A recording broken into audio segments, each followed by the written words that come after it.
The divine path game descended, and Blue Star erupted with excitement. Everyone grasped a god crystal, gaining the qualification to tread the path to godhood, and the power obtained within the game could even be brought back to reality. Su-Chen, just one among the countless masses, heard a notification sound at the very moment the game launched, a sound potent enough to overturn the world. Ding! Infinite skill points have arrived. Ding! You have become an all-class mage and can learn any skill. While others struggled bitterly for a few skill points or a single class skill, Su-Chen stared at his 999 skill points and fell into deep thought. When the ancient gods descend, which of his screenful of S-rank and God-rank skills should he use to greet them? A mage? No, he was a walking natural disaster. Divine Path game officially launching. A flash of white light, and Su-Chen appeared in an illusory space. After quickly replicating his body and fine-tuning his appearance, he was teleported to the plaza of Novice Village number 9527. Hurry out and kill monsters. Team up. Looking for strong players. The surroundings were a hubbub of voices, players acting almost crazed. Su-Chen immediately opened his panel. Player, Su-Chen, level 1, 0 out of 100. Attributes, Strength 8, Constitution 8, Agility 8, Spirit 10, Intelligence 10, excellent starting attributes. Spirit and Intelligence both 10, I'll choose Mage. Su-Chen made a decisive choice. Congratulations on becoming a mage. You have obtained the class skill, Small Fireball LV0,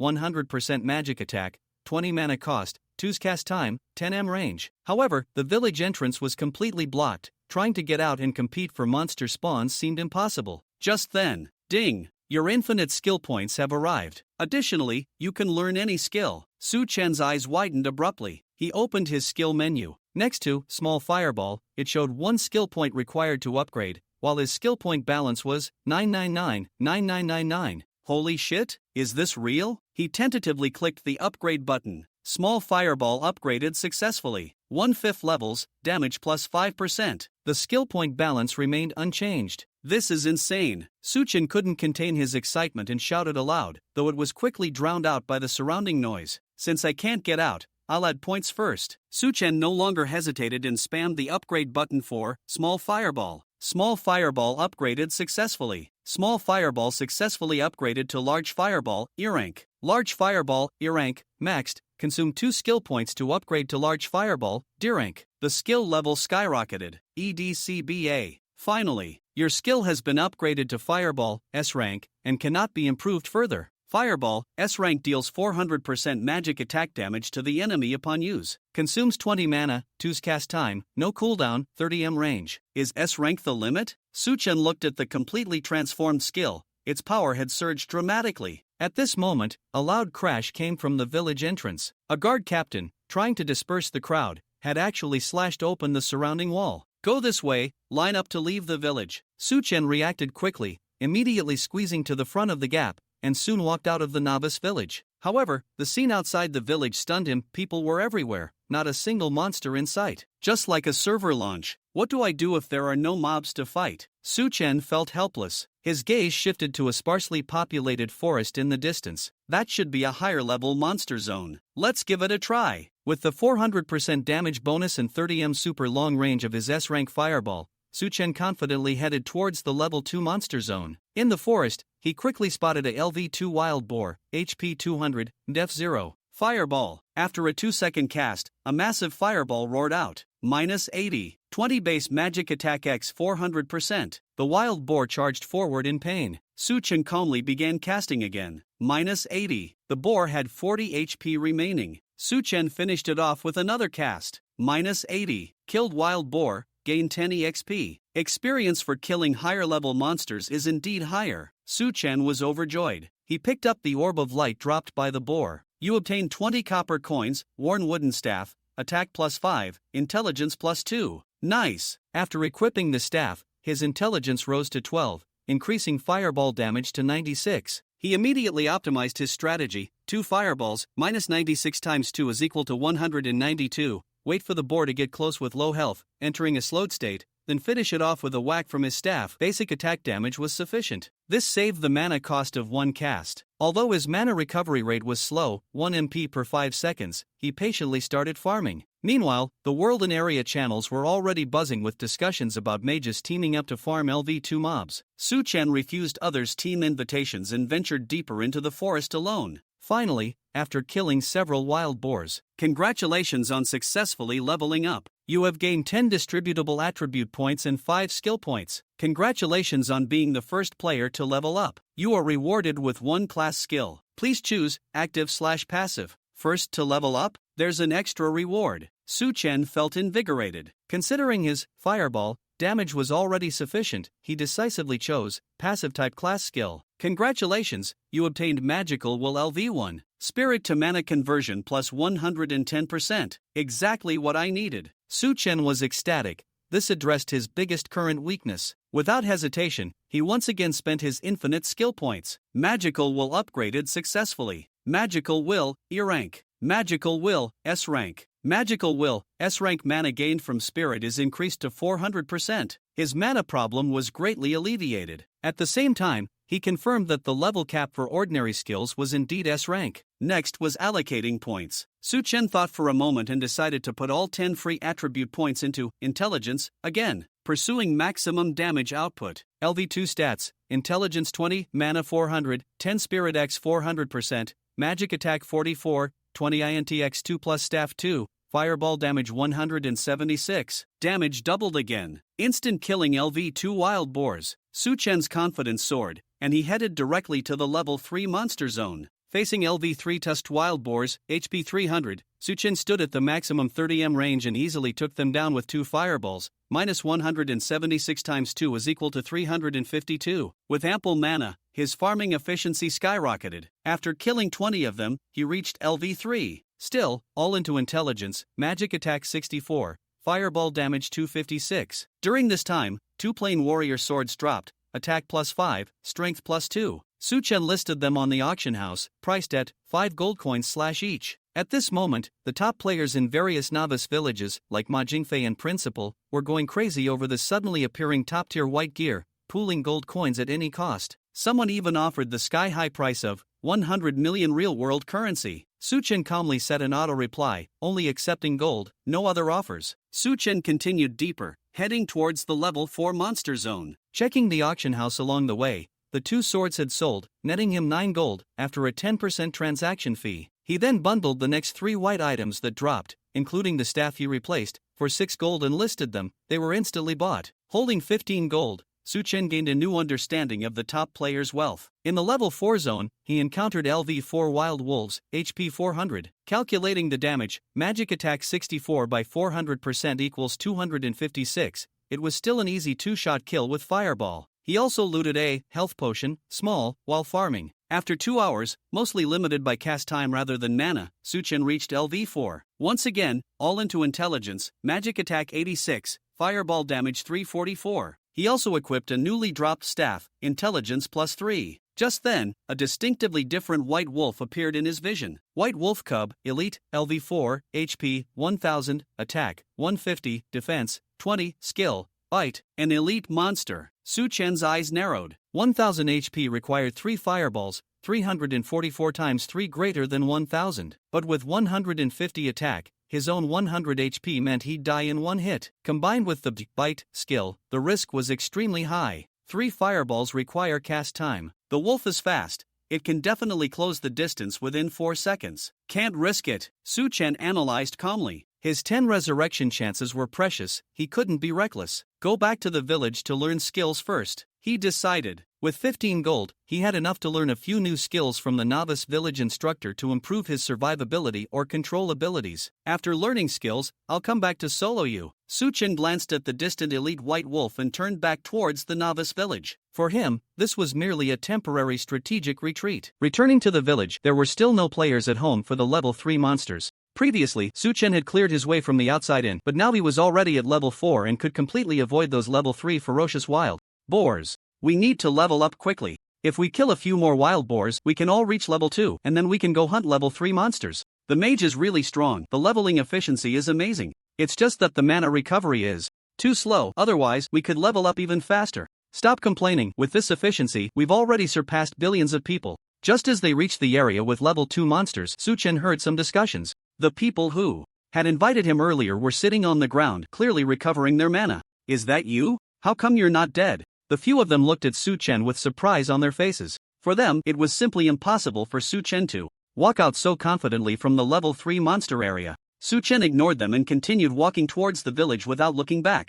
Damn, this guy is too arrogant. I bet he was hiding somewhere, waiting for us to clear out the nearby level 2 monsters before daring to come out. Exactly, otherwise, with him alone, he would just be giving himself away in front of those monsters. We helped him, and he didn't even say thank you, acting all high and mighty. What kind of person is he? The few of them couldn't help but grumble. Alright, everyone, let's continue killing monsters. We just need a few more to all reach level 2, and then we can all add intelligence and go hunt level 3 monsters. The leader interrupted the discussion and stood up first. This level 2 area had more than just their team, but the other mage teams around had reached a tacit understanding, each team killing monsters within a fixed range. However, everyone knew that once the people from the level 1 area came over, the situation here would become very severe. They had to race against time and enter the level 3 monster area before anyone else. It's a sea of people. Back outside the village, Su Chen shook his head repeatedly at the crowd fighting for monsters. Those who could grab monsters in such an environment were definitely fierce individuals. Fortunately, I don't have to fight them for monsters.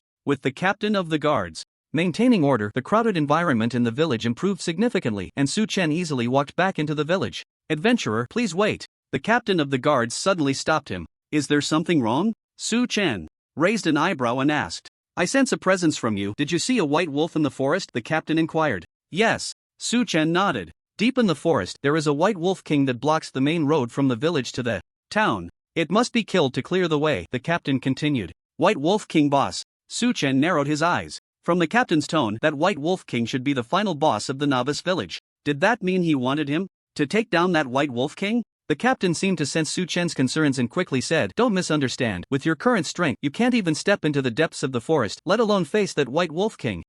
Then what do you want me to do? I want you to bring back the fur of that white wolf cub. As the captain spoke, a quest option appeared before Su Chen. Do you accept the captain's request? Reward, 1 gold coin and the captain's iron sword, E grade, upon completion. I accept. Su Chen had already planned to deal with that white wolf cub, so he decisively took the quest. However, with your current strength, it won't be easy to deal with that white wolf. You can form a team or go to the professional mentor to learn skills and further enhance your strength. As Su Chen accepted the task, the captain of the guards offered his advice. Su Chen nodded, about to leave, when he suddenly stopped. Is there anything else? The captain of the guards asked curiously. May I ask if I can learn skills here? The reason Su Chen stopped was the warrior profession mentor marked above the captain's head. He remembered that when he gained unlimited skill points, the prompt mentioned that he could learn any skill. What I have mastered are all sword techniques. Are you sure you want to learn? The captain of the guards was taken aback for a moment. Absolutely. Su Chen nodded firmly. All right.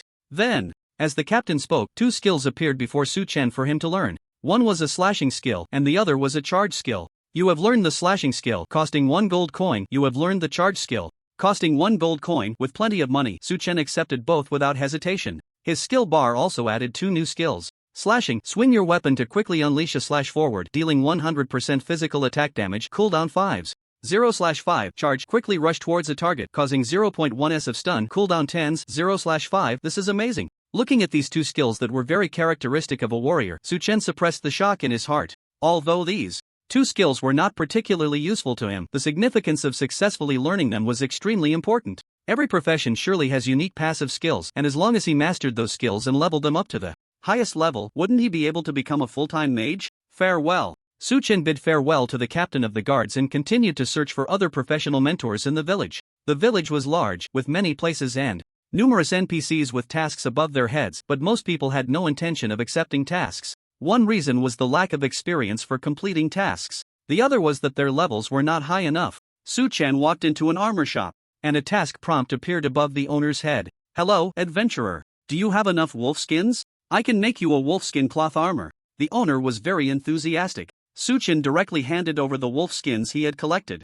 Congratulations! You have completed the task Wolf's Fur, earning 1 gold coin and wolfskin cloth armor, E grade, wolfskin cloth armor, E grade +5 spirit, +5 constitution, equipment level, level 4, good stuff. With the wolf skin cloth armor in hand, Su Chen didn't hesitate and put it on immediately. Stepping out of the armor shop, not far away was a beautiful woman dressed as a ranger, holding a bow and arrow. Hello, I want to learn skills. Su Chen quickly approached her. The beauty looked Su Chen up and down, surprised, and said, Are you sure you want to learn archery skills? Absolutely. Su Chen affirmed. The next second, 2 archer skills appeared before him. Su Chen was taken aback and chose not to learn. Archers were different from other professions, they required bows and arrows. While a warrior could charge with a staff or slash with a staff, an archer couldn't possibly shoot arrows with a staff, right? Forget it. I'll learn something else and talk about it when I have passives. The 2 gold coins were still very precious in the early stages. Suchin said to the NPC, "Sorry, I made a mistake. If you want to learn magic skills, the mage mentor is in the room ahead." The NPC had no intention of blaming him and pointed him in the right direction. "Thank you." Suchin politely responded and turned to walk towards that room. He is very much looking forward to his professional skills. The door outside that room was open. Suchin walked straight in. "Hello there, young mage." An elderly male mage in a long robe stood inside, showing a kind and friendly demeanor. "Hello, I want to learn skills." As Suchin spoke, 2 skills appeared before him. The ice arrow, which could be learned at level 2, and the magic missile, which could be learned at level 4. You have learned ice arrow, costing 1 gold coin. You have learned magic missile, costing 1 gold coin. Without hesitation, Suchin learned both skills. After finishing the skills, he opened his skill panel as he walked out of the room. Ice arrow, after use, it can deal 50% magic damage to enemies and reduce their movement speed by 10% for 3 seconds, consuming 50 mana points, casting time 1 second, cooldown time 10 seconds, attack range 10 meters, 0/5. Magic missile, after use, it can deal 100% magic damage to enemies, consuming 50 mana points, instant cast. Cooldown time 20 seconds, attack range 10 meters, 0/5. These 2 skills are great. Seeing the descriptions of the 2 skills, Suchin's mouth curled up. With these 2 skills, he could easily handle that white wolf. Let's upgrade them all to S level first. The number 999 in the skill points section made Suchin unrestrained, and he blindly upgraded the warrior skills he had obtained earlier. Ice arrow successfully upgraded to ice arrow, E level. Ice arrow, E level, successfully upgraded to ice arrow, D level. Ice arrow, A level, successfully upgraded to frost arrow, S level. Frost arrow, S level. After use, it deals 300% spell attack damage to enemies and reduces their movement speed by 50% for 3 seconds, consuming 50 mana points, casting time 1 second, cooldown time 10 seconds, attack range 30 meters. Magic missile successfully upgraded to magic missile, E level. Magic missile, E level, successfully upgraded to magic missile, D level. Magic missile, A level, successfully upgraded to magic missile, S level. Magic missile, S level. After use, it can deal 400% spell attack damage to enemies, consuming 50 mana points, instant cast, cooldown time 20 seconds, attack range 20 meters. This game is so much fun. After both skills reached S level, Suchin began to study his combo for fighting monsters. The range of Frost Arrow is the same as Fireball at 30 meters, so he could first use Frost Arrow to slow down, then release Fireball, and finally finish with Magic Missile.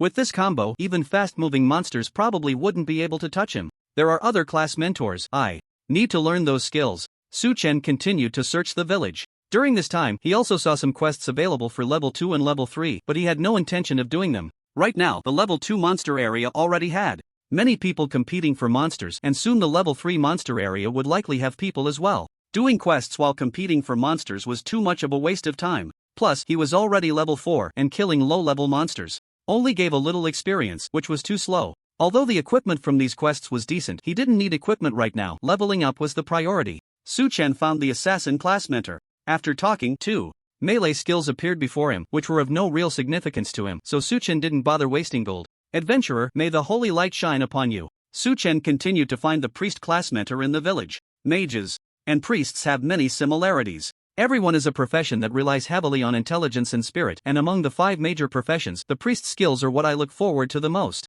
You have learned healing. You have learned minor holy light healing. After use, it can restore the target's health by 100% of your intelligence, consuming 20 mana, with a once casting time, a cooldown of 2s, and a casting range of 10 meters, 0/5. Minor holy light. After use, it applies holy light to the target, dealing 50% of the enemy's spell attack as damage, and restoring 100% of the spell attack as healing to allies, consuming 50 mana, instant cast, cooldown of 10s, casting range of 10 meters, 0/5. These skills make monster fighting quite concerning. Seeing these 2 skills, Suchin curled his lips. The priest profession is still quite miserable. The damage is not on the same level as that of a mage. Level up, level up, level up. Suchin was not polite at all and directly pointed with his hand. Healing successfully upgraded to healing, E level. Healing, E level, successfully upgraded to healing, D level. Healing, A level, successfully upgraded to healing, S level. Healing, S level. After use, it can restore the target's health by 250% of your intelligence, consuming 20 mana, with a once casting time, a cooldown of 2s, and a casting range of 20 meters. Minor holy light successfully upgraded to major holy light, E level. Major holy light, E level, successfully upgraded to major holy light, D level. Major holy light, A level, successfully upgraded to holy light, S level. Holy Light, S level. After use, it applies Holy Light to the target, dealing 200% of the enemy's spell attack as damage, and restoring 400% of the spell attack as healing to allies, consuming 50 mana, instant cast, cooldown of 10s, casting range of 20 meters not bad. After upgrading these two skills, let alone a white wolf cub, even if another one came, Su-chen would be confident. He looked at his current attributes. Player, Su-chen. Profession, Mage.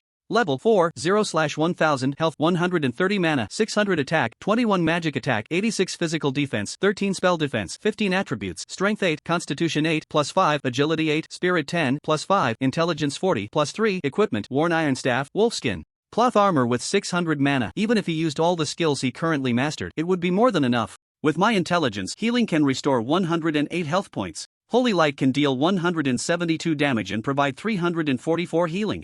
I can be considered a qualified healer now, right? Little white wolf, big brother is coming. Su-chen showed a cheerful expression and headed towards the monster area. Newbie village number 469. A team was wandering around the outskirts of the level 3 monster area. Mushue, how much health can your healing restore now? A man holding a greatsword asked the petite and cute lowly girl beside him. If Su-chen were here, he would definitely be very familiar with the sword in his hand. I've leveled this skill to level 5, and the bonus is 125% of my intelligence, which is 25 health points, the lowly girl replied, resting her hands. Isn't it a bit of a loss to invest skill points in these ordinary skills in the early stages? As soon as she finished speaking, a cool-looking, tall beauty with short hair chimed in. If you don't upgrade your skills in the early stages, leveling up will be a big problem. You have to invest in a leveling skill eventually. The greatsword-wielding man took a deep breath, his tone somewhat helpless. It's a pity that there are too few people assigned to the same novice village. If only those mages in the guild were in this novice village, we could save these skill points. Standing beside the man were 5 mages whom he had hired at a high cost. This was also the reason why they, a warrior, a priest, and an assassin, could level up to level 2 so quickly. The number of people is starting to increase. Back in the level 2 monster area, more and more people were gathering, and besides some mages, other professions had also arrived. Su-chen watched as those people crouched in a certain area, looking tense, and smiled slightly. In the level 3 area, the number of mages hunting monsters had also increased. A group of mages released fireballs at a wild boar, instantly eliminating it. This way of hunting monsters was indeed much faster. Su-chen spotted the team he had seen earlier in the level 2 area. In this novice village, that team's leveling efficiency was clearly the fastest. It's that guy again? Why is he back? He probably realized he couldn't find monsters outside and came here to find a team. Look at him, he probably hasn't even reached level 2. Who would want him? No, wait, he seems to be heading deeper into the forest. Those level 3 monsters aren't even looking at him. Could it be that he's already level 3? How is that possible? No way, we kill monsters so efficiently and we're only level 2. How could he be level 3 alone? But if he isn't level 3, why aren't those wild monsters paying attention to him? The team stared at Su-chen, dumbfounded, as they realized that this mage might really have reached level 3. Especially the leading mage, who was fixated on Su-chen's back, his gaze deep and contemplative. Oh my little darling, don't run away. Back in a familiar place, Su-chen began searching for the whereabouts of the white wolf. Among the pack of wild wolves, the appearance of the white wolf cub stood out, and it was quickly spotted by Su-chen. It was lazily basking in the sun under a large tree, completely unaware of its impending fate. 1,000 health points, a skill combo, just enough to take it down. Su-chen slowly approached. When the white wolf entered his range, he began to cast his spell. Frost Arrow. A frost arrow flew towards the white wolf at high speed. -258. As a damage number appeared, a layer of frost covered the white wolf, reducing its movement speed by 50%. The slow effect would only last 3 seconds, and Su-chen decisively began to chant fireball. -344. Another damage number popped up above the white wolf cub's head. However, the fire attack caused the freezing effect on the white wolf to disappear. There's such a setting? This was something Su-chen hadn't anticipated. Watching the rapidly approaching white wolf, he didn't hesitate and directly used magic missile. -344. The instant cast skill left the white wolf with only 54 health points. However, the white wolf's health cap was 1,000, so it hadn't reached the 5% critical state yet. Its large mouth was about to bite down on Su-chen. Holy light! Just before the white wolf's bite hit Su-chen, another damage number of -172 floated above its head. The white wolf collapsed to the ground. Kill the white wolf, gain 200 experience points. Instant cast skills are reliable. Watching the elite monster die, Su-chen smiled. With the white wolf's running speed, he definitely wouldn't have been able to cast a third fireball. Fortunately, he had chosen to return to the village to learn some skills. I wonder what good stuff this guy will drop. Just as Su-chen was about to check the light orb on the white wolf's corpse, a series of scrolling notifications appeared before him. Congratulations to player Su-chen for successfully killing the first elite monster of the divine path, hereby rewarded with an elite weapon. Congratulations to player Su-chen for successfully killing the first elite monster of the divine path, hereby rewarded with an elite weapon. Congratulations to player Su-chen for successfully killing the first elite monster of the divine path, hereby rewarded with an elite weapon. 3 consecutive notifications, very eye-catching. Wow, is it really that impressive? Su Chen's hand rested on the white light, and suddenly information about a piece of equipment appeared before him. Elite staff, grade A. Attack plus 20, intelligence plus 25, equipment level, level 4. The attributes of this staff left Su Chen stunned. A level 4 weapon, adding a full 25 points of intelligence, truly worthy of its grade A quality. Whoever wields such a weapon would be like trading a bird gun for a cannon. Damn, this weapon is too exaggerated, right? Not to mention 25 points of intelligence, 20 points of attack is also insane. Who is this Su Chen? Where did this gaming expert come from? I've never heard of him in the gaming circle. Gaming circle? Our Xia country is full of hidden talents. What kind of talent is missing? Su Chen is amazing. Brother Su Chen, private message me. I'm willing to pay $1 billion for your elite weapon. $1 billion? My family in H City is willing to pay $5 billion. My family in Magic City is willing to pay $100 billion. Payment on the same day. Absolutely no false promises. Crazy, they're all crazy. On the World Channel, everyone's attention was focused on that elite weapon, to the point that many overlooked how Su Chen had killed the elite monster. Su Chen? Just a mere Huagua person. How can he outpace us from Sakura country? Unforgivable, baka. What the hell? Damn Huagua person, we can't let him affect our beautiful country's dominance. We must get that weapon, no matter the cost. Su Chen? Suapa, you are actually from our great fool country. This can be traced back to your ancestors. Come back to the embrace of our great fool country. Block. Private messages. In just a few seconds, Su Chen's private message channel exploded, filled with all sorts of chaotic messages, and he could only block them all. With this weapon, I feel like I'm flying high. Before blocking the private messages, Su Chen vaguely saw some offers in the tens of billions or even hundreds of billions, but he was completely unmoved. You have obtained 50 silver coins. You have obtained white wolf fur. You have completed the captain's task. I'll turn in the task later. First, I need to level up. Equipping this weapon, Su Chen's spell attack directly became 130 points. This meant that his fireball spell could deal a whopping 520 points of damage. Su Chen passed through the level 4 monster area, and several level 5 wild wolves appeared before him. Wild wolf, level 5 health, 500 attack, 100 defense. 20 level 5 wild monsters had 500 health points, but in front of Su Chen, a single fireball could kill them instantly. As a mage, the fireball spell had no cooldown time for basic attacks. This meant that Su Chen could kill a level 5 wild wolf every 2 seconds. Moreover, he could cast 30 fireballs with 1 blue mana bar.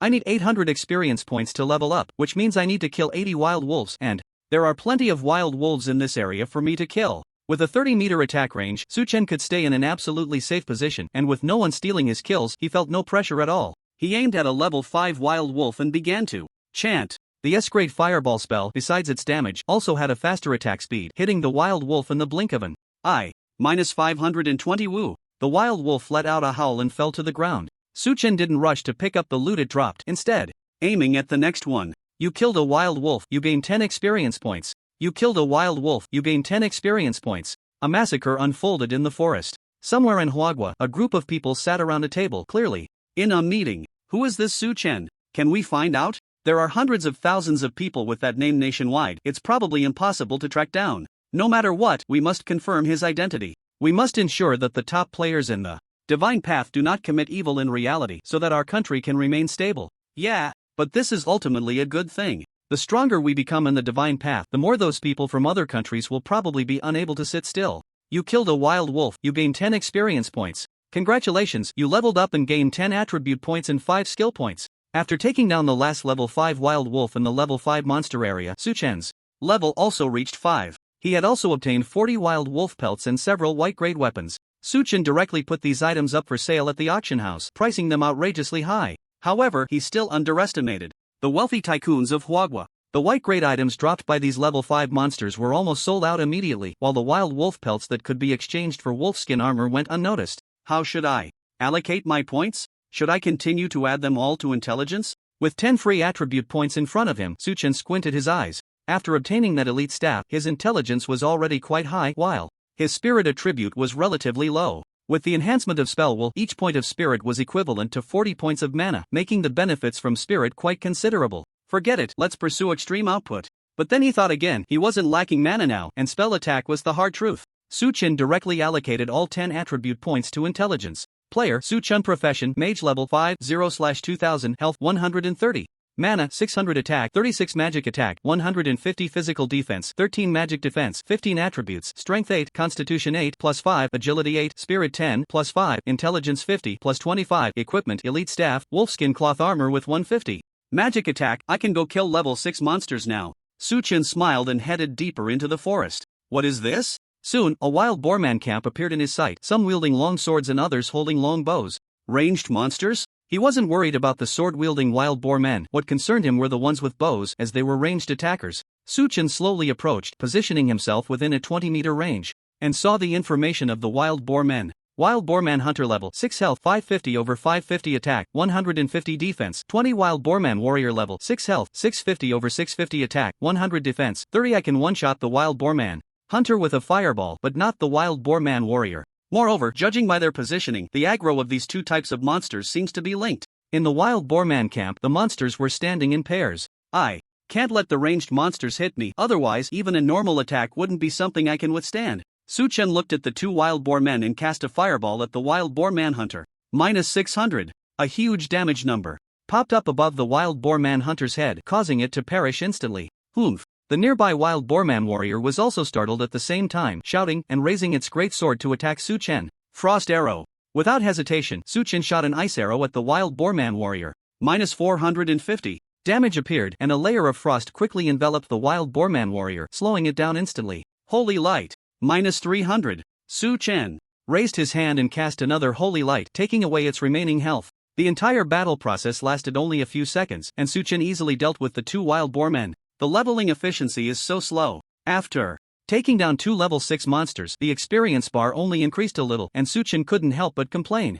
If others heard this, they would probably grab him by the neck and angrily ask, "Is this what you call slow leveling? Is there any justice in this?" But those people, let alone the level 6 monster area, wouldn't even make it to the level 4 monster area. Is that a boss? Su Chen continued to observe the wild boar man's camp. Besides the wild boar man patrolling the outskirts of the camp, there was a tall wild boar man inside, wielding a sharp axe. And there's a treasure chest? Behind that wild boar man, there was indeed a silver-style treasure chest. I don't know what attributes this boss has, but it looks like a melee monster. The distance was too far, and there were other wild boar men around the camp, so Su Chen didn't dare to get too close. Continue clearing the monsters. He looked at another group of wild boar men, and fireballs began to appear. Using the same combo method, the two wild boar men fell just seconds apart. Su Chen started to clear the wild boar man camp from the outskirts little by little. Kill wild boar man, gain 10 experience, you have obtained a wild boar man's tusk, you have gained 10 silver coins, you have obtained a durable longbow, you have obtained a durable chainmail. Continuously killing monsters. When he ran out of mana, Su Chen would sit down to recover. You have been playing for too long in the game, please take a break. After killing over 100 wild boar men, a reminder appeared before him. Su Chen glanced at the time. It had been over 5 hours since he entered the game, and this game was indeed addictive. Let's take a break. There were hardly any wild boar men left in the camp, and Su Chen had not yet reached level 6, so he temporarily set aside the thought of dealing with the wild boar man boss. He found a safe spot and put all the miscellaneous white gear up for auction, except for the wild boar men's tusks, then opened the game panel and chose to log out. The surrounding scene changed, and Su Chen returned to the illusory space he had entered at the beginning. Here, his appearance reverted to his original self. I want to return to reality. As he spoke, a flash of white light flickered, and he found himself back in his room. Phew, I am indeed a bit tired. He plopped down on the sofa, feeling a wave of fatigue wash over him. The Shin 2 game was not some virtual online game, nor did it have any game pods. It was a genuine soul crossover. Most people's physical fitness around the world could be considered strong if they could play for several hours continuously. However, as players continued to level up in Shin 2, their game time could become longer, even allowing them to stay in the game forever. They say everything in the game can be brought back to reality. Can my skills come back? Taking a bottle of soda from the fridge, Su Chen took a big gulp and had a thought. He began to try to summon the fireball spell. Nothing happened. Su Chen didn't get discouraged and focused on trying again. Once, twice, dozens of times. All ended in failure. One last try. Su Chen's head was starting to feel heavy, and he decided to give it one final attempt. But this time, he suddenly felt his palm getting hotter, as if something was about to burst forth. Su Chen hurried to the balcony. If he really released a fireball, he might end up burning down his house. It's about to come out. The scorching heat reached its peak, and the next second, a fireball the size of a ping pong ball shot out from Su Chen's palm. The fireball flew less than half a meter in the air before the flames abruptly stopped. It really works. But this tiny fireball made Su Chen shake off his fatigue and feel invigorated. The fireball may be a bit small, but being able to summon a fireball in the real world, what does that signify? As long as I continue to improve in the divine path, I will surely become an unparalleled powerhouse in reality. With my unlimited skill points, I will definitely stand at the pinnacle of the world, even become a god. Su Chen stood by the balcony, his heart surging. He adjusted his mindset and sat back down on the sofa. Ding, ding, ding. At that moment, the phone on the coffee table suddenly rang incessantly. Su Chen picked up the phone and found that someone was frantically tagging him in the high school class group. Is Su Chen there? Is that Su Chen from the global announcement in the divine path? At Su Chen, how could it be him? I heard this kid failed the college entrance exam and is now just a worker. What right does he have to get the elite first kill? Come out and explain. At Su Chen. Definitely not him. According to online rumors, that was the young master of a prominent Su family in a certain city. The reason he got that first kill was that he hired a bunch of subordinates to risk their lives to fight the monsters. True, I spent 3 hours in the divine path and didn't even reach level 2. Without capital, there's no way to make it in this game. There are only 10 resurrection opportunities in total. Those people are really willing to spend. I heard one resurrection opportunity costs $1 million. If it were me, I would do it too. Come on, if you could make it in the divine path, who would still need money? Looking at the 99 plus messages in the class group, Su Chen opened the group interface, found the button to exit the group chat and decisively pressed it. These classmates had never actively contacted him before, and now it was just teasing him. Opening Weibo, the trending keywords left Su Chen stunned. The name occupying the top 10 of Weibo's hot search was all too familiar to him. Su Chen? Who is this person that got the elite first kill in the divine path? The elite first kill in the divine path player. Su Chen obtained the first heavenly weapon for our Huagua. CEO Ma Jingfei of a certain training company posted on Weibo inviting Su Chen to join them in the divine path. Popular movie star Didi boldly confessed to Su Chen on Weibo, saying that as long as he dares to marry, she dares to wed. So sensational? Seeing those trending topics related to him, Su Chen was genuinely taken aback. Just because of an elite first kill, it seemed he had become a super internet celebrity with billions of views. I can't let people know my true identity, at least until I bring all the abilities I have in the divine path back to reality. I must not be discovered. Su Chen squinted his eyes, his expression extremely serious. The divine path is not just a game. Once my true identity is exposed, I will definitely be in great danger. Fortunately, I'm a shut-in with no friends. Su Chen thought of the cliches in those old online game novels where the goddess and best friend discover that he is a gaming expert and then he shows off in reality. He didn't have time for that. Su Chen opened the Divine Path game community. This was a community platform created by several major forums after the emergence of the Divine Path game. Shocking, the elite first kill Su Chen is actually a super killer. Explosive news, first kill Su Chen is actually the abandoned son of the Su family in City C. Su Chen saw his name in most of the posts and couldn't help but roll his eyes. These guys really go to great lengths to attract attention. He directly ignored those posts and continued scrolling. Divine Path game time statistics. Soon, a post caught his attention. After clicking in, some analyses appeared before his eyes. According to professional data statistics, the average person can play the Divine Path for about 3 to 4 hours, while those with particularly strong physical fitness can last 5 to 6 hours. And after entering the Divine Path game, our bodies will disappear in reality, presumably going to that illusory space, and then our consciousness is copied into the game from that illusory space. According to speculation, as the level increases and attributes grow in the game, the amount of time that can be spent playing will also increase. As for bringing abilities from the game into reality, no one has been able to do that yet. This post contained a lot of useful information, and Su Chen silently nodded after reading it. His physical fitness was not even close to that of those trained individuals, but the time he spent in the Divine Path was no less than theirs, which should be related to his high level. I can't take it anymore, I'm so tired. I need to rest quickly and then continue the game. Looking at these posts, the fatigue that had been suppressed by excitement resurfaced. Su Chen yawned continuously and lay down on the sofa. He set an alarm for 5 hours. 5 hours would be enough for him to get some sleep, and then he would start leveling up. Again. Ding, ding, ding. 5 hours later, Su Chen was awakened by a series of urgent alarm sounds. Ugh. He yawned, skillfully boiled water, and then opened a pack of instant noodles. To prepare for the Divine Path, he had stocked up on a lot of food supplies. As for ordering takeout, the delivery drivers from that app were probably all in the Divine Path fighting monsters. Slurp. After finishing the noodles, Su Chen extended his palm and the Divine Path crystal appeared. He immersed his consciousness and the next second he arrived in that illusory space. Entering the game, the surrounding environment changed and the wild boar man camp appeared before his eyes. They've respawned. 5 hours had passed and the level 6 monster area still had no other players. He needed to rest and so did other players. According to estimates, the top teams and levels were probably grinding in the level 4 monster area. Opening the auction house, the amount of gold waiting to be collected was over 60 coins. Including what he had on hand, his total gold count reached 80 coins. If he sold this gold, it would definitely be enough for a building in Magic City. White gear is hard to sell now, but the value of wild wolf pelts has emerged. Suchen noticed that there were many white gear items in the auction house, with prices pushed down to 1 gold coin. Fortunately, he had sold his early. Conversely, the wild wolf pelts that were previously hard to sell were now being bought at high prices in the regional channel. First, level up to 6, then check the attributes of this wild boar man boss. Aiming at the wild boar men on the outskirts of the camp, Suchen began to cast fireball. It was the same strategy as before: take out the ranged monsters first, then deal with the melee ones. Kill wild boar man hunter, gain 10 experience. Kill wild boar man warrior, gain 10 experience. With his super high spell attack and S-level skills, his experience points were rapidly increasing. Congratulations, you have reached level 6, gaining 10 distributable attribute points and 5 skill points. A prompt sounded, and Suchen finally reached level 6. At this moment, only the wild boarman boss remained in the camp, along with the silver treasure chest behind it.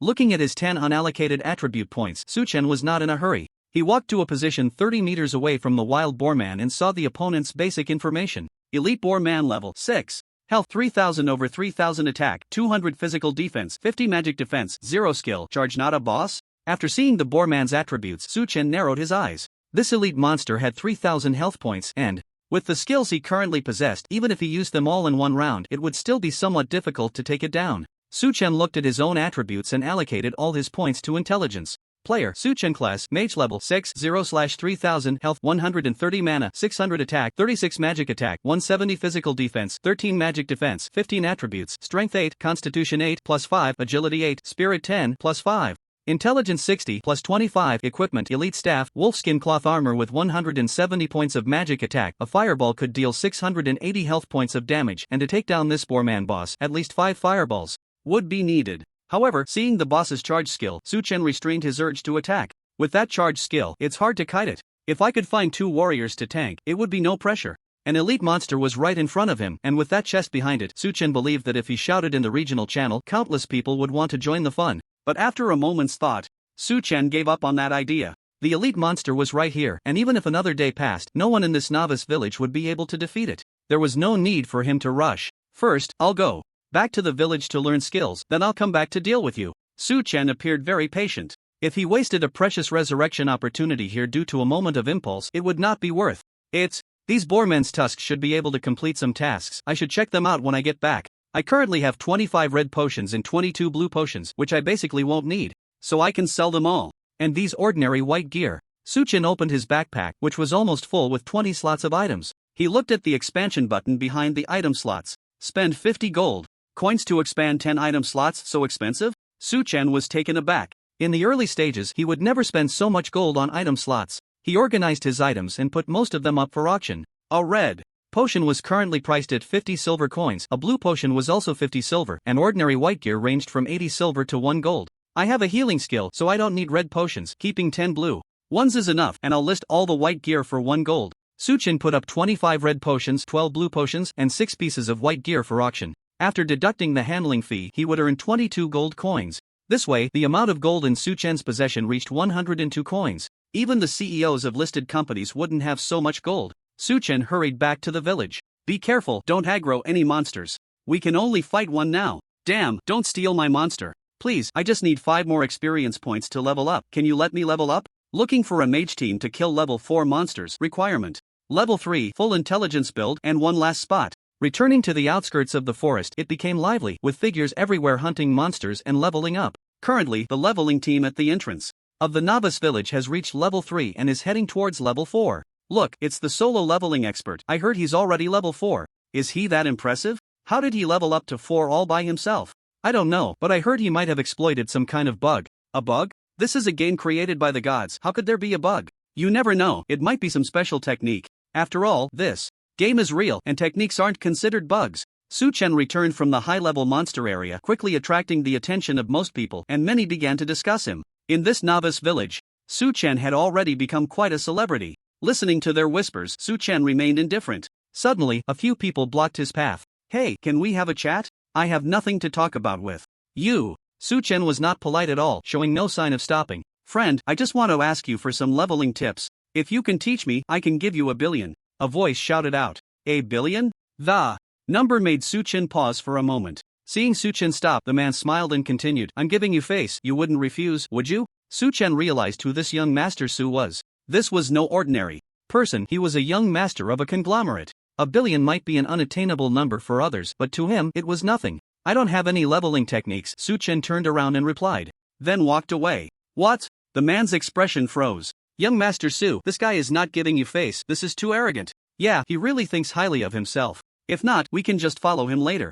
We'll surely see how he levels up. Two people next to him spoke in succession. How many of our people are in this novice village? The man asked after a moment of silence. About 30 or so, but most are still level 1, someone quickly replied. Call them all over. When that guy comes out of the village, everyone follow him. The man nodded and gave the order. According to the information manual, players cannot attack each other before level 10. His idea was simple, either Su Chen reveals his leveling method or they all just wait it out together. Hello, here's the white wolf fur you wanted. In the novice village, Su Chen handed the white wolf fur to the captain of the guards. I didn't expect you to actually do it. With this fur, we can set traps and lure out the white wolf king. The captain looked at Su Chen with admiration. But to deal with the white wolf king, your current strength is still far from enough. Come back to me when you reach level 10. Just after he finished speaking, a quest appeared before Su Chen. Do you accept the main quest, clear the road to the town? A main quest? Of course I accept. Su Chen decisively chose to accept. The next second, a marked quest appeared in his task list. Main quest. Clear the road from the novice village to the town. When you reach level 10, return to the novice village and talk to the captain of the guards to unlock the main quest of the novice village, reward unknown. The main quest requires level 10 to unlock, and Su Chen bid farewell to the captain of the guards. After completing the white wolf cub task, he received a weapon. Captain of the guards longsword, E-grade attack plus 10 strength plus 5 required level for this weapon is amazing. With the strength bonus, this weapon could increase attack power by 20 points, definitely a leveling artifact. Although there aren't many people who can reach level 4 in melee combat right now, the value of this weapon should not be underestimated. How much should I sell it for? Su Chen began to ponder. After thinking for a moment, he opened the auction house and set a starting price of 10 gold coins. After finishing this, he started wandering around the village. The novice village was large, but there weren't many NPCs. Respected adventurer, if you can provide me with some wild boar tusks, I can offer you a generous reward. Upon reaching the armor shop, a task completion icon appeared above the shopkeeper's head again. Su Chen handed over the 50 wild boar tusks he had collected and exchanged them for a nice piece of equipment. Rhinoceros skin leggings, E-grade plus 5 intelligence plus 5 spirit. Required level 5. This equipment is pretty good. An E-grade piece of equipment that boosts intelligence and spirit. Su Chen didn't think twice and immediately chose to equip it. To the profession mentor. He then rushed directly to the room of the mage profession. Mentor. Hello, I want to learn skills. As you wish. The elderly mentor was very kind. As he spoke, a skill appeared before Su Chen's eyes. According to the information manual, players can learn a basic skill every 2 levels before level 10, and after that, in towns, they can learn a basic skill every 5 levels, while other skills must be obtained through monster hunting or completing tasks. Wisdom of the Mage Apprentice increases base intelligence by 10, 0/5, a passive skill? Seeing this skill, Su Chen's eyes lit up. This passive skill came at just the right time. You have learned the Wisdom of the Mage Apprentice, costing 5 gold coins. Even though learning this skill required spending 5 gold coins, Su Chen didn't even blink. 10 points of intelligence might not be high, but the key was that this skill could be upgraded. Stepping out of the room, Su Chen stood in a deserted corner and pressed the plus button behind this skill. Wisdom of the Mage Apprentice upgraded successfully. Wisdom of the Mage Apprentice increases base intelligence by 12, 1/5, upgrading by 2 points of intelligence? This is something. Without hesitation, Su Chen continued to upgrade this passive skill. Wisdom of the Mage Apprentice upgraded successfully. Wisdom of the Mage Apprentice upgraded to Wisdom of the Mage Apprentice E-grade. Wisdom of the Mage Apprentice E-grade increases intelligence by 20, 0/5. I'll keep upgrading. Wisdom of the Mage Apprentice E-grade upgraded to Wisdom of the Mage Apprentice D-grade. Wisdom of the Mage Apprentice D-grade upgraded to Wisdom of the Mage Apprentice C-grade. Wisdom of the Mage Apprentice A-grade upgraded to Wisdom of the Mage S-grade. Wisdom of the Mage S-grade increases base intelligence by 200. Now this is what I call an upgrade. As this skill continued to upgrade, the base intelligence it provided kept increasing, ultimately reaching a full 200 points. The bonus from this skill was equivalent to 8 elite staves. Indeed, passive skills are the most suitable for me. Su Chen couldn't help but laugh. The value in the spell attack section had already reached 580 points. This meant that his fireball spell now dealt a damage of 2,320 points. With my current abilities, I could take down that elite monster with just 2 skills. At this moment, the 3,000 health points of the Wild Boar Elite were completely insufficient in Su Chen's eyes. Level 6 allows for learning passive skills. If that's The case other professions should also have passives to learn, which means I could significantly boost my attributes. After finishing his own profession skills, Su Chen thought of other professions. No matter what the passive is, it's a must-learn for him. He quickly headed towards the priest's profession mentor. Soon, a kindly-looking priest mentor appeared before him. Hello, adventurer. How can I assist you? Hello, I want to learn a skill. If it were any other mage, the priest mentor would surely ignore them. But upon hearing Su Chen, he smiled. Happy to serve you. In the next moment, a passive skill appeared before Su Chen. Priest. Apprentice's spirit increases base spirit by 10/0/5. The moment he saw this skill, Su Chen did not hesitate at all. You have learned. Priest Apprentice's spirit, costing 5 gold coins. After bidding farewell to the priest mentor, Su Chen walked towards the assassin mentor while upgrading his skill. Priest Apprentice's spirit upgraded to Priest Apprentice's spirit E level. Priest Apprentice's spirit E level upgraded to Priest Apprentice's spirit D level. Priest Apprentice's spirit D level upgraded to Priest Apprentice's spirit C level. Priest Apprentice's spirit A level upgraded to Priest Spirit S level. Priest Spirit S level increases base spirit by 200. Passive skills are truly the best. With an additional 200 spirit points, Su Chen felt like he was about to soar. He looked at his attribute panel. Player Su Chen profession Mage level 60/3000 health 130 mana 8800 attack 36 spell attack 580 physical defense 15 spell defense 220 attributes strength 8 constitution 8 +5 agility 8 spirit 210 +10 intelligence 260 +30 equipment elite staff wolfskin cloth armor rhino skin leggings. My mana has exploded. With the boosts from the spell will and priest spirit skills, his mana reached over 8,000 and the mana regeneration speed increased exponentially. I wonder what the passives of the other 3 professions are. Filled with anticipation, Su Chen headed towards the location of the assassin profession mentor. On the world channel, the weapon Su Chen had put up for sale caused a huge stir. Who is so bold to sell even an E-level weapon? The captain of the guard's longsword? Is it the one from the newbie village? Is this a quest? How do you do it? Can the big shots who completed the quest share the strategy? Why does the captain of the guards ignore me when I approach? To be honest, the weapons rewarded from such quests have decent attributes, but there's no need to buy them. No need to buy? It's already reached 30 gold coins. Wow, there are still many rich people in our Huagua. I heard 1 gold coin is worth at least 10 million now, so 30 gold coins is like 300 million? In my opinion, it should reach at least 1 billion before it stops. Newbie village number 8621. Principal, that weapon has reached 30 gold coins. We can't afford that much right now. One person looked at the warrior beside him who was killing monsters, his expression slightly changing. Forget it, let's privately message the seller, ask about the strategy for that sword, and tell him we can offer 20 gold coins. The principal finished off. A wild boar with a sword and turned around. Even though he was financially strong in this vast country, there were far too many families with greater wealth than his, both on the surface and behind the scenes. That person seems to have blocked messages. All the messages sent have gone unanswered. After waiting for a while, the subordinate spoke up. Forget it, let's research it ourselves.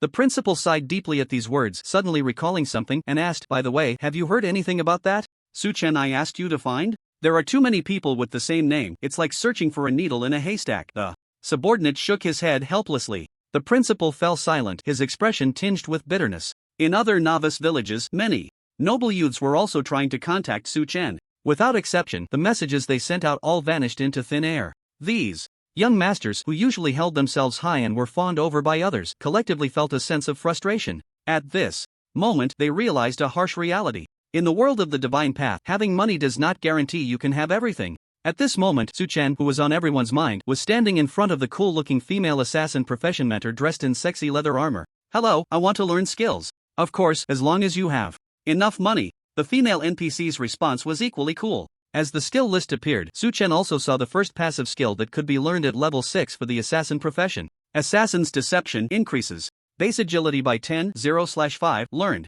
Su Chen directly took out 5 gold coins. With one more passive skill in his skill bar, he looked at his 999999 skill points and kept pressing plus on the Assassin's Deception. Assassin's Deception successfully upgraded to Assassin's Deception E level. Assassin's Deception E level successfully upgraded to Assassin's Deception D level. Assassin's Deception D level successfully upgraded to Assassin's Deception C level. Assassin's Deception A level successfully upgraded to Assassin's Deception S level. Assassin's Deception S level increases base agility by 200. I feel like my movement speed has increased. With the addition of 200 base agility, Su Chen immediately felt that his running speed had multiplied. He quickly ran towards the residence of the archer profession mentor, and if a fully agile assassin saw his running speed, they would definitely be left in awe. This skill isn't suitable for me. Arriving at the archer mentor, Suchen felt a bit disappointed when he saw the skill in front of him. Archer's focus increases 20 points of ranged physical attack. Due to his profession, Suchen only had ranged spell attacks and no ranged physical attacks. Moreover, he could only use a staff to hit monsters but couldn't use it to shoot arrows.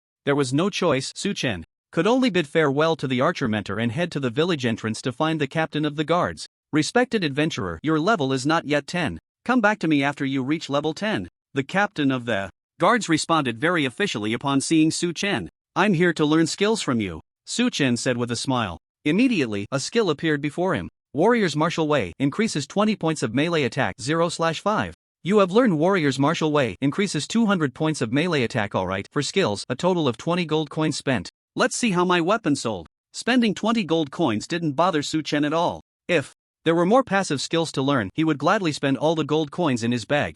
I actually sold it for 35 gold coins. Opening the auction house, the sword of the captain of the guards that he listed was sold for a staggering 35 gold coins, with a net of 31 gold and 50 silver after deducting the fees. This number truly surprised Suchen. After all, this was a weapon given by a quest. As long as someone reached level 4 and saw the white wolf cubs in the forest, they could receive the quest from the captain of the guards. Although the white wolf cubs were elite monsters, once the majority of the new village's players reached level 4, completing this quest would obviously not be a problem. I still have 114 gold coins in hand, which is enough for now. I'll go fight that wild boar elite. Thinking of the treasure chest guarded by the wild boar elite, Suchen couldn't wait. He quickened his pace and left the village. Hey, buddy, can we chat? After walking a few steps, a group of people surrounded him. You again? Seeing the leader of the group, Suchen raised an eyebrow. I didn't make it clear before. Let me introduce myself again. I am Su Shiji, the heir of the Daheng group. The leading man flashed a handsome smile and spoke very politely. Sorry, I'm in a hurry.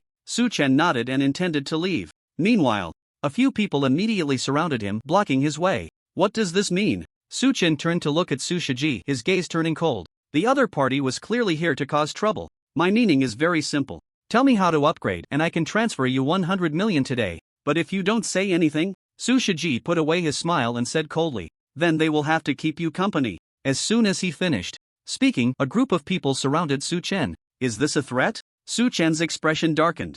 That depends on whether you know how to read the situation. Su Shiji was also very direct. With someone like him, a noble son, what did he want that he couldn't get? I have quite a few people in this novice village. Even if you quit the game now, we can take turns waiting for you. At this point, Suchen understood. This guy was taking advantage of the fact that players in the novice village couldn't attack each other, deliberately trying to trip him up. Get out of the way. Suchen took 2 steps forward and looked at the person closest to him. The person smiled and showed no intention of moving aside. Player Yu Jianshu has violated the novice village rules. You can attack him without any punishment. At that moment, a prompt appeared before Suchen's eyes. Can I attack?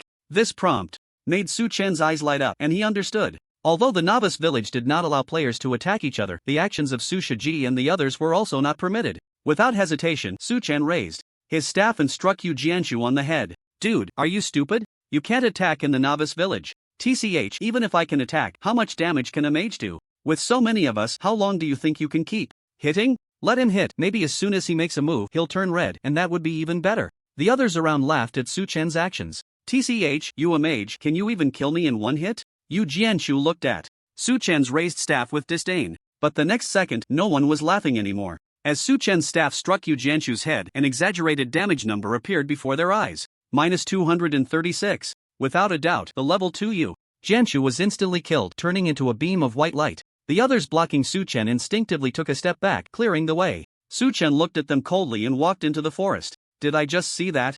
Wrong? That guy killed old Yu with one hit? That damage number is too exaggerated. Isn't that guy a mage? I think it must be the game rules that don't allow our previous actions, so old Yu got killed. It must be like that. Otherwise how could a normal attack kill old Yu? Once everyone reacted, they spoke one after another. Su Shao, what do we do now? Someone asked Su Shiji. Chase. Even if we can't stop him, we can at least follow him. I want to see how he fights monsters. Su Shiji's expression was unpredictable as he took the lead in chasing after Suchen. The others didn't dare to lag behind and followed closely. Yu Jianshu, who was killed by Suchen, was in a more miserable situation. After dying in the game, one must wait 24 hours before re-entering. No matter who it was, as long as they died once in the early stages, they would fall infinitely behind others. Those lingering spirits. As he walked towards the wild boarman's camp, Suchen glanced back at Su Shiji and the others following him, his expression somber. He was about to quicken his pace to shake them off, but upon seeing the monsters around, A smile crept onto his lips. Su Shiji and the others were likely not high level. If they insisted on following him into the high-level monster area, even if he couldn't attack them, there were ways to get them killed. Su Chen slowed down. Be careful, the monsters here are high-level. Many high-level monsters appeared around, and Su Shiji warned his subordinates. The group followed Su Chen, crossing from the level 2 monster area to the level 4 monster area. Su Xiao, is that guy really heading to the level 5 monster area? Are we still following? We're low level. A level 5 monster could probably spot us from 20 meters away. How did that guy get so close to the monsters without them noticing? Could it be that he's already level 5? Watching Su Chen move through the level 4 monster area as if it were in no man's land, he quickly disappeared from their sight, prompting a discussion among them. Their words solidified Su Shiji's resolve. If he really has reached level 5, we must figure out how he leveled up. If he could grasp the method for someone to reach level 5 at this stage, Su Shiji would hold absolute power in the Daheng group. Keep up, Su Shiji commanded the group. No. Wait, Su Xiao, if we go any further, the monsters will see us. Those are level 4 monsters, one person said, looking nervously at the nearby level 4 monster. Most of them were level 2, and none could withstand the attack power of a level 4 monster. You have high agility, go lure that monster away while the rest of us continue to follow. Su Shiji raised an eyebrow, looking at one of his assassin subordinates. Su Xiao, this. The person hesitated greatly. Stop talking nonsense. If you die, I'll give you 5 million. Su Shiji waved his hand grandly, showing off his wealth. Thank you, Su Xiao, thank you. The man quickly agreed upon hearing this. 5 million for a chance to respawn was a deal he couldn't refuse. He approached the level 4 monster, and when he was about 17 or 18 meters away, the wild wolf charged at him. He immediately turned and ran. Hurry up! Taking advantage of this opportunity, Su Shiji shouted. The others rushed down that path. After running for a while, they spotted Su Chen standing not far away. Is this guy waiting for us? What does he mean by this? Seeing the faint smile on Su Chen's face, they were puzzled, and Su Shiji's brow furrowed even more. Friend, we can't attack each other in the novice village. I think you'd better tell us your leveling method. I can offer you 1 billion. Unable to gauge Su Chen's intentions, Su Shiji offered a high price again. 1 billion is indeed a hard number to resist. Su Chen chuckled. Su Shiji's eyes lit up, thinking Su Chen was tempted, and he quickly added, our Daheng group can definitely provide that much cash. As long as your method is effective, the money can be in your account within 2 hours. Is that so? Su Chen showed a playful expression. Rest assured, our Daheng group's reputation is guaranteed worldwide. Su Shiji patted his chest in response. What a pity. The next moment, Su Chen's words stunned him. What pity? Su Shiji was momentarily confused. But at that moment, he suddenly noticed a large group of monsters approaching from behind Su Chen. My god, what the hell? There must be 50 or 60 wild wolves, right? Those are all level 5 monsters. Is this guy looking for death? Others also saw the exaggerated number of wild wolves behind Su Chen, all wide-eyed and even frozen in place. Compared to everyone's shock, Su Chen remained calm. Just a moment ago, using his more than 200 agility points, he successfully attracted the aggro of most level 5 monsters in this area. This was undoubtedly a crazy move, but with his absolute speed advantage, Su Chen was not worried about being caught by the monsters. What do you want to do? Su Shiji noticed something was off and questioned him. The response he received was a cold smile from Su Chen. Then, with a quick step, Su Chen dashed into the crowd. A large number of wild wolves followed closely behind. Run! Someone shouted, and the team instantly fell into chaos, scattering in all directions. However, their speed could not match that of the level 5 wild wolves. The wild wolves couldn't catch up to Su Chen, and when the others entered the aggro range, they immediately changed targets. -82, -90, -85 damage numbers popped up over the heads of the group, and many turned into white light one after another. Su Shiji's level had reached level 3, and his health was slightly higher than the others, but in front of the pack of wild wolves, there was only one way out. I won't let this go. Before turning into white light, he shot a harsh remark at Su Chen. These guys wasted a lot of my time. Su Chen remained calm, completely unconcerned. Although Su Shiji and the others had power and influence in reality, in the realm of Shintu, he didn't think much of them at all. Su Chen quickened his pace, heading towards the boar man's camp. Soon, the wild wolves behind lost their target and all stopped in place. The monsters haven't respawned? In the boar man's camp, the elite boar man wielding a sharp axe was still diligently guarding the treasure chest. Let's begin. Once within 30 meters of attack range, Su Chen started to chant fireball. -2320. 2 seconds later, a huge damage number floated above the elite boar man's head. Roar! As an elite monster, it was clearly enraged by Su Chen, raising its axe and charging at him. Ice arrow. -1740, but just as it was about to unleash its charge skill, an ice arrow struck it. Ugh! The elite boar man fell directly to the ground. That feels good. Taking down an elite monster with 2 skills was far more rewarding than dealing with Su Shiji and his group. He quickly walked over to the elite monster's corpse and picked up the light orb. Boarman's Sharp Axe. Be great attack plus 20 strength plus 5 constitution plus 5 required level 6. You have obtained 1 gold coin. You have received a letter from the Boarman, truly an elite. It actually dropped a B grade weapon. Holding the Boarman's Sharp Axe, Suchin couldn't help but smile. Next comes the exciting moment. Of course, this wasn't all of his gains. His gaze shifted to the silver treasure chest in a building in Huagua. Crash! The sound of objects shattering echoed continuously. Su Shiji threw everything that could be smashed in the room onto the floor, expressing his anger. Ding! Ding! Ding! At that moment, his phone rang. Seeing the caller ID, his expression changed slightly and he quickly adjusted his breathing, suppressing his anger. Father! When the call connected, his tone was very respectful. I heard you were killed by someone in the novice village? A voice full of authority came from the other end. Su Shiji was momentarily stunned, seemingly not expecting the news to spread so quickly, and hurriedly explained, that was an accident. We'll get back at them for this, you don't need to worry. Shut up! A reprimand came from that end. Su Shiji dared not speak anymore. You remember this, among you brothers, whoever achieves the greatest success on the divine path will be my successor. Father, please let me explain. Su Shiji wanted to say more, but there was a busy tone on the other end. Beep, beep, beep, damn it. Su Shiji slammed his phone hard onto the ground, his face contorted in extreme displeasure. Open the treasure chest, open the treasure chest. In the wild boarman's camp, Suchen looked at the silver treasure chest in front of him, rubbing his hands together. This chest was not locked. Do you want to open the silver treasure chest? A prompt popped up. With a nervous and excited heart, Suchen pressed confirm. The next second, the silver treasure chest slowly opened. You have obtained 5 gold coins. You have obtained the Tide Helm. You have obtained the skill book, Magic Shield. Awesome. Looking at the series of prompts, Suchen let out a loud cheer. Tide Helm, C grade defense plus 10, constitution plus 5, magic shield, C grade can convert 10% of your mana into a magic shield. Shield value equals consumed mana x 100%, lasts for 1 minute or until broken. The magic shield can withstand any damage, and casting will not be interrupted while the shield exists. Cooldown 60s, 0/5, a piece of defensive equipment, and a mage's divine skill. What surprised Suchen was that skill book. His current mana was quite exaggerated. 10% of his mana meant a shield value of 880 points. That's equivalent to 880 points of health. Of course, this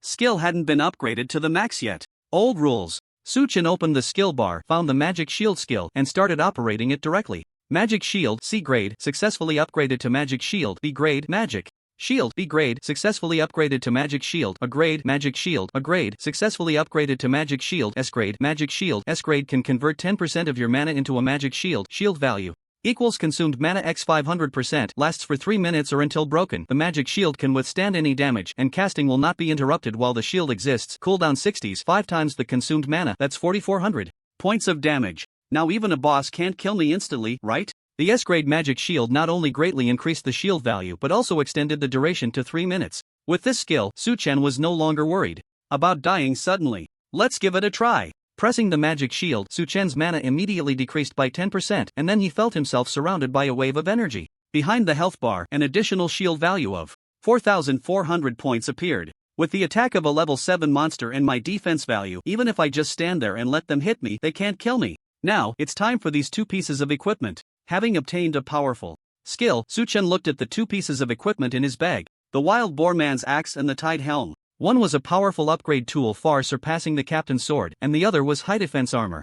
Starting bid 10 gold, let those rich folks fight over it. Suchen set the starting bid for the 2 pieces of equipment at 10 gold and didn't care anymore. He looked at one item in the bag. Letter from the Wild Boarman. Take this letter to the captain of the guards in the novice village to trigger a hidden quest. Hidden quest? Suchen suddenly became interested. Although there was no experience for doing quests in the divine path, the rewards for quests were very generous. If this quest also gave a skill, it would greatly enhance his abilities. First, let's go back to take the quest. After thinking for a moment, Suchen decided not to continue to the high-level monster area and instead headed back to the novice village. His intuition told him that this quest was not simple. Returning to the novice village, without the disturbances from Su Shiji and others, Suchen had a very quiet journey. Respected adventurer, do you have something to discuss? The captain of the guards greeted Suchen with a very friendly attitude. I found a letter in the forest and I don't know what it's for. Suchen took out the letter. What is this? The captain of the guards took the letter, brows furrowing as he skimmed through it. Those wild boar people have actually allied with the evil god. They have established an altar deep in the forest, and by offering sacrifices to the evil god, they will gain immense power. The village is short on manpower. It will be difficult for us to venture deep into the forest to destroy the wild boar people's altar. What should we do? The captain of the guards looked troubled. Suddenly, He fixed his gaze on Su Chen, hesitated for a moment, and then spoke, "Respected adventurer, since you have obtained this letter, perhaps you can destroy the wild boar people's altar. Do you accept the quest, destroy the wild boar people's altar, elite? An elite quest? Of course I will accept it." Without hesitation, Su Chen decisively took on the task. Destroy the wild boar people's altar. The wild boar people have established an altar in the eastern part of the forest. You need to find the location of the altar and destroy it to receive a reward from the captain of the guards. The difficulty of the quest is elite level, and it is recommended that a team of more than 20 people go. A team of more than 20 people? This task seems quite challenging. Su Chen squinted at the description in the quest log. This could definitely be considered a team task. Respected adventurer, it would be best if you could find more helpers. At that altar, you may encounter the consciousness of the evil god. Destroy it and bring back the residual crystal of the evil god's consciousness, and I will teach you a secret technique. The captain of the guards spoke again. Secret technique? Su Chen quickly realized. The captain of the guards was a warrior, so the secret technique he taught would surely be a warrior skill. In other words, this team task should be a special skill task for warriors, which seemed unrelated to him as a mage. However, since he could learn any skill, he naturally wouldn't miss out on this secret technique. Who knows, this so-called secret technique might even be upgradable to S rank or higher. Don't worry, I will definitely complete the task. Su Chen nodded at the captain of the guards and began to move in the direction indicated by the quest. Who is that guy? The captain of the guards is so polite. To him, yeah, we wanted to chat with the captain of the guards and almost got cut down by a sword. What gives? Is it because he's handsome? But he's not even as handsome as I am. Could it be that he triggered some kind of quest? By the way, do you remember that sword of the captain of the guards mentioned in the World Channel? You mean he accepted that quest? In the novice village, many people noticed the starkly different attitude of the captain of the guards towards Su Chen, and they began to speculate. Especially when they thought Su Chen had triggered the quest for the captain's sword, a group of people looked at Su Chen's figure with fiery eyes. They knew that if they could obtain that weapon, even selling it would ensure them a lifetime or even several lifetimes of financial security. I need to seek advice from the experts. That quest must be difficult to complete. I might be able to help. Following him might lead us to key information about the quest. He seems to be walking away. Quick, let's chase after him. In an instant, hundreds of people in the novice village rushed in the direction Su Chen had left. What do these people want? With a large crowd following behind him, Su Chen scratched his head. Could these people be sent by Su Shiji? There are probably 400 to 500 of them, but their levels shouldn't be high. If I lead them into the level 5 monster area, I can take them all down. The crowd was getting closer, and Su Chen felt a surge of killing intent. But just then, several voices came over. Hey, big guy, you're here for the guard captain's quest, right? Do you need a hand? I'm a level 2 mage. My damage output is decent. What's a level 2 doing here? I'm a level 3 mage, all points in intelligence. Dude, can you share the guard captain's quest? You can't complete it alone, right? The shouts from the crowd made Su Chen frown. The guard captain's quest? He quickly realized. Since they aren't from Su Shiji, there's no need. He murmured softly and quickened his pace, soon creating distance from the crowd behind him. Wow, this guy walks really fast. Could he be an assassin? Carrying a staff, how could he be an assassin? He must be high level, those wild monsters aren't even looking at him. Damn, we've reached the monster area ahead, can't go any further. Forget it, a big shot at this level must have a fixed team. I might as well go back to level up. Seeing they couldn't catch up to Su Chen and with dense high-level wild monsters appearing ahead, the crowd sighed and dispersed. In the woods, Su Chen quickened his steps.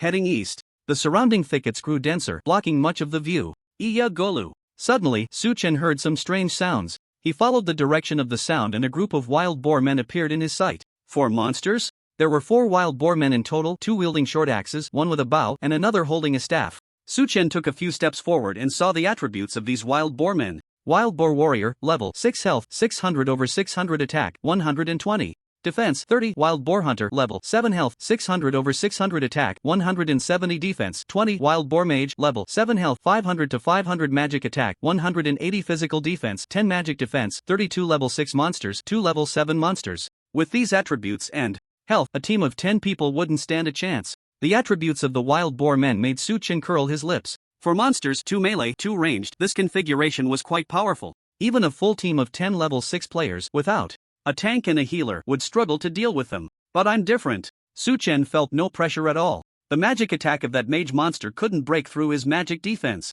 Activate magic shield. Su Chen pressed his newly acquired skill and launched a fireball at the hunter monster. Minus 2320. A massive damage number popped up over the wild boar hunter's head. Humph, humph. At this moment, its 3 companions reacted. The 2 wild boar warriors roared and charged at Su Chen. The mage monster began to chant a spell. Su Chen completely ignored the mage monster and instead cast a fireball at one of the wild boar warriors. -0. -2320. Two fireballs appeared simultaneously, one from the wild boar mage aimed at Su Chen. Its fireball failed to break through, while Su Chen's fireball instantly took down the other wild boar warrior. The remaining wild boar warrior charged in front of him, raising its axe high and swinging down. With Su Chen's current agility, he could easily avoid the attacks of the wild boar man, but he did not dodge. -155.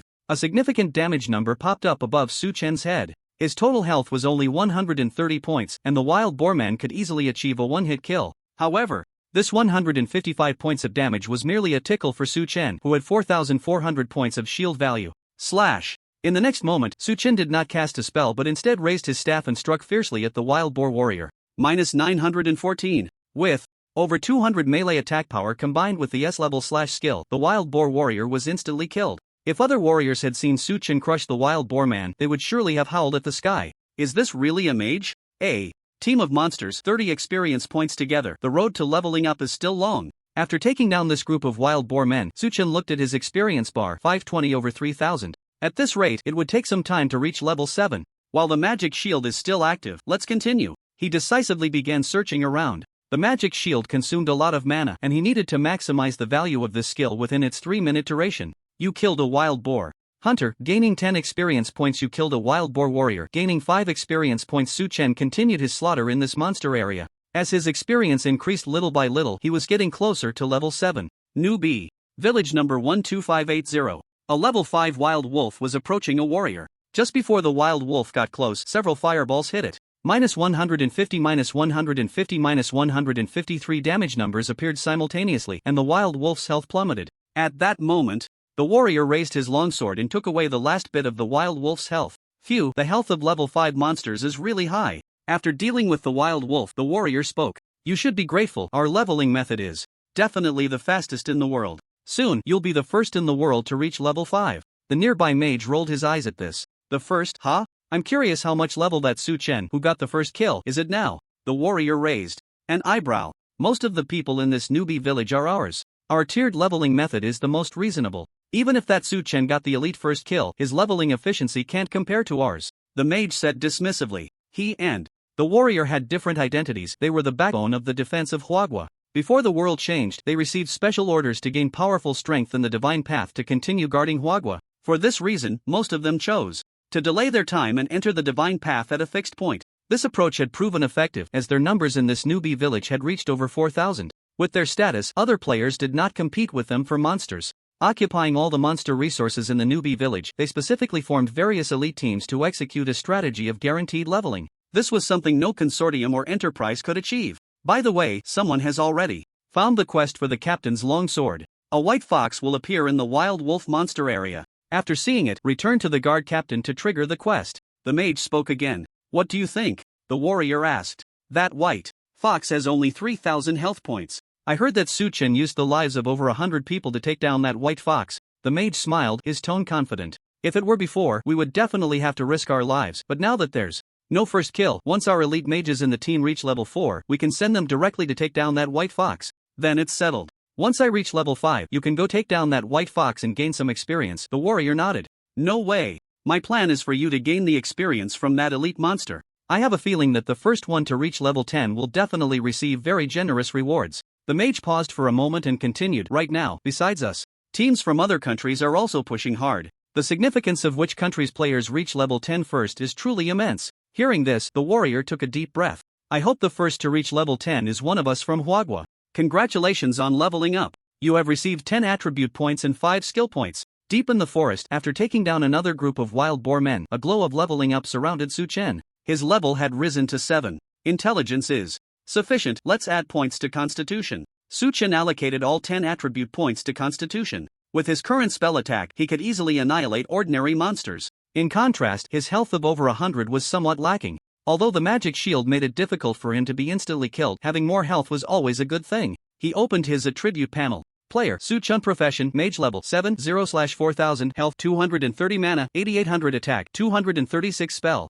Attack 580, Physical Defense 23, Spell Defense 220, Attributes Strength 8, Constitution 18 plus 5, Agility 208, Spirit 210 plus 10, Intelligence 260 plus 30, Equipment Elite Staff, Wolfskin Cloth Armor, Rhino Skin Leggings. The attributes are not bad. Let's continue. Having successfully leveled up to 7, Suchin cleared out all the wild boar men in the surrounding area. He continued deeper into the forest. What is that? Soon, a large camp appeared in his sight. Unlike the previous camp, this one was filled with patrolling wild boar men and had built several meters high walls. Above the walls, a row of wild boar men hunters were watching closely with their bows drawn. As expected of an elite difficulty task, with this setup, you can't even enter the camp gate without a team of dozens. After circling the camp's perimeter, Suchen did not act rashly. There are about 400 wild boar men in the entire camp. If they launch an attack, I wonder if they will all come out. What? A pity I don't have any area attack skills. Otherwise, with my current spell attack, I could definitely wipe them all out. The large number of wild boar men made Suchen cautious. The main issue was those wild boar archers. Activate Magic Shield. After careful consideration, Suchen decided to launch a frontal assault. There were a total of 5 archers at the camp gate, and a volley from them could deal 725 damage. With his 4,400 shield value, he could easily withstand it. This way, the remaining 6 melee monsters and 3 mage monsters would be no problem at all. Fireball. Suchen directly cast a fireball at one of the wild boar men. Minus 2,320. A definite kill. At the same time, the other wild boar men at the camp gate reacted. The hunters on the wall drew their bows, aiming at Suchen, while the nearby mages conjured flames in their hands. Hoomph, hoomph. The wild boar warrior below the wall let out a roar, raising their weapons and charging forward. Frost Arrow. Suchen decisively cast an instant frost arrow at a ranged monster. Minus 1,740, still a kill. Minus 145, minus 145, minus 145, 0. Immediately, a series of damage numbers appeared above Suchen's head. It looked like a lot, but the damage dealt was just that. Magic Missile. Holy light. 2 more instant skills, and the wild boar men on the wall fell one after another, leaving only one wild boar archer still drawing his bow. Let's take care of these melee monsters first. Suchen ignored the ranged monster and focused on the approaching wild boar warriors. Charge. He aimed at one of the monsters and charged directly. With the boost from agility, he almost instantly raised his staff in front of that wild boar man. Minus 914. Slash. Minus 914. 2 warrior skills were unleashed in succession, and 2 more wild boar men fell to the ground. Minus 95, minus 95, minus 95. At this moment, the attacks from the other 3 wild boar warriors also struck Suchen. Suchen ignored the wild boar warriors surrounding him and cast a fireball at the archers in the distance. Minus 2,320. Then, Suchen continued to unleash fireballs at the mage monsters on the city wall. With the remaining 3 wild boar warriors having limited attack power, it was enough to release fireballs to eliminate all those mage monsters before his shield was broken. After dealing with the mage monsters, the cooldowns for Frost Arrow and Holy Light also finished. Suchen swiftly killed the 2 wild boar warriors in front of him, leaving the last one. Let's have some fun. He raised his staff and struck the wild boar warrior on the head. Minus 206. A normal hit took away a third of the wild boar warrior's health. Minus 206, minus 206. It wasn't over yet. With the agility boost, Suchen's attack speed far exceeded that of the wild boar warrior, completely depleting its health bar before it could strike back. With just 2 rounds of skills, all these wild boar warriors are taken care of. 5 ranged monsters, 5 melee monsters, 3 mage monsters. The level 6 melee monsters only gave Suchen 5 experience points, while the remaining level 7 monsters provided 40 experience points. The experience is still too little. After defeating 13 monsters, the experience bar only increased a tiny bit, which made Suchen a bit unhappy. However, when he reached the entrance of the camp and saw the levels of the monsters inside, he couldn't help but smile. Most of the monsters inside were level 8. That guy is? One particularly burly wild boar warrior caught his attention. This wild boar warrior stood 2 meters tall, wielding 2 sharp axes, and was clad in heavy armor. This guy must be the boss, right? Seeing the appearance of this wild boar warrior, Suchen narrowed his eyes. Given the number of wild boar warriors in this camp, it would be hard to believe there wasn't a boss here. Is it guarding that cave? The distance was too far for Suchen to see the attributes of the wild boar boss. He could only see the dark cave behind it. If he wasn't mistaken, that place should be his quest point. There are 10 monsters next to the wild boar boss, and their aggro should be linked. This is going to be tricky. What worried Suchen more was the wild boar minions next to the boss. The equipment you listed for sale has been sold. Just as he was about to clear the other minions first, a notification popped up on the interface. Almost forgot. Opening the auction house, he saw that the amount of gold waiting to be collected was 70 coins. Not bad. This number made Suchen unable to stop himself from smiling. Adding the previous amount of gold and what he had just earned from killing monsters, the total in his bag reached over 300 coins. This didn't even count the miscellaneous items dropped by the high-level monsters. Let's sell some stuff first. The importance of gold was self-evident, and since his bag was already full, Su-chen listed all the unnecessary items for sale. The number of players in the game Shin 2 was incredibly large, and many were there to make money, planning to earn a profit during the early stages of the game. This also led to the prices of items in the auction house dropping lower and lower. Although the white gear in Su-chen's hands was of a higher level, the attributes it added were minimal. Far from the high prices at the beginning, he could only sell it for 1 or 2 gold coins at most.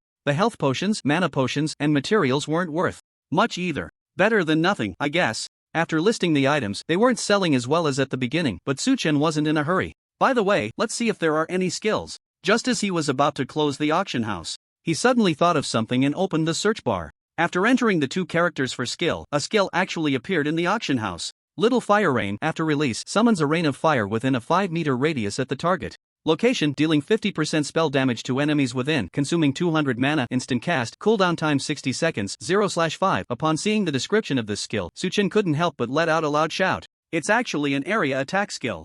You know, what I like the most right now is a group attack skill. Even just an ordinary group attack skill. 100 gold coins? But after seeing the price marked behind this skill, Su-chen's eyes widened. The number of players in Shen 2 is enormous. Even if the drop rate for skills is low, it's inevitable that a dog's paw would appear. However, it's not unreasonable that there's only this one skill in the auction house. Those ordinary skills suitable for leveling up must have been absorbed by the big financial groups internally, and no one would sell them. In contrast, this little Fire Rain skill looks powerful, but for the vast majority of mages, it can be considered useless. First of all, it has a high mana cost. A consumption of 200 mana points means that a mage's spirit must reach 20 points. With the current levels of those mages, only a handful can cast a Fire Rain. Moreover, the current warriors simply can't withstand so many wild monsters. It's impossible to let the mages gather monsters by themselves, right? The key is that to achieve considerable damage with this skill, a large number of skill points must be invested. Those wealthy mages would definitely disdain wasting skill points on such a skill. After all, they have someone to level up with.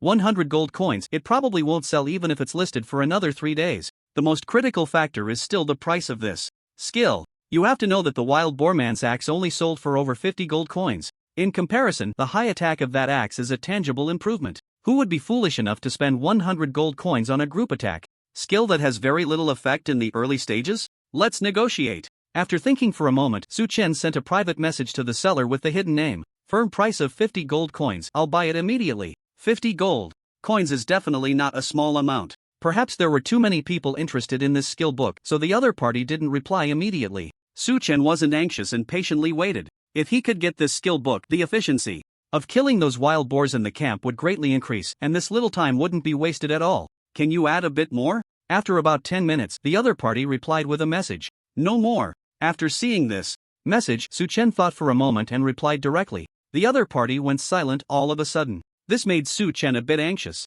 If the other party insisted on 100 gold coins, he really wouldn't have a way out. Sigh. In other novels, the tactic of feigning retreat works like a charm. Why can't it work for me? Su-chen sighed. Fortunately, at this moment, the other party sent another message. 60 gold coins. If you want it, I'll take it down and we can trade directly. 60 gold coins is within my acceptable range, but if I agree too readily, the other party might raise the price. Su-chen pondered. He didn't rush to reply, mimicking the other party and leaving it hanging. In a certain novice village, a group of 5 mages was casting fireballs at level 5 wild wolves. Xianggu, what if that person doesn't reply? One of the mages couldn't help but shout after casting a fireball. Just wait, whoever speaks first loses. The person he called Xianggu was the last to cast a fireball, killing that wild wolf. But this is already the highest price. Currently, the bids are 50 from this guy and 25 from another. That's a whole difference. The mage was getting impatient. What's the rush? This skill doesn't seem valuable right now, but after a while, it will definitely sell. If it really doesn't work, we can always learn it ourselves. Xianggu shook his head, looking at his anxious little brother. But the value of gold coins now is completely different from the value of gold coins later. The little brother looked a bit helpless. That's right, Brother Xiang, I heard that the value of gold coins is starting to depreciate and they're dropping quickly. The other little brothers chimed in. Is that so? Brother Xiang frowned. Unlike those big financial groups, he was the president of an old-school gaming guild and considered a bit of a wealthy second generation, but after the launch of Shin 2, his worth was hardly impressive in front of those big shots. It's true. Most people have found that achieving success in Shin 2 isn't that easy, and they're all planning to farm gold to make money. As soon as they have copper coins, they'll sell them immediately. Yeah, now every novice village has merchants specifically buying copper coins and the prices are being driven down. Plus, as everyone's levels increase, the gold coins dropped from monsters will also increase, so gold coins will definitely depreciate. Several little brothers spoke in succession. Hearing this, Brother Xiang wavered. He knew very well that if he learned that fire rain skill, it probably wouldn't be useful for a long time. Then reply to that guy, 50 gold coins, direct trade at the auction house, and he can cover the transaction fee. Got it. Not replying? At the wild boar man camp, Su Chen sat on the ground, his brow furrowed. Bro, 50 gold coins is fine, but you have to cover the transaction fee. We'll list it for 55 gold coins, you can buy it directly. A message suddenly popped up. List it for 40 gold coins directly. Or forget it. Su Chen thought for a moment and lowered the price. This time, the other party was silent for a few minutes before sending a message. Bro, that's not fair, why are you lowering the price? Then take your time selling it. No need to reply. Su Chen was also unceremonious and directly closed the private chat. Sitting there, Su Chen opened the auction house and waited silently. Sure enough, after more than 10 minutes, the price of that fire rain skill was changed to 50 gold coins. There's still room for a price drop. Su Chen chose not to buy and continued to wait. After another 10 minutes or so, the price of the skill was indeed changed to 40 gold coins. This time, Su Chen didn't hesitate and chose to buy it at that price. After losing 40 gold coins from his bag, he still had over 300 left, and his inventory now had that skill book. Do you want to learn small fire rain? Yes. Opening the skill bar, Su Chen pressed the plus next to small fire rain. Small fire rain successfully upgraded to small fire rain E grade. Small fire rain E grade successfully upgraded to small fire rain D grade. Small fire rain A grade successfully upgraded to big fire rain S grade. Big fire rain S grade after release summons a rain of fire within a 30-meter radius at the target location, dealing spell damage x 300% to enemies within, consuming 500 mana points. Instant cast. Cooldown time 60 seconds. Not bad. As this skill reached S grade, Su Chen couldn't help but smile. Although the mana cost of 500 points was very high, the 3x spell damage was extremely impressive. The key was the 30-meter skill range. He could completely cover both ranged and melee monsters within it. A mage with area attack skills is what a mage is. Walking to the entrance of the camp, Su Chen began to adjust the casting range of this skill. Within 30 meters, he could cast anywhere. In other words, as long as he positioned himself within 30 meters, he could attack monsters up to 60 meters away. Big fire rain. Aiming at the area with the densest monsters, Su Chen unleashed a fire rain. The 30-meter range is not small. Su Chen deliberately adjusted the position of the fire rain skill so that it could cover dozens of wild boar monsters. -1740, -1740, -1740. Wherever the fire rain fell, exaggerated damage numbers popped up. Without exception, all were instant kills. You killed a Boarman hunter and gained 10 experience points. You killed a Boarman warrior and gained 5 experience points.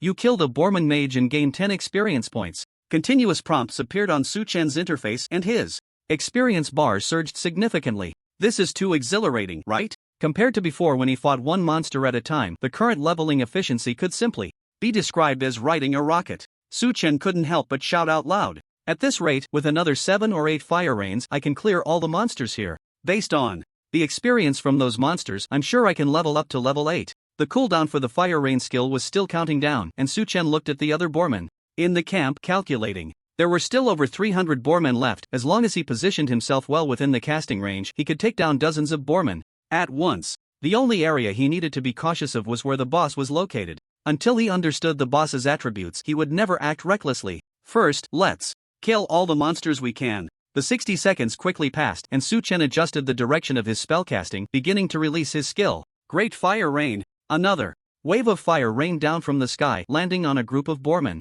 You killed a boar, gaining 10 experience points. You killed a boarman warrior, gaining 5 experience points. You killed a boarman mage, gaining 10 experience points. If I had gotten this skill earlier, I would probably be level 10 by now. This place really is a treasure trove for leveling. Watching the experience bar rise rapidly, Su Chen's expression was one of pure excitement. The boarmen monsters in this camp were densely packed, and there were many high-level ones as well. Of course, in other areas, he definitely wouldn't have such leveling efficiency. With plenty of mana, all Su Chen needed to do now was wait for the skill's cooldown. Watching the 60-second countdown for fire rain gradually approach 0, he turned to another area of the camp. The boarmen there were quite leisurely, with a few even looking around, completely unaware of the fate that awaited them. Fire rain. Once again, a rain of fire fell from the sky. Beautiful country. Area. 7 or 8 teams of mages were active in a certain area. They looked well trained, with each team having a fixed activity zone. When monsters respawned in that area, These mages would collectively cast fireballs at the monsters.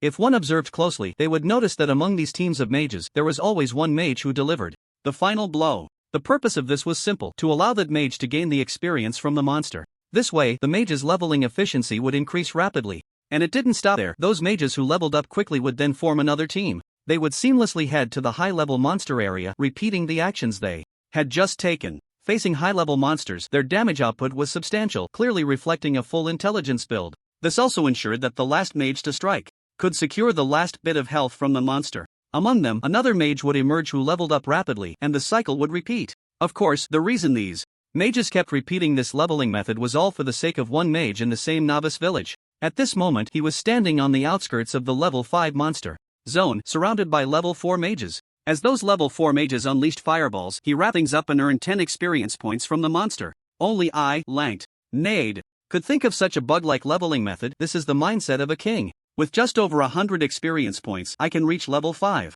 Who in the world can surpass my leveling speed from now on? The first to reach level 10 will definitely be me, Lanked Nade. I will become the strongest mage on the path to divinity. Ha, ha, ha. The mage was clearly extremely satisfied with this leveling speed, shouting and laughing maniacally. The mages beside him seemed to be used to this scene, each with a blank expression. In the land of cherry blossoms, a group of mages was also employing a tiered leveling method.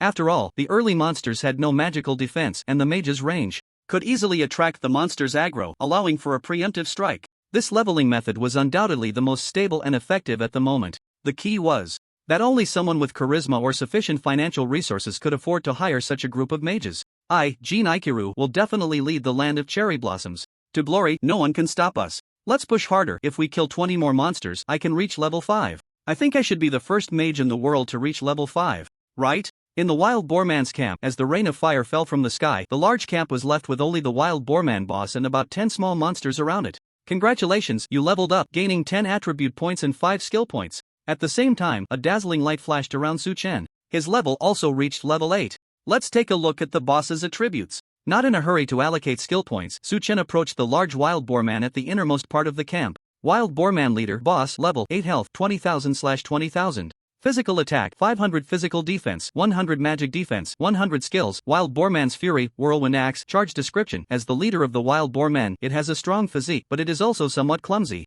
This really is a boss. These attributes are just too impressive. After seeing the Wild Boar Man boss's attributes, Su Chen's eyes widened. With 20,000 health points, even with the skills he currently possessed, it was almost impossible to take down this boss alone. Not to mention the other 2 skills, just the charge is enough to give me a hard time. The boss's attack power reached 500 points, and with the enhancement of its skills, even with his high magic shield, he might not be able to defeat it before the shield disappeared. Without a team of at least 100 people, it was basically impossible to take down this boss. Those ranged monsters around can be taken out with a fire rain, but the problem is how to kite? Observing the terrain of the entire camp, Su Chen was determined to take down this boss. If he couldn't withstand it head-on, couldn't he kite it? I'm already level 8. Should I go back and learn some skills first? The terrain in the camp was relatively narrow, and after thinking for a moment, Su Chen decided to return to the novice village to learn skills. For him, the improvement brought by skills outweighed everything else. Moreover, having more skills would give him more options in the boss battle. I'll let you off this time.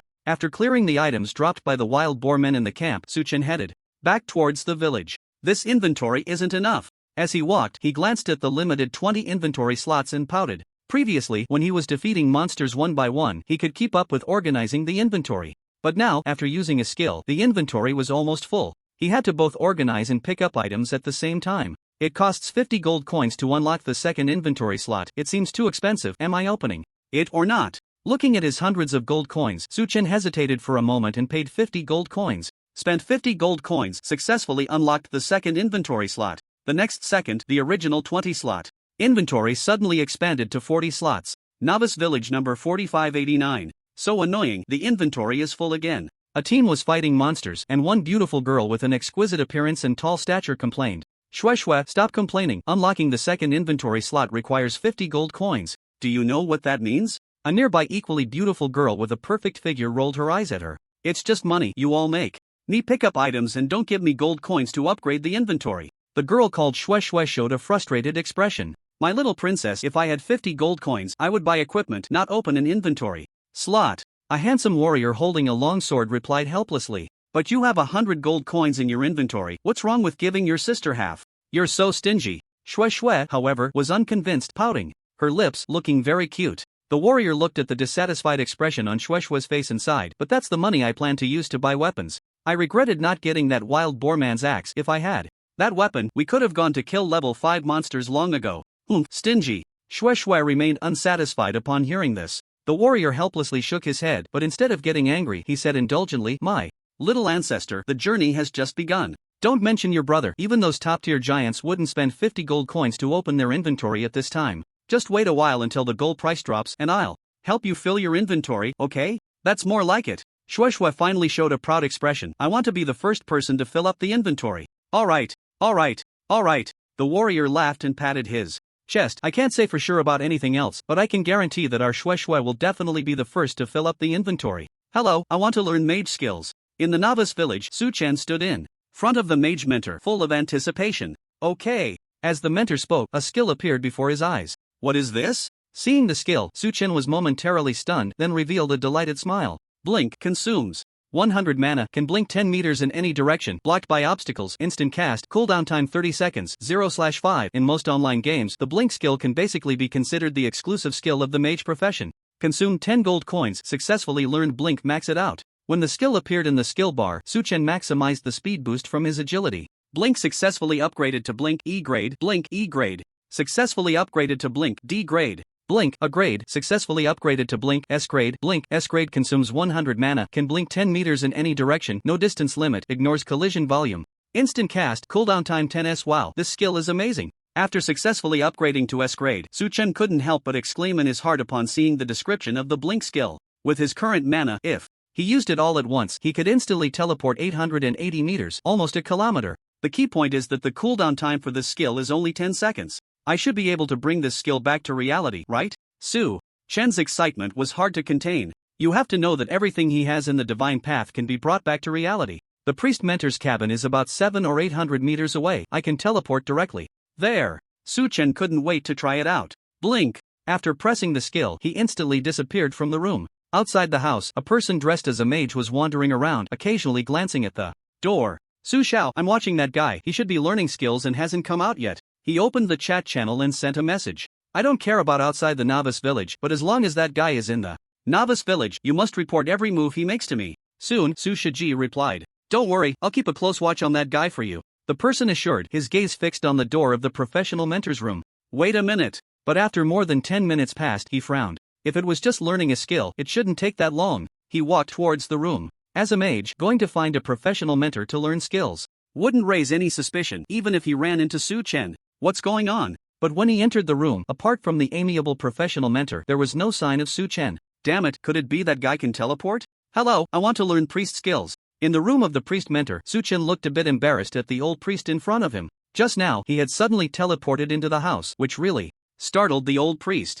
Child, next time don't appear so suddenly. The old priest had no intention of scolding. As soon as he finished speaking, a skill appeared before Su Chen's eyes. Powerful healing. Spell, restores 200% of the target spell attack health after use, consumes 100 mana, once casting time, 10's cooldown, 0/5, a skill that instantly heals? This skill made Su Chen raise his eyebrows. With a magic shield, he felt that pure healing skills were somewhat redundant for him. Instead, those skills that could both heal and deal damage seemed more practical. I'll learn it. After thinking for a moment, Su Chen chose to learn this skill. Consume 10 gold coins, successfully learn powerful healing spell. Powerful healing spell successfully upgraded to powerful healing spell E grade. Powerful healing spell, a grade, successfully upgraded to powerful healing spell S grade. Powerful healing spell S grade restores 600% of the target spell attack health after use, consumes 200 mana, once casting time. 10's cooldown. After bidding farewell to the old priest, Su Chen hurried to the location of the assassin mentor. He hadn't learned any of the assassin's skills before, but after enhancing his melee attack, it was necessary to learn some assassin skills. Hello, adventurer, how can I help you? The assassin mentor, dressed provocatively, smiled as she spoke. I want to learn skills. As Su Chen spoke, 3 skills appeared at once. Backstab, attack from behind the enemy, dealing 150% physical attack damage, cooldown 10's, 0/5. Kidney shot, strike the enemy's abdomen, causing 1s of stun and 100% physical attack damage. Cooldown 20's, 0/5. Piercing attack, ignores 30% of the enemy's defense, dealing 100% physical attack damage, cooldown 30's, 0/5. All 3 skills required a total of 20 gold coins to learn. Su Chen didn't Hesitate. After learning, he upgraded these 3 skills to S grade one by one. Backstab, S attack from behind the enemy, dealing 600% physical attack damage, cooldown 10 S kidney shot, S grade strike the enemy's abdomen, causing 3s of stun and 500% physical attack damage, cooldown 20 S piercing attack, ignores 80% of the enemy's defense, dealing 500% physical attack damage, cooldown 30 S. The damage increase for assassin skills is indeed higher.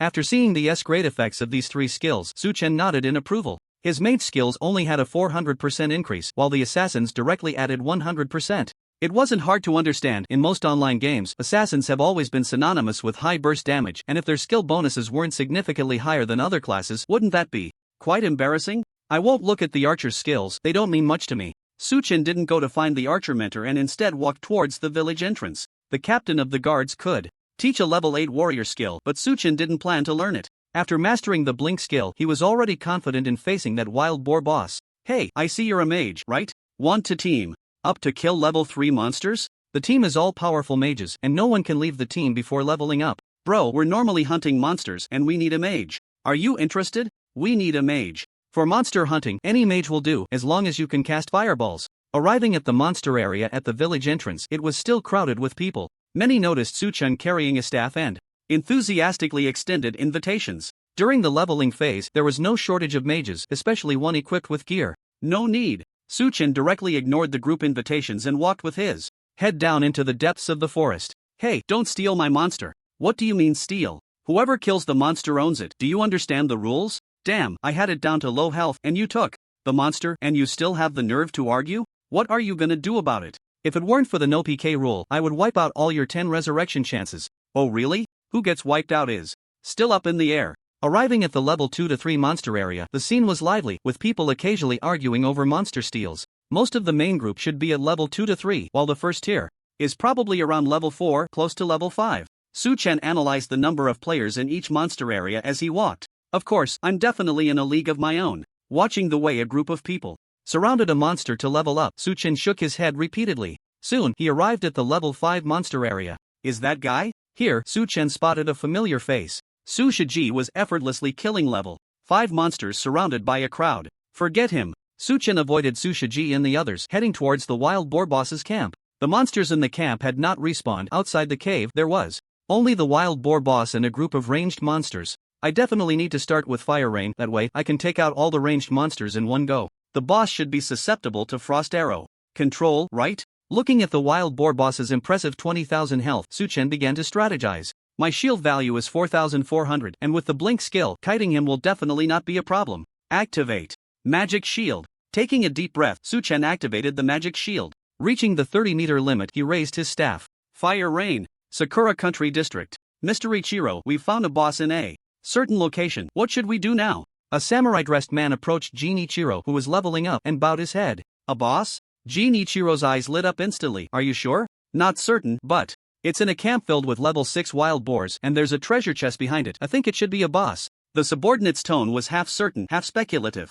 The boss has not been killed yet, which means no one has been able to defeat it. This is our opportunity. Gather everyone, and at all costs, we must take down that boss. Hearing this, Jin Ichiro showed a decisive expression. This time, the first kill of the boss must not be snatched by Su-Chan or anyone from Huagua. This glory belongs to us samurai. Hi! After Jin Ichiro finished speaking, everyone present bowed their heads together. -1800, -1800, -1800, -1700 as a rain of fire fell. The ranged monsters around the wild boar chief were instantly killed. Roar! The wild boar boss, caught in the rain of fire, also suffered considerable damage and let out a roar as it charged towards Su-Chen in the distance. This guy isn't very fast. Dressed in heavy armor and wielding 2 large axes, the wild boar chief looked quite cumbersome. Ice arrow. Without hesitation, Su-Chen used his only slowing skill. -1700. Taking a slow? As the damage appeared, a layer of frost formed on the wild boar chief, further reducing its movement speed. Great! Seeing this, Su-Chen smiled. Fireball. Taking advantage of the moment, he began to chant. -2300. A fireball flew towards the wild boar chief, causing the frost on it to disappear. Su-Chen did not continue casting spells and began to retreat. As he backed away, he kept an eye on the wild boar chief's health. 14300/20,000. Magic missile. Holy light. Su-Chen cast 2 instant skills at the wild boar chief. -2300. -1100. Roar. The wild boar chief, having not even touched a hair on Su Chen, was already down to half health and let out an angry roar. Its eyes fixed on Su Chen, its speed suddenly increased exponentially. Charge, Su Chen quickly realized. Although the charge skill targets a specific enemy, it can be avoided. Just as the wild boar chief charged in front of him, Su Chen decisively used blink. Humph. The wild boar chief missed, staring blankly ahead, furious. In front of a kiting mage, warriors are just little brothers. At that moment, Su Chen's voice came from behind it. The wild boar chief quickly turned around, only to be hit by a fireball. Minus 2,300. Roar! The wild boar chief had never been humiliated like this, gripping its axes tightly, its fangs bared, ready to tear Su Chen apart. At this distance, I can cast another fireball. Su Chen began to chant fireball again. Just then, the wild boar chief suddenly raised both hands high. In the next second, it forcefully threw the flying axe towards Su Chen. Two axes crossed and spun, moving at high speed. Su Chen, who was releasing the fireball, clearly couldn't dodge.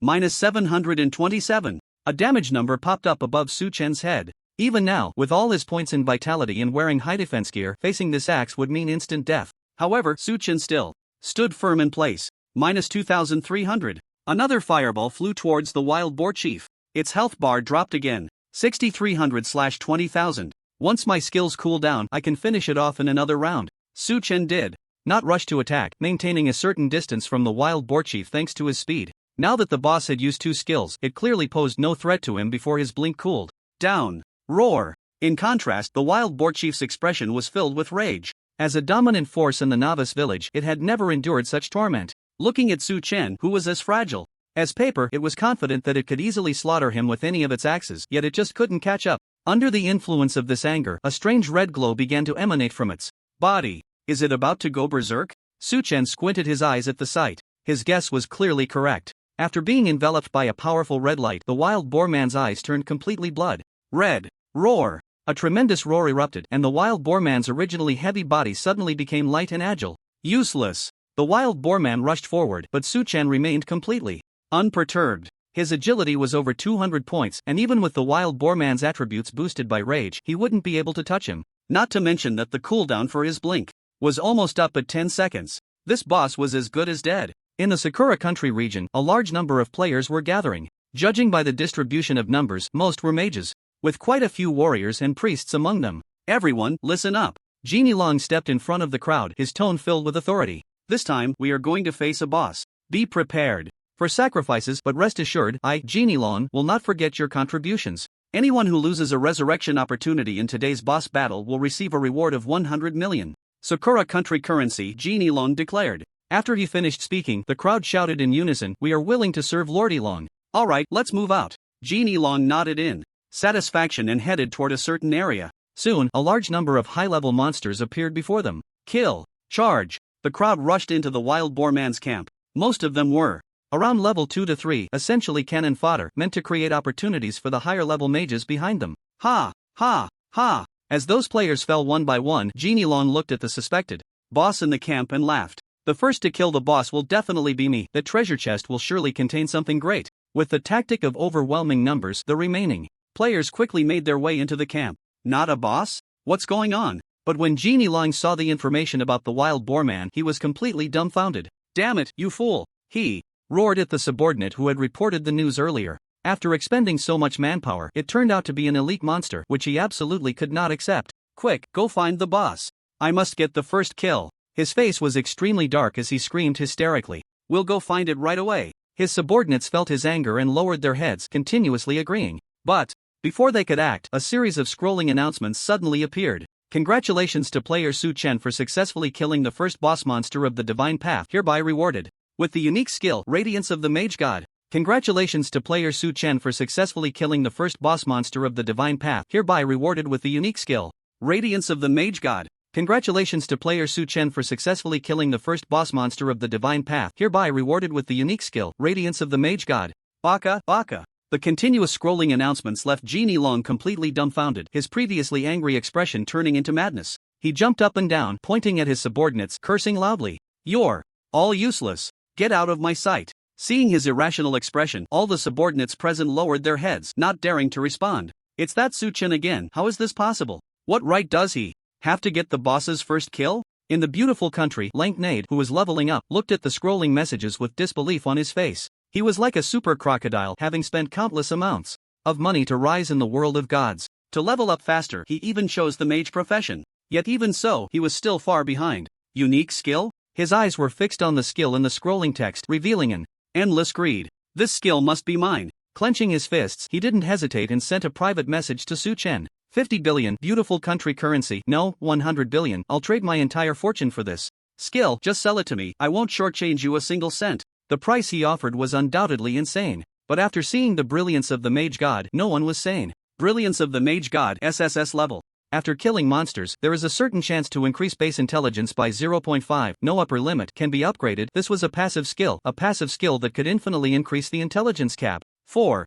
A mage. What is the most important attribute? Out of 100 mages, 99 would definitely answer intelligence. The World Channel was filled with discussions about this skill. This skill is too exaggerated. Killing monsters can increase intelligence. Doesn't that mean later on you can casually have millions of intelligence and tens of millions of magic damage? I wonder how high this probability is, but looking at this SSS level, it shouldn't be too low, and it can be upgraded. I wonder what the godly effect is. It's already against the heavens, and this is still a unique skill. Isn't this Su Chen the designated heir of the mage god? I'm really curious about who this Su Chen is. He got the elite first kill and now the boss first kill. He must have a really powerful team, but why haven't we heard a peep? Looking to buy the brilliance of the mage god. Brother Su Chen, please reply to my private message. Just name your price, I won't haggle. Who would sell such a godly skill? Give me 100 billion and I might consider it. The entire channel was filled with various comments, and the number of people wanting to buy this skill was countless. In the hidden and talented Huagua, countless wealthy individuals emerged, even willing to trade their entire fortunes for this skill. However, every private message he sent was met with silence. In the wild boar camp, the wild boar leader lay dead beside Su Chen. A light orb shimmered on its corpse, but Su Chen had no mind to pick it up. This skill is too amazing, right? His attention was completely drawn to the brilliance of the mage god in his skill bar. Without any hesitation, he decisively chose to learn it. As for the private messages with offers in the hundreds of billions, Su Chen chose to ignore them all.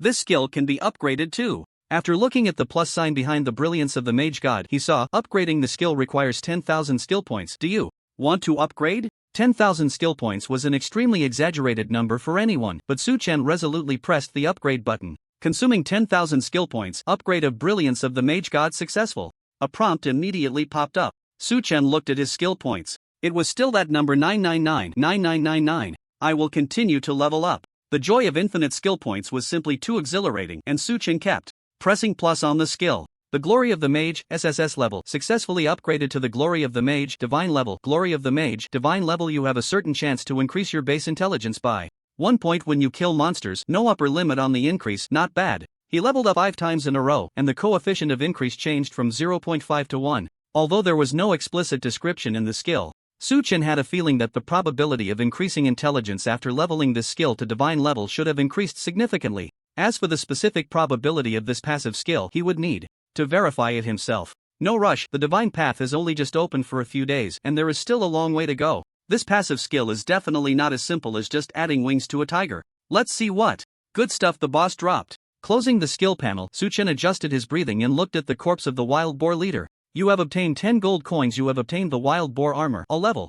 You have obtained the wild boar battle axe, a level. Wild boar armor, a level, increases physical defense by 50, increases magical defense by 50, health plus 500 requirement level. Level 8, heavy armor, wild boar battle axe, a level, increases physical attack by 100, 10 points of strength, 10 points of agility requirement level. Level 8, two-handed weapon, 2 pieces of A-level equipment. The attributes are pretty good. Seeing the 2 pieces of equipment in his hands, Su Chen smiled. Mages cannot wear heavy armor or wield two-handed weapons. These 2 pieces of equipment were only worth selling to him. As long as I put them on the auction house, it will definitely cause a wave of auction frenzy. But most people are still at a low level, so I'll sell these 2 pieces later. After thinking it over, Su Chen didn't rush to put the 2 pieces of equipment on the auction house. Although gold coins would become less valuable over time, it made no difference to him. He wouldn't exchange gold coins for money, he just needed gold coins. He believed that once those wealthy players reached level 8, he could sell these 2 pieces on the auction house for several times more gold than he could now. I can list everything else, just keep some blue potions and health potions.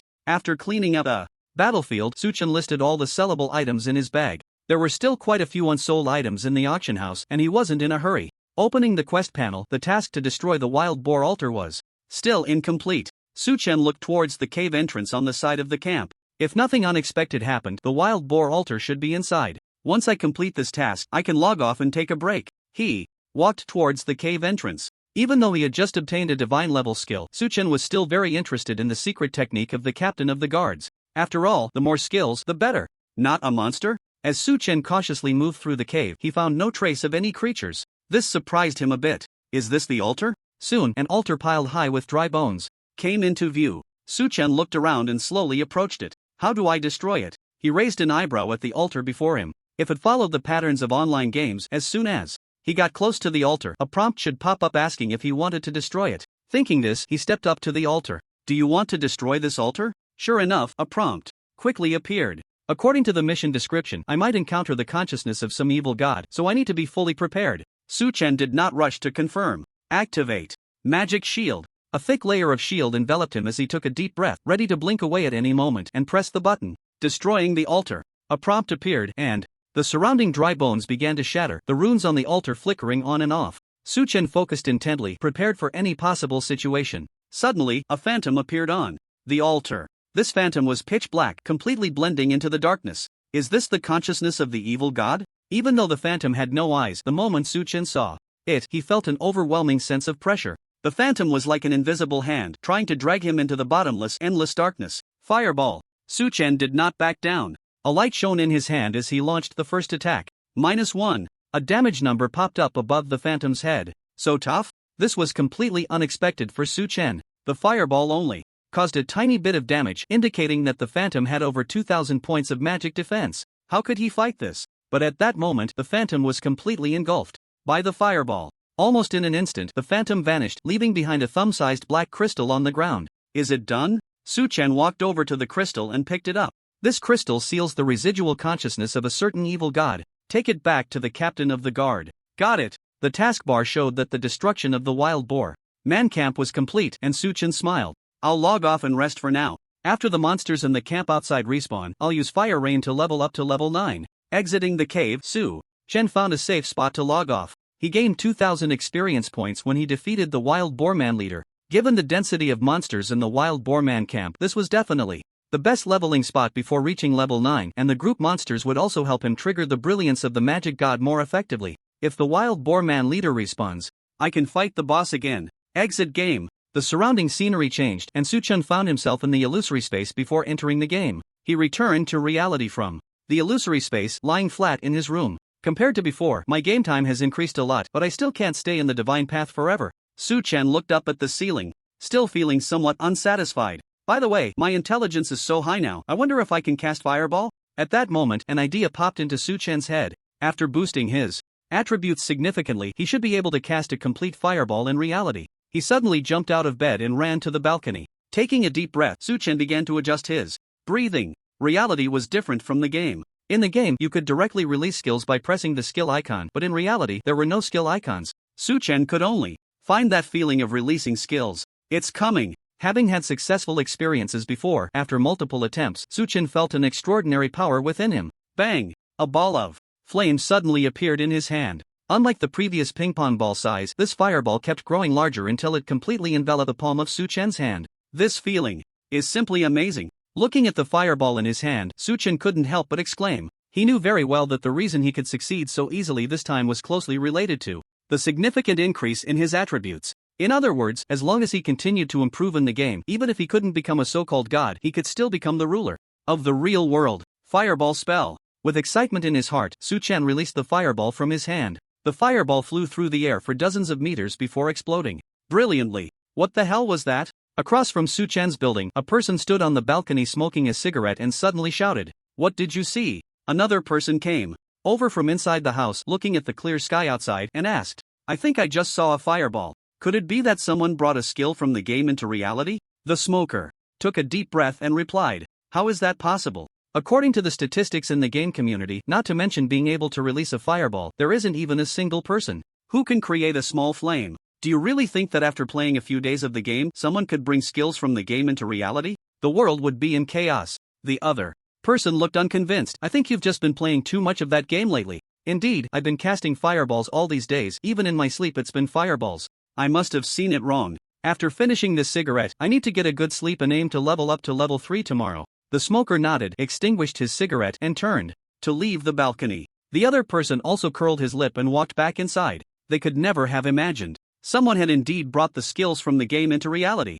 Woohoo, this is simply too much fun. Looking at the exploding fireball, Suchin couldn't help but let out a loud cheer. If this fireball were to hit someone, there probably wouldn't be a single person in the real world who could withstand it. At this moment, he clearly had already stepped outside the realm of a normal person. Since the fireball can be released completely, other skills should be possible too, right? What Su Chen was particularly concerned about was the blink skill. If he could unleash it in reality, it would be equivalent to having unlimited teleportation. First, teleport into the room. Taking a deep breath, Su Chen looked towards his room. The distance from the balcony to the bedroom was just about 10 meters. Blink! He simulated the image of Blink in his mind and shouted it out loud. In the next second, he suddenly disappeared from the balcony and reappeared in the bedroom. This is so freaking awesome. Achieving success on the first try, Su Chen's face was filled with joy. This ability was undoubtedly an unbeatable existence in reality. With my current abilities, even the strongest person in this world wouldn't be my match, right? I should treat myself well, go out for a nice meal.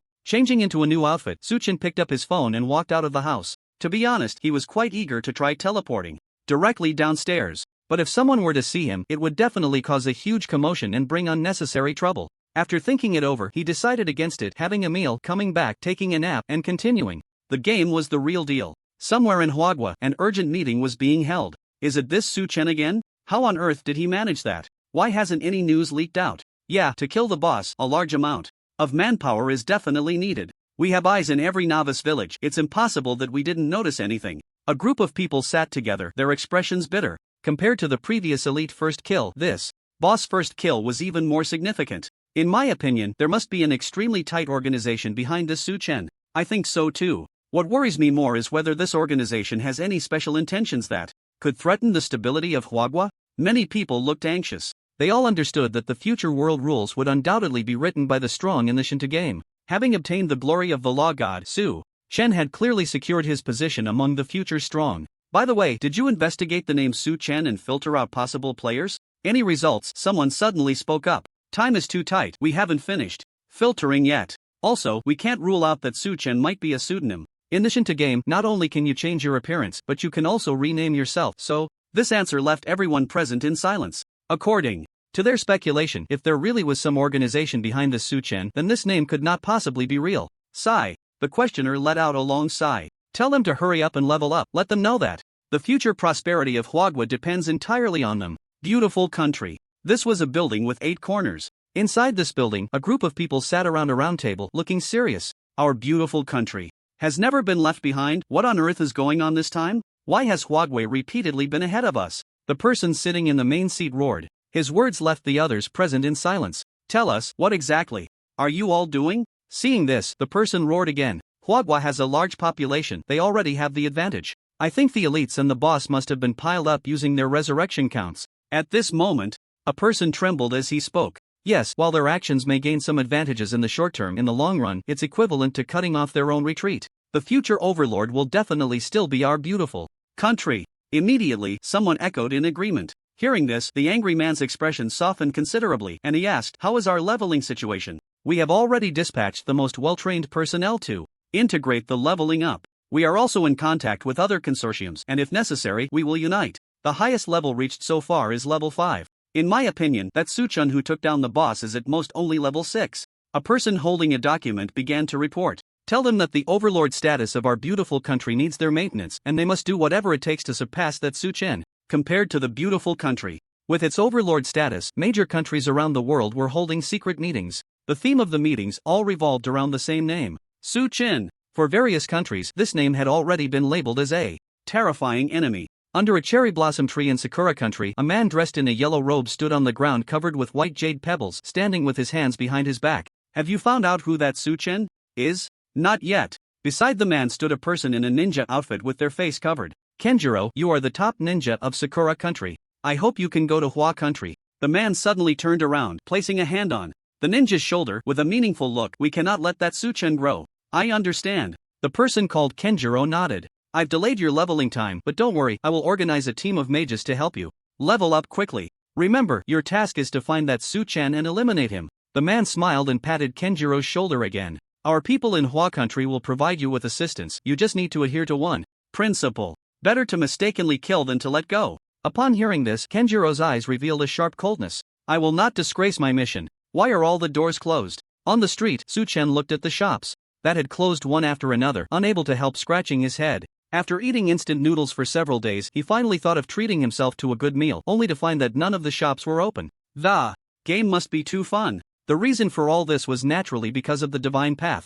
Not to mention the shops being closed, the flow of people on the street had noticeably decreased. Let's check out the big mall. However, since he was already out, Su Chen wasn't in a hurry to go back. Strolling around and stocking up on some food was also good. My speed has increased. As he walked, Su Chen noticed a significant boost in his movement speed. With over 200 points in agility, it was indeed brought back to reality. If I participated in a running competition, wouldn't I easily win the championship? This change made Su Chen feel an impulse to join a race. Of course, these changes were just the beginning. Su Chen looked up. Tall buildings surrounded him, and the sky was blue. Perhaps one day, I will stand above those clouds overlooking the earth. To become a deity admired by all. China's control over the cities is quite effective. Even though the Shinta game has had a huge impact on the flow of people in reality, many shops and large shopping malls are still open. Su Chen found a restaurant, filled his stomach, and then went to the supermarket to buy a lot of supplies. There are only a few hundred left in my card. After spending, he looked at the balance on his bank card and smiled slightly. In the past, he would have been lost in the struggle for survival, living a life of running around, but now it's different. Not to mention, just the 2 pieces of equipment dropped by the boss in his bag would be more than enough to exchange for 10 large supermarkets. No rush. If I really run out of money, I can just sell some gold. Loaded with goods, he put everything in the fridge, yawned continuously, and lay down on the bed. Before sleeping, he set an alarm for 8 hours. According to scientific research, 8 hours of sleep a day is the most reasonable. Only by getting enough rest can he have more gaming time in Shin 2. After a good sleep, Su Chen was awakened by the alarm. Time to get to work. He got up from bed, cooked a bowl of noodles, and fried 2 eggs. After eating, he spread out his hand and summoned the Shinto crystal. Enter game. With a flash of white light, he arrived at the illusory space before entering the game and then reached the Shinto world. It was still the same camp as yesterday, and he appeared in a safe zone without monsters. The monsters in the camp have indeed respawned, but it seems the boss is gone. Arriving at the camp, Su Chen looked inside and raised an eyebrow.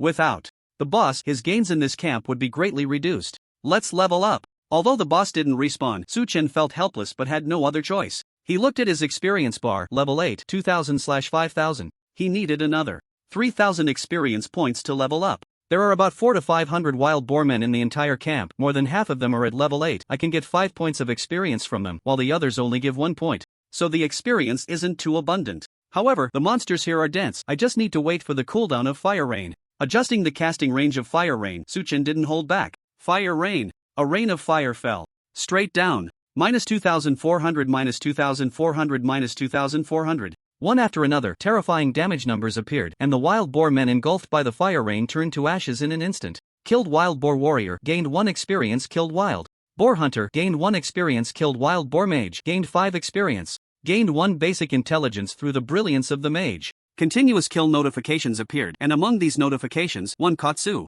Chen's attention. Did this just increase my intelligence by 1? A rain of fire had almost killed 50 to 60 wild boar men, also increasing his intelligence by 1. If I kill all the wild boar men here, wouldn't I be able to increase my intelligence by 10 or more? Thinking of this, Su Chen's expression became even more excited. He stared closely at the cooldown time of the fire rain skill. Each second seemed to stretch. Finally, when the countdown reached 0, he couldn't wait to release it in the area where the monsters were most concentrated in the camp. Fire rain. Another wave of flames fell. Su Chen quickly searched through the series of notifications. No increase? Unfortunately, this time luck seemed to be poor and the intelligence increase notification did not appear. Let's continue. Rubbing his nose, Su Chen calmed his excited heart and began to treat it normally. Fire rain. After a series of fire rains, the wild boar men in the camp were gradually cleared out. I increased my intelligence by a total of 5 points, which is pretty good. Su Chen took a look. The divine light had triggered a total of 5 times, granting him an increase of 5 points in intelligence. The experience bar had also reached 3,600/5,000. He still needed 1,400 points of experience to level up, and if he were to kill monsters of the same level, he would need at least 280 of them, while level 9 monsters only required 140. If I go further in, there should be level 9 monsters, right? Su Chen glanced towards the back of the wild boar man's camp. It seemed there was still a monster area over there. I should go back to turn in the quest first. Maybe I can pick up other tasks and clear out my inventory on the way back. The efficiency of the monster groups was simply too high. Su Chen had no time to organize the items in his inventory. Moreover, there was a limit to the items he could consign at the auction house, so he had to spend another 100 gold coins to open the third inventory slot. With 60 slots, it was finally a bit more comfortable. Things are starting to sell poorly. I can only sell them cheaper to try to get rid of them quickly, or should I set up a stall back in the village? Looking at the pile of unsold materials, blue potions, red potions, and some white gear in the auction house, Suchen had an idea. Forget it, if I set up a stall to sell so many things, I'll definitely attract attention. The more it's like this, the more I need to keep a low profile. But after a moment's thought, Suchen abandoned that idea. Since he had already opened the third inventory slot, he could just sell the items slowly at a lower price. If it really came to it, he could spend another 200 gold coins to open the fourth inventory slot. After all, he had more than enough gold coins on hand, and once he sold those two pieces of equipment, he wouldn't be lacking in gold. On the way back to the village, Suchen began adjusting the prices of the items he had hanging in the auction house, generally lowering them by a dozen silvers compared to the average price. Have the red and blue potions sold? Soon, both the red and blue potions were sold out. These were basically essential for leveling up, and with the lower prices, they were the easiest to sell. Now I've made back over 50 gold coins. Next are those high-level white gear. If I lower the price a bit, they should sell too, and then my inventory can be cleared out. After adjusting the prices, Suchen returned to the village. Respected adventurer, it seems you have destroyed the wild boar man's altar? The captain of the guards greeted Suchen with a warm smile and personally came forward to welcome him. Yes, this is the evil god's consciousness I obtained from that altar. Suchen took out the black crystal. Indeed, it is the consciousness of an evil god. Those despicable wild boar men have actually made a deal with the evil god. The captain of the guards held the black crystal in his hand, his expression filled with indignation, and he crushed the crystal with a firm grip. Thank goodness for you, otherwise, once the wild boar men gained enough power from the evil god, the village would be in danger. He looked at Suchen, his eyes full of respect. To repay you, I am willing to teach you a secret technique I learned from a master. Here it comes. Hearing the captain's words, Suchen's face lit up. He was very much looking forward to this secret technique. The captain of the guards wants to teach you a secret technique. Do you accept? Yes. Without a moment's hesitation, Suchen confirmed. Ding! You have learned the skill Phantom Clone S rank. Is it actually an S-level skill? The moment he received the notification, Suchen's eyes widened. The drawbacks of S-level skills are self-evident, and starting with an S-level skill should mean it can continue to upgrade. Suchen hurriedly opened his skill panel. Phantom Doppelganger S-level. After use, you will gain a doppelganger that inherits 100% of your attributes. The doppelganger cannot use skills, only perform basic attacks. Cooldown time 1 hour. Upgradable, not bad. The effect of this skill is clear at a glance, and Suchen, who is well versed in various online games, understands the significance of this skill. In certain specific situations, this skill can definitely yield remarkable results. Truly a special skill. The most crucial part is the note that it is upgradable. Of course, I have to max it out right away. Suchen couldn't wait to see the effect of this skill when fully upgraded. Dear adventurer, I have an additional request. At that moment, the captain of the guards suddenly spoke up. Captain, please go ahead. Suchen had to suppress his eagerness to upgrade and focused on listening intently. The wild boar people suddenly worshipped the altar of the evil god for a reason. There is a valley shrouded in mist behind the wild boar people's camp, and I suspect there is something wrong there. I hope you can investigate. As the captain said this, his expression became a bit awkward. I know that place is very dangerous, but we have to protect the village and cannot spare anyone to assist you, so you'll have to rely on yourself. At the same time, a prompt appeared in front of Suchen. Do you accept the quest? Investigate the Misty Valley? Dungeon? Seeing the quest description, Suchen raised an eyebrow. There is indeed an open area behind the wild boar people's camp that he originally wanted to explore, but he decided to hold off and return to the village to turn in the quest first. It seems that this dungeon quest is likely a follow-up to destroy the altar. But why doesn't this quest specify any rewards? Suchen was surprised that the skill only showed whether to accept it without any reward description. Forget it, I'll just accept it. Ding, you have accepted the quest. Investigate the Misty Valley dungeon, then I'll leave it to you, dear adventurer. The captain of the guards also let out a sigh of relief, and the admiration on his face grew stronger. By the way, I want to learn a skill. Suchen nodded and spoke. He still had a warrior skill he hadn't learned yet. Glad to serve. The captain of the guards smiled broadly. A skill also appeared before Suchen. Taunt after use forces the target to attack you for 10 seconds. Cooldown time 30 seconds. This skill left Suchen momentarily stunned. It's useless. As a nimble and agile mage, he had no use for this skill at all. As a mage god, learning such a skill is soulless. I won't learn it. Pouting, Suchen lost interest in learning this skill. After bidding farewell to the captain of the guards, he began to wander around the village. Since it's a dungeon, I must equip myself fully. Many NPCs in the village had tasks marked above their heads. Although those tasks didn't grant experience, many offered decent equipment as rewards. For Suchen, defeating monsters was a one-skill kill, and equipment wasn't that important, so he was too lazy to take on those tasks. But in the eyes of other players, the value of equipment was undoubtedly significant. Whether it was a good weapon or a piece of good armor, it was a huge boost to their leveling journey. I'll just take on those tasks that exchange materials for equipment. After all, the auction house is full of materials. Right now. After wandering around the village, Su-chen accepted all the tasks that rewarded equipment with materials. A total of 3 tasks. Materials were purchased directly from the exchange and the task was completed. In an instant,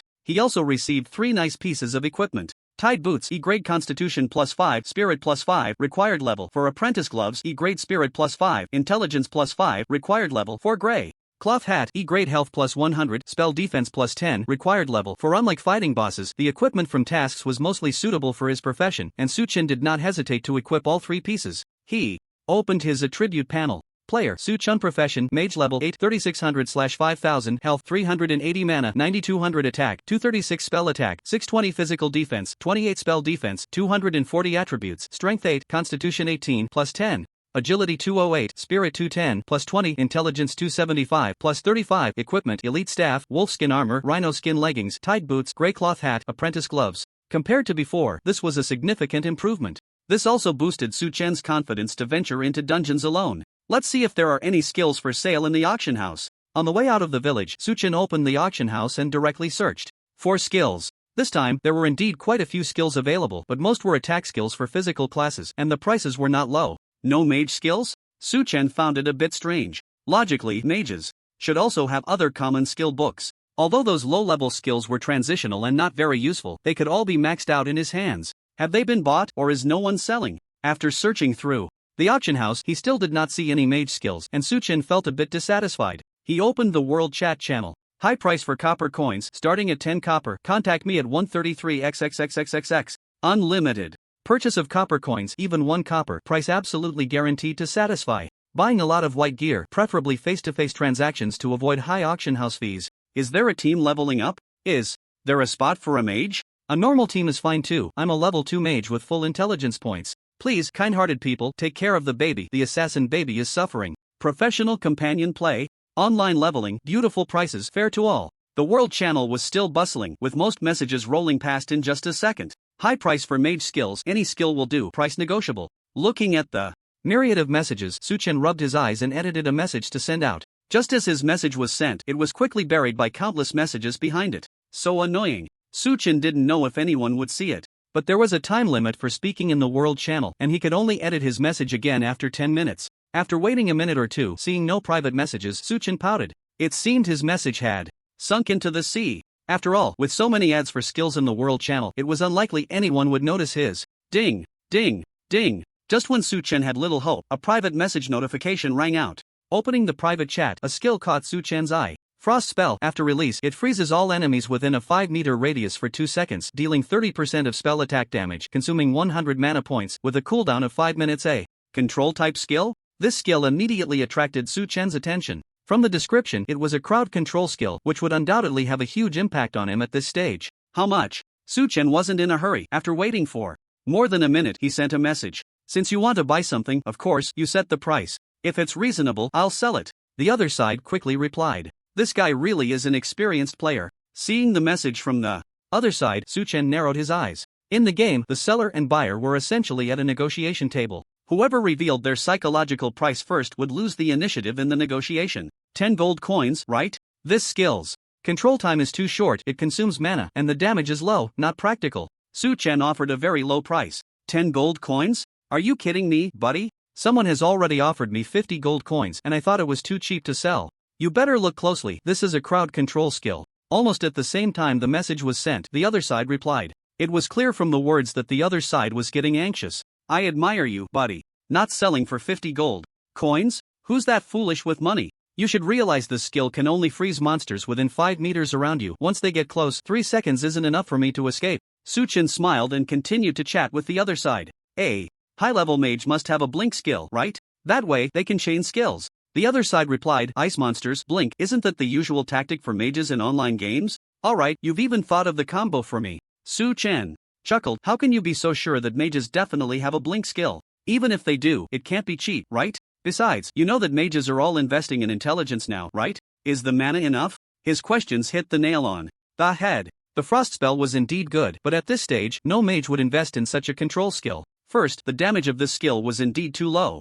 Second, this skill had to be used up close, and before the mage had a blink, most of the control time would be spent running away. Buying such a skill for 50 gold coins was worse than buying a powerful staff to boost damage. Not replying to me? After waiting a few minutes without a message, Suchen scratched his head. His tactic of feigning indifference, wouldn't it backfire? Stay calm, since they can get this skill, it should have dropped from small monsters. I don't believe no one else will buy it later. But then he thought Suchen wasn't in a hurry anymore. Skills like this would only get cheaper over time. Buying mage skill books, any skill will do, but don't bring me scams. The other side remained silent, and after 10 minutes of cooldown, Suchen continued to shout in the world channel. More and more people are in the level 4 monster area, and there are also people leveling in the level 5 monster area, but I haven't seen that Su Xiao. He must be offline resting. After passing through various leveling areas, only monsters remained around Su Chen. At this stage, when he reached level 10, the first tier of players would probably only be around level 6 or close to level 7. Level 10 will unlock that main quest. I wonder what will happen. Su Chen looked at his main quest. According to the description, that White Wolf King is definitely the boss of the novice village. Generally, tasks along this storyline should require the combined strength of the entire novice village to complete. If I level up to 10 and start it alone, I wonder if the other players in this novice village can handle it. Who cares? It's just the big boss of the novice village. Worst case, I can take it on by myself. Heading towards the wild boar man's camp, Su Chen felt no panic at all.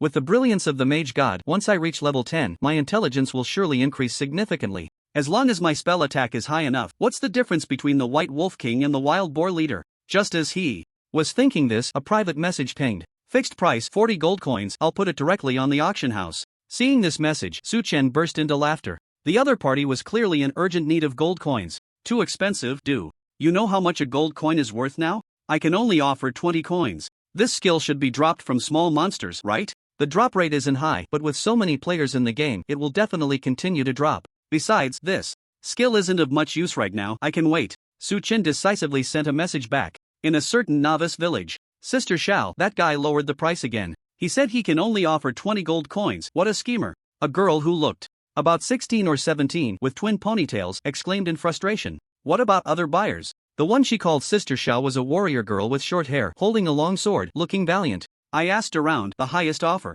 is also 20 gold coins. How about we just list it for 20 gold coins? Once we get these coins, we can pay off our debts. The ponytailed girl clenched her fists, her tone conflicted. Sigh. Hearing this, Sister Xiao sighed. She was lucky, but also unfortunate. The misfortune was that before entering the game, she was a rich girl, but a sudden change left her destitute and in massive debt. Perhaps because of her tragic background, heaven took care of her, allowing her to drop a skill book while grinding monsters. This was her stroke of luck. How many gold coins from the game would it take to pay off my debt? She opened a private chat and sent a message. Xiao Xiao, why are you being polite with me? As long as you agree to me, what debt do you have to repay? The other side replied with a very blunt message. Stop talking nonsense, just give me a number. Sister Xiao frowned and coldly replied. Alright, gold coins are quite valuable now. If you give me 25 gold coins, we'll be even. This message made Sister Xiao clench her fists. Tell that person 25 gold coins and he pays the transaction fee. This is our final bottom line. She looked at the ponytailed girl. Got it. The ponytailed girl nodded. 25 gold coins and I pay the transaction fee? The other party made an offer and Su Chen calculated. Buying this skill would cost him 27.8 gold. For many people, this was definitely an astronomical figure, but he didn't care at all. Just killing monsters for a day in any random place would yield more than that in junk to sell. 30 gold coins is my psychological price. That works. He sent a message to the other party. List it. It's already listed. After a while, a message came back. Su Chen opened the auction house, searched, and indeed saw the freezing spell listed for 27.8 gold. Bought it in a second. With a wave of his hand, Su Chen directly purchased it. Thank you, can we be friends? More friends, more paths. After the transaction was successful, the other party sent another message. Look at me, I have money and strength, and you want to add me as a friend? The other party's message genuinely surprised Su Chen. Well, it's true that someone like me, with strength, has too many people wanting to add me as a friend. Su Chen didn't reply and directly closed the private chat. With these skills in hand, who has the time to deal with you? 2 skills fully maxed out. The first thing to upgrade is the secret technique obtained from the captain of the guards. Do you want to upgrade Phantom Clone S? This upgrade requires 2000 skill points. As expected of an S-level skill, others wouldn't be able to upgrade it. Looking at the prompt in front of him, Su Chen smiled slightly, without any hesitation. Having unlimited skill points, isn't that just an opportunity to go all out? I'll upgrade. Phantom Clone S upgrade successful. Phantom Clone S successfully upgraded to Phantom Clone SS, so it can't be upgraded further? The fact that Phantom Clone can only be upgraded to SS level surprised Su Chen. He thought this skill could reach God level. However, upon reflection, God level skills are clearly not that easy to obtain. It's likely that for a long time, the highest he could reach would be SSS level. Of course, it's hard to say. Who knows when he might achieve first place again and get a God level skill. Let's check the effect. Phantom Clone SS. After use, you will gain a clone that inherits 100% of your attributes and 200% of your health. The clone cannot use skills, only perform basic attacks. Cooldown time 1 hour. Double the health. Not bad. Compared to before, the SS level effect has doubled the health, and he can completely use this clone as a meat shield. Next, let's upgrade the freezing spell. Su Chen looked at the control skill he had just obtained. Freezing spell successfully upgraded to freezing spell E level. Freezing spell E level. Successfully upgraded to freezing spell D level. Freezing spell A level. Successfully upgraded to freezing spell S level. Freezing spell S. After release, it will freeze all enemies within a 30-meter diameter around you for 5 seconds, dealing 100% of spell attack damage, consuming 500 mana points. Cooldown time 5 minutes. The range has increased and the control time has also extended, but the damage is still low. Su Chen stroked his chin. If this skill is used well, it could definitely bring him explosive AoE effects. Is that the Misty Valley ahead? Jogging a bit, he arrived at the back of the Wild Boar Man's camp and looked towards the previously unexplored area. From the task description, this should be a dungeon, but the specific form of the dungeon was not explained in the Divine Path Information Manual. This is a completely unknown new world, and everything needs to be explored by the players themselves. Phantom Clone. Su Chen thought for a moment and used Phantom Clone. The reason for using it at this time was mainly to see how long the clone could exist. Soon, Su Chen felt a powerful force surge through his body, and in the next second, a clone identical to him appeared before him. At the same time, he also felt a close connection between his consciousness and the clone. Everything the clone saw and felt, he experienced as well. No existence time? So as long as the clone's health doesn't reach 0, it can exist indefinitely? Opening the clone's attribute panel, aside from the health being double his own, there were no other differences in attributes, and there was no time limit. Looking at the Phantom Clone skill, it was in an activated state and had not entered cooldown. According to the mechanics of online games, as long as his clone disappears, this skill would definitely enter cooldown. This is a divine skill. After understanding the effect of this skill, Su Chen couldn't help but applaud. The clone cannot use potions, cannot use skills, and even with double the health of the original, it seems of little use for a mage. After all, what damage can a mage do without casting skills? But for Su Chen, it was completely different. I can heal, as long as my constitution increases. This clone can become an indestructible blood cow. With this thought, a scene formed in Su Chen's mind. The clone wielding a staff to tank monsters while he stood in a safe position to heal and deal damage. How harmonious. Let's do it. Controlling the clone with his mind, Su Chen moved towards the dense forest ahead. The fog is starting to appear. As he delved deeper, a strange mist enveloped the surroundings. Visibility decreased and the direction became disoriented by the fog. Su Chen controlled the clone to walk in front while he stood 2 meters behind, slowing down his pace. In such a place, unknown monsters could appear at any moment, so he had to be cautious. Creak! As they walked, the clone suddenly stepped on a dry twig, making a loud noise. At that moment, the ground around them underwent a strange transformation. Some withered bones emerged from the soil, and then, under some force, they pieced together to form a skeleton over a meter tall. This was not the end. Other skeletons began to appear, and there were quite a few. Su Chen quickly looked at the skeleton standing in the field. Skeleton monster, level 9 health, 1000 attack power, 220 physical defense, 50 magic defense, 30 description, undead wandering in the Misty Valley. Will not spare any living creature in the valley, usually appears in groups. Level 9 monster? Not bad. The description of the skeleton monster made Su Chen smile. Group appearances are great. He loved monsters that appeared in groups. The main body took a few steps back, and Su Chen began to control the clone to engage with the skeleton monster. The clone inherited his over 200 agility points, so its movement speed was much higher than that of the skeleton monster. Minus 186. Controlling the clone, he struck the skeleton monster on the head with the staff, and a considerable damage number popped up. Of course, this was considerable for other players. Su Chen, who could easily deal over 1000 damage, shook his head at the 3-digit damage. The clone can only do basic attacks, the damage is still low. But even the highest damage is a one-shot, just pulling the monsters is fine. Su Chen controlled the clone to attract the skeleton monster's aggro, and after the other skeleton monsters formed, he pulled them all in. Then, Su Chen unleashed a rain of fire directly on the skeletons behind the clone. Minus 1830. Minus 1830. Minus 1830. You killed a skeleton monster and gained 10 experience. You killed a skeleton monster and gained 10 experience. A flurry of damage numbers appeared, and 5 skeleton monsters turned to bone dust at the same time, granting Su Chen 50 experience points. It's still exhilarating to fight monsters above my level. Greater healing. He raised his hand and cast a skill on the clone. plus 3,720. An exaggerated healing number popped up above the clone's head, instantly filling its health. The clone's health is still low. I need to get a passive skill to increase my constitution or directly stack health. From equipment, stacking constitution and defense, and then with my healing power. Is it too much to ask for this clone to be a magic tank? Looking at his clone, Suchin smiled broadly. A man's happiness is that simple. The clone's health is still low. Using it to lure monsters would waste efficiency. Looking at the mist around him, Suchin pressed the skill for Phantom Clone. Suddenly, the clone vanished and the skill entered a 1-hour cooldown. Just as I suspected. Having figured out the specific use of this skill, Suchin shifted his focus back to the mist-covered valley. Those skeleton monsters should just be an appetizer. In this valley, there must be a teleportation array to enter the dungeon. As for the exact location, he would need to explore it himself. Leveling up while exploring. With quite a bit of experience still needed to level up, Suchin wasn't in a hurry. He continued forward, quickening his pace. After stepping into a new area, the previous scene happened again. The skeleton monsters here are all area triggered. If many teams come in, it's just asking for death. Suchin realized that this valley was definitely not a suitable place for solo leveling. Of course, except for himself. Activate Magic Shield. Pressing the shield skill, Suchin didn't rush to attack. No matter how many skeleton monsters there were, they would all be taken down in front of Fire Rain. If that's the case, he could easily lure more skeletons. With that control skill and blink, I have plenty of room to maneuver. I'm not worried about failing at all. As the saying goes, the skilled are bold. Suchin led these skeletons deeper into the mist. As expected, every time he stepped into a new area, he would activate the skeleton monsters within. And these skeletons, just as described, would not let any living creature that entered the valley escape.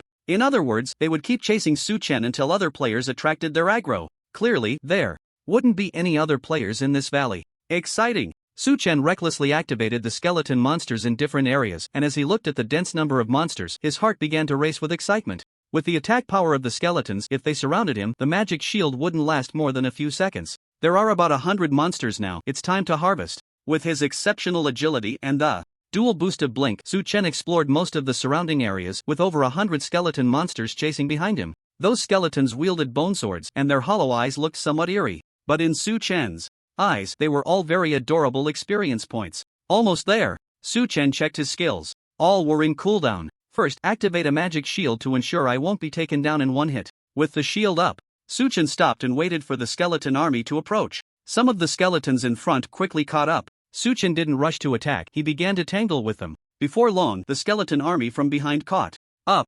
-192, -192, -192 in front of so many skeleton monsters. Suchin had no room to maneuver, and significant damage numbers kept popping up above his head. No rush, wait until they all gather, then take them out at once. Watching the shield value steadily decrease, he kept his composure. Now, once all the skeletons were close, he smiled. Frost spell. A wave of frost erupted from him, enveloping all the skeleton monsters within 30 meters. -590. Neat damage numbers popped up from the skeletons' heads all at once. Although this damage couldn't take them out, it caused frost to form beneath their feet. The skeletons, wielding bone swords, struggled desperately but couldn't move at all. Blink. Suchin blinked to a spot 20 meters away. Fire Rain. Another skill was unleashed. Suchin had ample time to adjust the range of Fire Rain, directly covering all the skeleton monsters within it. -1830, -1830, -1830, -1830. You killed a skeleton monster and gained 10 experience points. Gained 1 point of intelligence through the radiance of the mage.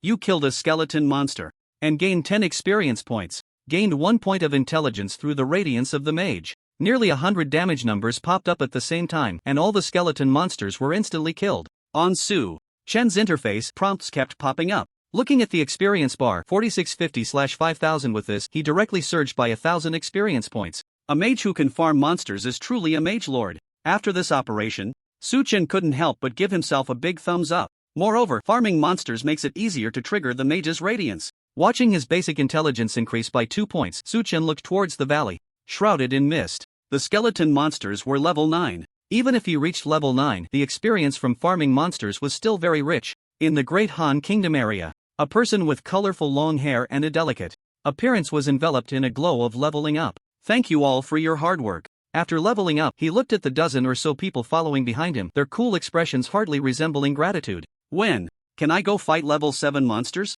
Soon, he looked at a similarly handsome man beside him. President, our mage probably can't fight level 7 monsters yet. The level difference is too great, the damage isn't enough, and there might be skill losses, so you'll have to wait a bit. The man answered nervously. The one referred to as president waved his hand at the man. The man swallowed hard, fear evident on his face as he approached. Slap. A hand landed on his face. You have suffered an insult from Zhao Shiwang and can retaliate. The man quickly received a prompt in front of him, but he had no intention of retaliating. Damn it! After Zhao Shiwang slapped him, he placed his hands on his hips. Who cares about those guys' lives? I want to level up, do you understand? Give them money, whatever they want, let them all come and farm monsters, get all the monsters to low health, do you understand? Idiot! He scolded while roaring. I understand, President. The man nodded immediately. Damn it! Zhao Shiwang glared fiercely at the man. If I can't be the first to reach level 10, I'll lose. Face in front of the old man. As he said this, he revealed a wicked smile. If I lose face, you're dead. Don't worry, President, I guarantee you will be the first to reach level 10.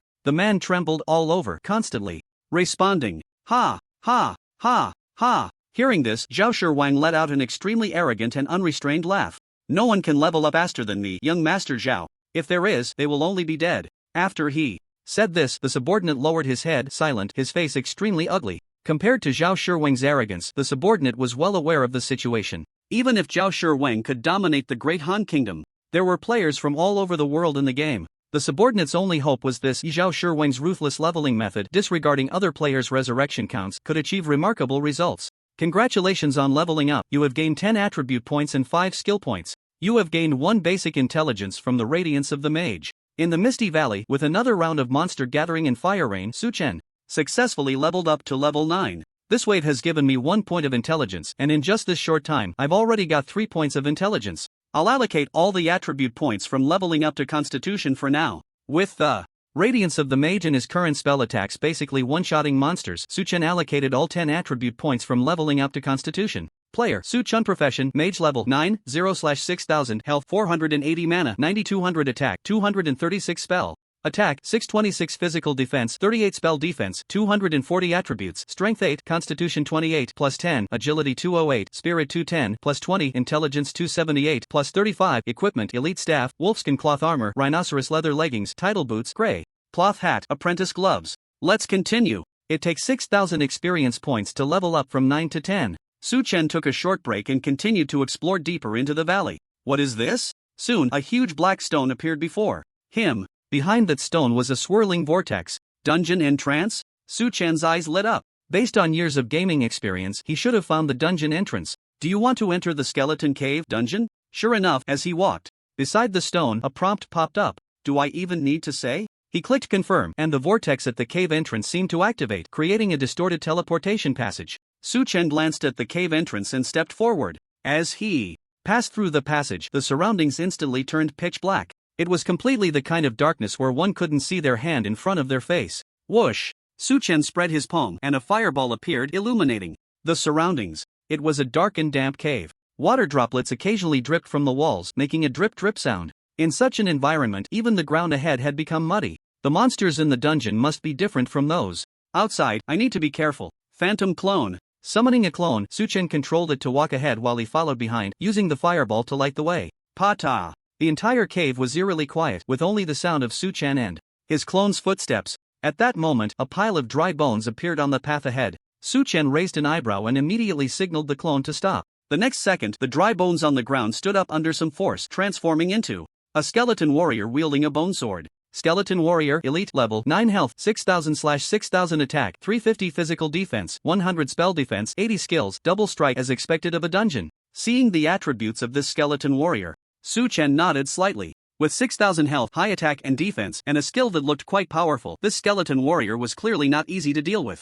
Frost arrow. Without hesitation, Su Chen cast a slowing skill. -1798. As damage appeared, it also caused the skeleton warrior, who was about to attack the clone, to pause. -136. The clone took the opportunity to strike the skeleton warrior with its staff. Compared to the main body's attack, the clone's normal attack was negligible. However, Su Chen clearly did not expect the clone to deal damage. Magic missile. -2424. Another instant cast skill was unleashed, and the skeleton warrior's health dropped to a third. At this moment, it raised the bone sword in its hand and struck fiercely at the clone. -312. A significant damage number emerged from the head of the clone, but the clone had 960 health points, more than enough to withstand another hit. Fireball. Su Chen did not give the skeleton warrior this opportunity, and the fireball in his hand flew straight out. minus 2424. You have killed the Skeleton Warrior Elite and gained 200 experience points. You have gained 1 point of basic intelligence through the radiance of the Mage God.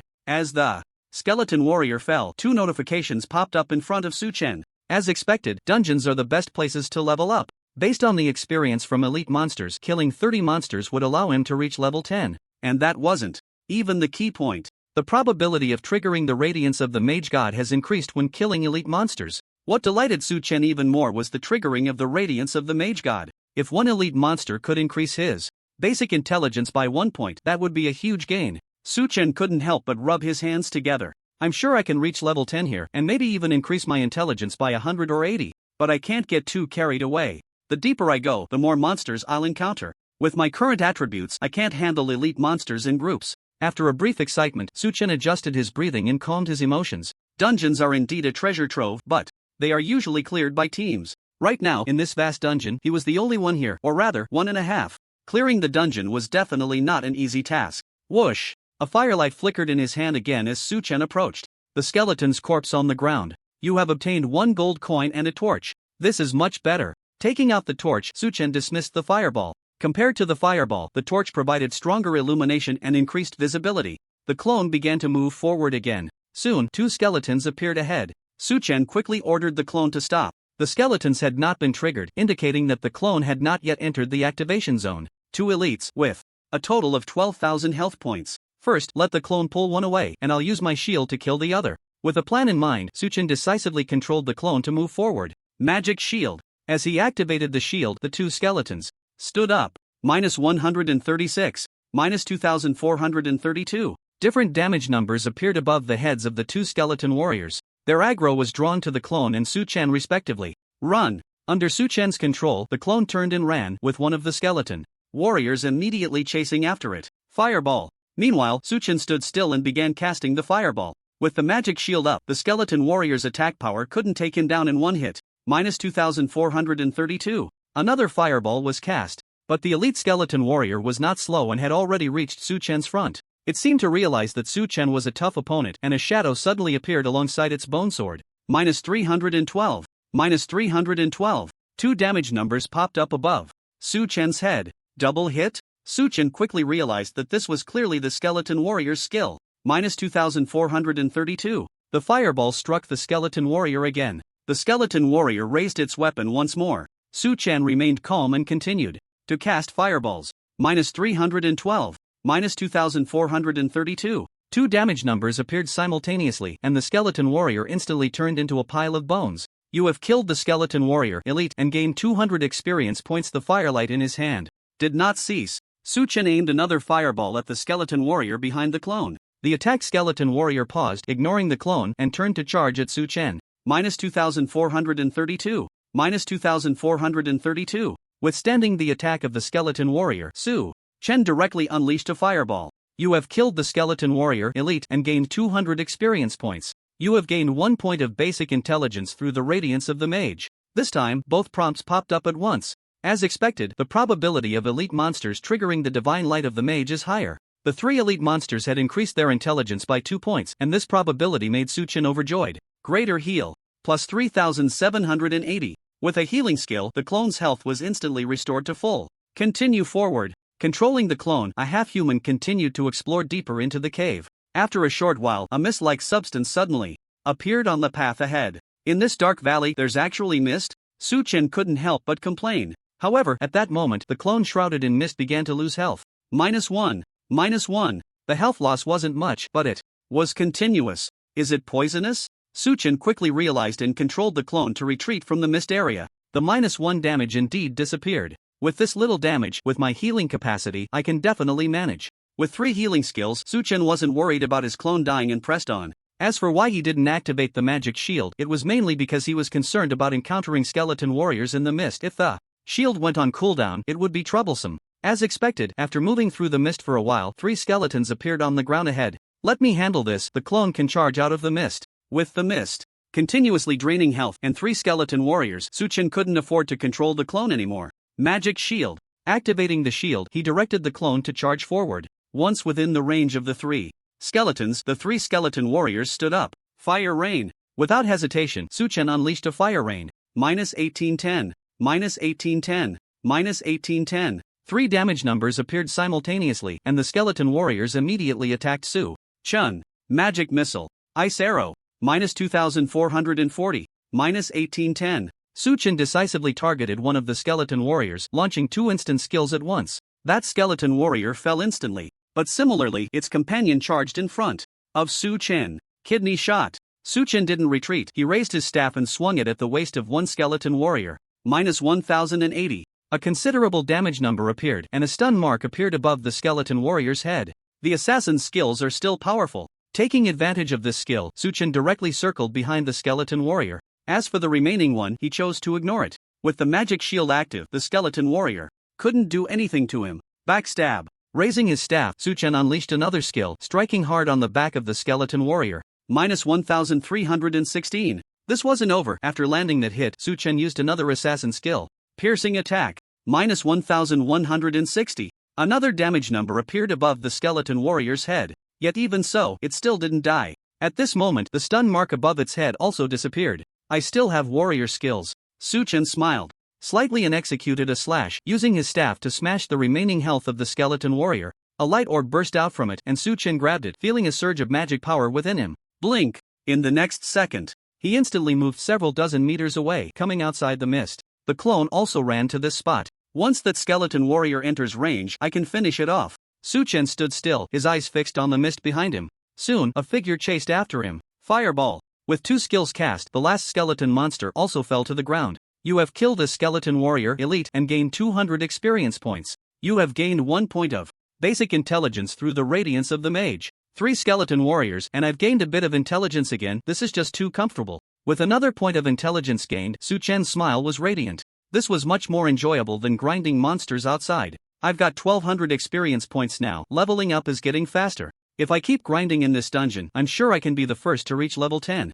There should be a reward, right? Looking at the experience bar that had increased a bit, Su Chun couldn't help but feel excited. The rock wall here looks a bit different. Suddenly, he noticed what seemed to be a groove on the rock wall in front of him. A strange smell wafted into his nostrils. Kerosene? Su Chun raised an eyebrow and held the torch up to it. With a whoosh, the groove on the rock wall was instantly ignited, forming a spectacular line of fire that illuminated the entire cave. What is that? With ample visibility, Su Chun peered ahead and his eyes widened. About 100 meters away, the cave opened up, and from this position, he could vaguely see a pile of bones several meters high. It seemed that a skeleton monster holding a bone staff was standing on that pile. From its appearance, that guy should be a mage, and it was very likely a mage boss. With the number of those bones, how many skeleton warriors would pop out if I went over there? Compared to melee bosses, Su Chun was more wary of mage bosses. After all, even if a melee boss had high attack, he could kite and kill it, but mage bosses were different. The magic defense of a mage boss would definitely not be low, and the range of its skills might even exceed his own.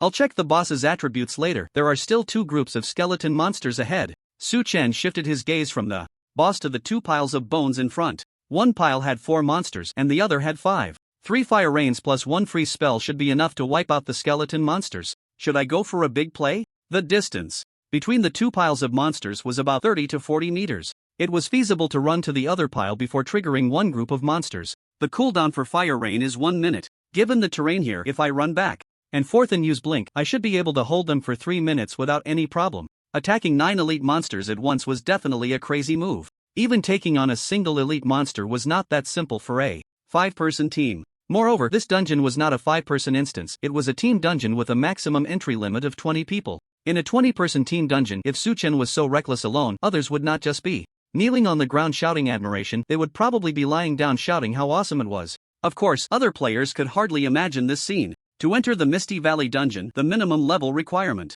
was level 8. Looking across the entire world, even in a few days, no faction or consortium could form a 5-person team of level 8 players, let alone a 20-person small team. Taking a deep breath, Su Chun had already made his plans. He controlled his clone and hid it behind a rock wall. For mob fights, the clone was basically useless, but it would still be useful for fighting the boss later. If he accidentally died, he would have to wait an hour for the cooldown. Having done all this, he walked towards the first pile of skeleton monsters. If I can't even AoE these monsters, what am I even playing a mage for? Mages are all about being graceful. Su Chun was full of confidence. As a mage, Su Chun's running speed was enough to make assassins and archers feel ashamed. He swiftly dashed past the first bone. zone, showing no signs of stopping even after triggering one of the skeletal warriors, heading straight for the second bone zone. Once the 4 skeletal warriors were fully awakened, they immediately chased after Su Chen. At this point, Su Chen had already reached the second bone zone. The 5 bones on the ground slowly stood up, piecing together to form 5 skeletal warriors. Su Chen stood still, activating his magical shield. By the time the 5 skeletal warriors were fully formed, the 4 skeletal warriors had also arrived. Fire Rain, -1816, -1816, -1816. Su Chen unleashed a fire rain, enveloping all 9 skeletal warriors within its blink. Immediately after, he blinked, creating a 50-meter distance between himself and the skeletal warriors. Hold them for 10 seconds. The cooldown for blink was quick, and Su Chen looked at the skeletal warriors charging towards him, assessing the terrain around the cave. The terrain was narrow, and facing 9 skeletal warriors, he clearly had no room for maneuvering. However, with a distance of 50 meters, it would take the skeletal warriors 6 to 7 seconds to catch up. I can't rely solely on blink, otherwise, my mana will definitely run out. Su Chen glanced back. The path through the cave was long, and as he retreated while dragging out the cooldown for Fire Rain, it was definitely feasible. Time to run. He turned and fled. He deliberately avoided the clones hiding behind the mountain wall. While running, Su Chen looked for opportunities to cast Fireball at the skeletal warriors behind him. Each target was different, aiming to ensure that the health of these skeletal warriors remained on the same baseline. The cooldown is almost over. While I have the chance, I should cast a few more fireballs. As he ran, when the cooldown for Fire Rain was nearly finished, Su Chen stopped. One hand held a torch while the other ignited with flames, casting fireballs at the skeletal warriors with higher health. -2464, -2464. With 2 fireballs cast, the skeletal warriors had already closed in on him. Su Chen dared not be careless and immediately halted the casting of fireball. There were 9 monsters, and all had double strikes. If he was hit by their skills, it would mean enduring 18 attacks from the skeletal warriors, and even with a magical shield, he couldn't withstand that. Freeze! Su Chen decisively used a control skill. After the 9 skeletal warriors were frozen, he didn't rush to attack but instead changed direction, blinking to a spot 30 meters away from the pile of monsters. Fire Rain. Another Fire Rain fell from the sky. You killed a skeletal warrior and gained 200 experience points. You killed a skeletal warrior and gained 200 experience points. Gained 1 point of basic intelligence through the radiance of the mage. Gained 1 point of basic intelligence through the radiance of the mage. Gained 1 point of basic intelligence through the radiance of the mage. Previously, he had hit 5 different skeletal warriors with 5 fireballs, and in this round of Fire Rain, he managed to take them all down in one go. After defeating the 5 skeletal warriors, Su Chen also received a boost of 3 points to his intelligence. The probability of triggering the radiance of the mage is indeed higher with groups of monsters. With 4 skeletal monsters left, Su Chen was not polite. Magic Missile, Ice Arrow, Holy Light, various instant cast skills were unleashed, and the skeletal monsters fell one after another. For those that were still low on health, Su Chen directly finished them off with assassin skills. Once all the skeletal warriors were down, Su Chen gained 1800 experience points, and the radiance of the mage triggered 2 more times. A wave of monsters gave me 5 points of intelligence. That's pretty good. If I can take down that boss, I should be able to level up. Su Chen glanced at his experience bar, 3000/6000. His intelligence value was 286 plus 35. Clean up the battlefield. Looking at the 9 skeleton warriors in front of him, Su Chen picked up the glowing orbs one by one. You have obtained the Warrior Advancement Certificate. You have obtained the Skeleton Bone Sword B grade set. You have obtained the Skeleton Plate Armor B grade set. Aside from some gold coins and miscellaneous items, the remaining 3 items caught Su Chen's attention. Warrior Advancement Certificate. Take it to the Warrior Class Mentor after reaching level 10 to unlock the advancement path. Skeleton Bone Sword B grade increases attack power by 100. Required level 10. Skeleton Plate Armor B grade increases health by 500, physical defense by 50. Required level 10. The effects of the 3-piece skeleton set increases constitution by 10, strength by 10, agility by 10. This set is pretty good. Is this Warrior Advancement Certificate for leveling up? That means the mage must also have an advancement certificate, right? The attributes of the skeleton set were indeed strong, but Su Chen was more concerned about that advancement certificate. The monsters in the dungeon were all elite monsters. The first elite monster was easy to defeat, but when it came to the later 4 or 5 together, the difficulty would increase significantly. Based on the attributes of players leveling up, even if a full team of level 8 players was formed, clearing the dungeon wouldn't be that easy. This should be the only dungeon in the novice village, which means there will definitely be advancement certificates for all classes here. Looks like I have to stick around here to farm for certificates. After putting away the Warrior Advancement Certificate, Su Chen looked at the Skeleton Warrior set. The attributes were indeed good, but they weren't particularly useful for him. As an elegant mage, he pursued higher mana and ultimate spell damage.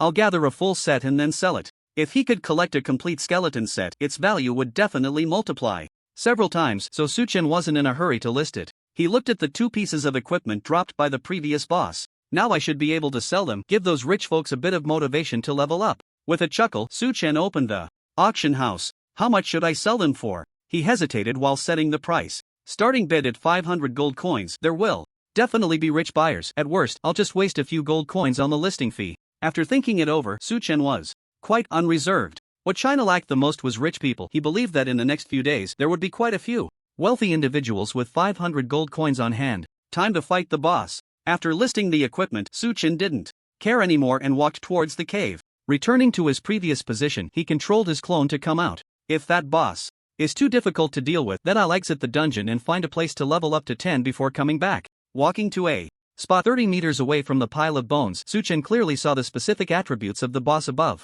Skeleton Mage, boss, level 10 health, 30,000/30,000 spell attack, 500 physical defense, 100 spell defense, 200 skills, Shadow Arrow, summon. Skeleton Warrior, group Shadow Arrow, seems acceptable. The level 10 Mage boss had a health of 30,000 points, but its spell attack wasn't as high as Suchen had imagined. One fireball can hit it for 2,368. Considering its 30,000 health, that means I need 13 fireballs. Before I cast 13 fireballs, how much damage can it deal to me? Suchen rested his chin on his left hand, while his right hand began to calculate in the air. The boss's main attack skill should be that Shadow Arrow. If the bonus from this skill isn't high, with his 200 points of magic defense, he can completely activate the magic shield and go head-to-head with it using fireballs. Let's try it with a clone. Suchen already had an idea. At this moment, the clone could truly demonstrate its value.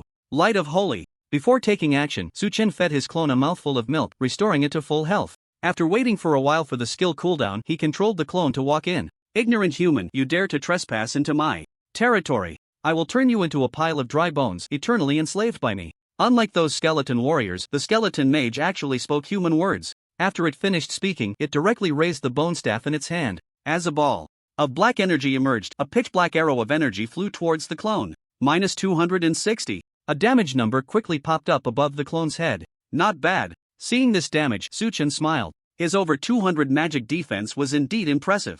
Magic Shield. Suchen activated the magic shield and charged out directly. Fireball. Without a moment's hesitation, Suchen cast a fireball at the boss on the pile of bones. Minus 2,368. Compared to the boss's damage, Suchen's damage was even more considerable. You vile ant. With a sudden drop in health, the skeleton mage's target instantly shifted from the clone to Suchen. Come on, let's trade skills. Suchen smiled, ignoring the boss's harsh words. At this rate of trading blows, the boss would definitely fall before him. Shadow Arrow. Fireball. Just as both sides were casting skills, Suchen's clone was also busy. The clone raised its staff and struck the skeleton mage's head again and again. Although the damage numbers weren't high, it was still a contribution. While Suchen and the boss were exchanging blows, a huge uproar erupted in the world channel. An amazing piece of equipment has appeared in the auction house, suspected to be dropped by a boss. No way? Really? Is someone actually selling equipment dropped by a boss? I looked at it. The attributes of that equipment must be from a boss drop. The attack of one weapon is equivalent to me leveling up several times. Damn, this equipment is outrageous. Whoever has it is lucky. Who is so ruthless to sell it? The only one who can take down the boss is that Suchen. Who else could it be? Doesn't Suchen have a team? Why is he selling such equipment? There must be a reason for selling. Maybe the cost of fighting the boss was too high and he needs to sell equipment to recover. Due to the listing of those two top-tier pieces of equipment, the world channel was buzzing with discussions. Various speculations were flying around. Countless people were curious about what kind of person would sell equipment dropped by a boss. Principal, the bidding has started at 500 gold coins and it has only been a short while. It's already reached 600 coins. What should we do? In a novice village, someone looked at the principal who was fighting monsters with a worried expression. How many gold coins do we have now? The principal did not stop attacking, his gaze fixed on the wild wolf in front of him. We've been collecting gold coins these past few days, but there are too many factions collecting them. We only have 700 gold coins now. I'm afraid we can't bid anymore. The subordinate side. The principal had chosen the warrior class, and if he could obtain these two pieces of equipment, his strength would surely see a qualitative improvement, making it easy to fight monsters above his level. Unfortunately, they didn't have enough gold coins, or rather, they didn't have enough money. Hearing this, the principal looked up at the sky. Sell the cars in my garage. Mr. Ma, we've already bid 800 gold coins, but someone is still raising the price. What do you think? On the other side, surrounded by a group of people, Ma Jingfei was challenging a monster with a long sword. As soon as the monster attacked him, a priest would immediately heal him, ensuring his health remained within a safe range. Do I even need to say it? I must have these two pieces of equipment raise my bid to 1,000. Ma Jingfei's aura was overwhelming. Compared to the struggling wine group this year and another competitor keeping pace with him, his situation was undoubtedly the best. In terms of financial power, he was definitely among the top in all of Huagua. 1,000 gold coins. There are no other bids at the moment. If no one bids again in 10 minutes, these two pieces of equipment will belong to you, Mr. Ma. Upon hearing this, Ma Jingfei nodded lightly and suddenly asked, have there been any responses to the Weibo I had you post? Many people claiming to be Su Chen have come to the company headquarters, but after verification, they are all frauds. His subordinate immediately replied, continue to send private messages to that Su Chen. As long as he is willing to join our group, I can treat him as an equal, Ma Jingfei said seriously, showing no signs of joking. He knew very well that to maintain his position in Huagua, there was only one path: to go further on the divine path. In the skeleton cave, Su Chen was still in a fierce battle with the skeleton mage. The skeleton mage's health had already dropped by 10,000 points. This is too easy. It won't even take a minute to take this guy down. Looking at the boss's rapidly depleting health, Su Chen smiled broadly. This was much easier than dealing with any kite. But just then, the skeleton mage suddenly stopped. It raised its staff high, and its skeletal body began to twist. A skill? Su Chen raised an eyebrow at the sight. Just as he expected, the skeleton mage was casting a skill. Come forth, my servants! With its loud shout, the massive pile of bones began to stir. In the next second, 5 skeleton warriors appeared on the battlefield. So many? With 5 elite-level skeleton warriors appearing, Su Chen couldn't help but widen his eyes. He knew about this skill of the skeleton mage, but summoning 5 elite monsters at once was just too unfair. My servants, eliminate this damned guy for me. The skeleton mage didn't care about Su Chen's thoughts and directly issued the command. The 5 skeleton warriors immediately charged towards Su Chen. I can't take them head on. Su Chen's expression changed drastically, and he turned to run. The boss still had 2/3 of its health left, and with these skeleton warriors interfering, he would never be able to take it down. The boss's damage to me isn't high. I need to lure these skeleton warriors away first, then come back to deal with the boss. Su Chen had already made up his mind. The remaining health of the boss was only equivalent to 10 fireballs. He used a blink spell to create a distance of several dozen meters towards the cave entrance. Catch him, the skeleton mage immediately shouted, but it remained standing on the pile of bones without moving. Great! Seeing this, Su Chen's eyes lit up, and he ran wildly through the cave without looking back. The skeleton warriors followed closely behind. I'll deal with you, you damned ant, first. After Su Chen left, the skeleton mage's attention turned to its minions. Su Chen didn't care about them anymore, controlling his clone to run back and forth inside, buying time. Almost there. Once the shield's cooldown is over, I can go back to fight the boss. After running for a while in the cave, Su Chen looked at his magical shield. The time was up, and it was cooling down. During this time, I can't let the skeleton warriors behind attack. He glanced back at the 5 skeleton warriors. Frost spell. Blink. With a seamless connection of skills, he controlled the skeleton warriors and then turned to run back into the cave. When he spotted the skeleton mage, his magical shield had just finished cooling down. Su Chen looked at the skeleton mage, his gaze sharp. Let's settle this. Damn ants, my servant didn't tear you to pieces, so I have to do it myself. The skeleton mage saw Su Chen and began to chant, forming a shadow arrow. Magic missile. Ice arrow. Holy light. Fireball. Su Chen was not polite at all. He unleashed every skill he could use at the skeleton mage. The skeleton mage's health continued to drop. Fireball. After most of the skills went on cooldown, Su Chen started casting fireballs one after another. Each one dealt over 2,400 points of damage. In contrast, the skeleton mage, despite its flurry of actions, hadn't even broken Su Chen's shield. Perhaps due to its dwindling health and the absence of its minions, the skeleton mage began to panic. Come forth, my servants. It raised its staff again, attempting to summon skeleton warriors. More? Su Chen frowned at the sight. Just as the skeleton mage was about to be defeated, if it managed to summon its minions facing 10 skeleton warriors in a pincer attack would be unbearable. Blink. Kidney shot. Regardless of whether it would be effective, the only combo Su Chen could think of was this one. After the kidney shot was executed, a stun mark appeared above the skeleton mage's head. Unlike the several seconds of stun from elite monsters, the stun on the boss lasted only 1 second. Even so, Su Chen successfully interrupted the skeleton mage's skill. Piercing attack. Backstab. Slash. Without hesitation, Su Chen unleashed a series of melee skills. At this point, the skeleton mage's health was down to just 2,000 points. Fireball. You have killed the skeleton mage, gaining 3,000 experience points. Gained 1 point of intelligence through the radiance of the mage. Congratulations, you leveled up, gaining 10 attribute points and 5 skill points. With a final fireball, Su-chen successfully took down the skeleton mage and leveled up to level 10. But that wasn't all. A scrolling announcement appeared. Congratulations to player Su-chen for clearing the first dungeon of the Divine Path. The Hwagwa region will have double experience for the next 48 hours. Congratulations to player Su-chen for clearing the first dungeon of the Divine Path. The Hwagwa region will have double experience for the next 48 hours. No personal rewards? Su-chen was taken aback upon seeing the scrolling announcement. No reward for reaching level 10? It was one thing not to receive a personal reward for clearing the first dungeon, at least there was double experience. But to be the first to reach level 10 and not even get an announcement was disappointing. Su-chen couldn't help but roll his eyes. He looked at his level and suddenly noticed something was off. Level 10, pending advancement. There was no experience noted after the level. Instead, there was a pending advancement label. So I have to obtain that advancement proof. Su-chen recalled the warrior advancement proof he had received earlier. Looks like I have to run this dungeon again. With only one warrior proof in hand, Su-chen pouted. He looked at the glowing orb dropped by the boss. You have obtained the Mage Bone Sword. You have obtained the skill Summon Skeleton. You have obtained Mage's advancement proof. 3 items in total, each one making Su-chen extremely happy. Mage Bone Sword, a great attack power plus 50 intelligence. Plus 25 required level 10, Summon Skeleton, consumes 100 mana, summons a skeleton warrior. The Summon Skeleton warrior's level matches the player's level. Mage's advancement proof, after level 10, give it to the Mage Profession Mentor. To begin the path of advancement. With this Bone Sword, I can finally replace my staff. Compared to the elite staff, the Bone Sword has a higher attack power, which suits me better since I occasionally need to use melee skills. This summoning skill is also very practical. With a little brother to tank for me, I can output with peace of mind. And with this proof, I can go back to the village to advance. Su-chen directly learned to summon skeletons and equipped the Mage Bone Sword. Due to the boss's death, a teleportation portal appeared in the cave. Su-chen stepped through the portal and arrived next to the stone at the entrance. Opening the quest log, the task from the captain of the guards had also changed to a completed status. I'll go back to the village to turn in the quest and conveniently advance. I can sell this staff. Let's set the starting price at 300 gold coins. On the way back, Su-chen opened the auction house.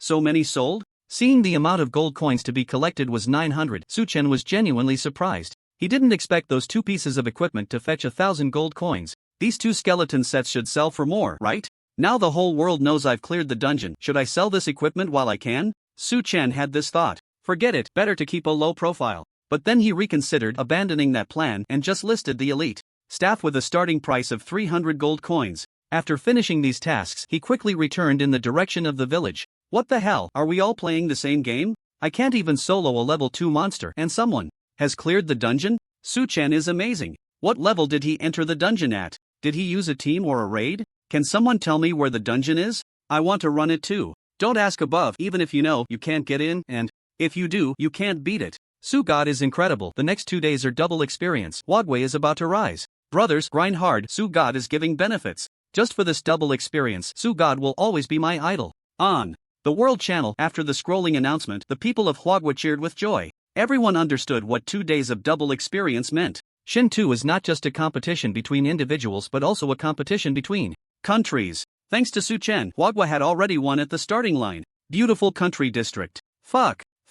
Who is Su-chen? This guy is too despicable. 2 days of double experience is simply cheating. I want to cut Su-chen into 100 pieces. He's a shameless bastard. Countless people were cursing Su-chen. At the moment the announcement rang out, the sense of superiority in the hearts of the people of beautiful country was brutally crushed by Su-chen. This was something they could not accept. But even if they couldn't accept it, all they could do was vent their anger through words. Sakura country. Damn it. How can we let Hwagwa rise? That damn Su-chen. Only we in Sakura country can become the world's hegemon. How can we let a Hwagwa clown get ahead? This is a disgrace. What are our experts in Sakura country doing? They must commit seppuku to apologize. Not just beautiful country, but countries around the world were in an uproar. Almost at the same time the announcement appeared, they had a common target of hatred. And this target, which they wished to tear apart, was currently standing with a smile leisurely in front of a kind old mage. It seems you have brought back the proof of courage. In that case, you will gain the qualification to advance. The old mage raised the staff in his hand, murmuring a spell. In the next moment, a strange power enveloped Su-chen's body. You have obtained the qualification for advancement. Killing monsters of different levels will accumulate advancement points. When the advancement points reach 100%, you will successfully advance. Immediately after, a prompt also appeared before him. Promotion value? Su-chen opened his level panel. Originally, a promotion value was displayed in the experience section. There were no specific numbers, only a percentage. As long as I kill monsters, I can accumulate this. So, does that mean I can take on monsters of any level? Seeing the description of the prompt, Su-chen narrowed his eyes. I want to learn skills. He looked at the mage mentor. Come back after you promote. The kind mentor smiled and said, Su-chen was taken aback for a moment, then pouted. Since he couldn't learn skills at level 10, other professions should be the same. Go find the captain of the guards to hand in the quest and unlock this main storyline. Opening the quest panel, the 2 tasks displayed as ready to be submitted. Su-chen bid farewell to the profession mentor and headed towards the captain of the guards. Respected adventurer, it seems you have reached level 10. The captain of the guards greeted Su-chen with enthusiasm. I think it's time to clear the way to the town. Do you accept the quest, Kill the White Wolf King, main quest? Of course I accept. Without hesitation, Su-chen took on the quest. Great, I knew I didn't misjudge you. Following the southern path of the forest, you can reach the White Wolf King's lair. That place is fraught with danger, so you must be careful. The captain's tone suddenly became serious. This quest is related to whether other players in the village can reach the town. You can team up with them. From his words, it was clear that this main quest was not something one person could complete alone. I understand. Su-chen nodded, not in a hurry. Before dealing with the White Wolf King, he would first complete his promotion. By the way, did you find anything in the valley I asked you to explore? After the main quest was completed, the captain spoke again. In that valley, there is a skeleton lair, and inside there is a powerful skeleton mage. Su-chen reported the situation in the cave truthfully. Indeed, only the undead creatures enslaved by the evil god can command those wild boar men. The captain's expression was thoughtful. Fortunately, you informed us of this news. As a reward, I will grant you a courage medal. You have obtained Courage Medal. Special Courage Medal. Special increases 1000 health points and 100 physical defense when equipped. What a good item. Looking at the medal handed to him by the captain, Su-chen smiled. This special equipment directly added 1000 health points and 100 physical defense. It was simply tailor-made for a tank warrior. The final reward for this series of quests was indeed extraordinary. Su-chen bid farewell to the captain and prepared to explore the White Wolf King's lair. First, allocate some points. He looked at his 10 unallocated attribute points. Let's continue to add to Constitution. Player Su-chen Profession Mage Level 10 Promotion Value 0%. Health 1580 Mana 9200 Attack 266 Spell Attack 644 Physical Defense 148 Spell Defense 240 Attributes Strength 8 Constitution 38 plus 10 Agility 208 Spirit 210 plus 20 Intelligence 287 plus 35 Equipment Mage Bone Sword Wolfskin Cloth Armor Rhinoceros Skin Leggings Title Boots Grey Cloth Hat Apprentice Gloves Courage Medal. Good. Attributes. After seeing his attributes, Su-chen smiled and nodded. He did not become complacent because of it. First, go to the monster area and level up that summon skeleton on the way. Heading down the southern path, Su-chen opened his skill panel. Summon Skeleton successfully upgraded to Summon Skeleton E grade. Summon Skeleton E grade successfully upgraded to Summon Skeleton D grade. Summon Skeleton A grade successfully upgraded to Summon Skeleton S grade. Summon Skeleton S grade. Summon 4 elite skeleton warriors to fight for you. Cooldown time 1 hour. The level of the skeleton warriors is linked to the player's level, just the same number as the boss summons. The highest level summon skeleton can summon 4 elite skeleton warriors, and Su-chen was quite satisfied. With these 4 skeletons, he could face any boss head-on. There aren't many people around. I can summon my little brothers to take a look. Summon skeleton. Pressing the skill for skeleton warriors appeared out of thin air before Su-chen. Skeleton Warrior Elite Level 10 Health 3000 to 3000 Attack 200 Physical Defense 50 Magic Defense 0. Are their attributes lower than those skeleton warriors I dealt with? The attributes of these skeleton warriors made Su-chen frown. Whether it was health or attack, these skeleton warriors were much lower than those in the dungeon, and their defense had also decreased. Even so, this skill was still quite powerful. For skeleton warriors with 3000 health could withstand a boss for quite some time. Draw all the nearby monsters to me. Compared to the clones, the skeleton warriors had some self-awareness, and after Su-chen gave them the command, they immediately sprang into action. There were quite a few level 6 wild monsters around. With the attributes of the skeleton warriors, they could easily take them on one-on-one, but Su-chen was too lazy to clear them out one by one. Attracted by the skeleton warriors, dozens of wild monsters were drawn to the same area. Fire Rain. Su-chen directly cast a skill. Minus 2576. Minus 2576. Minus 2576. A bunch of damage numbers popped up. Su-chen looked at his advancement value, which suddenly increased by 2%. This was much more efficient than leveling alone. I wonder if I can heal these skeleton warriors. Su-chen used Holy Light on one of the skeleton warriors. Plus 1932. That skeleton warrior's health was instantly topped off. It seems the mechanism is the same as the clones. As long as they don't die, they can exist indefinitely. If all 4 skeleton warriors die, the skill goes into cooldown. After figuring out the mechanism of this skill, Su-chen smiled. With himself as the super healer, these 4 skeleton warriors could never fall. So, I can use these little brothers to continuously gather monsters and keep killing. I'll clear my way through, and when I reach that white Wolf King's lair, I will definitely be able to advance. As the cooldown for Fire Rain was about to end, Suchen commanded the skeleton warriors to act again. In a certain novice village. That Suchen is really amazing. He even cleared the dungeon, a mage said with admiration. In front of him stood a valiant warrior. I'm really curious about what kind of person he is. The warrior said, his eyes filled with anticipation. I hope I can meet him. Can't find him. The mage shrugged, looking helpless. Our people have been searching for days with no news. That guy is probably using a pseudonym.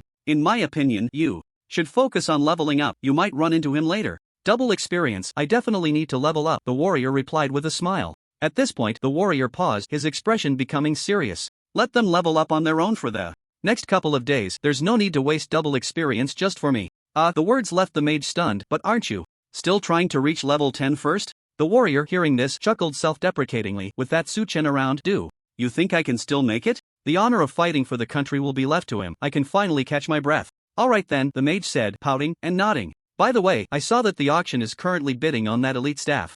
After Suchen clears the dungeon, he should have a better weapon. Should I apply for you to bid on that equipment? The warrior suddenly thought of something, his tone a bit sly. Come on, with so many wealthy big bosses around, how could it possibly be my turn? The mage rolled his eyes. But even though he said that, he couldn't help but open the auction house, gazing longingly at the elite staff. For a mage, a high intelligence attribute of a staff was undoubtedly an irresistible temptation. You have killed a gray fur wolf. You have killed a gray fur wolf. On the southern highway, Suchen moved forward, encountering many high-level gray fur wolves along the way. These wolves are all level 8. The skeleton warrior can still hold them. The wolves' attacks were not low, but their health was still within the range that could be instantly killed by Fire Rain. The advancement value is increasing so quickly. After some time of monster hunting, Suchen's advancement value reached 50%. It must be because of the double experience. Let's continue. The Huadwer region received double experience, and killing monsters also granted double for him. Suchen controlled the skeleton warrior, pulling all the surrounding wolves over.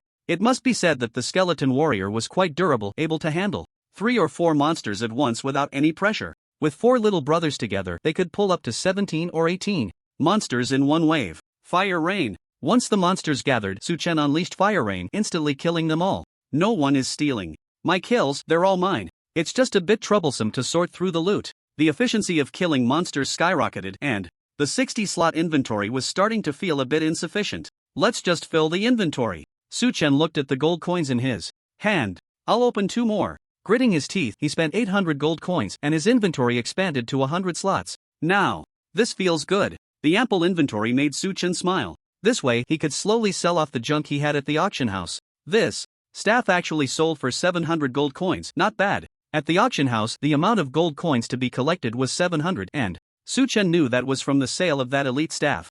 The price was about what he had expected. Just hang up all the miscellaneous items, a little cheaper is fine. Suchen continued to organize the auction house and his inventory. First were those ordinary white items. These things were hard to sell now, but it felt ashamed to throw them away. The key was that he had a lot of items from group monster kills, and the number of items listed at the auction house had exceeded the limit. What a hassle. Suchen could only shake his head at the half-full inventory of white items. If others knew he had such troubles, they would surely shout, "Please take these troubles off my hands." The monsters ahead are starting to level up. Those wolves look a bit different too. While clearing monsters and advancing, Suchen quickly noticed something was off. Wolves of level 10 began to appear around him. Moreover, the distribution of those wolves became denser. Occasionally, some wolves wandered around, seemingly patrolling. Suchen moved closer and saw the attributes of those wolves. Evil. Wolf level 10 health, 1200 attack, 200 physical defense, 30. Their health is quite high, and their attack power isn't low either.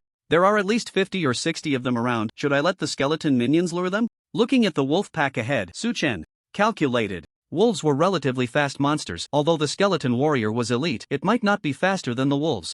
If he were chased and bitten by a dozen wolves, even the skeleton warrior's 3000 health points wouldn't hold up. Let's use the clone. Suchen thought for a moment and summoned a phantom clone. His current health was 1580 points, and the clone's health doubled to 3160 points. Coupled with his nearly 150 physical defense and over 200 agility and movement speed, pulling monsters was more than enough. You all stay put. He commanded the skeleton minions, and Suchen controlled the clone to step into the wolf pack.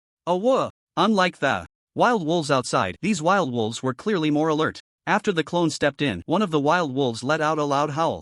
There was no need for the clone to deliberately attract monsters. The other wild wolves around seemed to have received some kind of command and charged towards the clone. Of course, not all the wild wolves joined in. Some remained lying in place, lazily watching the clone. Let's not waste time, gather them all. Su Chen controlled the clone and headed straight for the wild wolves that were just watching, raising the bone sword in his hand and striking down. Oh whoa! This action undoubtedly angered the wild wolves, causing their eyes to turn red as they chased after the clone relentlessly. However, although they were fast, they couldn't reach the level of over 200 agility, only able to howl behind the clone. That's about enough. Once the clone had gathered most of the wild wolves, Su Chen stepped out. Quickly, fire rain technique. A rain of fire fell from the sky, enveloping all the wild wolves around the clone. Minus 2,576. Minus 2,576. Minus 2,576. You have killed a vicious wolf. You have killed a vicious wolf. You gained 1 point of basic intelligence through the radiance of the Mage God. You have killed a vicious wolf. You gained 1 point of basic intelligence through the radiance of the Mage God. A series of prompts popped up, and Su Chen directly looked at his intelligence value. Intelligence 290 plus 35. Did I just gain 3 points of intelligence in this wave? Su Chen's eyes lit up. When he killed low-level monsters earlier, the radiance of the Mage God hadn't triggered even once, but now it had triggered 3 times in a row. It seems I really need to kill monsters of the same level. Su Chen understood. The stronger the monster killed, the higher the triggering probability. Just like when he killed elite monsters, the triggering probability was almost over 50%. As for killing a boss, that should be a 100% triggering probability. I wonder if there will be elite monsters later. Quickly cleaning up the battlefield, Su Chen looked at the road ahead. This main road was overgrown with weeds, seemingly rarely trodden, which was why it had become this way. Clearly, this place was occupied by the White Wolf King. As the boss of the main quest in the novice village, it would be quite disappointing if the White Wolf King didn't have elite minions around him. Let's gather monsters first to gain advancement points. Leveling up early is the hard truth. That White Wolf King might be the boss after the advancement. Taking a deep breath, Su Chen focused on the vicious wolves on the road ahead. Once the cooldown of fire rain was almost over, he controlled the clone to walk ahead. Oh whoa! As soon as the clone entered the territory of those vicious wolves, it was immediately attacked. Su Chen was decisive, controlling the clone to run at full speed, trying to attract as many vicious wolves as possible, then heading towards his main body. Looking at the positions of those vicious wolves, Su Chen wasn't in a hurry to release fire rain. When the vicious wolves entered the optimal area, he raised the bone sword. Fire rain technique. All were killed in an instant. Su Chen didn't bother looking at the kill prompts and directly focused on his intelligence value. 292 plus 35. This time, he gained another 2 points of basic intelligence. The advancement points have reached 76%. Just 2 more waves and I can level up. Time to hurry. Recalling the scene of himself leveling up with fireballs earlier, Su Chen now wanted to drop the fireball skill altogether. As long as fire rain could kill instantly, he would never cast another skill. Continuing forward, Su Chen's control over the clone had reached a level of mastery, and his monster drawing movements were incredibly graceful. Although he would still be hit by some of the vicious wolves' attacks, with high defense and health, the clone felt no pressure at all. After 2 more rounds, Su Chen's advancement value finally reached 100%. It was at this moment that he felt a strange energy enveloping his entire body, and an indescribable sense of comfort surged through him. In the next second, a series of notifications appeared before Su Chen's eyes. Congratulations on successfully advancing. All basic attributes have increased by 20 points, and from now on, each level up will grant 20 basic attribute points and 10 skill points. Announcement. Congratulations to player Su Chen for becoming the first player to advance in the Divine Path. You are awarded the exclusive professional skill Bloodline of the Mage God. Announcement. Congratulations to player Su Chen for becoming the first player to advance in the Divine Path. You are awarded the exclusive professional skill Bloodline of the Mage God. The level leaderboard has been opened. It turns out this is how it is. After seeing these prompts, Su Chen instantly reacted. The first to reach level 10 indeed had no reward, but the first to advance does have a reward. Moreover, judging from the name of that skill, it's probably another skill that can be upgraded to divine level. Let's take a look quickly. Su Chen immediately opened the skill panel. God Mage Bloodline S grade can choose to activate or not. When activated, all spell skills mana cost increases by 50%, casting range increases by 30%, cooldown is reduced by 30%, casting time is reduced by 30%, can be upgraded. This is amazing. When Su Chen saw the description of this skill, his eyes widened. This is simply a divine skill tailor-made for mages. Although the mana cost will double as long as this skill is activated, he can completely become a spell machine gun. The most important point is that this skill can continue to be upgraded. I wonder what the effect will be when fully upgraded. With an excited heart, Su Chen began to upgrade this skill. God Mage Bloodline, S grade, successfully upgraded to God Mage Bloodline, SS grade, God Mage Bloodline, SS grade, successfully upgraded to God Mage Bloodline, SSS grade, God Mage Bloodline, SSS grade, successfully upgraded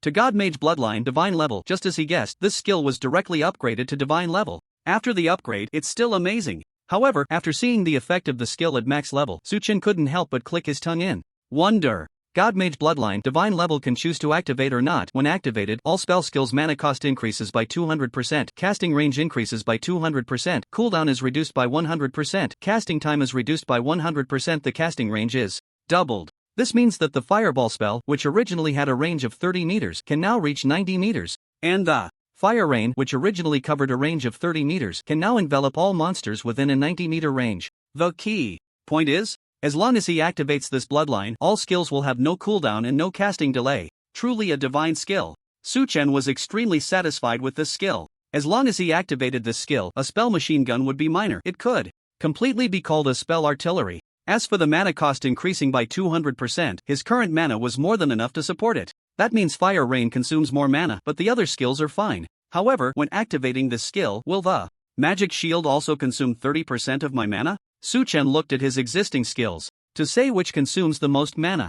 It's actually the Magic Shield. Let's give it a try. After thinking for a moment, he activated the God Mage Bloodline to turn it on. Magic Shield. The next second, Su Chen used the Magic Shield. Sure enough, it consumed 30% of the mana, but the shield value became 3 times the original. Su Chen looked at the shield value of 15,000, his mouth agape. Under the enhancement of the God Mage Bloodline, the boost this skill received was too fierce. There shouldn't be any cooldown now, right? Su Chen continued to wait for the shield's duration to expire. Indeed, as expected, when the shield's duration ended, there was no cooldown and it could be activated directly. Other spell skills should be the same. Melee skills probably won't have any enhancement.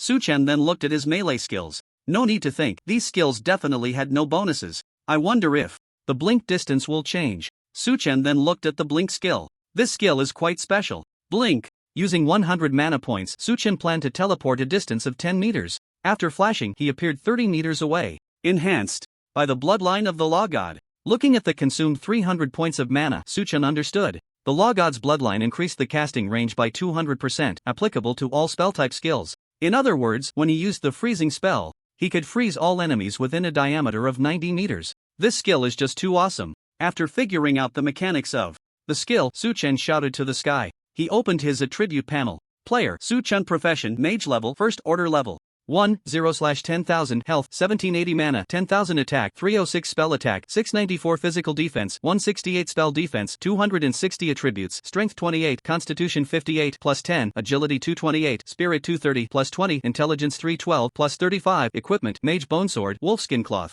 armor, rhinoceros skin leggings, title boots, grey cloth hat, apprentice gloves, courage medal. The attribute boost from the advancement was undoubtedly enormous. Looking at these superb attributes, Su Chen felt confident in dealing with the White Wolf King. First, recall the clone and the skeleton. He had just leveled up, but the clone and the skeleton warrior still had their previous attributes, so Su Chen cancelled the summon, putting these two skills on cooldown. These two skills shouldn't belong to the spell-type skills, right? He didn't expect these summoning skills to receive the enhancement of the Law God's bloodline. It's time to try my super combo. Su Chen looked towards the pack of ferocious wolves ahead. With the Law God's bloodline activated, his Fire Rain's range could reach 100 meters. Taking out over 100 ferocious wolves at once was clearly not difficult. Activate Magic Shield. Here we go. As the Magic Shield enveloped his body, Su Chen smiled and charged towards the pack of wolves. Today was destined to be a day that shocked the whole world. The moment the advancement announcement rang out, even the somewhat numb people of the world felt a wave of emotion rise within them. Is this Su Chen too powerful? What does this advancement mean? Look at the level rankings. That guy is level 1 of the First Order. How many levels does he need to advance? Could it be level 8 or 9? Then this level 1 of the First Order is actually level 10? I don't really understand. Is there anyone who has reached level 8 now? I don't care about that. I care about when our country can surpass that Su Chen. We can't let him get too proud. Damn Su Chen, a lifelong enemy. In the chat channels of other countries, aside from discussions about levels, there was more envy and jealousy towards Su Chen. Meanwhile, as these people fumed, some wealthy players rushing to level up fell into despair. Beautiful country. Langt Nart stood in front of a group of people with a confused expression, his eyes fixed on the name on the level leaderboard. He had reached level 6, with half the experience needed for level 7. Yet even so he had no chance of making it onto the leaderboard. The words first order felt like a sharp sword piercing his heart. Fuck. Fuck. In the end, his endless anger could only be vented through a single word. Great fool country. Damn it. Zhao Shiwu cursed loudly, throwing his weapon aside, hands on his hips, his expression extremely displeased. The little brothers, standing next to him, trembled, not daring to speak. Everyone knew that whoever spoke at this moment was just rushing to the muzzle of the gun. Find me the best assassin. After a long time, Zhao Shiwu's anger still lingered, and he shouted loudly. In contrast, the chat channels in Huagua were filled with peace and excitement. God Su is amazing, the best in the world. This level can only be advanced after level 10, right? I guess to advance, you have to do dungeons, so God Su must have done dungeons. At level 10? This is ridiculous. I'm still struggling to fight monsters for 5 experience points, and God Su is already level 10. Is this the man destined to become a god of magic? I'm thinking God Su's name might be a pseudonym, otherwise, how come there's no news about him? God Su is the pride of our Huagua. From now on, I will worship God Su and become your follower. Su Chen YYDS, a lifelong faith. On this day, Su Chen had already become the god of magic in the hearts of Huagua players. Come here. In the pack of wolves, Su Chen was running quickly. With a shield value of 15,000, he felt no fear at all, allowing some wolves to attack him. Oh whoa! These wolves bared their teeth, eager to tear Su Chen into pieces, but their attacks merely struck the shield, and the damage numbers that appeared were indeed quite unimpressive. -32. -32. Based on a shield value of 14,400, I would need to be attacked 450 times by these wolves to break the shield, which is simply impossible. Pulling the wolves behind him, Su Chen was planning something big. Little guy, come here. With his bone sword in hand, he struck at the nearby wolves. -276. To be honest, this ordinary damage was quite substantial. The wolves were clearly enraged and chased after him relentlessly. Su Chen showed no signs of stopping, continuing to sprint deeper into the pack of wolves. Oh whoa! Another wave of wolves was drawn to him. There should be over 100 now. That should be enough. Looking at the large group of wolves around him, Su Chen smiled. If it weren't for the fact that there were no monsters ahead, he would have wanted to pull in 200 or 300 at once. Come on, come on. The wolf pack surged forward, and Su Chen stood still, unmoving. As some wolves approached, he still didn't rush to release his skills, allowing them to attack him. -32. -32. 1 damage. Number after another popped up above Su Chen's head, and the thick shield value dropped very slowly. Frost spell. After a while, when the other wolves had gathered around, a powerful frost energy suddenly enveloped Su Chen. This frost energy spread throughout the area, forming an ice zone with a diameter of 90 meters. Oh whoa! The wolves caught within were all frozen. Fire rain. Immediately after, Su Chen raised his bone sword and murmured. A rain of fire, several times larger than before, formed and covered the entire 90-meter area. You killed a wolf, gaining 2 experience points. You killed a wolf, gaining 2 experience points. Gained 1 intelligence from the radiance of the mage. You killed a wolf, gaining 2 experience points. In an instant, Su Chen's interface popped up with hundreds of notifications. Only increased by 2 points of intelligence? He looked at his intelligence value. Compared to before, the number of wolves he killed this time was clearly much higher, but it only raised his intelligence by 2 points. That's not bad, my level has clearly surpassed these level 10 monsters. Rubbing his nose, Su Chen glanced at his experience points. 202/10,000. Killing these level 10 monsters only granted 2 experience points, and that was with double experience. It would probably take several days to level up by relying on these level 10 monsters. The highest level monsters in the novice village are only level 10, so I have to go to the town to level up? While killing monsters could trigger the radiance of the mage, it was clearly not a solution, and higher level monsters in Group A were obviously more appealing. I need to complete the main quest first. To head to the town, he had to finish the main quest, and Su Chen couldn't afford to waste time on killing monsters anymore. He continued down the southern road, using his level and speed to avoid many wolves. Soon, some frost appeared on the road ahead. Am I close to the boss lair? This sudden change made Su Chen cautious. Oh whoa! Suddenly, a crisp wolf howl rang out. Just from the sound, I can tell this isn't a small character.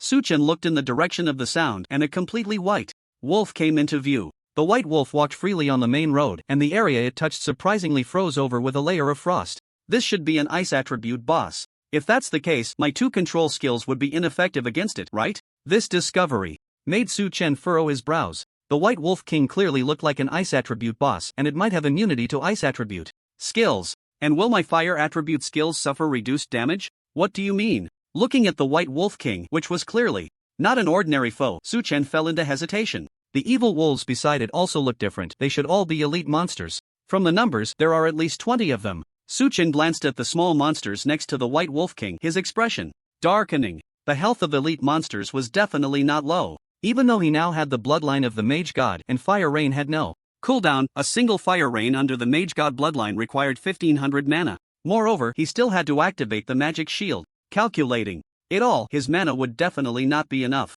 I've advanced, so I should be able to learn some skills. I should learn the skills first, and then come back. After careful consideration, Suchin decided to return to the village first, mainly because his Phantom Clone and Summon Skeleton skills were still on cooldown. If he returned to the village to learn skills now, by the time he came back, these two skills would be ready again. With 4 little brothers and a clone, he would have a better chance against the White Wolf King. I wonder what skills I can learn after advancing. As he headed back to the village, Suchin was not in a hurry. He opened the auction house and searched for skills. The previous Fire Rain and Freeze spell were both bought from the auction house, indicating that there should be many useful skills from world drops. What's this? At that moment, Suchin saw a skill being auctioned at the auction house. Sturdy physique increases 10 points of constitution. Profession warrior upgradable, a passive skill. This skill immediately caught his attention. It was actually a passive skill that increased constitution. Although this skill was limited to the warrior profession, for Suchin this limitation was ineffective. If it reaches S rank, it should directly increase 200 points of constitution and my health and defense would rise to another level. Suchin stared at this skill, his eyes shining. It's going for 100 gold coins? Looking at the price of this skill, the current auction price was 100 gold coins. Soon, someone bid 101 gold coins. For a warrior, constitution is crucial. In the early stages, it's completely feasible to invest some skill points into it. With just a few levels, this passive could increase constitution by 20 or 30 points. There won't be a shortage of competitors. Suchin stroked his chin deep in thought. The drop rate for such passive skill should not be high, and if he didn't secure it now, he didn't know when he would encounter it again. Anyway, I have money, so I have to bid. With that thought, Suchin decisively raised the bid to 120 gold coins. This increase had a significant effect, and after a while, no one raised the bid. However, Suchin knew very well that he definitely couldn't win at this price. After a while, someone bid 125 gold coins. No need for any tricks, just go straight to 200. With plenty of gold coins in his bag, Suchin felt like a rich man. In a certain novice village, Qin Xiao, a formidable competitor, has appeared, directly raising the bid to 200 gold coins. What should we do? One person looked at the heavy-armored warrior beside him and quickly spoke up. How many gold coins do we have now? The heavy-armored warrior, referred to as Qin Xiao, raised an eyebrow and asked. Almost 600 gold coins, but spending so much on this skill isn't it a bit unwise? The subordinate said with a calculating tone. You don't have many skill points to increase either. Overall, in the early stages, attack is still more important. Keep adding. Even if it doesn't increase, adding 10 points to constitution isn't a loss. Qin Xiao hesitated for a moment, adopting a posture that suggested he was determined to win. The subordinate had nothing more to say and continued to raise the bid. But soon, sweat appeared on his forehead. Qin Xiao, that guy is going crazy, raising it by 100 each time. It's already up to 500. Should we still bid? That guy is so rich? Qin Xiao was taken aback upon hearing this. 600 gold coins is not a small amount. It could buy some decent equipment. Add one more gold coin. He gritted his teeth and said. The subordinate immediately complied, but the next second he showed a pained expression. After he raised the bid, the other party instantly pushed the price to 600 gold coins. This price had already exceeded the total amount of gold coins he had. Who on earth is so wealthy? A question arose in the subordinate's mind. He didn't notice that after realizing he couldn't secure this skill, Qin Xiao's expression also turned very grim. 600 gold coins, not too expensive, right? In the auction house, seeing the skill he had just bid on, Suchin smiled. Not to mention 600, even if it were 1,000 gold coins, he would still bid for it. Compared to others, he could immediately max out this skill. After obtaining the skill book, Suchin chose to learn it right away, not in a hurry to upgrade. Returning to the village, he headed straight to the room of the mage mentor. I want to learn a skill. As you wish. After a brief conversation, a skill appeared before Suchin. Energy Awakening. After activation, mana recovery speed increases by 100% for 1 minute, cooldown 10 minutes. The skill is great. A recoverable skill that can be upgraded was exactly what he urgently needed. After bidding farewell to the mage mentor, Suchin hurried to the room of the priest mentor. Respected adventurer, you can only come to me to learn skills after you obtain the priest advancement certificate. After the conversation, the priest mentor's words left Suchin stunned. Need an advancement certificate? Do I really have to run that dungeon? Suchin felt a headache coming on. Since the priest mentor said so, the other class mentors would surely be the same. Run a dungeon? He had already learned the mage's skill, and he didn't care much about the skills of other classes. After all, those skills were optional. I might as well run the dungeon, after all, the White Wolf King is there. The more skills I learn, the better. My chances. Moreover, if I don't submit the advancement certificate, I probably won't be able to learn skills for other classes later. But then he thought again and decided to run the Skeleton Cave dungeon first. He had unlimited skill points and useful skills from other classes were definitely worth learning. Even if he didn't get the advancement certificate now, he would have to get it later, so it was better to advance all classes. Then, after learning all the skills from every class, he would have a better chance against the White Wolf King. Go! Heading towards the Skeleton Cave dungeon, Suchin opened his skill panel. Hardy Physique successfully upgraded to Hardy Physique E level. Hardy Physique E level successfully upgraded to Hardy Physique D level. Hardy Physique A level successfully upgraded to Hardy Physique S level. Hardy Physique S level increases base constitution by 200 points. Energy Awakening successfully upgraded to Energy Awakening E level. Energy Awakening A level successfully upgraded to Energy Awakening S level. Energy Awakening S level after activation. Mana recovery speed increases by 500% for 1 minute. Cooldown 5 minutes. The max level effect of Hardy Physique increased his constitution by 200 points, significantly boosting Suchen's health and physical defense. As for the Energy Awakening skill, Suchen calculated a bit. After activation, his mana recovery speed could exceed 100 points per second. This meant that within a minute he could quickly recover over 6,000 points of mana. Previously, he didn't lack mana, but now that he had the bloodline of the Mage God, this skill would be a great help. This skill should not be affected by the bloodline of the Mage God. Let's give it a try. Walking along the road, Suchen began to experiment. Activate Magic Shield. He first activated the shield skill and his mana instantly dropped by 300 points. Energy Awakening. Then, he activated this new skill. In the next second, a strange energy suddenly surged and Suchen could feel some kind of power being infused into his body. Mana is recovering quickly, but it hasn't been enhanced by the bloodline of the Mage God, however. In the state of the bloodline of the Mage God, this skill has no cooldown. Looking at the mana bar, each tick was recovering over 100 points of mana. This result was completely within Suchen's expectations. Even so, he could maintain a rapid mana recovery state for a full minute. He quickened his pace, heading straight for the entrance of the Misty Valley dungeon. When the stone pillar marking the dungeon entrance appeared, Suchen smiled. Do you want to enter the dungeon, Skeleton Cave? Enter. After decisively confirming, Suchen stepped into the dungeon entrance. The familiar scene greeted him again, but with previous experience, Suchen planned to speed through it. Here we go. After stretching a bit, Suchen dashed down the path ahead. Soon, he entered the area of the first skeleton warrior and activated it. Suchen didn't stop but continued forward. After acquiring the bloodline of the Mage God, a high health of the elite monsters didn't seem so daunting anymore. Running at full speed, Suchen triggered the subsequent elite skeleton warriors one after another. Pull them all in one wave. With a group of elite monsters chasing behind him, Suchen remained unfazed. Upon reaching the campfire, he raised his hand and cast a fireball. With a whoosh, the cave was illuminated. After triggering the last wave of skeleton warriors, he stood still. Activate the magic shield. Once the shield was up, Suchen, with over 300 physical defense, completely ignored the attacks of those skeleton warriors. There are a total of 15 elite monsters. 3 fire rains will take care of them. As all the elite skeleton warriors closed in, Suchen made his move. Fire rain spell. Fire rain spell. Fire rain spell. With the enhancement of the Mage God's bloodline, the fire rain had no cooldown time. Even though the mana cost increased, each cast only consumed 1500 mana. After 3 fire rains, even with the shield costing 3000 mana, Suchen still had 2500 mana left. Minus 2014. Minus 2014. The 3 fire rains overlapped and 3 identical numbers appeared above each skeleton warrior's head. Their health was just about to hit 0. You killed a skeleton warrior, gaining 10 experience.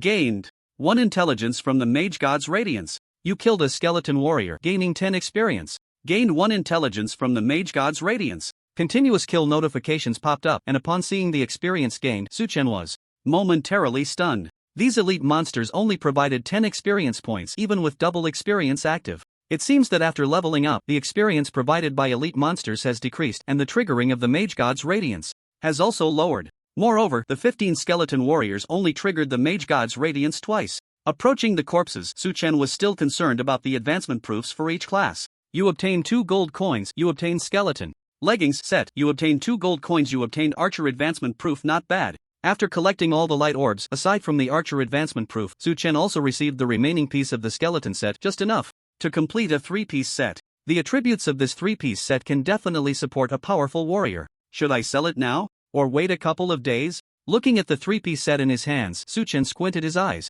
With the Double experience event in Huagua. Someone would surely reach level 8 in the next couple of days, and the value of this equipment would become apparent. A full set of equipment for a fixed price of 2,500 gold coins. Let those rich folks gather their money. Su Chen didn't auction it but set an outrageous price. He didn't expect it to sell, he just wanted to motivate those wealthy players who wanted to buy this set to purchase gold coins. Of course, if it sold at that price, he wouldn't be losing out. Next up is you. After listing the equipment, Su Chen looked at the skeleton mage inside. With the blessing of the God of Law's bloodline, I can definitely take down this boss in an instant. Just thinking about it makes me a little excited. First, restore mana. Of course, before confronting the boss, having enough mana is very important. Energy Awakening. Sumu directly activated the Energy Awakening. After a minute, his blue mana had also recovered to a full state of 10,000 points. Magic Shield. With the shield up, Sumu revealed a bright smile and cast a fireball at the skeleton mage inside. Fireball. 2,608. The fireball, which originally had a 2-second casting time, instantly became instantaneous under the activation of the God of Magic's bloodline, with a range of 90 meters. Damn humans, how dare you offend my dignity? The skeletal mage was hit by the fireball and became furious, quickly casting shadow arrows at Sumu. Let's go all out. Sumu had a beaming smile, completely unfazed. Compared to before, I am now a spell cannon. Fireball. Fireball. A fireball after another flew towards the skeleton mage. Those fireballs were like cannonballs, relentless and continuous. Even Sumu was taken aback by the continuous barrage of fireballs. One fireball deals 2,600 damage. This guy's 30,000 health points are nothing to worry about. Sumu couldn't help but rub her eyes. This boss's health is dropping way too fast, right? Damn it, come forth, our minions. Seeing the health about to hit rock bottom, the skeleton mage hurriedly raised his staff, wanting to summon his little brothers. Fireball. Fireball. Sumu was too lazy to use a kidney shot to interrupt like before, and instead unleashed a series of fireballs. Ah! The skeleton mage's health instantly hit bottom, turning into a pile of dry bones. The minion that had just been summoned also lost its strength, reverting back to a pile of skeletons. You have killed the skeleton mage and gained 100 experience points. Gained 1 point of basic intelligence through the radiance of the law god. Isn't this too fast? With the death of the boss, Sumu was a bit dazed. It seems like it took less than 10 minutes from entering the dungeon to defeating the boss. God-level skills are really too powerful. Sumu looked at the bloodline of the God of Law. The reason for achieving such efficiency is largely due to this god-level skill. Touch the boss. After finishing the dungeon, Sumu rubbed his hands and walked over to the skeleton mage's corpse. You have obtained the skeleton ring. You have obtained the priest advancement certificate. You have received 2 items. Skeleton ring, B grade plus 20 intelligence. This ring is great. Sumu decisively equipped the intelligence ring on his hand. Opened the attribute panel. Player, Sumu. Profession, Mage. Level, first rank level 1, 552/10,000. Health points, 3780 mana points, 10,000 attack, 306 spell attack, 744 physical defense, 268 magical defense, 260 attributes, strength 28, constitution 258 plus 10, agility 228, spirit 230 plus 20, intelligence 317 plus 55. Equipment, mage bone sword, wolfskin cloth armor, rhinoceros leather leggings, title boots, grey cloth hat, apprentice gloves, medal of valor, skeleton ring. After completing a dungeon run, the rewards were quite substantial, especially since defeating the boss guaranteed a point of intelligence. There's still 1 assassin advancement proof left, I need to grind for it. With only 1 proof left for each profession, Sumu decided to continue grinding this dungeon until she had collected all the proofs for every profession. After passing through the portal in the dungeon, Sumu walked up to the stone by the entrance of the dungeon. Cooldown in progress, 1 hour. A prompt popped up. Alright. Sumu helplessly shrugged. Forget it, I'll log out first and come back to the game in an hour. The dungeon cooldown takes an hour, and Sumu really didn't know what to do next. Log out of the game. Back in reality, Sumu opened the fridge, poured himself a glass of juice, and then opened a pack of frozen dumplings.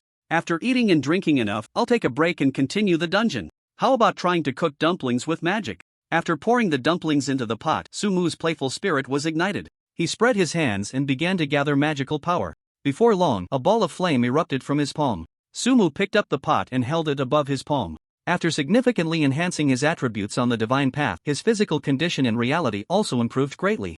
This is so much fun. As the water in the pot gradually came to a boil, Sumu couldn't help but laugh. I wonder if dumplings cooked with magic would taste even better. In the world of Shinto, when Sumu equipped the skeleton set, the stir it caused was not small. Mr. Ma, there's a set in the auction house that looks like it should be a dungeon set. The attributes are explosive. Is that really the case? Then we must buy it. Well, a set costs 2,500 gold coins, and we don't have that much. 2,500? However, the price set by Sumu for consignment is really too high. For top-tier corporate bigwigs, the most gold coins they have on hand is only 2,000. There's no way around it. The competition for gold coins is just too fierce, and almost all the big bosses are buying them up. Mr. Wang, what should we do? Should we continue to acquire gold coins? If we can acquire that set of equipment, I will definitely rise to prominence on the path of the gods. But when the big bosses saw the attributes of the skeleton 3-piece set, they all forgot about everything else. Sell everything the company can sell, cash out as quickly as possible, and use it all to buy equipment. Most people made the same choice without exception. This is not an auction. As long as someone gathers 2,500 gold coins first, they can claim this set of equipment that can dominate the early game. Moreover, with double experience these past 2 days, this set of equipment significantly boosts leveling efficiency and is definitely top-notch. Mr. Wang, the company's shares and assets just can't be sold. Mr. Ma, our shares are very cheap now, but still no one wants them. Mr. Qin, it seems we can't come up with the cash. However, at this critical moment, major companies found that their shares and industries had all become neglected. Brr. Indeed, the magical dumplings are so much tastier. After finishing a plate of dumplings, Sumu took a sip of juice, feeling very satisfied as he patted his belly. It was still early, and there was some time before the dungeon reset, so he picked up his phone. If it were before, he wouldn't have been able to be away from his phone for more than 10 minutes, but in the past few days, it seemed he really hadn't played with his phone much. He opened Weibo. The trending topics were very high, all related to him. The top trending topic read, National Hero, Sumu. Sumu curiously clicked in, and it was almost all praise for herself. There were also deep dives into her identity. Seeing those well-reasoned analyses claiming she must be a big shot from some hidden family, or an invisible billionaire with trillions in assets, or at the very least, a rich second generation, Sumu couldn't help but laugh self-deprecatingly. Who would have thought that I am just a 21st century recluse hiding in a small house, living from hand to mouth? He believes that even if he were to post something now, claiming to be Sumu, absolutely no one would believe him. Instead, they would mock him for trying to ride the wave of popularity. I think it won't be long before everything in this world changes. At that time, what position will I be standing in? Continuing to browse some posts, Su Chen roughly understood the current situation. The development of the divine path could not be stopped. The in-game gold even surpassed major currencies, becoming hard currency in the real world. Various types of gaming guilds were emerging one after another, all recruiting members. The major apps were flooded with advertisements about divine path. It could be said that this game had only just started a few days ago, yet its impact on the real world had already reached a profoundly far-reaching level. Keep leveling up, I must make myself stronger, and as for the real world, I can't expose my identity. An hour quickly passed, and Su Chen summoned the Divine Path Crystal and entered the game. As the surroundings changed, he arrived at the entrance of the dungeon. Do you want to start the dungeon, Skeleton Cave? Start! Without hesitation, Su Chen once again entered the dungeon. Speed run. The moment he entered the dungeon, Su Chen quickly took action, replicating the previous method. In less than 10 minutes, the skeleton mage fell among the pile of bones. All set. This time luck was on his side, the assassin advancement proof dropped. After this dungeon run, the radiance of the mage also triggered 3 times, not bad. If this dungeon had no cooldown, I could completely farm attributes here. Looking at his increased 3 points of intelligence, Su Chen felt quite satisfied. Opening the auction house, he adjusted the prices of those miscellaneous equipment to sell them quickly. This price is still high, I estimate it won't sell in the next couple of days. The set of skeleton equipment was still listed, and Su Chen had no intention of adjusting. It's back to learn skills. Holding the proof, he eagerly returned to the village. Hello, I want to learn skills. Naturally, he first went to find the priest mentor. You brought the advancement proof, you will learn the priest's advanced skills. The priest mentor's attitude had changed this time. Group healing spell can be cast on 3 targets simultaneously, restoring 200% of their own spell attack and health, consumes 200 mana, instant cast, cooldown time 20s. Learn. Su Chen decisively learned this group healing skill. Group Healing Spell, a grade, has been upgraded to Group Healing Spell S grade. Group Healing Spell S can cast on 6 targets simultaneously, restoring 600% of their own spell attack and health. Consumes 200 mana, instant cast, cooldown time 20s, including myself, plus the skeleton minions and the clone, just right for 6 targets. By the way, can the priest's skills be enhanced by the mage's bloodline? Seeing the priest's skills, Su Chen's eyes lit up. He had indeed overlooked this point. Powerful healing spell. He used a healing skill on himself. The mana cost hasn't changed, it seems it doesn't work. This discovery left Su Chen slightly disappointed. However, he didn't need to rely on healing skills now, learning was just for precaution. Next, bidding farewell to the priest mentor, Su Chen arrived at the location of the assassin mentor. What is this? When he saw the skills available for learning after the assassin's advancement, Su Chen's eyes widened. Stealth, after activation, enter a 30s invisibility state, movement speed reduced by 80%, attacking during invisibility will break the effect, cooldown time 3 minutes as an assassin. What is the representative skill? It must be stealth. You have learned the skill, stealth. After learning this skill, Su Chen immediately opened the skill bar and filled it up. Stealth, a grade, upgraded to stealth S grade, stealth, after activation.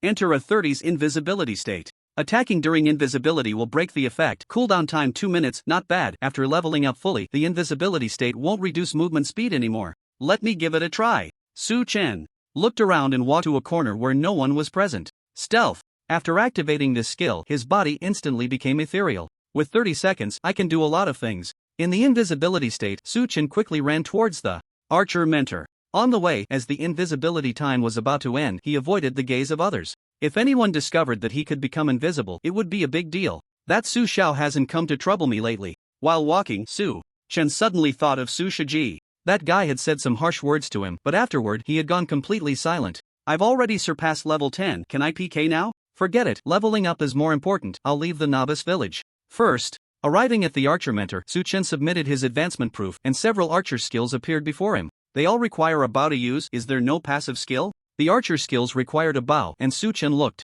at the bone sword in his hand, shaking his head helplessly. As a mage, he had no ranged physical attacks, only ranged magical attacks. He had no idea how the damage calculation would work for the archer skills. I'll wait for a passive skill. Go find the captain of the guards. Su Chen headed towards the village entrance. Respected adventurer, have you encountered the White Wolf King? Upon seeing Su Chen, the captain of the guards maintained his polite demeanor. A bit difficult to deal with, Su Chen replied. I suggest you form a team. The captain's tone became serious. His words made Su Chen bite his lip. I want to learn the warrior's advancement skills. Alright. After submitting the advancement proof, warrior advancement skills appeared before Su Chen. Block. Raise your weapon and assume a blocking posture with a 30% chance to block one physical attack from the opponent. Cooldown 10s. This skill seems decent. Su Chen learned it and maxed it out. Immediately. Block. S-grade. Raise your weapon and assume a blocking posture. 100% chance to block one physical attack from the opponent, including physical skills. Cooldown 10s. It's time to hunt the White Wolf King. Having learned all the skills he could, Su Chen did not hesitate and headed towards the main road south of the village. He chose to avoid the low-level wolf monsters. The level difference was too great. Those monsters no longer provided experience, and the divine light of the mage probably wouldn't trigger many times. Level 10 monsters are still worth killing. Group A. Arriving in the area with higher level monsters, Su Chen was not polite at all. 2 points of experience is still experience, and the key is that it can also trigger the divine light of the mage. Just pull all these monsters and fight. At this moment, Su Chen was quite arrogant. His physical defense had reached 368. With the attack power of these ordinary evil wolves, they simply couldn't break through his defense. Pull all that can be pulled, no need to activate the shield. Relying on his high health and defense, Su Chen walked towards the pack of evil wolves. Whoa! The evil wolves howled and launched an attack upon discovering Su Chen. -1/-1 as expected, their attacks couldn't break through his defense, only dealing 1 point of force damage. Even without activating the shield, Su Chen now had nearly 4,000 health, and the evil wolves' attacks felt like mere tickles. Good wolves, come with brother. Su Chen affectionately patted the evil wolf in front of him and ran forward. More and more evil wolves were drawn to him, the number reaching over 200. If there were others here, they would surely faint at the sight before them. A single person could stand firm amidst the encirclement of hundreds of wild monsters. The most terrifying part was that this unyielding warrior actually raised his hand to summon a rain of fire. You killed the evil wolf and gained 2 experience points. You gained 1 basic intelligence through the radiance of the mage. Isn't this just too exhilarating? Carrying over 200 monsters, a single fire rain instantly wiped them all out, a feeling that made Su Chen exclaim in delight. Although the experience was only over 400 points, this wave triggered the radiance of the mage 4 times due to the sheer number of monsters. Su Chen looked at his intelligence. 323 plus 35. As long as I keep improving, my spell attack will keep getting higher. The infinite growth of intelligence brought Su Chen unparalleled confidence. But this backpack is full. Of course, there were also headaches. The maximum limit of the backpack was only 100 slots, and after wiping out all these monsters, it was completely insufficient. Mainly because of those whiteboard equipment, each piece took up 1 slot. Forget it, I won't keep them. Helpless, Su Chen could only discard all that equipment. No more grouping monsters, let's deal with that White Wolf King first. There were still many evil wolves ahead, and Su Chen took advantage of his level to directly avoid them. Soon, the White Wolf King appeared in his line of sight. Besides the White Wolf King, there are other elite monsters. I can't see their attributes from this distance. The distance was too far for Su Chen to see the specific attributes of the White Wolf King. Stealth. Fortunately, he now had the assassin's invisibility skill. In stealth mode, Su Chen quickly approached the White Wolf King. Passing by those evil wolves, they had no perception of him at all. White Wolf King, boss level, first order 1 level health 50,000/50,000. Attack power 1000 physical defense, 200 magic defense, 200 frost resistance, 80%, reduces frost magic damage by 80%. Flame resistance 50%, reduces fire magic damage by 50%. Skills: Frost Stab, Frost Wolf Frenzy, Bite, Ice Wolf Clone. Holy crap! When Su-Chen saw the attributes of the White Wolf King, he couldn't help but shout. This boss's attributes were incredibly high. Retreat. With about 10 seconds left of invisibility, Su-Chen decisively backed away. The White Wolf King had fire and frost resistance, so he couldn't rely on using Fireball anymore. Then I'll use Magic Missile. Looking at his skill bar, Magic Missile was the most suitable skill. Although the mana cost under the Mage's bloodline was much higher than Fireball, this skill wouldn't be reduced in damage. And then there are those elite monsters. Su-Chen's gaze fell on the elite monsters surrounding the White Wolf King. Evil Wolf, Elite Level, First Order, 1 level health, 10,000/10,000 attack power, 600 physical defense, 150 magic defense, 150. These elite monsters had no magic resistance, and with his current spell attack, a single fire rain could deal 1998 damage. 5 fire rains won't be enough to take them down. Su-Chen calculated that with his current spell attack he would need 6 fire rains to eliminate those elite wild wolves. With the magic shield activated, his current mana was definitely insufficient. Even if he used Energy Awakening immediately after activating the magic shield, his mana would still be very tight. Ignore those elite monsters and go straight for the boss? Su-Chen thought of another method. He could summon 4 skeleton minions and 1 clone. The current clone was definitely a super tank-like existence, easily holding off a few elite monsters. The skeleton minions could also help him share the burden of 4 elite monsters. With his defense and the shield value of the magic shield, he should be able to withstand the remaining elite monsters before taking down the boss. This method is a bit risky, but after thinking it over, Su-Chen dismissed this plan. More than 20 elite monsters are no joke. Not to mention that White Wolf King is not easy to deal with. First, take out the elite monsters, then use my clones and skeleton minions to tank the boss. This way, I can wait for my mana to recover. Looking at those elite monsters, Su-Chen had an idea. Phantom Clone. Summon Skeleton. Summoning his minions, Su-Chen controlled them to one side. Deactivate the Mage's bloodline. Opening the skill bar, Su-Chen turned off the Mage's bloodline. Activate Magic Shield. He activated the shield, consuming only 10% of his mana. Go! Taking a deep breath, Su-Chen controlled the clones and skeleton minions to charge forward.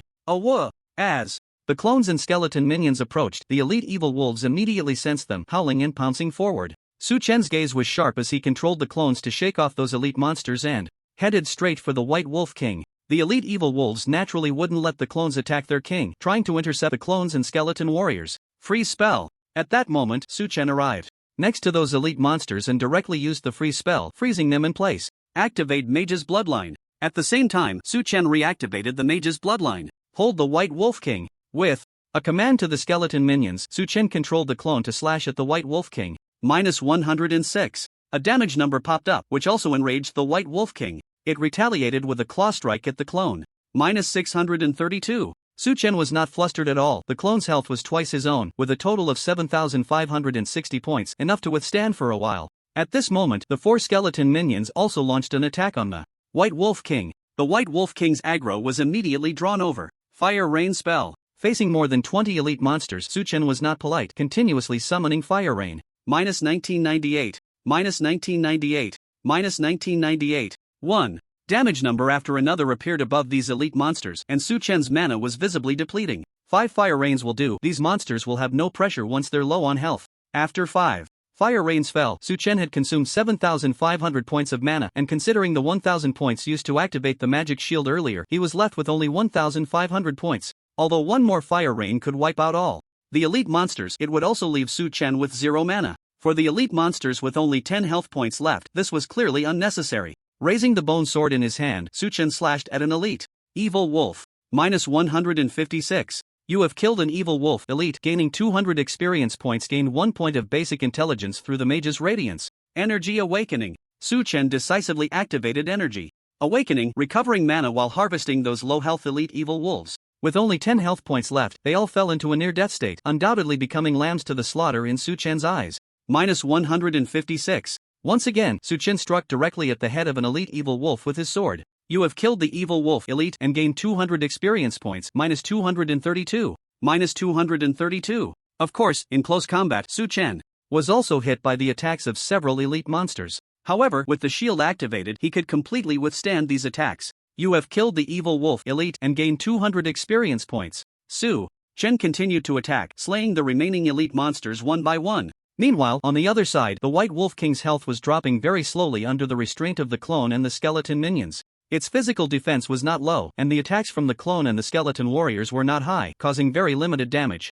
In contrast, the White Wolf King had an attack power of up to 1,000 points, which the clone and the skeleton warriors found hard to withstand. Group Healing Spell. After killing another elite evil wolf, Su Chen used the group skill on his clone. Plus 4,308. Plus 4,308. Plus 4,308. With just one skill, Su Chen fully restored the health of both the clone and the skeleton warriors. It was at this moment that the White Wolf King suddenly looked at Su Chen. It seemed to realize that Su Chen was the biggest threat on the battlefield. However, under the restraint of the clone and the skeleton warriors, it found it difficult to approach Su Chen. Suddenly, the White Wolf King split in two. Two white wolves appeared on the field, one of which charged directly at Su Chen. White Wolf Clone. Seeing the White Wolf charging at him, Su Chen raised an eyebrow. He looked at his mana. With the Energy Awakening bonus, he had already recovered over 3,000 points. Magic Missile. Using his speed to create distance from the elite wild wolves, Su Chen released the skill towards the charging white wolf. Minus 2,672.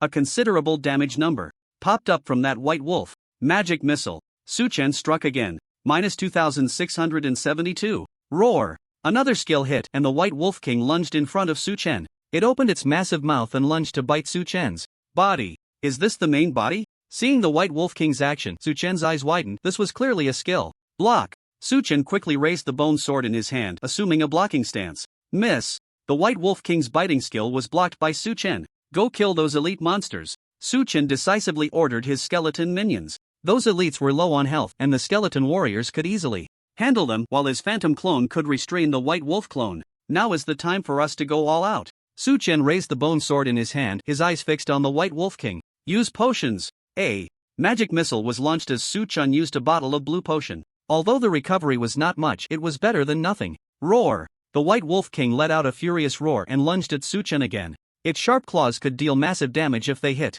Blink. Just as its attack was about to land, Su Chen blinked directly behind it. Kidney Strike. Backstab. Piercing Attack. Magic Missile. After the 1 second stun from the Kidney Strike, Su Chen unleashed 3 skills in succession. The assassin's skill damage was generally low, but it didn't consume mana, so it was worth using. Blink. After successfully attacking, Su Chen used Blink again to create distance from the White Wolf King. Magic Missile. Magic Missile. From a safe position, magic missiles flew out in succession. The White Wolf King's health continued to drop. You have killed the elite evil wolf and gained 200 experience points. Gained 1 point of basic intelligence through the radiance of the Mage God. You have killed the elite evil wolf and gained 200 experience points. You have gained 1 basic intelligence point through the radiance of the Mage. At this moment, under the attack of the skeleton warriors, those low-health elite evil wolves fell one after another.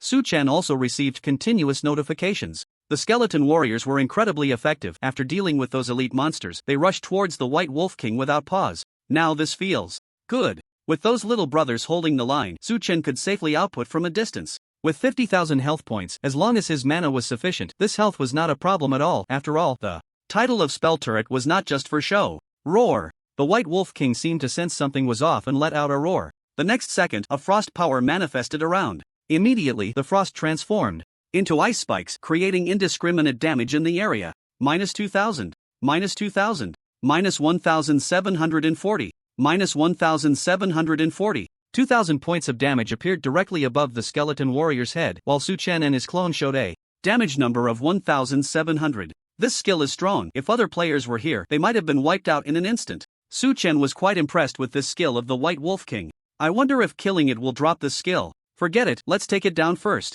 The skeleton minions had lost quite a bit of health, so Su Chen immediately used a group healing spell. In an instant, he fully restored the health of all 4 skeleton warriors. Roar. The White Wolf King was completely enraged. It unleashed the previous skill, clearly intending to eliminate those pesky skeleton warriors and then launch a fierce attack on Su Chen. But its ultimate damage was directly negated by Su Chen's healing spell. How could it fight now? Magic Missile. Su Chen didn't care about the White Wolf King's thoughts and released the skill at the right moment. Perhaps it was because its health was nearly depleted, or perhaps it found Su Chen extremely displeasing. The White Wolf King raised its head and let out a long howl to the sky. The next second, its snow-white fur suddenly changed. A blood-red hue stained its fur. Not only that, but the White Wolf King's eyes also turned red. Enraged, Su Chen thought of the remaining skill of the White Wolf King. That clone disappeared? At the same time the White Wolf King went into a rage, its White Wolf clone also vanished. Su Chen immediately controlled his phantom clone to charge towards the White Wolf King. However, the White Wolf King completely ignored the clone, its red eyes fixed intently on Su Chen. It seemed to have lost its rationality, with only one thought left in its mind: tear Su Chen apart. The White Wolf King moved. It leaped high and pounced directly at Su Chen. In this enraged state, its speed received a tremendous boost. In an instant, its sharp teeth were already in front of Su Chen's eyes. The White Wolf King used its biting skill once again. In a berserk state, Su Chen didn't dare to easily test how high the damage of this skill would be. Block. Raising the bone sword in his hand, Su Chen activated the block skill again. Miss. This skill is really useful. After blocking the White Wolf King's attack, Su Chen gave a thumbs up to the block skill. Magic Missile. While blocking the attack, Su Chen also launched a counterattack. The White Wolf King was not a difficult boss to deal with. In comparison, its elite minions were more of a nuisance. If it weren't for your minions wasting so much of my mana, you would have been finished long ago. As his mana continuously recovered in the energy awakening state, Su Chen began to unleash magic missiles wildly. Roar! The White Wolf King let out a roar, trying to tear Su Chen apart in its berserk state. Blink! Su Chen didn't give the White Wolf King that opportunity, directly blinking to create distance. Charge! As the skeleton minions and phantom clones charged towards the White Wolf King, the battle was nearing its end. You have killed the White Wolf King, gaining 5,000 experience. You leveled up, gaining 20 attribute points to distribute 10 skill points. Gained 1 basic intelligence from the radiance of the Mage. Main quest completed. The moment the White Wolf King fell, a bunch of notifications popped up on Su Chen's interface. With the double experience bonus, Su Chen successfully leveled up to level 2 of the First Order after killing the White Wolf King. Now I can leave the novice village. What Su Chen cared about the most was the notification of the main quest completion. This meant he could leave the novice village and explore the vast land of the divine path. All into spirit. Looking at the 20 distributable attribute points, Su Chen decided not to increase his constitution for now. After this battle with the White Wolf King, he understood one thing: as long as he had mana, even 10 White Wolf Kings would fall in seconds. Let's see what the boss dropped. Walking to the corpse of the White Wolf King, Su Chen eagerly reached out his hand. You have obtained Ice Wolf Cloth Armor.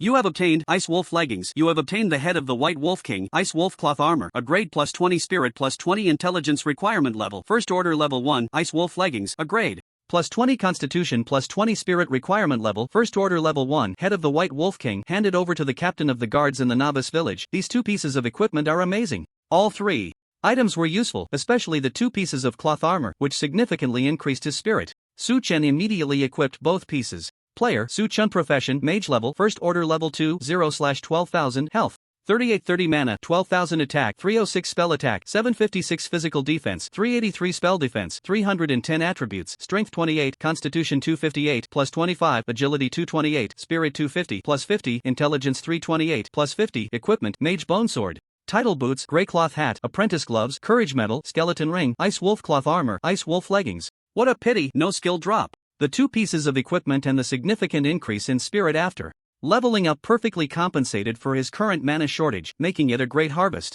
And there's the quest reward. Looking at the head of the Wolf King in his inventory, Su Chen happily returned to the novice village. This was a main quest, so the reward would definitely be substantial. In a building in a city in Huagua, a young and handsome man held a phone and dialed a number. Beep, beep. It rang for a while before someone answered the call. Is it Old Wang? The man said with a smile. Hello, President Qin. President Wang is currently in the Genshin Tuesday. Is there something urgent you need? The man raised an eyebrow and immediately added, Tell President Wang I have an urgent matter. I'll report this right away and get back to you, the person quickly replied. The man hung up the phone and walked to the floor-to-ceiling window of the building. From here, the vast city of Magic Capital was laid out before him. At this time of day, the streets of Magic Capital were usually bustling with pedestrians, but now they were sparse. The man's gaze was deep, lost in thought. Ding, ding, ding. After a while, his phone rang. The man leisurely picked up the phone and answered the call. I said, Old Qin, are you not leveling up in Shin 2? Are you looking for me to chat or drink? I don't have time. Upon hearing this, the man smiled. I don't have time to drink with you. I have serious business. What serious business? The tone of the person on the other end became serious upon hearing this. I found that Su Chen, the man referred to as Old Qin, slowly spoke. What did you say? His calm tone caused the person on the other end to exclaim in surprise. Are you serious? Are you sure it's that Su Chen? The other end was filled with continuous questioning. It's not certain yet. That person contacted me on his own. He wants me to arrange a live broadcast, saying he will showcase skills from Shin 2 in reality, Old Qin replied. This Old Wang on the other end fell silent, and after a while, his voice finally came through. Did you agree? Old Qin nodded. I agreed. I thought you might want to witness it too. I'm in. Without hesitation, Old Wang immediately responded. Once I arrange everything, I'll notify you. After old Chin finished speaking, he hung up the phone. He opened his phone's contact list and found a contact named Su Chen. Old Chin did not dial the number. He just stared at the name, muttering, "I want to see if you can really bring the skills from Shin2 into reality." Achoo! In Shin2, Su Chen sneezed. "Can you catch a cold in the game?" He rubbed his nose, looking confused. Completing the quest is more important. Returning to the novice village, Su Chen headed straight for the captain of the guards. "I've already dealt with that White Wolf King. My god, I can't believe you solved the White Wolf King so quickly." The captain of the guards looked at the head of the White Wolf King that Su Chen handed over, his eyes filled with disbelief. "Respected warrior, you really did it. With this, the road from the village to the town is opened. Deliver this letter to Mage Tai in White Mist Town, and you will receive a generous reward." After a while, the captain of the guards realized he had lost his composure and quickly took out a letter. "Do you accept the quest? Go to White Mist Town? Quest reward, Froststorm." At the same time, a quest prompt also popped up in front of Su Chen. The skill from the White Wolf King? Seeing the quest reward, Su Chen's eyes lit up. This was a delivery quest. As long as he reached White Mist Town, he could immediately obtain this skill. His intuition told him that this group skill must be stronger than Fire Rain. "I have to accept it." Su Chen immediately took on the task. "Dear adventurer, the road to White Mist Town is not smooth, but if you can defeat the White Wolf King, you should be able to arrive safely. I wish you a good journey." The captain of the guards looked at Su Chen with great respect, his tone filled with concern. "Goodbye." Su Chen smiled and bid farewell to the captain. He walked to the outskirts of the village. In the first level monster area, there were still quite a few players. "Don't steal my monster. You're already level 2, why are you still fighting level 1 monsters?" "I just like to steal monsters, what can you do about it?" "Damn it, if we could PK, I would smash you to pieces." Those players were all very enthusiastic. Even though some knew they couldn't rise in the divine path during this time, even fighting level 1 monsters could earn them quite a bit of copper coins to sell. Looking at these people, Su Chen felt an indescribable emotion. If it weren't for the sudden influx of infinite skill points, he would probably still be fighting over monsters with them, red-faced. It's time to leave the village. Looking towards the road ahead, Su Chen cast aside those miscellaneous thoughts. His primary goal now was still to reach White Mist Town. Follow the southern road straight ahead, and you will reach White Mist Town. There should be some first-level small monsters on the way, right? Advancing in the direction of the White Wolf King's lair, Su Chen walked quickly. Haven't the monsters respawned here yet? I wonder if the White Wolf King will respawn? Arriving at the place where he had previously defeated the White Wolf King, there were no monsters around. Su Chen continued down the road ahead. Soon, some tall brown bears appeared on the road. Brown bear level, first level 1 life, 2000 attack, 200 physical defense, 100 magic defense, 50 description. These brown bears have a strong territorial awareness. They have high health and decent defense, but their heavy bodies make their movements very clumsy. Compared to monsters of the same level, these bears have a bit too much health, and their defense isn't low either. A typical roadblock. The attributes of the brown bears matched the description: high health, high defense, but their attack was a bit low. Can't break my defense. Glancing at his own defense, Su Chen stretched lazily. If it weren't for these brown bears blocking his path, he really wouldn't want to deal with them. Mainly because the experience was a bit low. With this time, he could go to White Mist Town and kill monsters of the same level to take advantage of the double experience for these few days. Just treat it as farming for the radiance of the mage. The brown bears had a strong territorial awareness. As soon as Su Chen approached, he immediately attracted the aggro of 2 nearby brown bears. Roar! The brown bears let out an angry roar, wanting to tear apart the intruder in their territory. -1, -1. But when their attacks hit, the damage was only a mandatory 1 point. Roar! Even so, the brown bears still happily swung their powerful claws. Blink! Taking 1 point of damage felt like a tickle, so Su Chen decisively used Blink to move in front of a few other brown bears. Roar! These brown bears immediately launched an attack on him. With this damage, I can't even be bothered to cast a magic shield. Looking at his nearly 4000 health, Su Chen couldn't be bothered to use the shield skill. Letting these brown bears hit him for a while, he could heal back up with just 1 skill. Indeed, they are big clumsy bears, moving too slowly. Standing still, Su Chen watched the 2 brown bears chasing after him, his expression helpless. With the movement speed of these brown bears, it would take some time to gather them together. Pull them in from here, then directly blink to the innermost part, and then pull the ones behind out. 1-time instant kill. The probability of triggering the god of magic's brilliance is even greater. Blink! Su Chen blinked again and headed towards the brown bear ahead. With a strong sense of territorial awareness, he didn't even need to provoke them intentionally. The brown bears all chased after him one by one. This saves me some time. With the brown bears relentlessly pursuing him, Su Chen didn't wait for them anymore. Blink! With the enhancement of the god of magic's bloodline, infinite blinking was simply a piece of cake. With his blue mana reaching as high as 12,000, pulling monsters was a trivial matter. Swiftly darting back and forth among the pile of brown bears, Su Chen adhered to one principle: pull as many as possible. Seems like I've got a bit too many. When he turned around, he saw the road flanked by a dense swarm of brown bears. If someone with a phobia of clusters were here, they might just faint. No need to gather them anymore, just rain down fire right here. The brown bears moved slowly, forming a long line. As the nearest batch approached, Suchen smiled slightly and raised his staff. In the next moment, a rain of fire fell from the sky. -2,218. -2,218. -2,218.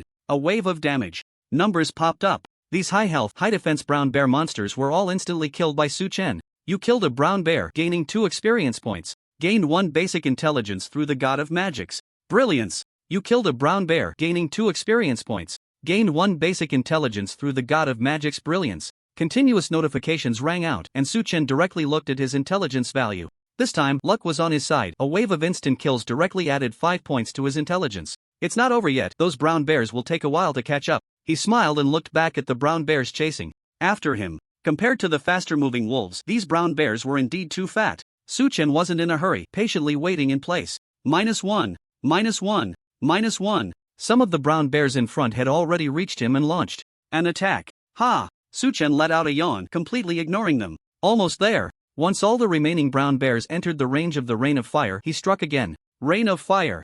-2,248. -2,248. -2,248. You killed a brown bear, gaining 2 experience points. Gained 1 basic intelligence through the god of magic's brilliance. This time, all the brown bears fell to the ground, leaving a dense array of corpses with light orbs scattered everywhere. Added another 7 points to intelligence. Gained 1080 experience points as well. Suchen looked at his attribute panel. Intelligence reached 340 plus 50. In this wave, he had actually killed over 500 brown bear monsters. The god of magic's brilliance had triggered 12 times. Indeed, the more monsters I kill in an AoE, the higher the probability of triggering the god of magic's brilliance. But what am I going to do about my inventory? Killing monsters was definitely enjoyable, but looking at his inventory, Suchen felt a pang in his heart. If only I had a few little brothers to help me loot. So annoying. He helplessly sighed towards the sky. Only pick the valuable ones. With packages scattered all over the ground, Suchen picked them up one by one. These are all level 1 white gear, much more valuable than those before. Have these potions become higher quality? I can keep them for now. Each slot can hold up to 20 bottles. Only pick weapons, don't take any other junk gear. 3 minutes of monster hunting, 1 hour of looting. After organizing most of the spoils, Suchen wiped the sweat from his forehead. I need to find a way to expand this inventory. These level 1 gear won't sell well. The inventory was filled with level 1 white gear, and Suchen shrugged helplessly. The brown bears on the road ahead had all been taken down in an instant, and he had a clear path. Soon, a dense cluster of buildings came into view. Is that White Mist Town? Suchen looked at the group of brown bears guarding the town's entrance, raising an eyebrow. At this distance, I can teleport directly into the city. With his inventory full and no desire to fight more monsters, he ran straight towards the buildings. Just as he was about to attract the attention of the brown bears, a glimmer flashed in Suchen's eyes. Blink! With his mana fully activated, the 12,000 mana points allowed him to appear 1,200 meters away in an instant. Whoosh! Suchen arrived in the town. It's so big. This was a quaintly styled town, with buildings densely packed around. As a newcomer, Suchen was momentarily unsure of where to go. Fortunately, at that moment, a woman dressed as a peasant emerged from a house, carrying a basket, seemingly on her way to buy groceries. Hello? Suchen quickly approached and politely asked. Hello, esteemed adventurer. Upon seeing Suchen, the peasant woman clearly recognized his identity and responded with a smile. May I ask where Mage Tai is? He is in the magnificent house to the north of the town. Just follow this direction and you'll get there. The peasant woman warmly pointed the way for Suchen. Thank you. After expressing his gratitude, Suchen moved in the direction indicated by the woman. There are so many buildings in this town. Is that a blacksmith shop, a tailor shop, and a pharmacy? Along the way, Suchen saw many shops, some of which had quest markers above the NPCs' heads. I'll look for Mage Tai later. Let's check out those shops first. Curiously, Suchen walked towards a blacksmith shop. Clang! Clang! The sound of hammering soon echoed, with several muscular blacksmiths working hard. Hello, adventurer, how can I assist you? One of the blacksmiths smiled as he saw Suchen arrive. I'm just looking, Suchen replied with a smile. If you want to learn forging skills, I can teach you. The blacksmith spoke again, making Suchen's eyes light up. If I learn forging skills, can I make my own weapons? Of course, but you need to master enough techniques. First, the blacksmith gave a positive answer. At that moment, a prompt popped up in front of Suchen. Do you want to learn forging, beginner? Should I learn it? Suchen stroked his chin, feeling a bit hesitant. Forging was clearly a life skill and it would take a lot of time to practice. I'll learn it first. But then he thought it wouldn't hurt to learn it now. He could practice in his spare time. Learning forging, beginner, costs 50 gold coins. After confirming, another prompt appeared. That's not bad. Spending 50 gold coins to learn a life skill was unimaginable for others, but Suchen didn't even blink. He opened his skill panel. Forging, beginner, was prominently listed. Can I upgrade directly? To Suchen's surprise, there was actually a plus behind that skill. He tentatively clicked on it. Forging, beginner, upgrade successful. At the same time, there was also a 110 added after forging, beginner. It really works. This change made Suchen extremely happy. Without hesitation, he started to frantically click on the plus. Forging, beginner, upgraded to forging, intermediate, upgraded to forging, advanced, upgraded to forging, master level in just a short while. Suchen had maxed out this skill. At that moment, his mind was filled with a lot of knowledge about forging. I need to learn forging blueprints to make equipment, but now I can directly decompose weapons. What excited him the most was the decomposition ability that came with the forging skill. Other players haven't leveled up to tier 1 so quickly, and these equipment are hard to sell. I was worried about what to do, but now it's all good. He looked at the weapons in his inventory. Opening the decomposition function, after selecting one of the weapons, a prompt popped up. Do you want to decompose? Decompose. You have obtained Forged Iron X2 in the next second. 2 steel-like items appeared in Suchen's bag. Continue to decompose. Suchen didn't hesitate and continued to decompose the white equipment in his hands. These forged irons can stack up to 100. This is comfortable. After decomposing a large number of weapons, Suchen obtained 100 pieces of forged iron, taking up only 1 item slot. Now I don't have to worry. Forged iron is the basic material for crafting weapons. Even though it doesn't help Suchen much right now, when other players level up and need to make equipment, the price of these materials will definitely not be low. Moreover, compared to those white equipment, he can accumulate more forged iron. Since I can learn forging skills, can I also learn other life skills? Suchen looked at the other shops in the town. Since I can max out all the skill points, why should I hold back? Suchen decisively walked towards those shops. After some conversations, he learned several life skills. Tailoring can create armor. Jewelry making can craft various jewelry. Alchemy can create various potions. Skinning can harvest animal pelts. Mining can locate and gather from ore veins. Herbalism can identify and gather herbs. These are all life skills, and mastering them all is definitely not an easy task. Max it out. But for Suchen, anything that could be solved with skill points was no big deal. All master level, this is too enjoyable. After maxing out all these life skills, Suchen felt a sense of relief. Although some life skills require recipes to be effective, obtaining recipes is not a difficult task for him, right? Regardless of whether I need it or not, learning it is the hard truth. Please call me the master of life. With master level techniques and various life skills in his mind, Suchen couldn't help but show off. You can go find Master In Tai now. After wandering around the town and finding no more life skills to learn, Suchen headed towards the center of the town. There are still restaurants and inns in the town. I wonder if eating and staying there means I won't have to return to reality?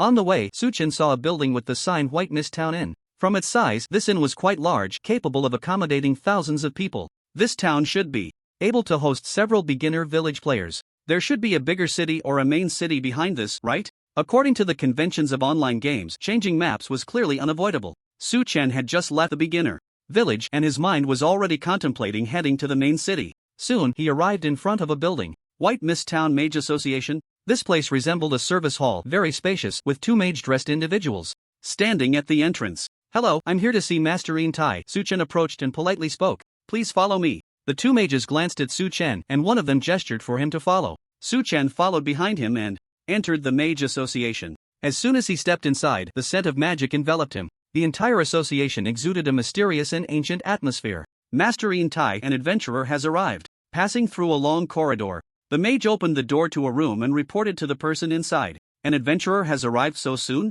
The person in the room stood up immediately, his expression showing surprise. His words made Suchen raise an eyebrow, feeling an indescribable odd sensation. Please have a seat, adventurer. After a moment, Master In Tai reacted, pointing to the chairs and table in the room, smiling as he spoke. Suchen was not polite and sat down on a chair. At that moment, Master In Tai extended his hand and gestured in the air, and a bowl of tea appeared instantly on the table in front of Suchen. You came to see me for something? The captain of the guard from the beginner village sent me. Here. This is a letter he asked me to deliver to you. Following the task's procedure, Suchen took out the letter. Master In Tai took the letter and opened it to read. He read it very seriously, and after a while he revealed an appreciative smile. To arrive at White Mist Town so early, you have unlimited potential.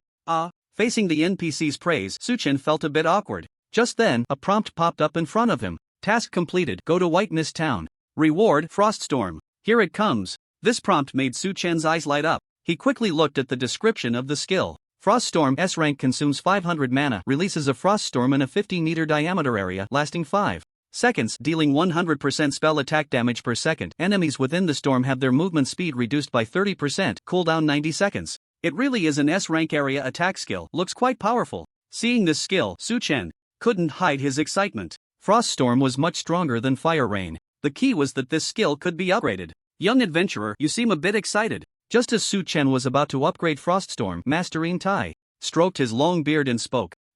This question left Su Chen unsure of how to respond. Fortunately, Master In Tai did not press further and instead said, I see you are a good candidate for practicing magic. I have an item here. That might help you. A task is coming. Hearing this, Su Chen narrowed his eyes. But if you want to obtain such an item, you'll have to help me with something, Master In Tai teased. What's the matter? There's a guy in the Goblin Forest east of White Mist Town that I particularly dislike. If you can bring back its head, this thing will be yours. In Tai said as he stroked his beard and took out a crystal. It was a hexagonal blue crystal, seemingly filled with powerful magic. Accept the quest, exterminate the Goblin Forest, kill the Goblin Mage. Class quest? Su Chen was not surprised by the appearance of the quest. The key was that this quest was marked with the word class. Can I ask what this thing is used for? Su Chen looked at the crystal, pondering. This crystal is related to the inheritance of a certain mage. In Tai slowly spoke. Inheritance? This sentence instantly widened Su Chen's eyes. Isn't this just a hidden class transfer? If I transfer to a hidden class, I should be able to learn more skills, right?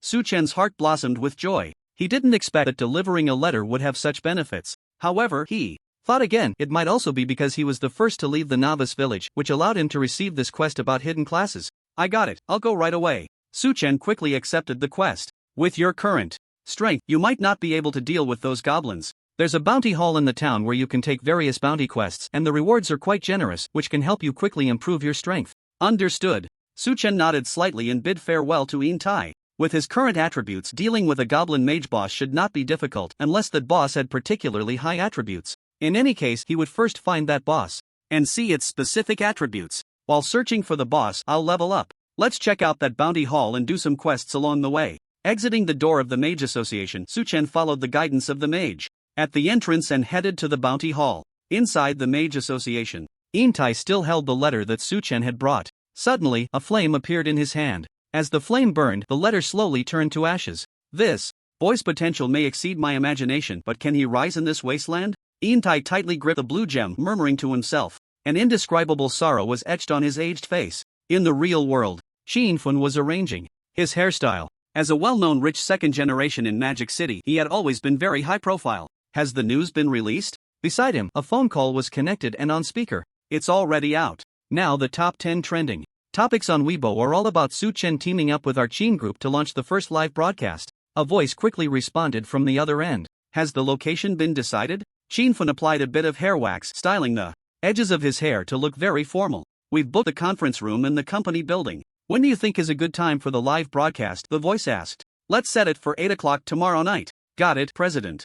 Fun immediately hung up the phone. He picked up his phone, found the contact named Su Chen in his address book, and dialed. Beep, beep. President Qin, has the arrangement for the kid been made? After 2 busy signals, a voice with an accent came through. It's all set for 8 o'clock tomorrow night. Send me your location and I'll send a private plane to pick you up. Fun quickly replied. Alright, but we have to agree on this. I want half of the money earned from this live broadcast. Don't worry, it's all yours. Fun readily agreed, showing no intention of bargaining. Cooperating with President Qin is just delightful. A cheerful voice came from the other end. In the real world, news about the first God of Law Su Chen starting a live stream spread across major platforms, causing a huge stir. God Su must be very handsome, right? He's actually going to live stream. I can't wait. I'm curious about God Su's leveling methods and the team behind him. Did you see that he's collaborating with the Qin group? Maybe God Su was actually a son-in-law of the Qin group? I heard that this time God Su will release skills from the game in real life. I wonder if it's true. If that's true, the whole world will be shaken, right? Online, various comments flew around, and the hype for this live stream surpassed all previous ones. The reason for such an effect was all because of the name Su Chen. Achoo! In the bounty hall of White Mist Town, Su Chen rubbed his nose, his brows furrowed. Why do I feel something's off? In this large hall, apart from those NPCs, it was empty, yet it gave Su Chen a feeling of being under scrutiny. Forget that, let's see if there are any tasks related to the Goblin Forest. Putting aside his random thoughts, Su Chen began to search in the hall. Almost every task had a clearly marked location and the rewards were listed. Some directly gave gold coins, some gave equipment, and others provided materials. This task is suitable for me. After a while, a task caught Su Chen's attention. Kill Goblin Berserkers. Elite. Go to the Goblin Forest. Kill 100 Goblin Berserkers. Reward 100 gold coins. Goblin Staff. Blueprint. This task didn't give equipment but a blueprint for an item. Goblin Staff, a great attack plus 50, spirit plus 50, intelligence plus 50, level, first stage 5, crafting requirements, forged iron 50, goblin blood 20, goblin bones 20, first stage magic. Crystal, a weapon with high spirit and intelligence, nice. After seeing this weapon blueprint, Su Chen was already planning to craft one for himself. Although the bone sword added more attack, the goblin staff's high spirit and intelligence were clearly more suitable for him. Plus, hitting someone with a staff felt much better than using a bone sword. Accepted. Su Chen directly took on this elite task. As for where to get the materials to craft this equipment, he believed those goblins would provide the answer. Let's take them all. Su Chen looked at the task list and accepted several tasks related to the Goblin Forest. Since he was going that way anyway, he might as well collect those rewards. Let's go. After accepting the tasks, Su Chen followed the directions to the Goblin Forest. Max out this skill. As he walked, he leveled up Froststorm. Froststorm S. Grade, successfully upgraded to Froststorm SS grade. Froststorm SS grade, successfully upgraded to Froststorm SSS grade. Froststorm SSS grade consumes 1000 mana, releases a Froststorm in a 100-meter diameter area, lasts 8 seconds, dealing 200% spell attack damage per second. Enemies in the storm have their movement speed reduced by 50%, with a 10% chance to freeze. Cooldown 80 seconds as expected of an SSS grade skill. Looking at the maxed out effect of Froststorm, Su Chen's mouth dropped open. His current spell attack was 780 points. Each hit of Froststorm dealt 1560 points of damage, lasting for 8 seconds. The total damage would be 12,480. Moreover, in the state of activating the God of Law's bloodline, the skill's range could reach a diameter of 300 meters. At 300 meters, I doubt anyone can escape the range of the Froststorm, right? It's just too draining on mana. The more Su Chen looked at this skill, the more he liked it. Even when the Mage bloodline was activated, a Froststorm would consume 3,000 points of mana, but his mana was more than enough. The more, the merrier. Su Chen grinned as he rushed towards the Goblin Forest. With his speed, a few dozen minutes later, a grove of towering trees appeared in his sight. Compared to the forest in the novice village, the trees here were more lush and dense. Many areas were obscured from view. Rustle, rustle. As soon as Su Chen approached, there was quite a commotion in the woods. An ambush? With limited visibility, Su Chen couldn't see the monsters in the forest.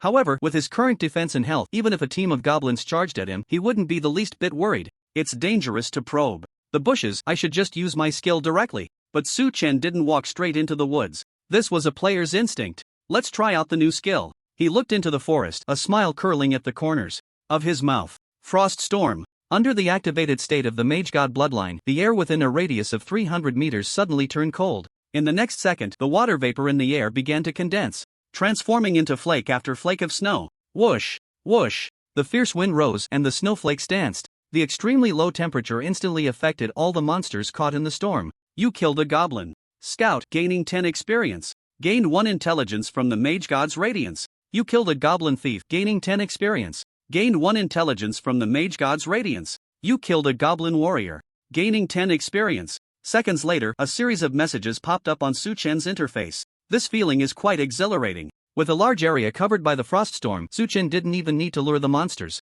The key point was, he hadn't even seen what the goblins looked like yet. In the real world, a person was sitting on the sofa, occasionally fiddling with a prop in his hand. Fireball, he shouted, flicking his left hand. In the next second, a fireball flew out of thin air, disappearing after traveling a few meters in the air. This trick should fool those people. Even if it's seen through, the Qin family will take the blame. Anyway, after a successful attempt, the person revealed a lewd smile. That's right, he was Su Chen, who contacted Qinfen, preparing to go live as the Mage God. After all, in the real world, no one could discern his level, so naturally, no one knew if he was really Su Chen. In other words, as long as his magic tricks were good enough, he could fool everyone, including Qinfen. As for his purpose in doing this, there was only one: money. The Mage God Su Chen was undoubtedly the hottest topic of the moment. With such attention, the money he could rake in from the livestream would be countless. With that money, he could buy a large amount of Divine Path gold coins and do even better in the Divine Path. For this livestream, he practiced the trick of conjuring fireballs from thin air no less than 1,000 times, making failure impossible.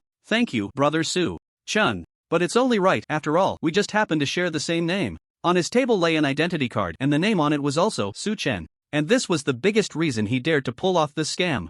Goblin Forest. After a series of prompts ended, Su-chen looked at his experience bar. 3120/12,000. There was still quite a way to go before leveling up. This wave had over 200 monsters, and I triggered the divine Mage's Radiance 5 times. Looking at his intelligence, he saw 345 plus 50. Overall, the probability of triggering the divine Mage's Radiance when killing monsters of the same level was decent. Time to loot. All the goblins within a 300-meter radius had been dealt with, and Su-chen strode into the forest. Soon, beside some bushes, he saw the goblin corpses lying on the ground. Like most goblin images in anime, these goblins were a bit taller and wielded different weapons. Due to their death, Su-chen couldn't see their specific attributes. They're too spread out. Looting is more troublesome than fighting. Hidden behind numerous bushes, Su-chen found it hard to discern where he could loot, so he had to search each corner one by one. A dozen white gear pieces, all disassembled. Also got 3 goblin blood and 5 goblin bones. The drop rate is a bit low. After counting his gains, Su-chen scratched his head. If this were a traditional online game, he would definitely be given a title, wall hacker.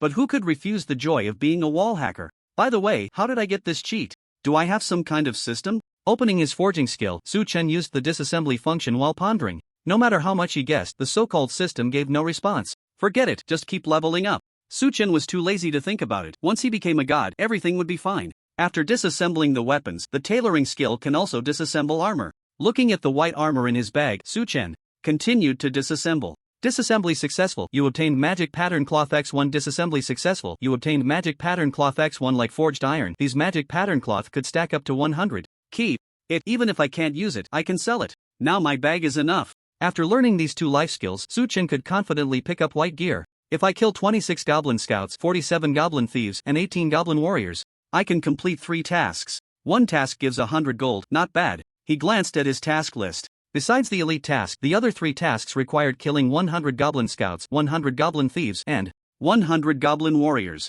He had almost completed them with just 1 blizzard. Let's move forward and use skills in areas with more monsters. The terrain in the forest was complex and overgrown with weeds. Su-chen headed towards a patch of bushes. Although he could directly use blizzard to clear a path, looting was just too troublesome. He wanted to find a few goblins first and check their attributes. But just as Su-chen got closer, a goblin suddenly appeared behind him. You have been stunned. The next second, Su-chen felt a wave of dizziness in his head and he froze in place. At the same time, a damage notification popped up above his head. -67.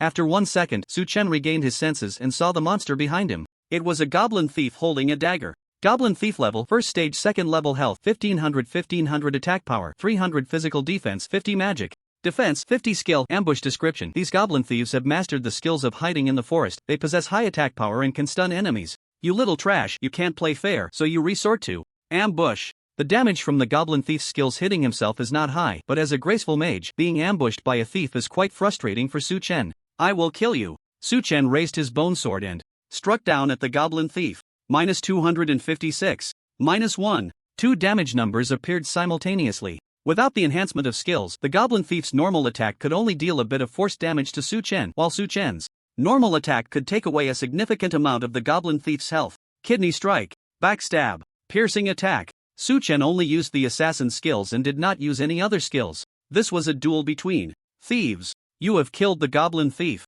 With the goblin's fall, Su-chen also achieved victory. He reached out and picked up the items dropped by the goblin thief. You have obtained the skill, ambush. A skill dropped? Seeing the extra skill in his inventory, Su-chen couldn't believe it. This was the first time he had ever obtained something like a skill. Had the goddess of luck finally favored him? Ambush, E rank in a stealth state. The first attack on an enemy can stun them for 1 second and deal physical damage x 150%. It's still an E rank skill. Max it out. This skill was dropped by the goblin thief, a typical assassin class skill. After all, without a stealth profession, it was clear that this skill could not be used. Fortunately, Su-chen had already learned stealth. Ambush, E rank, successfully upgraded to ambush, D rank. Ambush, A rank, successfully upgraded to ambush, S rank. Ambush, S rank in a stealth state. The first attack on an enemy can stun them for 3 seconds and deal physical damage x 600%. Not bad. This skill can even cause 1 second of stun against a boss, right? Thinking of the ambush skill paired with stealth, Su-chen's mind was already filled with images.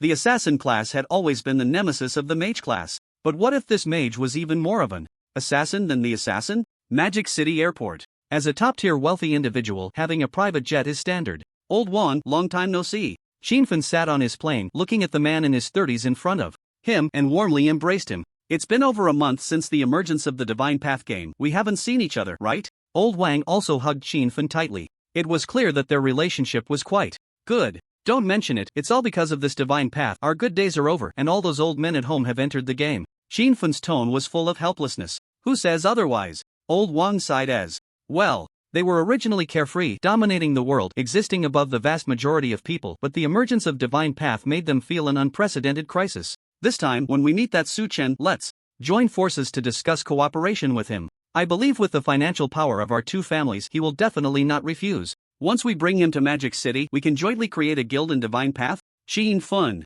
slowly spoke, already having grand plans in his heart. With the appeal of Su Feishan, he believed that Divine Path would become the next place where he could command the winds and rains. Absolutely, with the two of us joining forces, what can't we accomplish? Old Wang's expression became excited upon hearing this. Their hands were tightly clasped together. They were both envisioning the glory they would create together with Su Feishan. This forest is vast and fraught with danger. For players who have just arrived in White Mist Town, this place is definitely not a good leveling spot. In the woods, Su Chen kept rolling his eyes. He originally wanted to lure a wave of monsters and then unleash Froststorm directly. But those seemingly safe patches of grass would occasionally have a goblin thief pop out, ambushing him. Who can withstand this? Just clear a path through. At worst, it'll be a hassle to loot. Although the goblin thieves didn't deal much damage, their insults were quite strong, and Su Chen didn't want to gather monsters anymore. Froststorm. In the state of his god of magic bloodline activation, Su Chen unleashed an indiscriminate attack on the area ahead. The frost was piercing, and the storm was merciless.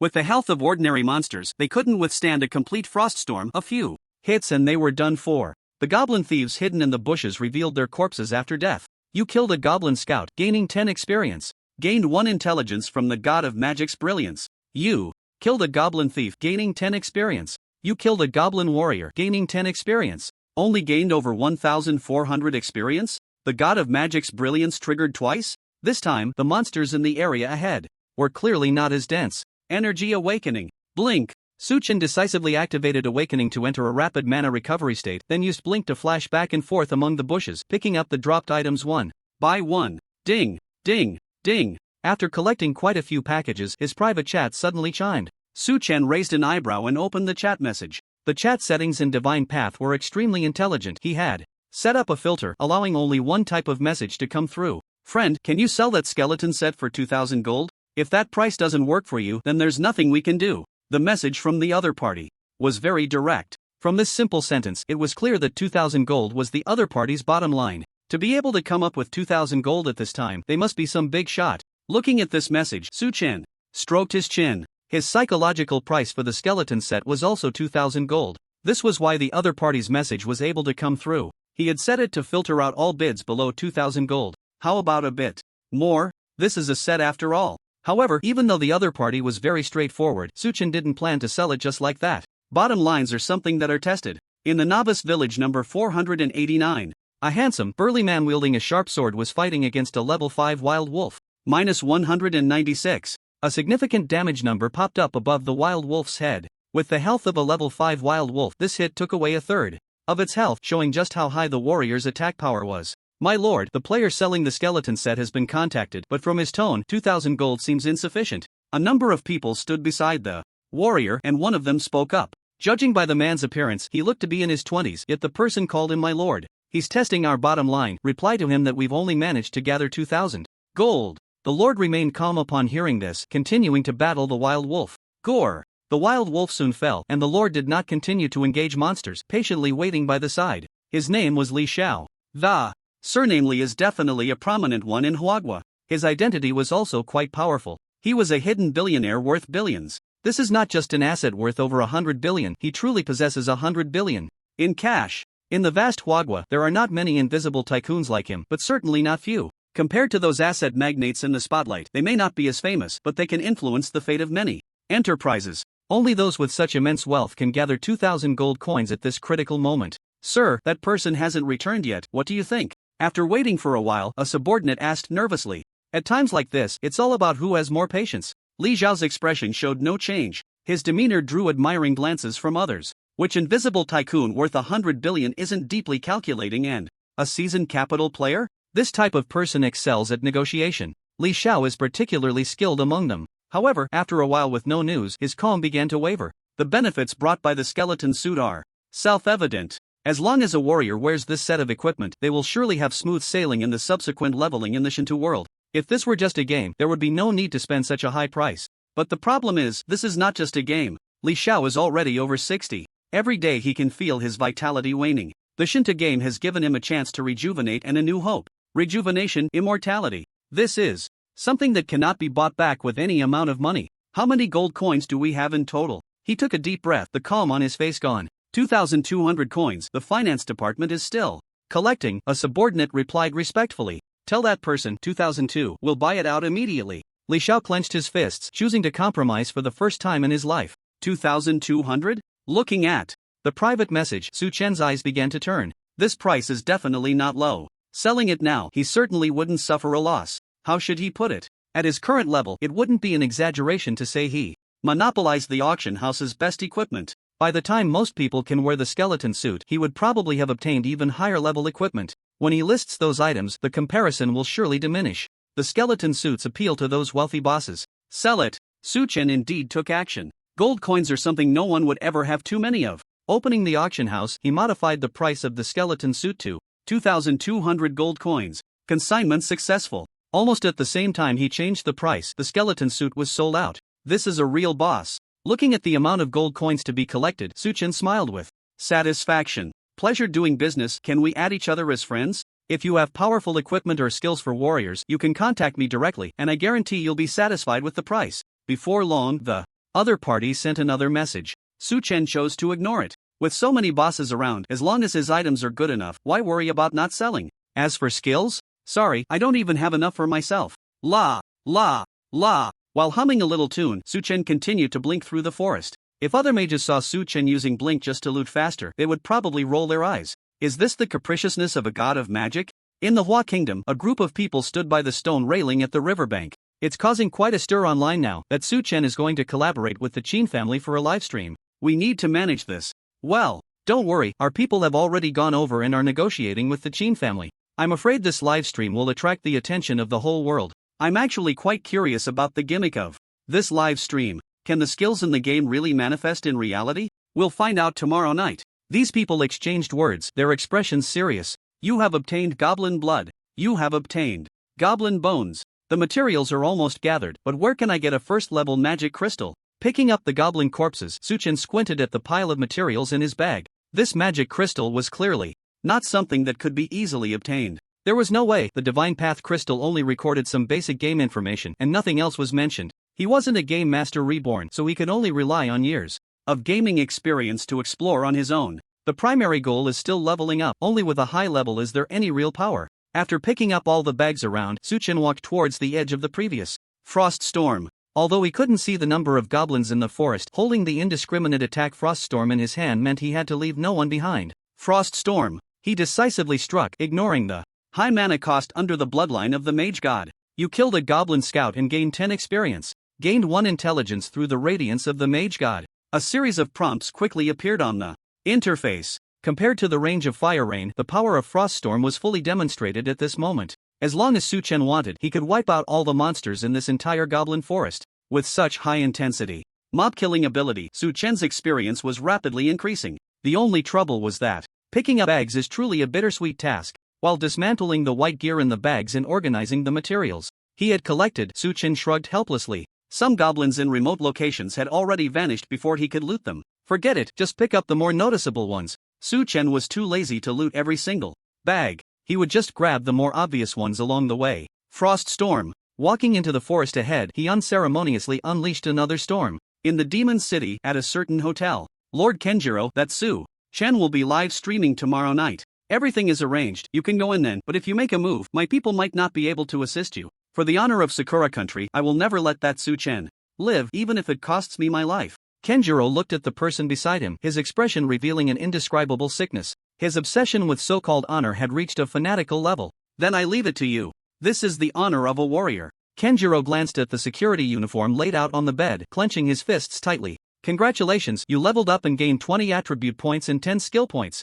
Finally. Leveled up, the double experience should be about to end, right? After the dazzling light of leveling up enveloped him, Suchen looked at his intelligence. 360 plus 50. The triggering of the radiance of the mage god was quite frequent, and with the boost of this passive skill, his spell attack would become increasingly powerful. What is that? After picking up most of the items in this area, Suchen spotted a figure in the forest ahead. Aside from me, there won't be any other players here, so that's an NPC? The appearance of the figure made Suchen squint. Generally speaking, the appearance of an NPC in such a perilous forest indicates that a quest is about to come. Let's go take a look. He quickly walked towards the figure. The figure stood still, not moving. As Suchen got closer, he realized that the person's body was wrapped in a long black cloak, making it impossible to discern their appearance. Hello, he greeted the NPC.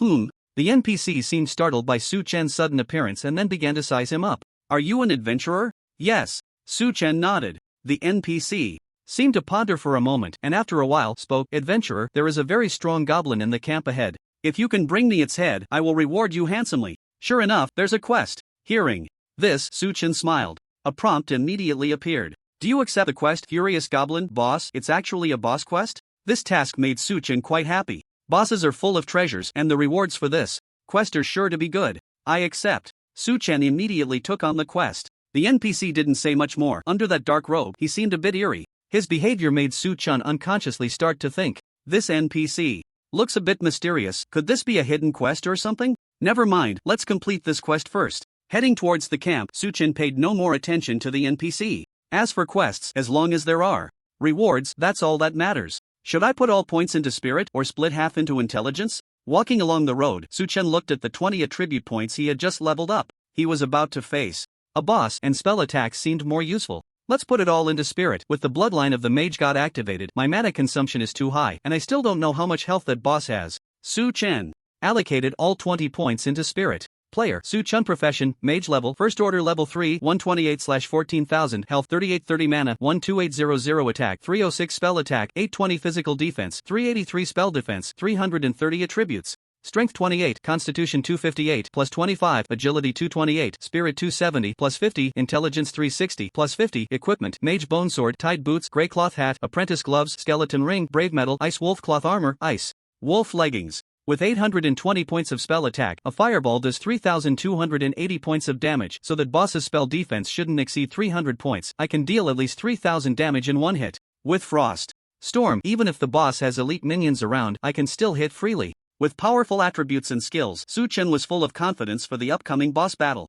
Keg, to actually encounter an adventurer here, my luck is truly amazing. In the forest, the NPC let out a chilling laugh. He extended a hand, gesturing in the air, and a magical rune appeared. If Suchen were here, he would surely be shocked. The hand that the NPC extended from the cloak was not a human hand, but as the magical rune surged, his hands gradually transformed into a pair of smooth arms. Then, he took off the cloak. It turned out to be a beautiful woman. Great, the mission target is right here. Outside a large camp, Suchen looked at the wandering goblins inside with a joyful expression. Goblin Berserker, Elite, level 1-2 health, 15,000/15,000 attack, 650 physical defense, 150 magic defense, 100 skills, Frenzied Axe, Blood Rage. Description: this is a group of goblins eager for war, with strong bodies and no mercy for intruders. Given the size of this camp, there must be several hundred elite monsters here. Even with the frost storm activated by the god of magic bloodline, it would take several rounds to finish them off. The goblin berserkers wielded sharp axes and wore simple armor,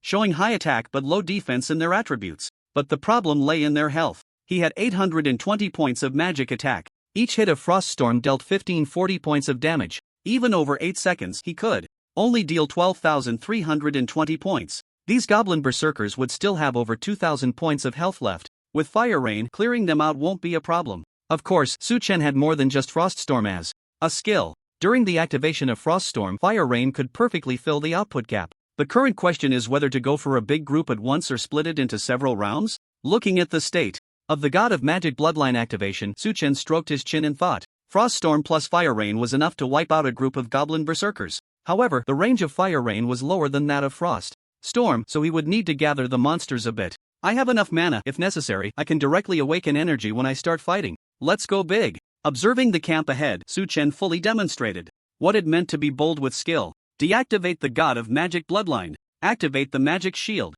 Activate the god of magic bloodline. To save some mana, Suchen also gave up on the high shield value. After all, as long as he operated properly, those goblin berserkers wouldn't be able to hit him. The shield was just a precaution. Energy Awakening. Su Chen directly activated Energy Awakening and then adjusted the casting range of Frost Storm. Half of the area was placed outside the camp, while the other half covered nearly 100 elite monsters inside. The purpose of this was to give himself more operational space.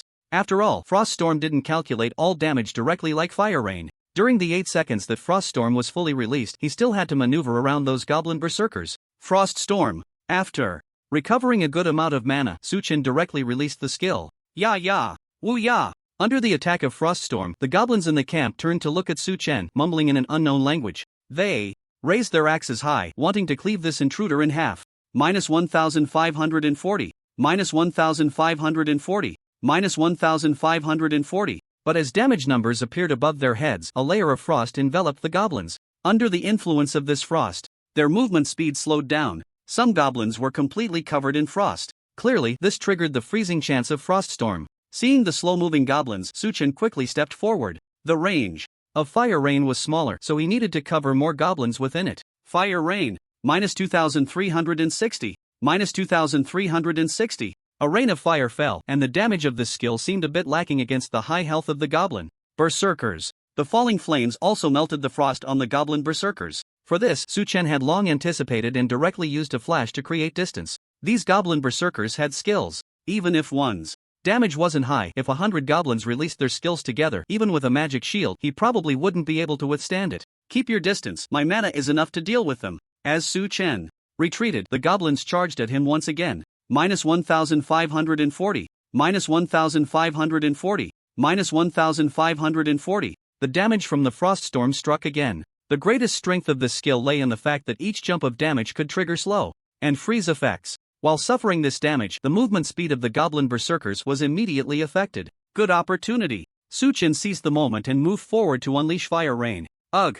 At that moment, the goblin berserker let out a roar. Their blood seemed to boil. Skill? Su Chen thought of that blood rage skill. Not affected anymore? Sure enough, when this skill was activated, all slow and freeze effects on the goblin berserkers disappeared, and their speed even increased. They raised their axes, each waiting for the right moment to strike. I can't let their throwing axe skill hit me. In this situation, I don't need to conserve mana. Faced with this situation, Su Chen remained very calm. He directly predicted a Fire Rain at the position behind him. Fire Rain. -2360. -2360. Under the state of the God of Magic's bloodline activation, the range of Fire Rain was still quite large, covering more than half of the goblin berserkers. Coupled with the damage from each jump of Frost Storm, the health of these elite goblins was rapidly declining. Fire Rain. Su Chen maintained a distance that prevented the goblin berserkers from using their throwing axes, mindlessly unleashing Fire Rain despite the huge mana consumption. You killed a goblin berserker and gained 200 experience points. Gained 1 intelligence point through the God of Magic's brilliance.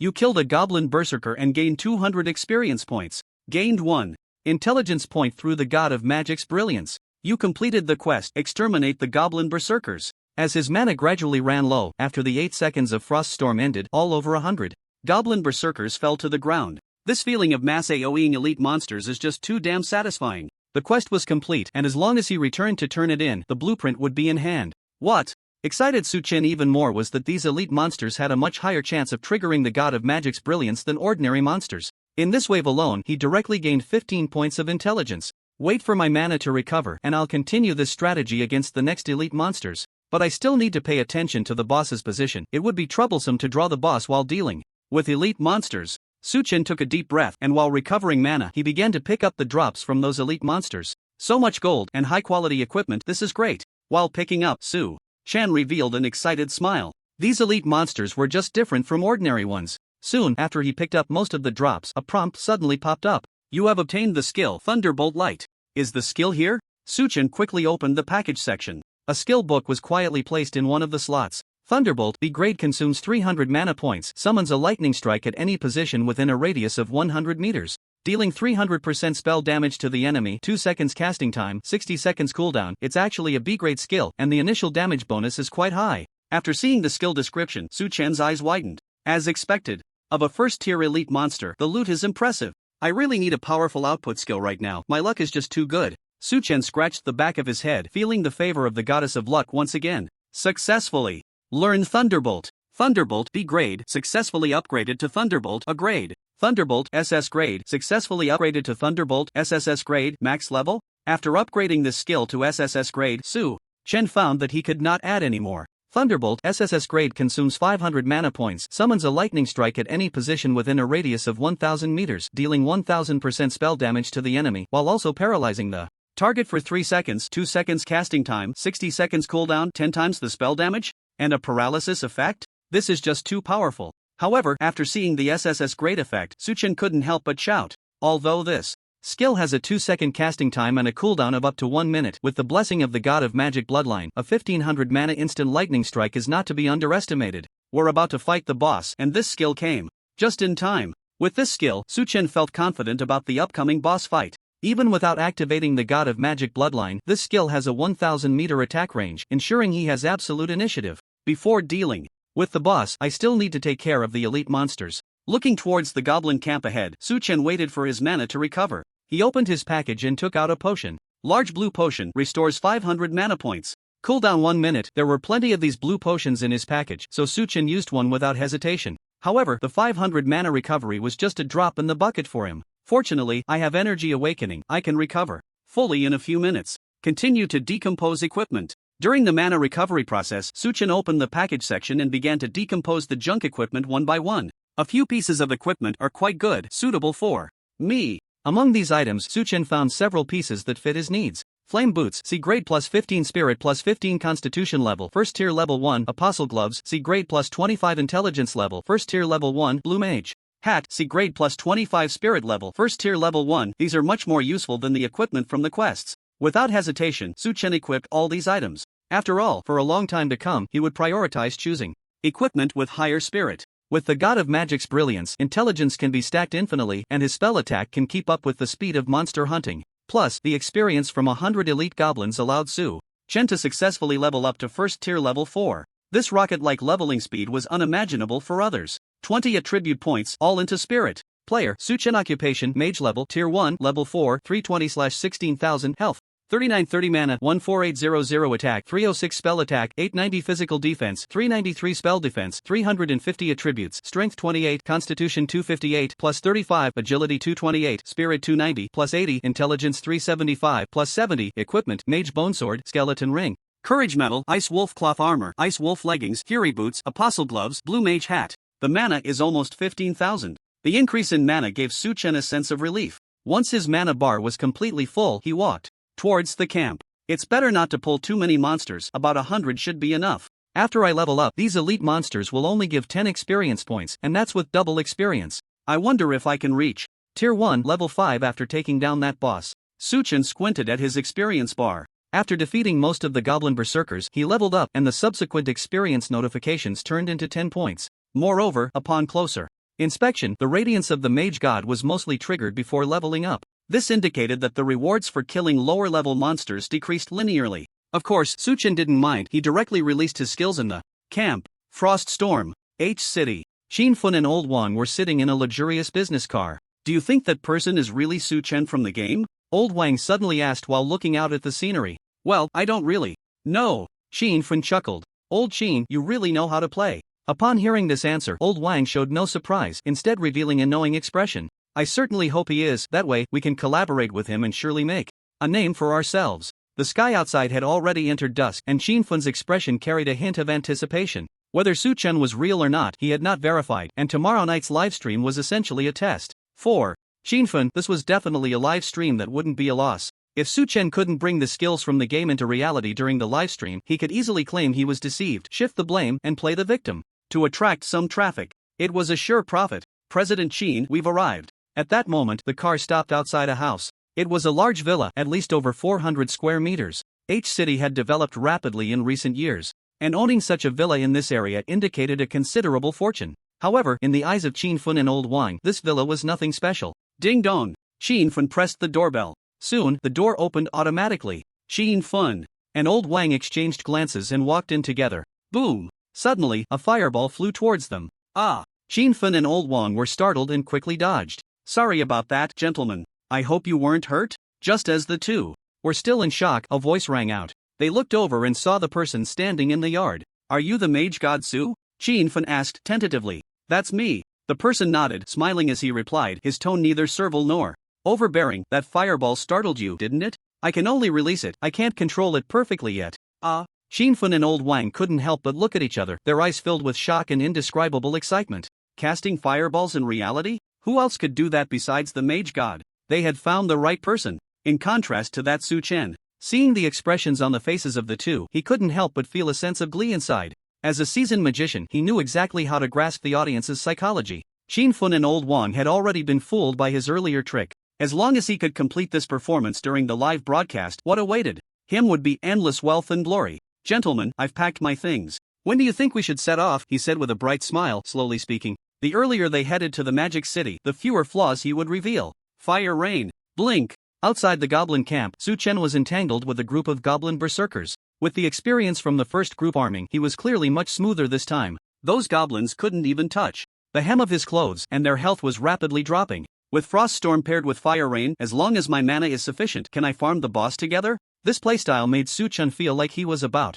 to float away. Once my intelligence increases, I can definitely give it a try. And as long as I learn more skills, who knows, I might even be able to face the boss head on. Another fire rain fell, and there were hardly any goblin berserkers left standing. Su Chen felt completely at ease and began to envision a beautiful future. You have killed a goblin warrior, gaining 10 experience. You have killed a goblin warrior, gaining 10 experience. Gained 1 intelligence from the radiance of the mage. A series of notifications popped up, and his intelligence increased by another 4 points. Compared to the previous wave's 15 points, this was clearly a bit less. There was no helping it. Even though the goblin berserkers were elite monsters, they were still 2 levels lower than him. After sorting through the loot on the ground, Su Chen entered the interior of the camp. Is that the boss? Inside the camp, a goblin that was clearly larger than the others, at least 2 meters tall, was lying on a grass mat. It was about 300 meters away from Su Chen. At this distance, he couldn't see its attributes. The boss is surrounded by elite monsters. If I farm them, I will definitely aggro the boss. So, does that mean I really have to farm the boss together? Su Chen calculated that if he initiated this boss battle, he would have to face at least 40 to 50 elite monsters. The mana cost for farming these monsters was essentially the same as farming 100. This meant that when he faced the boss, he wouldn't be able to unleash his full firepower. First, let me sneak over and check the boss's attributes. Stealth. In stealth mode, Su Chen quickly ran towards the boss's position. Soon, the attributes of this goblin appeared before him. Furious Goblin Warrior, Boss, Level, Tier 1, Level 3 Health, 50,000/50,000 Physical Attack, 1200 Physical Defense, 300 Magic Defense, 300 Skills, Furious Charge, Blood Fury, Frenzied Axe Shock. Description: this is a warlike goblin, the vanguard of the goblin army stationed in the forest. Be careful, it has a very volatile temper. Only 50,000 health? Upon seeing the boss's health, Su Chen immediately retreated. 30 seconds was enough for him to return to a safe area. My current spell attack is 898 points, and a single Thunderbolt's damage is 8,680 points.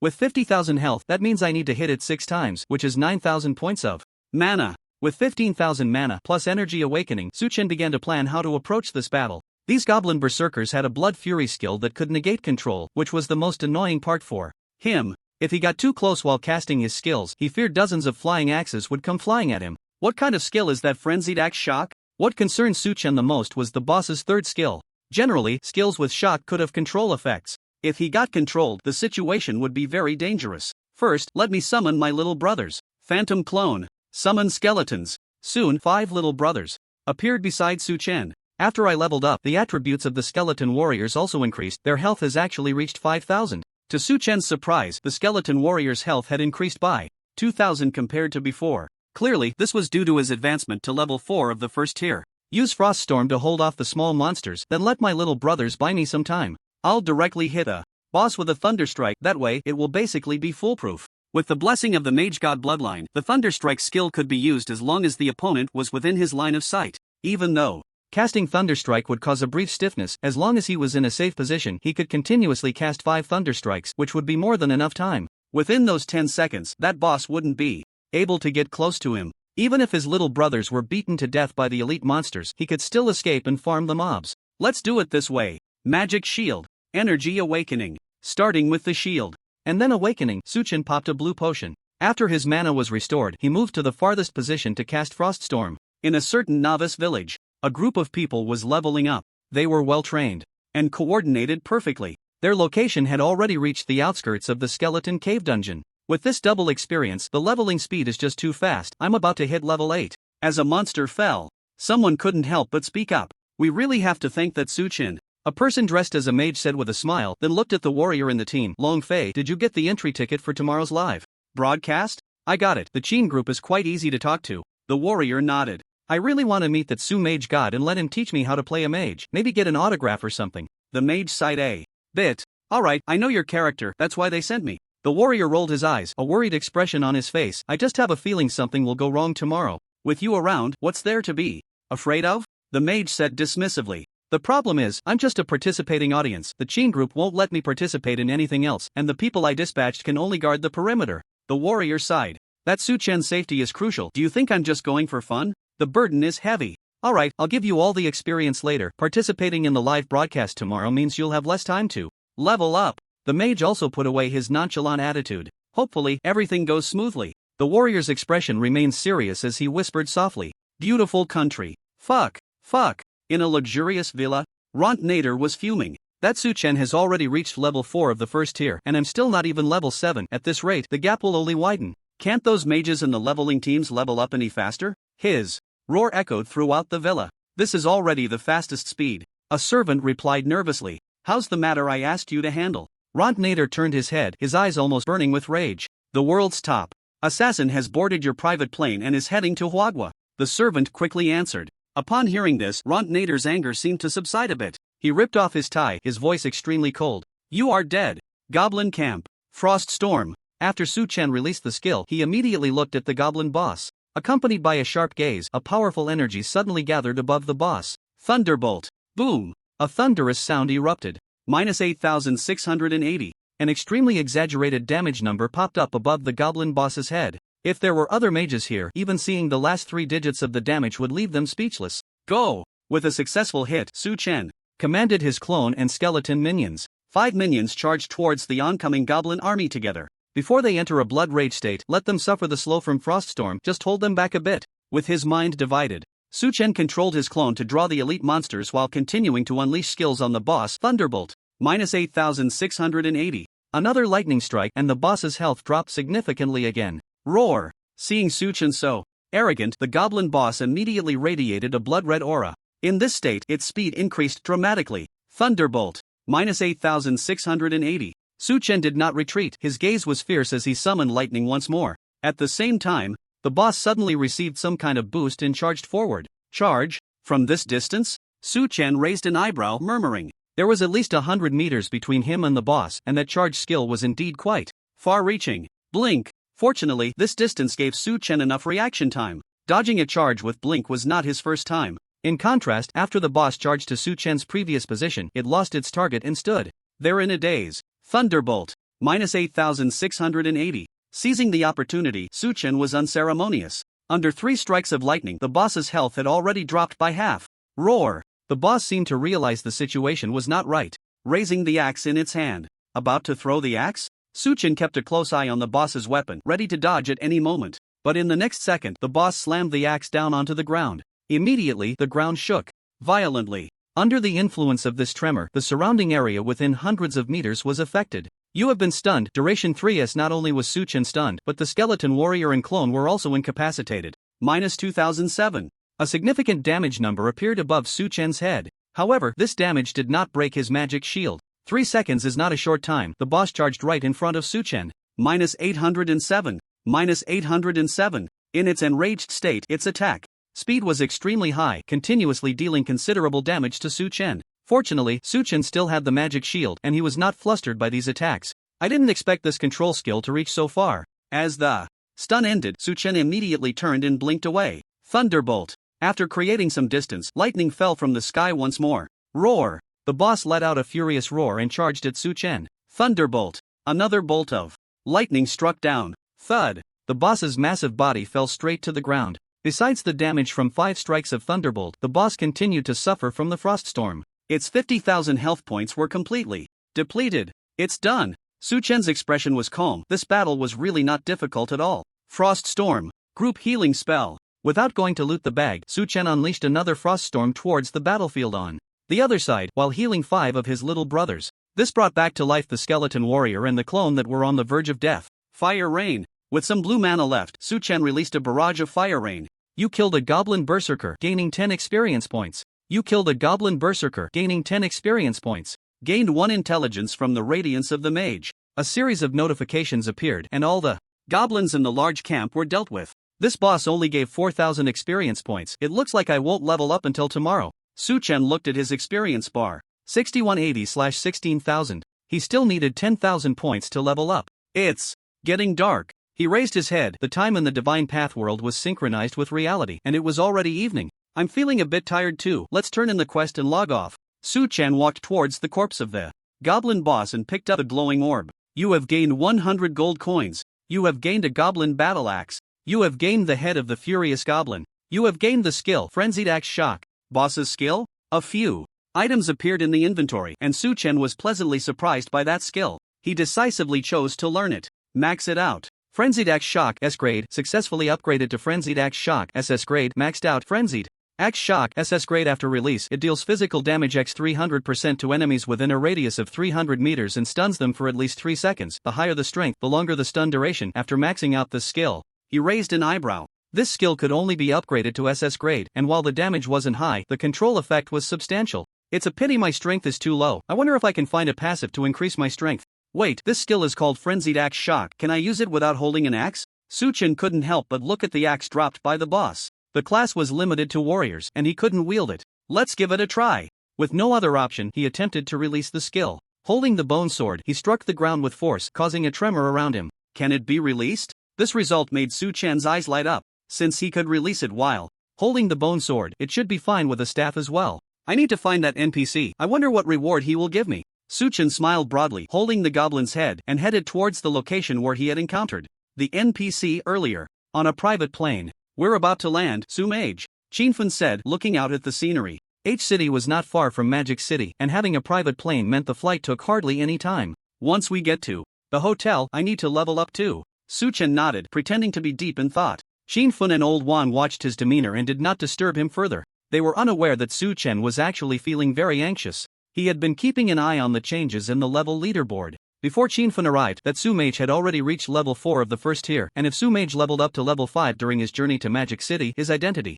would be exposed. Therefore, after arriving in Magic City, he had to log into the game immediately. At least before any changes in Su Mage's level, he needed to ensure he was in the game. I hope that Su Mage levels up to 5 before the live stream tomorrow. That way, I won't have any issues during the stream. Looking down at the bustling Magic City, Su Chen murmured to himself. For him, the risk of exposing his identity was always significant. But this was a gamble. Winning a bet means having everything, but losing just means offending the Qin family. At worst, I can just hide in the Divine Path game. No matter how powerful the Qin family is, can they really drag me out of the Divine Path? Where's the NPC? Returning to the place where he had encountered the NPC before, Su Chen found no trace of anyone. He scratched his head and began to look around. Are you looking for me? Suddenly, a voice rang out from behind him. This guy is quite mysterious. Su Chen turned to see the NPC, completely wrapped in a cloak, squinting his eyes before speaking. The mission is complete. So soon? The NPC seemed a bit surprised. Su Chen didn't waste any words and took out the goblin's head. The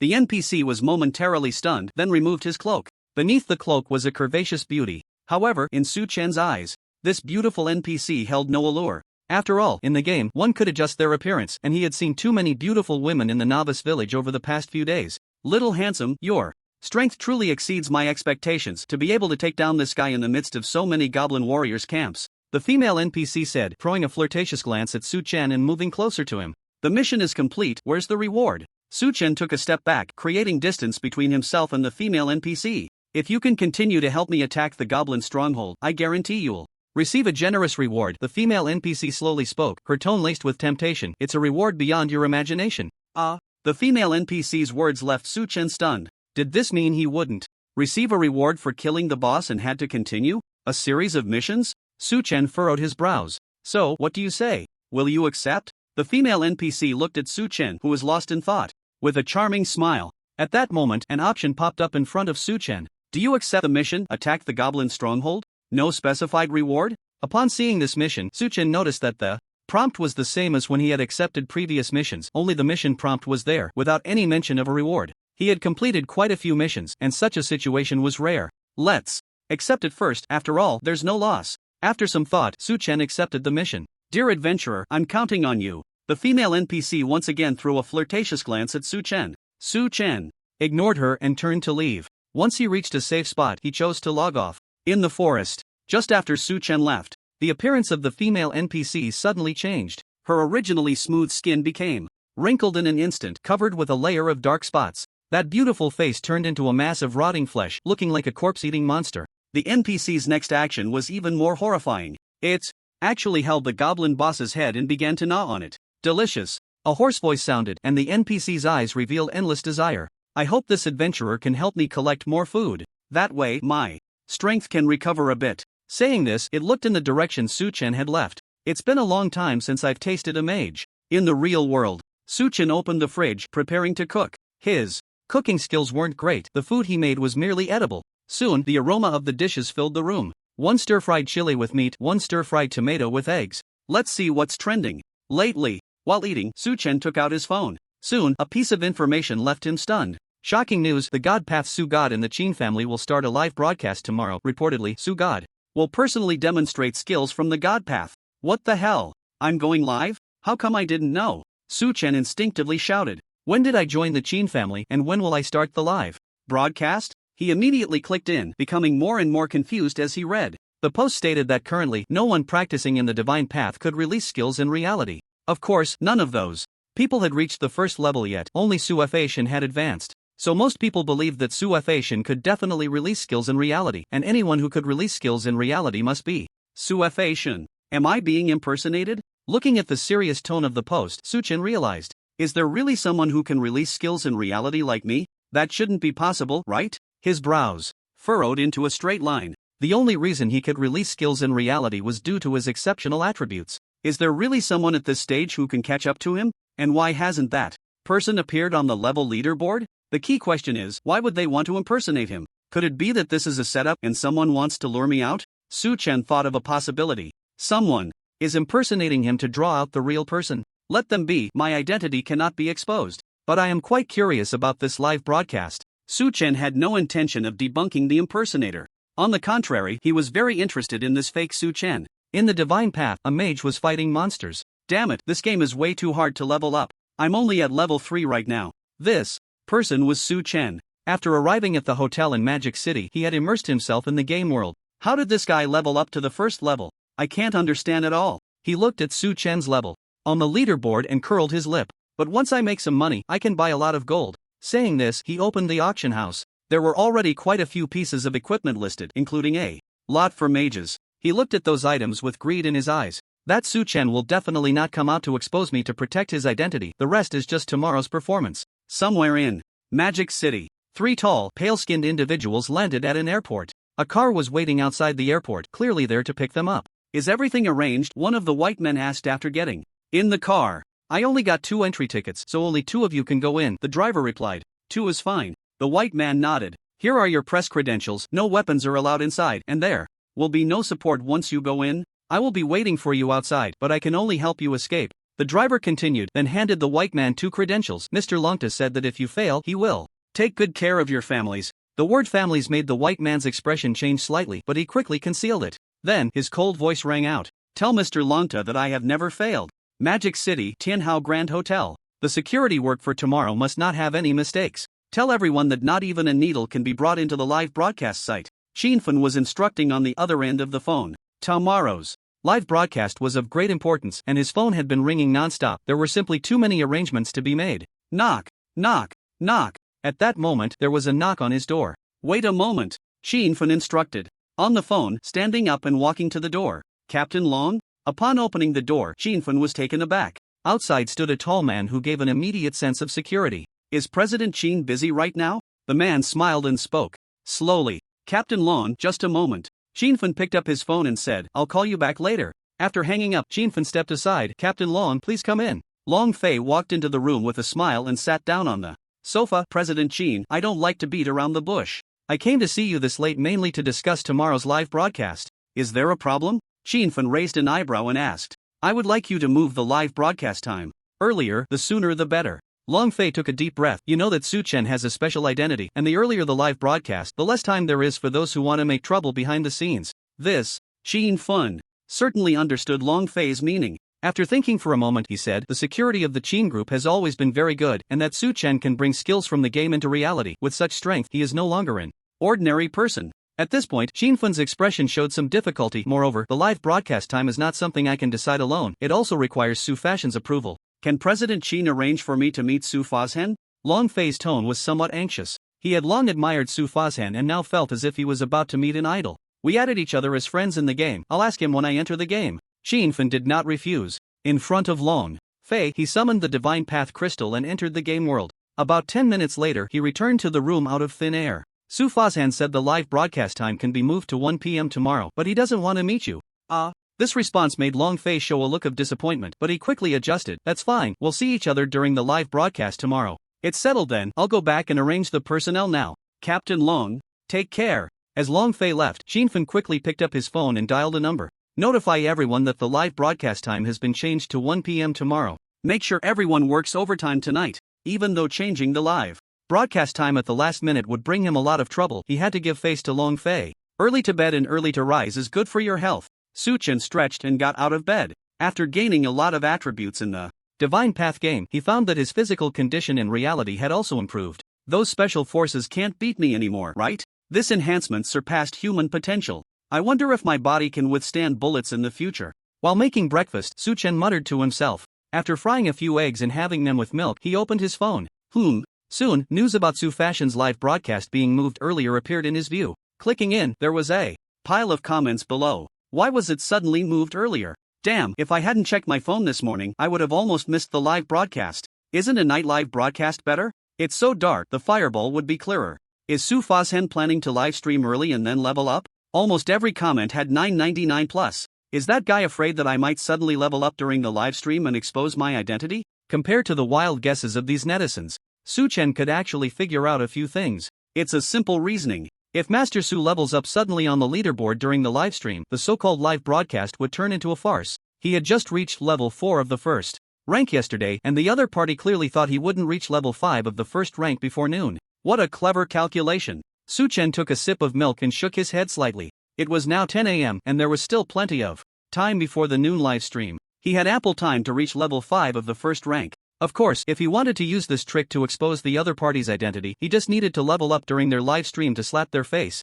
hard. First, get into the game and accumulate some experience. Su Chen had already made up his mind. No matter what the other party's purpose for starting this livestream was, he wouldn't go easy on someone impersonating him. A little maneuvering in the game would suffice. There was no need to expose his identity. Summoning the Divine Path Crystal, Su Chen entered the game. It was still the Goblin Forest from yesterday, and he was in a safe area. That NPC's quest from yesterday felt a bit strange. He opened the quest log and looked at his several tasks. Aside from the cloak NPC's quest, the other tasks clearly indicated their rewards. I can take this blueprint. I've basically gathered everything except for that first rank magic crystal. Where do I get this crystal? The goblin staff significantly increased his spirit and intelligence, which would greatly help him in exterminating the goblin stronghold. The problem was the first rank magic crystal. According to the usual patterns in most online games, do I need to dismantle a first-rank weapon? Su Chen looked at the first-rank axe dropped by the boss yesterday. His master-level forging skill could dismantle it. Since I can't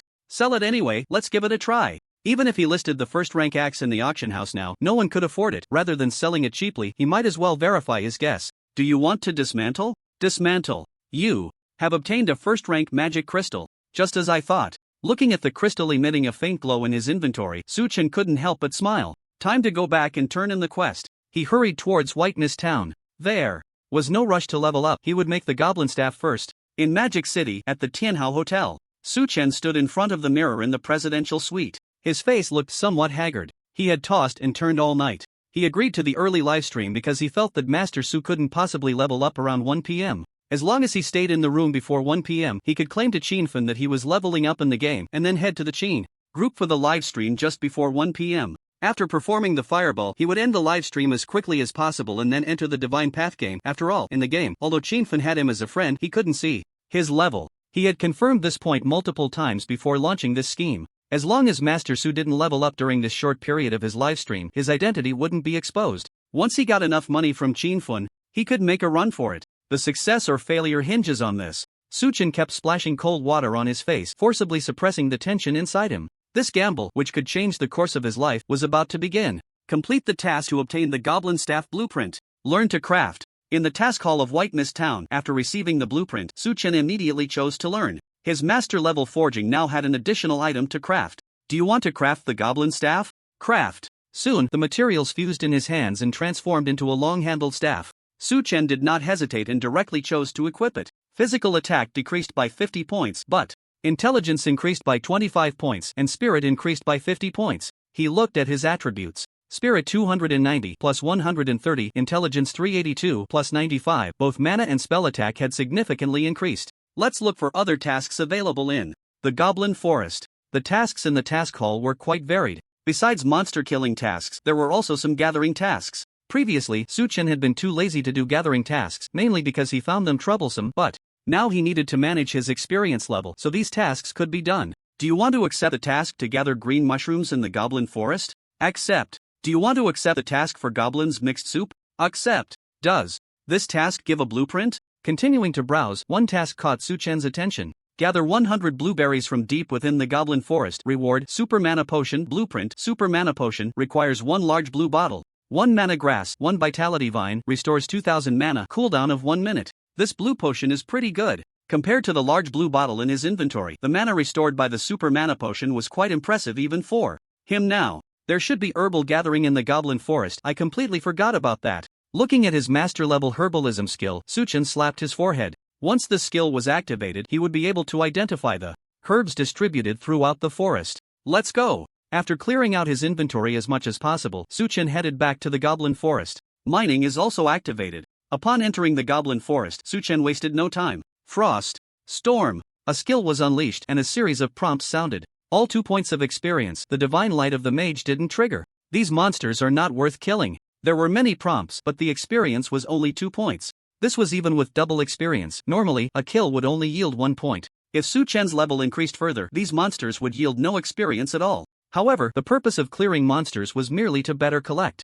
materials in the forest. You gathered a green mushroom. You gathered a vitality vine. You gathered mana grass. As expected, there were plenty of herbs in the forest. Su Chen collected task items and herbs while looting the packages dropped by the goblins, hardly taking a break. You obtained wrought iron. You obtained magic patterned cloth. As soon as his inventory was full, he would decompose the white gear. As for higher level equipment, Su Chen kept all of it. Once those wealthy players reached the first tier, the market for these items would open up. What a bountiful harvest! His inventory was filled with several sets of herbs, along with a large amount of wrought iron and magic patterned cloth, and Su Chen was all smiles. I wonder if there's a place like a warehouse in White Mist Town. At this rate of monster killing, my items will soon run out again. Of course, the issue of his inventory space remained a headache for Su Chen. There was no helping it. His leveling efficiency was just too fast, and the gear he was looting was something no one could wear. It's about time to go further in and gain some experience. After cleaning up the outskirts of the forest, Su Chen walked deeper inside. Haven't the monsters respawned yet?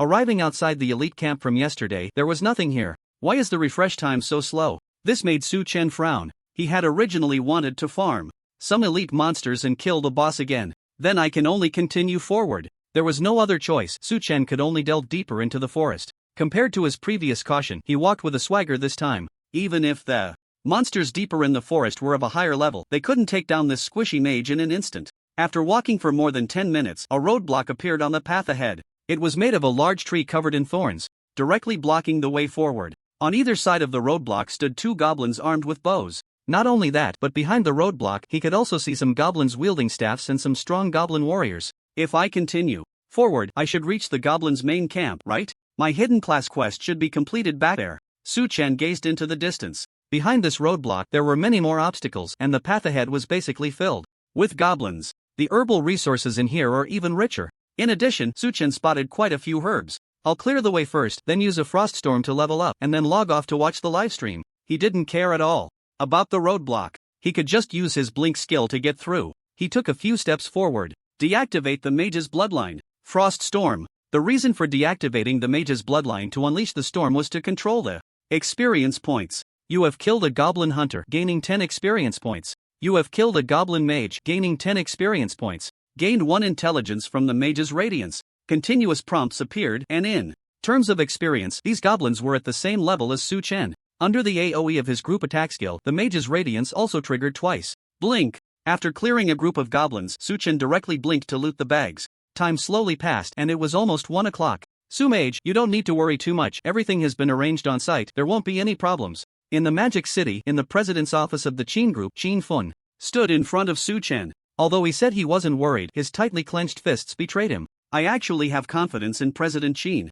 Su Chen replied with a smile, his expression far more anxious than Qin Fun's. Seeing Su Chen's expression, Qin Fun couldn't help but frown, revealing a look of confusion. President Qin, everything is arranged, we can start at any time. Just then, someone walked in. Got it, Qin Fun replied, then turned to Su Chen and said, shall we begin? President Qin, you go ahead, I'll tidy up and be right there. Su Chen responded. Qin Fun nodded, said nothing more, and turned to leave. Phew. After he left, Su Chen tugged at his tie and exhaled forcefully. He took off his suit jacket and adjusted the fireball mechanism on his hand. Soon, he put on his suit jacket and walked out of the room. Qin Fun and a few others were waiting there. When they saw him come out, they stepped ahead. Su Chen followed closely behind. The group arrived at the door of a conference room. Qin Fun gestured to the person next to him, who pushed the door open with force. Inside the large conference room, it was filled with people, mostly reporters from major media outlets, including some foreign media reporters. Qin Fun was the first to enter, pointing to the entrance and signaling to everyone. Ladies and gentlemen, the live broadcast is about to begin. Let us welcome Su Mage. After hearing Qin Fun's voice, Su Chen took a deep breath and walked into the room. Hello everyone, I am Su Chen. He politely greeted everyone. A camera was aimed at him and a large screen appeared behind. Is this the law god Su? Not what I imagined. Not as handsome as I thought. I expected a super handsome guy. Why do I feel this guy looks a bit familiar? He's not a burly man? The law god? A burly man is a warrior. The screen was filled with dense bullet comments, one after another. Ha! Looking at those comments, Su Chen took a deep breath. Upon closer observation, it was not hard to notice that his body was shaking unnaturally. In this situation, as a fraud, he was already extremely nervous inside. Next, I will demonstrate the fireball skill from the divine path. He forced himself to control his trembling body and shouted loudly. In the next second, he began the performance as he had practiced during this time. It's coming. Can he really release the skill? I wonder, if he can release skills, will the monsters in the game one day invade reality? Who can say? The meaning of this game's existence is worth pondering. In any case, being able to see fireballs in reality means we can all do it in the future. Just thinking about it is exciting. The bullet comments started discussing again. Compared to those viewers behind the screen, the audience present, including reporters, all widened their eyes and raised their cameras. Fireball. Su Chen deliberately shouted loudly to attract everyone's attention, then used a magical technique to trigger a mechanism in his suit. In the next second, a fireball flew out directly. And just after the fireball took shape, Su Chen shouted again, I can only summon fireballs now, and their power is not enough to demonstrate. After saying this, he looked at the bullet comments on the big screen. Wow, the fireball really came out? So fast, I didn't see clearly. Can the law god do it? Again? The law god is amazing. My goodness, this is just too exaggerated. The screen was filled with shock. Even the audience present was dumbfounded. It worked. Su Chen was secretly delighted. Upon seeing this, next, he just needed to answer some questions to solidify his identity as the law god. Ha! But at that moment, someone suddenly rushed towards Su Chen. His speed was fast, almost instantly reaching Su Chen's front. What's going on? Su Chen was momentarily stunned. Before he could react, his head was struck by a punch. Bang! Su Chen fell heavily to the ground, his life uncertain. Yet even so, the person did not stop, raising his fist again, aiming for Su Chen's forehead, wanting to finish him off completely. How dare you! But before his fist could fall, a loud shout rang out, and someone suddenly crashed into him, sending him flying against the wall. Security! This scene completely caught Qin Fun off guard, and his reaction was quick as he immediately shouted. The attacker's expression changed, staring at Long Fei, while his peripheral vision swept towards the fallen Su Chen. He was Kenjiro, a ninja from the land of cherry blossoms.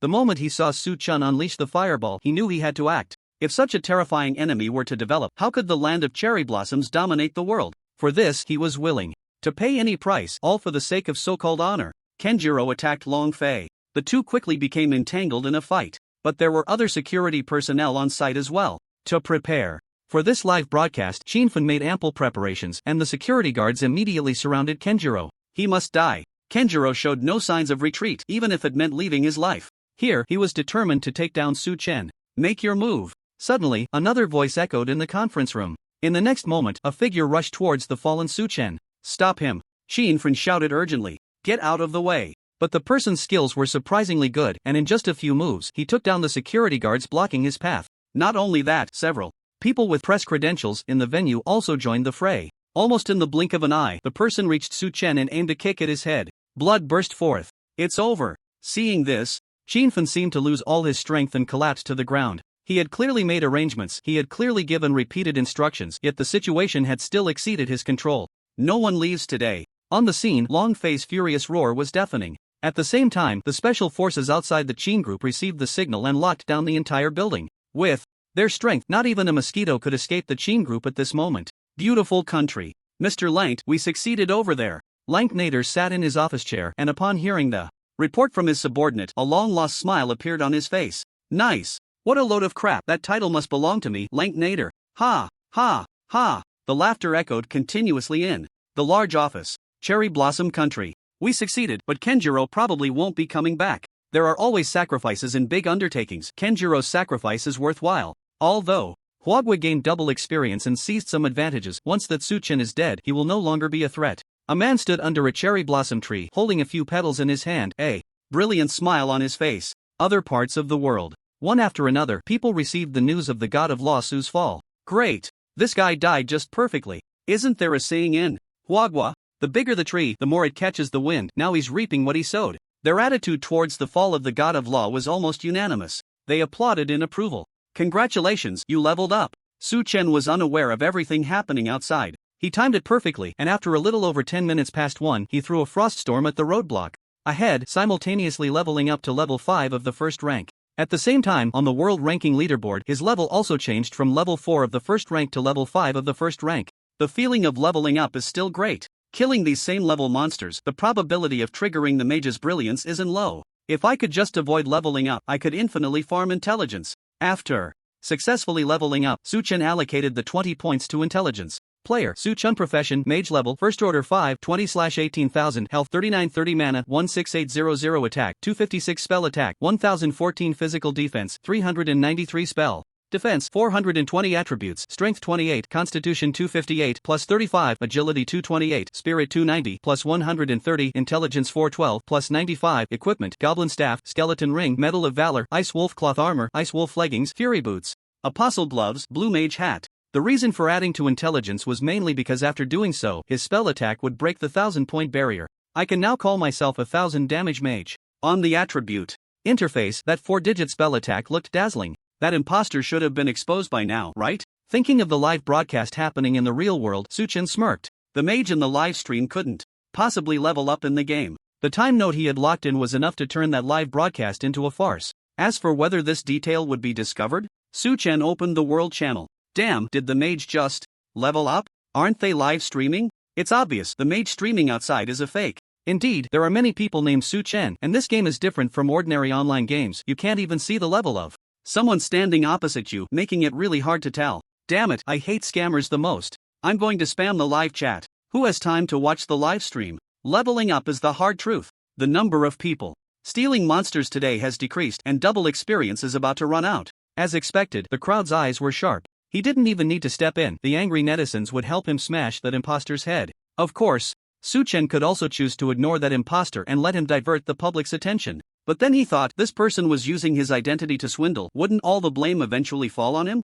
He didn't want to be the scapegoat. Level 5 of the first order. Next up is the Goblin's base camp. I'll go back and learn a few skills before coming back. Su Chen had no idea that he didn't need those netizens to take action. The imposter's head had already been smashed. After such a big incident at the live broadcast site, the internet was in complete chaos. No way? The mage was taken down? That's the light of our Huagua. My youth is over. Why did this happen? The entire internet was filled with wails. But amidst these cries, some different voices emerged. The one live streaming is an imposter. The mage just leveled up in the game. You can tell from the level leaderboard. Yeah, although you can't see if the mage is online on the leaderboard, the level will still change. I suspect the mage deliberately chose to level up while the imposter was streaming to slap his face. I'm dying of laughter. Did that imposter just dig his own grave? I want to laugh too. That guy really took the hit. The mage better hide well. I think if the mage really showed up, those people probably couldn't take him on. One after another, comments emerged, confirming that the mage had not died and that the news of the imposter at the live site was quickly verified. Across the internet, countless people were expressing their amazement. This twist was truly as thrilling as a roller coaster ride. The Qin group, Qinfen was sitting in his office, his expression grim. He had received the news that Su Feixian was not dead and also learned that the one he had found was a fake. At that moment, he deeply felt what it meant to have his intelligence insulted. He clearly had some ways to confirm Su Feixian's identity, such as having the other party trade him some high-level equipment. or asking the other party to reveal the novice village serial number, arranging for someone from the novice village to verify it. But he was blinded by impatience for quick success. Ding, ding, ding. The phone on the desk rang. Shinfan sat up straight, nervously picking up the phone. Do you know you've embarrassed our Chin family? A serious, deep voice came from the other end.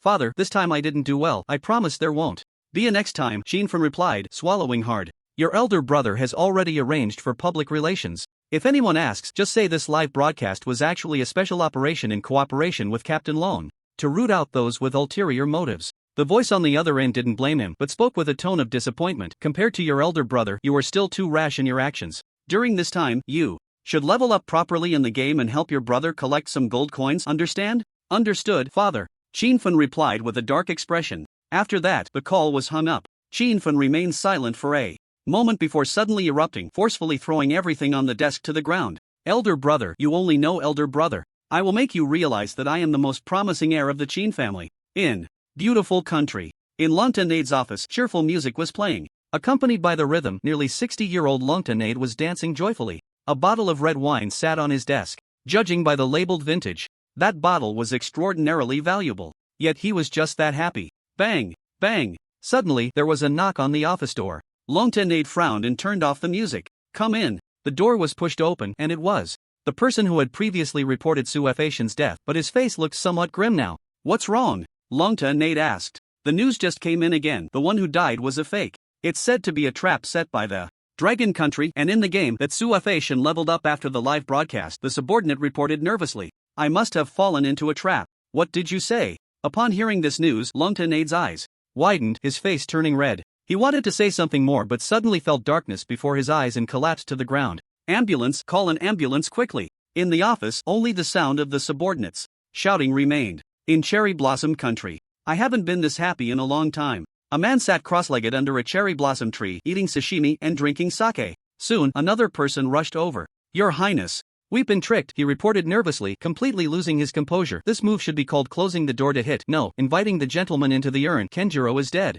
Crash. A crisp sound rang out. The cup the man was holding shattered into several pieces. His beautiful kimono was splashed with sake. Baka. Su Facian, I will make you die, die, die. Under the cherry blossom tree, the angry roar continued unabated. In the town of White Mist, in the Mage Hall. Hello, I want to learn the skills of a mage. Suchen stood in front of a mage, smiling as he spoke. May the will of the mage god guide you. As the mage spoke, a skill appeared before Suchen. Ring of Rejection, D rank. Learning the skill requires 10 gold coins, and with thousands of gold coins in his bag, Suchen felt no pressure at all. He was eager to learn more skills. Max it out. Ring of Rejection, S rank, consumes 300 mana, pushes enemies within a 10-meter radius away, distance pushed is affected by intelligence, and deals spell damage x 300%. Instant cast, cooldown time 30s. After maxing out this skill, the effect was quite impressive. Suchen walked out of the mage hall and headed to the halls of other professions. The town of White Mist was large, with each profession having a well-constructed building. The closest to the mage hall was the priest hall.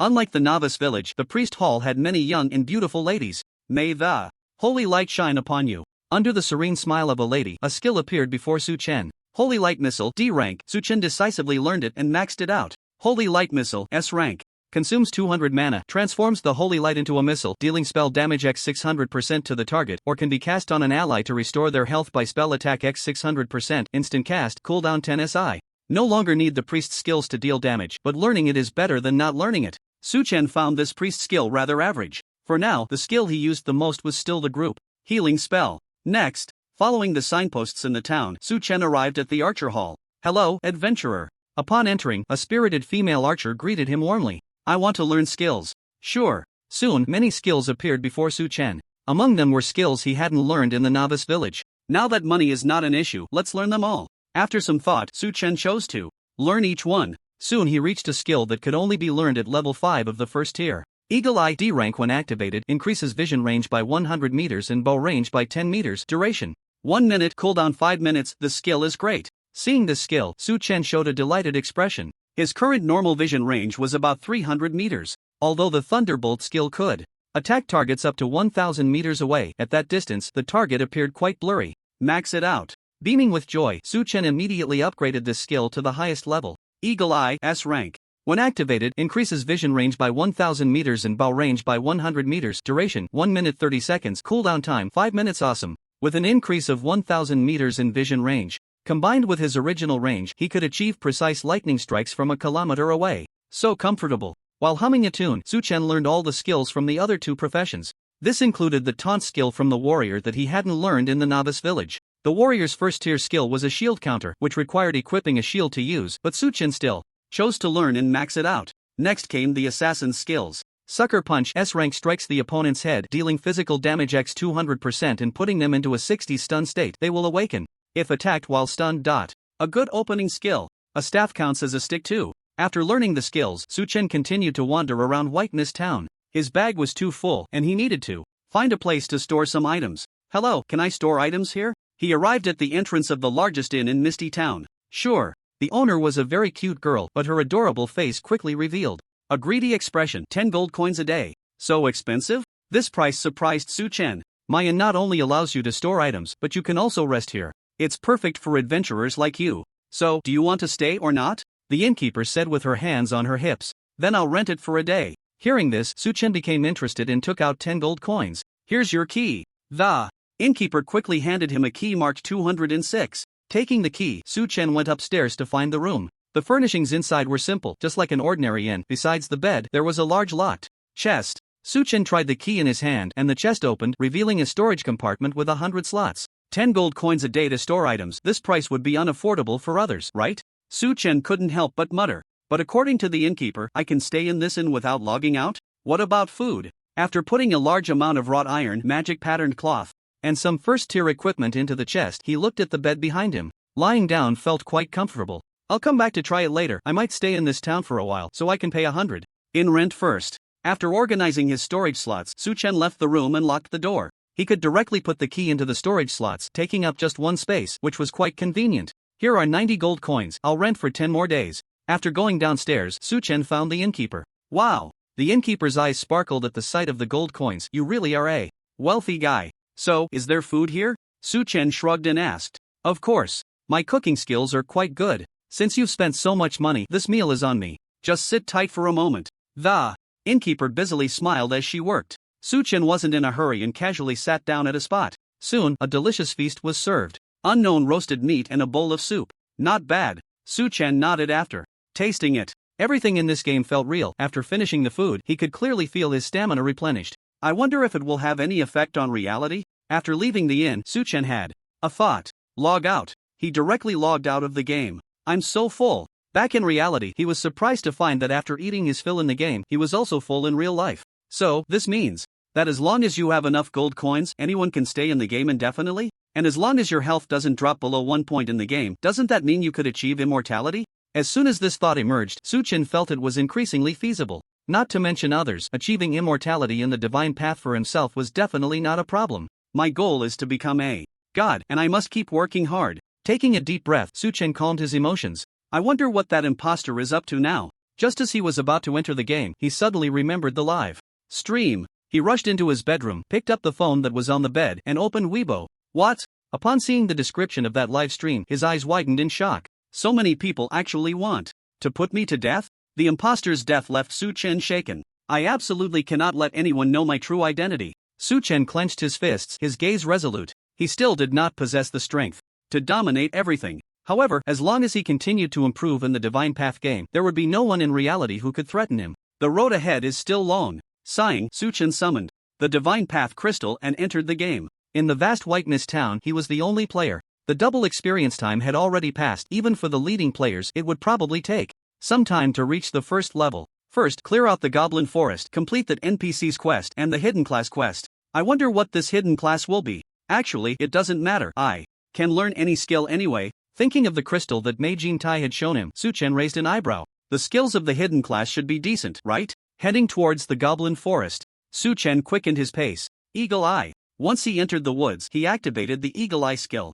My vision has opened up. With the enhancement of this skill, his field of vision suddenly widened and he could even see the patterns on the trees hundreds of meters away clearly. By observing, Suchen avoided some of the outer goblins and headed straight for the location of the main camp. Those low-level monsters no longer provided any benefits. Killing them would only waste space in his inventory. I'll gather herbs and quest items along the way. Of course, if he saw herbs or quest items, Suchen would still stop to collect them. Quest completed. Collected green mushrooms from Goblin Forest. Quest completed. Goblins mixed soup. Soon, the 2 collection quests were completed, leaving only the last one for collecting blueberries. Suchen had not seen those blueberries on the outskirts of the forest. It seemed he had to reach the goblin main camp to collect them. Continuing deeper, he arrived at the location of the previous roadblocks. The ordinary goblins on the road had respawned. Activate the bloodline of the Mage God. Suchen decisively activated the Mage God's bloodline. Frost Storm. The next second, a 300-meter frost storm instantly enveloped all the goblins in the roadblocks ahead.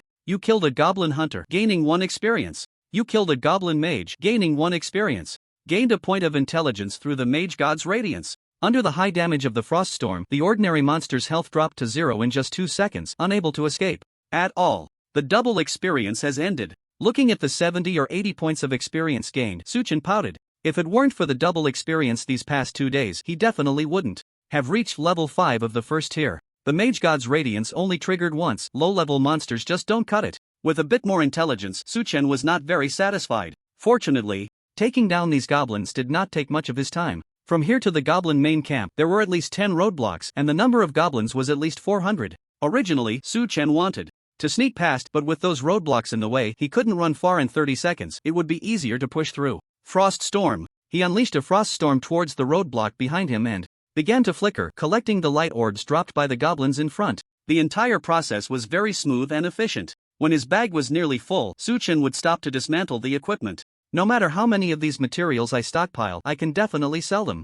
Whether it was forged iron or magic pattern cloth, Suchen already had several sets of both. Even if he made equipment himself, he wouldn't need this much, but when others reached level 1 and started learning life skills, these items would sell much better than those pieces of equipment. I wonder how those wealthy players are leveling up. I'm still waiting to sell my stuff. Looking at the level leaderboard, he saw that he was still the only one at level 1, which left Suchen feeling a bit helpless. The bone sword he had put up for auction was sold for 600 gold coins. Aside from that, he only had level 1 equipment left. These items definitely wouldn't sell right now. However, once those wealthy players reached level 1, he could start making sales. The value of gold in this world was even more precious than gold in the real world. What is that? After picking up all the bags, Suchen walked to the last roadblock and was startled by the scene in front of him. It was a village. A village full of goblins. The village was quite large, with at least a few thousand goblins based on their numbers. So many goblins? There should be elite monsters inside too? The roadblock was still some distance from the goblin village, so Suchen couldn't see clearly.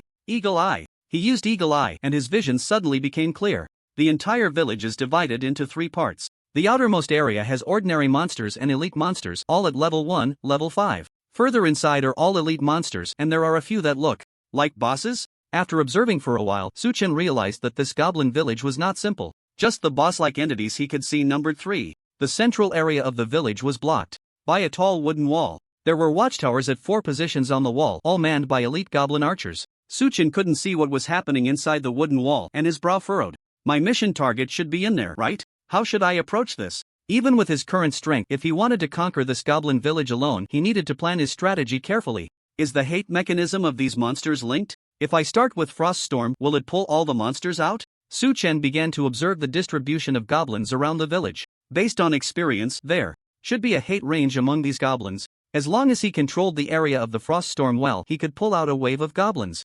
Ordinary ones are fine, but the elite ones are a bit troublesome. In the state of Eagle Eye, Suchen could clearly see the attributes of those goblins. The ones that posed a threat to him were the elite goblins armed with longbows. Goblin Sharpshooter, Elite, Level, First Order 5th Level. Health 20,000/20,000 Ranged Physical Attack 800 Physical Defense 100 Magic Defense 100 Skills Piercing Arrow Swift Description. These goblin sharpshooters have an attack range of nearly 100 meters and possess keen insight. As soon as one enters their shooting range, they will be shot to pieces. Ranged monsters are the hardest to kite. Compared to melee monsters, Suchen found ranged monsters much more annoying, not to mention elite ranged monsters. The goblin sharpshooters had low defense, but their health was a full 20,000 points. Suchen looked at his intelligence value. 415, 95, 1020 points of magic attack. Calculating, each tick of Frost Storm dealt 1940 points of damage. In 8 seconds, a single Frost Storm was not enough to take down these goblin sharpshooters. One sharpshooter's damage from my normal attack is 407 points. I need to pull at least 20 of them. Even without using skills, a round of volleys could take away 8,000 points of my health. Then let's use 2 Frost Storms. After some thought, Suchen made a plan. In the same area, the damage from frost storms does not stack, but once the damage from the first frost storm is maxed out, releasing the second one would be fine. Although this method is much slower than using fire rain, it is more stable. With a release range of 300 meters plus the slow effect, as long as he kept kiting, those sharpshooters wouldn't be able to hit him at all. First, deal with the ranged monsters on the outskirts, then take down the first boss. The several bosses inside the village were positioned separately, with a considerable distance between them. It was entirely feasible to pull out one boss at a time. Of course, Suchen could also choose to AoE all three bosses together. Let's get started. Taking a deep breath, Suchen walked towards the outskirts of the village. With the blessing of the bloodline of the Mage God, Froststorm had absolute initiative. The air around the village suddenly dropped, and frost accompanied by strong winds battered the goblins. Minus 1990, minus 1990, minus 1940, minus 1940. One after another, damage numbers popped up above the goblins' heads. At the same time, their hate target shifted to Suchen. Wow! A large group of goblins rushed over, shouting. But under the interference of Froststorm, their movement speed was affected, and some were even frozen into ice sculptures. Once they get close, I'll release the second Froststorm. Suchen retreated, his gaze fixed on the goblins in the storm. What is that? Suddenly, he noticed that the sharpshooters' speed had increased. They were still under the slow effect, yet they were moving faster than before. A skill? Suchen quickly realized this must be the elite monster's swift skill. With 30 sharpshooters, if I enter their range, it could be a bit troublesome. In the state of Swift, some sharpshooters were about to run out of the Froststorm's range. One more. Suchen did not hesitate and connected to that area, unleashing the second Froststorm once again. The goblin sharpshooters that had just rushed out of the storm's range were immediately covered by the second Froststorm. Blink. Taking this opportunity, Suchen directly blinked backward, escaping the goblin's range. The goblin sharpshooters could do nothing but endure the damage from the two Froststorms. You killed a goblin warrior, gaining 5 experience points. You killed a goblin warrior, gaining 5 experience points. You gained 1 intelligence through the radiance of the mage. A series of prompts popped up, and those ordinary goblins had already taken the lead. You killed a goblin sharpshooter, gaining 100 experience points. You gained 1 intelligence through the radiance of the mage. You killed a goblin sharpshooter, gaining 100 experience points. Following that, the elite sharpshooters fell one after another. This method of play is still stable. Basically, the monsters can't get close to me. The two frost storms created a frost path of 600 meters, and with the high damage, it was simply too comfortable. Intelligence increased by 5 points. The gains from elite monsters are still high. Once I clear out all the small monsters in this area, I should gain at least 20 more points of intelligence. The intelligence bar changed to 420/95, and the experience bar became 3386/18,000. Energy awakening. Blink. While recovering his mana, Suchen used Blink to collect the light orbs dropped by the goblins. You obtained a goblin iron bow. You obtained 3 gold coins. You obtained agile boots. You obtained swiftness. After picking up quite a few items, a skill caught Suchen's eye. Compared to ordinary monsters, elite monsters were indeed rich. Swiftness degrade increases your movement speed by 30% for 10 seconds, cooldown of 1 minute. A skill that increases movement speed, pretty good. Max it out. After learning it, Suchen fully upgraded this skill. Swiftness S-grade increases your movement speed by 200% for 15 seconds, cooldown of 1 minute. Not bad, it will have a remarkable effect when paired with stealth. Looking at his skill bar with no limits, Suchen felt a sense of delight. Having unlimited skill points was truly exhilarating, making him want to learn every skill and max them all out. Do it the same way. After picking up everything and recovering most of his mana, Suchen walked towards the outskirts of the village with a relaxed expression. After dealing with a group of goblins, the space for his operations had become much larger. Frost Storm. Starting with the storm again, he retreated while releasing the second Frost Storm in the next area. You killed a goblin warrior, gaining 5 experience points. You killed a goblin sharpshooter, gaining 100 experience points. You gained 1 intelligence through the radiance of the mage. You killed a goblin sharpshooter, gaining 100 experience points. After the 2 storms ended, over 100 goblin corpses lay on the ground. Not rushing to collect items, Suchen looked towards the first boss on the outskirts. It was a tall goblin clad in heavy armor, wielding a spear. It's your turn. Staring intently at the boss, Suchen stroked his chin and began to think. Goblin Spearhand, boss, level, tier 1, level 5 health, 60,000/60,000 physical attack, 1400 physical defense, 300 magic defense, 300. Skills, Spear Throw, Clone, Bloodthirst with 60,000 health points, 1400 attack, and 3 skills. It was enough to demonstrate the strength of this boss. But that wasn't the key was the elite monsters beside the boss also wielding spears. It wouldn't be impossible to AoE them together. However, that was before. Now Suchen had a better strategy. Walking towards the outskirts of the village, Suchen increased the distance between himself and the boss. After a few hundred meters, the boss's figure had already become quite small. After 1,000 meters, Su Chen could hardly see the boss's exact position. Eagle eye. In the next second, Su Chen decisively activated the skill, and his field of vision suddenly expanded. From over 1,000 meters away, he could clearly see the position of the boss. The intelligence bar showed 425 plus 95 with 1040 magic attack. Thunderbolt. Without hesitation, lightning surged in Su Chen's eyes. In the next second, a bolt of lightning struck down from the sky onto the goblin boss. Minus 10,100. A huge damage number popped up. If there were other players around, they would surely be stunned by this damage. Especially those mages. How many fireballs would they have to cast to deal 10,000 damage? Boom! The first bolt of lightning hit successfully, and the second bolt followed closely. Minus 10,100. Even with the boss's 60,000 health points, these two thunderbolts had already reduced its health by a significant amount. Roar! At this moment, the furious boss seemed to have sensed Su Chen's position and let out an angry roar. Under its command, the elite monsters nearby rushed towards Su Chen's location. Compared to the heavy warriors, their speed was much faster. The boss was even quicker, leading the charge. Come on! Su Chen watched the boss's movements, a slight smile on his lips. With the perspective granted by Eagle Eye even from a kilometer away, he could track the goblin boss's movements. Thunderbolt. With the boost from his high intelligence, the lightning struck the boss accurately once again.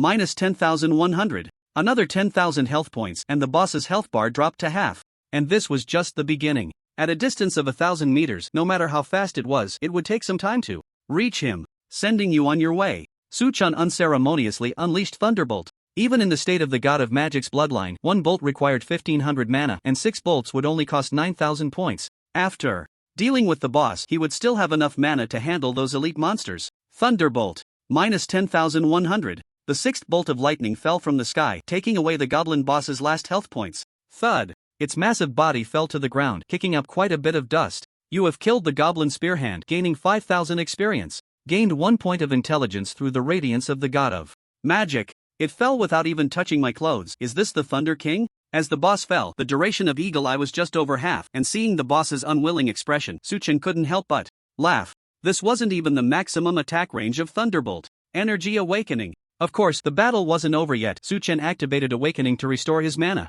After waiting for a while, when those elite goblins entered the skill range, Su Chen raised his staff. Frost Storm. The goblins immediately fell into the frost zone, their speed drastically reduced. Fortunately, their health was high enough to withstand the damage from the first storm. But just as they stepped out of the first storm, the second storm followed closely behind. Yahoo! The goblins kept shouting something, seemingly cursing. You have killed a goblin thrower, gaining 100 experience points. You have killed a goblin thrower, gaining 100 experience points. Gained 1 intelligence from the radiance of the mage god. Dozens of elite monsters fell at the same time, and Su Chen's experience surged significantly. 16860/18,000. He only needed to kill a few more elite monsters to level up. Activate Swift Loot. Su Chen directly activated the Swift skill he had just acquired. In the next second, his feet seemed to be enveloped by some strange power, allowing him to move swiftly. Running so fast, he covered a distance of several hundred meters in just a few seconds. Su Chen began to loot the corpses of those elite goblins.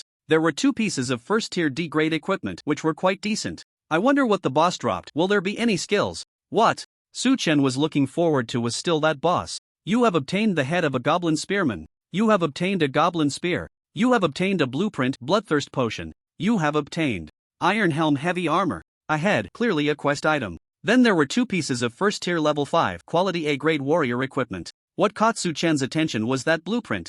Bloodthirst potion. Requires 2 blood orchid and 2 revitalizing grass. Effect: enter bloodthirst state after use. Attack speed increased by 50%. Casting speed increased by 50%. This potion is quite powerful, but it's of no use to me. I should learn it. I can make it later and sell it. With the bloodline of the mage god, Su Chen was not worried about casting time, but if one day he felt like using his staff for basic attacks, this potion would be somewhat useful. Of course, the greatest value of this blueprint was that after learning it, the potions he crafted could be sold. As for those herbs, once he wiped out the entire goblin village, wouldn't he be able to gather them at will? Let's continue. Beautiful country, a certain hospital. Lanknade lay on the exclusive hospital bed, looking haggard, slowly opening his eyes. Mr. Lankt is awake, doctor. A voice immediately rang out. Soon, several doctors rushed in and began to examine Lanknade. Nothing serious. Lanknade's subordinate let out a sigh of relief. Su. At that moment, he heard Lanknade on the bed murmuring, Mr. Lankt, what do you want to say? He immediately leaned closer. Use all our power in Huagua, spare no effort to find that Su. I want him to disappear completely. Langnade's voice was extremely weak but carried an irresistible tone. Understood, I will use the secret weapon. The subordinate nodded heavily. You rest assured, Su will undoubtedly die within a month. The next line is the second line of defense for the village. After defeating the first boss, Su Chen's gaze turned to the second boss. It was a goblin, short in stature, dressed in leather armor and wielding a dagger. Goblin Thief Leader, Boss, Health 55,000/55,000 Physical Attack, 1500 Physical Defense, 200 Magic Defense, 200 Skills, Stealth Backstab Kidney Shot. A standard assassin type boss, although its attack is high, its defense is relatively low. Beside this boss, there were also dozens of elite assassin type monsters. This guy can stealth, so long range attacks won't be very effective. And those elite assassins are quite tricky to deal with. The entire village was filled with goblins. It was impossible to delve deeper without clearing them out piece by piece. We can fight, starting with Thunderbolt. To whittle down the boss's health, hitting it a few times, then directly using Blizzard. Even if those goblin thieves can stealth, they can't escape the range of the Blizzard. After a moment of thought, Su Chen already had a plan. However, before fighting the boss, there were still some minor monsters that needed to be cleared. No rush, take it slow. Today's task is just to eliminate this goblin village.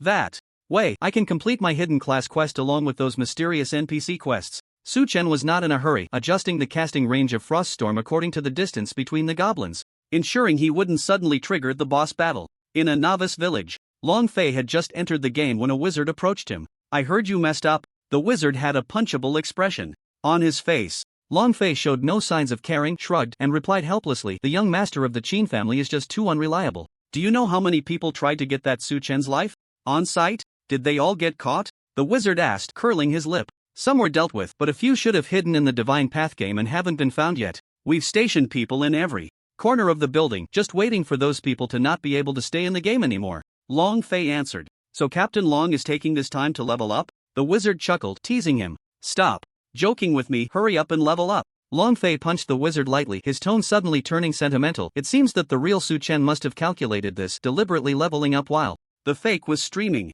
His leveling speed is really fast. Yeah, I wonder what method he used. If it was a tiered leveling method, there wouldn't be a whisper about it. Could it be that he trained an elite team? The wizard looked equally puzzled. I think he shouldn't be able to level up in a short time. The higher the level goes, the greater our chance of catching up to him. Let's keep it up. Long Fei sighed. He instinctively opened the level leaderboard. What? Upon seeing the level of that person on the leaderboard, he was momentarily stunned. What happened to you? The wizard quickly waved his hand in front of Long Fei. Long Fei's face was filled with surprise, then he forced a smile. He actually leveled up again. The wizard, hearing this, widened his eyes in disbelief. Damn! In White Mist Town, a beautiful woman was walking down the streets of the town. She seemed to know the way well, entering a secluded alley. The woman tapped her fingernails and a bug flew out from her little finger. After a while, a figure stepped into the alley. Are you crazy? How dare you come here? Upon seeing the woman, the figure roared angrily. Shoo, keep your voice down. It would be bad if someone saw us. The woman smiled charmingly, looking at the shadow. Seeing your face makes me feel sick. The shadow remained unmoved. Hee hee, hee hee, hee hee. The woman let out a strange laugh that didn't match her appearance. So, what is it that you want? Why did you come to find me? The shadow was becoming a bit impatient. The woman still wore that smile, her tone leaving no room for refusal. I want to borrow something from you. I need to deal with a fairly strong mage. Congratulations, you leveled up and gained 20 attribute points and 10 skill points. Outside the goblin village, after defeating the ordinary monsters. Before the second boss, Su Chen successfully leveled up to level 6 of the first tier. I've leveled up twice today, this efficiency is really high. I wonder what people in the world would think of my leveling efficiency? Su Chen murmured softly, a smile on his face. The dense number of monsters in this goblin village really is a great place to level up. Intelligence has increased quite a bit. I'll put all 20 points into spirit. Player, Su Chen profession, mage level 6 of the first tier, 14/19,000, health 3930 mana, 17600 attack, 256 spell attack, 1070 physical defense, 393 spell defense, 440. Attributes, strength 28, constitution 258, plus 35, agility 228, spirit 310, plus 130, intelligence 440, plus 95, equipment, goblin staff, skeleton ring, medal of valor, ice wolf cloth armor, ice wolf leggings, fury, boots, apostle gloves, blue mage hat. If Su Chen could screenshot his attributes and post them on the real-world Shinto forum, someone would definitely jump out and say, this picture is 100% edited. How could anyone have such exaggerated attributes? But if those people could see Su Chen's skill bar, they would probably shout, wow, he's hacking. Let's start fighting the boss. With his powerful attributes, Su Chen felt confident. Eagle Eye. Standing a kilometer away, he activated his eagle eye vision and focused on the goblin thief. Thunderbolt. Minus 10,500. An exaggerated number immediately popped up, causing the thief boss to shudder. How does it feel to be struck by lightning? Su-chen spoke from a distance, launching another lightning strike. Minus 10,500. Yeah. The thief boss shouted angrily. Just then, its figure suddenly vanished.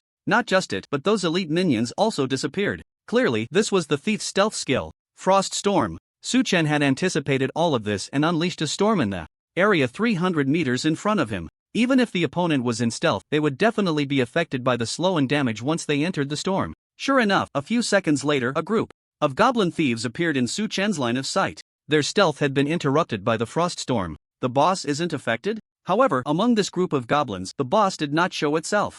Magic Shield. Su-chen did not dare to be careless and directly raised a shield of over 10,000. Even if that boss had a high attack of 1,500, it was impossible to break through the shield of over 10,000. It should try to ambush me from behind. Standing still, Su-chen remained vigilant of his rear. The rogue boss had a backstab skill and would definitely not attack head-on while in stealth. Minus 2,607. Suddenly, a huge damage number appeared above Su-chen's head. The rogue boss then appeared behind him. Such high damage. This number surprised Su-chen slightly. If he hadn't raised the shield, his health bar would have dropped by half. Ring of Rejection. Just as the rogue boss was about to continue its attack, an energy ring surged from Su-chen's body. This energy ring carried a strong repulsive force, instantly knocking the rogue boss away. Thunderbolt. Minus 3,010. Minus 10,500. Two damage numbers popped up above the rogue boss's head in succession. Blink. At the same time, Su-chen blinked, increasing the distance between himself and the rogue boss by 200 meters. Thunderbolt.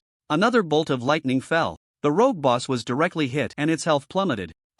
It raised the dagger in its hand, letting out a reluctant cry, and charged fiercely at Su-chen. As a boss, its movement speed was very fast, but no speed could match the thunder. Thunderbolt. Minus 10,500. Just before it got close to Su-chen, a bolt of lightning accurately struck. The rogue boss's health was almost depleted. Su-chen allowed it to rush in front of him and used the Ring of Rejection again. Under his high intelligence bonus, this skill sent the goblin rogue flying 100 meters away. Thunderbolt. Final blow. As the boss was knocked away, Su-chen unleashed two more bolts of lightning. In this stalemate, the rogue boss had no chance to dodge at all. You have killed the goblin rogue leader and gained 2,000 experience. You gained 1 point of intelligence.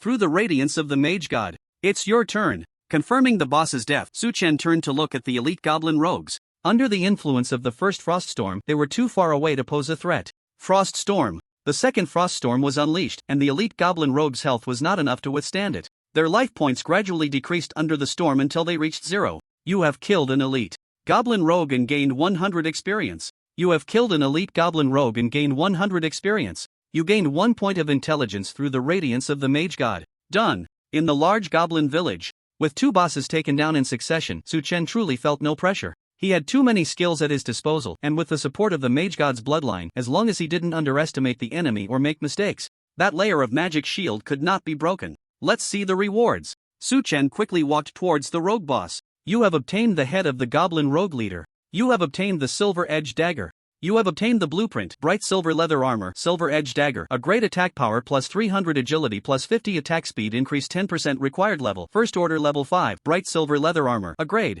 Requires magic pattern cloth x20, first order beast skin x20, first order magic crystal x1, effect, physical defense plus 100, magic defense plus 100, health plus 500, agility plus 30 required level, first order level 5, one piece of equipment, one blueprint. Su-chen directly studied the blueprint and put the dagger into his bag. This piece of equipment had very high attack power and also added attack speed. Once those assassin bosses reached level 5 of the first tier, he was sure he could sell it for a good price. And that piece of leather armor was obviously a good item as well. He had learned the skinning skill, so as long as he killed some first-tier beasts that could be skinned, obtaining the materials would be a piece of cake. When the time came to sell this leather armor, he could make a nice profit. I wonder if, once I have enough money, I can buy in this world? For example, can I buy that in? Thinking about the scene where he would earn gold coins until his hands cramped, Su-chen's eyes sparkled with golden light. White Mist Town was his first stop after leaving the novice village, and given the vastness of this divine path world, there would surely be even larger cities ahead. To develop in a big city, gold coins were absolutely essential. That goblin is a big guy, clearly a warrior-type boss. I can definitely handle it with ranged lightning. But the center of the village is blocked by a high wall, making it impossible to see what's inside. That's a bit troublesome. Judging by the attributes of the three bosses outside, the final boss guarding this village was clearly not simple. Moreover, according to his quest, that boss should be a magic-type boss. Magic-type bosses aren't something to be afraid of. When it comes to casting skills, it definitely can't match me. Energy awakening. While picking up items, Su-chen rested to recover his mana. There were still some scattered ordinary monsters in the village, which he chose to temporarily ignore. As long as he dealt with the boss, those ordinary monsters would be a matter of a frost storm. In the real world, major forums and discussion boards were buzzing about the live broadcast held by the Chin group. I almost thought Su the Law God was really in trouble. I didn't expect it to be a setup. This setup was well done. Those with ulterior motives should be exposed. Su the Law God is the hope of our Huagua's future. He was indeed envied. Su the Law God, stay hidden, don't let anyone find you. At first, the comments online were very much in favor of Su-chen. After all, Su-chen had activated double experience for the Huagua region, benefiting many people. But amidst these discussion threads, some discordant voices began to emerge. Did you know? I have a magician friend who said he noticed during the live broadcast that the fireball was a kind of magic trick. But why doesn't Su the Law God come out to clarify? Letting this farce continue? TSK, think about it. This live broadcast is just Su the Law God trying to make money without showing his face. How could he expose that guy? Such a person doesn't deserve to be called a law god. Yeah. At first, I really thought it was a coordinated action, but later it became clear that Su-chen just wanted to make money from the live broadcast. Such a person is disgusting. I think he spent a lot of money to level up, and now he probably has no money left, so he teamed up with the Chin family to pull this stunt, fearing his identity would be exposed, so he found a stand-in. Su the Law God, you must come out and give us an explanation. Under the influence of this public opinion, the tide turned quickly, and almost the entire internet was putting pressure on Su the Law God to stand up and provide a reasonable explanation. Public opinion has always been a sharp weapon. The power of this weapon is extremely strong, enough to completely crush many people. The overwhelming public opinion online has only one purpose: to crush Su-chen, to force the Su Law God to personally appear in order to quell these debates. And that's not enough. The situation gradually extended into the Divine Path game. In the chat channel of the Huagua region, message after message emerged. Su Law God, come out and clarify. What's Su Law God? To me, he's just a turtle hiding its head. I always feel that name is fake. How dare you insult my idol? No matter what, my idol has brought everyone double experience, unlike you keyboard warriors. I'm insulting him, so what? If you have the ability, let your Su Law God kill me. No matter what, Su Law God, come out and explain things clearly. Is it all pre-arranged with a broker? More and more people joined the chat channel, and the scrolling messages were almost all about the three words Su Law God. Eagle Eye. Thunderbolt. At this moment, Su-chen, who was being criticized by the majority, stood 1,000 meters away, unleashing Thunderbolt. The remaining boss was a warrior class with a health of 60,000 points. However, compared to the other two bosses before, this warrior boss was much slower. Before it could reach Su-chen, it was already taken down by 6 thunderbolts. As for the elite monsters following it, they also fell one by one under the attack of Froststorm. Gained another 10 points in intelligence. This place is just perfect for me. After defeating these monsters, Su-chen's experience bar increased by half, 9260/19,000. His intelligence also rose to 450 plus 95. Besides some items dropped by the elite monsters, the boss also yielded good loot. Goblin Warrior Captain's Head. Goblin Warrior Captain's Shield, a great physical defense plus 200, magic defense plus 100, blocks 10% of physical damage, 5% of magic damage, required level, first order level 5. Goblin Captain's Chain Iron Shoes, a great constitution plus 50, strength plus 30, movement speed plus 5%, required level. First order level 5 for a warrior. These two pieces of equipment are quite good. Especially that shield, it's simply standard gear for a defensive warrior. Once most of the levels reach first order, I can start selling these pieces of equipment. The equipment dropped by the boss should sell for at least 10,000 gold coins, right? Besides the equipment in his inventory, he also had quite a few first order items stored in the inn's warehouse. As players' levels increased, the monsters they could kill also became higher level, and the amount of gold coins obtained increased as well. Compared to before, the value of gold coins had begun to depreciate. For some wealthy players, gathering over 10,000 gold coins was not a difficult task. 2. Many blue and red potions. These first order potions have no usage restrictions, even those below first order can use them, so I'll sell some. Seeing that his inventory was getting tight, Su-chen opened the auction house and listed some potions, freeing up quite a few slots. He opened the chat channel, ready to send a message saying, potions in the auction house are being sold cheap, and then saw the overwhelming comments related to him. I'm hyping? I'm making money? And you want me to clarify? After reading many comments, Su-chen roughly understood. Isn't it obvious that someone wants to push me to the forefront? He squinted his eyes and fell into thought. If he really got angry at these comments and made an appearance to clarify, the scene would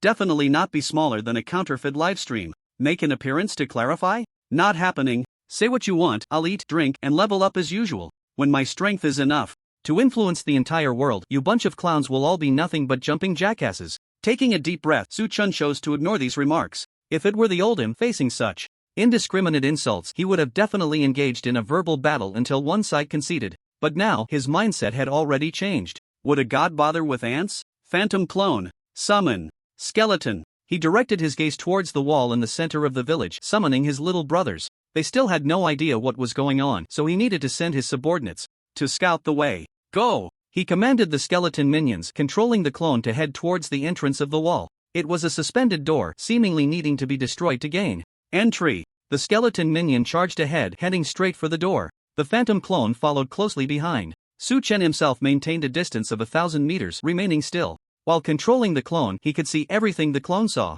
From the perspective of others, the clone was indistinguishable from the real him. Of course, the clone could not speak. Yeah. Soon, as the skeleton minion approached the gate, the elite goblin archers atop the wall immediately launched their attack. They stood high above, and the skeleton warrior could only endure their arrows. Boom! Suddenly, a bolt of lightning struck, hitting the goblin archer on the wall. That wasn't the end. The lightning struck again, directly taking out a goblin archer. Boom! The lightning continued to fall. Su-chen stood 1,000 meters away, launching long-range strikes. Those goblin archers couldn't even reach 1,000 meters in range, and under the assault of the thunder and lightning, they fell one after another. The skeleton warrior and the clone were completely unburdened, focusing all their efforts on destroying the suspended door. Clang! With a sound, the door fell down. In eagle-eye mode, Su-chen clearly saw the situation inside. A goblin sat on a throne, holding a uniquely shaped staff, staring intently at the skeleton warrior and the phantom clone. Beside it, dozens of goblin mages raised their staffs in unison. The next second, dozens of fireballs flew straight towards the skeleton warrior and the clone. The damage from these fireballs is very high. The two skeleton warriors at the front fell almost immediately upon being hit. What the hell? Su-chen watched the scene from a distance, unable to help but click his tongue. If he went up and got hit by this round of attacks, his mana shield would drop by half. Not to mention that the boss hadn't even made a move yet. However, given the current situation, the skeleton warriors and the shadow clone could only give up. The door was already open, and he, a kilometer away, was not in combat mode.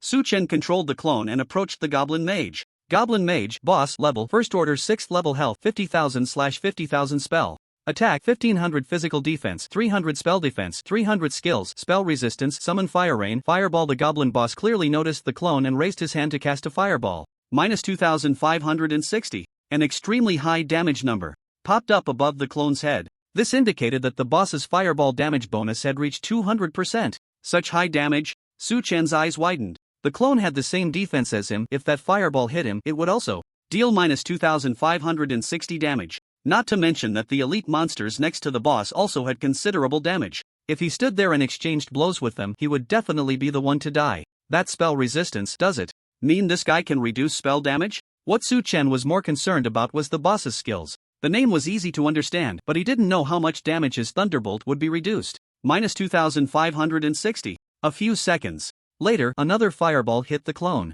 The clone instantly turned into white light. Su-chen stood a kilometer away, not rushing to make a move. The cooldown for his eagle eye was about to end, and he had to wait for the next cooldown. Outside a novice village, dozens of people had gathered outside the skeleton cave dungeon. Boss Ma, everyone is arranged. One team of strong healers, the rest are strong damage dealers. We can go into the dungeon now. These people were all elites trained by Ma Jingfei. Besides all reaching level 8, they had each improved their skills and donned some decent equipment. I don't know what the situation is inside the dungeon. If we can't handle it, everyone cover me to retreat. Ma Jingfei spoke to the crowd with authority. Boss Ma, a first-order potion has appeared in the auction house with no level requirement. Do you want to buy it? Just as everyone was about to enter, one of his subordinates shouted, "First-order potion?" Ma Jingfei raised an eyebrow and quickly opened the auction house. He pondered while stroking his chin. This should be sold by that Su-chen. Soon, he realized, if anyone could sell such a large quantity of first-order potions at this stage, it could only be the god of law, Su. With these potions, we will have a better chance in the dungeon.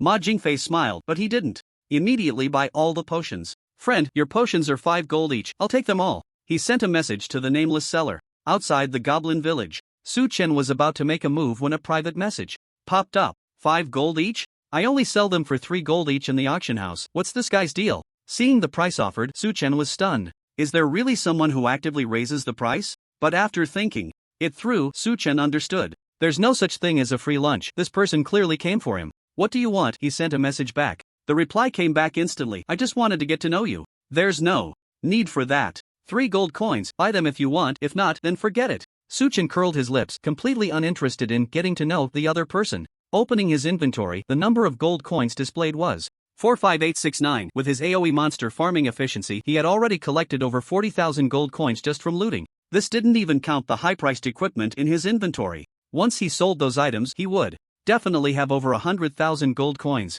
There was no need to waste time chatting with those wealthy bosses. Are you the mage god Su? At that moment, another message came through. Su-chen wasn't surprised if the other party hadn't guessed his identity. Why would they give him gold coins for free?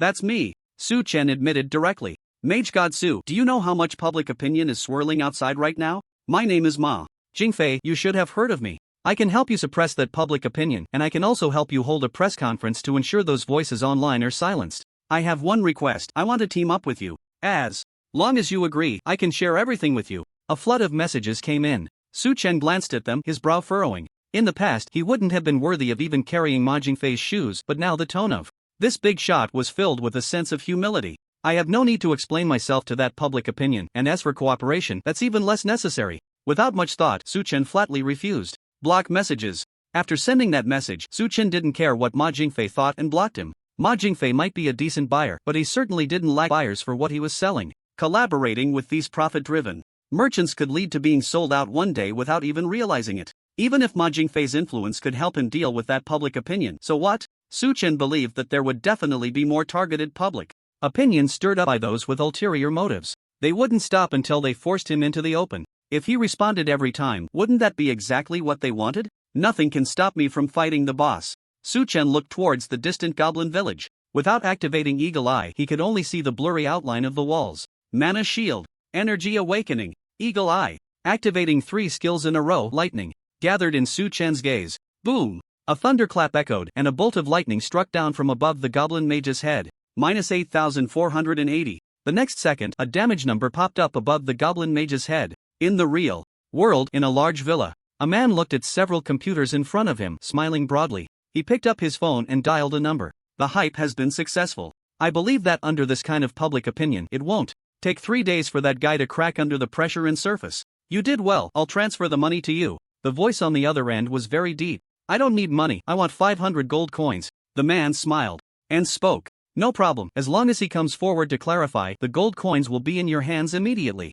The other side responded very readily. The call was quickly hung up, and the man's smile grew even brighter. He stood up, walked to a nearby cabinet, and took out a bottle of XO. Mage God Su? I want to see how long you can withstand the pressure. He murmured to himself as he poured himself a glass of wine and downed it in one gulp. Did it really reduce spell damage by 20%? In the state of Eagle Eye, Su-chen clearly saw the damage caused by the thunderbolt. With that boss's health, at least 7 strikes of lightning would be needed to take it down. But the magic-type boss is still slow when running. 7 strikes of lightning is more than enough time. Shrugging slightly, Su-chen was not at all polite with this goblin mage. Thunderbolt. As the opponent rushed towards him, the Eagle Eye's vision perfectly captured its movements. Each strike of lightning was so precise. Minus 8,480. As a damage number popped up above its head, the goblin mage wept in regret. You have killed the goblin mage, gaining 5,000 experience. Gained 1 point of intelligence through the radiance of the mage. As a great mage, its skill range was at least 200 meters. Yet it didn't manage to land a single fireball on Su-chen. If it could speak, it would surely shout, "You can't play this game." Indeed, range is the truth. Watching the largest boss fall to the ground, Su-chen burst into laughter. The extremely high range of the lightning combined with Eagle Eye. Such precise long-range strikes were simply unmanageable for those slower-moving bosses. The rest are not to be feared. Frost Storm. With the boss taken care of, Su-chen was not polite with those elite mages either. With a mana shield up, he directly blinked in front of those mages, starting with a storm, then unleashing a rain of fire. No pressure. With high magic defense, even though these elite monsters were numerous, Su-chen could take them all down before they broke through his shield. You have killed the goblin elite mage, gaining 100 experience. Gained 1 point of intelligence through the radiance of the mage. You have killed the goblin elite mage, gaining 100 experience. This experience is rising too fast. After dealing with these monsters, Su-chen noticed his experience bar had increased again. He had already leveled up twice today. Looting, my task is complete. With an excited smile, Su-chen ran towards the mage boss. You have obtained the head of the goblin mage. You have obtained the staff of the Goblin Mage. You have obtained the Goblin Robe. You have obtained the skill, Spell Resistance. A total of 4 items dropped, 2 of which were quest items. With the head collected, as long as I hand it over to that mysterious NPC, this series of quests will be complete. I wonder what the reward will be. But this hidden class quest is more important. I need to take this staff to that Entei Mage first. In the quest log, both tasks were marked as complete. Suchen was very interested in that hidden class promotion. He looked at the equipment dropped by the boss. Goblin Robe, a great health plus 500, spirit plus 50, intelligence plus 50, 1% chance to restore 500 mana when casting skills. Not bad. I can sell the White Wolf Robe now. Suchen directly put on this robe and then placed the removed White Wolf Robe on the auction house. This skill is also impressive. The remaining item was that skill. Spell Resistance, a grade reduces spell damage taken by 10%. The goblin boss dropping this skill truly gave Suchen a pleasant surprise. Learn, max it out. Spell Resistance, a grade, upgraded to Spell Resistance S grade. Spell Resistance SS grade, upgraded to Spell Resistance SSS grade, is maxed out. Spell Resistance SSS level 50% reduction in spell damage received. It can actually reduce 50% of spell damage when fully leveled? That's just too insane. After seeing the effect of this SSS level skill, Suchen exclaimed. With this skill, he could definitely be considered a spell tank. Based on my previous lightning damage, the calculation formula should be skill damage minus magic defense, with the remaining damage reduced by 50%. In other words, that boss's attack just now would only deal a little over 1,000 damage to me. For a passive skill like this, the more the better. Suchen looked at his attributes. Player, Suchen. Class, Mage level, First Order level 6, 7580/19000, health 4430 mana, 18800 attack, 256 spell attack, 1160 physical defense, 393 magic defense, 470 attributes. Strength 28, Constitution 258, plus 35, Agility 228, Spirit 310, plus 160, Intelligence 455, plus 125, Equipment, Goblin Staff, Skeleton Ring, Medal of Valor, Ice Wolf Leggings, Fury Boots, Apostle Gloves, Blue Mage Hat, Goblin Robe. That's quite an improvement. I have to say, fighting bosses really is a way to get rich, especially since I took down 4 bosses in Goblin Village. There are herbs and gathering task items all around, and the remaining goblins are all lower level than me. There's not much profit in grinding here, so I'll finish all the tasks in this area and then head back to turn them in. With the Goblin Village boss taken care of, Suchen shamelessly scavenged the herbs and task items around. You have obtained blueberries. You have gathered mana grass. You have gathered blood orchid. Until he finished gathering all the herbs in this area, Suchen finally revealed a satisfied smile. This trip could definitely be considered a bountiful return. White Mist Town. Suchen hurried back, running quickly and constantly using his flicker ability. There was no helping it. Hidden professions were just too enticing. I've arrived. Standing outside the Mage Hall, Suchen couldn't help but smile. He walked straight in. Having been here before, he easily found Master Entei's room. Knock, knock, come in. Master Entei's voice came from inside. Suchen took a deep breath to calm his excited heart and pushed the door open. Hello, Master. I've completed the task you assigned to me. Seeing the Master again, Suchen was neither humble nor arrogant, polite and respectful. What? In contrast, Master Entei showed a look of surprise upon hearing Suchen's words. Soon, he realized his rudeness and quickly adjusted, his tone still carrying a hint of disbelief. You really dealt with that goblin mage? This is its staff. Suchen nodded and took out the quest item. How did you manage that? The appearance of the staff made Master Entei's eyes widen again. He seemed to be well aware of the situation in that goblin village, so he was very curious about how Suchen conquered it. There's no need to go into that, right? Suchen smiled slightly, showing no intention of answering. Mainly, how could he respond? Should he say he fought his way in? Should he say that the goblin mage didn't even touch his clothes before being struck by lightning? Master Entei definitely wouldn't believe that. I was too presumptuous. Master Entei had no intention of blaming Suchen for his response. His expression changed constantly, sometimes thoughtful, sometimes sizing up Suchen. After a while, he sighed deeply. Since you've completed my test, then it is yours. Saying this, he took out the crystal from before and handed it to Suchen. Quest completed. Obtained the Ashen Mage's gem. A prompt appeared before Suchen. Ashen Mage? That name sounds impressive. Suchen's expression turned excited as he quickly looked at the gem. Ashen Mage's gem. This stone seems to contain some kind of inheritance, but it has lost its luster and needs to be activated through a special method. After seeing the description, Suchen's excitement felt like a bucket of cold water had been thrown over him. He thought obtaining the gem would grant him the hidden profession, but now it seemed he still had to activate it. What to do now? Suchen looked at Master Entei. Since this thing was given by him, he should know how to activate it, right? Master Entei, how can I obtain the inheritance within this? Well, I'm not too sure either. Unexpectedly, Master Entei also had a bewildered expression. 3 black lines appeared on Su Chen's forehead. This NPC was unreliable. But I think since it's related to the Ashen Mage's inheritance, using items that contain fire energy might activate it. Seeing the murderous look in Su Chen's eyes, Master Yin Tai swallowed hard. Items that contain fire energy? Su Chen's brows furrowed into a straight line. Alright then, I'll take my leave for now. Since he had already obtained the gem, he could think about activation later. Adventurer, I have one more thing I'd like to ask you to help with. Just as Su Chen was about to leave, Master Yin Tai's voice rang out again. Su Chen stopped, turned his head to look at this unreliable NPC, and narrowed his eyes. There are quite a few magic crystal mines in the Mist Mountains to the west of White Mist Town. I would like to ask you to bring some back for me. I can teach you a spell skill and reward you with a lot of skill points. Do you accept the quest, Magic Crystal Mine in the Mist Mountains? Got it. Originally, Su Chen didn't want to take it, but after hearing about that spell skill, he still accepted the task. For him, as long as it was a task related to skills, it had to be completed. As for the skill point rewards, there were plenty of tasks in the task hall that rewarded skill points, and Su Chen couldn't be bothered to even look. After bidding farewell to Mage Yin Tai, Su Chen headed to the task hall. You have completed the task and obtained the recipe, Super Mana Potion. After receiving the potion recipe, Su Chen immediately chose to learn it. So tired. At this moment, Su Chen already felt fatigued. I'll find that NPC tomorrow. I really can't take it anymore today. I wonder if resting at the inn has the same effect. Without returning to reality, Su Chen went to the inn. Hey, you're back? Upon seeing Su Chen, the innkeeper's wife greeted him with a beaming smile and great enthusiasm. In this large White Mist town, he was her only guest. Innkeeper's wife, get me something to eat and drink, Su Chen said with a smile. He. The innkeeper's wife laughed as well, rubbing her fingers together. Here you go. Su Chen, unfazed, took out a few gold coins. Please wait a moment, I'll be right back. The innkeeper's wife quickly took the gold coins and got busy. Before long, a sumptuous meal was served, along with a delicious unknown drink.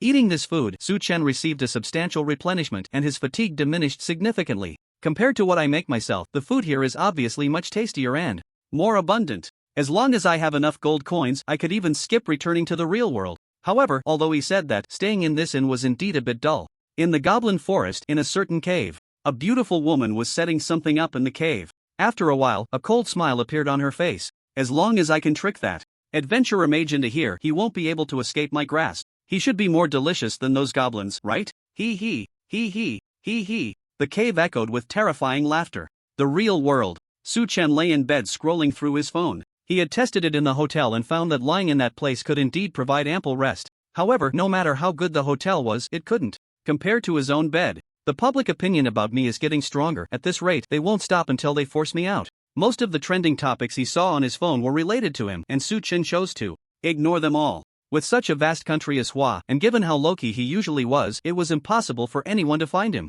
Even if someone did come looking for him, they wouldn't think that a jobless drifter living in a small bungalow could be the legendary Su Fashion stirring up the storm, unless he was foolish enough to showcase his skills in front of them. Otherwise, he was just a small fry sharing the same name as Su Fashion. Sleep.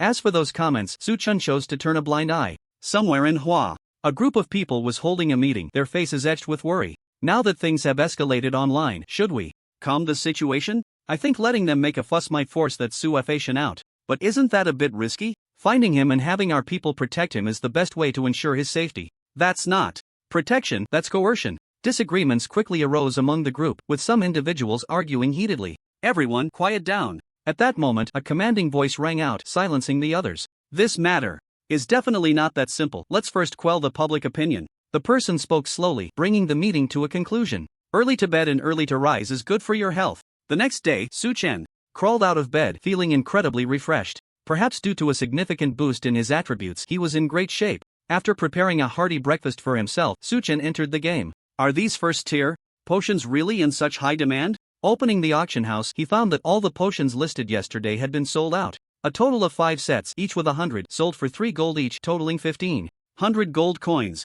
There were also some other items, and the amount of gold waiting to be collected in the auction house was 2,800 coins. Not knowing the upper limit for gold coins, Su Chen didn't withdraw them, as there was no fee for leaving them there. Let's make some big blue potions. Opening the alchemy skill, he saw a potion he could craft. You have created a super mana potion. You have created a super mana potion. After gathering a large amount of herbs in the Goblin Forest yesterday, Su Chen directly crafted 80 bottles of super mana potion. He put half of them up for auction, marking the price at 10 gold per bottle, while keeping the rest for emergencies. I can go find that NPC now. After organizing his warehouse and inventory, Su Chen headed to the Goblin Forest. That mysterious NPC was still waiting for him to turn in the quest. Arriving at the spot where he had encountered the NPC before, it was empty. Su Chen wasn't surprised and began searching the area. "Hello, adventurer." Before long, the NPC suddenly appeared. "I've completed the quest. Here are the heads of those goblins you wanted." Su Chen smirked as he handed over the severed heads to the NPC. "You're really impressive. I didn't expect you to finish the quest so quickly." The NPC beamed with excitement. She looked at Su Chen alluringly and said, "There's a treasure chest in a cave not far ahead. Your reward is inside." As she spoke, she pointed in a direction and threw Su Chen a flirtatious glance. For some reason, goosebumps rose on Su Chen's skin. "Why do I feel like something's not quite right?" As he walked towards the cave, he furrowed his brows. According to the previous task process, rewards were usually given directly by the NPC after completing a task. What was the deal with sending himself to the cave to open a treasure chest? Was this the final step of a series of tasks?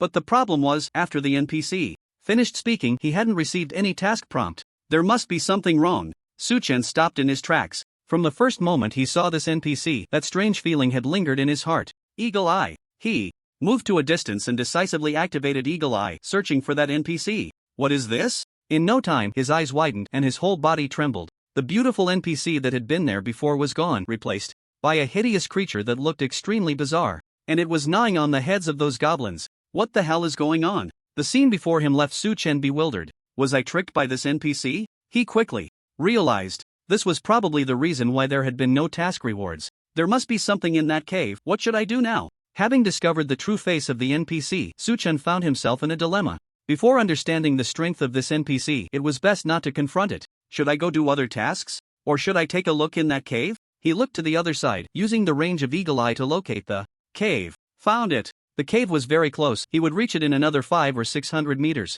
Through observation, Su Chen didn't find any ambush at the cave entrance. Since the task has come this far, I might as well take a look. Arriving at the cave entrance, Su Chen carefully observed. There were no monsters. The cave looked like an ordinary cave. Phantom clone. However, to be safe, he summoned a phantom clone. Aside from not being able to cast skills or speak, the clone was essentially another version of himself. "I'll hide first." After surveying the surroundings, Su Chen concealed himself behind a bush. Then, he controlled the clone to step into the cave. The cave wasn't deep, and visibility inside was decent. The clone walked a short distance forward and saw a treasure chest radiating golden light. There really is a chest? Seeing the chest through the clone's perspective, Su Chen was indeed a bit surprised. He had previously opened good things from a silver chest, and now a gold chest was right in front of him. He definitely had to open it. Controlling the clone to approach, the clone slowly placed its hand on the chest. But at that moment, a strong light suddenly erupted from the chest. The light instantly enveloped the clone, forming a light barrier. Is it a trap? Outside the cave, Su Chen squinted his eyes. The clone was trapped by that light barrier and couldn't escape. This meant that the NPC had never intended to give him any rewards from the start. The so-called chest was actually a trap designed to lure him in. Fortunately, he had used the clone to scout, which saved him from falling into the trap. Hiding in the bushes, Su Chen's gaze darkened. "I want to see what you're really up to." In the cave, Su Chen controlled his clone to raise the staff and began to strike at the light barrier. An invisible force repelled the clone's attack. In this small light barrier, the space for the clone to move was extremely limited. Su Chen controlled the clone, struggling continuously. Kek, kek, kek. Suddenly, a burst of laughter echoed. The clone's movements came to an abrupt halt, standing dumbly inside the light barrier, staring intently in the direction of the laughter. Before long, a grotesque creature entered the cave. "What's wrong? Don't you recognize me?" An exceptionally hoarse voice rang out. The clone couldn't speak, so it couldn't respond. Su Chen controlled the clone to raise the staff and struck at the creature. Thud! The staff hit the light barrier and was bounced back. Kek, kek, kek. The laughter sounded again. It stepped forward, coming right in front of the clone. At that moment, Su Chen saw the creature's information. Ghoul level, first stage 5 life points, 50,000/50,000 unknown. Only the level and life points were visible, the other attributes were hidden. Not much health, and the level isn't that high, I can deal with it. However, looking at the opponent's level and life points, Su Chen's previously anxious heart calmed down. This guy was at most a bit stronger than those goblins. "Why aren't you talking?" In the cave, the ghoul looked at the clone, its tone filled with arrogance. At this point, its body suddenly changed, transforming back into that beautiful NPC. "Now you recognize me, right?" If the clone could speak, Su Chen would definitely play along. With the ghoul feigning surprise and shouting, "How could it be you?" But now, Su Chen could only control the clone to keep striking the light barrier with the staff. "Don't waste your effort. This is a barrier created by the Grand Mage of White Mist Town, and you can't break it." The ghoul looked at the clone's actions with disdain. It smiled, and a ring that emitted the same glow as the light barrier appeared in its hand.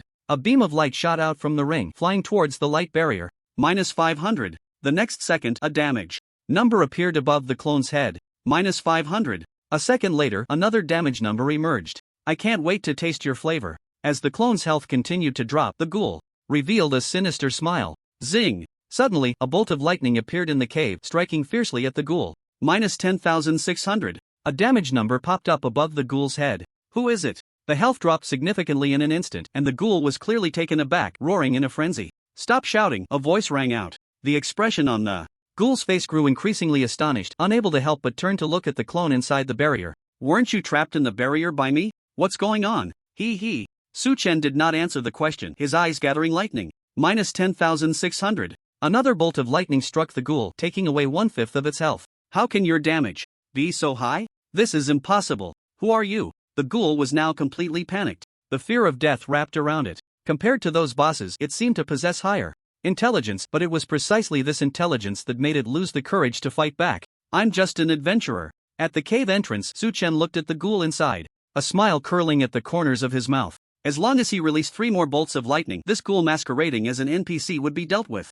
This was far easier than he had anticipated. Adventurer, don't kill me. I can tell you the secrets of this world. Just as Su-chen was about to continue his attack, the voice of the corpse-eating demon made him pause. The secrets of this world? From the first day he entered the Divine Path game, Su-chen knew that everything was far from simple. He never expected that he would now have the opportunity to touch these secrets. Go ahead and tell me. Su-chen stopped his attack and shouted, I'll tell you right now. The corpse-eating demon seemed ready to speak. However, at that moment it suddenly charged at Su-chen with strange speed. Are you trying to trick me? Su-chen frowned, his eyes filled with rage. This guy had tricked him before. Ring of resistance. Just as the corpse-eating demon was about to get close to Su-chen, an energy ring suddenly appeared. The powerful force directly blasted the corpse-eating demon away. -2,480. A damage number popped up above the demon's head. Die for me. Su-chen had no intention of holding back anymore. Before the corpse-eating demon could stabilize, another bolt of lightning struck.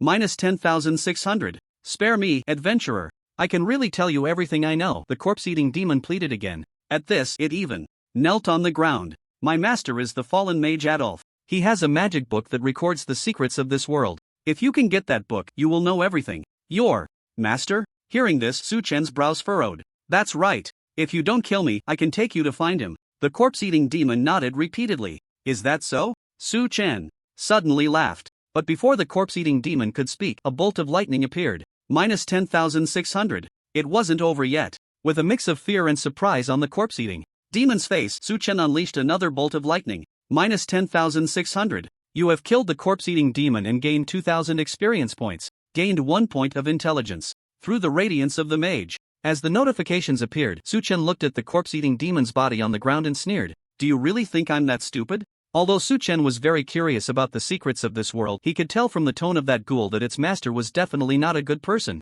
With his current strength, if he really went to find that fallen mage with this guy, even 10 lives wouldn't be enough. Remember this name for now, there will be opportunities later. Of course, Su-chen wouldn't let go of any clues that could touch upon the mysteries of this world. I wonder what this guy will drop. He walked towards the corpse. Judging by the experience points, this guy should also be a boss level, but he was just too cowardly. You have obtained the Azure Ring. You have obtained the skill, shapeshifting. Is that it? Seeing the 2 prompts in front of him, Su-chen felt somewhat disappointed. He opened his backpack and looked at the ring. Azure Ring, it seems to be the item of a certain mage from Misty Town, can unlock the main quest, the Trader of Misty Town. Main quest? The ring couldn't be equipped, it was a quest item, but seeing that quest piqued Su-chen's interest. The ghoul had also mentioned that the barrier was the work of a certain mage in Misty Town. Who could it be? The first person that came to Su-chen's mind was that mage Jin Tai. It shouldn't be him, I'll do this quest later. Su-chen looked at the skill book. Shapeshifting, S rank can change your appearance to that of another person, the transformed appearance will be fixed.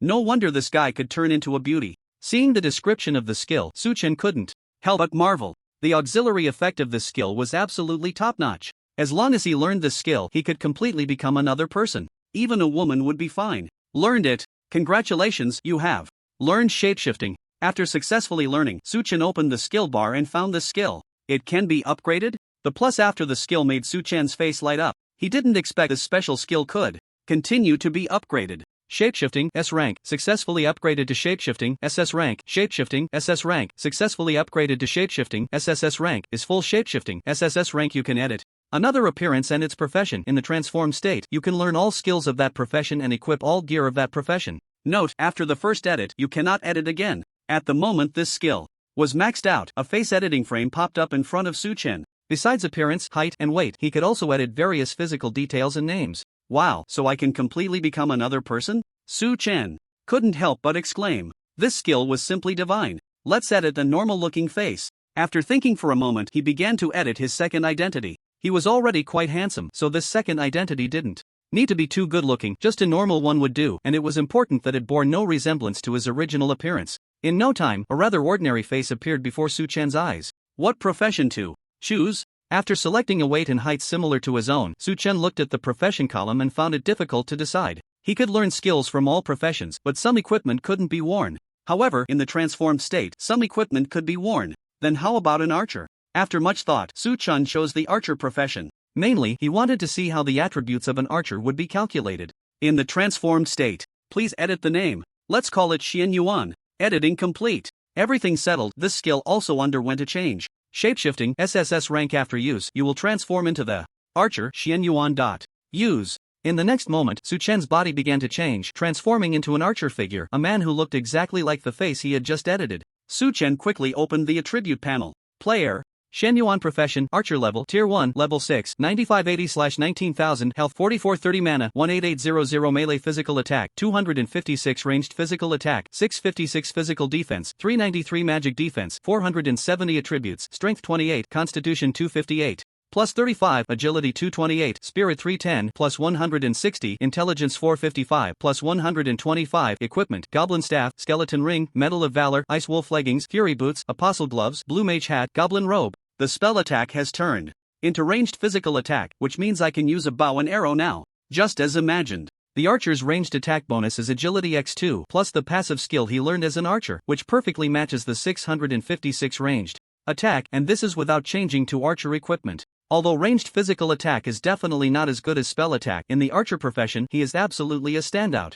Change back. Su-chen quickly reverted to his original appearance. Looking at it now, this archer identity was of no use, but it would definitely come in handy later. First, let's go back to Misty Town and take all the quests related to the Misty Mountains, or I could also find that Mage Tai and ask about the owner of this ring. Su-chen did not notice that after he transformed into Xian Yuan, a new name suddenly appeared on the world level leaderboard. Tier 1. Level 6 Xian Yuan. And this person who appeared out of nowhere caused an uproar worldwide. Damn, how did another Tier 1 suddenly pop up? And it's Tier 1, Level 6? He's almost catching up to Su the God of Magic. I don't know who is this Xian Yuan and how did he suddenly make it onto the list? Could it be that the level leaderboard can actually be hidden? This Xian Yuan has been hiding his level all along and just popped up now? I think that's probably the case. It's also possible that this guy had some kind of fortuitous encounter. After all, this game can't be understood by common logic. I'm curious if this Xian Yuan can beat that trash Su-chen. You idiot, what's the point of being curious? Su the God of Magic is my forever idol. Your Su the God of Magic is just a turtle hiding its head. I support Xian Yuan. Xian Yuan is the world's #1. In the Huagua District channel, a fierce debate erupted about Su-chen and Xian Yuan. In the Sakura Country chat channel, there was a chorus of complaints. Damn, is Huagua really that strong? They occupy 2 spots on the world leaderboard. Can our Sakura Country even rise? Damn it, I refuse to accept this. Is there really no one from Sakura Country who can make it onto the list? Or are they hiding their levels? There's no need to hide anymore, show yourselves. Why can Huagua people level up so fast? Is there some special method? Can't we find it? You guys need to step it up. It wasn't just Sakura Country, everywhere else in the world was the same. Everyone was shocked by the sudden emergence of Xian Yuan. They suddenly realized that there must be some special leveling method in the Shinto game. As long as they could figure out this method, they could ascend the level leaderboard. White Mist Town. Su-chen thought for a long time, still holding that ring, and found Masterine Tai. You mean you encountered a ghoul outside the town? And he colluded with the mages in the town, wanting to put you to death? Masterine Tai's face turned pale upon learning the details. That's right, this was found on that ghoul. Su-chen handed the ring to Masterine Tai. This ring contains a magical energy. It does seem like a mage's possession, but I have never seen it before. After examining it carefully, Masterine Tai shook his head. Moreover, I don't think there would be a traitor in the Mage Guild.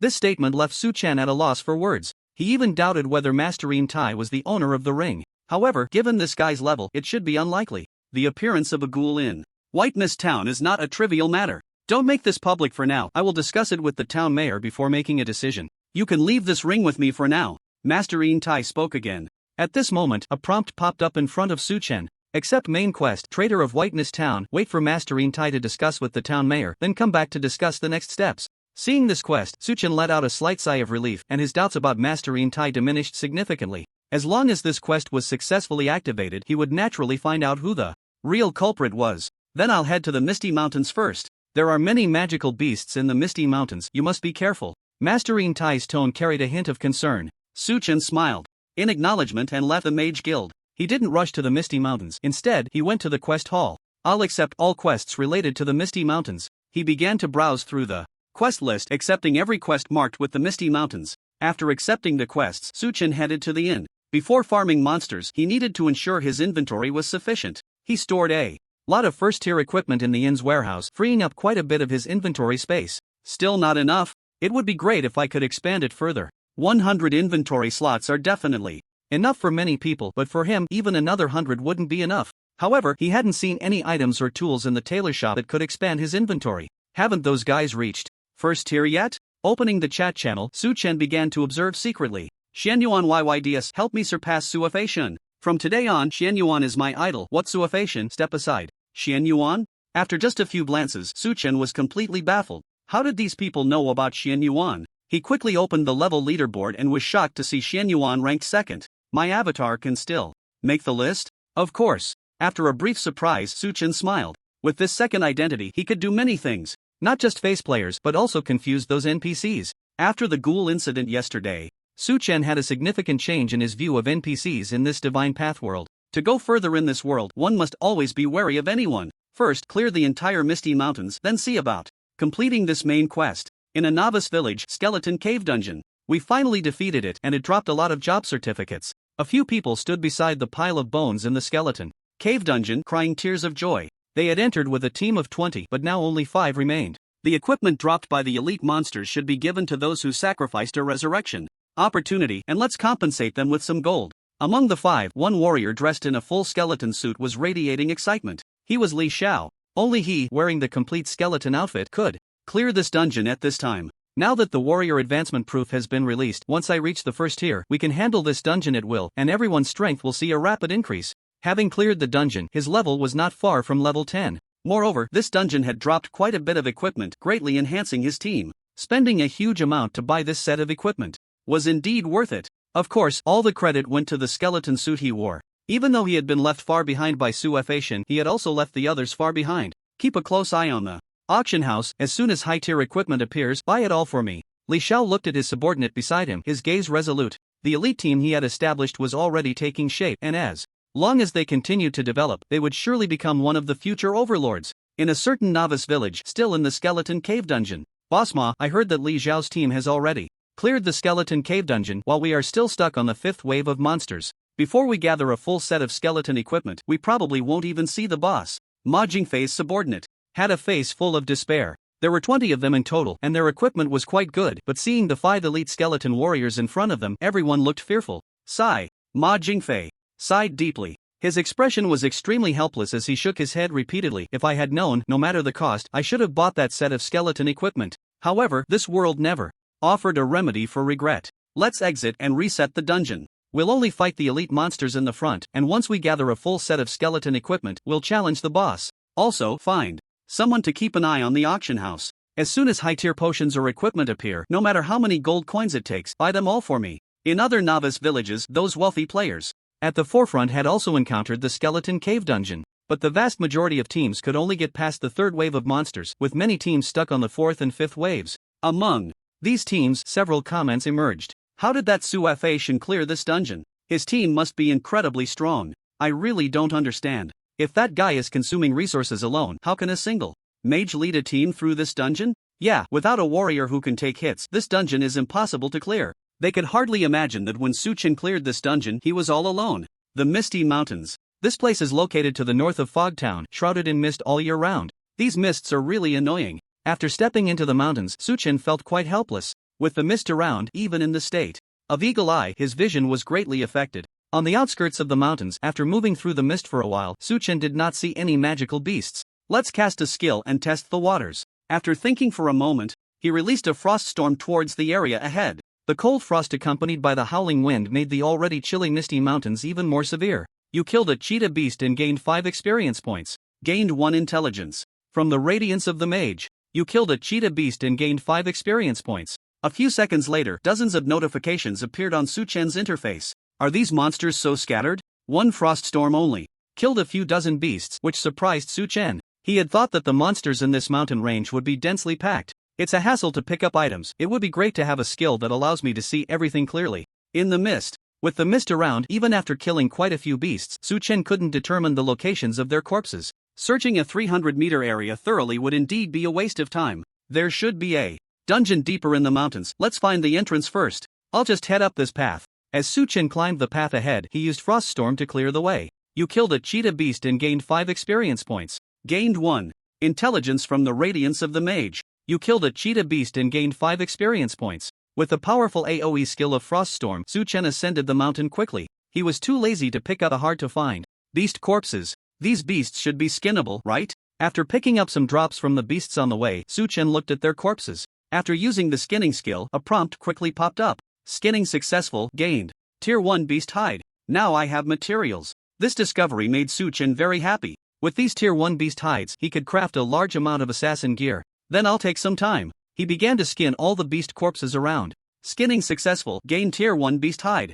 Skinning successful, gain Tier 1 beast hide. With his master-level skinning skills, Suchen did not fail even once. As time passed, Suchen also entered the midsection of the misty mountains, and his inventory now held 5 sets of Tier 1 beast hides. One set contains 100. Killing these ordinary monsters, the probability of triggering the radiance of the mage is getting lower and lower. Is there some kind of explanation for that? Suchen looked at his intelligence. 460 plus 125. If a mage saw this base intelligence value, they would surely be astonished. However, Suchen remained unfazed, even feeling that the increase was too slow. The mist around is getting thicker. If only Eagle Eye could see clearly, I could find the dungeon's location sooner. Now I have to rely on luck. In the midsection of the mountains, visibility was reduced to just 1 or 2 meters. This was the most frustrating part for Suchen. Help! Help! At that moment, Suchen suddenly heard a faint cry for help. There are actually other people here? Raising an eyebrow, Suchen began to carefully discern the direction from which the voice came. Over there. Blink. After identifying the location, Suchen quickly used Blink to rush towards it.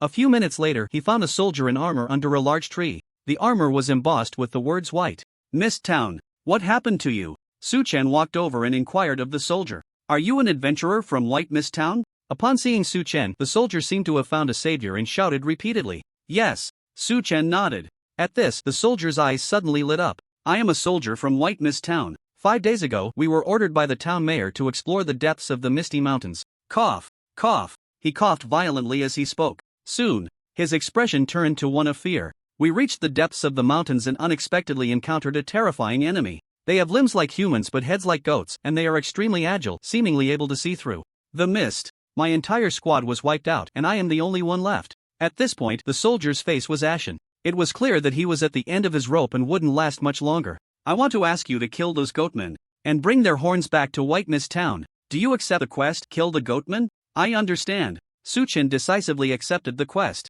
Kill the goatmen, bring back 100 goatmen horns to White Mist Town, and give them to the town mayor, Shinda. Completion reward, White Mist Town Warrior Badge. Adventurer, I will leave it to you from here. After Suchen accepted the quest, the soldier showed a relieved smile and then closed his eyes. Suchen was not surprised by the NPC's death. Many games have similar quest storylines. What concerned him was that White Mist Town Warrior Badge. White Mist Town Warrior Badge, health plus 2000, physical defense plus 200, magic defense plus 200 compared to the badge he currently had. This equipment was clearly much better. He had to complete this quest. It seems the magic crystal mine is in the goatman's lair. I'll finish the other collection tasks first, then eliminate the goatman. The quest hall had taken on quite a few tasks, including several collection tasks. By the time he reached the middle of the mountains, many of the required collection items had already appeared. Frost Storm. Suchen began to unleash storms, horizontally clearing the surrounding beasts. You have obtained black stone ore. You have collected camphor tree spores. You have collected living root grass.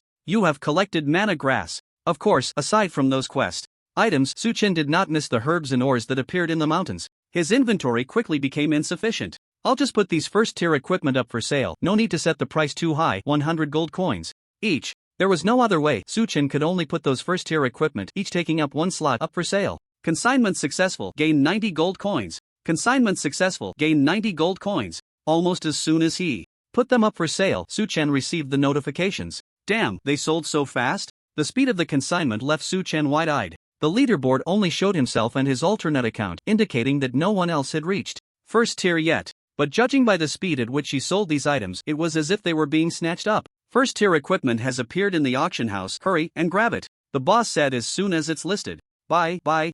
Damn, who has such fast hands? I didn't get a single piece of equipment. The boss is going to be mad now. Everyone has some gold coins, let's grab the equipment together. Suchen was unaware that after he listed those first tier items, countless eyes were focused on the auction house. Each piece of equipment he listed was like suddenly sending a red envelope in a crowd of thousands. Those with quick hands got it, and those with slow hands missed out. Is first tier equipment really that easy to sell? Looking at the increasing amount of gold waiting to be collected at the auction house, Suchen couldn't help but click his tongue. These pieces of equipment, which he originally thought would take a long time to sell, had surprisingly become bestsellers. If I had known, I would have brought all the equipment from the inn. After selling dozens of pieces, Suchen found himself out of stock. He had stored several pieces in the inn's warehouse, and going back to get them would obviously waste a lot of time. Actually, there's no need to rush. I'm the only one with first tier equipment, selling it later will be the same. Suchen continued to climb towards the misty mountains. Frost storm. Once again, he unleashed the storm to clear the way, then looted the area.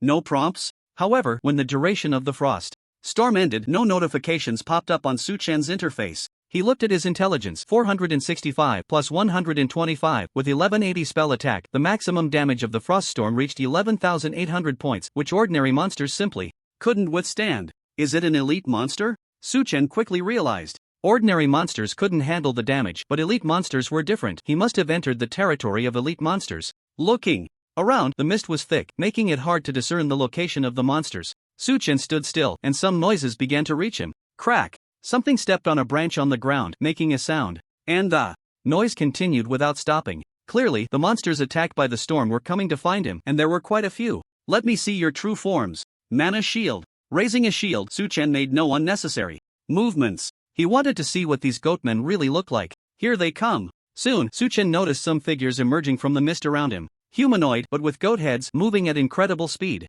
As they approached, Suchen finally saw the true appearance of these goatmen. Goatman, elite level, first tier 7 life, 6720/24,000 attack, 950 physical defense, 150 magic defense, 200 skills, swift, stealth, horn charge. Description: evil horned beings, monsters from deep within the mountains. Who would have thought they actually existed? One level higher than me, the experience should be quite good, right? Knowing the attributes of these monsters, Suchen smiled slightly and raised his hand to unleash a storm centered on himself. Under the attack of the first frost storm, the goatman's health was nearly depleted. Minus 2,160. Minus 2,160. After several consecutive hits, the goatman in front of Suchen fell to the ground. You have killed a goatman and gained 200 experience points. Gained 1 point of intelligence through divine light. You have killed a goatman and gained 200 experience. Gained 1 point of intelligence through divine light. Continuous prompts rang out, and Suchen looked at his intelligence. 480 plus 125. This one storm had directly increased his intelligence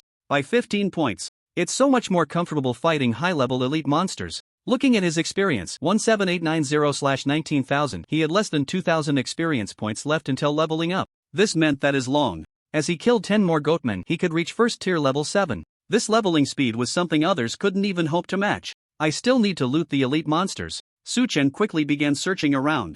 You have obtained a goatman's horn. You have obtained a sunlight longbow. The drops from elite monsters were very rich. Dozens of goatmen had yielded 5 pieces of first-tier equipment. Suchen didn't rush to put these items on the market. After all, the consignment speed was very fast, and he would deal with it when his inventory was full. The drop rate for these goat horns is a bit low. Out of more than 40 goatmen, I've only gotten 10. Looking at the taskbar's requirement of 100 goat horns, Suchen rubbed his head. The difficulty of this task is no joke. Keep grinding. I should be at their lair by now. Continuing forward, Suchen used the same method. Frost storm. The storm instantly enveloped a radius of 300 meters, eroding the health of the surrounding goatmen. AoE skills are really useful. Even if I can't see the monsters, I can still grind. Standing still, Suchen patiently waited. After being attacked, all the goatmen turned their aggro towards him. Since they were all melee monsters, he just needed to stand there and wait for them to come to him. Here they come. The goatmen were indeed fast. After the first frost storm ended, their movement speed returned to normal, and soon they found him.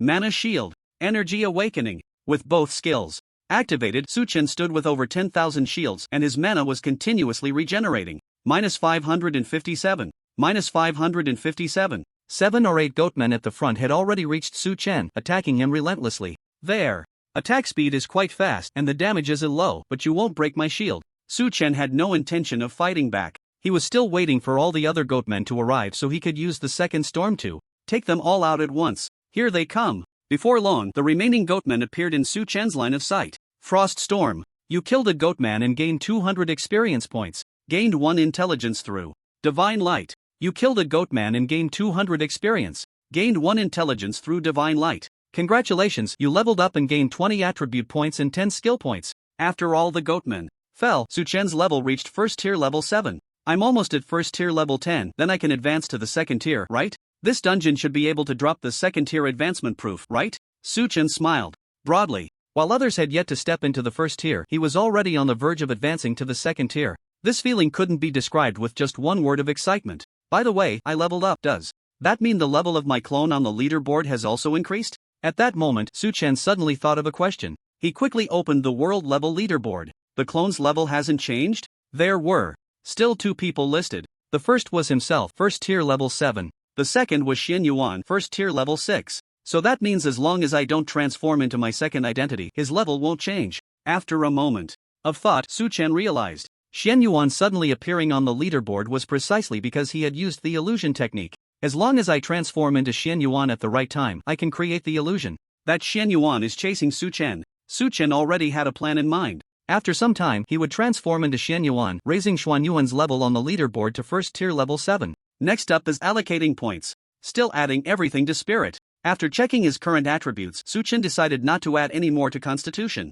With the divine light of the mage, the increase in intelligence would keep up just fine. He allocated all 20 points to spirit. Player, Su Chen class, mage level, tier 1, level 7, 3100/20,000, health 4430 mana, 19600 melee physical attack, 256 spell attack, 1230. Physical defense, 393 spell defense, 490 attributes, strength 28, constitution 258, plus 35, agility 228, spirit 330, plus 160, intelligence 490, plus 125, equipment, goblin staff, skeleton ring, medal of valor, ice wolf leggings, fury boots, apostle gloves, blue mage hat, goblin robe. If anyone else saw Su Chen's attributes, they would definitely exclaim, wow. A mage, aside from spirit and intelligence, had other attributes that could make others envious. I wonder where the dungeon is located. This fog is so annoying. Too bad Eagle I can't see through it. Will those goatmen drop skills that can see through the fog? Su Chen looked at the corpses of the elite monsters. After looting, no skills dropped. With a helpless shrug, Su Chen continued forward into the fog.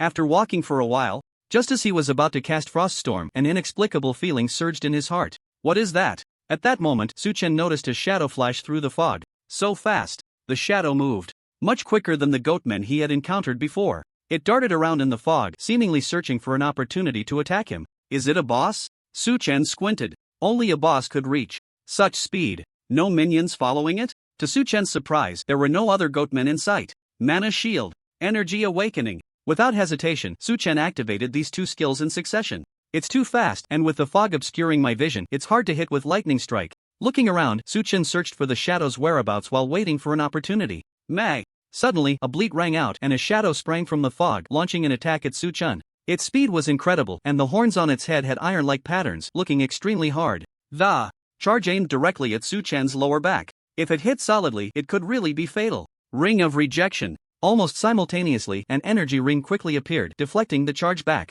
Minus 3,190. At the same time, a damage number appeared above the goat-headed creature's head. Thunderbolt. Taking advantage of its retreat from the ring of rejection, lightning flickered in Su Chen's eyes. Minus 11,800. Another damage number popped up. May. The goat-headed creature, having taken consecutive hits, turned and stepped back into the fog. Before that, Su Chen had also seen its specific information. Ironhorn Goatman Boss Level Tier 1 Level 8 Health 45010/60,000 Attack Power 1500 Physical Defense 300 Spell Defense 500 Skills Horn Charge Magical Vision Binding Spell. Is this a magic type boss or a physical type boss? Seeing the boss's skills, Su Chen frowned. The last 2 skills looked like those of a magic type boss, yet this boss was engaging in melee attacks. It should be able to see clearly through the fog. That means I don't have the initiative. But there's still no pressure. As the boss crazily maneuvered in the mist, Suchen stood still, just one word in mind. Wait. As long as the boss launched an attack, he could counter. Just then, the ground beneath Suchen suddenly stirred. The soil under his feet began to rise, binding his feet in place. -1530. A damage number popped up above Suchen's head. This wasn't over. The boss in the mist was clearly waiting for this opportunity and charged again. Come on, come on. Suchen, trapped in place, was not the least bit flustered. -1107. The boss's normal attack hit Suchen, causing considerable damage. Frenzied axe shock. Suchen raised his staff high and struck the ground with force. A powerful recoil struck the boss. A dizzy mark appeared on its head. Thunderbolt. Thunderbolt. The frenzied axe shock skill was incredibly powerful. Even this boss suffered 2 seconds of dizziness. 2 bolts of lightning followed, reducing the boss's health to below half. As the dizziness ended, the boss seemed to sense Suchen's strength and attempted to retreat into the mist again. Blink.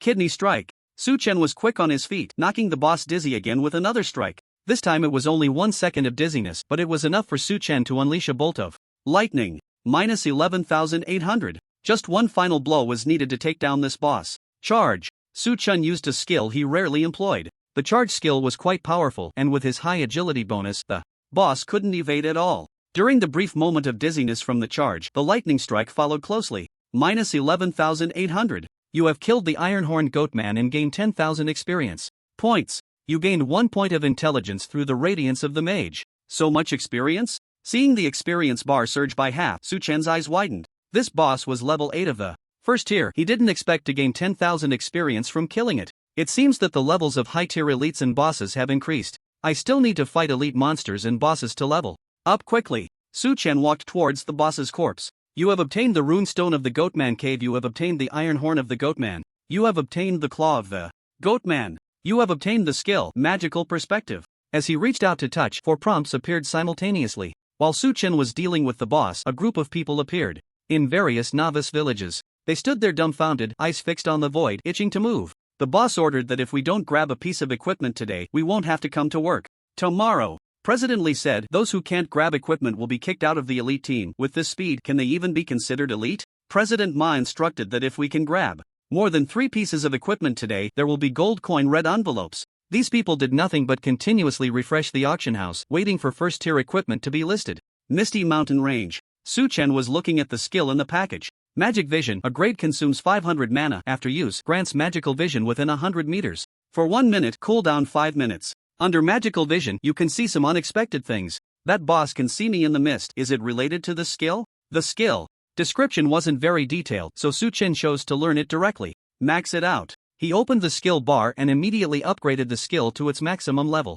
Magic Vision S grade successfully upgraded to Magic Vision SS grade. Magic Vision SS grade consumes 1000 mana after use, grants magical vision within a 500 meter range for 2 minutes, cooldown 3 minutes. Under magical vision, you can see some unexpected things. Still the same description. Suchen was quite curious about these so-called unexpected things. Magic vision. After using this skill, a powerful magical energy enveloped Suchen's eyes. In the next second, the world before him suddenly changed. The surrounding mist vanished and everything became so clear. In this perspective, he could even see the trees around him emanating a green energy. Not only that, but there were also some red energies moving. Judging by their size, these should be small animals living in this mountain range. I can see the energy forms of life. Signs, this is even better than a thermal imaging camera. Suchen couldn't help but exclaim in wonder. I wonder if I can see invisible monsters in this perspective. Let's try it with Eagle Eye. In this visual state, Suchen activated Eagle Eye. As the view suddenly expanded, he was astonished to find that the effects of these 2 skills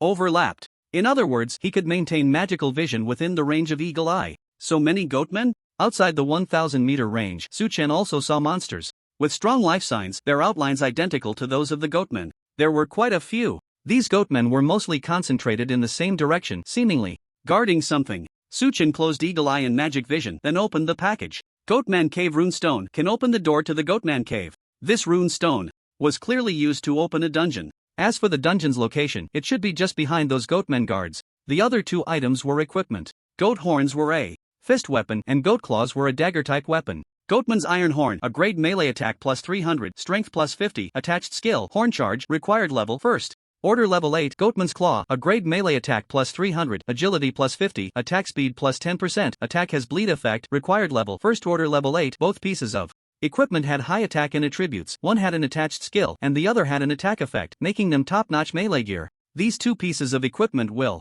definitely attract those rich players. He placed these two items in the bottom slots of the package, with no plans to sell them for the time being. Clear out the elite goatmen behind, then sell a wave of equipment, and next, it's time to grind the dungeon. With magic vision and eagle eye, I can clear all these monsters at once. The mist was no longer a problem. Su-Chen was ready for a big wave. Aoi, after all, one monster is A, hundreds of monsters are also A, so the more monsters cleared at once, the better. I still need over 60 for the Goat Horns quest. If I take care of all the monsters here, I should be close to completing it. Great Han Country. A man dressed as an archer stared intently at the world rankings, his eyes filled with rage. Zyba, I am the greatest archer in this world and I will not allow anyone to surpass me. The archery events in the Great Han Kingdom have always been a strong suit, so many people choose the archer profession in the Divine Path game. Because of this, the man looked at the second-ranked Xian Yuan, wishing he could tear him apart. The first archer must be mine, Xian Yuan, right? I will make you understand what a true sharpshooter is. But with the huge level gap, no matter how angry he was inside, he could only utter a few harsh words.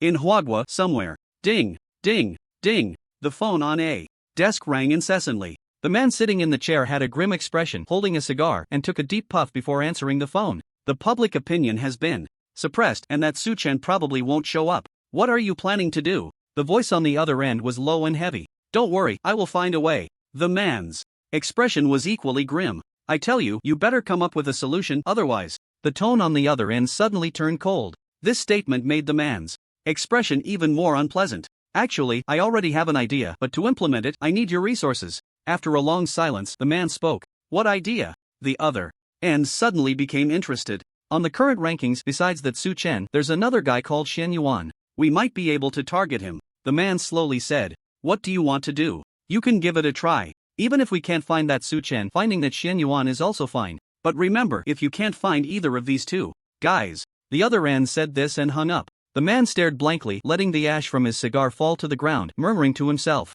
Xian Yuan, eagle eye, magic perspective. In the Misty Mountains, Su-Chen decisively activated the two vision skills after their cooldowns. Hurry up! Everything before him suddenly opened up and Su-Chen moved quickly. Blink! With a series of blinks, he arrived near the goatmen. Frost storm. Without hesitation, Su-Chen unleashed a frost storm towards a group of goatmen. After the storm's damage formed, Su-Chen clearly saw that those with life signs became agitated, all heading towards his direction filled with hostility. Blink! Su-Chen smiled slightly and blinked another 100 meters towards another area of goatmen. With the overlap of the two vision skills, he had a clear understanding of the positions of all the goatmen around him. If I cover 3 different areas with storms, I can draw all the goatmen in, and once they gather, I'll finish them off with one final storm. Su-Chen's method was simple. The damage from frost storm cannot overlap in the same area, but it is unaffected in different areas. I've drawn them all in. The 3 storms struck from different positions, and Su-Chen did not let a single goatman escape. Watching them rush towards him. In the storm, Su-Chen began to retreat towards the center point of the 3 directions. After waiting for a while, the 3 waves of goatmen nearly arrived at the same spot. Frost storm. Su-Chen's lips curled up as he released the 4th skill towards the area in front of him. You killed a goatman, gaining 100 experience. You killed a goatman, gaining 100 experience. Gained 1 intelligence from the radiance of the mage. A few seconds later, prompts popped up continuously on Su-Chen's interface. The experience bar surged significantly. Base intelligence increased by 20 points, now at 510. Experience also increased by 4200. Leveling up isn't far off. After resolving a large group of goatmen, Su-Chen immediately looked at his experience and intelligence. 510 plus 125, 17300/20,000. This method of farming monsters is not only efficient but also ensures that the corpses of those monsters are very concentrated, making it much easier to loot. Su-Chen's smile was radiant as he blinked to the area where the goatmen had fallen. The ground was covered in white light. Even picking up gold coins could yield 3 to 4,000. You obtained the Tide Collar Boots. You obtained a goatman's horn. You obtained a sharp long knife. You obtained a long red leather armor. Elite monsters truly lived up to their name, and Su-Chen picked up a large number of first-tier equipment, quickly filling his inventory. Selling for 100 gold coins got snatched up instantly, so will selling for 120 also get snatched? Opening the auction house, Su-Chen listed 3 pieces of first-tier equipment for 120 gold coins. Listing successful. Before long, all 3 pieces of equipment were sold. This sells way too easily. Su-Chen's eyes widened, somewhat surprised by the result. These first-tier equipment pieces were of relatively high level. No one could wear them unless they were at least level 4. Whether they can wear them or not has nothing to do with me. If they sell fast, I won't lose out. After a moment's thought, Su-chan pouted. Other people's leveling efficiency was slow. What did that have to do with him? He could solo dungeons and complete main quests by himself. Did he need teammates of the same level? This is the path to becoming a god. Those who can stand out will surely be few. But I will definitely be one of those few, perhaps even the only one. Ambition shone in Su-chan's eyes. He did not raise the price further but instead listed all the equipment in his inventory at the price of 120 gold coins. After the slots in the inventory cleared up, he continued to collect the bodies of the goatmen. Just like that, while picking up, he was also selling, and the amount of gold coins to be collected from the auction house was over 24,000. Although there were still quite a few gold coins that had not been collected before, this harvest could still be considered a great success. Su-chan looked at his own inventory. There were over 63,000 gold coins inside. Most of these were gold coins he had picked up from AoE farming. With the addition from the auction house, he was soon going to break the 100,000 gold coin mark. Such a massive amount of gold coins was unimaginable even for the richest person in this world. And due to the uniqueness of the Divine Path game, the gold coins in the game would surely become hard currency worldwide. And those boss-dropped items can sell for at least 10,000 gold coins. From the attitude of that innkeeper, it seems that gold coins have quite a significant use in this game world. Let's keep accumulating. Su-chan took a deep breath, calming his slightly excited heart. There's a saying about being humble and not getting impatient. If he wanted to become a god, the road ahead was still long. White Mist Town, Mayor's residence. Shinda, something big has happened. Mage hurriedly stepped into a room. What's going on? A middle-aged man sat inside, slightly overweight but giving off a mature and steady vibe. He was Shinda, the mayor of White Mist Town. Adventurers have discovered a ghoul outside the village. Mage spoke with a serious expression. As soon as he finished speaking, Shinda frowned and quickly asked, "Are you sure?" Not only that, but the ghoul is also in collusion with the people in the town. Have you seen this ring? Intai nodded vigorously while taking out a blue ring. Upon seeing the ring, Shinda's expression changed again. Who else have you told about this? His voice grew heavy. Besides that adventurer, only you and I know. Intai replied, from the patterns on this ring, it appears to belong to a mage, but I can guarantee that there are no traitors in the Mage Association. Shinda fell silent and took the ring. Just then, the ring suddenly emitted a beam of light. A barrier, identical to the one that had trapped Su-chan's clone in the cave, reappeared, but this time the target was Intai. Did you forget? A sinister smile appeared on Shinda's face. I'm also a mage. The task is complete, just go back to the town to turn it in. At that time, can this main quest continue? After cleaning up the battlefield, Su-chan's task of killing the goatmen was marked as complete. The NPC for turning in the task was the town Shinda, which happened to be the same NPC for his next main quest. However, Su-chan wasn't in a hurry to return to White Mist Town. Through his dual vision skill, he had already found the location of the Goatman Cave dungeon. I'm about to level up to first tier level 8. I need to transform into Xian Yuan. His experience was already very close to first tier level 8, and Su-chan used the illusionary transformation technique. In the next second, he transformed directly into Xuan Yuan's appearance. Su-chan immediately opened the world level leaderboard. Just as I thought, Xuan Yuan's level had also changed from first tier level 6 to first tier level 7. Su-chan then opened the chat channel. Is there anyone looking to level up in a party? Newbie. Village main quest needs people, requires level 7 and above, the more the merrier. If the main quest isn't completed, we can't go to the next map. Skeleton Cave Dungeon.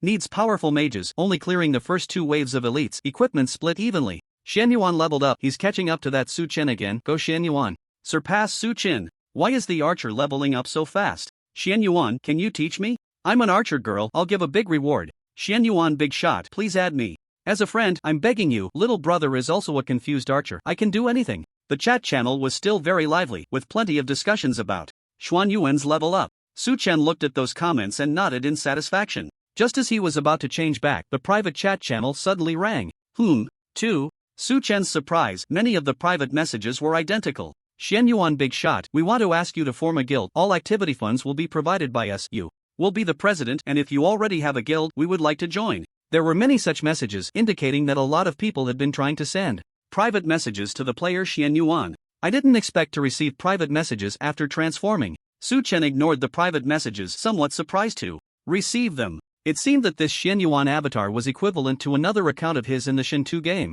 Block messages. After blocking all the messages, Su-chan transformed back. With the identity of Xian Yuan, his own identity would be even harder to expose. Let's go clear the dungeon. Taking out the rune stone, Su-chan headed towards the Goatman's cave. This place looks a bit creepy. Arriving at the cave entrance, the area was filled with skulls. The entrance of the cave was even carved into a giant goat head shape. From the surrounding scattered bones, it seemed that anyone who stepped into this cave would ultimately become a pile of dry bones. Why does this place feel so familiar? Looking at those bones, Suchen felt no fear at all. It was just a small dungeon. With his current attributes, it would be a breeze. However, the bones in this place seemed to be worshipping something, which reminded him of the evil gods he encountered during a previous task. What kind of existence is the evil god in this Shinto game? And that fallen mage mentioned by the ghoul sounds like a major villain. Suchen muttered at the entrance of the dungeon. Forget it, I won't think about these for now, I'll figure it out later. He patted his face and refocused on the cave entrance. The entrance resembled a set of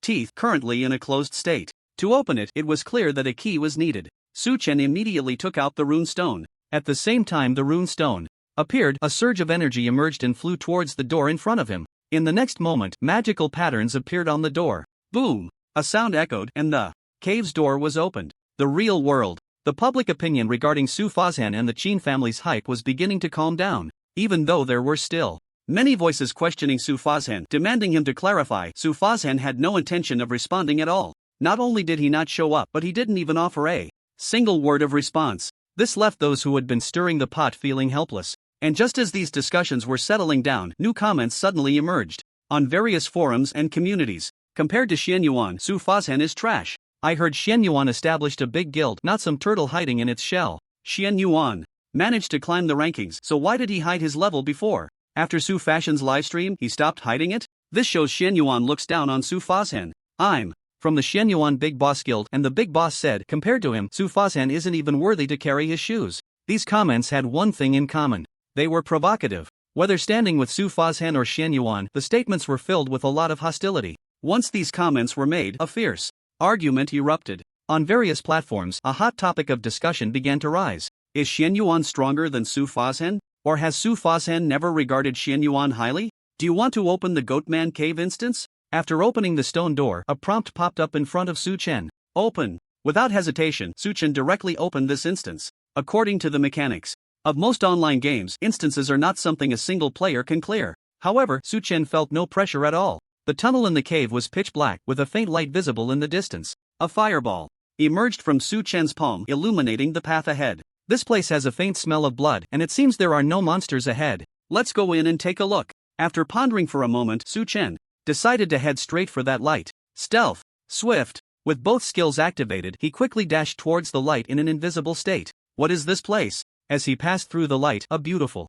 valley unfolded before Suchen's eyes. Below, the large trees were lush and green, with several treehouses nestled among the branches. These treehouses were connected by rope bridges. Suchen was positioned above this valley, with a staircase leading down beside him. Eagle Eye. Magic Vision. Standing at a height, with both vision skills activated, he could see the entire situation of the valley. On the way down, there's a patrol of goatmen. After dealing with these goatmen, I can cross the rope bridge to the center of the valley, where that powerful energy emanates from, which should be the boss, right? Even with the towering trees obstructing the view, Suchen could still see the boss located in the center of the valley through magic vision. Unlike those elite monsters, the energy radiating from the boss was very dazzling, clearly indicating it was not a good opponent. From this position, I should be able to attack that boss, right? Suchen squinted, resting his chin on one hand, formulating a very bold plan. From a high vantage point, the view was expansive. Although Eagle Eye couldn't penetrate the cover of the large trees, magic vision could help him identify the boss's location. This way, he could completely implement a long-range strike.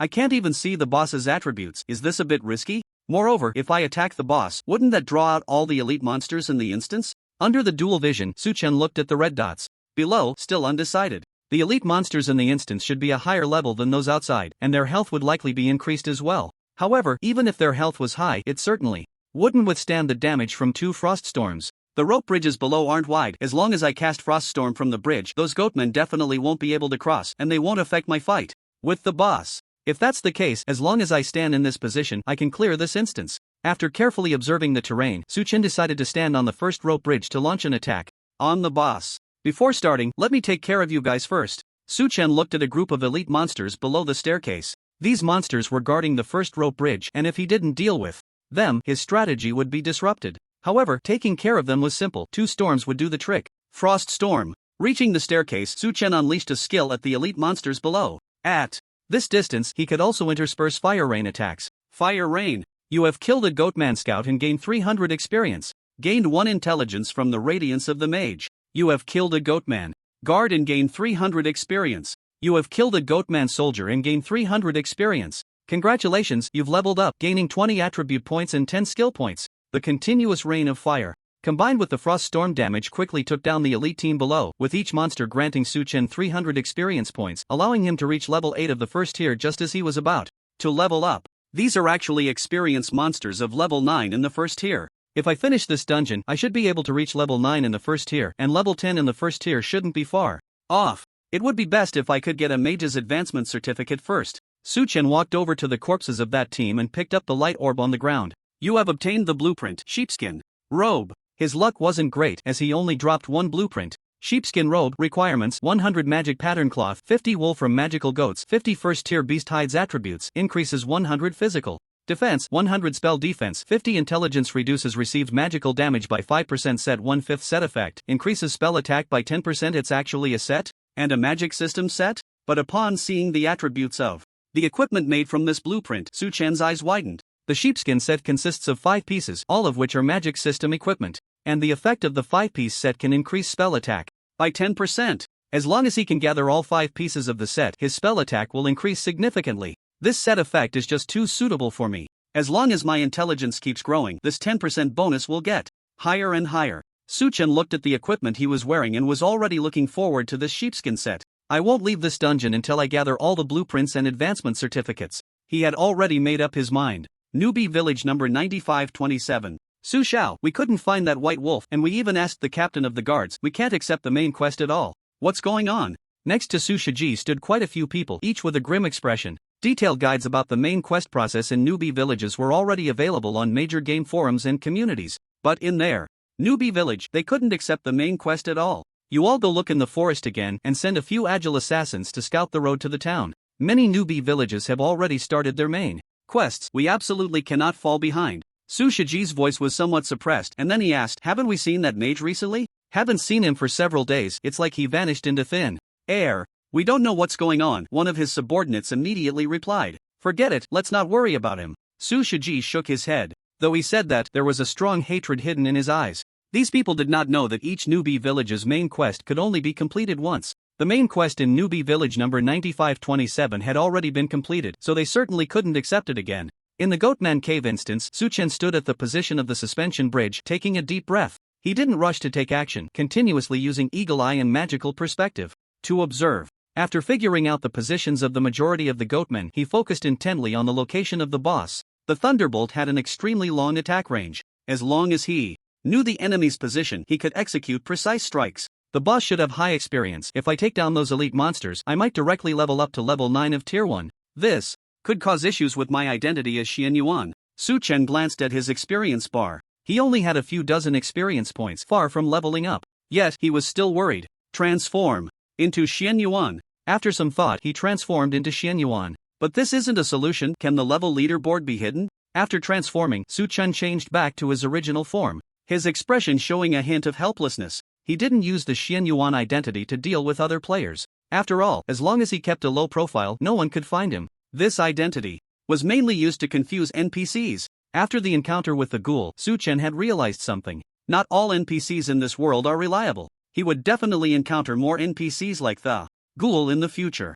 The Xian Yuan identity allowed him to do many things. Climbing the level leaderboard was, in fact, meaningless. He began to explore the level leaderboard in that world. Do you want to hide your level? When he clicked on the name Xian Yuan, a prompt popped up. Great! Su-Chen suddenly smiled. Hide. After confirming, the second-ranked Xuan Yuan's level instantly changed to unknown. Su-Chen quickly transformed back and opened the level ranking again. Hide level. In the next moment, the first-ranked Su-Chen's level also became unknown. Now, he wouldn't have to transform into Xian Yuan every time he leveled up. Now I can level up with peace of mind. Su-Chen looked towards the center of the valley. The upcoming battle was crucial. Eagle Eye. Magical Perspective. Energy Awakening. The next battle would consume a large amount of mana, so Su-Chen activated it right away. Thunderbolt. In the vast valley, a sudden thunderclap echoed through the air. The bolt of lightning accurately struck the boss at the center of the valley, creating a tumultuous wave throughout the entire area. The Goatman elites in the treehouses all turned to look in Su-Chen's direction, rushing out one after another. The boss in the center of the valley also charged towards Su-Chen. Frost Storm. The positions of the Goatman elites varied. Some were not far from the other side of the suspension bridge. Su Chen unleashed the storm enveloping the area behind the bridge. Under the slowing effect, the Goatman elites all halted. First, take down the boss. Su Chen ignored the elites, using dual perspectives to track the boss's position. The falling lightning was unstoppable. Even though the boss's movement speed was not slow, it was still accurately hit by the thunderbolt. However, it was too far away, and many large trees obstructed his view, so Su Chen couldn't see the boss's health bar, or the damage caused by the lightning. Without magical perspective, I really couldn't capture the boss's movements, but judging by the energy it radiates, it doesn't seem to have weakened much after being hit by the lightning. With magical perspective, Su Chen could see the opponent's life signs, effectively equivalent to a health bar. With his current spell attack, even if the boss had high spell defense, the lightning should still deal over 10,000 points of damage, but it seemed that wasn't the case. Is this a magic-type boss? Magic resistance? Su Chen quickly thought of a possibility. So what if there's magic resistance? It just means I need to hit it a few more times. Realizing this, Su Chen opened his pack and directly downed a bottle of super mana potion. Thunderbolt. A bolt of lightning struck down from the sky, aimed at the direction the boss was moving. But at that moment, Su Chen suddenly noticed that the boss had actually shifted horizontally by several dozen meters. Blink, huh? The only skill Su Chen could think of was that. His eyes turned sharp. With that skill in play, it was clearly not going to be easy for the lightning to continuously hit the boss. Coupled with the elite monsters continuously rushing towards him, the situation seemed a bit dire. In the Huagua chat channel, just as the discussion about whether Su Fazhan or Xian Yuan was stronger reached its peak, someone suddenly discovered that the two big shots had very tacitly hidden their respective levels. You guys, stop talking nonsense. The two big shots hiding their levels is clearly a sign of mutual goodwill. Are you all dumbfounded? Hiding levels is a sign of goodwill? I bet Xian Yuan is planning to hide his level and then surpass that Su Chen in one go.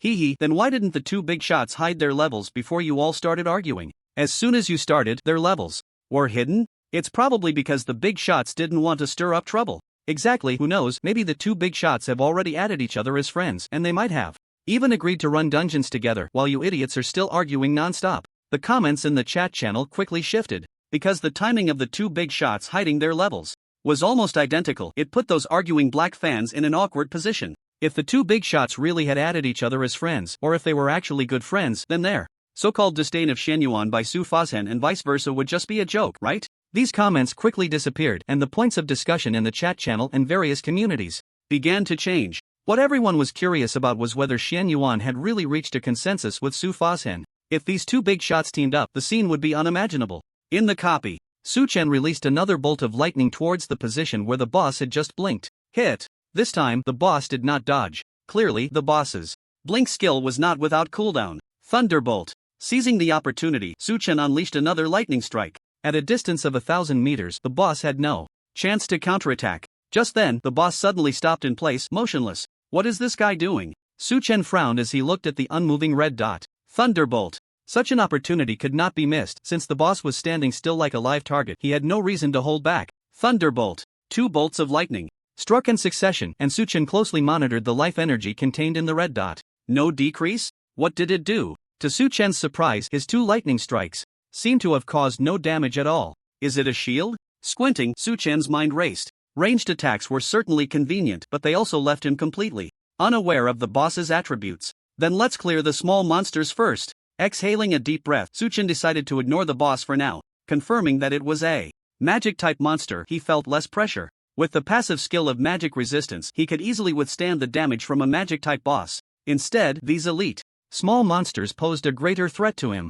Position two extremes just right and release two frost storms in this area. That way those small monsters will come over to their deaths. Blink. He blinked to the center of the bridge, activating the storm at the limit of the frost storm's casting range. Swift. Then, he increased his movement speed, quickly dashing to the other end of the suspension bridge just as the first batch of goatmen was about to attack him. Frost storm. While running, he released the skill centered on himself. The pursuing goatmen immediately fell into a state of deceleration. They had already taken full damage from one storm, and their remaining health could not support them crossing the entire suspension bridge. You killed a goatman guard. Gained 200 experience. Gained 1 intelligence from the radiance of the mage. You killed a goatman mage. Gained 200 experience. You killed a goatman sentinel. Gained 200 experience. The first batch of goatmen began to fall one after another, and the suspension bridge was filled with orbs of light waiting to be collected. Su Chen was not in a hurry. The entire valley was large and the goatmen were scattered in different positions, with over 200 elite monsters still approaching. Among them were quite a few ranged monsters. He had to ensure they were always in a state of deceleration from the storm so they couldn't attack him. Energy Awakening. Su-Chen activated the second Energy Awakening and downed a second large blue potion. While dealing with these elite monsters, he still had a boss to handle. The blue mana was his greatest enemy. Having high spirit is great. In the state of Energy Awakening, the mana recovery speed is impressive. Watching the blue bar continuously recover, Su-Chen felt very reassured. With his current fighting style, he could even AoE the boss together. Let's see how much health the boss has left. If it comes to it, I'll just beat it to death with my staff. In the real world, in a certain villa, a person suddenly appeared out of thin air. Damn it! After returning here, he let out an angry roar and flipped over a glass coffee table in front of him. Crash! The sound of shattering glass echoed, and the floor was covered in shards. The anger on that person's face did not fade. How can you respond to those comments with hidden levels? Why not just show up? Even a single word on any platform would suffice. He roared in fury. Whether it was the provocative comments in the Shin2 chat channel or the public opinion across major gaming communities and platforms, all of it was orchestrated by him. His goal was simple: to draw out Xian Yuan and Su Faishan's response. As long as there was a response, he could follow the clues and uncover the identities of these two individuals. However, what he did not expect was that these two were simply too mysterious, so mysterious that he had no way to approach them. He clenched his teeth, his eyes filled with malice. At this point, I can only use special means. You are forcing my hand. In a deep mountain in Huagua. Master. A young man stood before an old man, his tone extremely respectful.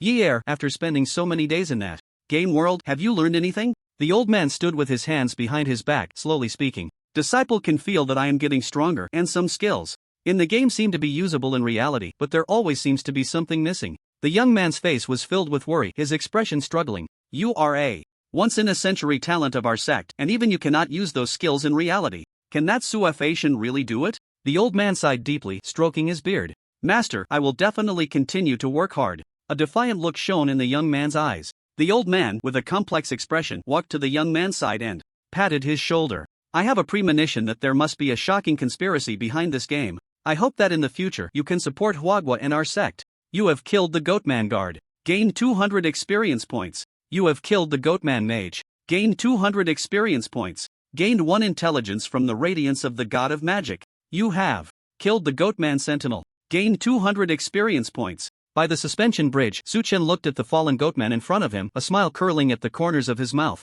The god of magic. Bloodline skill was truly powerful. Almost half of the elites have been taken care of, and that boss is almost here. The dual perspective was not over yet. Su-Chen clearly saw that the red dot with the strongest life signs was nearing the location of the suspension bridge. Frost Storm. Su-Chen's method was simple and brutal. He directly used an AoE skill to envelop the boss. Unlike those elite monsters, the boss was not affected by the storm's slowing effect and quickly reached the opposite side of the suspension bridge. It was at this moment that Su-Chen saw the true appearance of the boss. It was a Goatman, holding a bone staff, its entire body covered in strange magical patterns. Its eyes were blood red, and red fur sprouted from its forehead. Goatman Priest, Boss, Level, Tier 1, Level 10 Health 51840/72000. Magic Attack 1800 Physical Defense 100 Magic Defense 800 Magic Resistance 20% Skills Blink Magic Shield Crow Storm Dark Crow Spell. This boss indeed has magic resistance and a skill like Magic Shield. After seeing the boss's attributes, Su-Chen realized. Just now, he had only dealt damage with 2 lightning attacks, and the boss's health was still quite healthy. The radiance of the god of magic triggered quite a bit. My intelligence is now 555 plus 125, and my magic attack has reached 1360. While looking at his intelligence, he kept a close watch on the boss. A damage number quickly appeared above the boss's forehead. Minus 1536. The storm skill's damage per jump is magic attack x 200%, minus the boss's magic defense, and after resisting 20% of the damage, it was exactly this number. Thunderbolt. Lightning flickered in Su-Chen's eyes, and a bolt struck the boss. Minus 10,240. The boss's health instantly dropped a notch. At the same time, the boss on the other side of the suspension bridge was not idle. The bone staff in its hand emitted a strange red light, and then a shadow resembling a crow flew straight towards Su-Chen. Minus 1095. A significant damage number popped up above Su-Chen's head. That damage is a bit high. His own health also dropped a bit, and Su-Chen frowned. Fortunately, he had 50% magic resistance, otherwise, this boss's 2 skills could have brought his health to the brink. Its casting speed is slower than mine. Watching the boss prepare to cast another skill, Su-Chen did not hesitate and used Thunderbolt. Minus 10,240. A damage number immediately appeared above the boss's head, and at that moment, its form paused. The red light that had been gathering on the bone staff suddenly dimmed. The passive of Thunderbolt triggered. Suchin quickly realized that the paralysis effect of Thunderbolt interrupted the boss's casting. Thunderbolt. Seizing the opportunity, Suchin unleashed another lightning strike. Minus 10,240. 3 consecutive lightning strikes hit and the boss's health was reduced to 20,000. After that brief paralysis ended, it did not continue to cast skills on Suchen but raised the staff in its hand and began to murmur some kind of incantation. Is it going to activate the shield? Suchen narrowed his eyes and quickly found the skill Frenzied Axe Shock. Raising the staff above his head, he forcefully struck it against the ground. In the next moment, the suspension bridge began to shake under the tremor, and all the elite goatmen on it were affected, dizziness indicators appearing above their heads. The tremor extended further, also impacting the boss. A fleeting dizziness appeared above its head. The closer the skill Frenzied Axe Shock was to the center of release, the longer the dizziness duration. The boss was about 100 meters away from Su Chen, and the dizziness lasted less than 1 second. But this less than 1 second of dizziness successfully interrupted the boss's spellcasting. Thunderbolt. Magic Missile. At the same time a bolt of lightning struck down, a magic concentrated missile also rushed towards the boss. The two skills hit almost simultaneously. You have killed the Goatman Priest, gaining 20,000 experience. Gained 1 point of intelligence through the radiance of the mage. Congratulations! You leveled up, gaining 20 attribute points and 10 skill points. As the boss fell, a large amount of experience directly leveled Su Chen up to level 9. High-level boss experience is indeed high. In this dungeon, leveling up twice, Su Chen's face was beaming with joy. Compared to himself, this magic-type boss was still too weak. Next up is you guys. Su Chen looked at the elite goatmen on the suspension bridge desperately rushing towards him. With the boss down, there weren't many elite monsters left, and he had no intention of conserving mana. He walked into the casting range of Fire Rain and unleashed a dual-element attack on those elites. You have killed the Goatman Guard. Gained 100 experience. You have killed the Goatman Mage. Gained 100 experience. Gained 1 point of intelligence through the radiance of the Mage. You have killed the Goatman Sentinel. Gained 100 experience. Continuous prompts popped up until there were no standing elite goatmen left in the entire dungeon. This way of farming dungeons, I doubt anyone can replicate it. Even if a powerful team of mages came, they couldn't match my efficiency. While others played online games and farmed dungeons, they usually formed teams to slowly push through one monster at a time. He had just created a wave flow, and it was simply too enjoyable. Especially with all the light orbs on the ground, it was dazzling. There must be a lot of good loot. I hope I get all the blueprints. Su Chen's eyes sparkled as he flashed to the side of the boss's corpse. Reaching out, as he touched the light orb, several prompts popped up in succession. You have gained the skill Swarm of Crows. You have obtained the Goatman Priest's necklace. You have obtained the Mage's second-tier advancement certificate. You have obtained the equipment Soulbone Staff.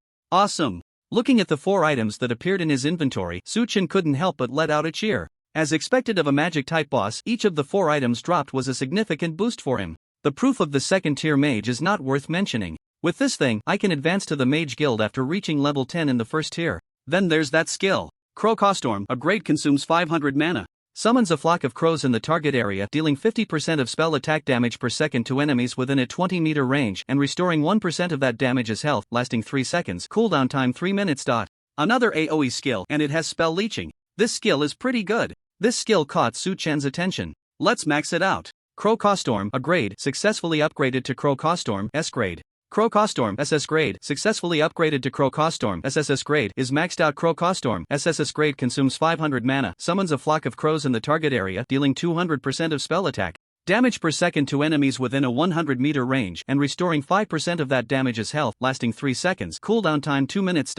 Very powerful. After maxing out the skill and looking at its description, Su Chen nodded repeatedly. Although the overall damage of this skill is not as high as Froststorm, the healing it provides is extremely strong. With this skill, I can completely tank the boss while AoE farming monsters. Stacking Froststorm with Crow Cawstorm, it will be much easier for me to farm this dungeon later. The damage the boss deals to me is probably less than what Crow Cawstorm can restore. Su Chen then looked at the Soul Bone Staff. Soul Bone Staff, a grade melee attack plus 100 intelligence plus 80 spirit plus 80 attached skill. Shadow Crow deals 200% spell attack damage to enemies, cooldown 10 seconds, high intelligence and high spirit plus an attached damage skill. Too bad the weapon's attached skill can't be upgraded. The attributes of this staff are quite good, much better than the goblin staff in his hand. Su Chen clicked to equip it. Just then, a prompt suddenly popped up. Placing this staff on the Goatman's altar will trigger a special event. It's actually a quest item? Su Chen's eyes widened and he stopped choosing to equip it. He looked at the necklace. Goatman Priest's necklace, a grade spirit plus 50 intelligence plus 50 mana recovery speed plus 10% good stuff.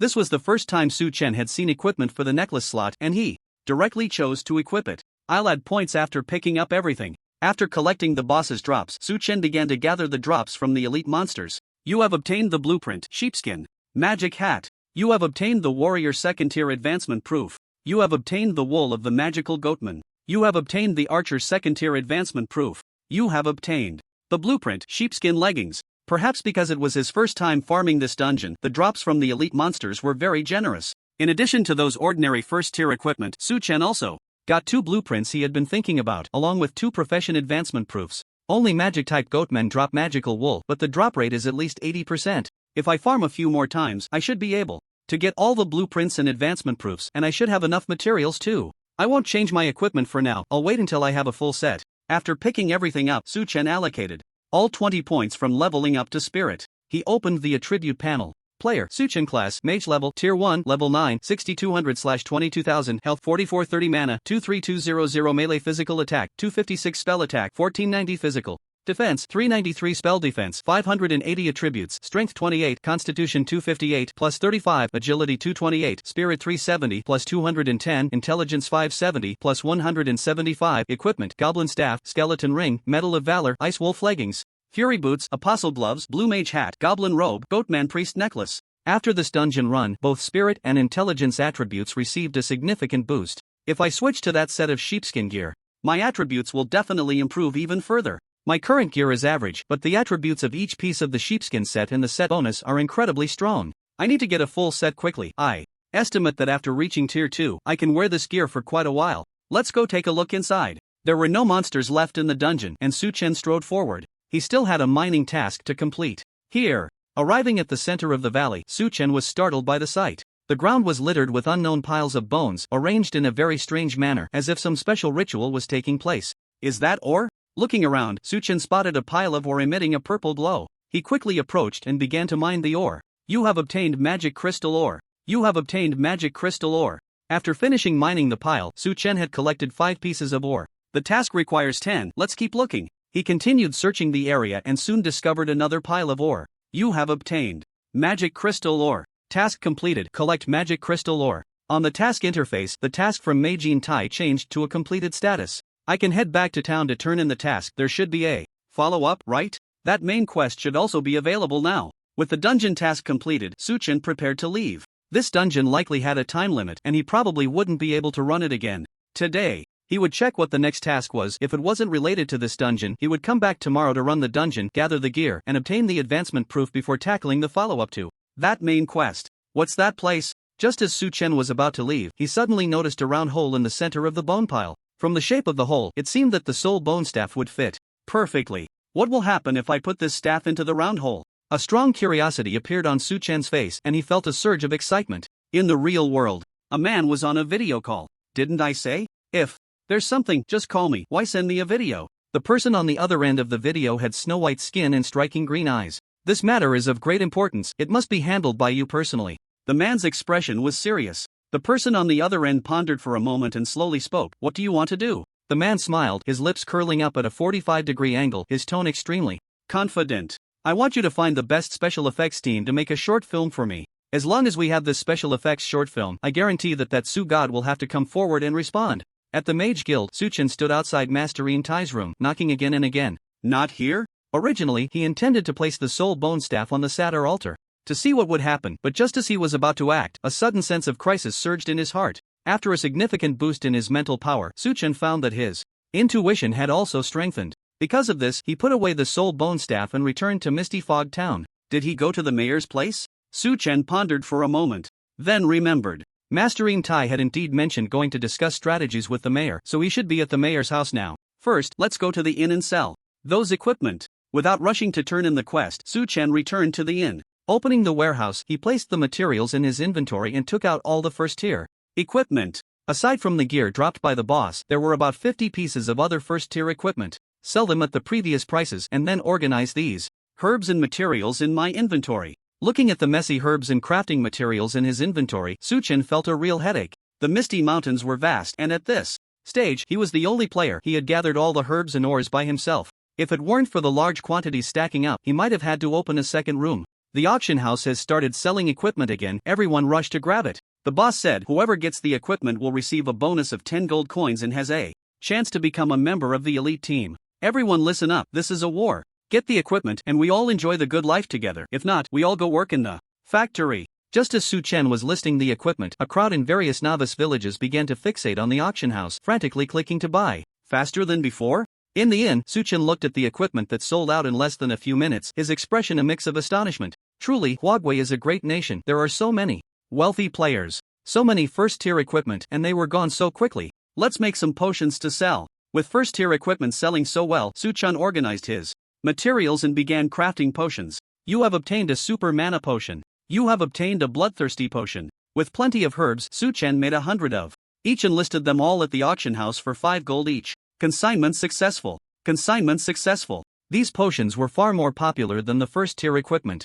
After all, first-tier equipment needed to be leveled up before it could be equipped, but these potions could be used immediately. Most groups were currently tackling the skeleton cave dungeon, and these potions would clearly enhance their efficiency in clearing the dungeon. The amount of gold has exceeded 100,000. After extracting the gold from the auction house and adding it to the gold in his inventory, the total reached 108,978. If he placed this gold in front of the innkeeper, he could probably buy the whole place. I'm starting to feel a bit tired. I should go turn in a quest to the mayor first. While he was still not in a fatigued state that would prevent him from playing, Su Chen headed to the mayor's residence. It was located in the center of Misty Fog Town, a 3-story loft with a yard full of flowers and plants. Su Chen arrived at the yard and rang the bell on the iron gate. Click. After a while, the iron gate opened automatically. Is this magic? Su Chen exclaimed in wonder as he stepped inside. A man in a blue robe, looking to be in his 50s, was trimming a patch of greenery in the yard. Hello, adventurer. Upon seeing Su Chen, he broke into a warm smile.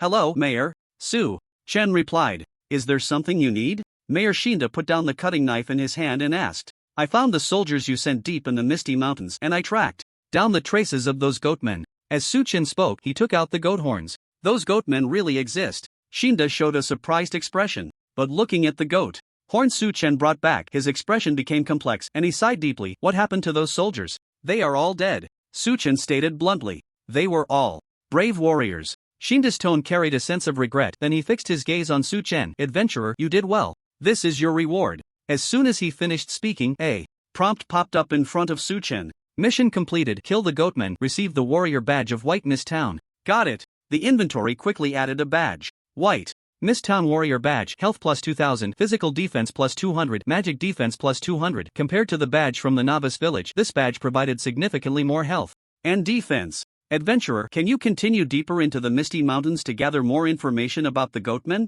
At that moment, Shinda spoke again. Do you accept the mission? Go deeper into the Misty Mountains? Of course I accept. Su Chen didn't think twice and took on the mission. At the same time, he noticed that this mission actually showed a completed status. Go deeper into the Misty Mountains, find the goatman's lair and report the specific situation inside to Shinda. So that's how it is. However, after seeing the specific mission details, Su Chen understood why this mission was marked as completed. He had already cleared the goatman's lair, so it had to be completed, right? It's like this, Mayor Shinda, I have already reached the lair of the goatman. Su Chen smiled slightly as he spoke to Shinda. Are you serious? Shinda's eyes widened in disbelief. Yes, those goatmen seem to be performing some kind of ritual deep in the mountains, and this is what I found on one of them. As Su Chen spoke, he took out the soul bone staff. What is this? Upon seeing the staff, Shinda's expression changed immediately. Why does this guy look a bit excited? Su Chen furrowed his brow at Shinda's change in expression. I can feel a strange aura from this staff, Shinda said, gripping the soul bone staff tightly, murmuring, it might be a key. Adventurer, could you please take this staff and delve once more into the goatman's lair to explore the secrets of that place? A task popped up in front of Su Chen again. Do you accept the task? Open the goatman's altar? Reward unknown. Another unknown reward? Su Chen was not surprised by the appearance of the task, but upon seeing the reward, his brows knitted into a straight line. By the way, Mayor Shinda, has Mage Tai come to find you? Su Chen fixed his gaze on Shinda, changing the subject. A flicker of something unusual passed over Shinda's face, but he quickly adjusted and said, Mage Tai? Shouldn't he be at the Mage Association? This answer made Su Chen's heart tremble. His intuition told him that something might have happened to Mage Tai. It's like this, I encountered a ghoul outside the town and discovered it was colluding with a certain mage in the town, so I informed Mage Tai about this. He said he would come to discuss countermeasures with you. You really haven't seen him? Su Chen spoke while observing Shinda's changing expression. There's such a thing? Shinda first showed a look of surprise, then shook his head. I haven't seen him. Perhaps he still has matters to attend to. At the Mage Association. But I just came from the Mage Association and Mage Intai wasn't there. I think he must have come here to see you. Su Chen's tone carried a hint of probing as he glanced into Shinda's room. Adventurer, are you implying that I am lying? I am the mayor of White Mist Town. It is my duty to guard this place. Shinda suddenly raised his voice, appearing somewhat angry. If you don't believe me, go look for yourself.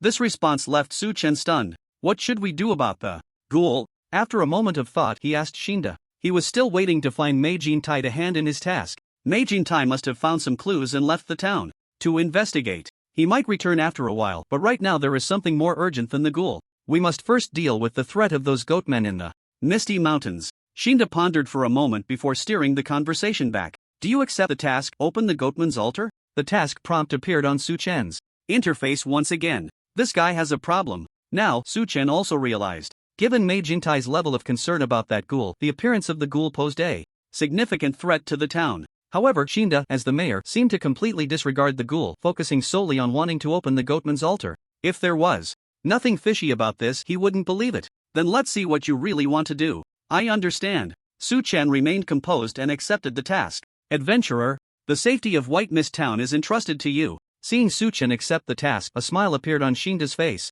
As long as you complete the task, I will give you a generous reward. Su Chen said nothing more and turned to leave. The reward for the task was still unknown, and the grand promise that Shinda painted for himself was truly unappetizing. I have to wait until tomorrow. After leaving the mayor's residence, Su Chen returned to the inn. The Goatman dungeon was something he had to grind himself, but he didn't plan to activate that altar until he had gathered the complete set of blueprints and advancement proofs. Once I change into the set and successfully advance, even if Shinda tries to stir trouble, I won't be afraid of him. Exit the game. With no pressure in his heart, Su Chen returned to the real world, the mayor's mansion. As Su Chen left, Shinda's expression gradually became fanatical. I never expected those goatmen were really secretly worshipping the evil god. This is just too great. He turned and walked into the house, mumbling to himself. A strange excitement shone in his eyes. Inside the house, apart from Shinda, there was no one else. Even if Su Chen had really searched the house just now, he would have found nothing. A faint smile hung on Shinda's lips as he approached a full-length mirror in the hall. The next moment, he began to chant a spell. Ripples appeared on the surface of the mirror, and Shinda walked straight through it. Shinda, what exactly are you trying to do? An angry roar echoed. If Su Chen were there, he would definitely recognize it as Intai's voice. At this moment, he was bound by a force against a wall, only his face able to move slightly. Of course, it's to pursue greater power. Shinda listened to Intai's shouts with extreme disdain. Are you really willing to sell out your town for so-called power? Intai's expression grew even angrier upon hearing this response. In this world, powerful strength is everything. Shinda sneered, his cold words devoid of any emotion. In the real world, Su Chen held a cup of milk in one hand and a phone in the other. The online public opinion has gradually calmed down. Indeed, not responding is the best response. After browsing the game community for a while and checking those trending apps for a long time, Su Chen smiled. There are countless keyboard warriors online. Arguing with them is just asking for trouble. While these people are tapping away at their keyboards seeking attention, he is about to level up to the second tier. Moreover, this gap will only widen. I wonder who is trying to find me behind the scenes. Of course, he could ignore the keyboard warriors, but those with ulterior motives truly annoyed Su Chen. They use such despicable means simply to put him in a dead end in the real world. In other words, these people are his sworn enemies. Bang! A flame burst forth from his palm, and the empty milk carton was instantly ignited, turning to ashes. I should be able to act quietly in the real world now, right? He looked out at the tall buildings. Eagle eye. Magical perspective. A flash of light crossed his eyes, and his vision suddenly expanded. The buildings in front of him were exposed under the magical perspective. One by one, human-shaped energies appeared before his eyes. The life signs are so weak. Compared to the monsters in the game, the people in front of him emitted very faint red energy. In this perspective, with the skill of flicker, Su Chen could completely avoid all surveillance and appear anywhere within a kilometer radius. Let's give it a try. After a brief moment of thought, he decided to make an attempt. He set his target at an unoccupied safe passage. Flicker. With a thought, he vanished from the room and appeared at the location of the safe passage the next second. I did it. A look of ecstasy spread across Su Chen's face. Flicker. He then used flicker again and returned to his house. Throughout the entire process, no one could detect him, nor would any surveillance equipment capture him. With this silent flicker, he had already become a bug-like existence in the real world. I can't be too reckless. If I expose my true identity now, I will definitely fall into danger. Continuing to develop is the way to go. Taking a deep breath to calm his excitement, Su Chen dove into bed. Going to bed early means waking up early. Waking up early means grinding dungeons. In the game of Divine Path, even at night, the various novice villages were still bustling with activity. Since most people don't have much gaming time each day, many choose to play at night to avoid crowds. Of course, there are also many who have extremely strict schedules. They plan their 24 hours meticulously, knowing exactly when to rest and when to game. With their discipline, their levels naturally lead everyone else. Long Fei, you've switched to the skeleton set and have other high health and high defense gear. We can try to take on the boss now. A mage stood in front of Long Fei, full of anticipation. That's a magic type boss. It's bound to drop the gear I want, right? How's the priest group doing? Long Fei's face was also filled with expectation, but with a bit more composure. All set, we bought plenty of first-tier super mana potions, and we have enough blue. Alright then, organize everyone, let's gather at the skeleton cave in half an hour. Long Fei issued the command. In other novice villages, many teams, like theirs, were also confident about clearing the skeleton cave dungeon. In addition to leveling up and defeating many elite monsters that dropped good equipment, the first-tier potions sold by Su Chen were also a huge help to them. However, even so, the difficulty of clearing the dungeon remained high. Besides the initial group entering the dungeon, there would be some backup personnel prepared outside. They would adjust and respond according to the number of monsters in each wave. For example, when facing the later waves with a larger number of skeletal elites, they would send in more tanky warriors and priests to handle the dungeon. They aimed to take down those elites using the most reliable methods. When confronting the final boss, they would arrange for more damage dealers and assassins specifically to interrupt the boss's skills. In short, to clear this dungeon, they needed cooperation among all professions, and everyone had to do their part well. A slight misstep could lead to everyone wasting a resurrection opportunity in this place. Faced with such high difficulty, they could hardly imagine that Su Chen had already started soloing higher-level dungeons. Beautiful country. Good house. This is the most powerful place in the world for filmmaking. Some of the special effects here are so well done that they are difficult to distinguish with the naked eye. At this moment, a group of people was working overtime to produce a segment of a film. This film is only a few seconds long, but it must be perfect, making it impossible for anyone to tell at first glance that it was created with special effects, a supervisor shouted. You all need to put your hearts into this. It concerns the future of our beautiful country. Under his urging, everyone else was busily occupied. Every frame of the scene had a professional team responsible for it. The content of this film was also very simple. A person completely hidden under a cloak held a fireball in their hands and, in a secluded alley, hurled the fireball at someone. Ring, ring, ring. The next day, in the early morning, Su Chen woke up to a series of urgent ringing sounds. The time was 6 o'clock in the morning. Achoo! Rubbing his sleepy eyes, Su Chen got up and took a shower. Let the games begin, let the games begin. Without preparing breakfast, he dove straight into the game. Landlady, prepare me a sumptuous meal. In the inn, Su Chen shouted loudly. The time in the game synchronized with reality. It was also 6 o'clock in the morning in the Divine Path game, just as dawn was breaking. The awakened landlady had a look of displeasure on her face. But upon seeing the gold coin Su Chen pulled out, she revealed her most beautiful smile. Dear guest, your food will be ready shortly. The food here is still the best. Regardless of the time or the fact that it was morning, Su Chen devoured meat and drank heartily. After eating his fill, Su Chen returned to his room to organize his inventory, trying to empty it as much as possible. Then, he rushed towards the Goatman cave. No flickering, no swiftness, no stealth. He completely ignored the small monsters along the way. By the time he reached the entrance of the dungeon, it was almost 8 o'clock. There was no helping it, the misty mountains were just too vast, and the terrain was quite complex, taking a lot of time just to travel. Do you want to start the Goatman cave dungeon? Start! Stepping into the dungeon, Su Chen walked to the stairs and directly unleashed his skills at the patrolling squad below. After dealing with this group of goatmen, Su Chen arrived at the edge of the suspension bridge. Now that I have the Crow Storm skill, I can definitely take on the boss head-on. Unlike yesterday's strategy, Su Chen decided to adopt a simpler and more brutal approach today. Eagle Eye. Magic Perspective. With the vision skills activated, after confirming the boss's location, lightning flickered in Su Chen's eyes. Thunderbolt. As the thunder crashed, it not only enraged the boss but also provoked all the elite monsters in the dungeon. Swiftness. Activating his speed boost, Su Chen ran towards the opposite side of the suspension bridge, not continuing his attack on the boss. His target was the elite monsters approaching him on the other side of the bridge. Frost Spell. A frosty power enveloped him, freezing all the elite monsters in place. Energy Awakening. Su Chen immediately activated the awakening skill, waiting for the freezing effect on the elite monsters to wear off. Frenzied Axe Shock. Once the freezing ended, Su Chen raised his staff and unleashed another area stun skill. The elite monsters instantly fell into a dazed state.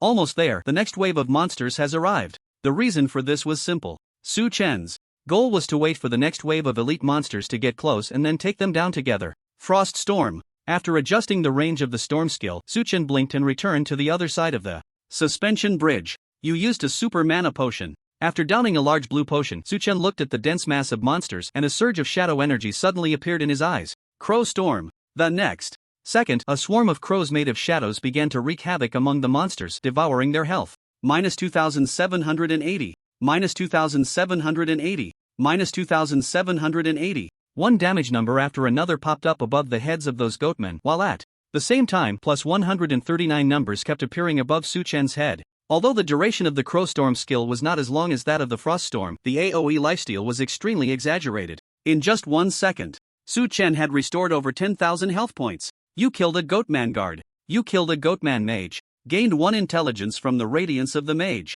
You killed a Goatman sentinel. Soon, the first wave of Goatmen fell one after another under the assault of the Frost Storm and the swarm of crows. The boss is here. Suchen did not let his guard down. The boss had already arrived on the opposite side of the suspension bridge. The boss murmured incantations and a shadowy crow flew towards him. No big deal. After losing a chunk of health, Suchen was not worried at all and unleashed a frost storm and swarm of crows towards the boss. Along with the small monsters, Suchen unleashed an AoE attack. Minus 2,900. Minus 2,900. Minus 1,760. Just now, a wave of small monsters had increased his intelligence significantly and Suchen's damage was boosted again. Even when hitting the boss, he could deal 1,760 points of damage with each jump, plus 145, plus 145, plus 88. While the swarm of crows was dealing damage, Suchen's health was instantly restored. Woo! The boss was still murmuring incantations and launched an attack at Suchen, but its damage was not as fast as Suchen's recovery.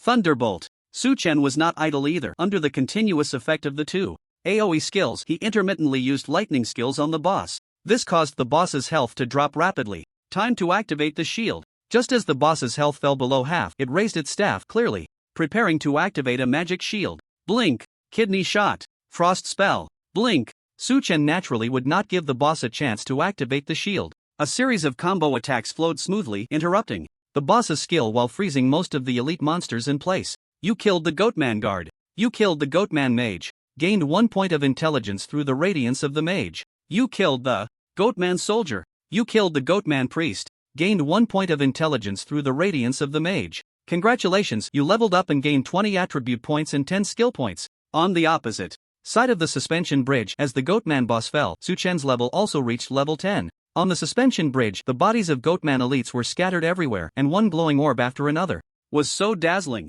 In a novice village in the skeleton cave dungeon, a group of people was surrounding a skeleton mage, and when the bone sword in its hand began to glow, someone immediately shouted, "The boss is about to cast a skill, we can't let it summon its minions," interrupted quickly. Then, a player dressed as an assassin landed a kidney shot on its waist. The boss's skill was interrupted, and the skeleton minions were not summoned, allowing the group to breathe a sigh of relief. Everyone put in more effort, the boss is almost out of health. If we clear it today, everyone will get 100 gold coins as a reward. As the skeleton mage's health continued to drop, a man dressed as an archer revealed an excited smile. After spending a lot of resources, they were finally about to clear this dungeon. The boss's experience is mine. You have obtained the blueprint, sheepskin gauntlets. You have obtained the blueprint, sheepskin mage boots. You have obtained the Goatman priest's ring. You have obtained the formula, sheep spirit potion. You have obtained the Goatman's magical hide. You have obtained the archer's second advancement certificate. You have obtained the assassin's second advancement certificate. The blueprints are all complete, but I'm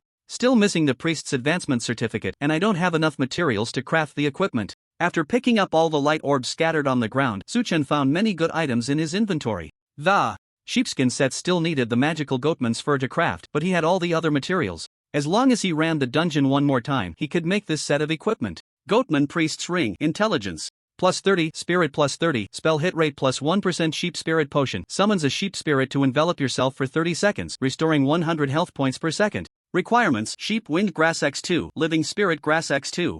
That piece of equipment and the potion formula were also quite good. The ring slot could hold 2 rings, so Su Chen equipped the priest's ring right away. Why didn't the boss drop the soul bone staff this time? To Su Chen's surprise, the boss did not drop a weapon this time. The staff had decent attributes, but it was a quest item, which was somewhat frustrating. Let's go back in advance and tidy up a bit. This dungeon is really fast. My inventory is truly running out. I wonder if there will be a bigger inventory later. He hadn't gathered all the advancement certificates and materials for the sheepskin set, so Suchen didn't plan to activate the Goatman's altar. His intuition told him that the difficulty of this main quest was definitely not small, and he had to face it in the strongest state possible. This dungeon will refresh in 2 hours. Exiting the dungeon, a prompt popped up. It's about time. Suchen nodded slightly while stroking his chin and headed back towards the town. Avoiding the small monsters on the way, he returned to the town and immediately went to the Mage Association. Although Intai was missing, there were still other mages here. Taking out the advancement certificate, Suchen walked over to a kind old mage in the hall. "Hello, I would like to advance." Seeing the advancement certificate, the old mage was clearly surprised and said, "Adventurer, I didn't expect you to obtain the qualification for advancement so quickly." After saying that, the old mage murmured a spell. A few seconds later, a powerful magical energy surged into Suchen's body. Suchen looked at the experience bar, and a percentage of advancement value appeared in that place. "I also want to learn skills." "Alright, a skill." Then appeared before Suchen's eyes. Spell Surge. See grade after releasing a skill that deals damage, there is a 5% chance to deal an additional damage, with the damage value being 5% of the skill damage. This skill is pretty good. The skill description was easy to understand. For example, if he used Thunderbolt to deal 10,000 points of damage, there would be a 5% chance to deal an additional 500 points of damage. Clearly, this was a passive skill that increased output. Max it out. After learning it, Suchen didn't hesitate and upgraded the skill to the highest level. Spell Surge, a grade, successfully upgraded to Spell Surge S grade at max. Spell Surge S grade. After each release of a skill that deals damage, there is a 30% chance to deal an additional damage, with the damage value being 30% of the skill damage. The probability has increased and the damage has reached 30%. With my skill release frequency, the output has increased quite a bit. Suchen was very satisfied with this skill. "By the way, has Mage Intai returned?" Just as Suchen was about to leave, he asked the mage in front of him. "Master Intai has been missing for the past few days and hasn't come to the Mage Association." The old mage shook his head, a hint of worry on his face. "Alright." Suchen pursed his lips, raising an eyebrow. Master Intai's continued absence clearly indicated something had gone wrong. He might have already met his end. "What am I supposed to do about this task?" Suchen looked at his 2 completed tasks, feeling a headache coming on. First, go for advancement and learn skills. Without being able to find an NPC, he had no other choice. He arrived at the Assassin Association, and after submitting his proof, Suchen learned the skills of an assassin. Dance of Chaos, S rank when activated, increases attack speed by 100% for 10 seconds, cooldown time 3 minutes. For an assassin, this skill was undoubtedly a huge boost, but Suchen didn't care much. His combat style of randomly swinging his staff was still rare. Then came the warrior's skills. Defensive Stance, S rank when activated, physical damage taken is reduced by 50% and magical damage by 30%. For 30 seconds, cooldown time 3 minutes. This is a pretty good skill. The warrior's skill surprised Suchen a bit. As long as this skill was activated, he could gain a significant damage reduction for 30 seconds. Especially that 30% reduction in magical damage.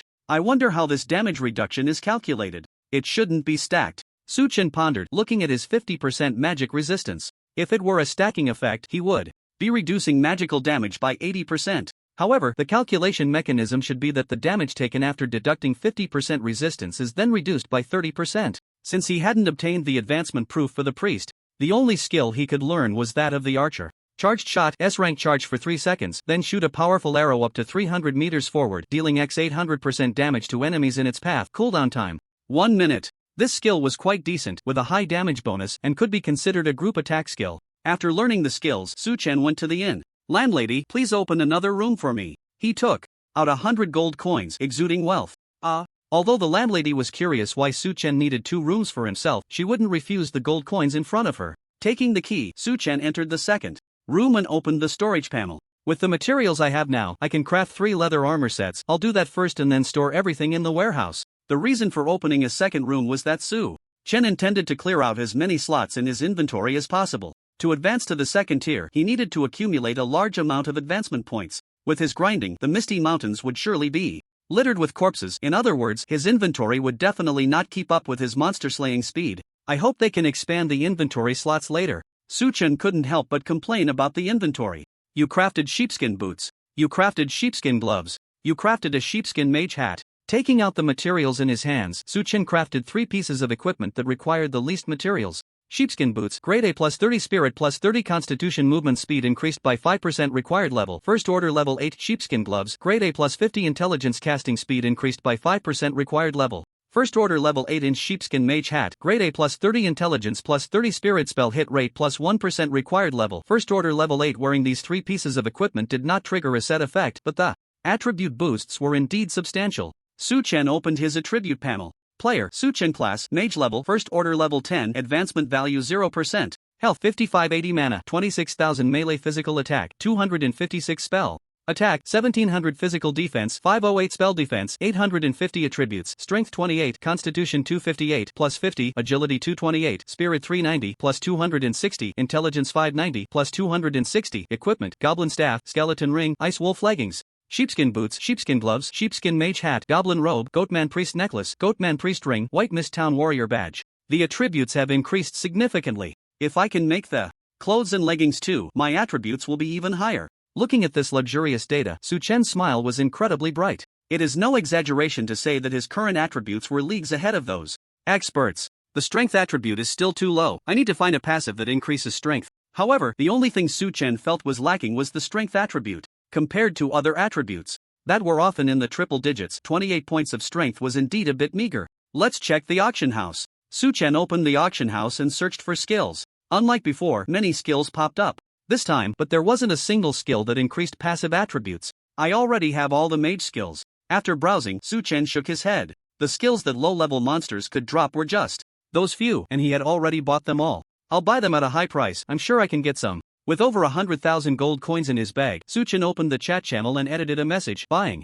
warrior skills that increase strength passively at a high price, 500 gold coins for an instant deal. In recent days, as players' levels increased, the output of gold coins also increased and their value was rapidly depreciating. Yet, even so, Su-Chen's purchase price of 500 gold coins was still considered high. No one is responding to me? However, to his surprise, no one private messaged him at that price. It's still not enough money. Su-Chen was well aware. For warriors, the passive increase in strength was the most significant. And in most online games, those who chose the warrior class were usually wealthy players. Buying warrior skills that increase strength passively, 800 gold coins, firm price. While heading towards the Misty Mountains, Su-Chen continued to shout in the chat channel. In a certain novice village, Brother Fong, someone is offering 800 gold coins for a warrior passive. How much did Lu say he would pay for your strength passive? One of the five-man team, dressed as a mage, suddenly spoke up. 800? Brother Fong, also a mage, frowned and said, Lu said he would offer 500 gold coins. He probably won't have it ready until the afternoon. Brother Fong, I think we should sell it to this guy? That's an extra 300 gold coins and we can get it right away. The mage's eyes darted around as he chuckled. This. Brother Fong hesitated, his expression somewhat awkward. We already agreed with President Lu, it wouldn't be good to back out at the last minute, right? The mage immediately showed a disdainful expression and raised his voice. What's wrong with that? President Lu isn't going to give us an extra 300 gold coins. That's 300 gold coins. Each of us could get an extra 60 gold coins. If we had that money, we wouldn't have to look at President Lu's face anymore. Exactly, Brother Fong. President Lu hasn't even gathered the money. Why? Should we sell it to him at a discount? Right. This 300 gold coins, if we don't earn it, it's a waste. A few others chimed in. Brother Fong fell into deep thought and after a while finally spoke. Since everyone is saying that, then let's sell it. Outside the Misty Mountains, Su-Chen unleashed a frost storm, killing all the small monsters in the area before him. At his current level, these small monsters provided no experience, and the divine light of the mage did not trigger, but his advancement value increased by 2%. This advancement value can be gained regardless of the level of the monster killed, just the amount varies. Su-Chen continued forward, only clearing the small monsters on the path ahead, picking up nothing except for a first-tier C-grade equipment. Bro, passive strength, 800 gold coins, you cover the handling fee, and I'll put it on the shelf. After clearing another wave of monsters, Su-Chen received a private message. Put it on the shelf. With plenty of money, Su-Chen didn't care about that little handling fee. Alright. After the other party sent the message, he immediately opened the auction house and saw the strength passive, instantly buying it. You have learned strength mastery. Strength mastery has been upgraded to S level, increasing strength by 200 points. Feels good. After maxing out this passive, Su-Chen smiled. He considered himself transformed from a quadrilateral mage to a pentagonal one. In the real world, HZ City. In an alley, a person lay on the ground. He seemed to have been hit by something, with a large burn mark on his chest, lying motionless, his life or death unknown. Above this alley, there was a surveillance camera. Ah! Someone, quick! As time passed, someone entered the alley and saw the person on the ground, immediately letting out a terrified scream. After a while, a group of agents arrived. No heartbeat. From the wound, it seems to be blast injuries. After examining the body on the ground, one agent spoke. Check the surveillance, there might be clues. An agent pointed to the camera above the alley and said, understood. Immediately, someone took action, heading to the surveillance center to retrieve the video. This is But as he saw the content of the surveillance video, his eyes widened in shock, revealing an expression of disbelief. He quickly picked up his phone and dialed. "What's wrong?" the agent on the other end asked after the call connected. He spoke tremulously, his voice shaking. "Something big has happened. 30%. Outside the Goatman dungeon, Suchen cleared the small monsters on the road, and his advancement value had already reached 30%. As long as he finished off the monsters inside the dungeon, advancing would definitely not be a problem. Open the dungeon. After using the runestone to open the dungeon, Suchen continued with his previous strategy. First, he cleared the outer wave of small monsters, then attacked the boss together. Frost Storm, Shadow Raven. 2 AoE skills were unleashed in succession towards the pile of monsters, and this time, the speed of monster clearing had clearly increased significantly. In addition to the efficiency brought by the increase in spell attack, the passive effect of the spell surge was also quite powerful. Both the damage from each jump of Frost Storm and the damage from each hit of Shadow Raven could trigger independently. You killed the Goatman guard. You killed the Goatman mage. You killed the Goatman priest. Gained 1 point of intelligence through the radiance of the god of magic. Your advancement value is full, successfully advanced, all attributes increased by 30 points. As the boss fell, a glow of advancement enveloped Su Chen and his level rose to tier 2, level 1. Advancing is still so satisfying. Looking at all his basic attributes increased by 30 points, Su Chen felt utterly refreshed. The boost from advancing was far greater than leveling up. I hope I have all the materials. Without hesitation, Su Chen began to collect the drops on the ground. You obtained the magical fur of the Goatman. You obtained the tier 2 advancement certificate for priests. You obtained the spirit sword of the goat.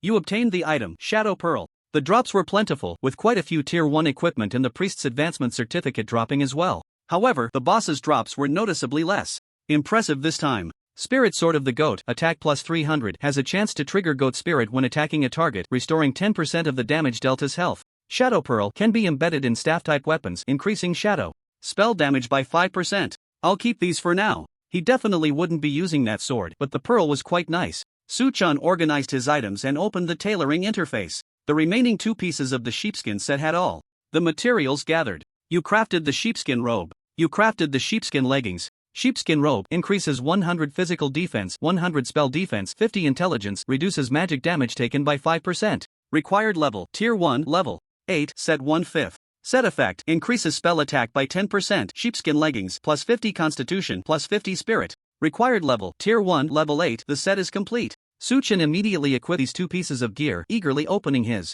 attribute panel. Player, Su Chen profession, mage level, tier 2, level 1, 0/25,000, health 5680 mana, 26400 melee physical attack, 766 spell attack, 1958 physical defense, 668 spell defense, 960 attributes, strength 258, constitution 288. Plus 80, agility 258, spirit 420, plus 240, intelligence 630, plus 260, equipment, goblin staff, skeleton ring, sheepskin leggings, sheepskin boots, sheepskin gloves, sheepskin hat, sheepskin robe, necklace of the Goatman priest, ring of the Goatman priest, badge of the warrior of Whiteness Town. My spell attack is almost 2000. Seeing his spell attack, Su Chen's eyes widened. The set effect of the sheepskin gear was indeed powerful, boosting his spell attack by nearly 180 points. With these attributes, I shouldn't be afraid of that Shinda, right? Su Chen took out the soulbone staff.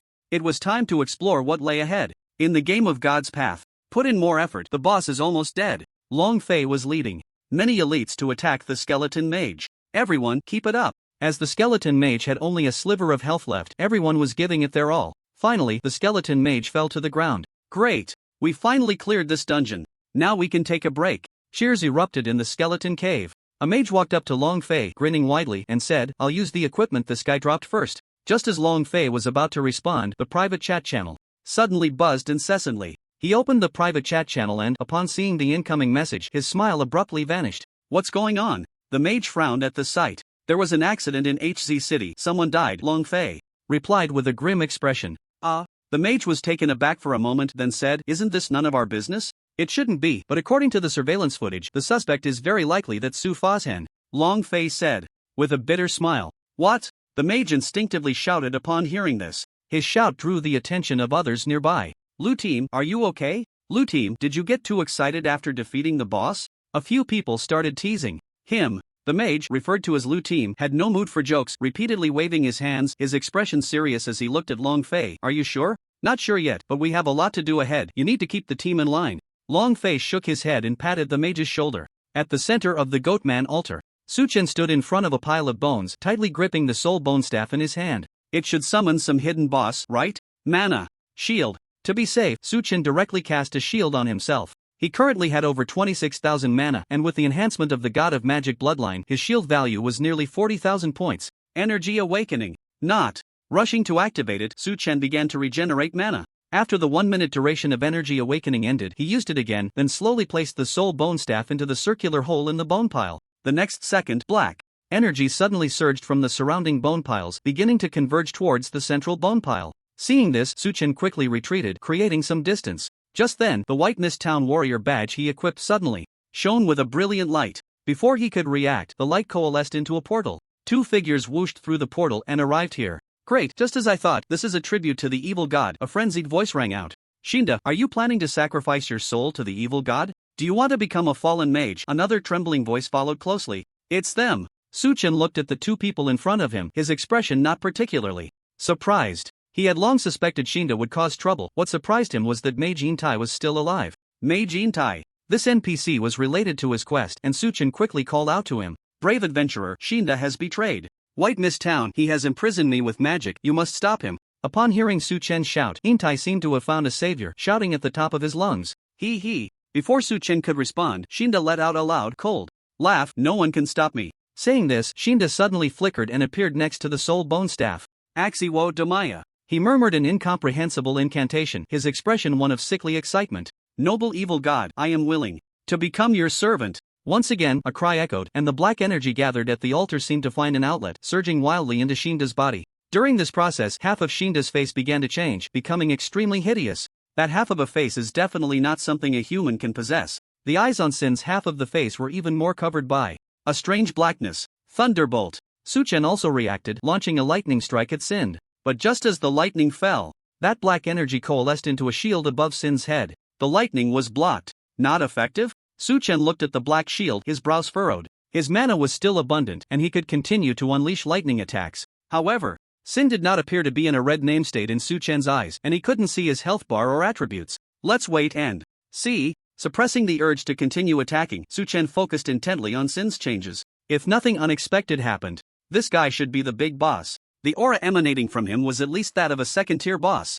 A mage boss, what's there to be afraid of? Suchin's expression was very calm. If Sin were a boss of another profession, he might have hesitated. Sin, you are betraying us. At that moment, Intai let out a roar. Compared to Suchin's calmness, his expression was filled with fear and anger. Sin ignored his shout, completely immersed in that black energy, wearing a sinister smile. Even if I die, I won't let you succeed. Intai clenched his fists, his lips bleeding from the bite. As he shouted this, a powerful energy erupted from his body. The barrier that had confined him was instantly shattered. A stronger green light continuously radiated from Intai, and he floated into the air. I offer my life as the price, awaken, spirit of the earth. Immediately, cracks appeared in the ground, and some stones floated up, covering Intai's body. In just a few seconds, he transformed into a 3-meter-tall stone giant. The stone giant raised its thick stone arm and struck a heavy punch at Sind. A shield of black energy immediately coalesced in front of Sind. Bang! A sound of impact echoed, and a crack appeared on the black shield. The stone giant did not stop, swinging another punch.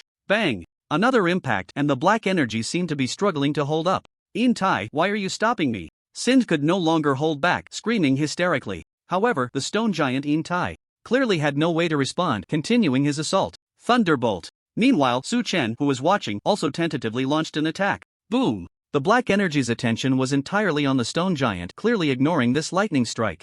-1. Sin was hit by the lightning, and a damage number that made Suchin gasp appeared. What the hell? Suchin didn't know what to say. His current spell attack multiplied by the lightning skill bonus was about to reach 20,000 points of damage. Sin's magical defense could not possibly be 20,000 points. So, before he turns hostile, my attacks can't deal damage to him? Suchin quickly figured it out. The scene before him was similar to those plot points in games where his intervention had no effect. On the battlefield, under the fierce assault of the stone giant, the black energy was weakening more and more. You despicable guy! Sin shouted through gritted teeth, and suddenly a portal appeared behind him. In the next second, he pulled out the soul bone staff from the altar and stepped into the portal. The black energy on the Goatman altar instantly dissipated. He ran away? Suchin looked at the disappearing Sin, somewhat taken aback. This guy was too cowardly, right? At the same time, the stone giant collapsed to the ground. Brave adventurer! Intai lay on the pile of stones, his tone extremely weak. Suchin hurried forward, wanting to help Intai up. No need, my life has already reached its end. Intai revealed a faint smile. looking nothing like a dying person. Shinda is the one who colluded with the ghoul. I interrupted the ritual just now. He hasn't become a true fallen mage yet. I hope you can kill him before he becomes one. Intai spoke with a pleading expression. Do you accept the main quest, kill Shinda? I understand. Su Chen did not hesitate and accepted the task immediately. With your current strength, you are still not enough to deal with Shinda. Have you collected the magic crystal or I asked you to? Gather? Intai spoke again. I have collected it. Su Chen nodded. Cough cough. Intai coughed violently, blood spilling from the corner of his mouth. He forced himself to speak. There is a laboratory behind my office. As long as you put the magic crystal or into the alchemical container, you can obtain a powerful magical potion that will help you defeat Shinda. Okay, Su Chen replied. Finally, before I die, let me teach you a magical skill. Intai's gaze began to fade. As his words fell, a faint magical energy appeared before Su Chen, forming a magical formula. Do you want to learn the skill, gravity field? Learn. Su Chen decisively chose to learn, and at that moment Intai closed his eyes. His body slowly turned to dust, gradually dissipating. Su Chen's expression was slightly complex. This plot truly surprised him. He looked at the skill. Max it out. Gravity field successfully upgraded to SSS level. Maxed out gravity field. SSS level consumes 1000 mana points. Summons gravity, immobilizing enemies within a 200-meter range. The higher the intelligence, the stronger the gravity field. Lasts 20 seconds. Cooldown time 3 minutes. A large-scale control skill? This skill had no damage, but its effect delighted Su Chen. A 20-second control effect, even if not a stun, was still very powerful. In the real world, a video suddenly spread across major communities and forums. Damn, isn't the person in this video Su the Mage? Su the Mage actually dared to commit a crime in reality? He must be severely punished, cannot be let go. Soon, a new wave of public opinion surged online. This time, the public opinion was different from before. It involved human lives, and the discourse had reached an uncontrollable level. Let Su the Mage come out and respond. If he can't provide an alibi, he must pay with his life.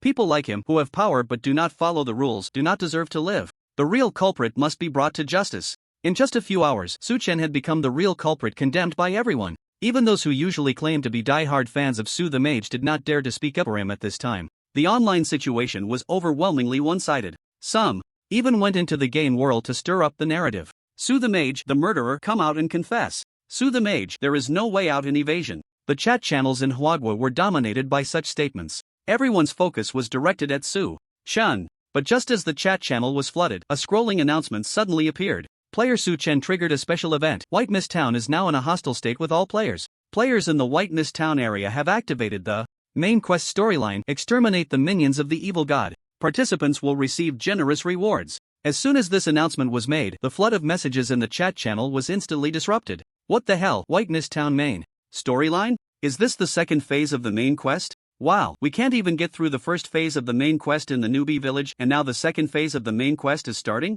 Generous rewards? How generous are we talking about? Where is White Mist Town? Who can take me there? I suddenly realized a blind spot. Su Fashion has been doing the main quest all along, right? Does he have the time to take action? Is he still foolish enough to get caught on camera? This announcement also prompted those who previously dared not speak up for Su Chen to come forward. After some analysis, netizens gradually regained their composure. Even though some still believed the culprit was Su Fashion, the narrative was no longer so easily swayed. Reality world. The crime scene in HZ City. A tall man dressed in a black trench coat and wearing sunglasses is investigating. Although it's well hidden, I've still found it. A smile curls at the corner of his mouth, his gaze deep, lost in thought. In the game of Shinto, Su Chen stands 1 kilometer outside of White Mist Town, activating both the Eagle Eye and Magic Vision skills. The entire town is under control. Through Magic Vision, the area around the town is filled with life signs shrouded in black energy. Those are the guards of the town, clearly controlled by Shinda using magic. From this position, I can't see Shinda's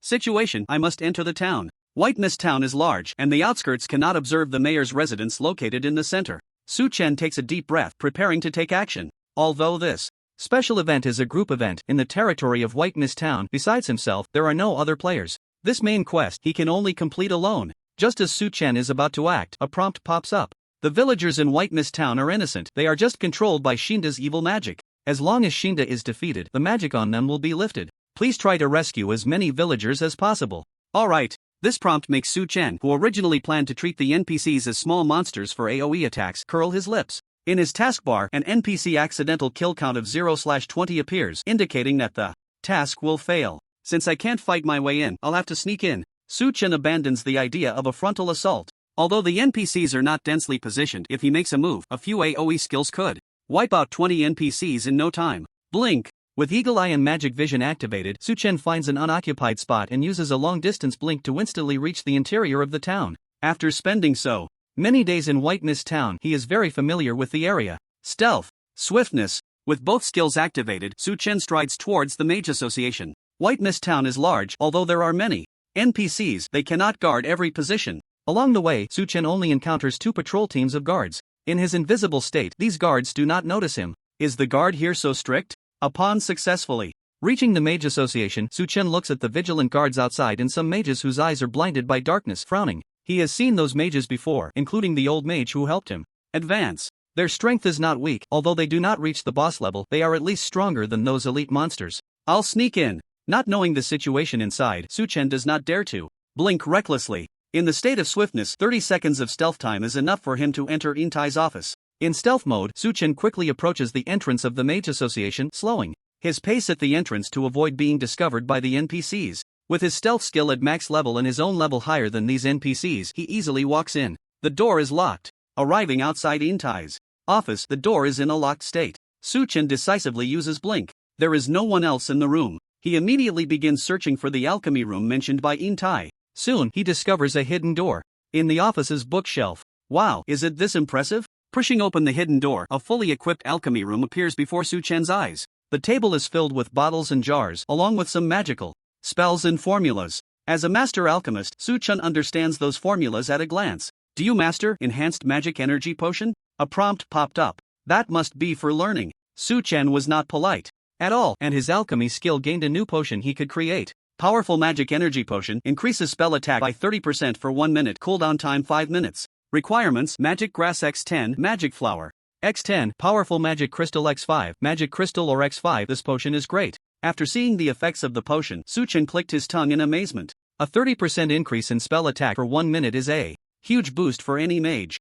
But the materials for this potion are hard to gather. Just looking at the material requirements, Su-Chen frowned. He had never seen any of them except for the Magic Crystal Oreg. Unfortunately, Intai should have gathered these materials. He walked over to the alchemy equipment and placed the 10 magic crystal ores he had on it. After a while, the magic crystal ore emitted a glow, seemingly providing energy to the entire alchemy setup. After some time, the 2 glass vials on the alchemy equipment filled with a light blue liquid. You have obtained the powerful magic energy potion. With the 2 potions in hand, Su-Chen smiled. Now, he was more confident in dealing with Shinda. In the novice village number 9527. On the main road to the west, a group of people was clearing out low-level monsters. They surrounded a small monster, each one steady and calm. The leader of this group was none other than Su Shiji. We must reach White Mist Town before the main quest is completed, so we can get a share of the rewards. After the main quest for White Mist Town appeared, he finally realized, why couldn't they receive the main quest in the novice village? It was because the main quest for their novice village had already been completed.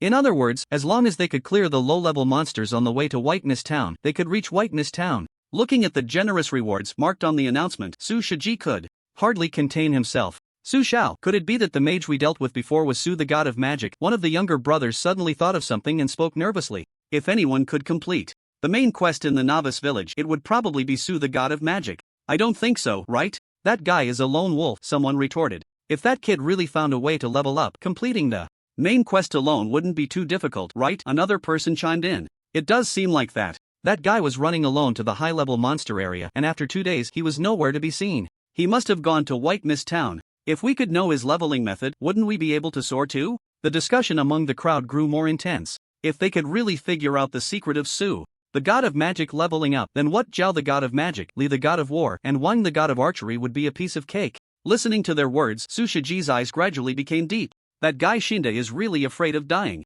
In the town of Baiwu, at the mayor's office, Su-Chen looked at the guards stationed outside, his expression helpless. The number of guards clearly exceeded 20. Once he launched an attack on Shinda, these guys would definitely not stand by. I really want to kill you all. Suppressing the icy storm of impulse against those guards, Su-Chen activated his stealth and agility skills. In a state of invisibility, he easily stepped into Shinda's residence. Compared to the heavy defenses outside, the house inside was completely empty. Magic Vision. Su-Chen activated his magic vision to observe the situation in the room. Found him. Shinda was sitting in a room upstairs. Su-Chen lowered his footsteps and headed upstairs. Who is it? Just as he was going up, Shinda suddenly shouted out, "Blink!" Su-Chen was not nervous at all, directly using a blink to appear behind Shinda. Sucker punch. He raised his staff and struck Shinda on the head. In the next second, a dizzy mark appeared on Shinda's head, lasting for 10 seconds. At the same time, Suchen also saw this guy's attributes. Shinda, Special Boss, Level, 2nd Tier, 1st Level Health.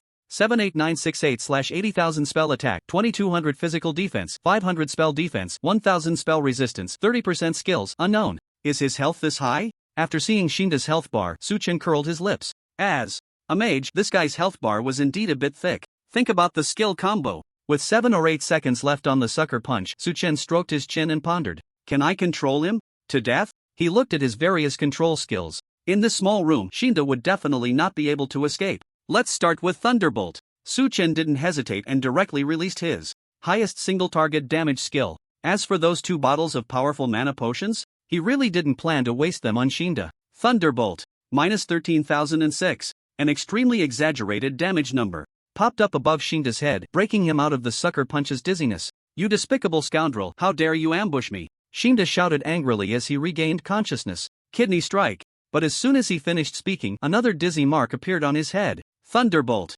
Minus 13,006. This time the dizziness was very brief. After recovering, Shinda's face turned ashen, his eyes glaring angrily at Suchen. Charge. Thunderbolt. Frenzied axe shock. Thunderbolt. Suchen was not polite at all. Every control skill he had was unleashed on Shinda. However, he didn't have many control skills, and each one could only cause a maximum of 1 second of dizziness, barely allowing for one connection with Thunderbolt. You will pay the price. After the control ended, Shinda's health was reduced by nearly half, and he spat out harsh words while an energy began to rise around him. Trying to run? Suchen was very familiar with this energy. It was the blink skill. He absolutely could not let Shinda escape, so Suchen's gaze turned to the warrior's taunt skill. Taunt. Regardless of whether it was useful or not, he used it on Shinda. In the next second, Shinda's blink was interrupted, and he raised his soul bone staff to strike at Suchen. -1. A damage number popped up above Suchen's head. It looks a bit ridiculous. Watching Shinda hit him with the staff, Suchen couldn't help but laugh. Thunderbolt. But laughing aside, taking advantage of Shinda being taunted, he didn't forget to attack. Are you still a mage? As the mocking time ended, Sindar was also stunned, letting out an angry question. Since he saw Suchen, his clear-headed time had not exceeded 3 seconds. The adventurer dressed as a mage in front of him completely overturned his understanding of the profession. Of course, I am a mage. Suchen answered the question calmly. However, Sindar had no intention of continuing to bicker with Suchen. His health was dropping too quickly, and if he stayed in this room any longer, he would eventually be killed by Suchen. He used the blink skill again and disappeared from the room. Eagle Eye. Magic Perspective. Suchen quickly activated his vision skills, searching for Sindar's whereabouts. Outside? Blink. Suchen blinked and arrived in the courtyard outside. Dark binding. At that moment, a black energy suddenly shot out from Sindar, wrapping around Suchen. -1,720. A significant damage number appeared above Suchen's head, and the black energy bound him in place. You are imprisoned, duration 10s. This was something Suchen hadn't expected. He had just controlled Sindar in the room for so long, but unexpectedly, he was now controlled by Sindar in an instant. Get him! After binding Suchen, Sindar shouted. Immediately, the surrounding guards rushed towards Suchen one by one. Gravity field. In the binding state, Suchen couldn't move but could release skills. He directly used the gravity field, a large area control skill. In an instant, those guards seemed to be stuck in a quagmire, unable to move. Is this Entai's move? Sindar was also affected, frowning as he asked. Thunderbolt. Answering him was a bolt of lightning. Dark shield. Sindar quickly raised his staff, and a black shield appeared above his head, blocking the falling lightning. If he was hit by this strike again, his health would be reduced to a single digit. Adventurer, I have to admit, your strength exceeds my imagination. Sindar's gaze towards Suchen completely changed. Besides hatred and anger, there was also a hint of fear. But if you think this will defeat me, then you underestimate me too much. He suddenly laughed, becoming extremely frenzied. Dark sacrifice. With a loud shout, the guards, who were restricted by the gravity field, collapsed to the ground one by one. Immediately, groups of black energy surged from their bodies, flying towards Sindar. Thunderbolt. Suchen watched all this, his brow furrowed, continuously using lightning to attack. However, the black shield was incredibly sturdy, blocking one bolt of lightning after another. The black energy also successfully flowed into Sindar's body. Fully restored? Suchen clearly saw that as the black energy was injected, Sindar's health, which had already reached the killing line, instantly returned to full status. These NPCs don't count as kills for me, right? Suchen immediately looked at his taskbar. Compared to the fully healed Shinda, he was more concerned about the restriction in the task that prevented killing NPCs. Phew. After seeing that his accidental kill quality was still 0, he let out a sigh of relief. Now, I'm going to make you pay the price. Once his status was fully restored, Shinda revealed a confident smile. He raised the soul bone staff in his hand and murmured a spell. Defensive stance. Su-chan didn't dare to be careless and activated the damage reduction skill he had obtained earlier. Dark erosion. A few seconds later, Shinda shouted loudly and the black shield transformed into a black spear piercing straight towards Su-chen. Minus 1974. Another number popped up above Su-chen's head. How is this possible? Shinda's eyes widened in disbelief at the number. This skill was supposed to be his most powerful attack. Shinda had originally planned to use this strike to instantly kill Su-chen. Healing spell. Plus 2670. On the field, Su-chen didn't even consider activating a mana shield. He directly used the healing spell to restore his health to a safe level. This scene left Shinda dumbfounded once again. Throughout their encounters, this adventurer had already used all the skills of every class. Energy awakening. You used a super mana potion. Thunderbolt. Su-chen ignored Shinda's surprise and unleashed another lightning strike. Minus 13,006. After the dark shield disappeared, his attack easily hit Shinda. Shadow arrow. Hit by the lightning, Shinda retaliated. Minus 1,204. Compared to Su-chen's 5-digit damage, the damage he dealt as a boss was less than 1/10 of Su-chen's. Shinda's mind was filled with question marks. He really wanted to ask, are you the boss or am I the boss? Thunderbolt. But even if he asked, Su-chen wouldn't answer. For Su-chen, the most important thing now was to completely resolve this trouble before Shinda's skills cooled down. Otherwise, if he used another dark sacrifice, his mana would be in a tight spot. I'll fight you to the end. Just as Su-chen thought, Shinda's skills were all on cooldown, and he could only unleash the uncooled shadow arrow at Su-chen. Shadow arrow. Thunderbolt. The two began a barrage mode. Minus 13,006. A 5-digit damage appeared above Shinda's head. Minus 1,204. A 4-digit damage appeared above Su-chen's head. The damage values of the two were completely on different levels. But looking at their overall health, Shinda clearly had the advantage. He only needed 5 shadow arrows to take down Su-chen. Meanwhile, Su-chen needed at least 7 thunderbolts to kill him. Greater healing spell. Plus 11,748. But soon, something that left Shinda in despair happened. Su-chen used a powerful healing skill, instantly restoring his health to full. This scene feels familiar, Shinda murmured instinctively. Just a moment ago, he had also restored his health in an instant. This is impossible, this isn't real. Who on earth are you? Shinda kept roaring. Compared to Su-chen's ordinary healing skills, his dark sacrifice was a big move with a long cooldown, and he definitely wouldn't be able to use it before his health ran out. Please spare me, I can lead you to the embrace of the evil god, and you will become an immortal fallen mage. Shinda was completely panicked, begging Su-chen for mercy. Sorry, I won't be siding with any evil god.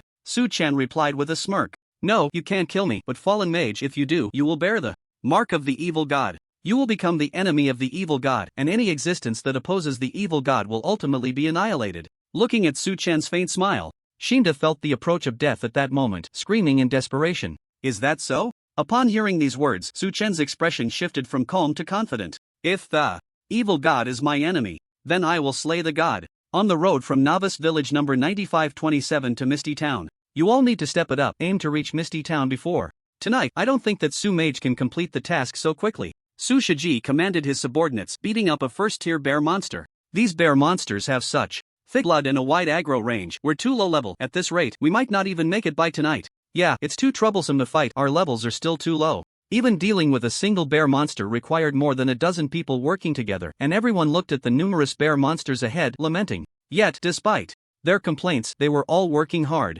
After all, the generous reward was still waiting for them. I hope that Su-mage finishes the task later. Don't worry, this is the main quest of the second stage. It won't be that easy to complete. Exactly, I estimate this task will take at least 2 days to finish. We will definitely be able to snag the reward. As the group discussed this topic, the atmosphere lightened considerably. Everyone, give it your all, drink the potions like water. Meanwhile, Su-shiji clearly didn't believe that Su-mage could complete the second stage main quest in a short time. He was quite confident about snagging that reward. Damn it! Bang, crash, clatter. Accompanied by an angry roar, a sound of items falling and shattering echoed. A man lifted his foot and kicked the office desk in front of him violently. Bang! The desk fell to the ground, smashing the precious floor tiles. The man still looked incredibly furious. Su-mage, I won't let you suppress the public opinion. I must expose your true face. White Mist Town. Infinite fear was reflected in Shinda's eyes. At this moment, his health was down to single digits. Please, don't kill me. I can work for you like a horse.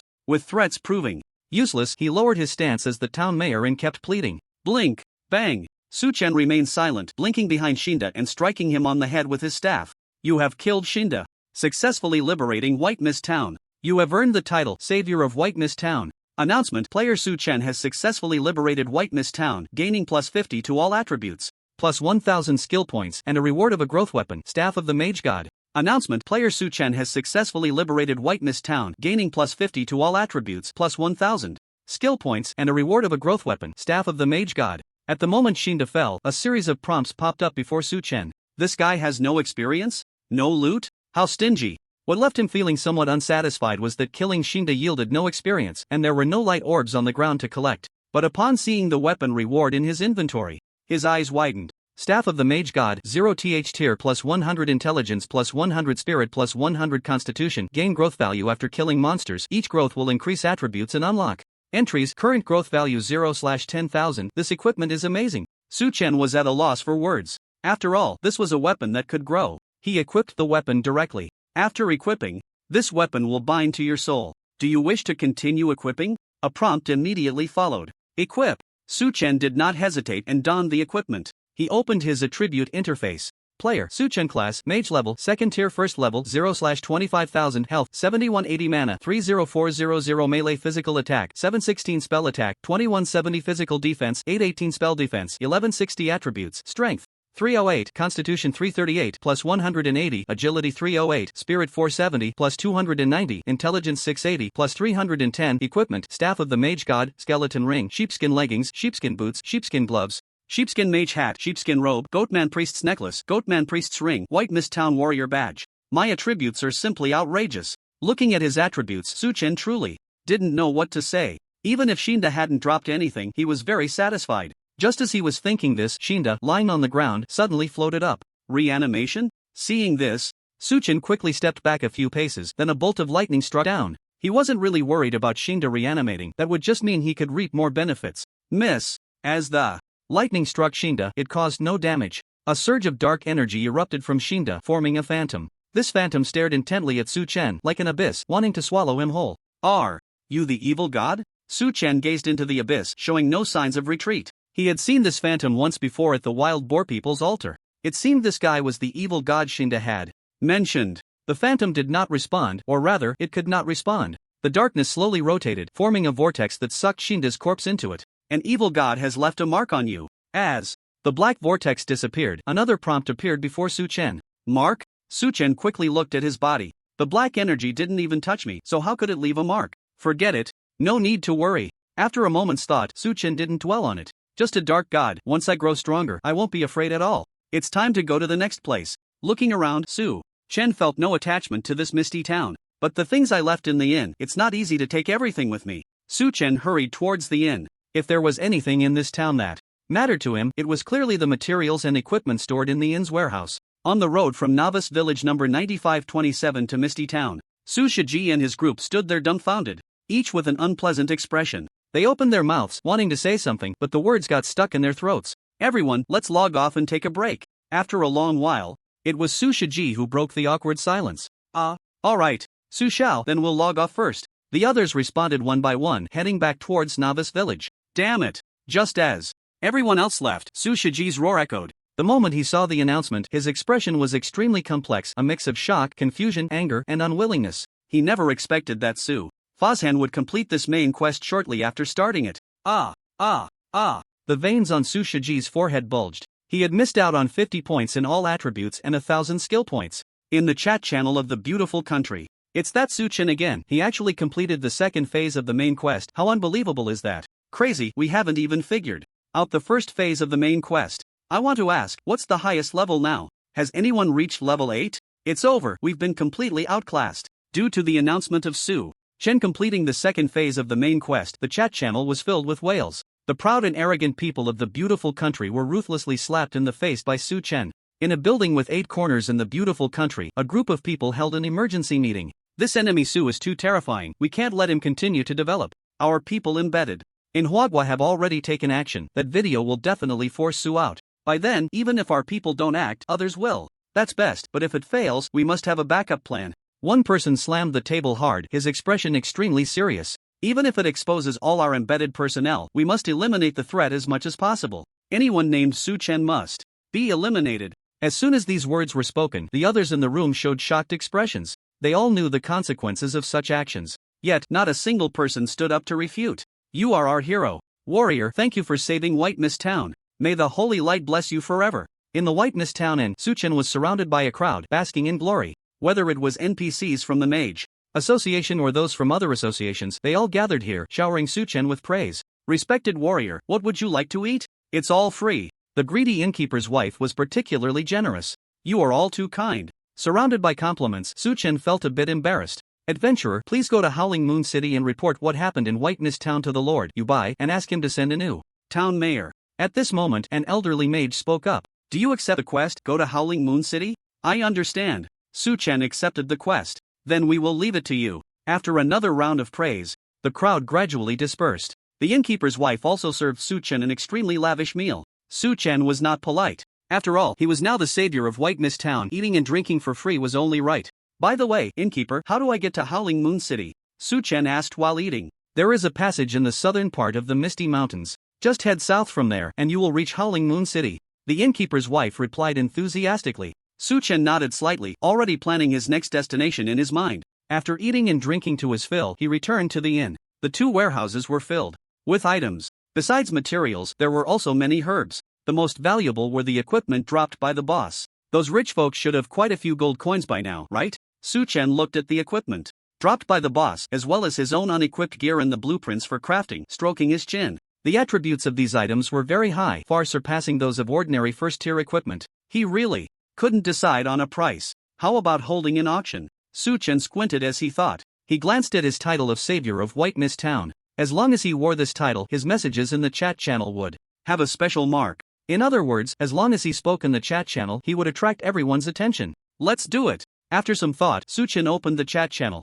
Suafation is amazing, completing the second phase of the main quest so quickly. This is insane. Suafation's team is just too incredible. I'm wondering if Shen Yuan Delao and Suafation teamed up? Otherwise, how could this quest be completed so fast? Su Chen, you murderer, how can you still face doing quests? Su Chen, come out and explain. Don't think you can escape guilt just by completing a quest. Various comments intertwined, dense and numerous, making Su Chen frown. Those exaggerated remarks, needless to say, still made him a bit happy. But the negative comments were inevitably annoying. Me? A murderer? Especially facing those baseless accusations, Su Chen didn't even know how to retort. In 1 hour, the auction house will auction a large number of first-tier high-attribute equipment. Ignoring the curses, Su Chen edited a message and sent it out. The next second, a conspicuous mark appeared on the world channel. The savior of White Mist Town has spoken. Wow, the savior of White Mist Town? Why is this guy's message flashing? The savior of White Mist Town? This is Suafation. Suafation is selling equipment? It must be top-notch. Damn it, Su Chen, you dare to sell equipment? You still have the face to do that? Su Chen? Savior? The murderer still hasn't faced justice? The message sent by Su Chen was quickly recognized by others, and the chat channel immediately erupted into polarized opinions. Some even privately messaged Su Chen to vent their frustrations. Block. Su Chen directly blocked those comments, opened his inventory, and began crafting equipment and potions. You crafted a goblin staff. You crafted a bright silver leather armor. You crafted a super mana potion. You crafted a bloodthirsty elixir. After crafting most of the materials in his warehouse into equipment and potions, Su Chen arranged them neatly, waiting for consignment. Ding! Ding! At that moment, a message popped up. Su Chen raised an eyebrow and opened the private message. Friend, I want to buy all the equipment you have for 100,000 gold coins. So rich? Su Chen was taken aback upon seeing this message. He knew he only had 130,000 gold coins in his inventory. And this person could actually offer 100,000 gold coins? Are you sure? Su Chen sent a message back. Just kidding, the other party quickly replied. 3 black lines appeared on Su Chen's forehead. He realized that this person must know he had turned on message blocking, so they deliberately offered a high price to provoke a response. I don't have that much gold, but I have chips you might be interested in. Just as Su Chen was about to blacklist this person, they sent another message. Oh, Su Chen became interested and typed back, tell me more. The other side was silent for a moment before sending several messages in quick succession. Right now, the internet is full of public opinion targeting you, but I know the person in that video is not you. And I also know who has been using public opinion to frame you from behind, as well as their motives for doing so. I think you would be very interested in their identity, right? Upon seeing this, Su Chen narrowed his eyes and did not rush to reply. Although he still didn't know the situation regarding the murderer in the chat channel, he sensed a plot brewing. Why should I trust you? Su-chen typed a message back. I can help you deal with that guy and help you resolve those negative opinions, came the quick reply. Seemingly worried about being doubted by Su-chen, he added, don't worry, I won't ask about your identity, you just need to see the results. What do you want? Su-chen asked after some thought. I want gold or equipment, anything. Valuable will do. The other party's message was very straightforward, taking money to resolve troubles is my specialty. How about these 2 pieces of equipment? Su-chen thought for a moment and sent the attributes of the bright silver leather armor and the silver-edged dagger to the other party. Okay, but you need to add 500 gold coins. The reply came back quickly. Su-chen raised an eyebrow. 2 pieces of equipment plus 500 gold coins was definitely not a small amount. It wouldn't be an exaggeration to say the other party was asking for a lot. Rest assured, it's definitely worth it. I guarantee that person will completely disappear and won't trouble you again. Just as Su-chen hesitated, the other party sent another message. Seeing this, Su-chen took a deep breath and sent a message back. First, do the job, then I'll pay. Deal.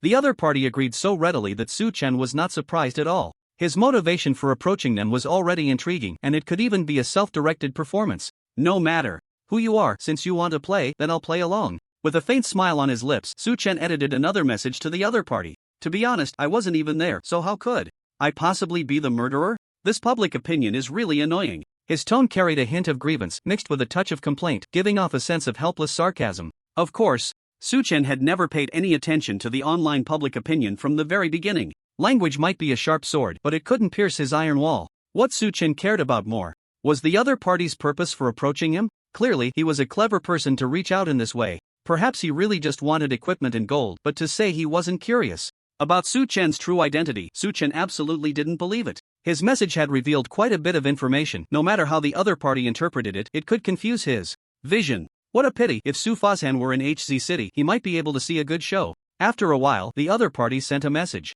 He. Seeing this sentence, Su-chen smiled. The other party's words clearly conveyed a strong sense of probing. Of course I want to see a good show. HZ City isn't far, my private jet can get there in less than an hour, but there are still some matters to handle in the guild, so I can't leave. After thinking for a moment, Su-chen didn't mind revealing a bit more information about himself. Well, it doesn't really matter where to watch, this show will definitely satisfy you. The message quickly came back. Seeing this, Su-chen didn't plan to reply anymore. His attitude towards those who were secretly causing trouble had always been very clear. Ignore them. But now, since he could make those people pay a price while only giving up a piece or 2 of equipment and a few hundred gold coins, why not? Moreover, it was a deal where he would see the results first and then pay. Such a transaction was bound to be profitable. As for the other party taking screenshots of their chat records to use as leverage or to guide the next round of public opinion, Su-chen was completely unconcerned about that. The Divine Path game wasn't like those online games, there was no screenshot function in this game world, let alone bringing a phone in to take pictures.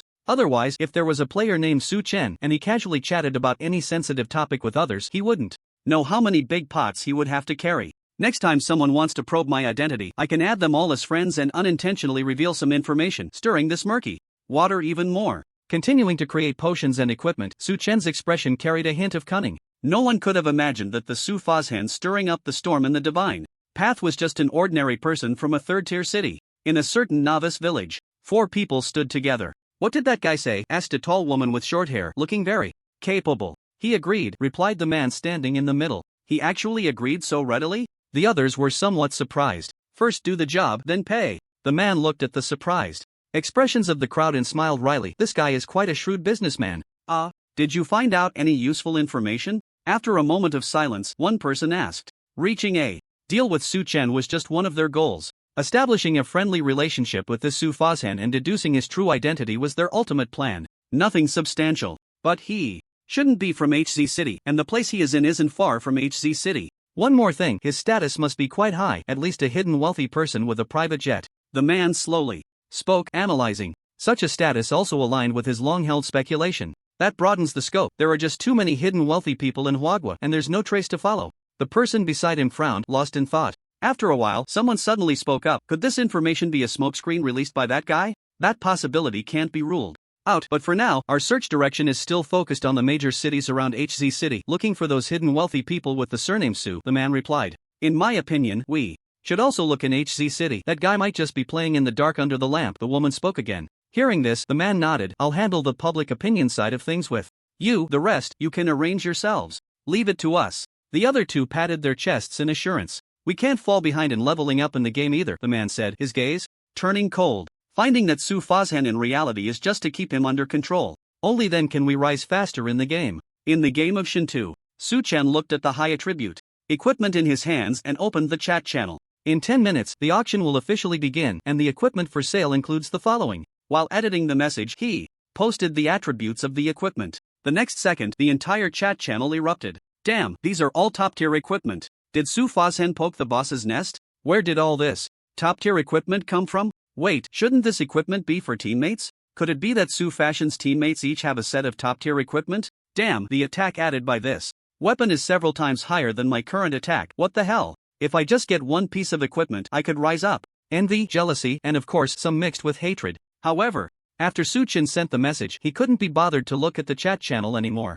The momentum for this auction had already started, now it was up to those bosses to deliver. Just after Su Chen's message was sent out, people in various novice villages were busy. Quick, gather all the gold coins from everyone in the company. The boss said we must at least bid on a weapon. Anyone with money must contribute, even a single copper coin. That shield is simply unbeatable. If we take it down, our guild will definitely rise. That bow has strong attributes too. If we buy it, can we catch up to Xian Yuan? Whether they were the visible wealthy or hidden big shots, everyone had their desired equipment. This was a game that could lead to becoming a god. If they could possess these items, it seemed they would be one step closer to the divine position. Of course, many of them still retained their rationality. The greatest use of top-tier equipment was still to help them crush monsters or dungeons they couldn't defeat before, thus creating higher profits. Their primary consideration was still the practicality of the equipment. Among the many items Su Chen was selling, that shield undoubtedly attracted the majority of people's attention. Compared to the higher-level Goatman equipment, the Goblin Shield was clearly more appealing. Next was the Valiant Metal that Su Chen had replaced. If they could obtain these two pieces of equipment, they could cultivate a tanky warrior. A tanky warrior was the most solid existence for monster hunting and dungeon runs. Time's up. In the White Mist Town Inn, Su Chen opened the auction house. He had many pieces of equipment, but the first one he listed was the Goblin Staff. Previously, he had saved up quite a bit of materials, and he made a total of 5 of these staffs. Of course, he wasn't foolish enough to list all 5 Goblin Staffs at once. The auction has begun. Setting the starting price of the Goblin Staff at 500 gold, Su Chen sent a message in the chat channel. The eye-catching label made sure his message was captured. Immediately, the auction has started. Hurry and take a look. A top-tier weapon for mages? This intelligence and spirit are so high, and the level requirement is low. Equipping it is like trading a bird gun for a cannon. 1,000. I'm doubling the price. The enhancement the Goblin Staff provided to mages was self-evident. Someone immediately raised the bid to 1,000 gold. This move was clearly aimed at a quick resolution. That's ruthless, doubling the price. In that case, I won't hold back either. 2,000. Soon, another wealthy player doubled the price again. At this point, no one else placed a bid. Many people's attention was on that shield. Before the final showdown, they didn't want to spend too much gold. The auction time ticked away, and the final price for the staff was set at 2,000. Ha, with this staff, I'm half a mage god. After winning the item, the wealthy mage laughed wildly. But not long after, his smile abruptly stopped. Another identical goblin staff was listed in the auction house. Damn, how is there another one? The attributes seem to be exactly the same. Isn't the guy who just bid losing out? I'll bid 1,005. After this staff was listed, the boss who missed out earlier immediately raised the price to 1,005. 1,006. With the 2,000 as a safety net, others began to raise the bid by 100. 1,007. 1,008. In the end, the price was set at 1,008. However, just as others were looking forward to the next auction item, they were all dumbfounded when they saw that unique first-tier equipment in the auction house. Is it still the Goblin Staff? Did Su the Mage God poke the Goblin's nest? I think the next item will still be the Goblin Staff. 3 consecutive times it was the Goblin Staff, which left many people feeling a bit at a loss. Although Su Chen had posted many pieces of equipment before, no one knew exactly how many there were. This goblin equipment quickly sold for 1,700 gold coins. Then let's auction both at once. In the White Mist Town Inn, Su Chen directly put the 2 goblin staves he had up for auction. The starting price was set at 1,000 gold for each. After more than 10 minutes, these 2 weapons were successfully auctioned off at a price of 1,500 each. 5 staves, after deducting the handling fee, totaled 7,650 gold coins. More than I expected. Su Chen smiled as he took out the bright silver leather armor. He had made 5 of this equipment himself. This armor is a must-have for assassins. What are we waiting for? 1,000 gold. That's a bit harsh, starting at 1,000 gold? This price is about right. After all, it doesn't enhance as much as weapons do. In various novice villages, many wealthy bosses stood beside each other, discussing the value of the equipment and whether to raise the bid. The final price for the bright silver leather armor was set at 1,001. Soon after, another piece of bright silver leather armor was put up for auction. Those bosses wanting to bid on the equipment were all numb. They had reached a tacit understanding among themselves. The subsequent bright silver leather armors were all sold successfully at a price of 1,000 gold. 5 pieces of leather armor, a total of 5,100. After the handling fee, it's 45.90. Oh right, I forgot to give that guy one. After selling the bright silver leather armors in his inventory, Su-chen slapped his forehead. He had considered this piece of equipment as a reward. It doesn't matter, I'll just say he didn't do a good enough job and give him less. Su-chen pouted. Since he was the one handling the matter first, the final say was with him. Let's put these goblin pieces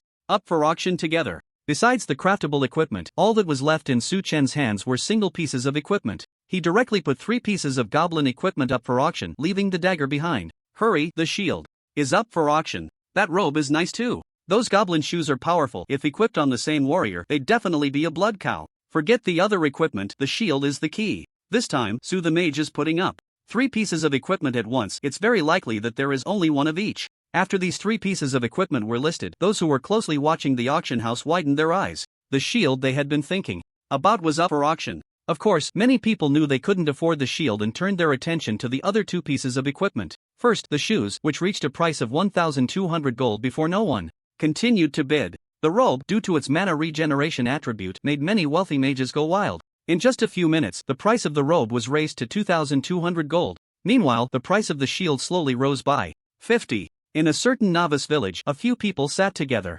Boss Ma, should we raise the price of the shield? One person asked. No rush, there might be 2 of these shields, Majingfei said calmly. Having navigated the market for many years, he was always very composed. Boss Ma, we currently have 5,000 gold coins. We should be able to secure this shield. In another novice village, there was also a Boss Ma. No rush, we'll make our move later. The person referred to as Boss Ma rested his chin on his hand, his expression equally calm. Yet beneath that calm exterior, there seemed to be a hint of anxiety. The value of this shield was too great. Who would end up with it was still uncertain.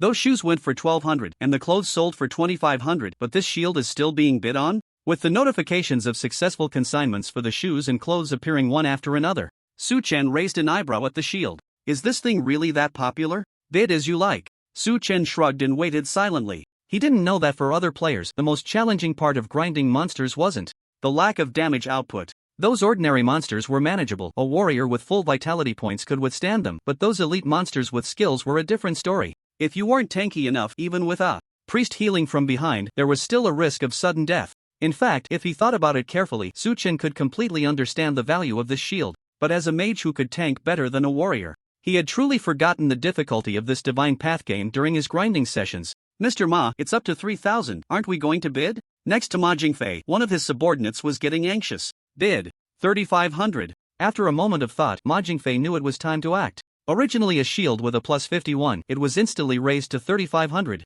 500 increase at once? That's quite bold. A big shot is bidding. Looks like we won't be able to get this shield. Should we continue to raise the bid? Who knows, there might be a second shield. After the price was raised to 3,500, many who were still observing began to have second thoughts. This price was certainly high, but in this vast country there were plenty of hidden talents. Just a few dozen seconds later, the price of the shield was raised by another 500. 4,000. This price was already enough to buy 2 goblin staffs, but this was still not the final price. 4,005. Still a 500 increase. The price of this shield had reached an outrageous number. Is this shield really worth so much? In the Whiteness Town Inn, Su-chen looked at the final transaction price of the shield, his expression somewhat astonished. In terms of attributes, the shield's defense and damage reduction were quite good, but in his view, it was still rather useless. To sell for such a high price was indeed a surprise. So it seems defensive gear is more sought after? Through this piece of equipment, Su-chen also realized. He looked at the valiant medal he had taken off. This equipment was a reward from the main quest in the novice village, and theoretically, every novice village could obtain one. However, thinking about the attributes of that Ice Wolf King, he didn't believe anyone could complete the main quest in the novice village at this stage. Then I won't be polite. Su-chen directly listed the medal at an opening bid of 3,000 gold coins in the auction house. As expected, after the medal was listed, someone quickly bid 3,500 gold coins. The higher the bid, the better. I hope to clear out all my stock. In a certain novice village. Mr. Li, we've put all our gold on the line. What if we can't win this medal? A few people stood beside Li Xiao, all wearing worried expressions. The shield that had just been bid on was precisely the one Li Xiao had won. As the first person to clear the skeleton cave dungeon. He understood how important the value of equipment was. It was precisely because of this that he had far more gold than others. Contact Mr. Ma, borrow some gold from him and tell him that, as long as I win this medal, I'll give it to him directly in a few days. Li Zhao's tone was extremely serious. Mr. Li, are you joking? Giving it to him for free? Wouldn't that be a huge loss for us? The others widened their eyes in shock. Based on the current price, the medal's price wouldn't be lower than that shield. To give away such a valuable piece of equipment, their hearts were bleeding. With our current strength, it's impossible to go through the Ice Wolf main quest, but with this medal and that shield, we have a chance. Don't forget, after completing the task, I can still get a medal. Li Zhao's words were incredibly serious. Not only had he cleared the skeleton cave dungeon, but he had also received the main quest to kill the Ice Wolf King, and he was now close to leveling up. Once he leveled up after advancing, he could equip that shield and medal. At that time, no matter what he wanted to do, his efficiency would greatly increase. Earning back these gold coins was just a matter of time. Upon hearing this, his subordinates stopped hesitating and immediately made contact. Mr. Ma agreed. After a while, he excitedly said, "The medal actually sold for 5,000? That's way too valuable." In White Mist Town, after seeing the final transaction price of the medal, Su Chen rubbed his nose. Compared to other equipment, this piece had the lowest demand level, so its value naturally soared. In total, it sold for 24,000 gold coins. Su Chen looked at the number of gold coins waiting to be collected in the auction house, beaming with joy. This was much more than he had expected. Next up are these high-level equipments. Opening his inventory, Su Chen looked at the Goatman equipment he had obtained. Originally, he could continue farming the Goatman dungeon and make another set of Goatman gear to sell. But then he thought, given the value of this set's attributes, it was unlikely anyone could afford the price. The main quest in White Mist Town had already been completed, and there were no second-tier monsters in this area, so he had no reason to stay here wasting time. Besides, if he went to farm the Goatman dungeon, the drops would only increase. One auction is enough. After that, I'll be selling second-tier equipment. Su Chen began to list the Goatman equipment. These items had a high demand level, so he directly put up more than 10 high-attribute pieces at once. Each had a base auction price of 2,000 gold coins. After more than 10 minutes, none of these items went unsold. The number of gold coins waiting to be collected in the auction house reached over 50,000. Including the coins in Su Chen's inventory, his total gold coin count reached 200,000. If he took all these coins out, he could easily pile up a small mountain of gold in his hotel room. If Su Chen took these coins out for consignment, he could definitely exchange them for shares of most publicly listed companies on the market. With the equipment sold and with materials and potions left, I already have enough gold coins, so I might as well sell them cheap. Having become immensely wealthy, Su Chen still didn't overlook those potions and materials. Although these items were worth much less than equipment, a mosquito, no matter how small, is still meat. Su Chen opened the chat channel and directly edited a message to send out. Clearance sale. A large quantity of materials and potions for sale at a discount. Buying them is a profit. Once we get to the town, we can learn life skills. With these materials, getting rich is not a dream. What? You can learn life skills when you get to the town? I see, so the goblin staff is crafted? Then the leather armor should be manufactured too, right? So, does that mean the guilds have to train a few life skill players? Su Chen's news quickly stirred up a storm in the World Channel. With over 1 billion people in China, not everyone enjoys fighting and killing. In most online games, there are also quite a few players focused on life skills. Unlike those games, if one can level up life skills in the Divine Path game, they would truly never have to worry about their livelihood for a lifetime. I must buy it. Training a few life players would greatly enhance the company's overall strength. Let's buy some. Don't forget the potions and materials, just leave some gold behind. That Su Facian is obviously preparing to move to a higher level. With his big sale, even if he wants to sell things later, we won't need them for a while, but these resources are more important now. Within some large companies, many people held urgent online meetings. Almost everyone reached a consensus. At least one life skill player must be trained. As a result, the materials that Su Chen had put up for sale became scarce, sold out. In the White Mist Town Inn, Su Chen smiled with satisfaction as he watched the materials in the auction house being cleared out. With that, he had perfectly wrapped up his time here and was ready to head to the next map. Others are still in the novice village figuring out how to deal with the Wolf King, right? Having completed the main quest in White Mist Town, not a single player had arrived there yet. That feeling of being so far ahead was exhilarating. It's time to set off. After organizing his inventory, Su Chen took out the 2 keys from the inn. Dear adventurer, I wish you a smooth journey, the innkeeper said sincerely as she took the keys. Following the innkeeper's directions, Su Chen headed towards Howling Moon City. Passing through the Misty Mountains, he encountered some low-level monsters but activated stealth and swiftness, completely ignoring them. With the help of Eagle Eye and magic vision, he quickly found a small path. This was a narrow canyon trail, and no low-level monsters appeared on the way. After passing through this path, an endless grassland appeared before Su Chen's eyes.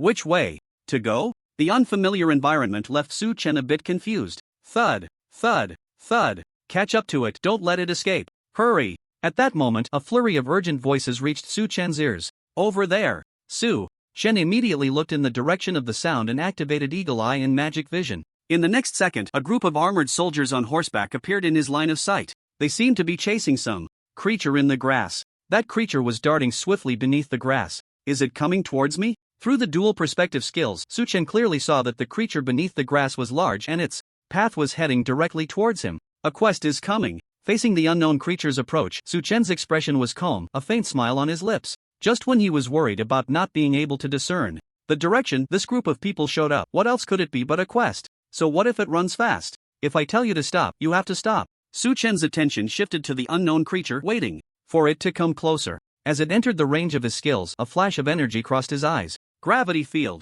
Although the gravity field skill had no damage, the gravity domain was directly linked to the player's intelligence. Su Chen's intelligence was now close to 1,000 points, making the force field he released extremely powerful. Under the perspective skill, it was clear to see that as the gravitational field appeared, the creature stumbled, as if it were a bug trapped in a quagmire, unable to move. Good opportunity, act quickly. Everyone, get ready for battle, we must take down this sand beast. Go! Not far away, the shouts of that group of people came again. Their attention was entirely focused on the creature, not noticing Su Chen in the distance. Can they handle this guy? Comparing the life signs energy of this group with that of the creature underground, Su Chen narrowed his eyes. Let's observe the situation first and be ready to support at any time. After thinking for a moment, he decided to wait and see. After trapping the creature with the gravitational field, he should have already triggered this task. HZ City. In a certain villa, a man was on a video call. Is this what you call being confident? How should we wrap this up now? On the other end, a white man shouted angrily.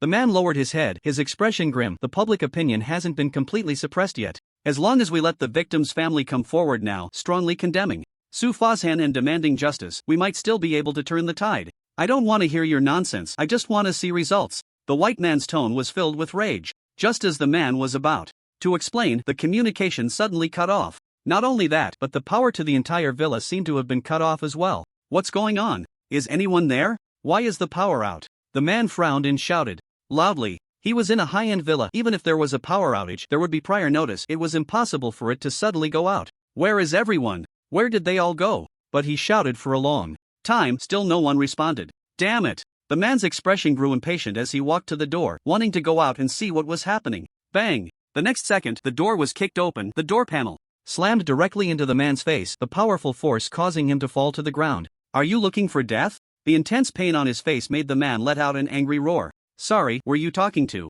me? A somewhat polite voice rang out. Upon hearing this, the man suddenly looked up, his expression turning to one of terror. Who are you? How did you get here? Help! Help! He kept shouting. Stop shouting, your subordinates are simply useless. Another woman's voice sounded extremely disdainful. What do you want to do? This is a private residence. The man forced himself to calm down and spoke. Someone paid a hefty price to see a good show, so we can be considered the directors, right? A playful voice echoed. A tall man in a trench coat and sunglasses took a pair of gloves out of his pocket. A pair of white gloves. He wore a faint smile, and his eyes behind the sunglasses held no emotion. The good show is about to begin.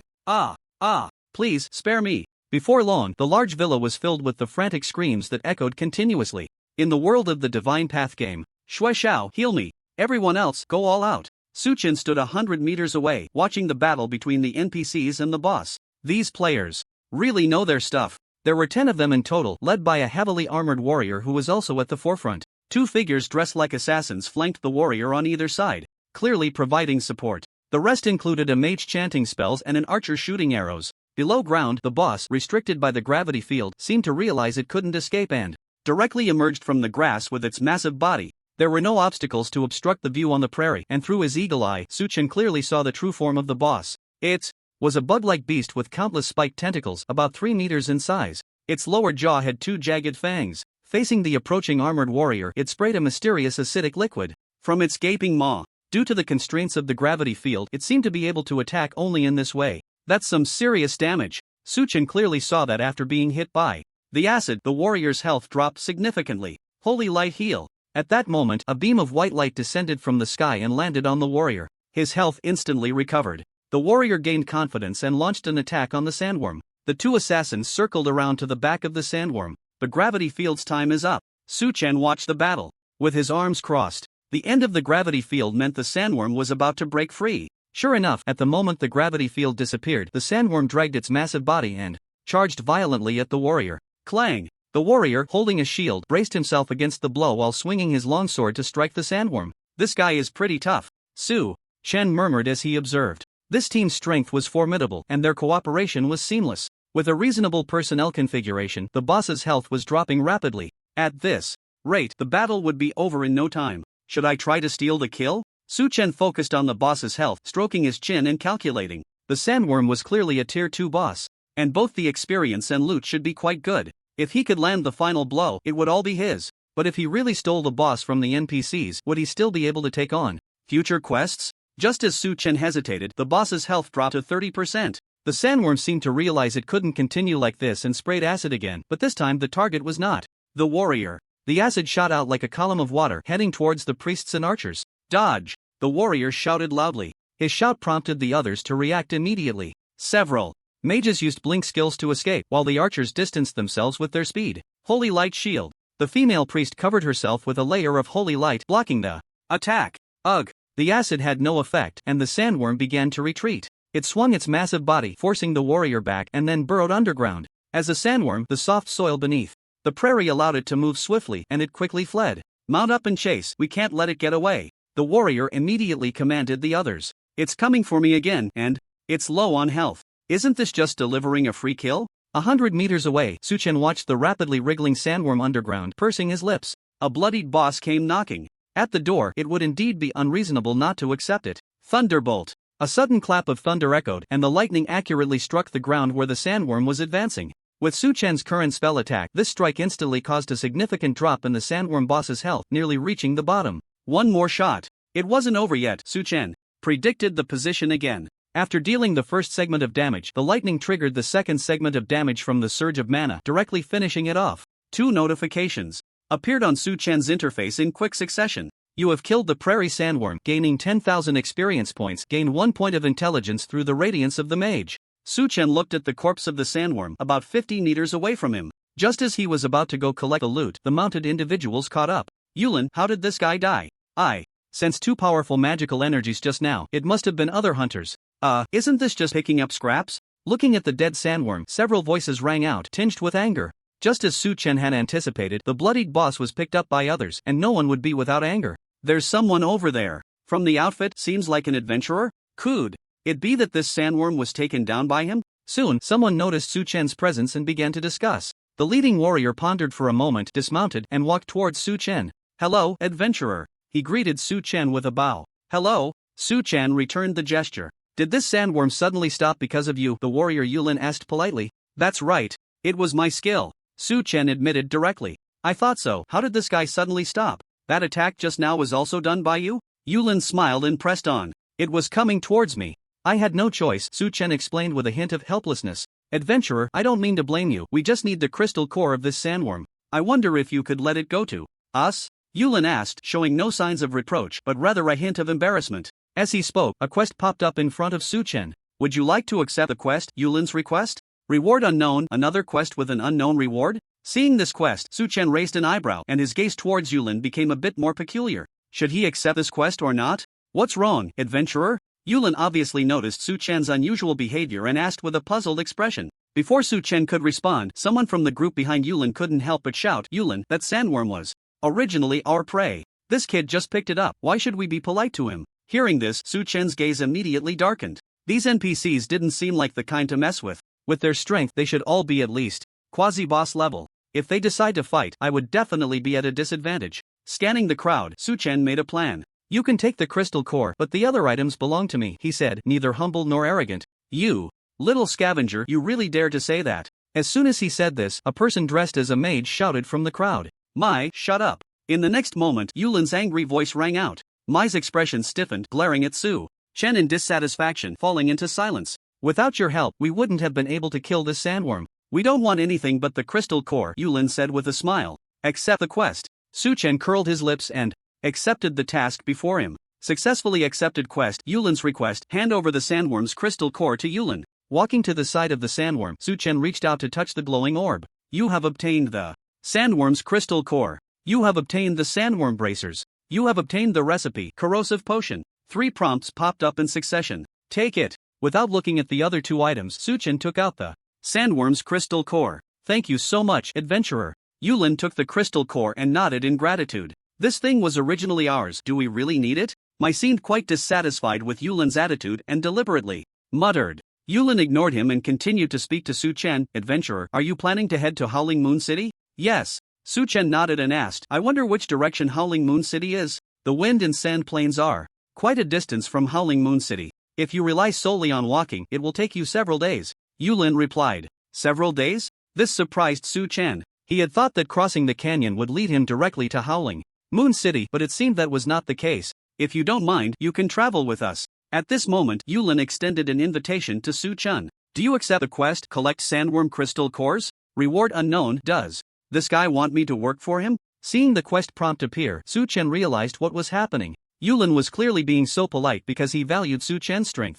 Then I'll accept it for now. After a brief thought, Su Chen accepted the quest. Collect sandworm crystal cores, help Yulin and others kill sandworms on the wind and sand plains. Completion reward unknown. Meanwhile, Yulin's smile grew even brighter. Adventurer, we are a hunting team from Howling Moon City and we came to the wind and sand plains to collect sandworm crystal cores. Once we complete the task, we'll take you back to Howling Moon City. As he said this, Yulin looked at the priestess behind him. Shui Xiao, you'll come with me later. Got it, the priestess immediately replied. Xiao Fei, go look for prey. Yulin turned to a man dressed as an archer.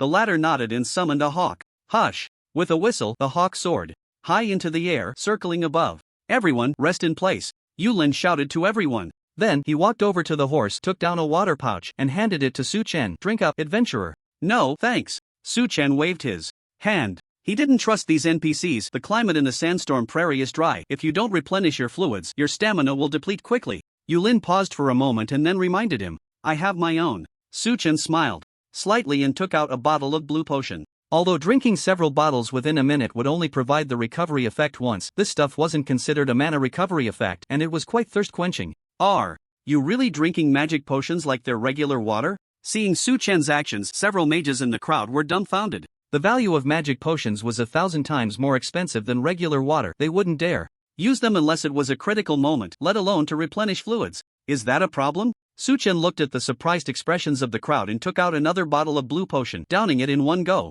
With over 200,000 gold coins in his inventory, he didn't care about the consumption of a few bottles of blue potions. Moreover, with his current mana cap, he really didn't need the super mana potions. You win. The crowd was left speechless, wearing expressions that said he was truly a tycoon, and several mages' eyes were filled with envy. Su Chen ignored those gazes, opened his inventory, and looked at the other 2 items dropped by the sandworm boss. Sandworm bracers, plus 80 agility, plus 50 constitution, plus 10% arrow loading speed requirement level. Second stage level 1 recipe, corrosive potion, requirement, sand poison grass x2 corrosive liquid x2 effect, adds a corrosive effect to a weapon, dealing an additional 100 points of corrosive damage to enemies for 30 seconds. The bracers are nice, perfect for archers. This potion is also pretty good, it can significantly increase output. Su Chen was quite satisfied with these 2 items. Especially the corrosive potion. As long as he could make it, it would definitely become the next bestseller. Found it. After a while, the hawk circling in the air flew back to the shoulder of the archer. Xiao Fei, everyone mount up, let's go. Yulin immediately gave the order. The priestess girl got on the same horse as Yulin, leaving her horse for Su Chen. Looking at the horse in front of him, Su Chen raised an eyebrow. He didn't know how to ride. What's wrong, adventurer? Seeing Su Chen still frozen in place, Yulin quickly asked. It's nothing. Su Chen shook his head and climbed onto the horse's back. The next second, the horse bolted uncontrollably. Su Chen quickly grabbed the reins. Before long, a prompt appeared on his interface. You have learned the skill, horsemanship beginner skill? I'm good at this. Su Chen wasn't even riding the horse, he was just letting it run, and he quickly opened the skill panel. Horsemanship successfully upgraded to master level. After maxing out this skill, his mind instantly filled with various horsemanship techniques. Giddy up. Soon, Su Chen became quite adept. This scene was witnessed by Yulin and the others, their eyes wide with surprise. They couldn't understand how Su Chen, who had seemed like a novice when mounting the horse, suddenly became a horsemanship expert. However, they didn't delve deeper and quickly accepted this reality. In their minds, adventurers were simply different from the rest. Giddy up. After skillfully controlling the horse, Su Chen galloped freely across the prairie in the direction indicated by Yulin.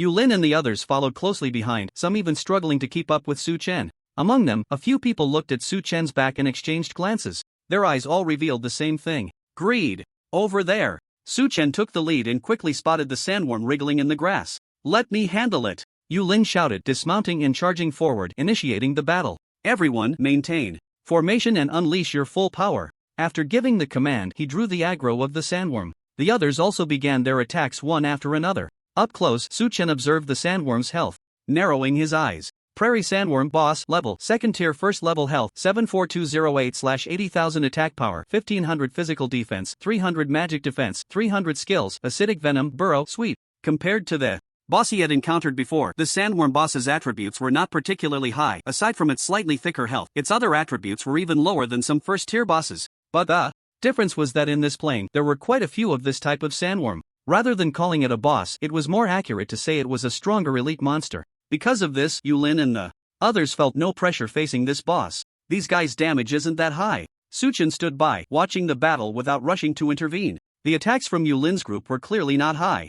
The total damage from all their attacks was less than the damage from a single lightning strike he could unleash. If he were to join in, he would surely scare them all silly. Cast Fireball, Su Chen decided against using lightning and instead began to chant the fireball spell he hadn't used in a long time. Facing these NPCs, he didn't plan to reveal all his strength, but he didn't mind showing some of its fireball. Pretending to chant for 2 seconds, a fireball flew towards the sandworm boss. -8,388. An extremely exaggerated number popped up above the sandworm boss's head. The boss's health dropped significantly. This damage also made Yulin and the others widen their eyes in shock. What the hell? What kind of damage is this? One of your skills equals 10 of mine? Are you really an adventurer? Especially the few mages in the team, upon seeing Su Chen's damage, couldn't help but exclaim. They had learned the fireball skill, but who would bother to max out such a basic skill for mages? My fire spells have bonuses, that was my ultimate move just now, Su Chen replied casually. Stop staring and keep attacking. At this moment, Yulin, who was tanking the boss, shouted. The others finally reacted and continued their assault. Su Chen, however, stood aside, showing no intention of joining the attack. If a big move could be continuously released, it wouldn't be called a big move. While pulling the boss, Yulin glanced at Su Chen out of the corner of his eye. As the main tank, he was most aware of the state of the sandworm when it had fled earlier. The seemingly low-health sandworm still had over 20,000 health left. Now that Su Chen could deal nearly 8,000 damage with a single skill, it was no wonder he could take advantage of this leak. With this guy's help, our task will be much easier.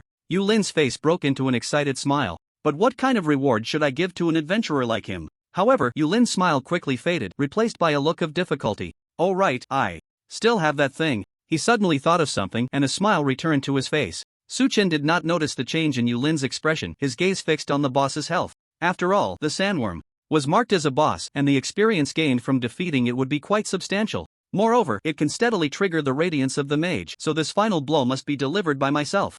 By the way, my staff hasn't been upgraded yet. Su Chen suddenly thought of the mage's staff in his hand. Throughout this journey, in order to hurry, he hadn't been grinding monsters, the only one he had killed was the boss just now. Mage staff, 0 th rank plus 100 intelligence plus 100 spirit plus 100 constitution. Growth value can be obtained after killing monsters. Each growth will grant attribute enhancement. And unlock a trait, current growth value 5,000/10,000. A boss actually gave 5,000 growth points directly? After seeing the description of the staff, Su Chen's pupils slightly widened. This is so convenient. With this, he definitely had to land the final blow on the boss in front of him. Su Chen didn't notice that while he was examining the staff in his hand, a few people were also sizing up the weapon he held. Their glances exchanged back and forth, seemingly conveying some kind of information. However, the looks they cast at Su Chen were clearly filled with considerable wariness. Compared to the bosses, tens of thousands of health points, these NPCs didn't have nearly as much. Especially as ranged classes, having low health was the norm. If they were hit by that fireball ultimate, they would basically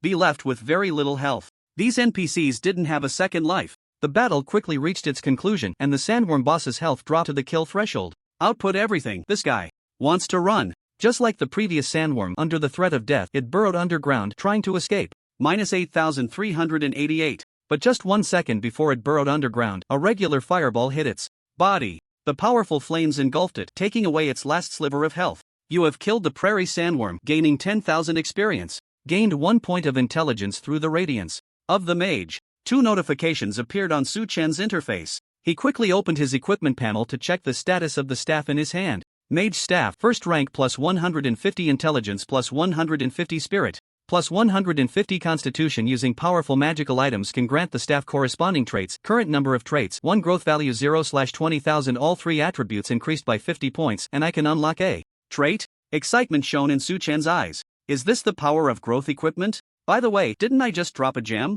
Su-chan hurriedly opened his bag and found the shadow gem dropped from the Goatman dungeon. This should count as a magical item. Do you want to use the shadow gem to grant a trait to the mage's staff? Possible trait, shadow enhancement. All shadow damage increased by 10% as a prompt popped up. Su-chan narrowed his eyes. Among all his current skills, only the Crowstorm dealt shadow damage. A 10% damage increase is indeed strong, but would a single attribute damage waste a trait? Forget it, no need to rush. This is a growth weapon. I need to get some powerful attributes. After careful consideration, Su-chan put away the Shadow Pearl. The items dropped by a first-tier boss are definitely not as good as those from a second-tier treasure. Since he had just arrived at the second-tier map, there was no need to be in such a hurry. You did that on purpose, didn't you? Just as Su-chan was deep in thought, a furious voice rang out. It was a mage from the team. He glared at Su-chan, fists clenched. What? Su-chan turned to look at him, his expression calm. Are you still pretending to be innocent? You deliberately dealt the final blow to the sandworm, didn't you? The man's expression grew even angrier as he looked at Su-chan, his voice filled with a roar.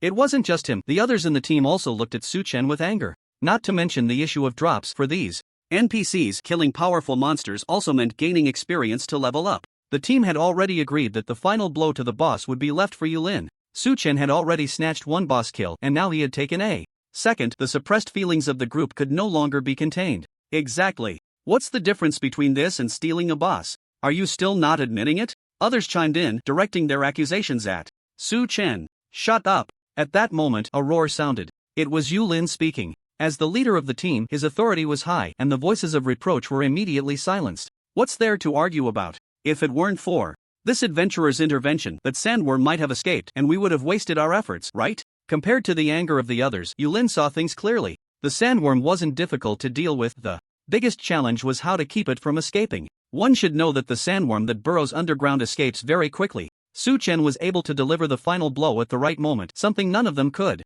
do. As long as they could ensure the efficiency of killing the sandworm, what did it matter if they gave up some experience? I'm sorry, their tempers aren't very good. Yulin looked at Su-chan with an apologetic smile. But, since you got the experience, could you let us have the drops? His tone was conciliatory, not demanding. Sure. Su-chan did not refuse. Thank you. Yulin breathed a sigh of relief upon hearing this and called out to the archer, Xiaofei, go look for the next target. Everyone else stay here and rest. After finishing, Yulin smiled at Su-chan, adventurer, come with me. Upon hearing this, Su-chan raised an eyebrow, glanced at the others, and followed Yulin. The two walked aside, and Yulin took out something from his pocket. This is something I obtained by chance. According to those in the Mage Association of Xiaoye City, this stone seals a peculiar magical energy, but no one knows how to unseal it. I think you might be able to find a way. As he spoke, Yulin handed the stone to Su-chan. Thank you. Without a second thought, Su-chan took the stone in his hand. You have obtained the sealed magic stone. Sealed magic stone. This stone contains powerful magical energy and may be activated through some special method. Good stuff. I wonder if it can be used for the staff's attributes. After seeing the description of the magic stone, Su-chan's mind began to race. Do you want to use the sealed magic stone to grant the staff of the magic god an attribute? Possible attribute, magical power, final spell damage plus 5%. Wow, is it really that amazing? Seeing the prompt that popped up, Su-chan was genuinely stunned. Final damage plus 5%. This is much stronger than increasing spell damage by 5. This is still an unsealed stone. If this stone were to be unsealed, wouldn't this attribute be even more powerful? Suppressing the urge to activate the attribute, Su-chan put away the magic stone. This thing is definitely a good item. If it can be completely unsealed, it might increase the final damage by over 20%. If that's the case, this attribute would be outrageous. Adventurer, how often can you release that skill that trapped the sandworm? Seeing Su-chan very satisfied with the magic stone, Yulin spoke. Again. Once every hour. Su-chan put away his excited expression and exaggerated the cooldown of the gravity field. He now understood that these NPCs were no different from real people. Those unknown reward tasks required a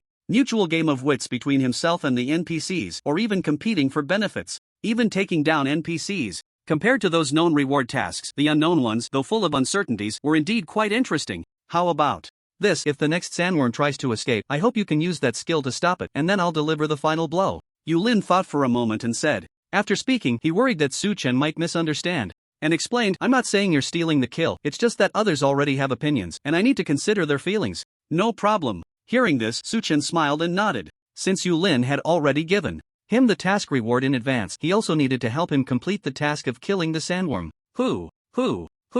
Just as the two reached a consensus, a strong wind suddenly swept across the grassland. Huge clouds of dust were lifted. Woo! The horses on the scene were immediately frightened and became restless. It's a sandstorm, someone shouted. Everyone stay put and don't move, keep an eye on the horses. Xiao Fei, pay attention to the surroundings. Yu Lin's expression instantly became serious. Su Chen looked at the fearful expressions on everyone's faces and realized this sandstorm was likely not friendly. In the real world, a video quickly spread online. It showed a man kneeling on the ground, looking miserable, with tears and snot all over his face. The fireball video of Suafation online was made by someone I hired. It was all special effects. Those accusations that Suafation is the murderer were also orchestrated by me with hired commenters. I was just following orders, trying to find Suafation, which is why I did these foolish things. The video quickly stirred up a storm in various communities. Is that so? Actually, when I first saw that video, I thought it looked like special effects. Suafation, I'm sorry, I'm such an idiot for believing that.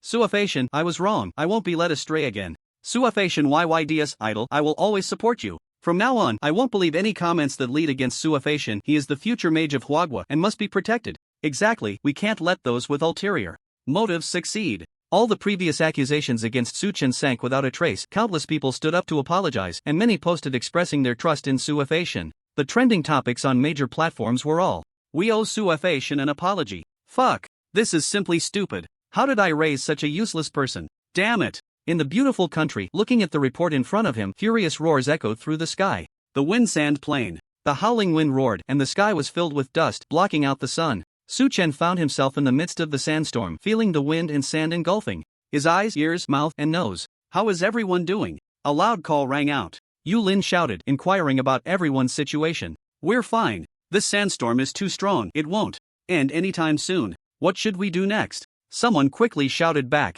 Hold the horses, we'll wait here for the sandstorm to pass. Yu Lin issued the command and walked toward the horses. Against the wind and sand. Magic perspective. Su Chen stood still and activated the skill. Although the sandstorm obscured visibility, the magic perspective was unaffected. In this perspective, he could clearly see everyone's location and the direction of the storm. What is this? It was also in this perspective that Su Chen noticed something amiss. The magic perspective skill was incredibly powerful. Not only could it see the life signs of every creature, but it could also detect their hostility towards him. Among this group of people, 5 were staring in his direction, radiating a red glow. Clearly, the red glow indicated that these individuals harbored significant hostility towards him. Su Chen immediately looked at Yu Lin. He only exuded a vast life force with no other abnormalities. Do these NPCs want to cause trouble? After confirming that Yu Lin posed no threat to him, Su Chen stroked his chin in thought. Since he had taken down the sandworm earlier, someone had already begun to harbor discontent towards him. Let's wait and see. Su Chen silently observed the movements of those people.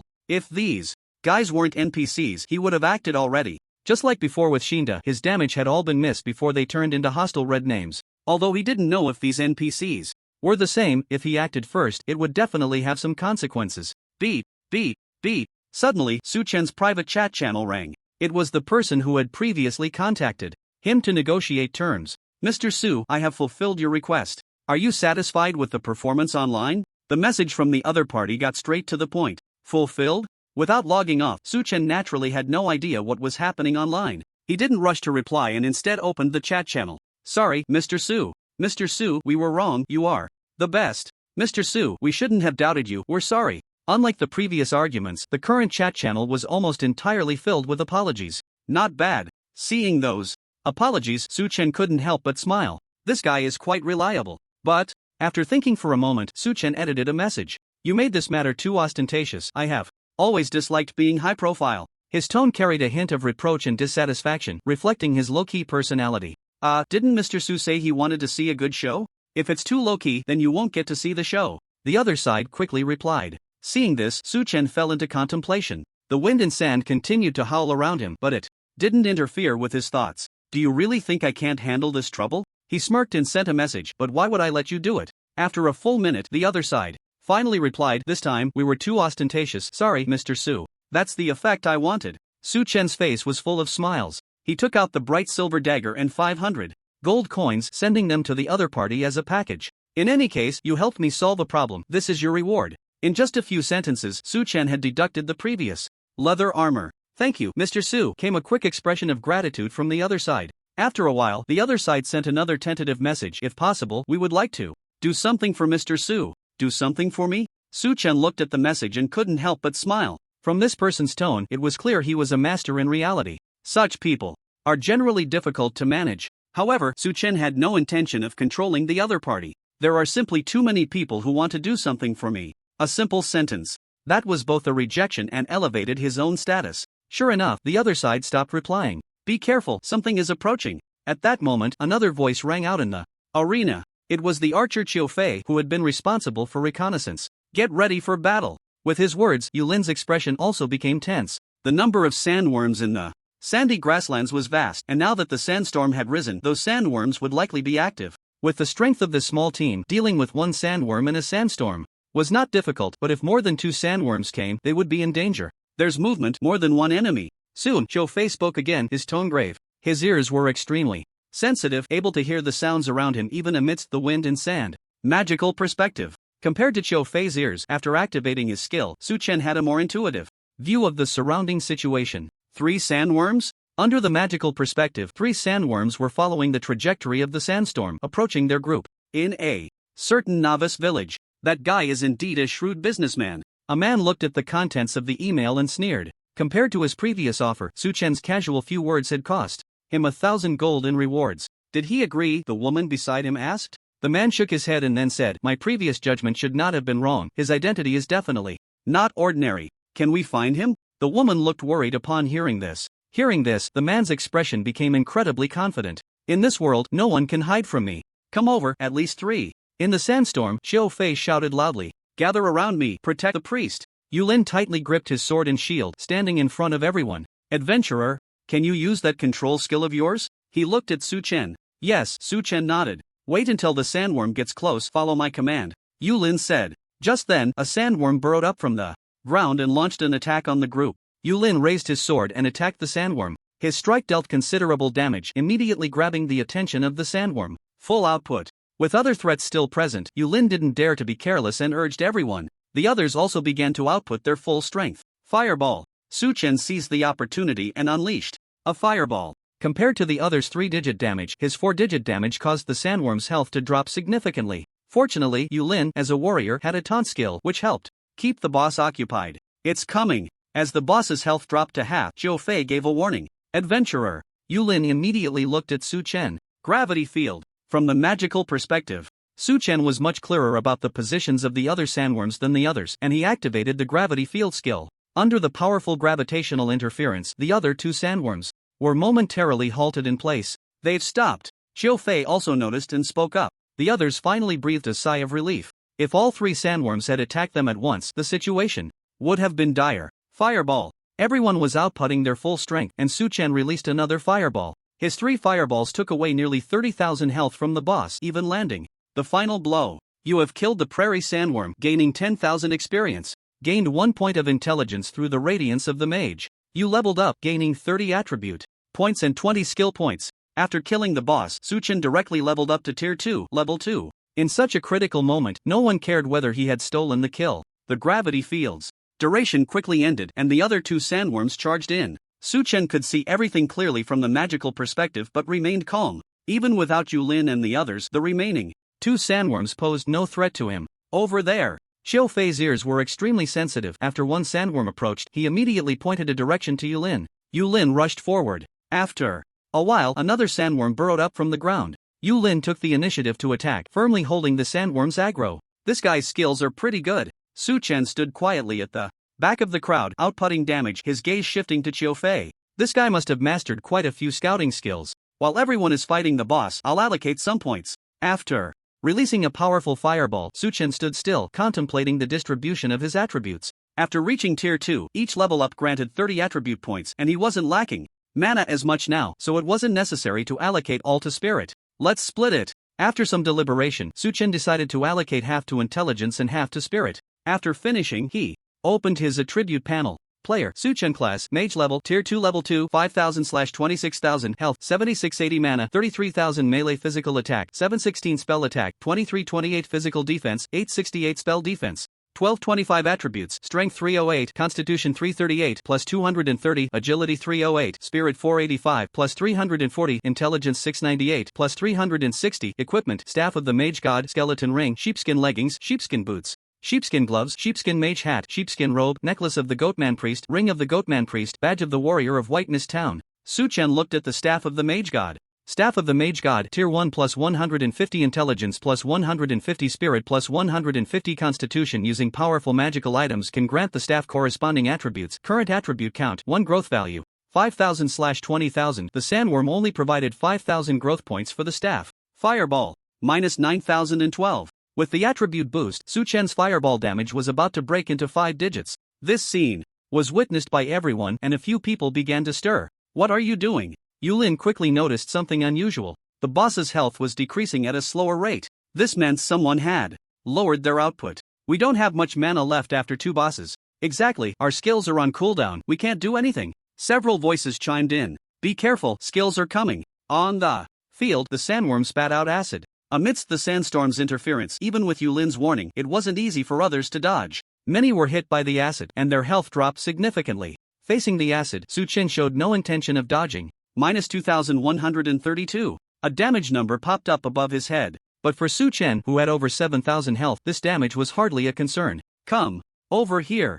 At that moment, the priestess Shui Xiao shouted to everyone. The others instinctively gathered towards her. But just then, another sandworm burrowed out and unleashed a sweep among the crowd. Group healing. Fortunately, Shui Xiao's skill was released in time, restoring some health to everyone. Even so, many people's health had dropped into the danger zone. Unlike everyone else, Su Chen did not group up with them. Shui Xiao's group heal did not restore his health. But similarly, Su Chen also did not get hit by the sandworm's sweep. Spread out. Yulin roared, attacking the other sandworm first. He took on 2 bosses at once, and his health quickly became dangerous. Greater healing. The priestess Shui Xiao continuously healed him. Fireball. On the other side, Su Chen appropriately struck, killing the low-health sandworm. You killed the prairie sandworm, gaining 5,000 experience. Through the radiance of the Mage God, you gained 1 point of intelligence. 2 notifications popped up in succession. Magic Missile. Arcane Blast. Just then, 2 skills flew towards him. In the next second, 2 damage numbers appeared above Su Chen's head. Minus 388. Minus 588. This is not over yet. After the 2 damage numbers appeared, another arrow flew towards him. Minus 1,532. Another damage number floated above Su Chen's head. Compared to the previous 2 spell attacks, the damage from this arrow was clearly higher. Mana Shield. Su Chen immediately activated the shield skill. With a shield value of 50,000, he didn't bother to care about his health anymore. His gaze darkened as he looked at the NPCs attacking him. At this moment, those guys had already turned into red names in his eyes. What are you doing? Yulin's roar sounded. He never expected that at such a critical moment, someone would actually attack Su Chen. This guy has taken so many boss kills, we can't let this go. It's him, he killed those bosses just now, clearly on purpose. Complaints erupted, and those people ignored Yulin's angry reprimand, continuing to attack Su Chen. Several damage numbers popped up above Su Chen's head in succession. But under that high shield value, this damage was hardly worth mentioning. Shui Xiao, heal him. Yulin, seeing Su Chen being attacked by the crowd, shouted at Shui Xiao. Plus 2,000. A healing message immediately appeared above Su Chen's head. I don't have much mana left. Shui Xiao shouted back after healing him. Yulin was still tanking the sandworm. She had to ensure its health was safe. You guys, what are you waiting for? Quickly take this guy down. Yeah, not to mention, we can't let him take the loot from those 2 bosses. Seeing Su Chen recover some health, the first few attackers became anxious and started persuading the others. Those people looked at Yulin, then at the corpses of the 2 sandworms, their expressions very conflicted. Su Chen still stood in place, showing no intention of fighting back. He was still waiting for those NPCs to make their move. Once they did, they would turn red in his eyes. What nonsense are you talking? He is our teammate. How can you attack a teammate? Yulin, tanking the boss, scolded the crowd. This kid has good stuff on him, it's definitely worth more than those sandworm cores. As long as we take him down, our profits this time might multiply by dozens. Greedy voices rang out. The few who were still hesitating suddenly widened their eyes. They all knew that this adventurer was not ordinary. Under the temptation of profit, a few more couldn't hold back and launched an attack on Su Chen. Minus 1,432. Minus 388. Minus 588. A few more skills hit Su Chen, causing quite a bit of damage. How is this possible? How is this guy still not dead? Is his health really that thick? At that moment, others were surprised to find that Su Chen stood unmoving in the storm, seemingly not taking them seriously at all. I don't believe it. Can your health really be thicker than a boss's? Full output. Kill him. Several voices rang out, filled with murderous intent. The shield value gradually decreased and Su Chen lost his patience, looking at the two who had not yet attacked. One was the archer Qiu Fei and the other was the rogue standing next to Yulin. In the magical perspective, these two did not show any red hostility towards him. Ring of rejection. Suddenly, a powerful energy surged from Su Chen. In the next second, a figure was directly blasted away. In the magical perspective, even invisible units had nowhere to hide. Thunderbolt. Su Chen didn't hold back, and while sending him flying, another bolt of lightning struck down. Minus 22,780. An extremely exaggerated damage number erupted from the assassin's head. You have killed an NPC. Gained 1 intelligence through the radiance of the god of magic. After killing the opponent, there was no experience gained in the prompt. As expected, Su Chen was not surprised. He had also not gained experience when he killed Shinda. However, it seemed that killing these NPCs could reliably trigger the radiance of the god of magic. Impossible, you killed him in 1 hit? How could your damage be so high? He must have used some ultimate move. He definitely has top-tier equipment on him. Kill him and loot that equipment. As Su Chen killed one person in an instant, the others looked terrified, but then their expressions turned greedy. In their eyes, Su Chen's damage must mean he possessed top-tier equipment. Thunderbolt.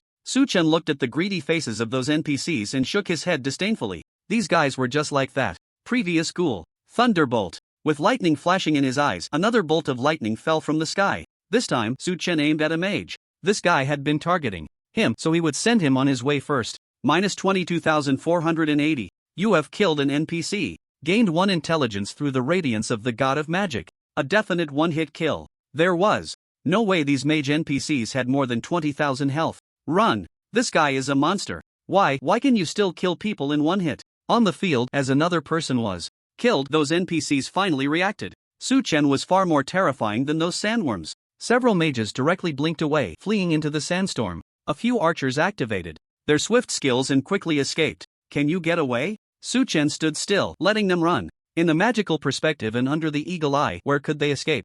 2. In the sandstorm, continuous thunder rumbled. On the field, Yulin looked at Su Chen with a very complex expression. He wanted to ask Su Chen to spare those people, but he couldn't find the words. Shuiyu, Qiu Fei, and another NPC looked at Su Chen with fear in their eyes. Compared to the remaining sandworm, this adventurer seemed more like a boss. Adventurer, we mean you no harm. You saw it just now, I stopped them, but they. Looking at Su Chen's piercing gaze, Yulin's voice trembled. He was still carrying that sandworm, his health dangerously low. Even with Shueshao healing him, there was no way for the remaining people to deal with the other sandworm. So I don't intend to attack you. Su Chen shrugged, his tone very flat. The NPCs like Yulin were not in a red namestate in his view. In other words, they still belonged to the friendly NPC category. As for whether these NPCs would turn against him, from their expressions, filled with fear, it was highly likely that they would not. Adventurer, this sandworm still has a lot of health left. Please help us. Seeing that Su Chen had no intention of continuing to attack, the priestess Shueshao shouted. She was clearly at her limit.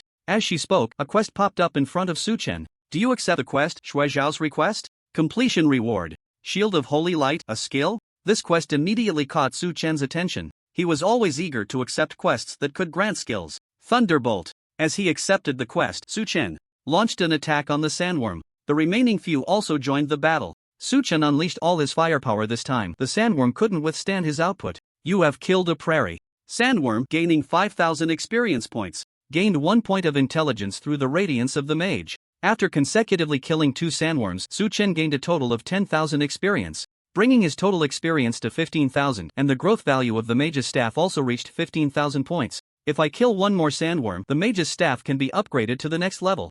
Looking at the weapon in his hand, Su Chen tightened his grip. Thank you, adventurer. To express my gratitude, this is yours. Priestess Shueshao walked over and took out a skill book. Shield of Holy Light. See, Great consumes 100 mana, summons Holy Light to form a shield around the body. Shield value is Spirit plus Intelligence, x 300%. The shield can block physical and magical damage. Cooldown time 5 minutes. This skill is pretty good. After seeing the skill's description, Su Chen smiled. His spirit and intelligence were his 2 highest attributes. If this skill was maxed out, the shield value would be quite impressive. Shield of Holy Light has been upgraded to Shield of Holy Light S grade and is now maxed out. Shield of Holy Light S grade consumes 800 mana, summons Holy Light to form a shield around the body. Shield value is Spirit plus Intelligence x 600%. The shield can block physical and magical damage. Cooldown time 3 minutes. Su Chen looked at his spirit and intelligence values. Together, they totaled 1861. the shield value of this skill would be 11,166 points. Although it couldn't compare to the mana shield enhanced by the mage's bloodline,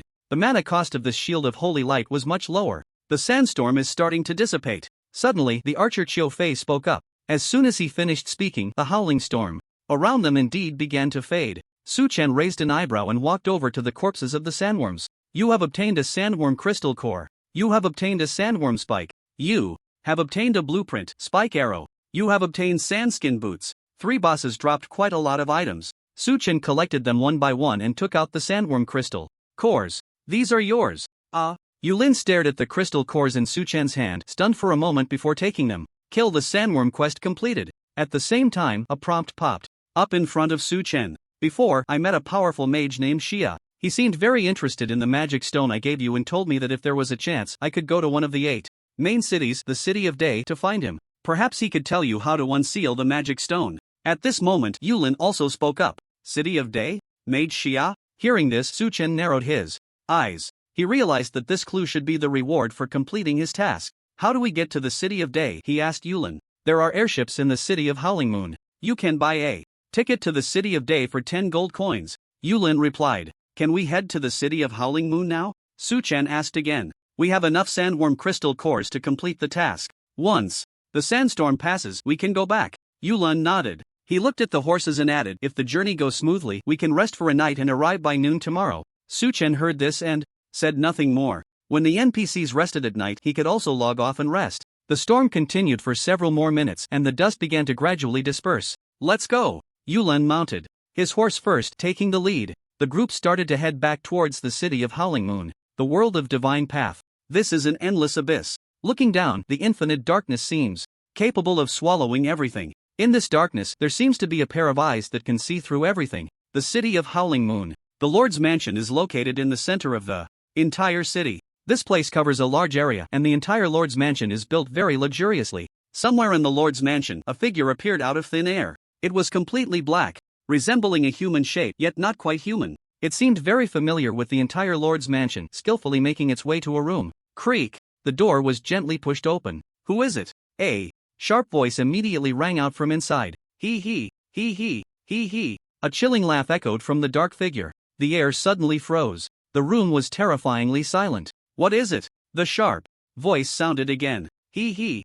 hee hee, hee hee. The one marked by the master is coming. The figure's voice was extremely strange. The entire room fell silent once more. I know what to do now. After a long while, the sharp voice rang out. Hee hee, hee hee, hee hee. The figure laughed again, as if warning yet also commanding. Don't forget, when you gaze into the abyss gazes back at you. In the real world. Su Chen picked up his phone and started watching a video circulating online. These people are impressive, they can find this. After watching the content of the video, he burst into laughter. Although the video only showed an apology, the fate of the person in the video was clearly not worth mentioning. This also made Su Chen realize that the people he was trading with had considerable power. They were probing into his identity and surely wanted to find out more about him. Guess away. He set his phone aside, his eyes showing no worry. The previous hints he had dropped, whether intentional or not, would definitely make those people think his identity was extraordinary. They wouldn't pay attention to those small characters. Su Chen revealed a self-deprecating expression. Even in this ordinary neighborhood of a third-tier city,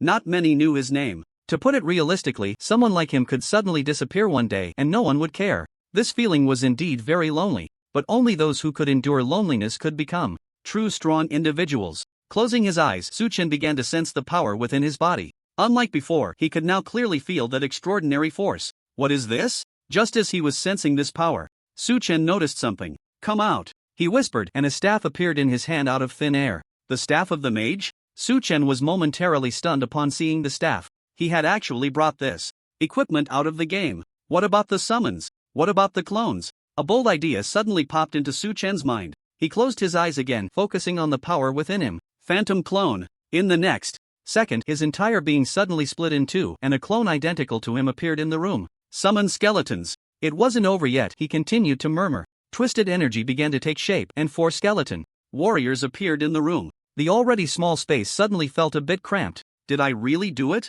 Su Chen stared at the 4 skeleton warriors, his eyes wide and his eyelids twitching. If summons can come to reality, does that mean the monsters in the game can also come to reality? This discovery sparked a terrifying thought in Su Chen's mind.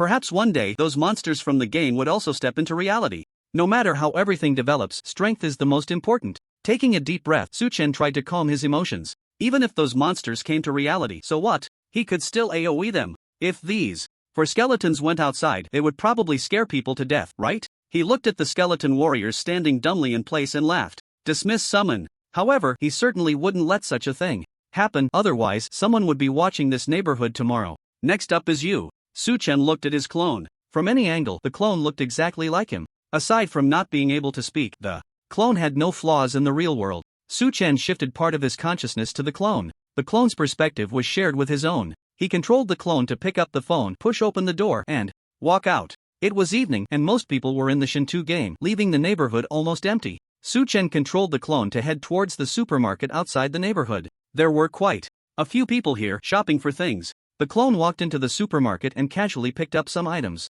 A total of 87. Please scan the code, the cashier said after calculating the price. Su-chen controlled the clone to open the phone and show the payment code. Ding! Payment successful. After paying, the clone picked up the items and started to return. On the way, he encountered some people, but no one greeted his doppelganger. They were not familiar with each other to begin with, and after the game of Shinto started, everyone had their time planned tightly, hurrying along the road. The doppelganger quickly returned to the house. This skill is really powerful. Su-chen looked at the doppelganger in front of him, a smile unconsciously rising at the corners of his mouth. As long as the doppelganger does not suffer fatal damage, it will not disappear. Moreover, even if it is far away, it can maintain contact with the main body. If those time management masters had this skill, management studies would surely reach a new level. Let's rest first, we'll talk when we get to Xiaoye City tomorrow. The next day, before dawn, Su-chen crawled out of bed. Enter the game. The surrounding scenery changed, and he arrived in the wind and sand plains. Yulin and the others were sitting around a campfire resting.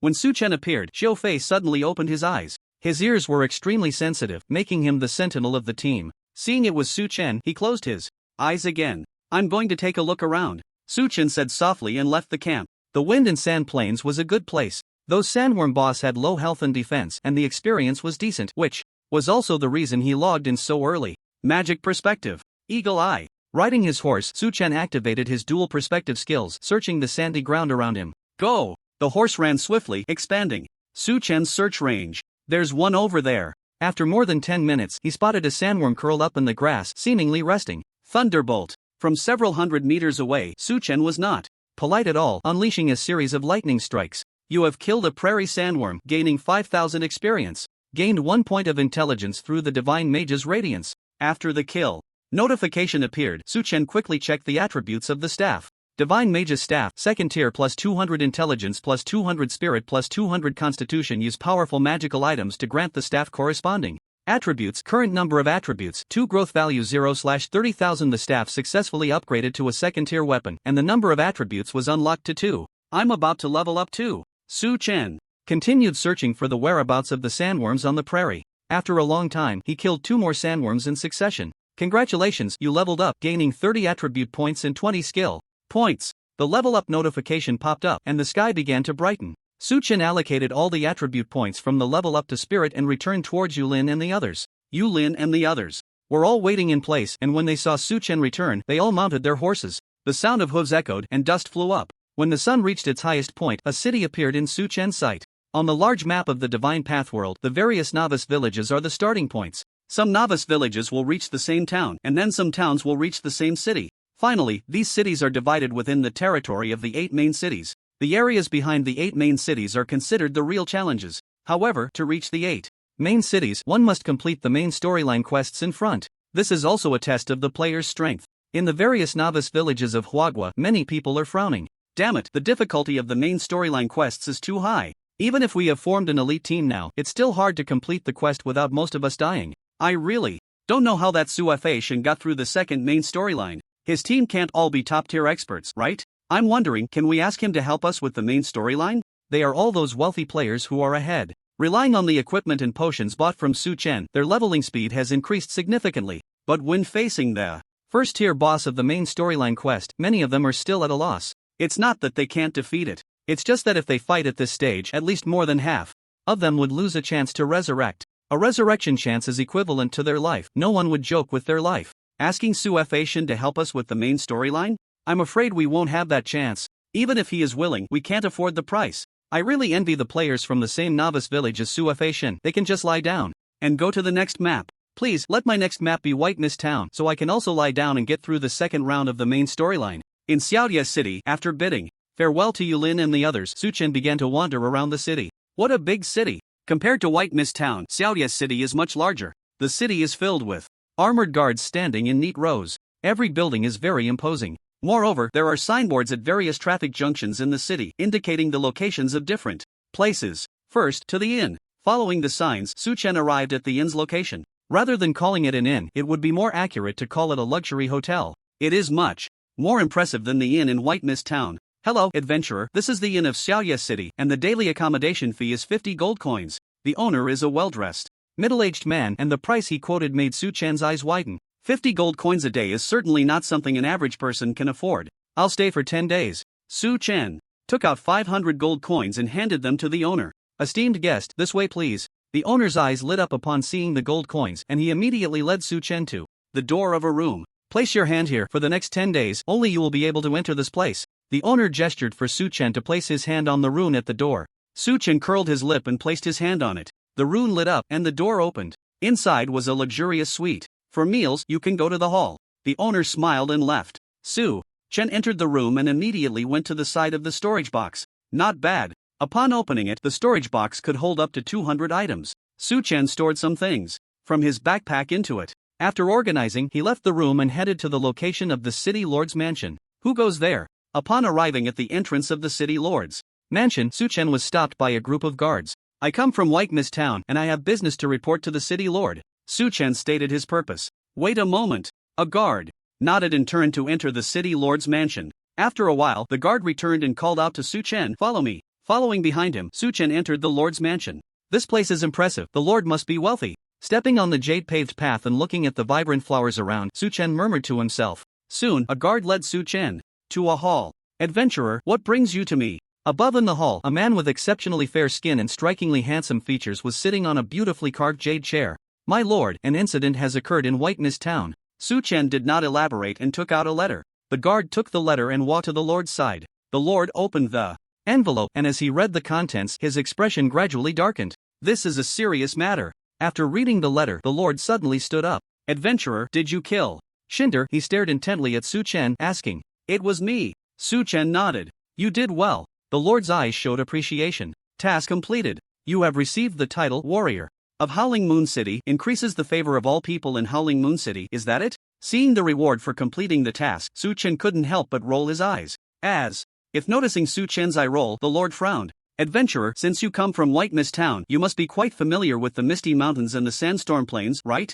Yes. Since I need to appoint someone as the mayor of White Mist Town, how about you escort him? Do you accept the task? Escort the new mayor to White Mist Town? Task reward. Starshine Ring. Su Chen looked at the reward item and couldn't help but widen his mouth. Starshine Ring, special plus 200 intelligence. The ring contains a storage space with 100 slot item inventory, not to mention the 200 intelligence attribute. Just the 100 slot item inventory space alone made him determined to complete this task. I accept. You have accepted the task. Escort the new town mayor to Misty Town. After Su Chen accepted the task, the city lord, Yubai, nodded slightly. As for the candidate for the next town mayor, I still need to report to the royal capital, which will take about 3 days. During these 3 days, you can wander around Howling Moon City. Saying this, the city lord waved his hand. Please, adventurer. The guard turned to Su Chen and led him out of the city lord's mansion. Let's go explore first. Su Chen stood next to the signpost and began to look around. Living area? A sign caught his attention. Let's go take a look. He walked quickly towards the living area.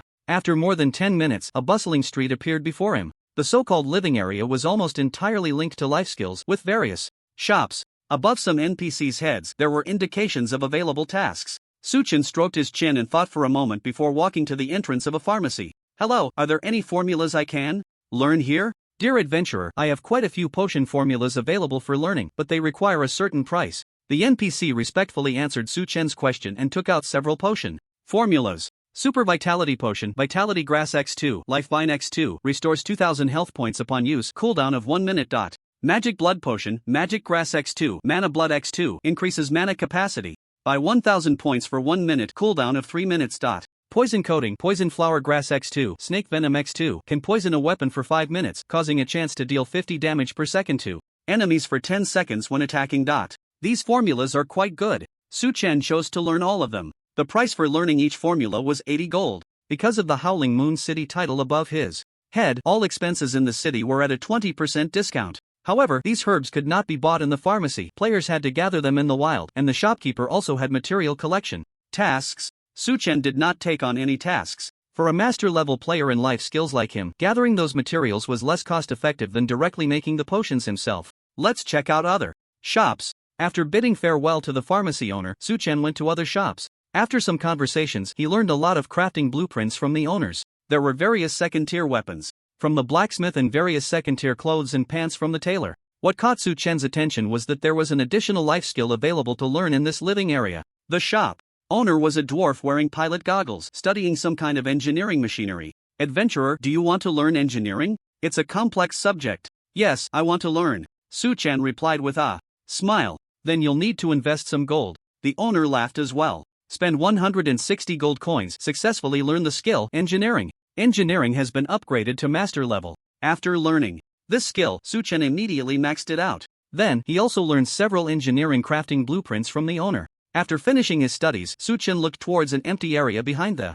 living area. It resembled shops but had no one operating them. Su-Chen quickly realized that these were likely shops open for players. Although there weren't many people in Howling Moon City right now, as the number of players increased, these shops would become very popular. After all, that 10% tax at the auction house was no joke. Let's check the task hall, take on a few tasks, and level up outside the city. With a large amount of gold in his inventory, Su-Chen had no plans to invest in these shops for the time being. Who said that there was only one player in this entire Howling Moon City? Even if I open this shop, there won't be any customer flow. But I can indeed set up a shop here. The auction house's handling fees are just too expensive. On the way to the quest hall, Su-Chen stroked his chin and pondered. In Howling Moon City, one can take an airship to the Royal City of Daylight, which means that traveling between the two places is very convenient. I can definitely come to Howling Moon City to consign items every once in a while. Of course, I can set that aside until I reach the third tier. Bigger than White Mist Town. Upon arriving at the quest hall, it was 10 times larger than the one in White Mist Town. Professional. After entering the hall, there were many windows, each marked with a level and the location of the quest. Su-Chen glanced at his current level. The highest he could take was a tier 2, level 3 quest. He walked to that window and checked it out. Go to the Wailing Swamp, collect 100 venomous snake fangs, quest reward 200 gold coins, venomous dagger. Illusion of the Wailing Swamp, investigate the depths of the Wailing Swamp, quest reward 500 gold coins, dance of the giant serpent. Collection quest, gather 100 venomous swamp flowers, receive the recipe, antidote. There were 3 quests available, and the rewards were quite good. Su-Chen accepted all 3 quests and headed towards the Wailing Swamp. I need to get a mount. After leaving the city, Su-Chen recalled his elegance while riding a horse. It was much faster than walking. However, what he wanted was a mount that could be summoned and dismissed at any time. Those physical mounts were indeed somewhat limited. First, I need to complete quests to level up. If there are no mount skills here, then I'll go check out Daylight City. Speeding up his pace, a swamp soon appeared before Su-Chen. The air was filled with a decaying smell. Yeah. A few crows cawed. Su-Chen looked at the bubbling swamp in front of him, frowning. Magic vision. With a blink of his eyes, the perspective suddenly changed. I can actually see. Su-Chen revealed a delighted smile. The magic vision skill was powerful. He could see clearly even beneath the swamp. Are those monsters? Su-Chen quickly noticed the red life signs in the swamp. They were all snake-like. Can Frost Storm hit them? The monsters were beneath the swamp, and Su-Chen squinted, tentatively releasing a skill towards that area. No damage? To his surprise, Frost Storm did not deal damage to those monsters below the swamp. I need to lure them all out. Su-Chen realized this now. If he wanted to grind monsters in this swamp, he had to lure the underground monsters out. Summon skeleton. Phantom clone. With his little brothers and clones summoned, Su-Chen looked at the skeletons. Go attract the monsters. As his level increased, the attributes of the skeleton minions also received a significant boost. These second-tier level 3 skeletons had health exceeding 10,000 points. The 4 skeletons headed towards 4 different areas. The phantom clone moved forward to attract monsters. As they stepped into the swamp, the snake monsters underground were all stirred up. Gurgle. Bubbles kept rising from below the swamp, and one after another, meter-long snake-like creatures with combs on their heads emerged. They had sharp poisonous fangs and immediately launched attacks on the skeleton warriors and the clone. -200. -20. A series of damage numbers popped up over the skeleton warrior's head. In addition to the normal attack damage, the snake monsters' attacks also carried poison damage. However, the number of monsters attracted by the skeletons was not too many, and their health was still bearable. -82, -20. Unlike the skeleton minions, the clone took less damage. After all, they were just ordinary monsters. Group healing spell. As more and more swamp poisonous snakes emerged, Suchen raised his hand and cast a healing skill. The skeleton warrior and the clone's health was instantly restored. Frost Storm. From a magical perspective, after all the poisonous snakes in the swamp emerged, Suchen's lips curled slightly. -3978, -3978, -3978. With the poisonous snake's health, after the third jump damage of the storm, those swamp poisonous snakes began to fall one after another. You killed a swamp poisonous snake and gained 10 experience points. You killed a swamp poisonous snake and gained 10 experience points. Gained 1 intelligence from the radiance of the mage. A series of prompts popped up on Suchen's interface. Experience points increased? Seeing his experience bar rise a bit, Suchen was slightly surprised. These swamp poisonous snakes were all second tier level 3, and according to previous experience calculations, they should only give 5 points. Now these monsters were the same level as him, yet the experience points reached 10, which was quite a nice change. Start collecting items. The ground was littered with the corpses of swamp poisonous snakes, and Suchen began to pick them up one by one. You obtained a poisonous fawn from the swamp poisonous snake. You obtained a forest dweller's bracers. Can these snakes be skinned? After collecting the items, Suchen looked at the corpses of the poisonous snakes. You obtained a scale from the swamp poisonous snake. After using the skinning skill, Suchen obtained a scale. Yes. Among the equipment crafting blueprints he learned, there were indeed items that required snake scales for crafting. You obtained a second-tier beast skin. You obtained a scale from the swamp poisonous snake. With master-level skinning skills, he could almost skin every swamp poisonous snake. Continue moving forward. From a magical perspective, Suchen controlled the skeleton minions and the clone to delve deeper into the swamp. Frost Storm. Before the swamp poisonous snakes were alerted, Suchen directly unleashed the skill. The frost storm lasted for 8 seconds. Even if there was no damage in the first few seconds, the damage in the later part was enough to kill those poisonous snakes. Everything went as Suchen had anticipated. As the skeleton warrior and the clone took their positions, the moment the swamp poisonous snakes poked their heads out, they were hit by the storm's damage. The high damage numbers caused the health of those swamp snakes to drop instantly, and many of the storm's damage triggered mana surges, causing some of the swamp snakes to die on the spot. Not challenging at all. Suchen shook his head slightly, a faint smile on his face. With these swamp snakes in front of him, he could unleash as much AoE as he wanted. Speed up, let's go. Deeper. With plenty of blue mana, Suchen was ready to unleash a big wave. The skeleton warriors and the clones were indeed good at drawing monsters, but he was the best at it. Eagle Eye. Magic Perspective. After activating the dual perspective skill, Suchen began to observe the swamp. Judging by the number of swamp snakes underground, if he drew all the monsters in the front area, there would be at least over 1,000. Resolving all these monsters at once would definitely be a spectacular scene. Not to mention anything else, just skinning them would tire me to death. Can this bag hold everything? Suchen was not worried about his AoE not being able to take down these monsters. He was more concerned about whether his inventory would be enough. In a certain novice village, has everyone gathered? Li Xiao looked at the Ice Wolf King in the distance, his expression serious. Our group is fully assembled, and some high-level players from the novice village have also joined. We should be able to complete this main quest, reported one of his subordinates beside him. Distribute potions to everyone and strive to minimize casualties. Also, inform the elites in the group that those with high damage output in this battle will have priority in equipment distribution.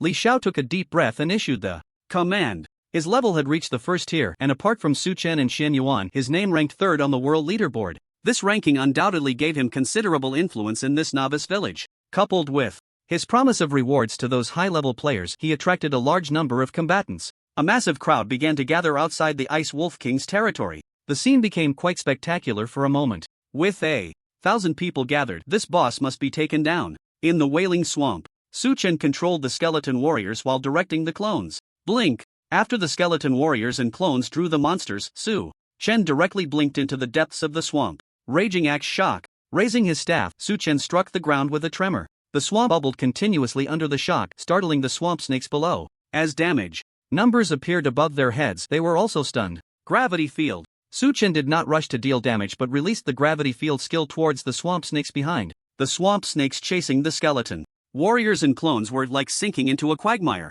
Over there. Su Chen signaled to the skeleton warriors while controlling the clones to draw more swamp snakes. Before long, all the swamp snakes in the area were drawn out. A dense mass of poisonous snakes gathered. Anyone with a fear of clusters would likely be scared to death, especially since the swamp snakes looked particularly terrifying. There are at least 12 or 1,300 of them. Does this count as 1 against 1,000? Su Chen looked at the swamp snakes in the swamp, exhaling red mist, forcing himself to suppress the tingling sensation on his scalp. Let's begin. Frost Storm. More than 1,000 ordinary monsters. How spectacular was that scene? But just seconds after the frost storm appeared, those swamp snakes fell to the ground one after another. The ground was instantly covered with a dense mass of swamp snake corpses. You killed a swamp poison snake, gaining 10 experience points. You killed a swamp poison snake, gaining 10 experience points. Gained 1 intelligence from the radiance of the Mage God. Continuous notifications appeared on Su Chen's interface. The super efficient monster farming method was something others could hardly imagine. This is just too awesome.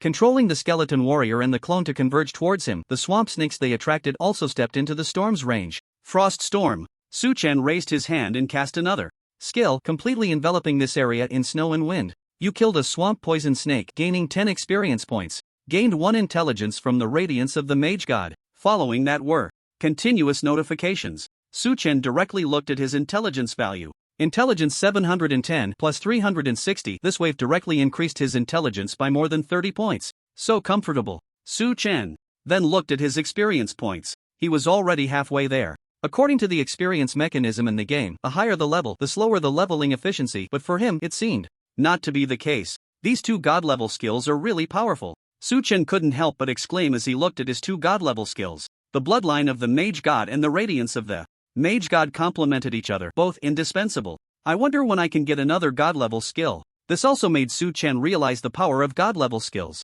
However, after obtaining multiple firsts, it seemed he hadn't triggered a first announcement in a long time. I wonder if there are rewards for the first hidden class transfer. Opening his inventory, Su Chen took out the Ashen Mage gem that Yin Tai had given him. Even though it would waste an inventory slot, he had always carried this thing with him. Where can I find fire attribute items? Isn't anything else okay? Su Chen frowned, really wanting to roast this gem with a fireball. But then he thought if it were that easy, Yin Tai would have already cracked the secret of this gem. Ashen Mage, this profession sounds like playing with fire. I'll look into it later. Putting the gem back in the inventory, Su Chen looked at the fallen snake swarm. The torment of 3 minutes of monster hunting and 2 hours of looting was about to begin. You obtained XXX. You obtained XXX. Various second-tier ordinary equipment came one after another. Decomposition successful. You obtained a second-tier magic forging stone. Decomposition successful. You obtained a second-tier magic pattern cloth. Su Chen decomposed as much as he could of these equipments. You obtained the fangs of the swamp poison snake. Collection task completed.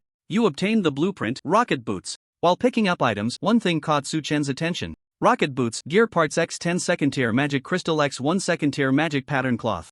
X20 transmission device X1 using it allows you to fly in the air for 30 seconds, but its effect is not very stable. Be careful, it might explode. This was a blueprint for engineering equipment. From the description, it didn't seem like a reliable item. What attracted Su Chen was the word flying. This thing looks quite interesting. I can make one to play with when I have time. After learning this blueprint, Su Chen continued to pick up items. I wonder if there's anything that automatically loots. While picking up and skinning, compared to monster farming, this task was too tedious, and Su Chen's thoughts began to wander. You have acquired the skill, Hunter's Instinct. Just then, a prompt pulled his thoughts back. A skill has appeared? The emergence of the skill brightened Su Chen's eyes. After grinding so many monsters, he really hadn't obtained many skill books. Generally, the drop rate for skills from ordinary monsters is about the same as winning the lottery. Hunter's Instinct, C. Great. After learning, you will master the skills of a hunter and possess strong insight. A passive skill? Seeing the description of this skill, Su Chen raised an eyebrow. It was the first time he had seen a passive skill that didn't add any attributes. However, judging by the description, it should be a good skill. Learned. Hunter's Instinct has been upgraded to Hunter's Instinct S grade. Hunter's Instinct S grade. Your insight has greatly improved. After leveling up, the skill's description remained simple, but Su Chen noticed something extraordinary about this skill. His eyes became increasingly profound. Just a glance at the surrounding environment allowed him to see many different things. This skill is amazing. I feel like Sherlock Holmes right now. If I were to become a detective, I would definitely be good at it. This feeling made Su Chen very comfortable. The inventory is full again. Continuing to clean out the battlefield, a headache-inducing situation occurred. Even though not every swamp venom snake dropped something, the drops from thousands of ordinary monsters could not be contained in just 100 inventory slots. There's no choice. I'll put it up for auction. First, I won't pick up trash and I won't skin the snake. After thinking for a moment, Su Chen put several pieces of decent second-tier equipment up for auction, along with some materials that had larger stack sizes, and only then was his inventory barely sufficient. I must get a bigger bag. At this rate, who can stand it? In a certain novice village, Li Zhao's team had gathered. Let the Warriors take the front line. Each warrior assigned at least 5 priests to heal, then mages and archers will provide ranged output, and all assassins step aside. I'll tank the Ice Wolf King. Arrange 50 priests to monitor my health and make sure I don't go down. Li Zhao's strategy was very conservative. Besides the Wolf King boss, there would also be dedicated warriors to tank the elite monsters. Beside the Wolf King, archers initiate the attack. Everyone else, get ready. Once everyone understood their tasks, Li Xiao gave the order. The main quest of the novice village was about to begin.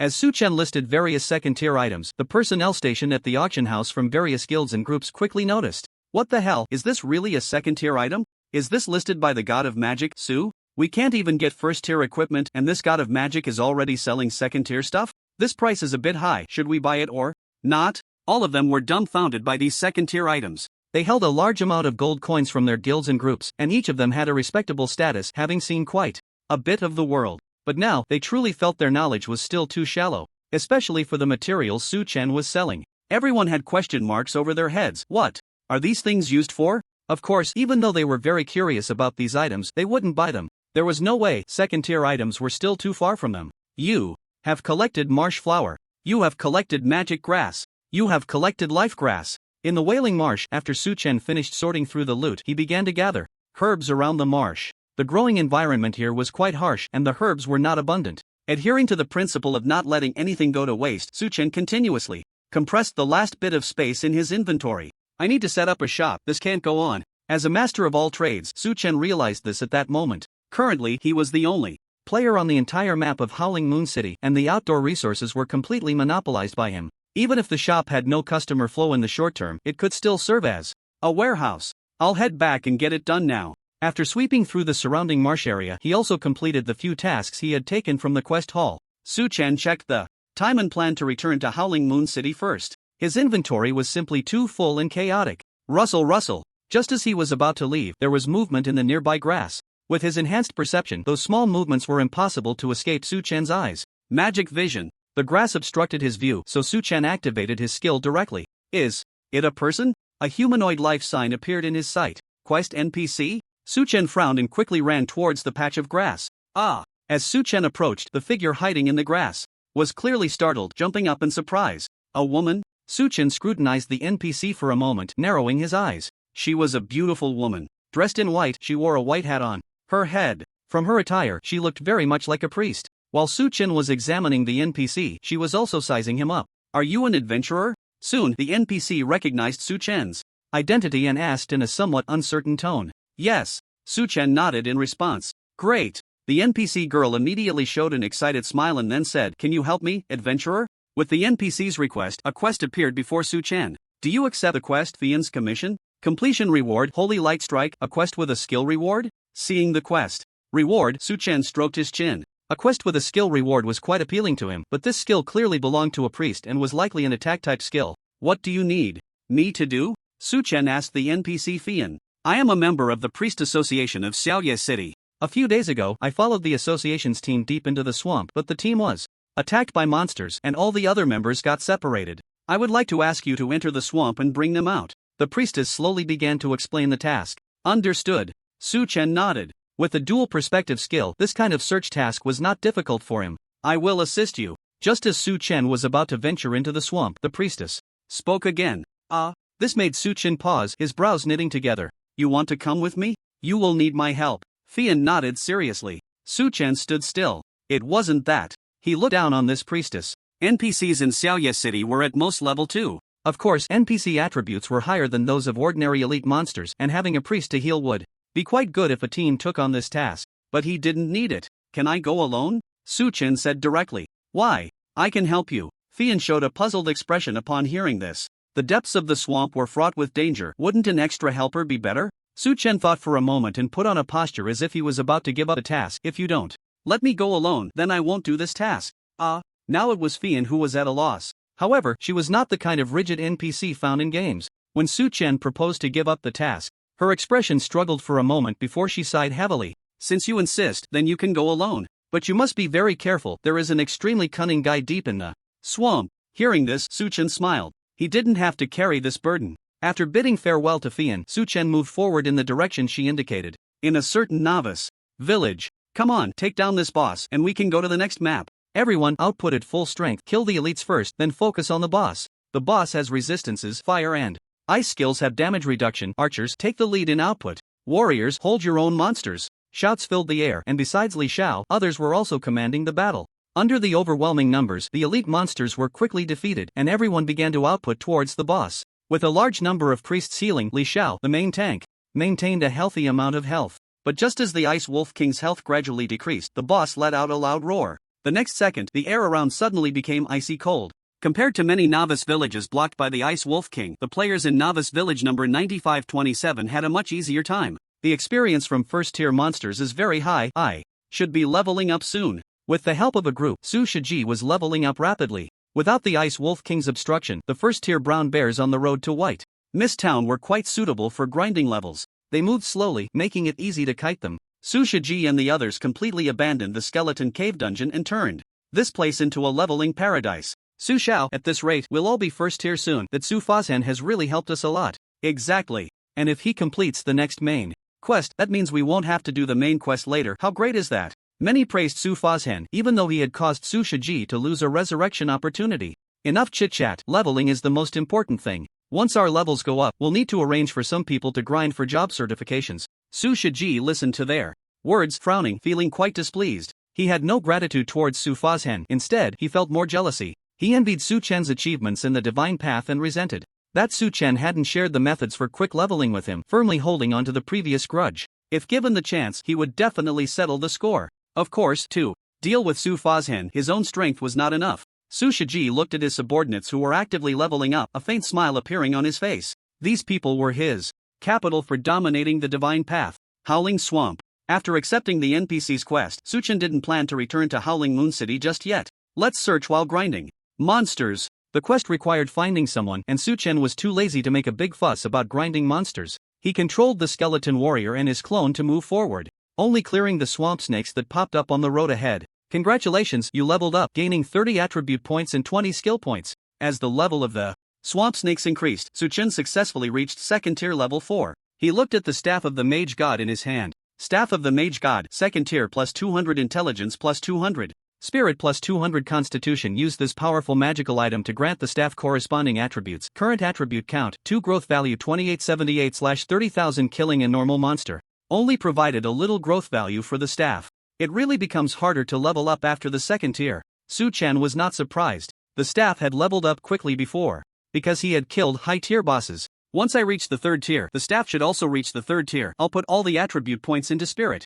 He opened the attribute panel. Player, Su Chen. Profession, Mage level, second tier level 4, 520/28,000, health 8180, mana 37400, melee physical attack 716, spell attack 2504, physical defense 918, spell defense 1235, attributes strength 308, constitution 338 plus 280, agility 308, spirit 545 plus 390, intelligence 728 plus 410, equipment, staff of the Mage God, skeleton ring, sheepskin leggings, sheepskin boots, sheepskin gloves, sheepskin mage hat, sheepskin robe, goatman priest necklace, goatman priest ring, White Mist Town warrior badge. Every level up, the attributes were explosively high as always. After adding a large amount of upgrade attributes to spirit, the base spirit value had already reached over 500. With the blessing of the Mage God's brilliance, his base intelligence had also reached 728 points. What does this mean? With his current attributes, other players might not even reach the third tier. Since there are skills that can infinitely enhance intelligence, there should also be skills that can infinitely enhance other attributes.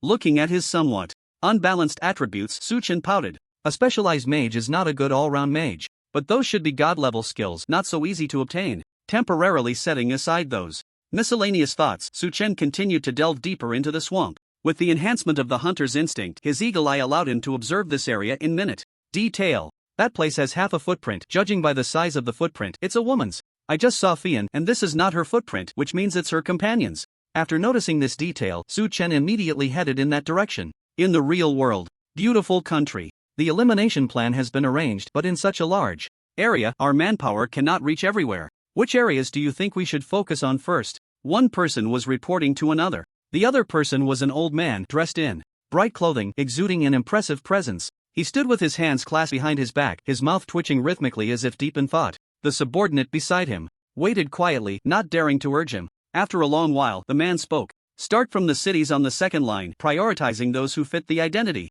then shift the target to those who meet the criteria in major cities. Understood. The subordinate immediately nodded in agreement and turned to prepare for arrangements. Wait. Before he could take a few steps, the man's voice rang out again. The subordinate quickly turned around, waiting respectfully for the command. Tell those people that when they act, they must do it perfectly. Whoever achieves remarkable results, I will personally reward him. As for the rewards, the man paused, rubbed his eyes. I will fully cultivate them in the divine path. Eagle eye. Magic perspective. Deep in the wailing swamp, Su-chen followed the footprints, using his dual perspective skill to observe the movements. Eager to complete the task, he didn't bother to farm those small monsters. Over there. After advancing for a while, a weak life sign appeared in the distance. Judging by the life energy emanating from the other party, it was almost at the point of exhaustion. Swift. Blink. Su-chen didn't hesitate, using both sprint and blink together. Soon, he arrived at the location of those figures. A girl was leaning against a large tree with her eyes closed, her holy priest robe stained with blood, and many of her wounds looked quite terrifying. Greater healing. Su-chen raised his hand and cast a healing skill. Plus 15,024. An exaggerated number popped up above her forehead. The weak life sign instantly recovered a significant amount. The NPC slowly opened her eyes. Who are you? She looked surprised upon seeing Su-chen. Hello, I'm an adventurer. Fian sent me to find her. Companions, Su-chen said with a smile. Fian sent you to find us? The NPC's expression turned joyful upon hearing this. What about the others? So far, I've only found you. Su-chen replied. The NPC was taken aback and struggled to get up. Although she had regained a significant amount of health, her complexion was still very pale. We must find the others quickly. The NPC spoke firmly, clearly intending to search for the others with Su-chen. You want to come with me? Su-chen squinted and asked. Yes. The priest girl nodded. Su-chen looked at her weak state and couldn't help but curl his lips. You're too weak right now. Coming with me will only be a burden. You can either wait for me here or retreat to the outskirts of the swamp in the direction behind me. Pointing behind him, Su-chen had no intention of bringing this burden along. You will need me. The NPC girl clearly wasn't prepared to leave, shouting with wide eyes. I don't need you. To me, you're just a burden. Su-chen ruthlessly rejected her. Then added, if you want me to rescue the others quickly, don't waste my time. This made the NPC girl fall into silence. Alright then, if you go in this direction, you should be able to find my companions. Following the direction she pointed, Su-chen turned and ran. I need to clear the swamp snakes on the way, otherwise those NPCs won't be able to get out. Unlike his previous method of rushing, Su-chen began to clear the swamp snakes on the road ahead. The skeleton minions and clones had been dismissed during the earlier journey, so he walked over the swamp himself, luring the snakes out. Fire rain. Su-chen directly used fire rain, enduring the attacks of these swamp snakes to kill them. As for the drops from the swamp snakes, he didn't plan to check. Is that a corpse? Moving forward, Su-chen spotted a humanoid creature, but there were no signs of life on her. Upon closer inspection, it was indeed a girl in a priest robe. Su-chen was not surprised. He continued deeper, stopping after walking about 1,000 meters. Elite monsters are starting to appear. Unlike the swamp snakes on the outskirts, a large number of powerful serpentine creatures appeared ahead. Moreover, Su-chen sensed that the swamp in that area felt different. Mana shield. He didn't dare to be careless and slowly approached with the shield up. You are being attacked by swamp gas, losing 5 health points per second. -5. -5. After a prompt popped up on the interface, Su-chen also reacted. A strange smell lingered in the air of this area, reminiscent of gas but even more unpleasant. These gases are toxic. The damage of 5 health points per second is already quite high. However, with a high shield and healing skills, Su-chen stepped into this area without hesitation. Can't let the elite monsters get away. From the magical perspective, he could see all the lurking swamp snakes below the marsh. Almost every spot bubbling with swamp gas had an elite-level swamp snake lying in wait. There are about 200 of them. It shouldn't be a problem to take them all on at once. The number of elite monsters wasn't dense, and Su-chen's plan remained simple and brutal. Lure the monsters, then AoE them all together. Swift. As he activated the sprint skill, he ran towards the nearest area. As soon as his feet touched the ground of the swamp area, the elite monsters below became agitated. Gurgle. A series of bubbles emerged, and a spiky head the size of a basketball popped up. Swamp Lurker Elite Level 2nd Tier 4th Level Health 22,000/22,000 Attack Power 1500 Physical Defense 500 Magic Defense 800 Skills Corrosive Venom Spike Attack Snake's Kiss Hiss.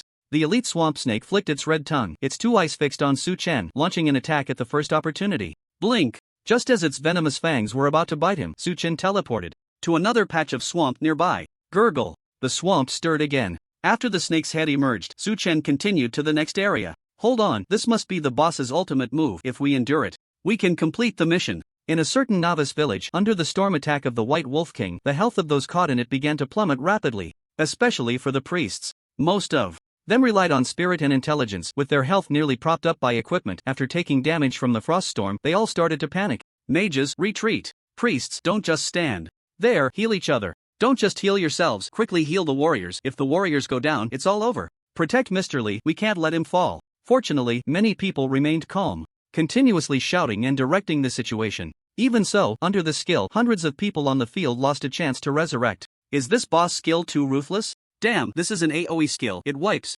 out a whole area. If players had this kind of AoE ability, it would be unbeatable. You're thinking too much. How could a player's AoE reach the level of a boss? True, even that Su god probably can't take out hundreds of monsters with one skill. On the field, those who survived were all shaken and couldn't help but discuss. Everyone, stop talking. The boss is about to go down. Everyone who's alive, output with all your might. Li Zhao's face was very grim, his voice carrying a hint of a roar. He truly hadn't expected the boss's area skill to be so powerful. These were all elite members he had built up. In the depths of the Wailing Swamp, Su Chen was followed by over 200 elite monsters. Compared to the ordinary monsters, these elite ones were larger, leaving long marks on the swamp ground. They moved quickly, yet still couldn't catch up to the infinitely flickering Su Chen. They're almost gathered. As the swamp snakes behind him clustered in the same area, a smile crept onto Su Chen's lips, and a cold light flashed in his eyes. The air around began to drop, and a cold storm swept through the scene. Gravity field. At the same time the damage from the frost storm appeared, Su Chen activated gravity, leaving all the elite swamp snakes suspended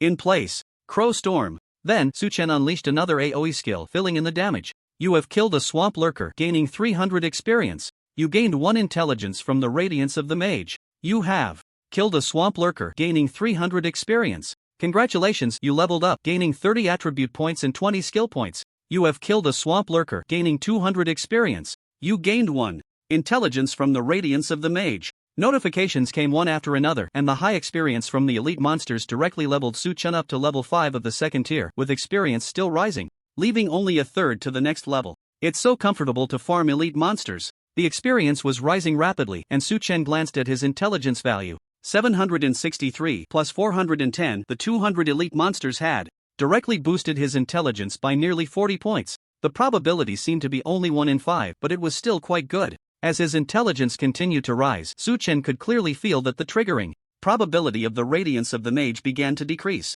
This change did not surprise him. Given his current base intelligence, it was far beyond what a second-tier level could possess. Clean up the battlefield. The elite drops need to be organized. Looking at the ground covered in light orbs, Su Chen smiled broadly. He discarded some items from his pack, freeing up quite a few slots. You have obtained the blueprint, Venomous Fang Dagger. Venomous Fang Dagger, Elite Snake Fangs X10, Second Tier Forged Iron X50, Second Tier Magic Crystal X2, Attributes, Attack plus 300, Strength plus 50, Agility plus 50, Attack has a chance to inflict poison damage, dealing 10% of agility as poison damage to enemies. Required level, Second Tier Level 3, Su Chen quickly received a pleasant surprise. Blueprints were the most comfortable for him, as they could be learned directly without taking up space. If this equipment is made, those assassin bosses will be fighting to pay for it. The attributes of the Venomous Fang Dagger could be considered top-notch, and the materials he needed were easy to obtain. The elite swamp snakes had a decent drop rate for snake fangs, and second-tier forged iron could be obtained by dismantling ordinary second-tier equipment, which Su Chen had plenty of in his pack.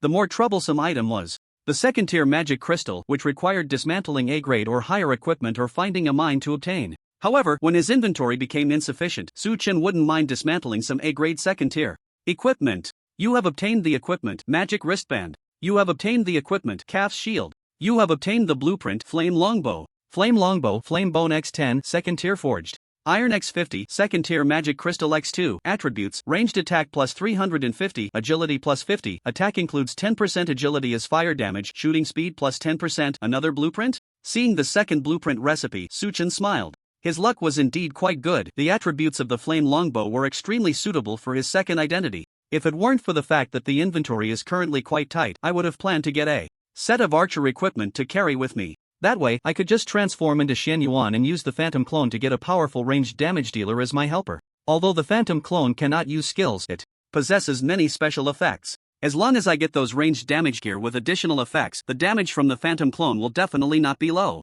In fact, my clone could even solo a boss. Thinking of this, Su Chen felt a bit inflated. Soloing a boss was one thing, but now he was even thinking about having his clone do the same. What would other players think if they knew? I'll hold on to it for now and do it later. All those second-tier equipment with weak attributes. Let's break them down. Opening the inventory, Suchen began to decompose the second-tier A-grade equipment. Among them were some second-tier mage equipment, but for the sake of the 10% spell attack bonus from the goblin set, Suchen had no intention of switching. With his current intelligence, the boost from this set was quite significant. Moreover, the attributes of the goblin set were not low. You have obtained the skill, Corrosive Venom. Just as Suchen was about to pick up all the drops, something made his expression brighten. As long as it's a skill, no matter what type, it's a good thing. Corrosive Venom, B-grade. After use, it can apply venom to a weapon or other attack type items, dealing damage to enemies and causing additional toxic damage equal to the highest attribute x 100%. Toxic damage is not reduced by physical or magical defense. Cooldown 2 minutes. This skill is something. After seeing the description of this skill, Suchen clicked his tongue in amazement. Not being reduced by physical or magical defense, this skill can be considered semi-true damage. Of course, this damage should be reducible by poison resistance. This skill is also quite suitable for archers, as it can apply venom to arrows. Of course, if I hit someone with a staff, it can also trigger. Suchen immediately maxed out this skill. Corrosive Venom, S-grade. After use, it can apply venom to a weapon or other attack type items, dealing damage to enemies and causing additional toxic damage equal to the highest attribute x 300%. Toxic damage is not reduced by physical or magical defense. Cooldown 1 minute. My highest attribute is intelligence, and it can keep increasing, so the damage from this skill will be very high in the later stages. After allocating the points and making some adjustments, Suchen looked towards the swamp ahead. If all goes well, he should be encountering the boss soon. Xiaoye City, Lord's Mansion. A person was sitting in front of a mirror, her face painted with red makeup. The next candidate for the mayor of White Mist Town has been determined. She spoke to the void. No one responded. It was as if she was talking to herself. Eliminate that guy and take his place. According to my plan, that adventurer will fall into an irretrievable situation. As she spoke these words, a shadow flashed across the mirror.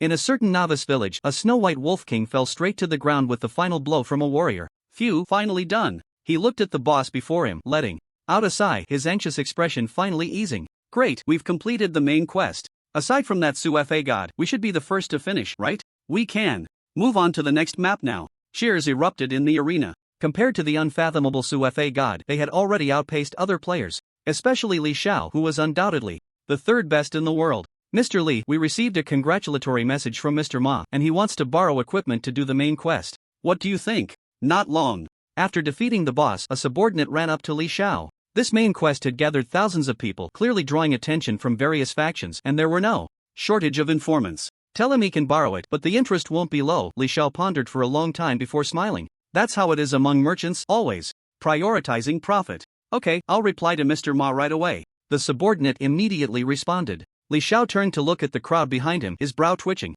There was one thing he had never understood. The cost he paid to deal with this Wolf King was not small, and this was only possible after the levels of the main force had risen. Judging by Suchen's completion time for the main quest, it was clearly impossible to finish this task. Moreover, there was one more thing. Why did Suefe God not reveal any hints before or after taking action? Did they form an elite team? But how did those people manage to level up so quickly? The more Li Xiao thought about it, the more confused he became. In his view, to kill the White Wolf King, at least 50 players with equipment levels on par with his would be needed. Yet, to his knowledge, there were definitely no more than 5 players worldwide who could reach his level. Caw, caw. In the howling swamp, the low whispers of crows filled the air. As he ventured deeper into the swamp, the surrounding environment changed dramatically. First, the sky above grew dim. An unknown gas enveloped the swamp, making the place appear gray and hazy. Secondly, the soil beneath became increasingly sticky. Just stepping lightly would create a sinking feeling. Not to mention the toxic swamp gas, which dealt 5 points of damage per second.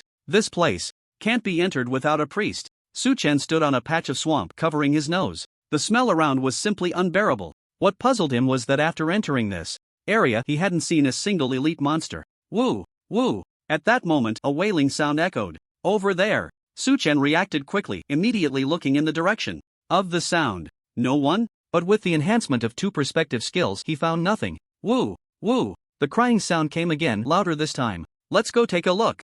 Suchen squinted and slowly walked toward the source of the crying. His movements were slow, and his steps light. Woo! Woo! The crying continued. Suchen walked nearly 100 meters, still seeing nothing. Wait! Suddenly, just as he was about to take a step forward, his keen insight made him realize something. Although the magical perspective couldn't see it, his hunter instincts alerted him. There was something lurking in the swamp below. It can actually evade my magical perspective? Suchen stood still, his brow furrowed. The magical perspective skill was clearly not omniscient. The creature beneath the swamp must possess advanced stealth skills, which is why I can't see it. Woo! Woo! Just as Su-Chen stopped, the crying sound rang out again. This crying sound is trying to lure me into the swamp ahead, which means there's a trap up ahead. Su-Chen widened his eyes, carefully observing the swamp area before him. The muddy ground seemed normal, yet it gave off a sense of crisis. The swamp pools, with gas bubbling up continuously, created a heavy feeling of oppression. If you look closely, you can detect it. With powerful insight, Su-Chen began to pay attention to the patterns of the bubbles.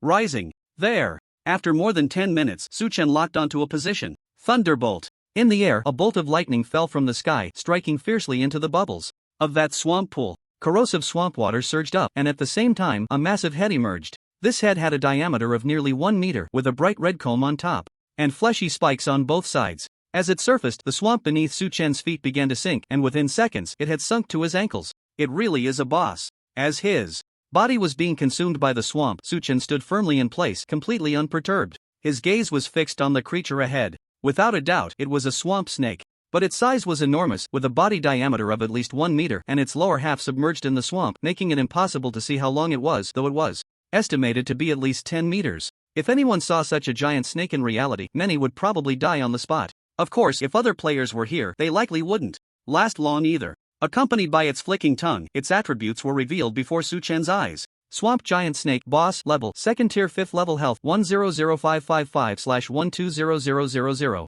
Attack Power 2000 Physical Defense 1500 Magic Defense 1500 Toxic Resistance 30% Magic Resistance 20% Skills Mimicry Stealth Swamp Collapse Venomous Kiss Tail Sweep. This guy is something. Facing such a giant snake, Su-Chen understood why there were no other swamp snakes around. Snake-like creatures have a strong territorial instinct. This giant snake was clearly the ruler of this place. It seems that what avoided the magical perspective is that mimicry lurking. If I fall down now, is it also its falling skill? Looking at the two skills of the boss, Su-Chen wasted no time and activated the mana shield. At the same time, the energy awakening was in an activated state. In contrast, the swamp giant snake kept its eyes fixed on Su-Chen, showing no urgency to attack. When the swamp reached Su-Chen's knees, it finally dragged its massive body and rolled towards him. Thunderbolt. Seeing this, Su-Chen smiled slightly and launched a lightning attack. Minus 19,445. The massive body of the swamp giant snake was directly hit by the lightning, taking away nearly 20,000 points of health.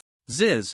Zizz. The electric arcs surged over the swamp giant snake, making it furious. It opened its gaping mouth, and its terrifying fangs dripped with a sinister venom. Blink. Su-Chen had no intention of taking this hit head-on. He blinked to create distance and escaped from the sinking swamp. Thunderbolt. Arriving at a safe position, another bolt of lightning flashed in his eyes. However, to his surprise, as the lightning struck down, the giant snake quickly twisted its body and actually dodged the attack. It can dodge this? This scene truly caught Su-Chen off guard. Snake-like creatures are very agile. Despite the giant snake's massive size, its movement speed was not slow at all. So you can dodge, huh? Su-Chen's gaze darkened. The swamp giant snake relied on its twisting body to evade the lightning, proving itself to be the ruler of this swamp. But he was not to be underestimated either. Let's see how you dodge this. With lightning flashing in his eyes, another bolt of lightning formed in the air. The swamp giant snake clearly prepared itself and began to twist its body continuously. Gee! The lightning struck down, hitting beside the giant snake's body.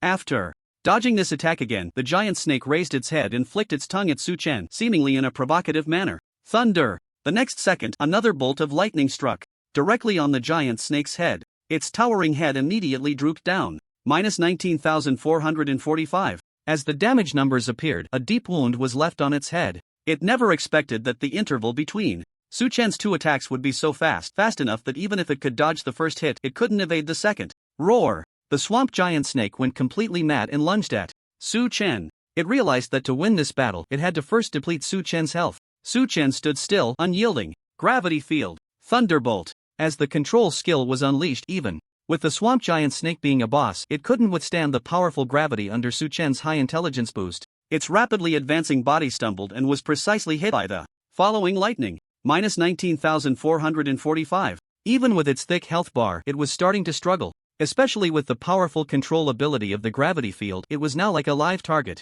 Thunderbolt. Su-Chen was not polite at all and unleashed the lightning skill again. But at that moment, the swamp giant snake's body sank rapidly. As the lightning struck down, the swamp giant snake had already sunk to the bottom of the swamp. This hit did not cause any damage. It can be done like this? Su-Chen frowned tightly and rolled his eyes. Was this boss cheating? Before he could Continue to complain. The swamp below began to ripple. The giant snake burrowed into the swamp, pushing against the gravitational field and launched an attack.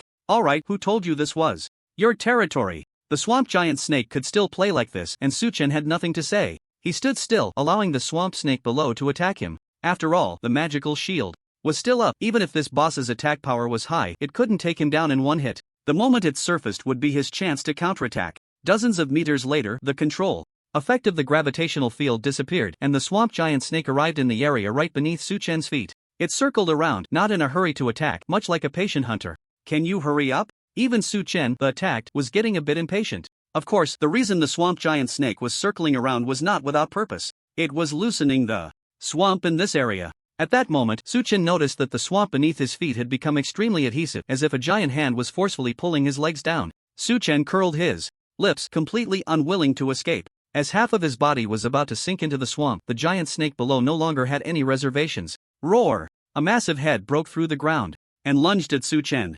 -3082. -300. You have been attacked by the venom of the snake's kiss, losing 300 health points per second for 10 seconds. As a damage number appeared, another damage notification floated above Suchen's head. This was the boss's skill, which not only had a high damage value but also came with a poison effect. If it were anyone else, they wouldn't be able to withstand such an attack. However, for Suchen, all this damage was completely negated by the magical shield. Bludgeon. As the boss bit at him, Suchen was also ready to counter, raising his staff and striking it on the head. The giant snake's head immediately fell into a state of confusion. Thunderbolt. Frenzied axe shock. Thunderbolt. Kidney strike. Thunderbolt. What followed was a series of combo attacks, leaving the boss with no chance to retaliate. Commonly known as control to death. You have killed the swamp giant snake, gaining 20,000 experience points. Gained 1 point of intelligence through the radiance of the mage. Congratulations, you leveled up. Just as the swamp giant snake fell, the high experience allowed Suchen to level up again. Look at what exploded. The feeling of leveling up made Suchen smile radiant. He looked at the light orb next to the boss's corpse and reached out to touch it. You have obtained the poison fang of the swamp giant snake. You have obtained the blueprint, giant snake leather armor. You have obtained the giant snake spear. You have obtained the skill, poison resistance. 4 items, 1 rare material, 1 blueprint recipe, and a long-handled weapon. What Suchen cared about the most was that skill. Poison resistance, B grade increases. Poison attribute resistance by 10%. This is a good thing. Without hesitation, Suchen maxed out this skill. Poison resistance, S grade increases poison attribute resistance by 30%. A 30% poison resistance, its power is self-evident. I'll keep the other items for now. I wonder if this boss can be skinned? Suchen looked at the boss's corpse. You have obtained the skin of the giant snake. After trying, a prompt popped up. Seeing the skin in his hand, Suchen looked at the blueprint recipe. Giant snake leather armor, giant snake. Skin X1, second order magic pattern cloth X50, second order magic crystal X2, attributes physical defense plus 200, magical defense plus 200, plus 1000 health, agility plus 50. Wearing this equipment can reduce the probability of being detected while sneaking. High defense and high health leather armor plus 50 agility points. Combined with that special effect, this equipment is simply tailor-made for assassins. The value of this equipment is far greater than any weapon. You have crafted the giant snake leather armor. The materials in hand were just enough, and Suchen did not hesitate to create this equipment. As a mage, he couldn't wear this equipment, but he could wear it after transforming into Xianyuan. He could completely transform into Xianyuan, wear this equipment, and activate stealth. This spear has good attributes, high attack, I can keep it to sell. Then there was that long-handled weapon, which Suchen decided to keep. After all, it was a weapon dropped by a second-order boss. Selling it for a high price wouldn't be difficult. Those NPCs are nowhere to be seen. Having taken down the final boss in the swamp, Suchen truly had no intention of staying in this place. He began to search the central area. There are quite a few rare herbs. Due to the boss's presence, many rare medicinal materials had grown in the surrounding area. Suchen did not hesitate to pack all these herbs and take them away. For this, he even discarded some more common herbs. There's someone over there. During the herb gathering, Suchen also noticed several weak life signs. He hurried in that direction and indeed found a few priestesses. The faces of these people were pale, and their expressions carried a hint of fear. Hello, I was sent by Fian to find you, Suchen called out. Ah, the priestesses were clearly startled. But upon hearing Fian's name, hope appeared in their eyes. Can you take us away from here? Yes. Suchen nodded. He had come here specifically to take these people out. There is a cunning giant snake hidden around this swamp, and if we don't kill it, we probably won't be able to escape, one of the priestesses said nervously. That guy has already been dealt with. Su-Chen smiled lightly, causing the group of priestesses to fall into a daze. They looked Su-Chen up and down, clearly not believing it. How could a mere adventurer defeat the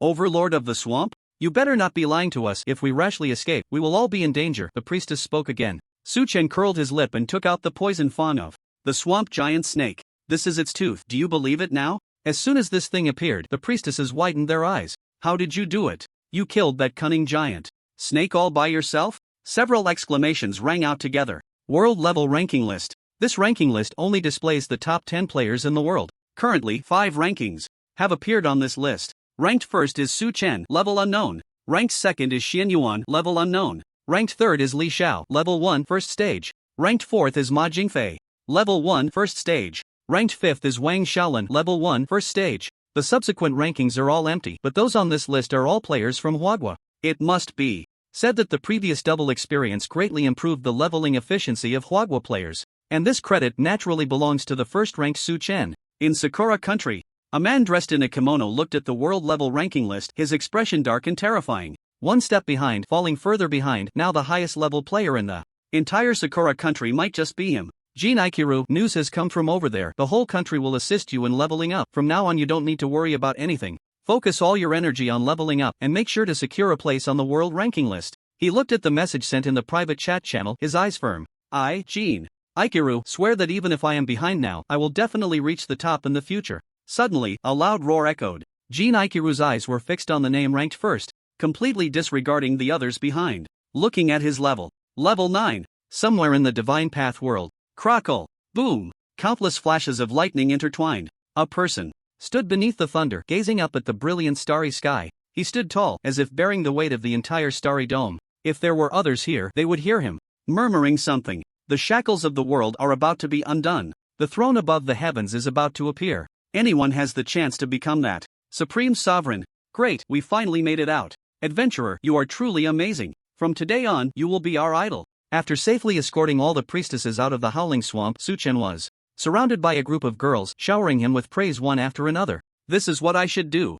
Su-Chen smiled, accepting their admiration. Your reputation in the priest association of Howling Moon City has increased. A notification popped up. There's this benefit too? Su-Chen understood the advantages of reputation and his smile grew even brighter. Is it you? You made it out safely? At that moment, an NPC appeared, joyfully calling out upon seeing the group of priestesses. This NPC was Fian, who had issued the quest. Adventurer, thank you so much. I really don't know what I would have done without you. With her companions rescued, she sincerely thanked Su-Chen. Quest completed, you have received the skill book, Holy Light Strike. At the same time, Su-Chen received the notification for completing the quest. Holy Light Strike, a rank consumes 500 mana, summons a beam of holy light to strike enemies within 100 meters. Dealing Spirit plus Intelligence x 300% damage with a 1.2 times damage bonus against undead creatures. Instant cast, cooldown time 5 minutes. Wow, starting off with an A rank skill. Su-Chen couldn't hide his excitement upon seeing this skill. Generally, skills that start at a rank can often be upgraded to SSS rank.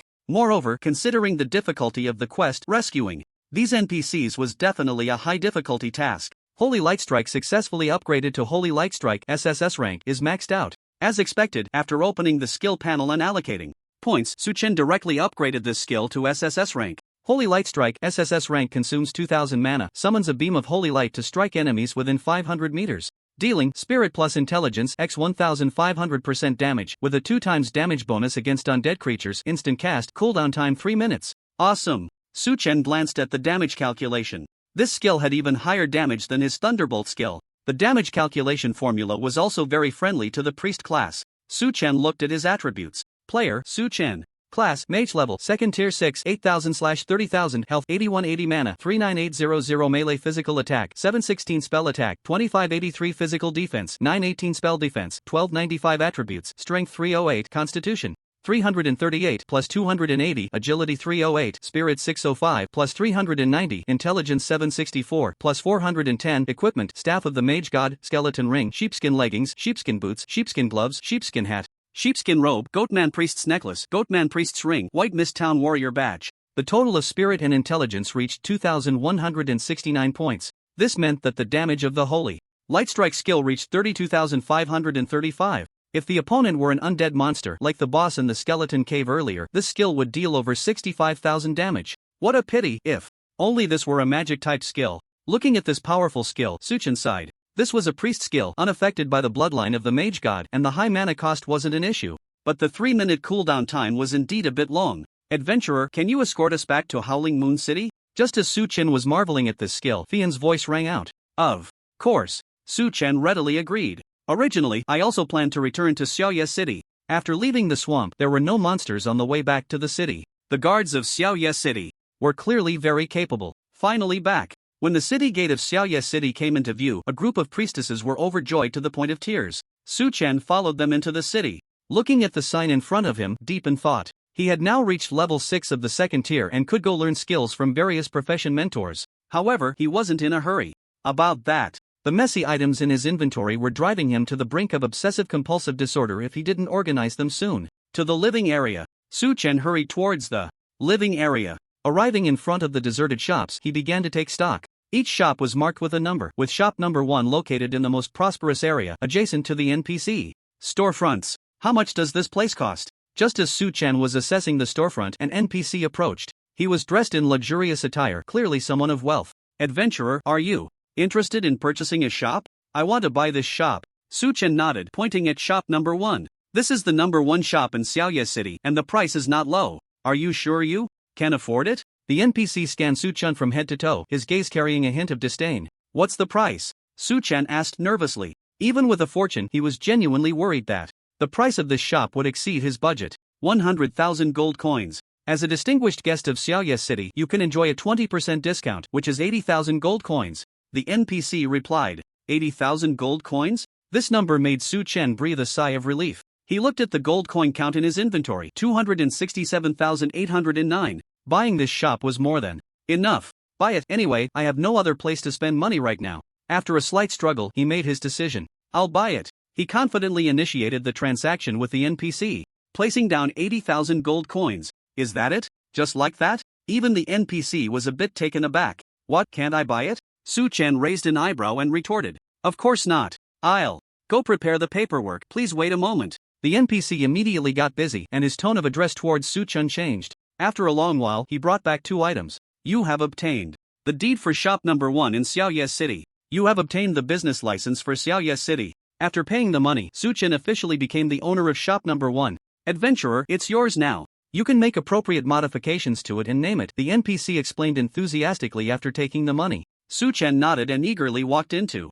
the shop. The entire store was quite large, with an internal space of about 500 square meters, and there was a warehouse-like area in the back. Suchin's eyes lit up as he walked towards that direction. It was a room, about 80 square meters, surrounded by some cabinets, including several large safes. Suchin stepped forward to take a look, his expression filled with joy. Each safe had 100 item slots, which meant he could store most of his belongings here. In addition, items could also be placed on the cabinets. Suchin calculated that this warehouse was equivalent to at least 1,000 item slots. This was much larger than any hotel storage space. Just put all the valuable items in the safes and the rest can be placed outside. Opening his package, Suchin began to organize. He first placed the land deed and business license in the innermost safe, then put the materials and equipment dropped by the second-tier boss inside. After occupying more than 10 slots, Suchin looked at the 2 items in his hand. One was a class change stone related to a hidden profession, and the other was an unsealed magic stone. The value of these 2 items was self-evident, but he couldn't really study them in the short term.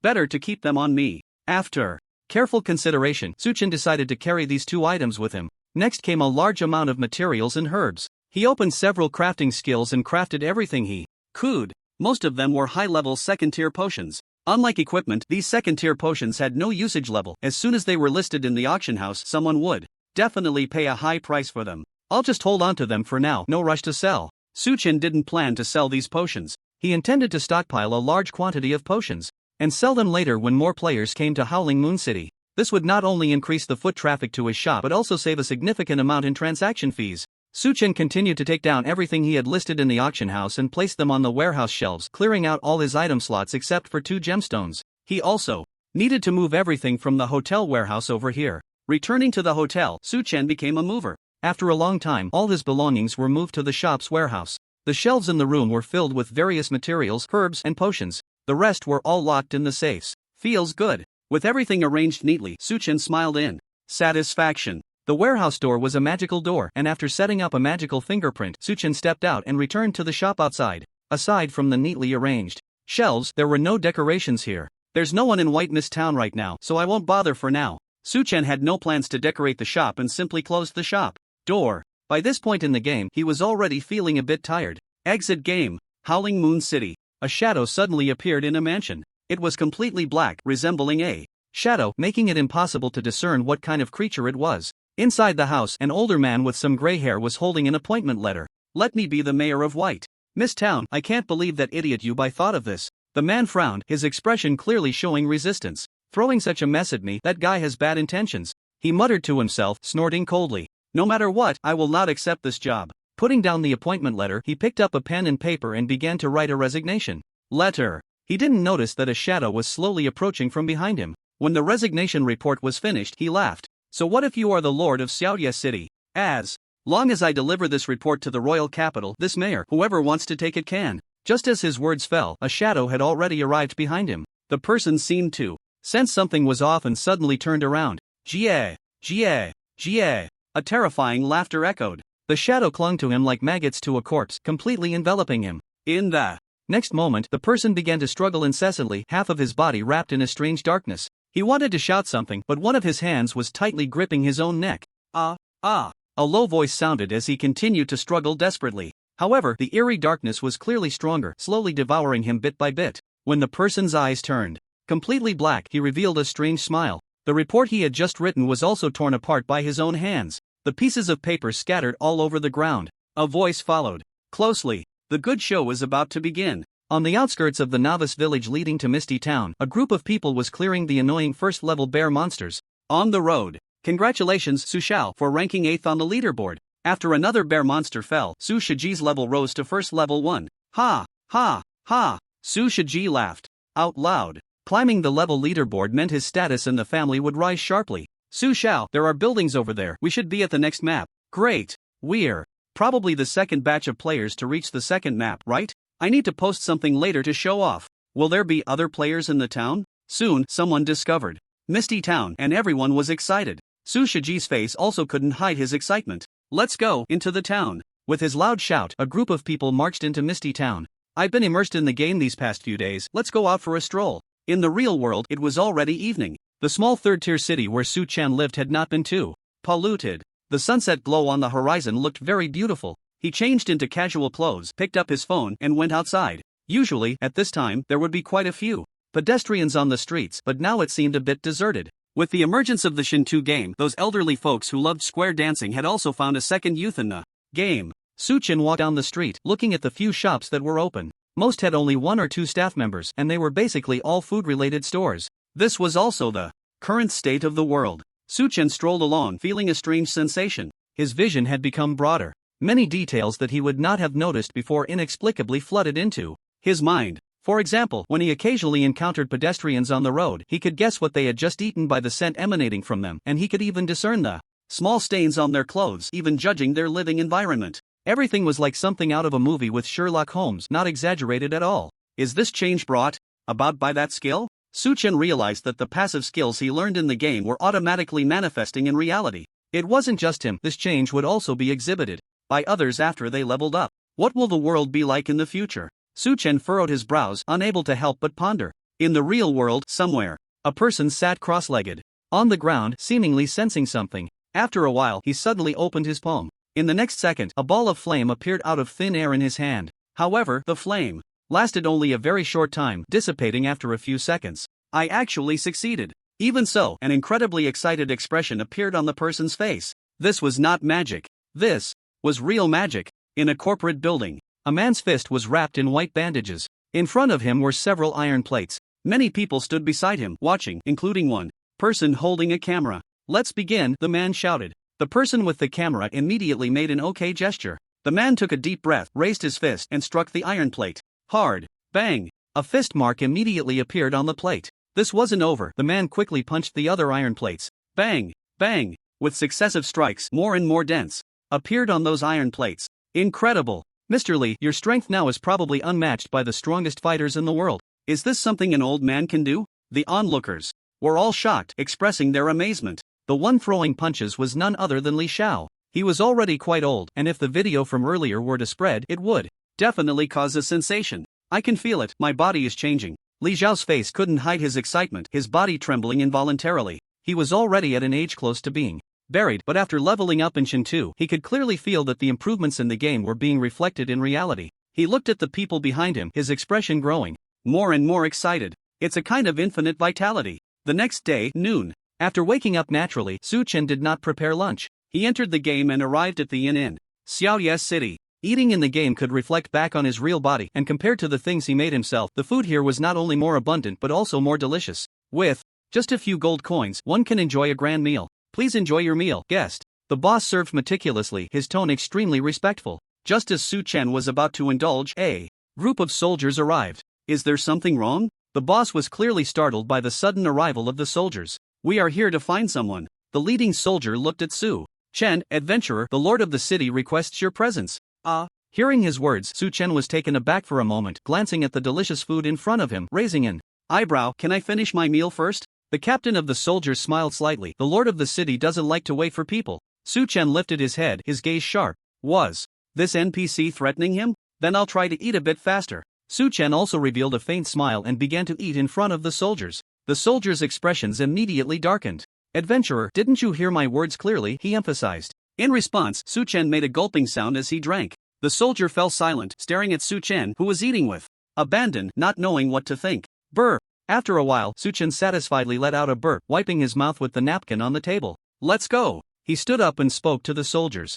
Humph. The soldiers snorted coldly and turned to leave. Under the lead of this group, Su Chen arrived once again at the Lord's mansion. It was still the same hall, where two people were already waiting. Lord Yubai sat on his throne, one hand resting on his head, seemingly dozing off. Below stood an older man. His hair was gray, yet he wore a splendid suit, exuding an air of nobility. Lord of the city, the person has arrived. The soldier entered the hall and reported softly. Above, Yubai opened his eyes, showing no displeasure at Su Chen's tardiness. Instead, he smiled. Adventurer, the task assigned to you has been moved up. This is the next mayor of White Mist Town, Simon. The older man also looked at Su Chen. Hello, adventurer, my name is Simon. As he spoke, he extended his hand towards Su Chen. Hello? Su Chen nodded and shook his hand. In the next moment, a strange feeling surged in his heart. This feeling is very strange. The body of the Simon in front of me exudes a chill, unlike the normal body temperature of a person. Su Chen noticed the attire of this person. It seemed somewhat out of place. First of all, judging from his clothing, he must be a noble, but there were some small flaws on him.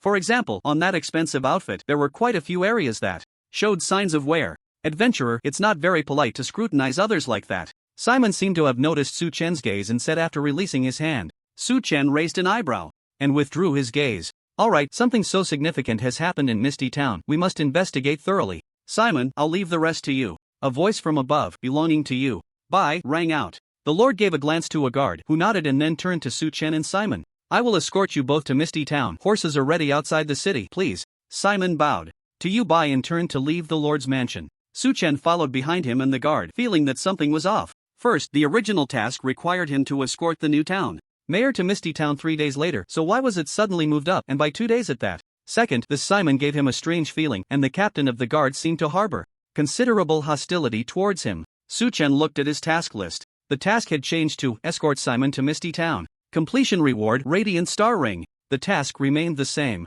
and the reward had not changed. I'll talk about the reward later. Su Chen was quite eager for that Radiant Star Ring. No matter what, he had to complete this task. Upon reaching outside the city, dozens of horses and a team of guards were waiting. Let's go. The guard said little, and after mounting, he issued the command. A group of people mounted their horses and set off towards Misty Town. Su Chen rode along, not revealing his master-level riding skills, leisurely following behind the crowd. The sandstorm plain was vast, and besides the sandworms, they also faced the threat of sandstorms. Escorting was more troublesome, requiring constant vigilance over the escort target. The journey was not safe. As everyone stepped onto the sandstorm plain, a sandworm set its sights on the team. It moved quickly beneath the sand, launching the first attack. Form up. The guards from Xiaoye City were well trained, quickly surrounding Simon in the center. The leading guard was the first to attack the moving sandbag. With a single strike, he dealt thousands of damage to the sandworm boss. This guy is impressive, agile, and his level must be quite high. Watching the guard's nimble movements, Su Chen couldn't help but marvel.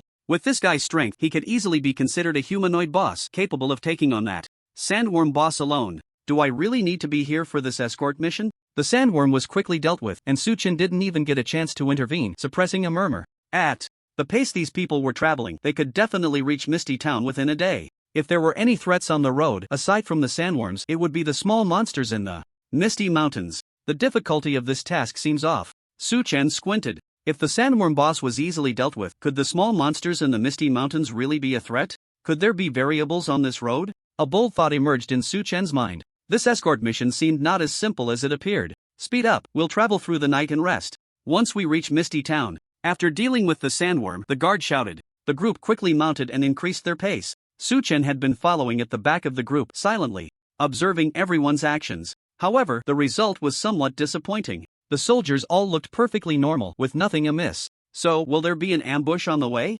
Su Chen shifted his thinking. But as night fell, apart from a few blind sandworms, they encountered no sandstorms either. The group soon arrived at the path leading from the Misty Mountains to the sandy plains. At this point, Su Chen became very cautious and activated his eagle eye and magical vision. No ambush? Or can I just not see it? The result still surprised him. This prime ambush location had no one at all. He even doubted whether the enemy's concealment skills were too advanced for his magical vision to detect. However, after the group exited the Misty Mountains, the so-called ambush still did not occur. As night fell, the familiar White Mist Town appeared before Su Chen's eyes. Is it really this simple? Su Chen found it hard to believe. Adventurer, take me to the residence of the previous town mayor, Simon said with a smile as he stepped into the town. This way. Su Chen did not refuse and led the way to Cinder's residence based on his memory. The group quickly arrived there. This place looks pretty good. Simon seemed quite satisfied upon seeing the mansion. Adventurer, come inside and tell me the specific details about the previous events in White Mist Town. He stepped inside first and invited Su Chen. All right. Su Chen nodded and followed him into the house. At that moment, Simon took out a ring that emitted a faint starlight. As a reward for escorting me, this is yours. You have completed the task and received the Radiant Star Ring. With a prompt appearing, a ring also appeared in Su Chen's hand. Got it. After obtaining this equipment, Su Chen couldn't hide his excitement. This was a 100-slot item. But just then, Simon suddenly burst into laughter. The next second, the door of the house swung open with a bang. A strange black energy surged from the Radiant Star Ring and flew towards Simon. Under the impact of this force, Simon was violently slammed against the wall behind him, and a huge damage number appeared above his head. -100,000. At the same time, an angry roar sounded from outside the door. You killed the new town mayor.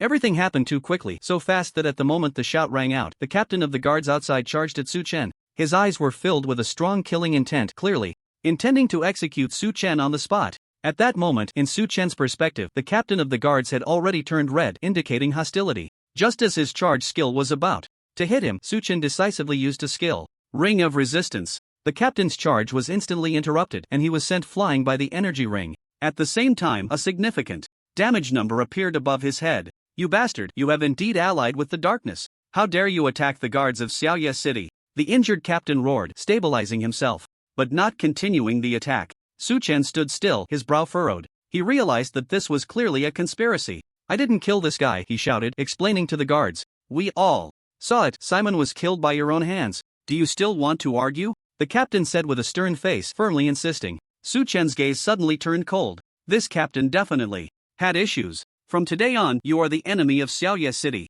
At that moment, the captain spoke again. As soon as he finished speaking, an announcement appeared. Player Su Chen has allied with the darkness, killed the new mayor of Baiwu Town, and is listed as a mortal enemy of Xiaoye City. Players who help Xiaoye City kill Su Chen will receive generous rewards. This was a world announcement. When this world announcement appeared, all players in the Gameshin 2 were shocked. On the world channel, various comments began to emerge. What the hell? How did Su Fazhan kill an NPC?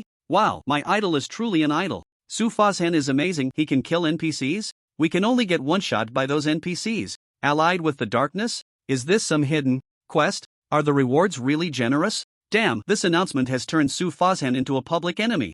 Generous rewards? How generous? I want it. Is Su Fazhan in Baiwu Town now? Or Xiaoye City? Is anyone forming a team to hunt Su Fazhan? I think the quest rewards must be great, maybe even a god-level skill. Some admired Su Chen to the point of worship, while others were incredibly curious about the task he was undertaking. However, more people were concerned about that generous reward. With the announcement out, could the reward be low? Even if they weren't a match for Su Fazhan, with the help of NPCs, couldn't they gather a large group to take him down? These NPCs are ruthless. Glancing back at Simon's corpse, Su Chen's gaze was sharp. He had sensed something was off from the very beginning, but he didn't expect these NPCs to play so well. You have been listed as a mortal enemy of Xiaoye City. All NPCs within Xiaoye City will regard you as an enemy. Triggered hidden quest. Prove your innocence. Prove your innocence. Simon's death is clearly a frame-up. Find the mastermind behind this plan. Avoid harming the innocent and prove your innocence. Completion reward. God-level skill fusion book. Triggered hidden quest. Embrace the darkness.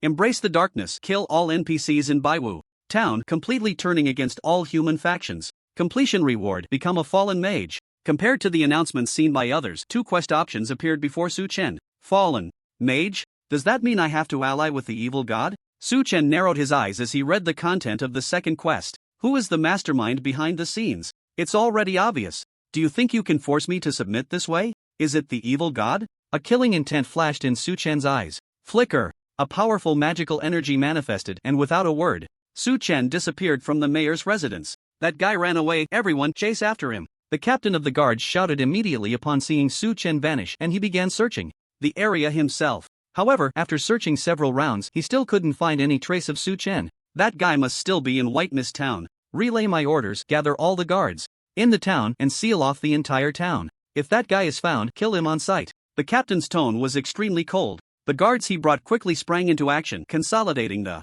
original defenders of the town and guarding all the main routes. In White Mist Town, at the mayor's residence upstairs, Su Chen sat in Shinda's study, resting his chin on one hand, deep in thought. He had engaged in a psychological game with the captain of the guards. With his eagle eye and magical perspective, the movements of the guards were completely within his expectations. The captain of the guards thought he would escape from White Mist Town, but he never imagined he would return here.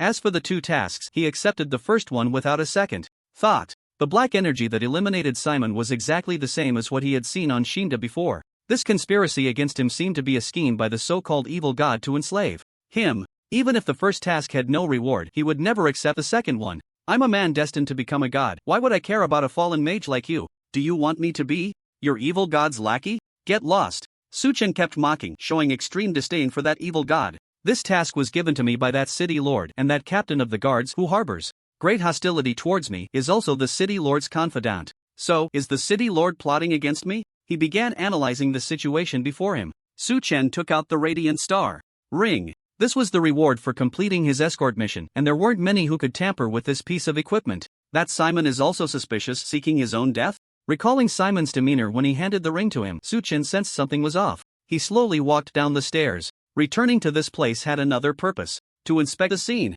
The real world. Ring, ring, ring. A series of urgent phone calls continued incessantly. Who the hell is calling so late?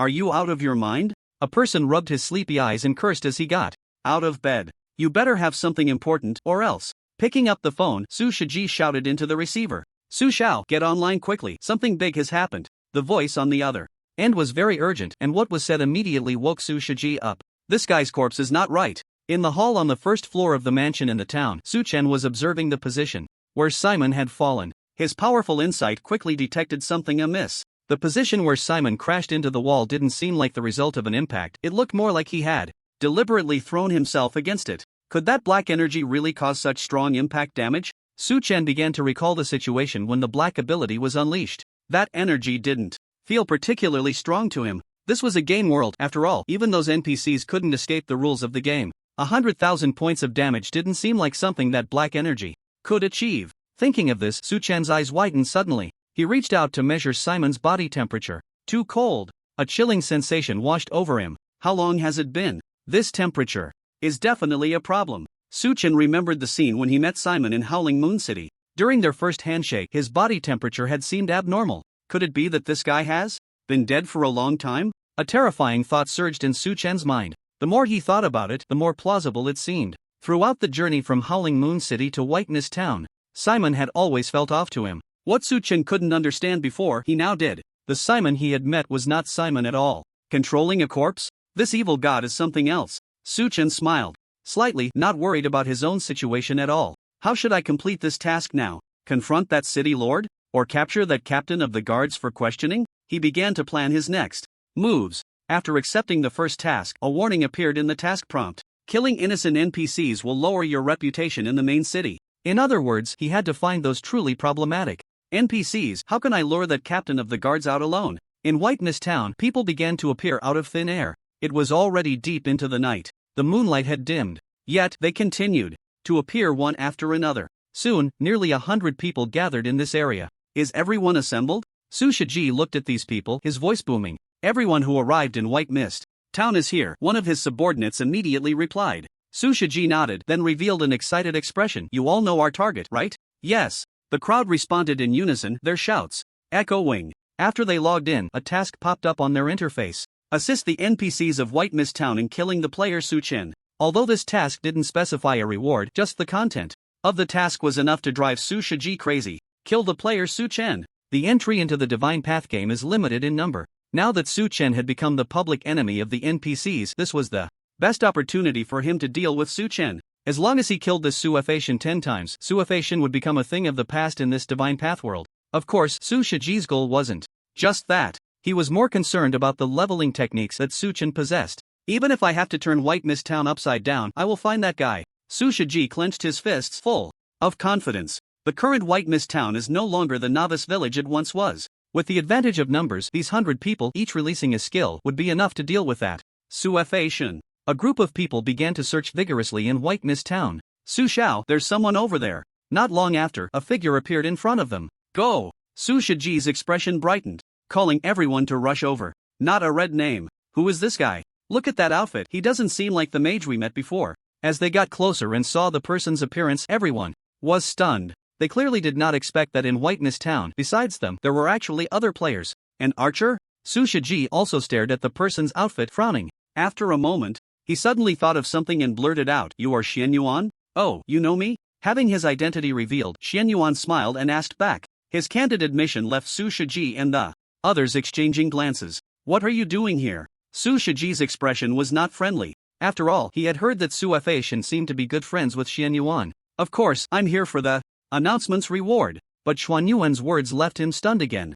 Reward? Su Shiji quickly reacted. You mean the reward for killing Su Chen? Xian Yuan did not answer, a faint smile on his lips, giving off an inscrutable feeling. Are you joking? Aren't you friends with that Su Chen? Yeah, you two were so in sync hiding your levels before, how could you not know each other? You must be in the same team as Su Chen, right? Here to scout the situation for him? Several voices chimed in, not believing what Xian Yuan said. I don't need to explain myself to you. Xian Yuan also ignored these people, his expression very indifferent. Wait. Just as he was about to leave, Su Shiji's voice rang out. Xian Yuan paused, turned to look at Su Shiji. What? According to this announcement, it seems that for every time you kill that Su Chen, you can get a reward. He is a player and has 10 chances to respawn. You should know better than I do how generous the rewards are, right? Su Shiji said, with a smile. Upon hearing this, Xian Yuan squinted his eyes, as if making a decision. Seeing this, Su Shiji continued, You know better than us how strong that guy is. We can cooperate, and as for those rewards, you can take the lion's share.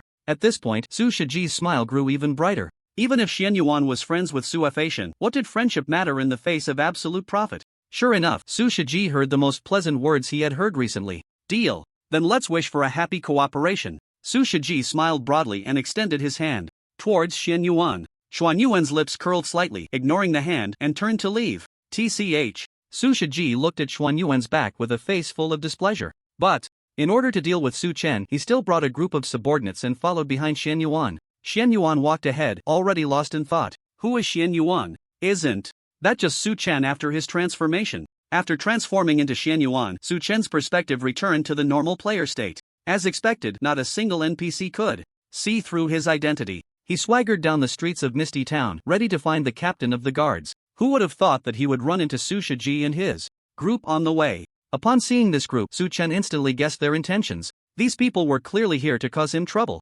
Originally, he wanted to avoid them, but then he thought that they might have some value for his use. Hey, where are you planning to take us? Yeah, you're not just wandering around to buy time for your friend, are you? Do you even know where that guy is? After leading the group for a while, a few impatient voices of doubt arose. Su Chen turned around and glared at them, his sharp gaze immediately silencing them. To be honest, the aura of strength emanating from Xian Yuan was quite intimidating. Soon, a group of NPCs appeared in front of them. They were stationed at a position that was the main road from Misty Town to Howling Moon City, clearly not wanting Su Chen to escape to Howling Moon City. Among this group of NPCs, the leader was the guard captain from before. Hello, is there anything we can help you with? Su Chen stepped forward and greeted them enthusiastically. The guard captain looked Su Chen up and down, then glanced at Su Shiji and his group and said, An adventurer has killed the newly appointed town mayor, and I need your assistance. I will offer you generous rewards. How generous? Su Chen put on a greedy expression. The people behind him, including Su Shiji, wore the same expression. Do you accept the quest? Capture the real culprit? At this moment, a prompt popped up in front of Su Chen. Accept. Without a second thought, he accepted the quest. Capture the real culprit. Help kill the archenemy of Howling Moon City. Completion reward, Bloodthirsty Frenzy, A-class. It really does seem like something. After seeing the quest content, Su Chen couldn't help but click his tongue. His second identity had some weight. He could actually receive a quest to kill himself. An A-class skill? This skill looks really strong. Is it given just for one kill? Aside from Su Chen, everyone else also accepted the quest. Upon seeing the A-class skill reward, they all became a bit restless. With their levels, how many skill points did they have? Including Su Shiji, none of them had an A-class skill. I know that you adventurers have multiple lives. Each time you kill that guy, you can come back to me for the quest again, and the rewards will be equally generous. The guard captain spoke again. The meaning of this was very clear. As long as they could kill Su Chen 10 times, they could receive 10 rewards of the same level as the A-class skill. What are we waiting for?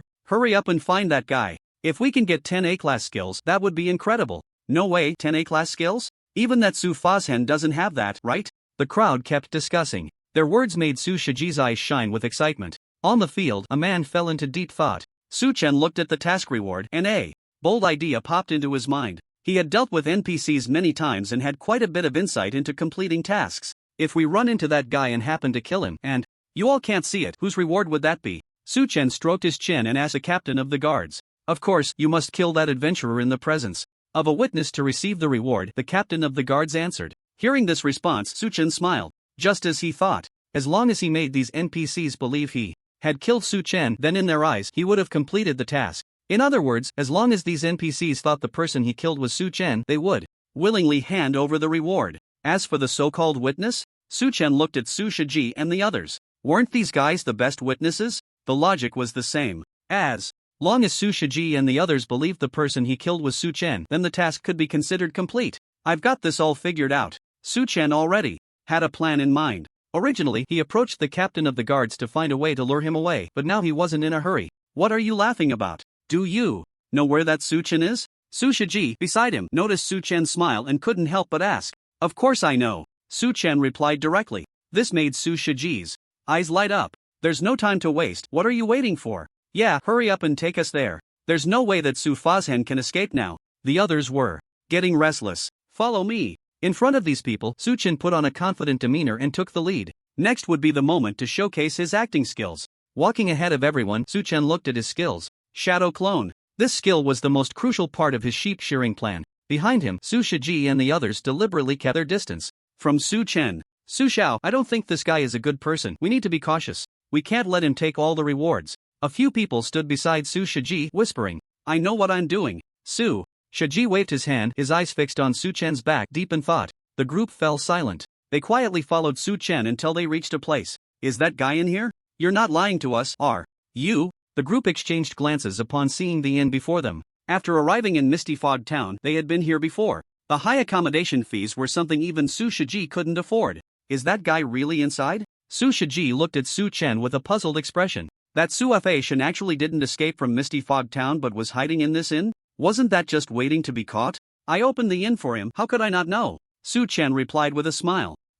Then what are we waiting for? Let's rush in and take him down. Everyone, let's go together. Hearing this, the crowd became restless. If that Su Chen was really inside, wouldn't that A-level skill be within reach? You all wait outside. That guy is an expert at escaping, and the terrain inside is narrow, making it easy for him to get away. I'll lure him out. Su Chen signaled the others not to act rashly and gestured around the inn's entrance. You're not trying to tip him off, are you? Or do you want to take the rewards for yourself? Su Chen's actions raised suspicions among many. He showed a calm smile and explained, if I really wanted to help that guy, I wouldn't have brought you all here. Besides, if I could handle that guy alone, I wouldn't need you. This statement immediately silenced the crowd. Su Chen smiled slightly and walked into the inn. It was nighttime and the innkeeper's wife had clearly already gone to bed. Su Chen walked inside and transformed back. My defense is too high, I can't give those guys any chance. Looking at his stats, Su Chen curled his lips. With his current physical and magical defenses, the damage from those outside would only be a forced 1 point. How long would it take to reach low health? After thinking for a moment, Su Chen took off all his equipment. The attributes of the Shadow Clone are based on his overall attributes when he releases the skill, and removing his equipment would significantly reduce the clone's attributes. Shadow Clone. In the next second, a clone identical to Su Chen appeared in the inn. Transform. Immediately, Su Chen changed into the appearance of Xian Yuan. He was carrying a trash ball bought casually from the blacksmith shop in Misty Fog Town, and the quiver contained the lowest quality arrows. However, with high attributes, his ranged attack was not low. Transferring part of his consciousness to the clone, Su Chen controlled it and hit himself. -1. Only 1 point of forced damage. At the same time, it turned the clone in front of him into an attackable red namestate. The show can begin. Outside the inn, following Su Chen's instructions, Su Shiji and the others ambushed on either side of the entrance. Why isn't that guy coming out? Xian Yuan isn't just playing with us, is he? After waiting for a while with no movement from the inn, someone couldn't help but mutter. You sold me out? Su Chen, what do you mean I sold you out? With this generous reward, you would probably do the same to me. You scoundrel. Just then, 2 voices echoed from inside the inn. Before everyone could react, a figure rushed out of the inn. It's the mage we saw before. That's right, it's him. He really is Su Chen. Great, we can take our revenge now. Many recognized the figure at first glance. The life lost in the novice village left a deep impression of this Su Chen on them, especially Su Shiji. At this moment he was gritting his teeth in anger. Don't let him escape, kill him. A loud shout rang out and Su Shiji was the first to strike. As a mage, he unleashed his most powerful instant cast skill. The next second his skill hit Su Chen, but the damage numbers that appeared left him stunned. Double digits? He instinctively shouted, his face filled with disbelief. As a first-tier mage, his skill had also reached B rank and he was wearing decent equipment. Yet, his strongest attack only dealt double-digit damage? While Su Shiji was in shock, others began to attack one after another. Unfortunately, Su Chen's movement speed was too fast and many attacks missed entirely. Those that did hit only dealt single-digit damage.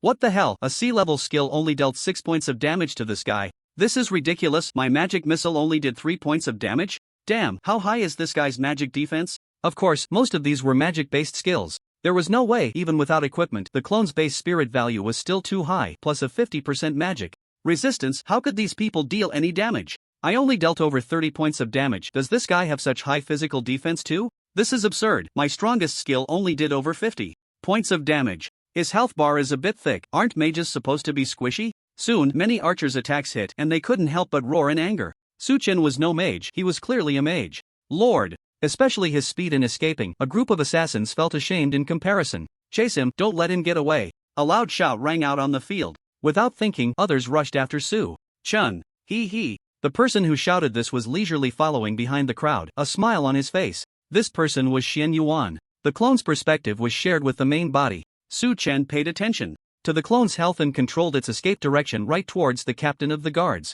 The reason for running there was to land a fatal blow on Su Chen in front of the guard captain. I need to get ready too. Grasping the longbow in his hand, Su Chen knocked an arrow. Archers were a bit troublesome in this regard. Not only did they need to equip a longbow, but they also had to carry a quiver.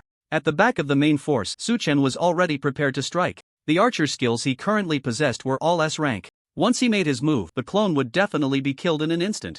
Why does this Su Chen only know how to run away and not fight back? If you were being chased by 100 people, would you dare to fight back? That's true. As they watched Su Chen desperately fleeing, the crowd was somewhat puzzled but did not doubt him. Even though the damage they had inflicted on Su Chen was not high, 100 people each dealing some damage was still unbearable. If it were them, running away would also be the best choice. His health is running low. Quick, take him down. Whoever kills him gets the reward. During this escape, Su Chen was hit by several skills one after another. A group of people shouted at the top of their lungs, their faces flushed, eager to land the final blow. That was an A-grade skill. Although these people were all trained by Su Shiji, many had their own little schemes in mind. Once that guy is low on health, no one else touch him, let me handle it. Su Shiji also shouted loudly, his voice booming and unquestionable. The crowd did not notice that Su Chen was fleeing in the direction they had come from. At the end of that direction, a squad of soldiers was waiting. Captain, it's that guy. The squad of soldiers had clearly noticed the situation. Over 100 people chasing one person at night, how could it not attract attention? Fall back, don't let him escape. The captain of the soldiers quickly ordered, not advancing to attack Su Chen but instead instructing his subordinates to widen the encirclement. He knew Su Chen had a teleportation skill, and if the encirclement was too tight, it could allow this guy to escape again. However, before his subordinates could act, an arrow sliced through the night sky. Whoosh! The sound of the arrow was faint and small, not very noticeable under the cover of night. But the power of this arrow was extraordinary. At the moment the arrow struck Su Chen, a 4-digit damage number popped up. The next second, a flash of white light followed. This scene left everyone present stunned, especially the captain of the soldiers, who widened his eyes, seemingly unable to believe that Su Chen was taken down just like that. Success! Among the crowd, one person's expression was extremely calm. Shen Yuan looked at the task completion prompt on his interface, a faint smile on his lips. In the midst of everyone's astonishment, he walked over to the captain of the soldiers. I've killed this guy, so the reward can be given to me, right? The captain was still a bit dazed but quickly reacted, pulling out a skill book. You have obtained the skill Bloodthirsty Frenzy. Bloodthirsty Frenzy, a grade. Enter a frenzy state after use, lasting 20 seconds, increasing base melee/ranged attack power by 50%, attack speed and movement speed by 30%, and damage taken by 30%, cooldown time 5 minutes. This skill is something special. Seeing this skill book, Su Chen's eyes lit up. This skill could definitely be considered a top-tier skill, although it would increase the damage taken. After activation, the boost in output was significant. The only downside was that this skill did not enhance spell attacks. If a mage had a similar burst skill, it would greatly enhance their power. Friend, that's not very fair. Just as Su Chen was about to learn this skill, Su Shiji walked over. He had already processed the scene of Shen Yuan killing Su Chen, and his expression was not pleasant. The joy of killing Su Chen was dampened by the thought of handing over an A-grade skill book. What? Didn't we agree that the reward would be mine? Su Chen looked at Su Shiji, sneering. The reason he collaborated with these people was merely to make this act more convincing. I'm just saying, the bulk of the rewards goes to you, but I never said it all belongs to you. Su Shiji's tone carried a chill. That skill you have in your hands must be put up for auction, and the gold from the auction will be split 6-4, you 6, us 4. He stared fiercely at Su Chen, his attitude resolute. What if I don't? Su Chen also fixed his gaze on Su Shiji, showing no sign of compromise. Then don't blame us for being rude. Su Shiji laughed in anger. After successfully killing Su Chen, he had become disdainful of the so-called leaderboard experts. The number 1 ranked Su Chen had been chased down and killed by them, let alone this second-ranked Shen Yuan. What do you want? Facing the threatening tone, Su Chen's expression remained dismissive, even if he was now the archer. Shen Yuan, he was not someone Su Shiji and his group could provoke. This isn't a novice village. If you don't agree, that Su Chen will be your fate. Su Shiji revealed a cold smile. As he spoke, his subordinates turned their gazes toward Su Chen. Besides their fierce and menacing looks, many even started to gesture threateningly. You better listen to young Master Su. Young man, if you don't heed young Master Su's words, you'll regret it soon. You've seen what happened to that Su Chen. Do you think you're tougher than him? Several voices chimed in one after another. With over 100 people, Su Shiji's group indeed exuded a certain intimidation. Learning skills. Su Chen curled his lip, completely disregarding the more than 100 people, and directly learned the skill in front of everyone. Damn, are you looking for death? You actually learned it? Can an archer even learn this? Hearing Su Chen's deliberate shout, many began to curse loudly. Su Shiji's face turned ashen, his fists clenched, wishing he could strike directly. But they were still in Whiteness Town, where players were not allowed to fight each other, and NPCs were watching nearby. If he really attacked Su Chen, the NPCs would definitely intervene.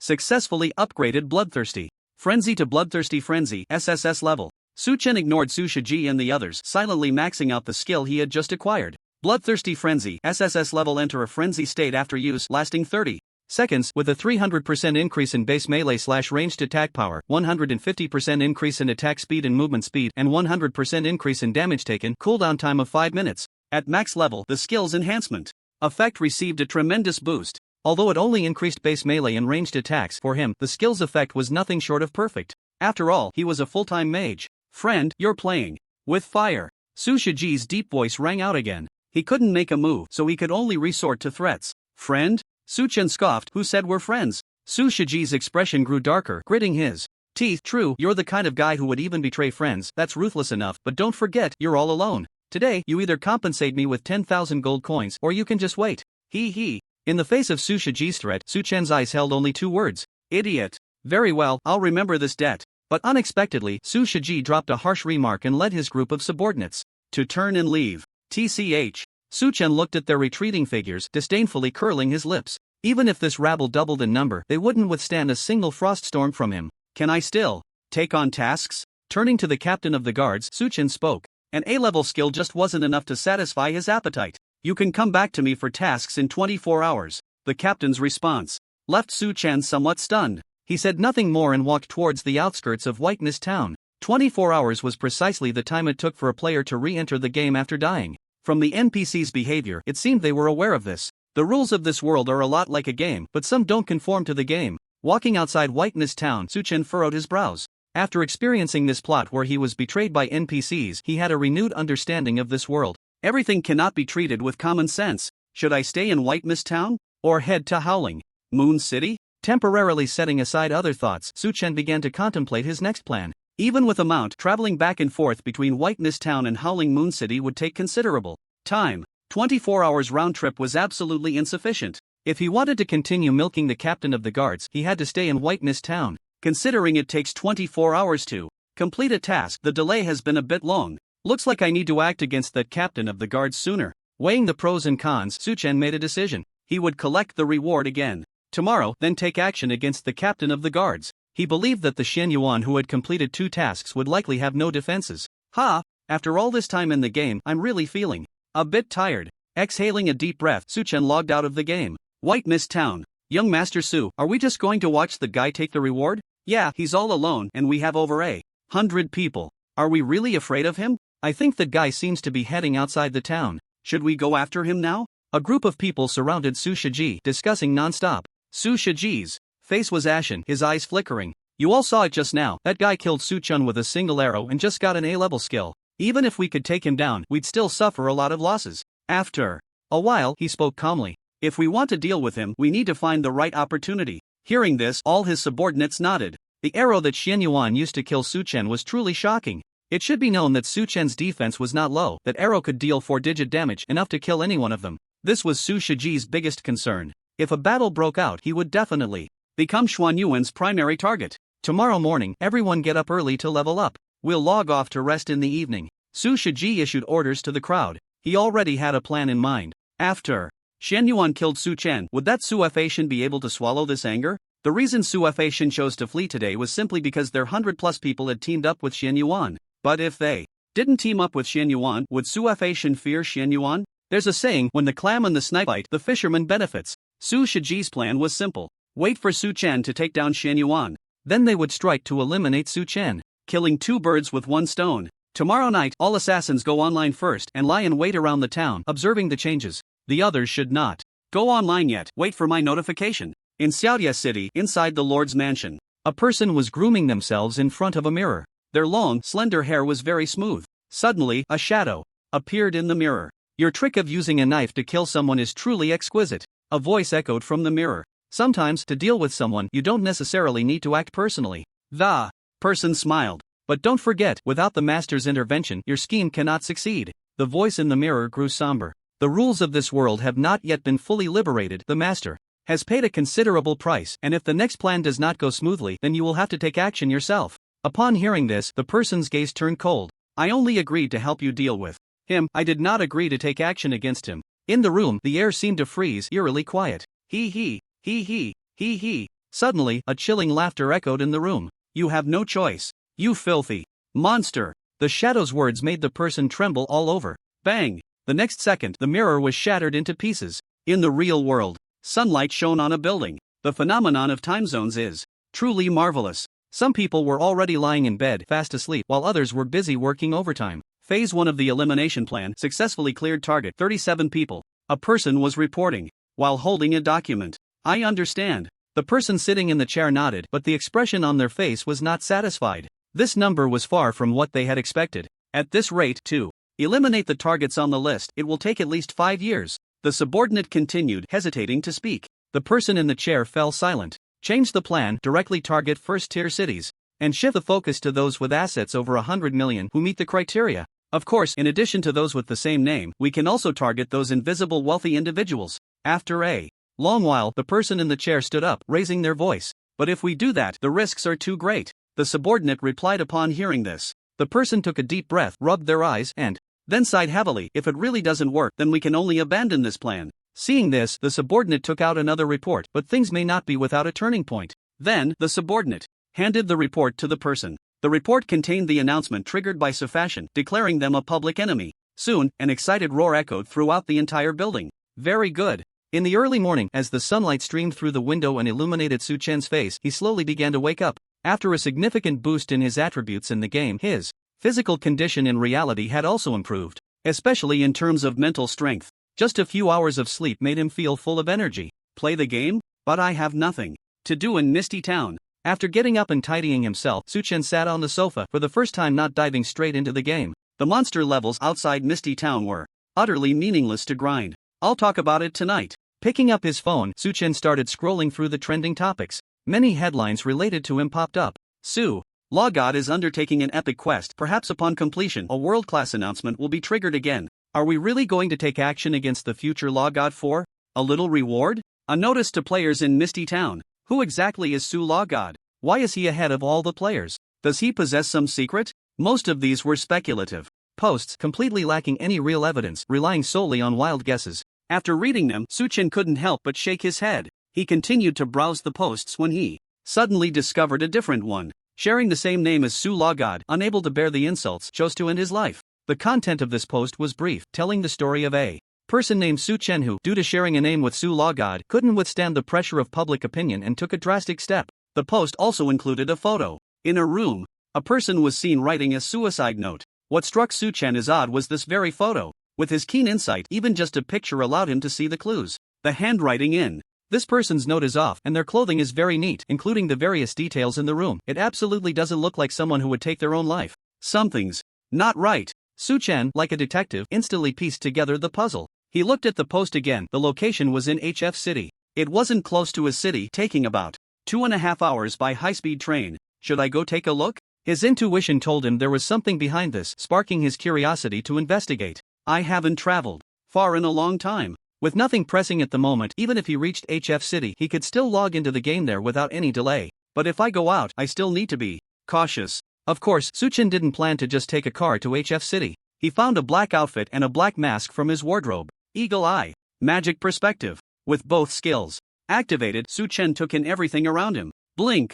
In the next moment, he appeared a kilometer away. In an ordinary third-tier city, there weren't that many cameras on the streets. With his magic perspective, Suchen easily avoided the cameras and arrived at the high-speed train station. Even though the Divine Path game was popular now, there were still many travelers at the station. Suchen didn't buy a ticket. He directly teleported into a train's restroom. He chose an empty carriage that had no passengers. In the past, it was almost impossible to find an empty carriage, but now it had become the norm. As the train sped along, the platform for HF City arrived. Beneath the mask, Suchen wore a faint smile. In this city, he was like a non-existent person. A non-existent person is impossible to trace. After avoiding various cameras and crowds, he arrived at the address mentioned in the post. Due to the incident, this place had become quite ominous, and people said they would avoid it at all costs. Suchen used Blink to enter the house directly. Sure enough, there's something wrong. Under the magic perspective, everything in the room was laid bare. Suchen discovered the mark left by a second person. Even though that guy's plan was flawless, it couldn't escape the magic. Is he specifically targeting people named Suchen?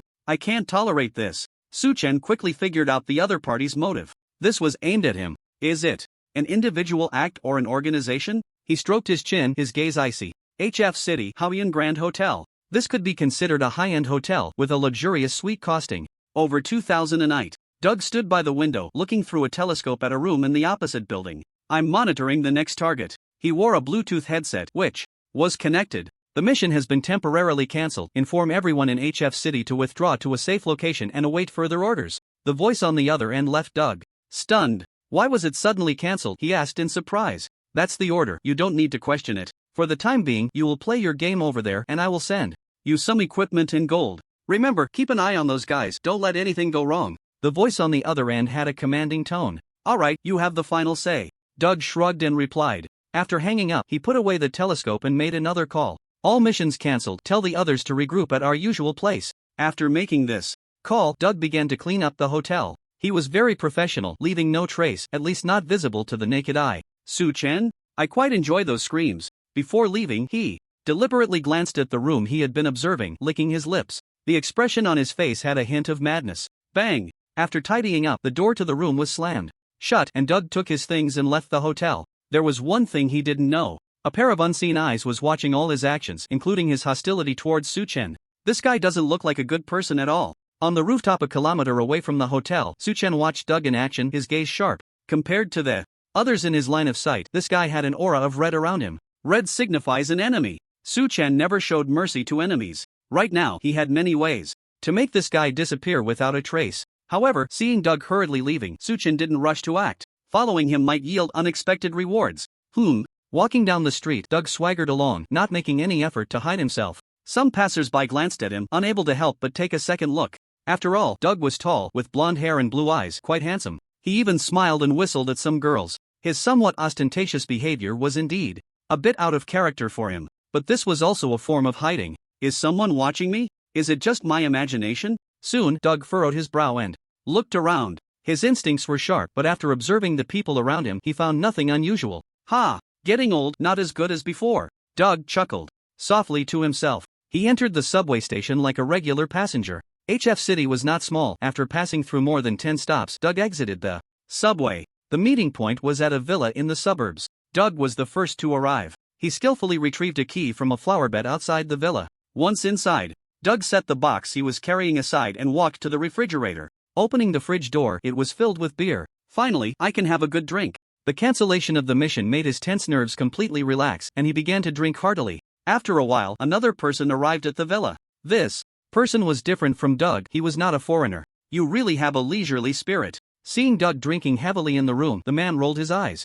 Woo, the mission has been cancelled. If we don't relax now, when will we? Doug tossed a can of beer toward him. The man caught the beer bottle and opened it, gulping it down. That damn Su-Chen should have disappeared earlier, wasting my leveling time. After finishing a can of beer, he crumpled the bottle in his hand, his tone fierce. Don't be angry. We have plenty of time to level up now. They'll provide us with gear and gold. Doug smiled and tossed another can of beer to Wu. Humph. Wu didn't respond, sneering. He took the can of beer and plopped down on the sofa next to Doug. That Su-Chen is only strong in the game. If he were in front of me, I could take him down with one hand. Wu's tone was laced with intense killing intent. Ha ha. Doug laughed at this, raising his beer. Come on, drink more. The two began to drink together. Time passed and 2 more people arrived at the villa. These 2 were similar to Doug. Hey, Doug, have we completed our mission? When are we going back?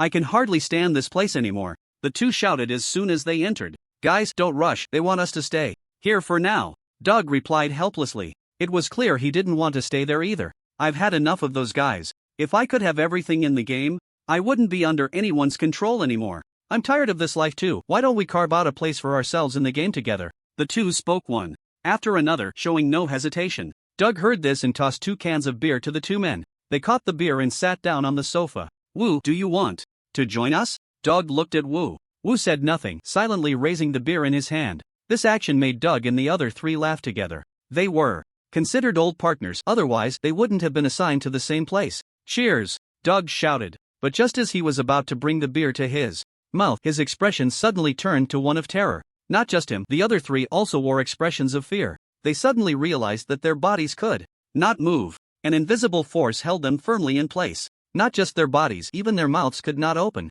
That powerful force was something they could not resist. It was a power beyond their comprehension. 800 meters away from the villa, Su-Chen revealed a faint smile. After Doug entered the villa, he had been waiting in this spot. Once he confirmed that no one else would come, he knew it was time to act. The skill that controlled Doug and the other 3 was the gravitational field. Under the control of the strong gravity, the 4 mortals could not break free at all. Since you want to deal with me, then I'll give you a great gift. A flame surged in his eyes, and Su-Chen's killing intent was palpable. In the next second, a rain of fire appeared out of nowhere at the location of Doug and the others. The 4 were instantly engulfed in flames. The beer became an excellent accelerant. The expressions on their faces twisted in extreme agony as they tried to escape the sea of fire, but could not withstand the force of gravity. In an instant, the large villa was engulfed in a raging fire.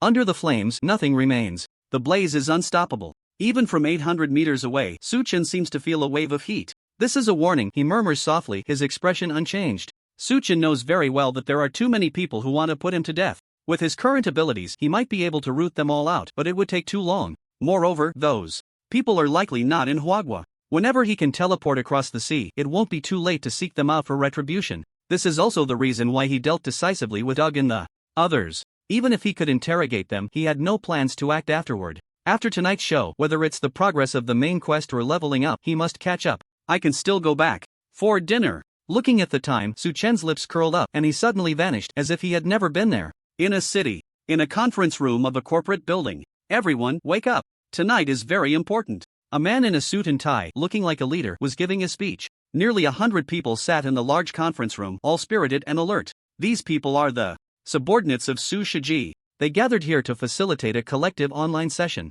The small leader looked at the enthusiasm on the faces of those present and smiled with satisfaction, then shouted, "Our slogan is." Soon, a deafening voice erupted. "Kill Su-Chen, take down Shen Yuan. Kill Su-Chen, take down Shen Yuan." Late at night, Su Chen cooked a pot of noodles and after eating his fill, he entered the game world. By the time, Su Chen could already enter the game. In this game, death does not deduct any experience, but after 10 deaths, one can no longer enter the game world. It can be said that this punishment is far more brutal than having to start over after dying. How should I perform in tonight's show? Outside White Mist Town, Su Chen fell into deep thought. Yesterday's method was clearly no longer viable. Perhaps I can kill 2 birds with 1 stone. Su Chen suddenly thought of an excellent plan. Transform into Xian Yuan. After transforming into the appearance of an archer, Su Chen walked towards White Mist Town. The captain of the guards was still stationed at this critical point. Clearly, the guard captain was there to prevent Su Chen from escaping to Howling Moon City. Hello, adventurer. Upon seeing Su Chen, the guard captain greeted him.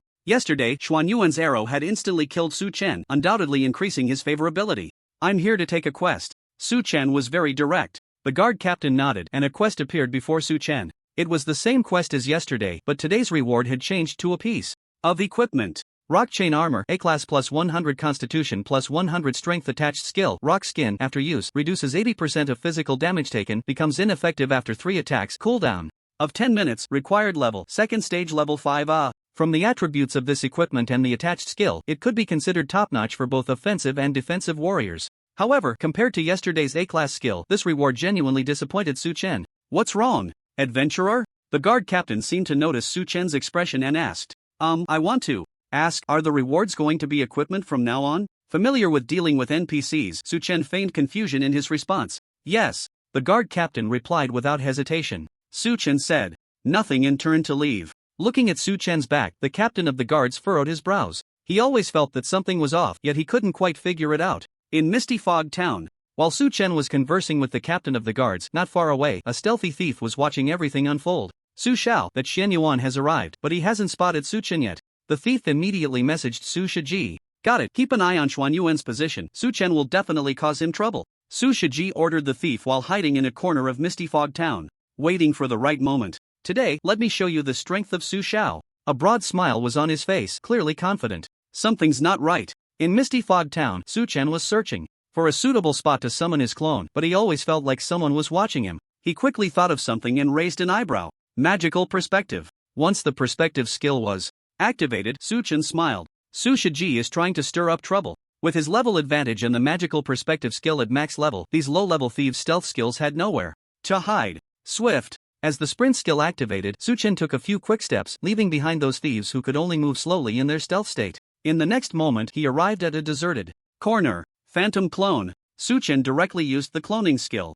In the next second, another Xian Yuan appeared. Immediately after, Su Chen transformed back into himself. This was not a mistake, but part of his plan. Tonight's performance would be a bit different. HF City. Outside a villa, a group of people was cleaning up. There were 4 people inside, all perished. The fire was merciless. Yeah, from the looks of it, those 4 were probably drinking and didn't notice the fire. They discussed while cleaning, their tone tinged with a hint of sorrow. Have their identities been confirmed? Yes, they are all international students. This should be their usual gathering place. The few of them looked at the identity documents in their hands and continued to investigate the scene. Have you found the cause of the fire? One person asked. Not yet clear. Based on the environment, it seems the fire started from the sofa they were sitting on, possibly due to an unextinguished cigarette butt. Someone quickly replied. Is there anything suspicious nearby? The person continued to inquire. We've checked everything. There are no abnormalities. Another person came over with a report. The person took the report and began to read. After a while, he nodded. Everyone has worked hard. Let's wrap it up. This incident is tentatively classified as an accident. After transforming back into himself, Su Chen directly flickered and arrived at another place in the town. The next plan was very simple. He was going to stage an escape from White Mist Town. There was no need for the clone Xian Yuan in front. The clone just needed to maintain the pursuit. Su Chen would lead Su Shiji and the others to charge towards the main road guarded by the captain of the guards. Then he would find a way to separate the captain from the others. Next would be the scene where Xian Yuan would strike and kill the Su Law God. To achieve this, the mage clone, which couldn't use skills, wouldn't be able to manage it. As for how to stage this act, Su Chen already had an excellent plan in mind. He looked at his attributes. Profession, Mage level, Tier 2, Level 6, 8000/30,000, Health 8180 Mana, 39800 Melee Physical Attack, 716 Spell Attack, 2978 Physical Defense, 918 Spell Defense 1295 attributes, Strength 308, Constitution 338 plus 280, Agility 308, Spirit 605 plus 390, Intelligence 764 plus 590. He had done nothing in White Mist Town for the past 2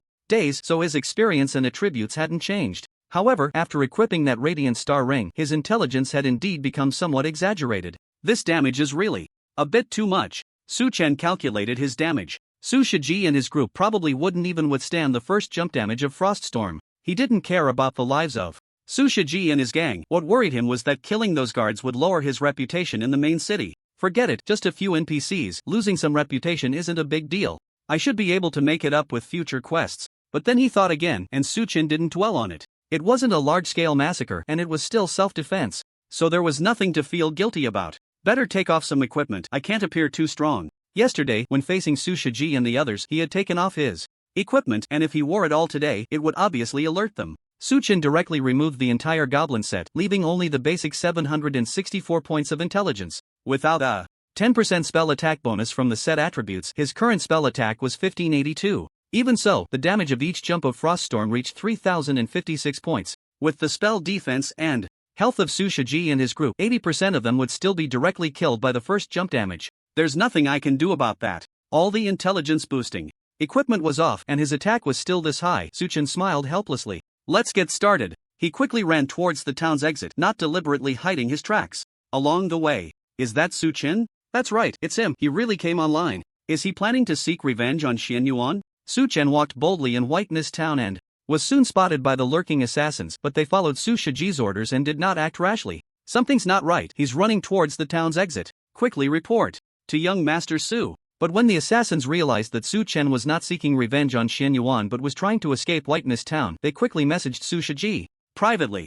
Damn it, this guy is so cowardly. Su Shiji gritted his teeth upon receiving this news. His so-called perfect plan had ended before it even began. Su Law God? I think you should change your name to Su Coward. Su Shiji's eyes were filled with anger, but he was also helpless. Su Chen was determined to escape. Could he really make Su Chen fight Xian Yuan? Notify everyone to come online. We must not let that Su Chen escape. Su Shiji made a decisive decision. Compared to his hatred for Xian Yuan, he wanted Su Chen dead even more. His subordinates were also very efficient, almost entering the game at the same time. Chase. With a command from Su Shiji, over 100 people immediately rushed in the direction Su Chen was fleeing. With stealthy assassins acting as scouts, they quickly caught up to Su Chen. Kill him, Su Shiji shouted, taking the lead in the attack. The others joined in the assault. Come on. Looking at the crowd behind him, Su Chen smiled. Now that he was in his true form, dodging these guys' attacks was as easy as pie. Blink.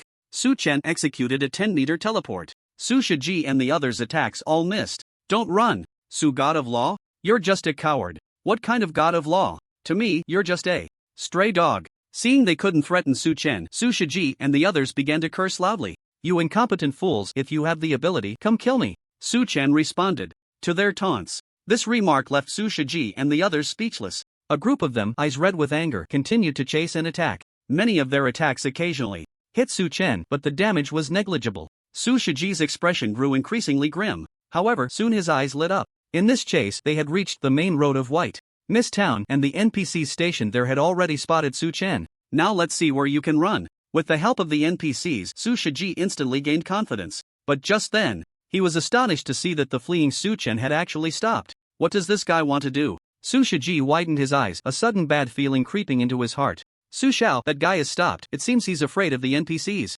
Now is our chance to attack. Everyone, go all out, use your strongest skills, and kill him. The reward is beckoning us. Su Shiji's subordinates were all pumped up, excited to land the final blow. No one noticed that in this already cold night, the air seemed to be tinged with frost.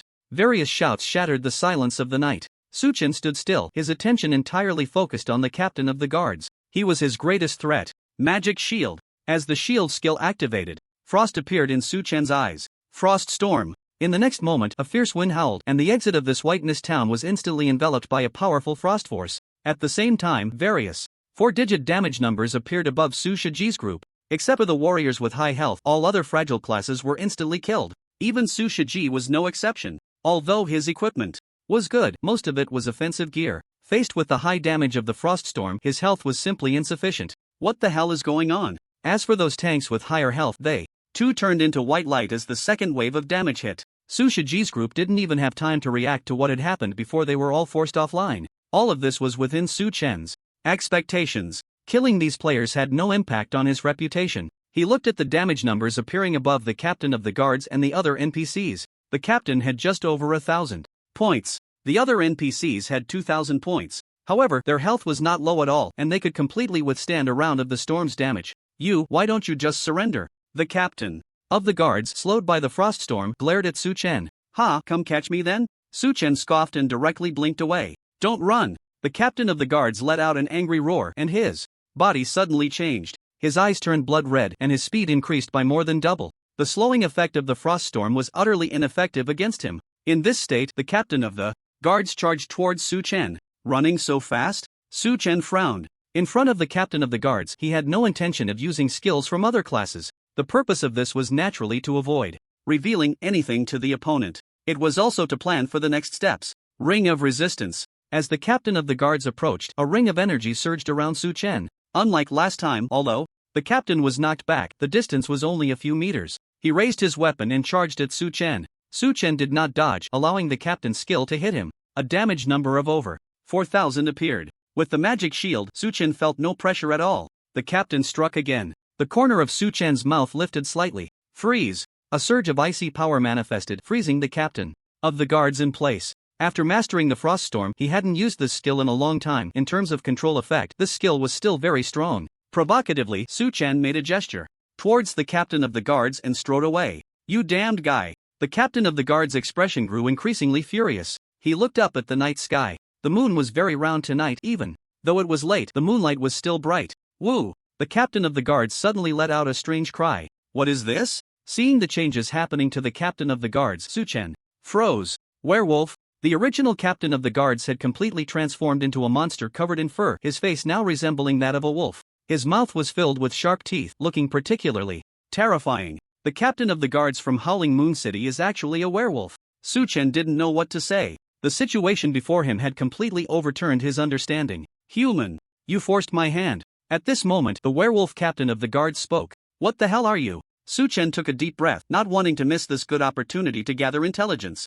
However, the captain of the guards had no intention of chatting with Su Chen and directly launched an attack. Before, he ran on 2 legs, but after transforming into a werewolf, he ran on 4 legs, his speed even faster than before. At this moment, the information in Su Chen's eyes also changed. Werewolf, boss, level, unknown. Health 150000/150000 unknown. Unknown. Aside from a health bar, all other information was unknown. Has it become a boss? However, Su Chen smiled. The captain of the guards had transformed from an NPC into a boss, which was a good thing. He had originally thought he wouldn't be able to take advantage of this guy, but now it seemed that as long as he took down this boss, not to mention what good loot might drop, the experience points would definitely be substantial.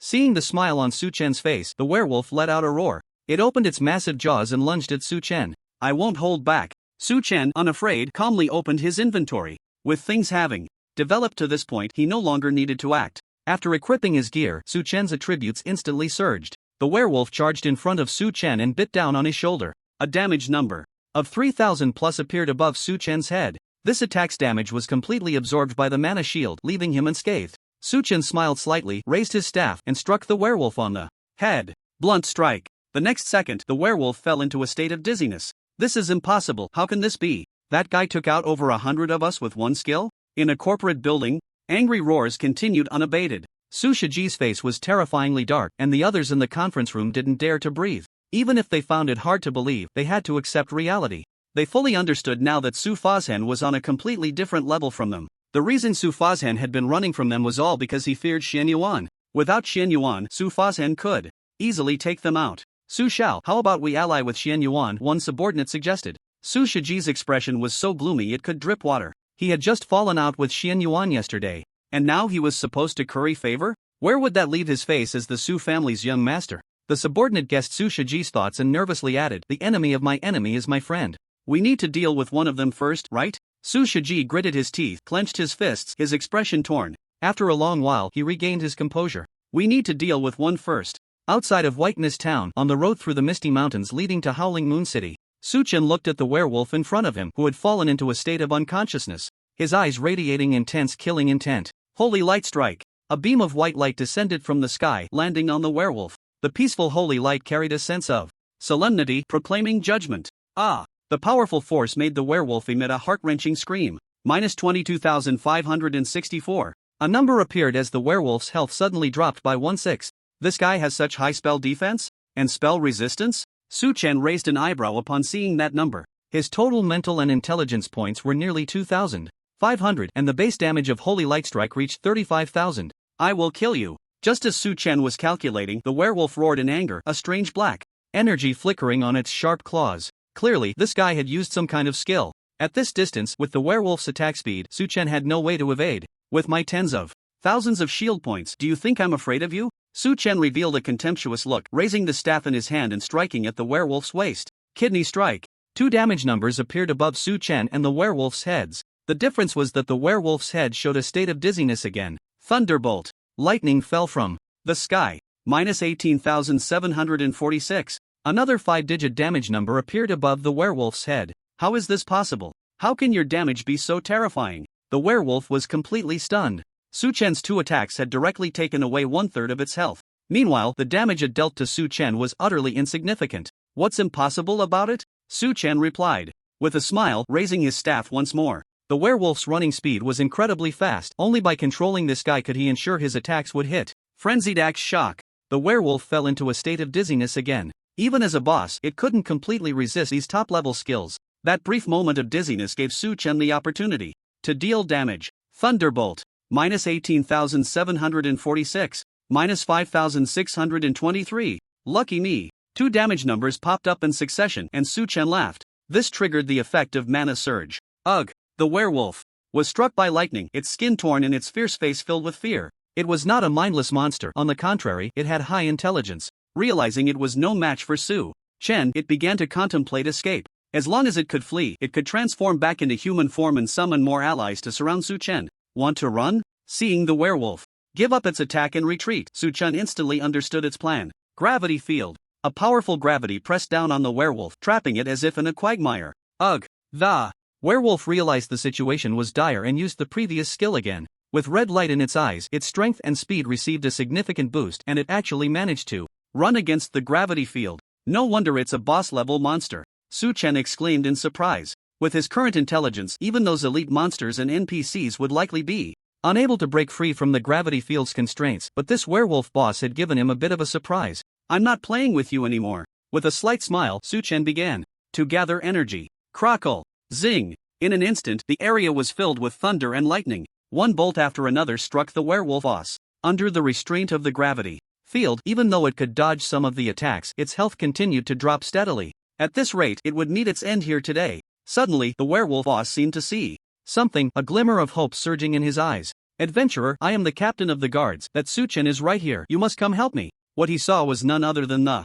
approaching Xian Yuan. Ignoring his current werewolf appearance, he called out for help towards Xian Yuan. As long as you help me kill that Su Chen, I will reward you handsomely. The werewolf captain shouted incessantly. The scene of Xian Yuan instantly killing Su Chen was still fresh in his memory. But he overlooked one thing. If even he couldn't kill Su Chen in an instant, how could Xian Yuan do it? Fear had already driven the captain of the guards to madness. He looked at Xian Yuan with eager eyes, hoping someone could hold Su Chen back so he could escape. Everything was just as he wished. Xian Yuan raised the longbow in his hand, drawing the bowstring. Whoosh! The arrow sliced through the night sky, shooting out rapidly. You! The captain of the guards widened his wolf-like eyes, displaying a husky expression. That arrow struck him squarely on the head, causing significant damage. Sizzle! Immediately after, another bolt of lightning fell, accurately hitting the dazed captain of the guards. He looked at Xian Yuan, who was drawing the bow again, as if he understood something. You all! However, before he could finish his sentence, the arrow and the lightning struck again. Thud! The werewolf captain's body fell straight to the ground. His wolf-like eyes were wide open, clearly in a state of not being able to close them even in death. You have killed the werewolf, gained experience 50,000, gained 1 point of intelligence through the radiance of the mage. Congratulations, you leveled up, gained 30 attribute points, 20 skill points. Congratulations, you leveled up, gained 30 attribute points, 20 skill points. At the same time, several notifications popped up on Su Chen's interface. After killing this boss, the abundant experience allowed him to level up directly by 2 levels. Is this guy really that experienced? The level suddenly jumped to level 8 of the second order, which completely caught Su Chen off guard. But thinking about it, given the strong Performance of the guard captain. This guy's strength was certainly not weak. If it were players of the same level, even 100 of them probably wouldn't be his match. Unfortunately, who let this guy run into me? This generous experience I will gladly accept. I wonder what good stuff this guy will drop. Looking at the corpse on the ground, Suchen slowly walked over. You have obtained the head of the guard captain. This item contains the aura of a monster. You have obtained a secret order. You have obtained rock chain armor. You have obtained the wolf fang broadsword. A total of 4 items were dropped. 2 of them should be quest items, while the other 2 are pieces of equipment. One was a reward marked in a previous quest, and I didn't expect it to actually drop. The other was a decent weapon. Wolfang Broadsword, a grade plus 150 strength plus 50 constitution attack, has a heavy strike effect. Each attack has a chance to deal an additional 10% damage to the enemy. Required level, second order level 5, two-handed weapon. With this weapon paired with that armor, it could definitely cultivate a powerful warrior. Suchen only glanced at the 2 pieces of equipment before putting them into his inventory. If all goes well, it would take some time to sell these 2 pieces of equipment. What is this letter? Suchen's attention turned to the secret order. After opening it, there was a string of incomprehensible symbols. What the heck is this? Suchen frowned. Clearly, this letter was encrypted, and he had to find a way to decipher its contents. I'll hold on to it for now. There should be someone in this world who can crack the contents of the envelope. Suchen took a deep breath and placed the envelope at the very bottom of his inventory. This layer contained more important items, like those 2 gemstones. This head is from the guard captain. The aura of the monster it contains is enough to prove this guy's identity. For me, this is very important evidence. Then there was the head, which Suchen also placed at the bottom. His intuition told him that as long as he cracked the contents of the envelope and took out the werewolf's head, he could prove his innocence. He was incredibly curious about the effect of that divine skill fusion scroll. What should I do now? Holding 2 key pieces of evidence, Suchen pondered his next move. With the identity of Xian Yuan, I can move around normally in Howling Moon City. I should head back first. I need to complete the quest, but I can't forget to level up. The guard captain had already been dealt with, and there was no need to stay in White Mist Town any longer. Suchen looked back at the misty mountains and turned to disappear into the night. Beautiful country. A man looked at the emails on his computer, his expression extremely pale. He quickly stood up and rushed to an office. Bang, bang. He knocked hard on the door. Come in. The person inside seemed to be in a good mood. There's been an incident. After entering, the subordinate said nervously, the people we sent to HF City have all been wiped out. The person inside trembled slightly upon hearing this. Who did it? It was said to be a big fire, classified as an accident, but those from Doug are all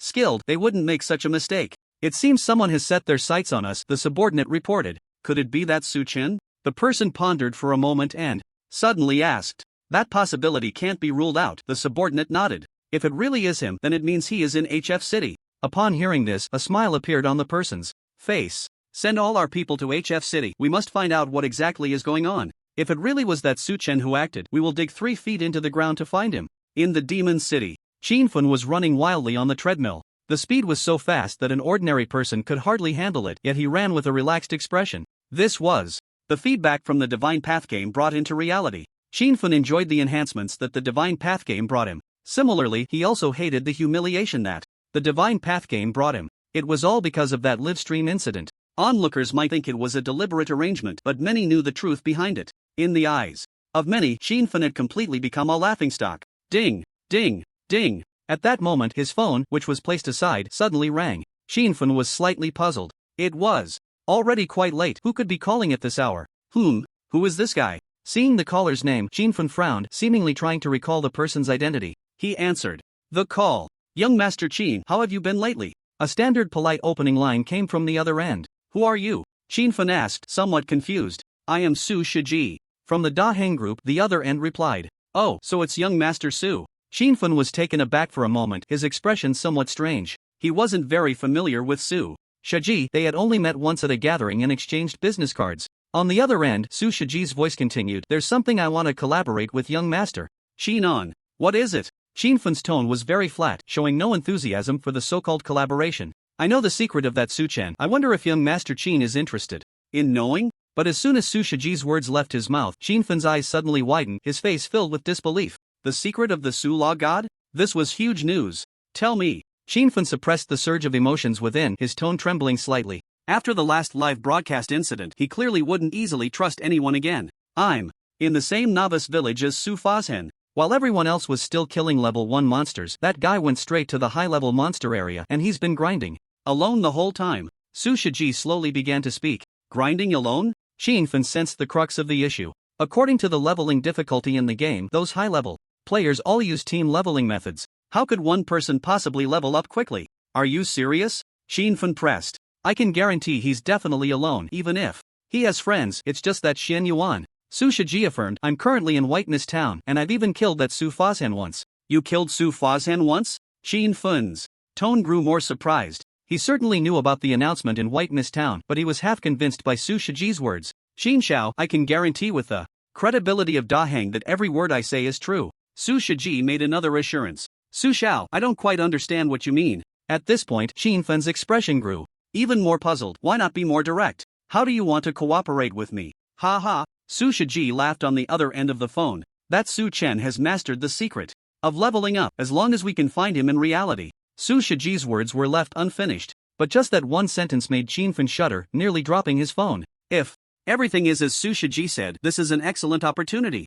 What do you need me to do? Xianfen was tempted. Deploy personnel, gather information related to Su Chen, and then determine who is most likely to be that Su Chen. Su Shiji's response was also very direct. Deal. Da Heng Group Building. Su Shiji heard the response on the other end and hung up the phone. He opened his contacts and dialed the next number. Searching for Su Chen was like looking for a needle in a haystack. With just his own strength, it was impossible. So he was looking for allies. Or rather, he was creating enemies for Su Chen. There's a saying that goes well, a common man is innocent, but possessing a treasure is a crime. Whether Su Fazhan truly has mastered some leveling secret is unknown to anyone, including him, and is merely a conjecture. But it is precisely this conjecture that amplifies a person's inner greed. The phone rang for a long time before it was answered again. Hello, is it Wang Xiao? I want to discuss a collaboration with you. In the world of Shinto, the sun was already high in the sky. In the vast Howling Moon City, a player walked down the street with large strides. This was Su Chen, transformed into Xian Yuan. After a night of travel, he had returned to this city. When he arrived outside the city, he deliberately observed. From his perspective, the guards of Howling Moon City were all in a red name state. This meant that the news of Simon being killed by him had already reached here. That Simon's death is very suspicious. His body must have issues. He looked at the sign pointing to the Lord's mansion. Simon's body must have already been sent to the Lord's mansion. Forget it, I can't act rashly for now. But then he reconsidered and abandoned the idea of investigating the Lord's mansion. If the mastermind behind his framing was the Lord of Howling Moon City, with his current strength he might not be able to handle him. Let's level up to Tier 3 first. Su Chen looked at his level. He was not far from Tier 3. Moreover, after killing that werewolf boss, the advancement value of the Staff of the God of Magic was also close to Tier 3. Heading to the quest hall, Su Chen accepted several Tier 2 level 8 quests. The destination of the task is the dark cave outside Xiaoye City. If all goes well, that place should be the location of the Tier 3 dungeon. First, let's gather the Tier 3 set and the proofs for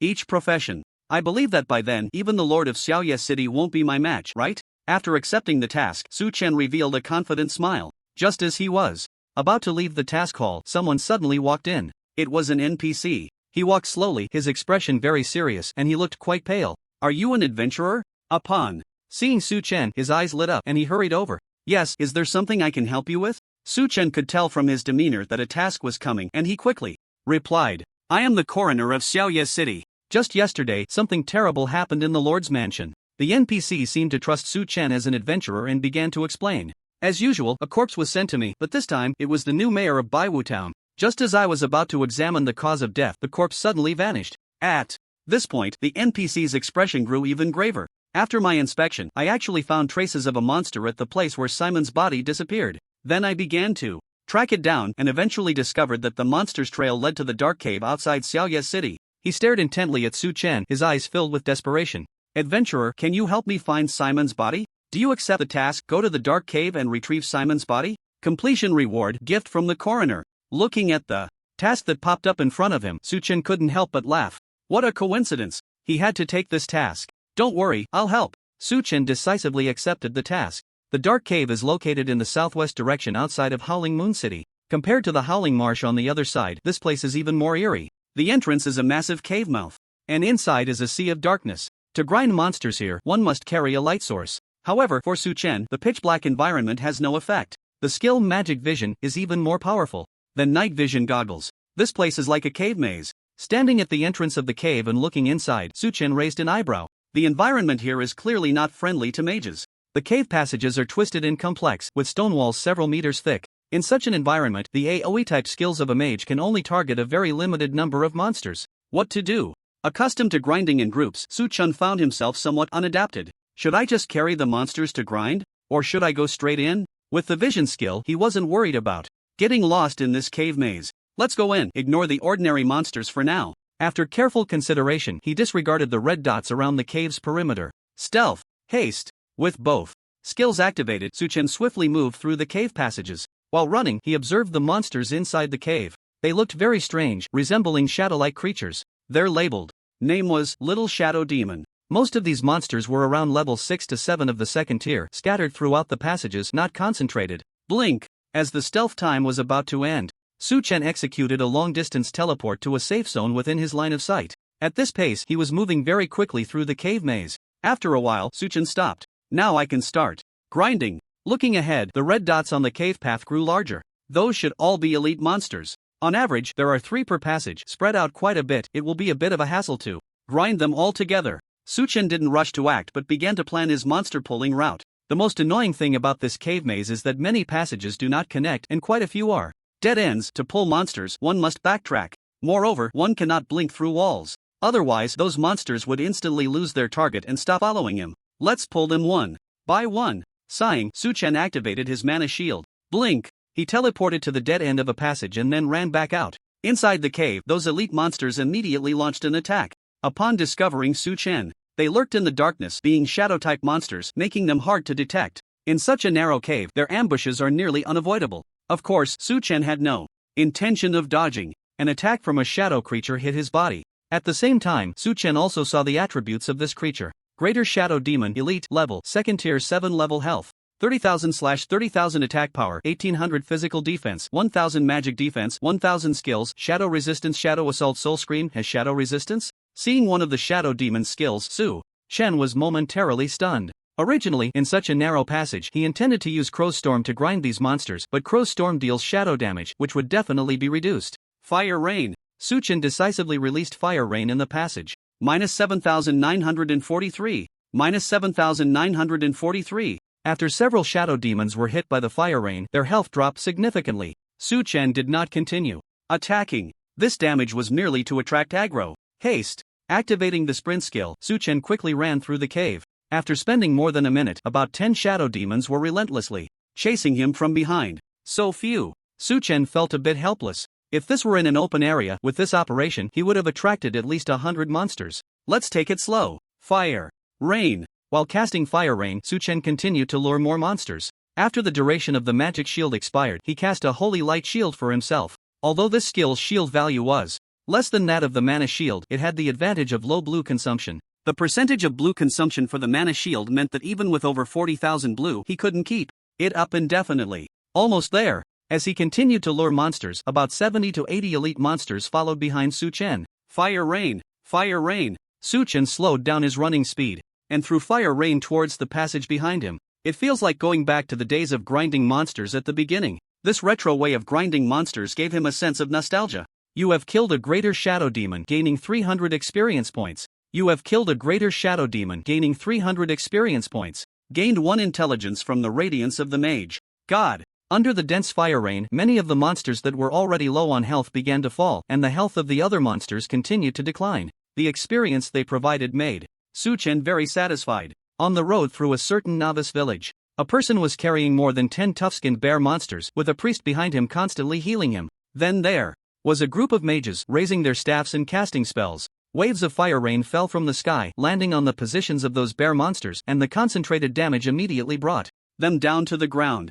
This AoE grinding is really comfortable. Yeah, with this fire rain, dozens of damage numbers popped up, adding up to over 1,000 damage. But it consumes too much blue. And the cooldown is long, though the efficiency is pretty good. What do you think? If we hit the experience with this method on one person, wouldn't we surpass Su the Mage God in no time? That's for sure. He's just one mage. How can he compare damage with our dozen mages? You're right, it's just a pity that to maintain this efficiency, no one's level can fall behind. The group of mages discussed while waiting for their skills to cool down. All the mages had a proud look on their faces. Being able to AoE grind monsters at this stage definitely made them the top mages in the game. Congratulations on leveling up. You have gained 30 attribute points and 20 skill points. In the dark cave, after defeating the elite monster behind him, Su Chen's level reached second tier, level 9. The abundant experience from the elite monster made his leveling speed soar like a rocket, a level of efficiency that others wouldn't even dare to imagine. If the numbers on the leaderboard hadn't been hidden, others would probably be so shocked by his current level that they wouldn't be able to speak.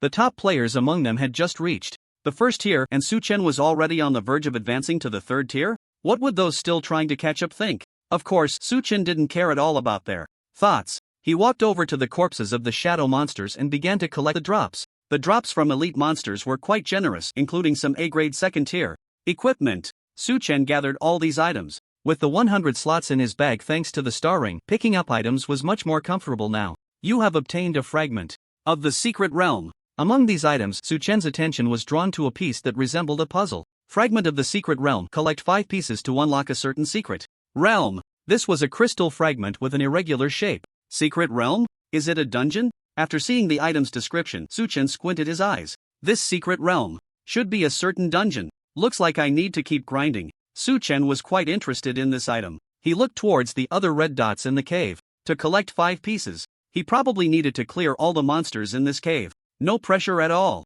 With no one competing for monsters, Su Chen activated Energy Awakening, looking relaxed. After his mana was fully restored, he activated the Swift skill with a mana shield up and continued to pull monsters. Fire Rain. After hitting the monsters, he used Fire Rain to attack while pulling more monsters. You have killed a greater shadow monster, gaining 200 experience. You have killed a greater shadow monster, gaining 200 experience.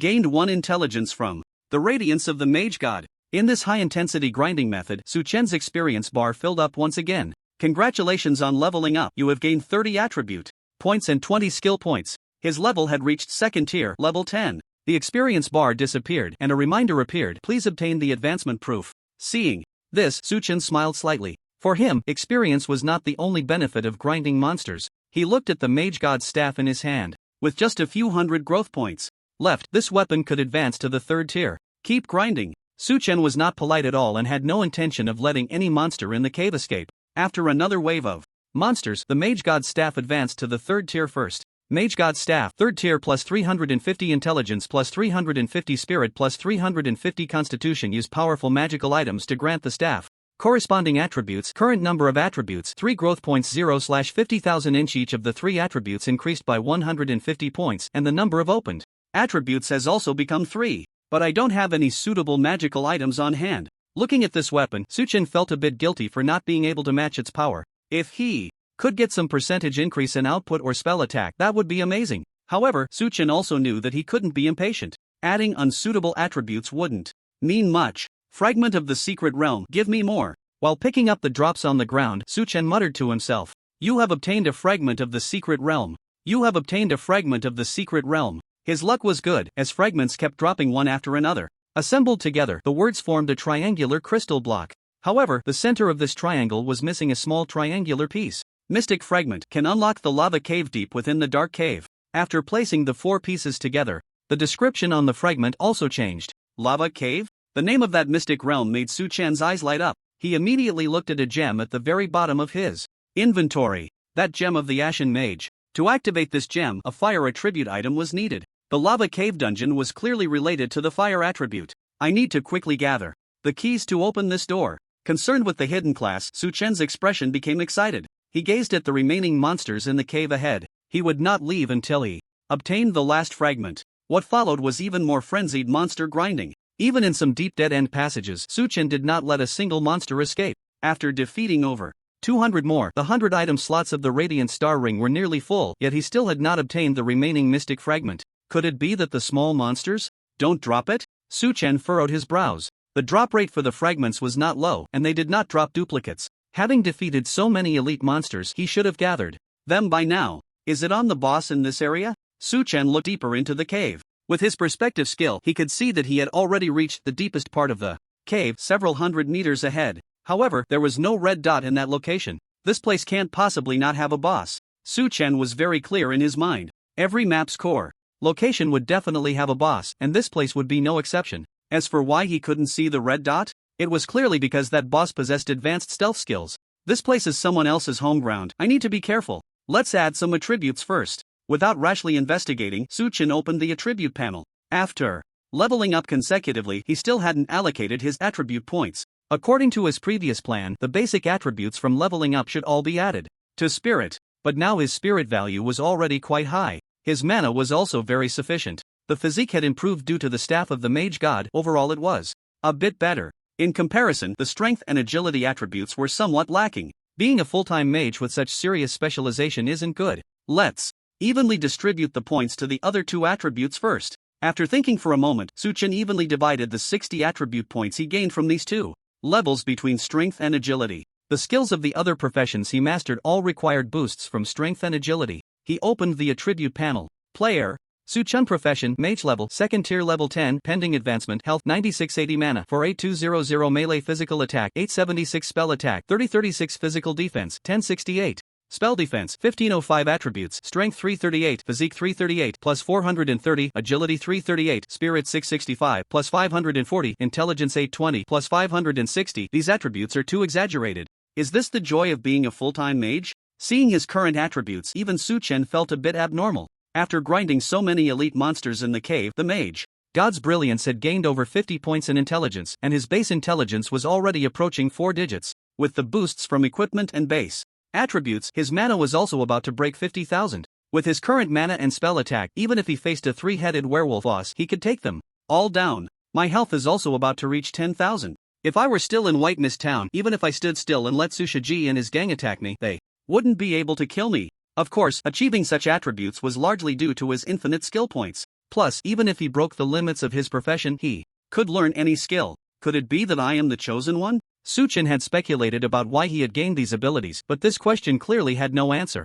First, deal with the boss. Putting aside these thoughts, Suchen slowed his pace and walked towards the deepest part of the cave. He maintained the magic perspective skill. This cave was incredibly dark. Even if he couldn't see the boss, the magic perspective allowed him to discern the environment. Is there light? Just as he was nearing the bottom of the cave, a faint ghostly light appeared ahead. In this pitch-black cave, such a glow looked indescribably eerie. Suchen frowned and slowly approached the source of the light. What is this? Without needing the magic perspective, an open area appeared in Suchen's line of sight under the pale blue ghostly light.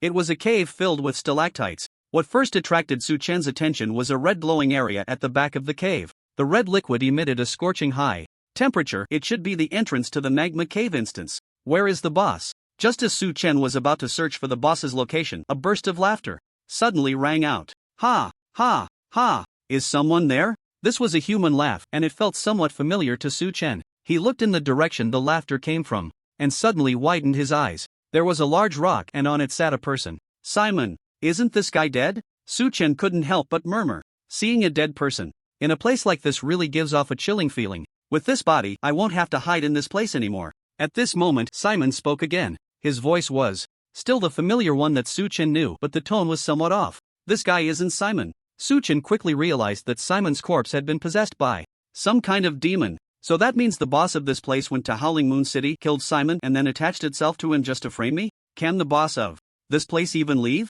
Suchen was genuinely confused. From the shadows outside, it seemed that the boss here was also a type of shadow demon. This kind of demon has possession skills, so it wasn't surprising. What he didn't expect was that the boss on this map could leave. Of course, this is all thanks to the grace of that evil god. Simon's voice rang out again. He knelt on the ground, bowing with a look of devotion. My lord, I will become your most loyal servant. The slightly fanatical voice filled the entire cave. It really is the evil god's doing. So, that guy can influence the rules? As Suchen listened to these words, his gaze gradually turned cold. It seemed he had offended some formidable existence when he took down Shinda. Does that evil god want me to become a public enemy, thereby consuming my 10 resurrection chances? After careful thought, Suchen understood the other party's intention to frame him. They wanted to drive him out of the Divine Path world. In that case, I won't hold back. Suchen's face was as cold as frost, staring intently at the kneeling Simon. This loyal servant of the evil god was undoubtedly going to die today. The gaze had locked onto Simon, and Suchen began to plan this battle in his mind. After all, this was the boss of this place, backed by that evil god. He had to give it his all. Let's use the unexplainable combo. Taking a deep breath, Suchen decisively activated the mana shield. Energy awakening. The mana recovery skill was used right after, and as he watched his blue mana slowly rise, Suchen's gaze turned towards Simon. Holy light strike. He started with the strongest output skill. A beam of holy light appeared out of nowhere in the dim cave, hitting Simon precisely. Minus 23,643. An extremely high damage number popped up. Simon, kneeling on the ground, clearly hadn't reacted yet and hurriedly got back up, looking around in a panic. Suddenly, he felt a wave of dizziness hit his head, leaving him as dazed as a wooden chicken. Thunderbolt. Minus 17,752. Charge. Thunderbolt. Minus 17,752. Minus 5,325. Kidney strike. Su-Chen unleashed a series of unexplainable combos, bombarding Simon relentlessly. In the cave, lightning flickered continuously, and under Su-Chen's powerful spell attack boost, Simon's health plummeted. Triggered mana surge 3 times in a row, so comfortable. Another bolt of lightning struck, and seeing 2 damage numbers pop up consecutively, Su-Chen couldn't help but smile. The damage he dealt in this combo reached a staggering 130,000 points. Indeed, ambushes were the way to go. Is it you? On the battlefield, Simon woke up from his dazed state, and upon seeing Su-Chen behind him, his mouth dropped open in shock. To him, Su-Chen should have been trapped in White Mist Town. How could he suddenly appear here? Hello, Mayor. Su-Chen greeted with a smile, looking anything but friendly. The moment his words fell, another bolt of lightning struck down. You bastard. Simon also felt the power of the lightning, his eyes fixed on Su-Chen. After the barrage Su-Chen had unleashed, he had already lost more than half of his health, but everything had happened so quickly that he could only react now. At that moment, Su-Chen was surprised to find that the lightning strike on Simon did not cause any damage. Simon's body seemed to lose all strength and collapsed to the ground. He ran away? Su-Chen's pupils dilated as he suddenly thought of something. Gravity field. In the next second, he unleashed a skill directly. Where? Under the control of the powerful force field, Su-Chen knew that the boss couldn't escape and quickly looked around. Shadows were everywhere. For the boss, these shadows were perfect hiding spots. Magical perspective. Su-Chen decisively activated the perspective skill. Still can't see? To Su-Chen's surprise, the magical perspective seemed completely ineffective against this boss. Blink. Without hesitation, Su-Chen blinked to the exit position. There was only a narrow passage here. If the boss wanted to escape, it would have to pass right by him. You can't escape. Guarding this spot, Su-Chen shouted loudly while observing the shadows. Although the magical perspective had lost its effect, his keen insight remained. Hee hee, hee hee, hee hee. Suddenly, a terrifying laughter echoed in the cave. The sound reverberated throughout the cave, making it impossible to tell from which direction it came.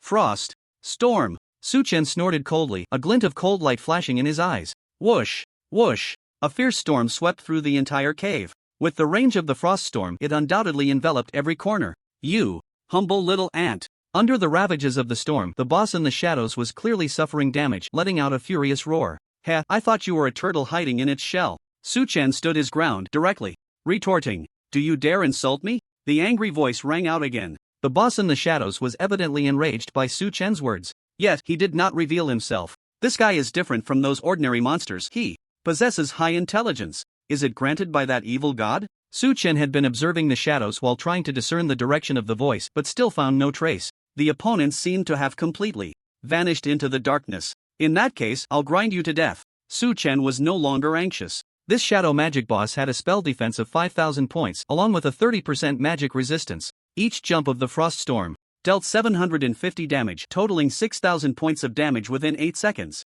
This boss had a total of 180,000 health points, with less than 50,000 remaining. After 10 storms, this guy would undoubtedly die. I can't lose this position. My control skill is about to cool down. Su-Chen ignored the shadows in the cave. He just needed to guard this escape route. Time passed second by second, and after one frost storm ended, Su-Chen raised his hand for another storm. The already cold cave became bone-chilling. Kid, stop it. Do you know who you're facing? The boss in the shadows could no longer contain himself, threatening, I am the spokesperson of the evil god in Howling Moon City. If you kill me, you will not have a good ending. Su-Chen remained unmoved by this harsh statement. If that so-called evil god could truly act against him, he would have been finished when dealing with Shenda. Are you determined to be an enemy of the evil god? The voice echoed again in the cave, tinged with impatience. The damage from each jump of the frost storm was real-time. If it were any other boss, they would have launched an all-out attack on Su-Chen by now. It was precisely because of the intelligence of this being that, out of fear of death, it was instead bound. Adventurer, we can discuss this.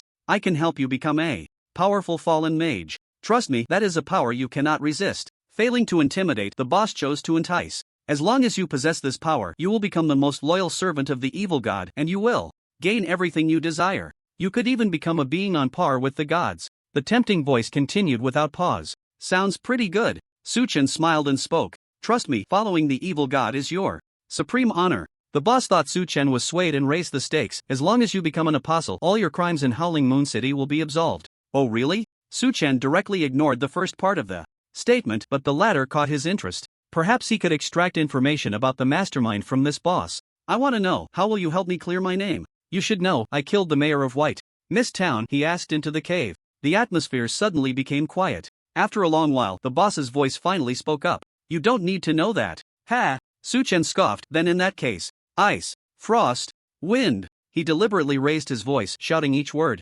Sure enough, such a threat was very effective. I'll tell you. The frantic voice of the boss followed closely. The Lord of Howling Moon City is a monster. What did you say? This sentence made Su Chen's eyes widen, filled with disbelief. In such a large city, the city lord was actually a demon? However, thinking of the identity of that captain of the guards, Su Chen was not surprised. Are you serious? He emphasized, his tone heavy. I swear to the evil god, everything I said is true. As long as you pledge allegiance to the evil god, you can become the city lord in the future, even a king. The shadow demon replied earnestly, not forgetting to continue the temptation. A king, huh? Su Chen curled his lips. Whether it was powerful strength or kingship, it all sounded quite appealing. But unfortunately, my goals are not that small. Yet, these meant nothing to him. Frost storm. A cold wind swept through the cave once more. You are not trustworthy, a furious voice scolded. Do you need to be trustworthy with a demon? Su Chen scoffed. Why, as long as you become a fallen mage, you can exist like a demigod. How can a mortal resist such power? With his health dwindling, the shadow demon roared, filled with extreme confusion. Demigod? Su Chen's expression was cold. Your vision is too narrow. Thunderbolt. Accompanied by a flash of lightning, a prompt popped up before Su Chen. You have killed the shadow demon boss. Gained 1 point of intelligence through the radiance of the mage. Through the earlier conversation, he had been assessing the boss's position. When the opponent was on the brink of death, he also caught a glimpse of that shadow's extremely subtle movement. Of course, even without the final lightning strike, it would have just meant casting a few more frost storms. This guy's loot should be quite generous, right? Having easily dealt with a major boss. Su Chen smiled broadly and walked towards that spot. Despite the high defense and thick health of this shadow demon boss, dealing with it was even simpler than the previous swamp snake boss. Huff, huff. Just as Su Chen approached the shadow's position, a strong storm suddenly erupted. A black vortex was taking shape. Why does this scene feel somewhat familiar? Su Chen frowned. When Sin died, it seemed to be a similar scene. Holy light strike. After a brief hesitation, Su Chen unleashed his strongest skill. A beam of holy light flashed and struck the black vortex. There were no damage numbers, but the black vortex instantly dissipated. Su Chen's strike was effective. Before he could rejoice, the black energy began to coalesce again, surprisingly transforming into a pair of eyes. What is this? As he looked at those eyes, Su Chen immediately felt a wave of heart palpitations. Sweat began to bead on his forehead. Those eyes were like the Reapers, firmly ensnaring him. Are you the evil god? Fortunately, with his powerful mental strength, Su Chen did not crumble. He raised his head, staring directly at those eyes, his face showing no fear. Then, Su Chen made a shocking move. He raised his middle finger at those eyes. Just then, the eyes vanished. Huff! The pressure that enveloped him suddenly disappeared, and Su Chen let out a long breath. Those terrifying eyes made him realize one thing. There was still a huge gap between him and the so-called gods. The road ahead is still long. With a bitter smile, Su Chen walked over to the shadow demon's corpse. Beside the shadow, there was a light orb. You have obtained a fragment of the secret realm. You have obtained Shadow Escape. You have obtained Shadow Remnant. A total of 3 items dropped. One of them was exactly the fragment Su Chen was missing. Su Chen took out the previously pieced together fragments of the secret realm. After placing the last fragment, this thing also underwent a change. Mystic Key can unlock the lava cave deep within the dark cave. Finally got this key. Now let's see if I can get some fire attribute items. As long as I can activate this gem, I can change to a hidden class. Gripping the key tightly, Su Chen looked towards the dungeon entrance inside the cave. Even from a distance, he could feel the scorching flame energy. Moreover, this dungeon was related to the 3rd-tier class. Change. He had to clear it. Su Chen looked at the second item. Shadow Escape S rank allows you to merge into the shadows. The description was very simple. No duration, no cooldown. It seemed that as long as there was a shadow, it could be used. I can't even see it from my magical perspective. This skill's concealment effect is even stronger than stealth. Learned it. After learning this skill, Su Chen directly upgraded it to SSS rank. The description remained the same, but the concealment effect at SSS rank was evidently more powerful. Let's give it a try. Walking to the shadowed area, Su Chen used the skill. In the next second, he completely merged into the shadows. This is amazing. As long as there's a shadow, I might as well not exist. Su Chen exclaimed excitedly. The power of this skill couldn't be described in just a few words. If an assassin obtained this skill under the cover of night, they would be like a ghostly presence. The key point was that this skill could also be used in the real world. As long as he wanted, he could become the world's top assassin. Suppressing the joy in his heart, Su Chen looked at the last item. Shadow Remnant contains a trace of will. The introduction was also very simple, with no stated purpose. However, since it was a boss drop, it probably wouldn't be trash. I'll keep it for now. Next up is dungeon grinding. I need to get the advancement proof first. But my bag is a bit full. Should I put some things away first? The dungeon was right in front of him, and Su Chen thought for a moment, not rushing to start grinding. He still needed to take Simon's corpse to Howling Moon City. It was just right for him to clear some space in his bag. Howling Moon City. The city. Lord Yubai was grooming himself in front of a mirror. His face was painted in women's makeup. If anyone else from the city lord's mansion were here, they would surely be shocked. Their lord was a man. Yet at this moment, this lord was adorned with flamboyant red makeup, completely unbefitting of his status. What a handsome face. Strangely, the city lord caressed his own face, his eyes filled with obsession. The city lord spoke again, his tone laced with affection. Even if threatened, I won't let you fall into crisis. In the world of divine path, this was an endless abyss. Below was an expanse of darkness. Within this darkness, a monster with black wings and a hideous face was flying upwards. Puff! Crash! Just as it reached a certain point in the abyss, a force of order surged forth, completely enveloping its body. Under this power, the monster instantly turned to ashes. However, that was not the end. From the depths of the abyss, another identical monster flew up. It seemed to be under the control of some existence, trying to cross that invisible order. Howling Moon City. Su Chen carried Simon's corpse and returned here. Is this Lord Simon's body? What happened? The guards at the city gate were shocked upon seeing Simon. Su Chen ignored them and hurried towards the mission hall. It was still early, and the coroner should still be waiting there. Adventurer, you really brought back Lord Simon's body? When Su Chen arrived at the mission hall, the coroner's eyes widened at the sight of the corpse he was carrying. That cunning monster was able to sneak into Howling Moon City, and its strength should not be underestimated. Who would have thought that this adventurer could actually defeat that monster? I want to ask you for a favor. After placing the corpse on the ground, Su Chen smiled. What favor? The coroner was taken aback. Su Chen's smile grew even brighter. He had already thought of a plan while bringing back Simon's body. A plan that would allow him to complete the main quest. Come with me to the Lord's mansion, he said slowly, looking at the coroner. All right. The coroner did not refuse, shouldering the corpse and following Su Chen. The two headed towards the Lord's mansion together. What exactly do you want me to do? On the way, the coroner asked Su Chen nervously. Su Chen's expression was calm. I want you to verify the cause of Simon's death in front of the Lord. This statement eased the coroner's expression considerably. For him, verifying the cause of death was part of his duties. Of course, there's another person. Just then, Su Chen spoke again. Another person? Who? The coroner was momentarily stunned. Su Chen directly took something out of his bag. The head of the werewolf. What is this? The coroner clearly recognized the captain of the guards and couldn't help but exclaim. As an experienced coroner, he could sense the aura of the monster emanating from the head. Is it a werewolf? Yes. Su Chen nodded. Everything was as he had expected. This coroner in Howling Moon City was indeed the key NPC for him to complete his quest. I remember, he was in charge of escorting Simon to Misty Town. The coroner took a deep breath, his expression very serious. I hope you will report this truthfully to the Lord. Su Chen added. Rest assured, this is my duty. The coroner readily agreed. The two walked for a long time until a building appeared ahead. The imposing Lord's mansion. Quickly report to the Lord that something serious has happened. The coroner, clearly of high status, shouted directly at the soldiers guarding outside. Upon seeing the head in the coroner's hand and the corpse he was carrying, the soldiers understood that something significant had occurred and hurried into the Lord's mansion. Su Chen stood quietly beside the coroner, waiting for the next development. Soon, the soldiers hurried back and led the two into the Lord's chamber. It was still the council hall. Lord Yubai, however, did not have the mind to sit on his throne this time. What exactly happened? He walked up to the coroner, staring intently at Simon's corpse, and asked sternly. Earlier, when I was about to examine Lord Simon's cause of death, I suddenly discovered that a monster had stolen his body. So I entrusted this adventurer to go to the dark cave to find Lord Simon's body. The coroner paused here. Seeing this, Su Chen followed up. I made my way to the depths of the dark cave and unexpectedly found Lord Simon. At that time, he looked a bit strange, constantly muttering something, great evil god, I am your loyal servant, and so on. At this point, Su Chen paused, observing Lord Yubai's reaction. According to that shadow demon, this guy is a monster. Evil god? As soon as Su Chen's words came out, not only the city Lord Yubai, but everyone in the hall showed expressions of shock. They seemed to be well aware of what an evil god was. Are you sure?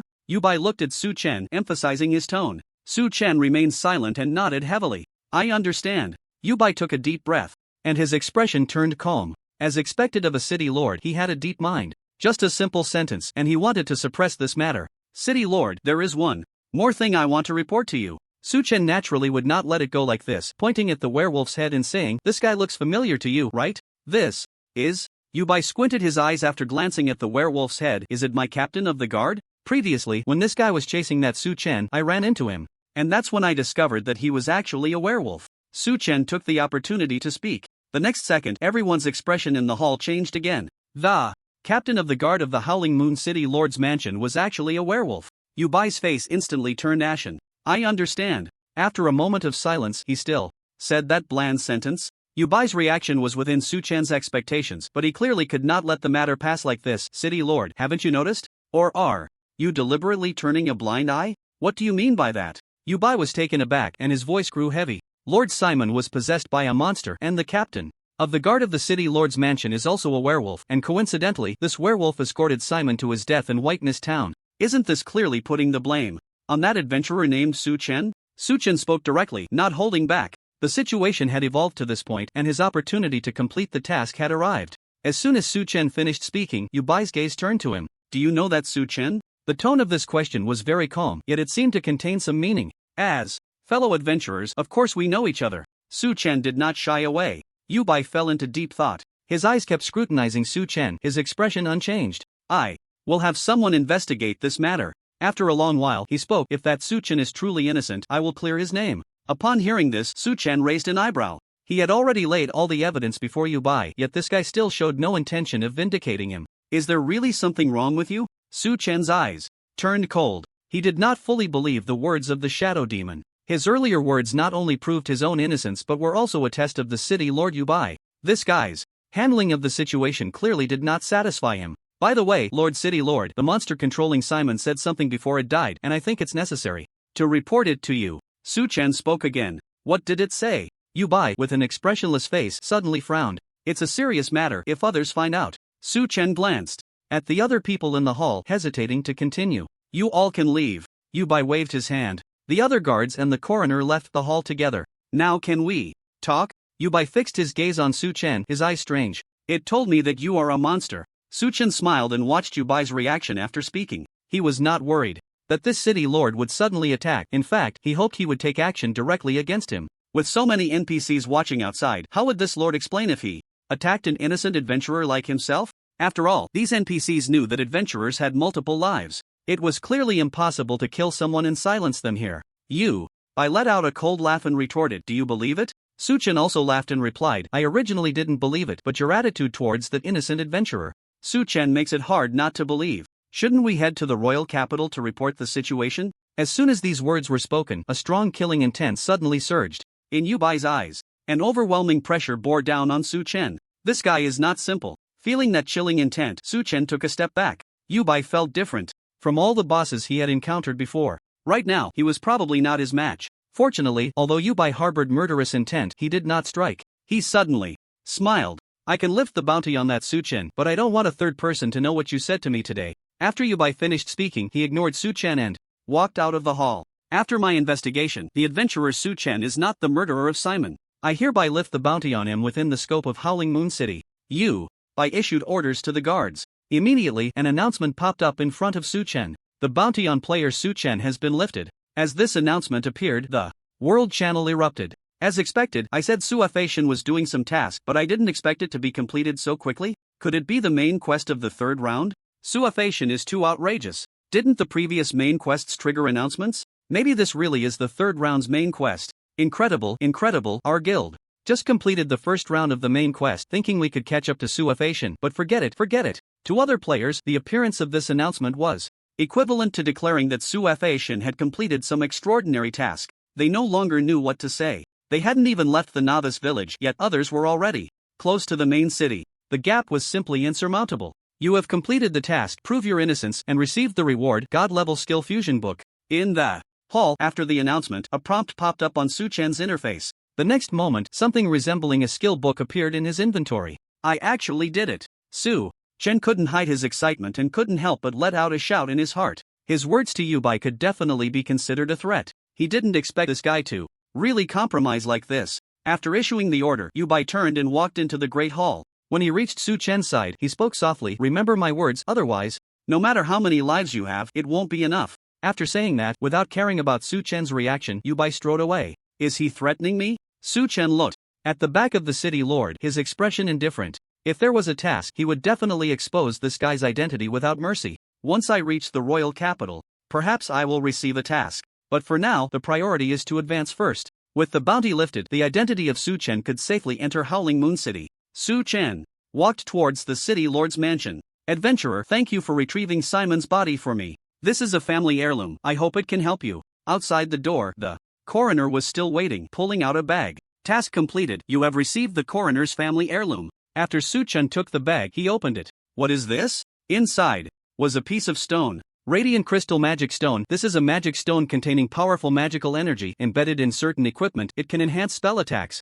Good stuff. After seeing this stone, Su Chen felt a pleasant surprise. After bidding farewell to the coroner, he walked towards the outskirts of Howling Moon City. This city was different from White Mist Town, as there were many NPCs everywhere. Especially in the commercial district, there were even more NPCs. If he went to the shops as Xian Yuan, it might expose that Xian Yuan and Su Chen were the same person. As for how to solve this problem, upon reaching the outskirts of the city, Su Chen used his shadow clone. In the transformed state of Xian Yuan, the shadow clone naturally also looked like Xian Yuan. Change back. Immediately, Su Chen reverted to his original self. Controlling the clone, the two returned to Howling Moon City together. In the eyes of those NPCs, Su Chen walked side by side with Xian Yuan, and their relationship appeared to be quite good. The two arrived at the commercial district together. Extending his palm after verifying the runes on the shop, Su Chen entered with Xian Yuan. After the shop door closed, Su Chen let the clone stand still and entered the warehouse at the back. Better keep the equipment in the safe. Seems like I haven't gathered herbs lately.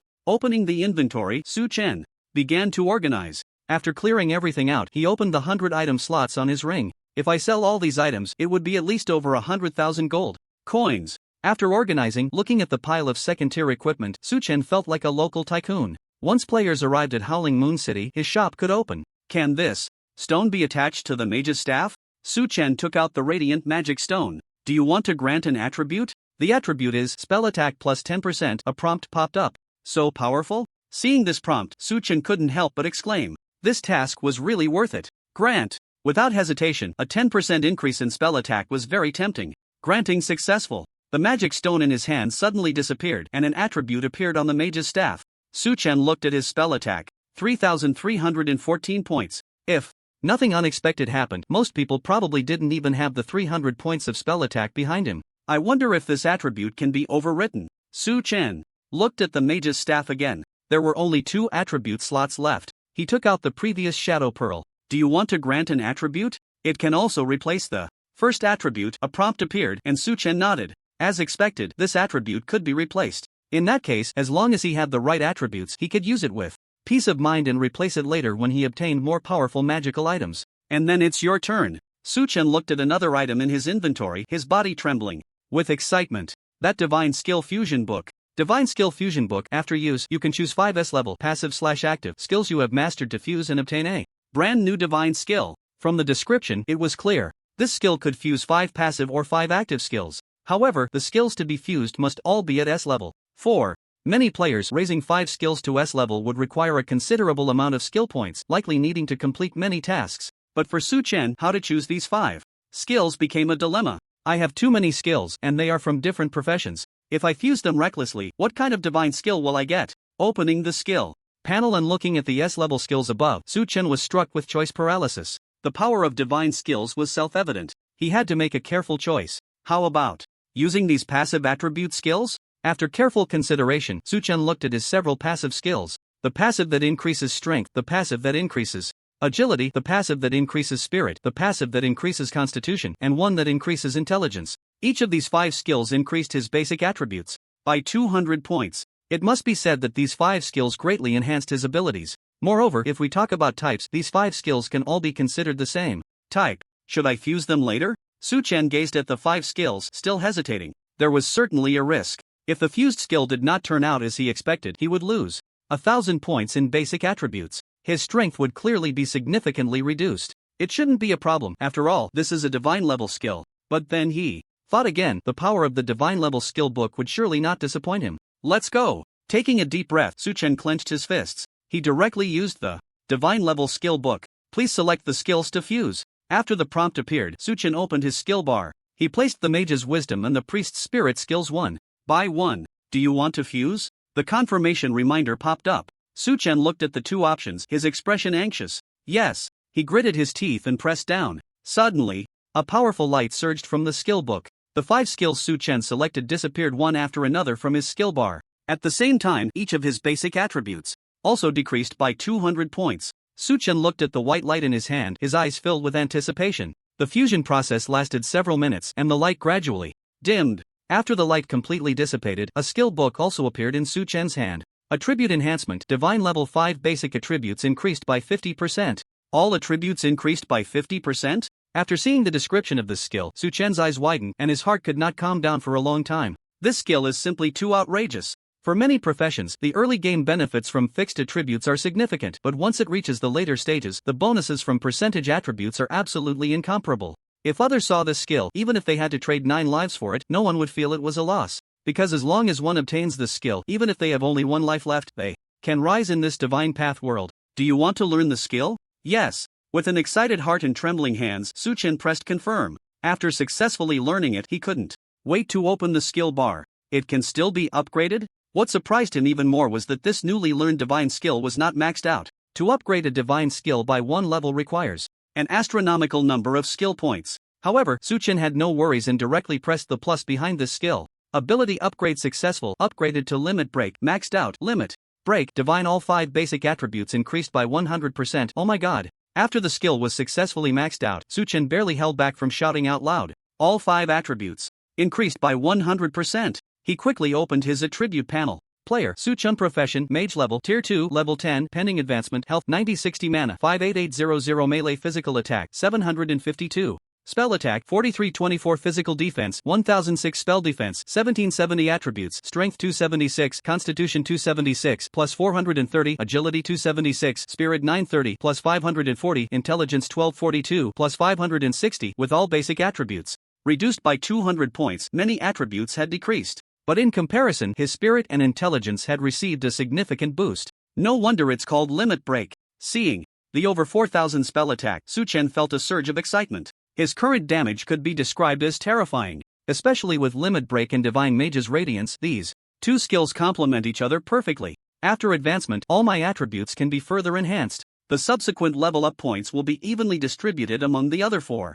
attributes. With Limit Break, Suchen also changed his previous point allocation method. This skill enhances the basic attributes. In other words, without basic attributes, this skill would not provide any enhancement. Currently, aside from leveling up and advancing, the only way to gain basic attributes is through the Divine Mage's Radiance skill. By distributing evenly, his gains would be maximized. I need to go farm for the advancement proof. Suchen looked at the pending advancement next to his level and rubbed his hands together. After farming for the advancement proof, he would also need to farm enough advancement points to successfully reach Tier 3. There are still a few skills I haven't learned. Now that I've completed the task, I can go find the mentors of various professions. After leaving the warehouse and closing the door, Suchen left the shop with his clone. He headed towards the Mage Association's hall while controlling his clone to walk towards the outskirts of Howling Moon City. In the eyes of the city lord, Yubai, Suchen and Xian Yuan had a close relationship, but he would never guess that Suchen and Xian Yuan were actually the same person. Taking his time to arrive at the Mage Association, Suchen walked inside. Hello, I want to learn mage skills. Seeing the kind mage mentor, Suchen smiled and spoke. May you achieve success on the path of magic. The mentor slowly replied, and 2 skills appeared before Suchen. Spell Critical Hit, C grade has a 1% chance to deal a spell critical hit, causing double spell damage to the target. Spells that trigger a critical hit will additionally consume 50% of mana. If mana is insufficient, the critical hit cannot be triggered. Flame Wall, C grade consumes 300 mana to create a 1/5 firewall in the target area, lasting 20 seconds. Enemies entering the firewall take spell damage equal to x 10% per second. Cooldown time is 2 minutes. Learn them all. Each skill requires 80 gold coins, and Suchen directly learned both. It seems the previous mage's intelligence passive can't be learned anymore. After finishing, Suchen found that the skills available for learning were 0 and pouted. The skills that could be learned from the mage mentor were all basic skills. Even skills that were missed in the novice village or white mist town could be learned from any mentor. However, Suchen was not surprised. If he really fused the 5 passives into a god-level skill and could learn them again, that would indeed be a bit overpowered. It's important to know that his current basic attributes are equivalent to 2 points. Let's put other professions aside for now unlearn them after getting the advancement proof. While allocating points to the 2 newly acquired skills, Suchen walked towards the outskirts of Xiaoye City. Spell critical hit has reached max level. Flame wall has reached max level. Spell critical hit S grade has a 5% chance to deal a spell critical hit, causing double spell damage to the target. Spells that trigger a critical hit will additionally consume 50% of mana. If mana is insufficient, the critical hit cannot be triggered.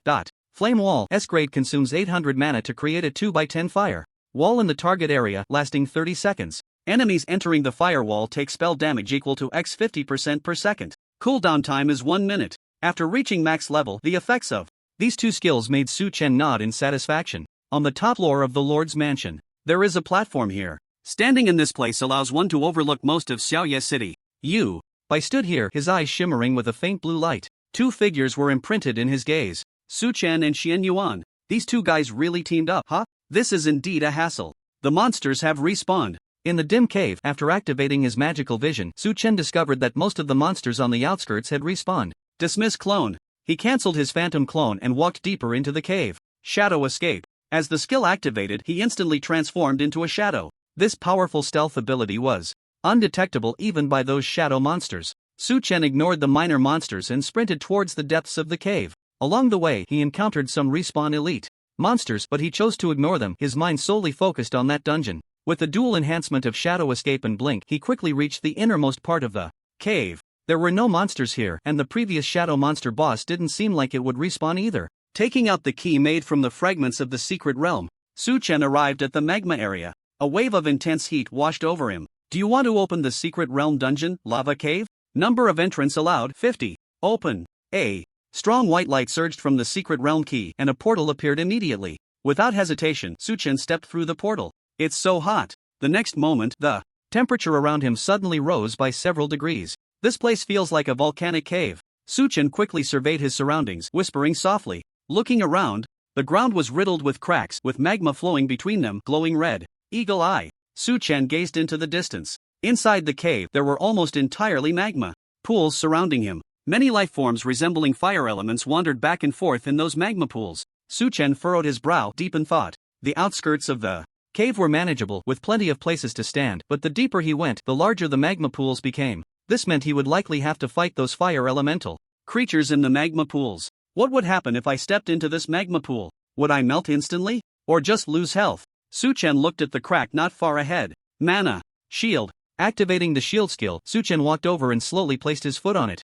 Minus 500. The next second, a damage number popped up above his head. Is the damage this high? This damage number stunned Su Chen. His defense was high and he had magic resistance, yet even a slight touch caused 500 points of damage. He reached out and touched the magma again. The heat was intense but still within an acceptable range. Minus 500. Another identical damage number appeared. This meant that as long as he touched the magma, he would incur a fixed damage of 500 points. This dungeon is quite challenging, no wonder it requires 50 people. 500 points of damage was no small number for any class that had reached level 10 of the second tier. Undoubtedly, without 50 players who had reached level 10 of the second tier and all achieved elite status, it would be impossible to clear this dungeon. Those fire monsters can lie in the magma, their fire resistance must be quite high. Let's start with Froststorm. Su Chen set his sights on a fire elemental in a magma area. Accompanied by a glint in his eyes, a powerful frost began to take shape. However, as the Froststorm touched the magma, ice and fire collided instantly.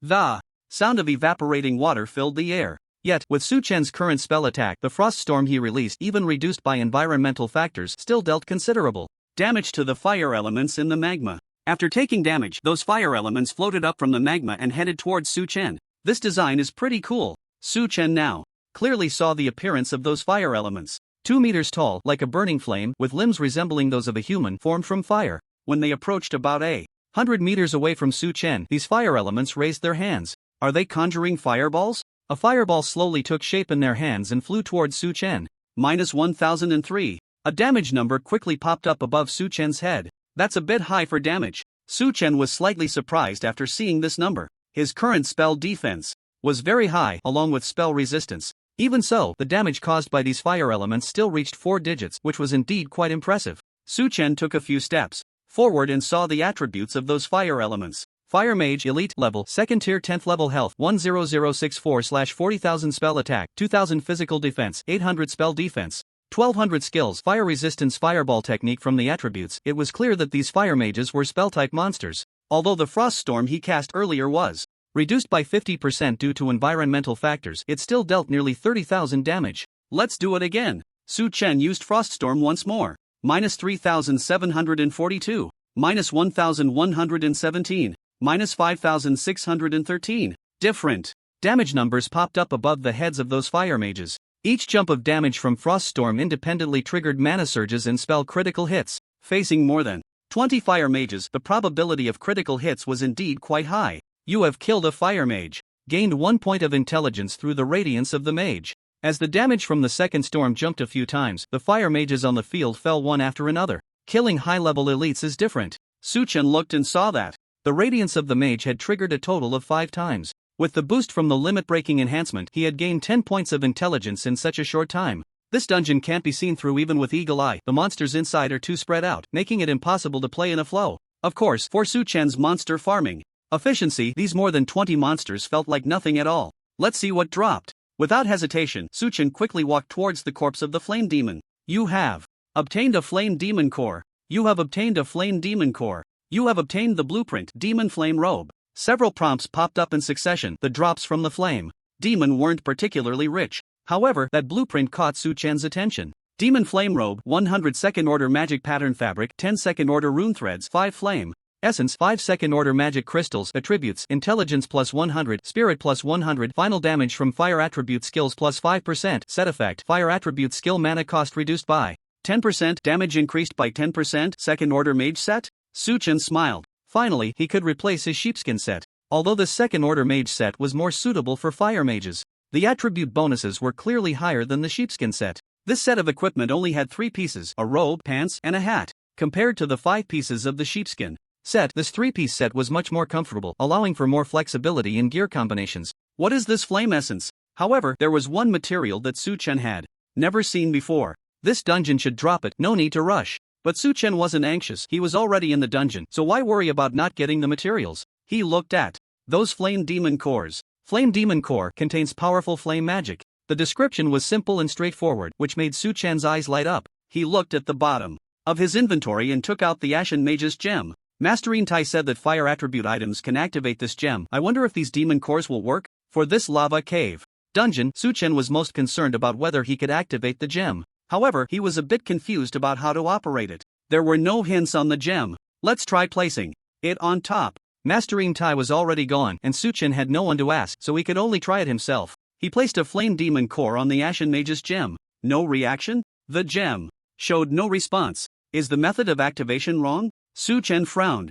Or is the energy contained in this flame demon core insufficient? He took out another core and placed it on the gem. Just then, the gem suddenly flickered. There's hope. Seeing this, Su Chen's expression brightened. He immediately placed the gem on the ground and arranged the more than 10 flame demon cores beside it. This time, the gem seemed to sense enough flame energy, emitting a faint glow. The next second, all the flame demon cores ignited, enveloping the Ashen Mage's gem. Just as Su Chen hoped to activate the gem, the flames lasted only a few seconds before dissipating. The faint glow emitted by the gem also abruptly stopped. It really isn't that simple. Su Chen sighed, feeling a bit disappointed. But thinking about it, after all, it was related to a hidden class transfer. If it could be activated with just a few ordinary demon cores, he would be underestimating this hidden class. It's still not enough energy. It seems I need to collect more demon cores or even stronger fire attribute items. Su Chen's gaze turned towards the depths of the cave. In this dungeon, there must be powerful bosses present, and the items they dropped might help him activate the gem. Of course, even if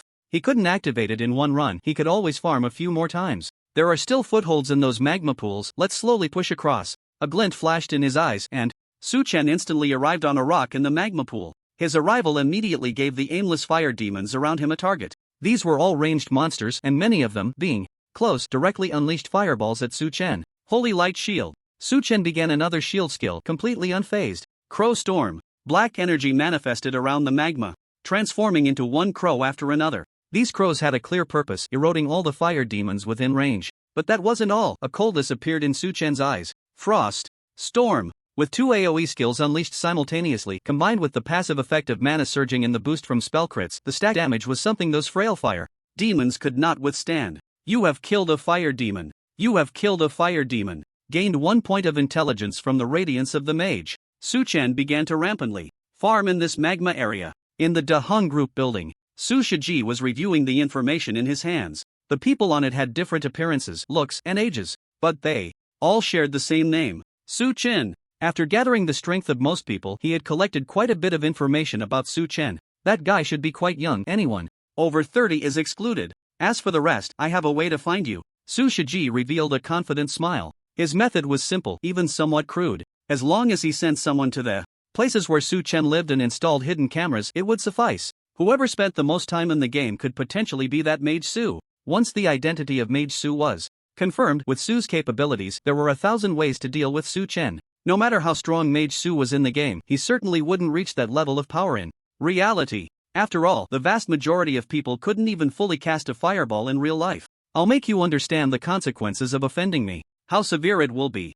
Inside the lava cave, Su Chen was picking up items back and forth in the scorching magma. -500. A significant damage number popped up from his head every few seconds. However, all this damage was blocked by the thick shield surrounding him. When the shield is activated, even swimming in this magma pool doesn't feel hot at all. On the contrary, if the shield disappears, the moment I take damage, a burning sensation will arise. Su Chen squinted at the magma pool he was in. In the game of Divine Path, everyone's pain perception was greatly reduced, but it wasn't completely absent. Just like when he was attacked, there was always some slight pain, but this feeling had almost vanished as his level and attributes increased. And under the shield, there was no pain at all. If he had to say why, Su Chen could probably figure it out. The shield value formed a protective barrier around him. As long as this barrier wasn't broken, those attacks didn't cause him direct harm. In other words, the shield skill had another characteristic. It should be the rules of this world. It seems like a game, yet it's close to reality. Su Chen muttered, refocusing his attention on the glowing orbs waiting to be picked up.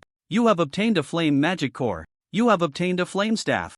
You have obtained the recipe, flame essence. The drops from the elite monsters were still abundant, with a 30% drop rate for the flame magic core, along with a staff and a recipe. Flame staff, intelligence plus 150, spirit plus 50. When using fire attribute skills, casting time reduced by 10%, cooldown reduced by 10%, required level, second order level 8 flame essence, flame magic core x5, second order magic crystal x1. The staff had good attributes, but since he already possessed the staff of the mage god, this staff was only for sale. What Su Chen cared about was that recipe. As an alchemy master, he could easily master such a recipe. You have learned the recipe, flame essence. I wonder how strong the flame energy contained in this is. It should be considerable, right? After mastering the recipe, Su Chen was eager to try it out. He had quite a few second order A-grade equipment in his inventory, which could be decomposed to obtain a second order magic crystal. As for the flame magic cores, he already had about 40 to 50 of them. Taking out a piece of equipment, Su Chen directly decomposed it. If others saw the attributes of this equipment, they would definitely express their regret.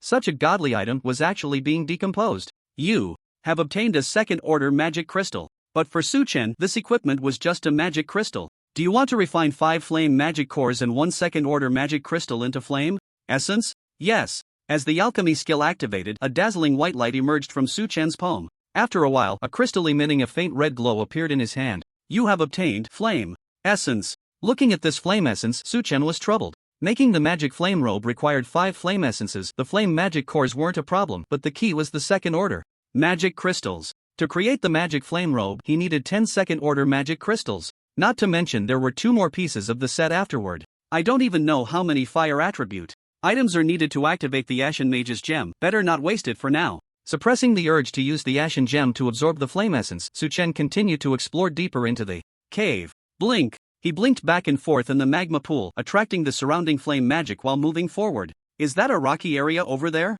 Soon, through his eagle eye and magical perspective, Su Chen discovered a cave area. He didn't hesitate and led the flame magic behind him toward that direction. Picking up items in the magma pool is quite troublesome. It would be much more comfortable if they could be brought to the surface. After a series of flashes, a large expanse of rocky ground appeared beneath his feet. Behind him, the fire demons were still relentlessly pursuing. Su Chen stood still, not in a hurry to launch an attack. Once they all reached the flat ground, the frost storm and the crow storm struck together. Under the powerful siphoning ability of the crow storm, Su Chen didn't even activate his shield skill. He stood in place and directly killed them. You have killed a fire demon. You gained 1 point of intelligence from the divine light of the mage. After a series of kill notifications, Su Chen looked at his intelligence value. 1358 plus 560. Along the way, he had killed over 200 fire demons, triggering the divine light of the Mage 58 times in total. With the bonus from the limit-breaking enhancement, his intelligence had increased by 116 points. This was even higher than the attribute bonuses from leveling up. You have obtained a Fire Demon Core. You have obtained a blueprint Flame Longsword set Flame Longsword Tier 2 Forged Iron X100 Flame Essence X5 Tier 2 Magic Crystal X5 plus 150 Strength plus 50 Agility. Attack adds 200 points of fire damage. Fixed value. Set effect. Physical critical hit plus 2%. You have obtained a Tier 3 Priest Advancement Certificate. You have obtained a Tier 3 Mage Advancement Certificate. This drop was also quite good, and even more surprising was that 2 class advancement certificates had dropped, one of which was for the Mage. This meant he could return to Howling Moon City to advance. After all, without advancing, he was not gaining advancement points or experience from killing monsters, which significantly reduced his rewards. Let's assess the situation and then head back to town. Not rushing back, Su-Chen activated his dual perspective skill and looked into the cave ahead. What is that? In the open area, his eagle eye observed in detail. A group of two-headed dogs, each at least 2 meters tall and containing powerful life signs, appeared in his view. These two-headed dogs were enveloped in flames, looking quite impressive, with a total of 11 of them. One of them was significantly larger than the others, about 3.5 meters in size. From the life signs on it, Su-Chen realized this was a boss.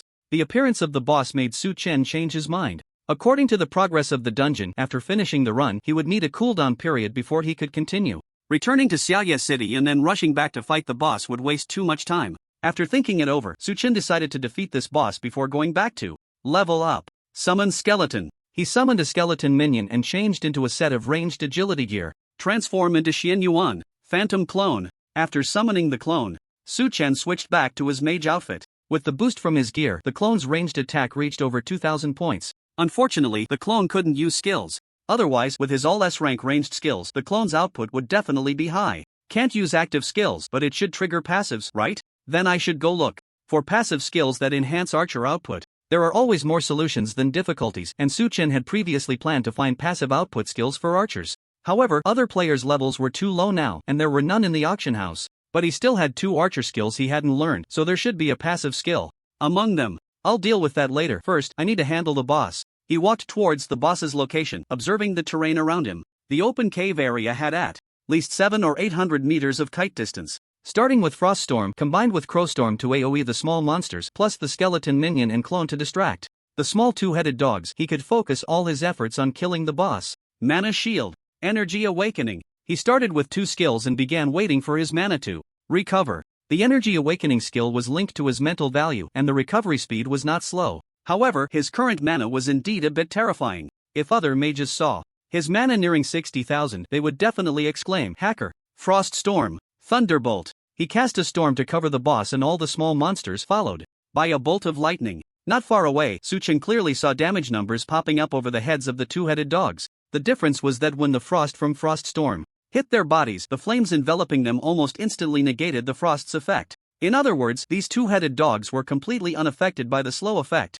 Despite their large size, they were surprisingly fast. Under the lead of the boss, a group of two-headed dogs lunged at Su-Chen. Not affected by slow? Then let's try this. With the slow effect failing, Su-Chen raised an eyebrow and an invisible pressure suddenly enveloped the entire cave. Gravity field. The rapidly charging two-headed dogs all came to a halt. Go! Su-Chen called to the skeleton minion and controlled the clone to attack the boss, his eyes flashing with electric light. Thunderbolt. Crow Storm. While focusing on the boss, Su-Chen didn't forget to deal with the other small monsters. In this confined space, his AoE skills were almost guaranteed to hit. Roar! Just as Su-Chen prepared to continue using lightning to quickly kill the boss, the two-headed dogs, frozen in place, let out a furious roar.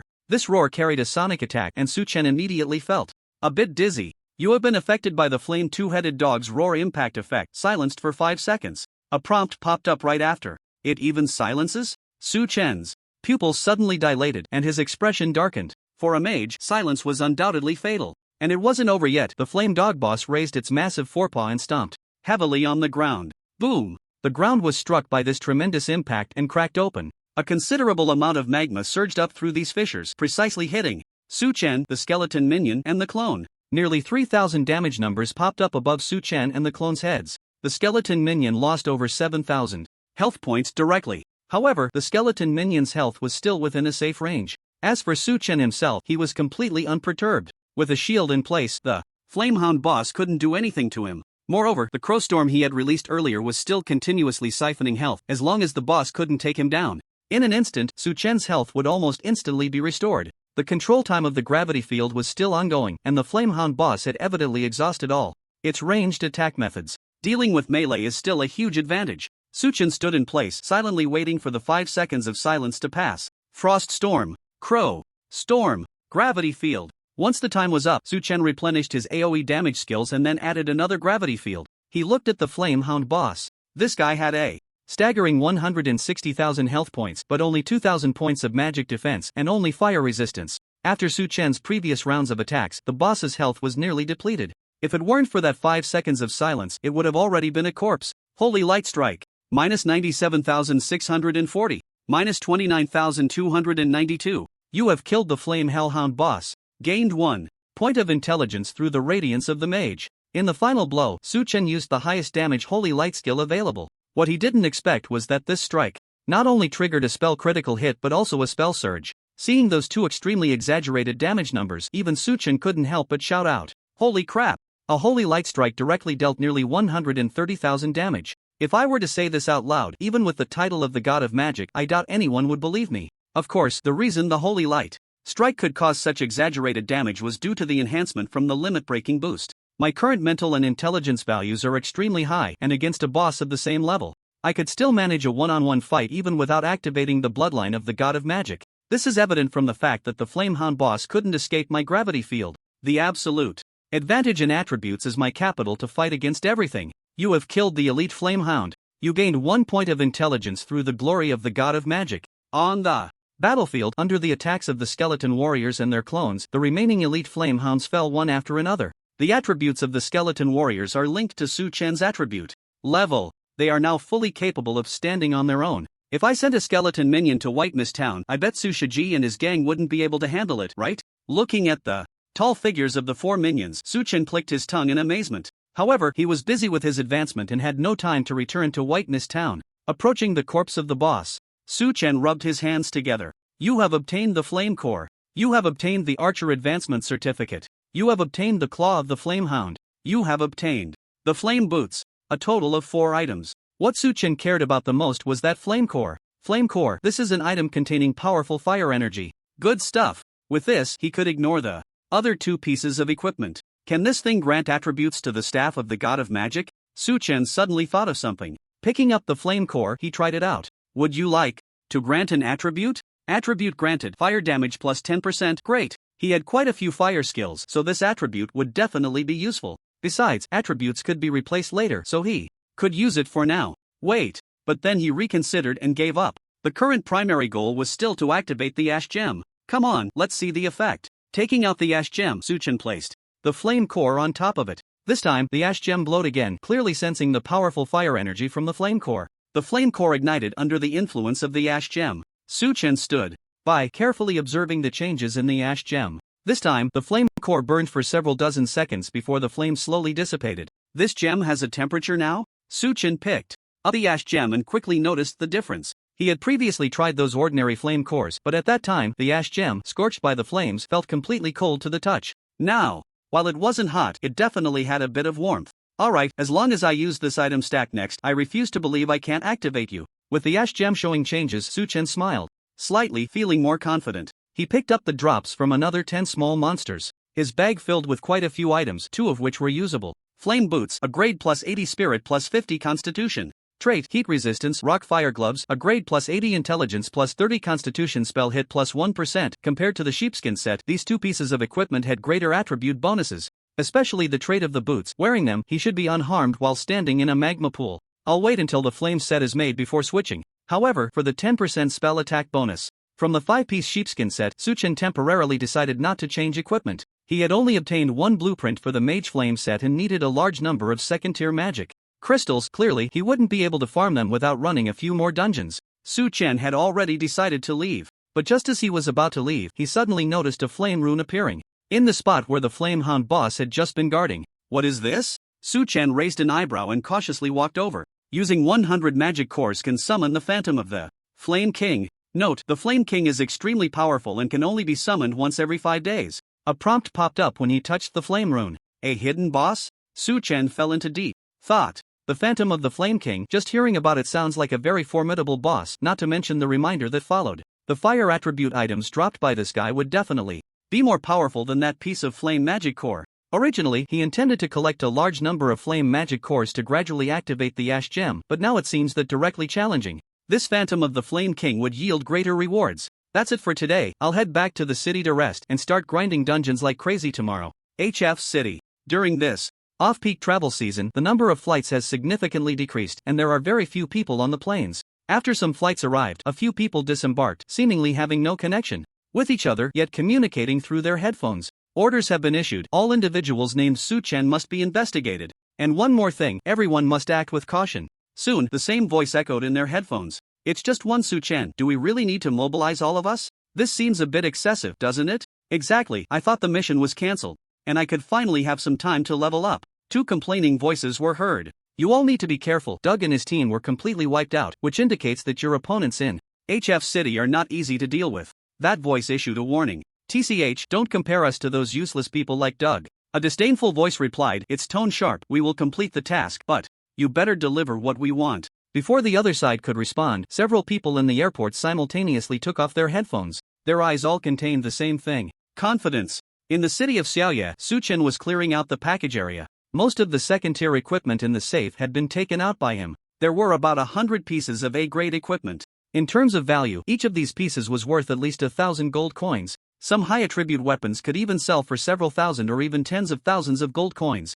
However, at the moment, no one could actually use these pieces of equipment. Decomposition successful. Obtained second-tier magic crystal. Su Chen picked up a piece of lower attribute equipment and directly decomposed it. After decomposing several pieces of equipment, he took out some fire magic cores and began to refine the fire essence. You crafted a magic flame robe. Without skimping on magic cores and second-tier magic crystals, Su Chen directly crafted a magic flame set. Continue to decompose. With plenty of second-tier equipment, Su Chen was generous in his decomposing. Soon, dozens of second-tier magic crystals filled his package area. However, he did not continue to refine the fire essence. Summoning the Phantom of the Flame King required 100 fire magic cores, and he had to ensure he had enough cores first. After placing the other materials for crafting the magic flame set in his package area, Su Chen left the shop. It's time to advance. With 3 advancement certificates in hand, Su Chen's first stop was the Mage Association. Advancement successful. After submitting the certificates, the text indicating pending advancement in the level bar changed to advancement value 0/100.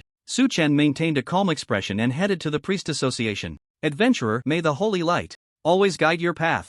Bathed in the peaceful holy light, a sacred power enveloped Su Chen. He looked at the priest mentor and said, I want to learn priest skills. As you wish. The vocational mentor smiled kindly. 2 skills then appeared before Su Chen. Light of Spirit, C-grade. The healing amount caused gains a healing effect of spirit value x 100%. Protection of Holy Light, C-grade, consumes 1000 mana points to apply a protection to the target, granting a 0.1s invincibility effect when receiving fatal damage. Blessing duration 10s, cooldown 30 minutes. The protection effect disappears after receiving fatal damage, and the same person can only receive the blessing effect once within an hour. Divine skill. Su Chen didn't care much for the first skill, as healing wasn't his main job, but the description of the second skill truly surprised him. This skill essentially provided a chance to be immune to death. Even though this skill had significant limitations, it still couldn't hide its powerful nature. Learned, maxed out. Su Chen decisively maxed out these 2 skills. Light of Spirit, S-grade. The healing amount caused gains a healing effect of spirit value x 500%.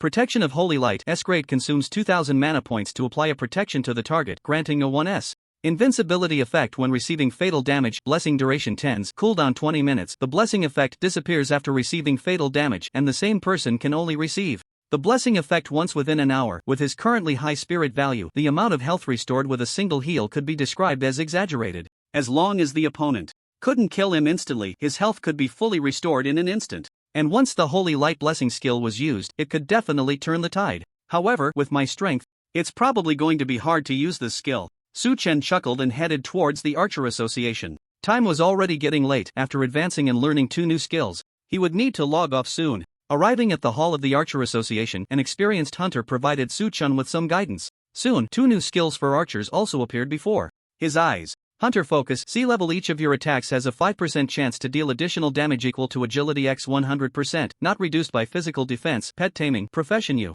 Can tame a wild beast as your pet, and after use, you can summon/disband it. Once the pet dies, it cannot be summoned again. Seeing these two skills, Su Chen's expression brightened. The first passive skill, Clone, can be triggered, which will greatly enhance the output of the clone. The second skill is quite straightforward. It does not require leveling up, only marked as a professional skill. This indicates that only archers can tame pets. Su Chen recalled the archer NPC he encountered earlier in the Winsan Plains, who had a falcon pet for scouting. I need to summon a powerful baby, like taming a dragon or something. This pet can be used as a mount, right? This skill stirred Su Chen's thoughts. Who wouldn't want to be a dragon knight? I'll think about these later. I'm a bit tired today. Logging off. Su Xiao, the people are all arranged. When do we act? Su Shiji sat on the sofa, video calling someone. After hearing the person's words, he stroked his chin with his right hand, deep in thought. The person on the other end of the video did not rush him, patiently waiting. After more than 10 minutes, Su Shiji seemed to have made up his mind. Let's act tomorrow at noon.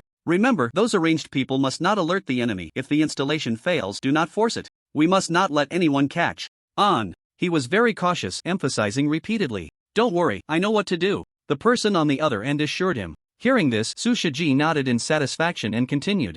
You'll be responsible for those second and third tier cities. Keep a close watch. As long as you find that Su Chen, what I can have, you won't miss out on either. Thank you, Su Xiao. The person on the other end of the video showed an excited smile. For both him and Su Shiji, finding Su Chen and obtaining the leveling secrets of Su Fashion was filled with immense temptation. On the desolate street, Su Chen was taking a walk. He walked slowly. With his current attributes, even a slight display would make him seem like a Superman in the eyes of others. Even most modern weapons would probably be helpless against him. Not just him, but others in this world were also undergoing subtle changes, though the process was relatively slow. Hey buddy, want some skewers? As he walked, a voice called out to him. Turning his head, he saw a quiet barbecue stall. There were only a few scattered customers at the stall. The speaker was a chubby middle-aged man who was currently beaming with a smile. Then let's grill some. Su Chen thought for a moment and walked over. It had been a long time since he had eaten barbecue. Buddy, just so you know, the price of these skewers has gone up. The owner, seeing Su Chen sit down, cheerfully brought over a menu.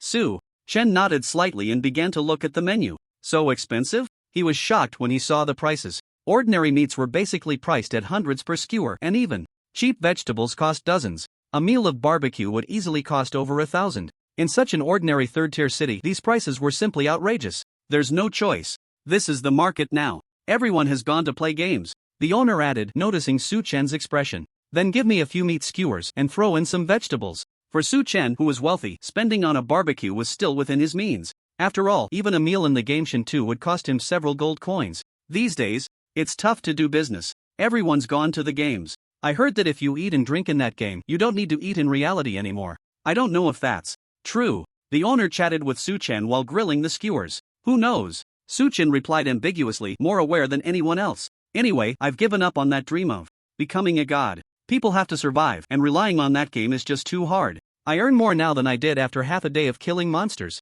The owner was clearly a chatterbox, rambling on with Su Chen. Out of politeness, Su Chen responded symbolically, but his mind began to ponder. There were many people like the barbecue stall owner, and one could say they made up the vast majority. Even if one could truly live in the world of Shin 2, how many could maintain the gold coins needed? Yet the impact of the Shin 2 game was still enormous. No one could clearly say what this world would become in the future. Your skewers are ready. The skewers smelled delicious, and Su Chen began to eat heartily. Compared to the food in Shin 2, these skewers had more flavor. Check, please. After paying, Su Chen walked back to his house. A gentle wind blew through the street, carrying a hint of chill. Some pedestrians shrank their bodies against the cold. Su Chen felt no pressure, allowing the wild wind to rage around him. After returning home, he took a shower, scrolled through his phone for a while, and began to rest. In the night sky, the bright moon hung high. The moonlight deepened, and the night enveloped the earth. As time passed, the horizon turned pale, and the sun rose high. Achoo! Su Chen stretched lazily and got out of bed.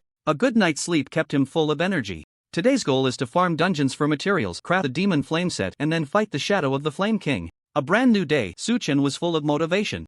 Ding dong! Just as he was about to enter the game, the doorbell rang. Ha! Su Chen frowned immediately. He hadn't interacted with anyone for a long time. Who could be at the door? Magical perspective. With a blink, an image of the outside appeared in Su Chen's eyes. It was a person in work clothes, carrying a tool bag. Is anyone home? Circuit inspection. A voice rang out from outside the door. Circuit inspection? Su Chen's expression darkened. From a magical perspective, the person outside emanated a faint red aura. This indicated hostility towards him. Would someone truly inspecting circuits harbor hostility? Let's see what this guy is up to. Su-chen walked to the door and opened. What do you want? He asked, putting on a normal expression. Well, there's been a circuit inspection in the neighborhood recently, and we need to check the circuit situation. In every household. Please cooperate. The person outside smiled and spoke politely. Come in. Su-chen nodded and let the person into the house. I'll be quick. Once inside, the person walked over to a socket and began to work with his tools. While operating, he struck up a conversation with Su-chen. Hey, what's your name? My name is Su-chen.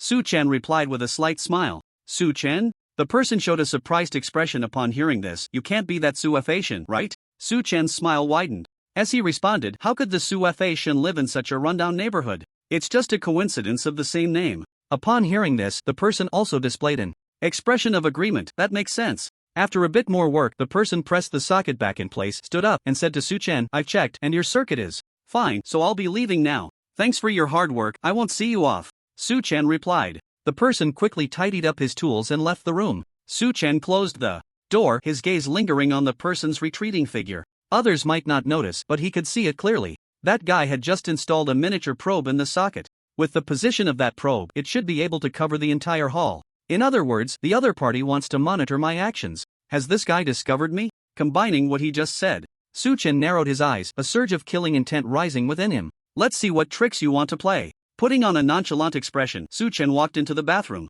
Phantom.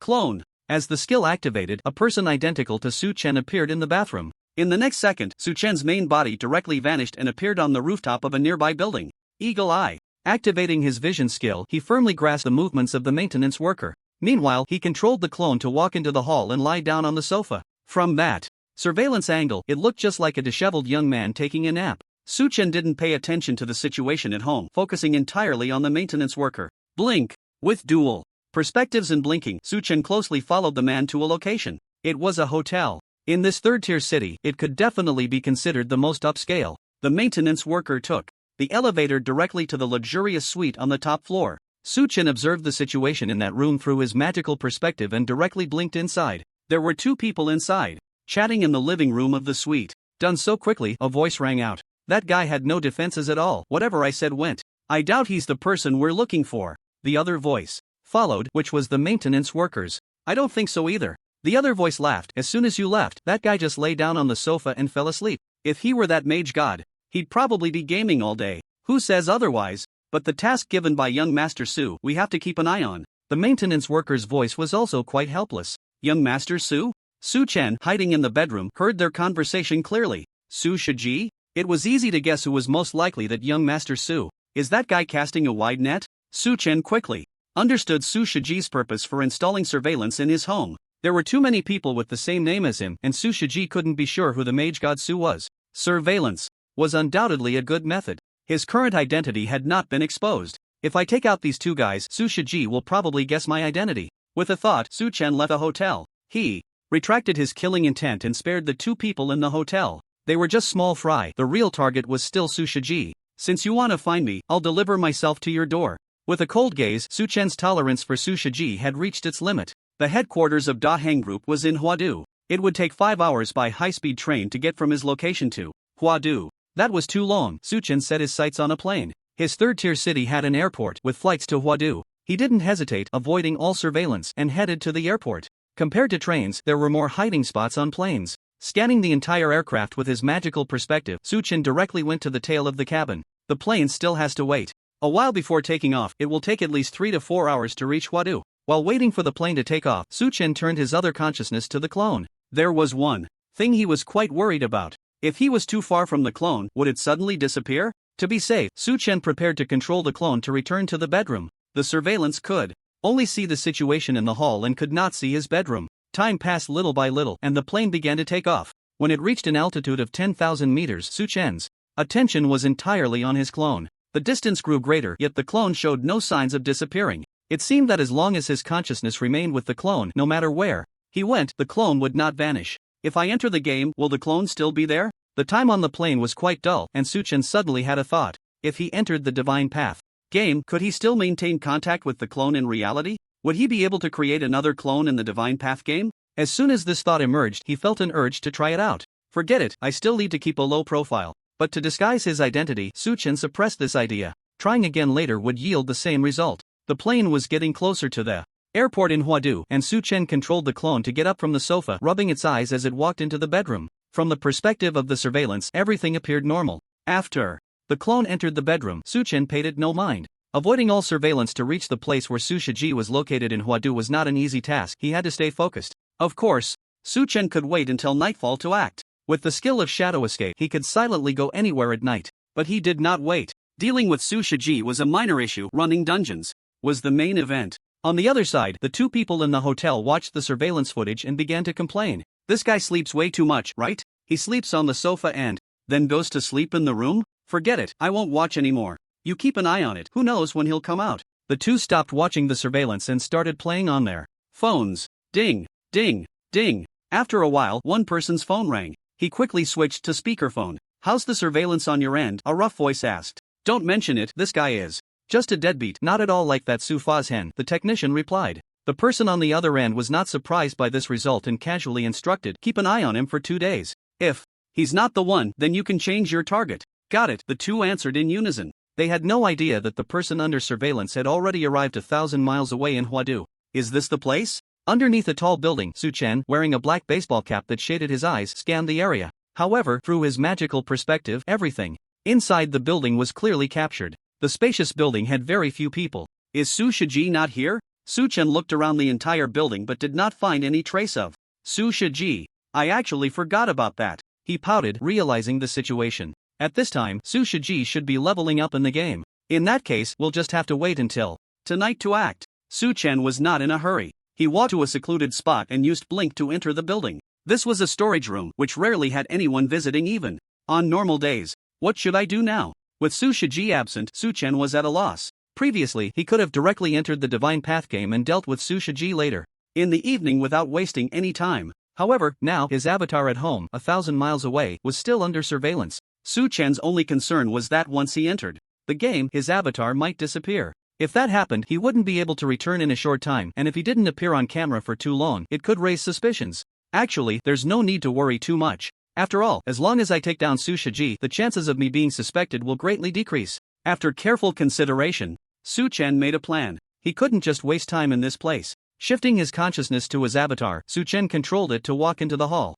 Under surveillance, he made the avatar change clothes, brush his teeth, wash his face, and then opened the door to step outside. Before long, the avatar returned with some food, cooked a bucket of instant noodles, and after eating, stretched a bit. To outsiders, this looked like a person who had just woken up, satisfied and ready to start gaming. Then, the avatar returned to the bedroom. Meanwhile, 1,000 miles away, Su-chen summoned the Divine Path Crystal.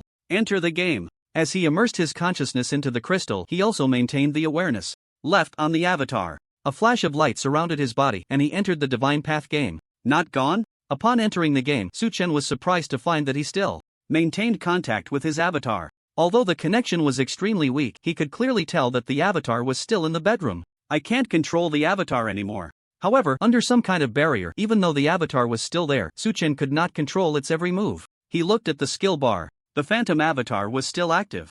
Now my plan can be perfectly executed. Su-chen smiled. As long as he didn't cancel the summoning, the avatar would remain in the bedroom. Even if he couldn't control it in the game, he just needed to exit the game. Let's go to a dungeon. He temporarily set aside the matters of the real world. He headed towards the direction of the dark cave. Upon reaching the depths of the dark cave, Su-chen ignored the elite monsters and went straight to the dungeon entrance. Do you want to open the lava cave? Yes. A scorching wind rushed towards him, and without hesitation, Su-chen pressed 2 skills simultaneously. Mana Shield. Energy Awakening. After more than 10 seconds, he activated another skill. Swiftness. With his movement speed enhanced, Su-chen smiled slightly and ran forward. A few fire elementals quickly noticed his presence and launched fireball attacks. Su-chen ignored them and used Blink to instantly appear next to the next batch of monsters. Frost Spell. A wave of frost surged around him, freezing more than 10 fire demons in place. Su-chen glanced back. The outermost fire demons had also caught up. He did not rush to attack.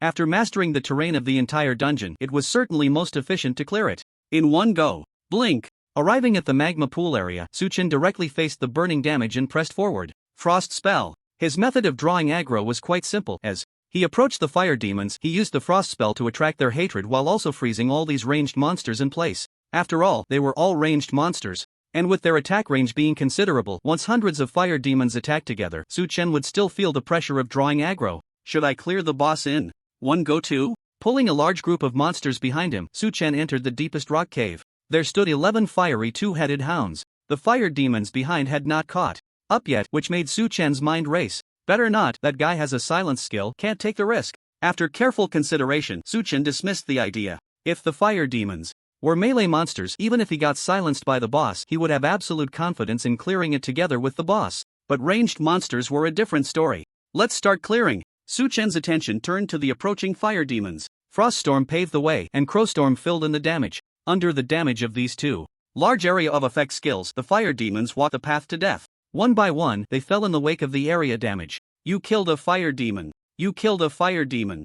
Gained 1 point of intelligence through the radiance of the mage. Su Chen looked at his attribute panel. The advanced elite monsters provided a very high advancement value, which continued to rise. After killing 100 fire demons, the progress bar reached 100%. Congratulations, you have advanced and gained a 40-point boost to all attributes. With a sudden boost, Su Chen's level bar instantly changed from second tier to third tier. At the same time, his attributes received a tremendous enhancement. Each time he advanced, the attribute bonus was based on his fundamental attributes, and with the support of the limit-breaking enhancement, all 5 dimensions increased by 80 points. Player, Su Chen class, Mage. Level 3rd Tier 1, 0/30,000 health, 9860 mana, 62,000 melee physical attack, 912 spell attack, 4896 physical defense, 1086 spell defense, 1850 attributes, strength 356, constitution 356, plus 430, agility 356, spirit 1010, plus 540, intelligence 1480, plus 560. Looking at this is really satisfying. Su Chen smiled broadly as he gazed at his panel. There was nothing more joyful than enhancing attributes. You have killed the flame demon. On the battlefield, other flame demons were still rushing in, but none could escape the overlapping area of Froststorm and swarm of crows. For them, the front where Su Chen stood was a no-go zone. Did the divine light of the mage not trigger? After all the flame demons fell, Su Chen glanced at his intelligence value. The number had not changed. Logically, the trigger probability for killing elite monsters couldn't be this low. Is it because I've advanced to the 3rd tier? Su Chen squinted, considering a possibility. As his level increased, the probability of the divine light of the mage would gradually decrease. Of course, this was just his personal speculation. Let's pick up the loot. With the ground littered with the bodies of flame demons, Su Chen began to collect the drops. You have obtained a flame demon core. You have obtained a blueprint, demon flame gloves. You have obtained iron wall gauntlets. The drops were still plentiful. Over 200 flame demons yielded more than 10 pieces of second-tier equipment and the blueprint for the mage flame set also dropped the gloves. With this, 100 flame demon cores are enough. Su Chen looked at the flame core in the first slot of his inventory. The number displayed was 115. He could now summon the phantom of the Flame King. Your turn. To summon the Flame King, he still needed to deal with the boss guarding that area. In a state of energy awakening, Su Chen's gaze locked directly onto the Flamehound. Holy Light Strike. Thunderbolt. Minus 51,850 minus 46,960. 2 skills were unleashed in succession, and 2 extremely exaggerated numbers appeared above the Flamehound boss's head. This was without triggering spell critical hits or mana surges. Frost Storm. Swarm of Crows. Su Chen unleashed another 2 AoE skills. This combo was executed seamlessly, taking less than 10 seconds in total. After one swarm of crows ended, he followed up with another. By the time the boss and its minions reached Su Chen's side, their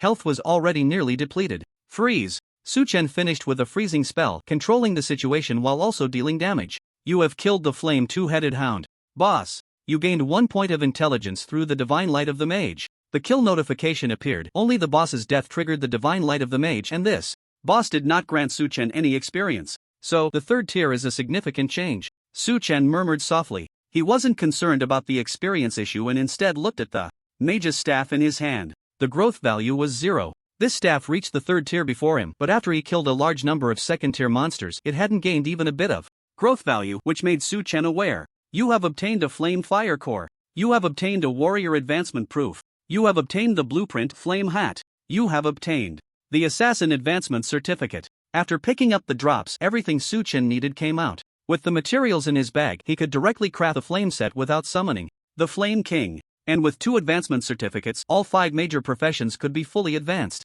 He could now return to Howling Moon City and wait for the dungeon to refresh. Current dungeon refreshes in 5 hours. However, after glancing at the dungeon's refresh time, Su Chen frowned. 5 hours was quite a long wait. Now that he had reached the 3rd tier, He couldn't even gain experience from this highest level dungeon, let alone from other places. He could either go gather herbs or mine a bit, otherwise there really wasn't much to do. Since it's the Flame King's phantom, that guy's fire resistance must be very high, Suchen pondered, stroking his chin. He planned to wait until he had completed the flame set and replaced the sheepskin set before dealing with the Flame King's phantom. After all, the attribute boost from second-tier equipment was much higher than that of a first-tier set. Without knowing the opponent's strength, he needed to bring out his strongest form to ensure success. To fight or not to fight? Suchen looked at the runes, his expression conflicted. Forget it, there's nothing to wait for, let's just get started. After careful consideration, his gaze became resolute. The attributes of the sheepskin set were a bit low, but the 10% spell attack bonus was enough. Taking out 100 flame magic cores, Suchen walked to the location of the runes. Do you wish to summon the Flame King's phantom? Note, the Flame King is extremely powerful, please proceed with caution. Looking at the prompt before him, Suchen decisively chose to confirm. The runes on the stone wall immediately lit up. The 100 flame magic cores also ignited.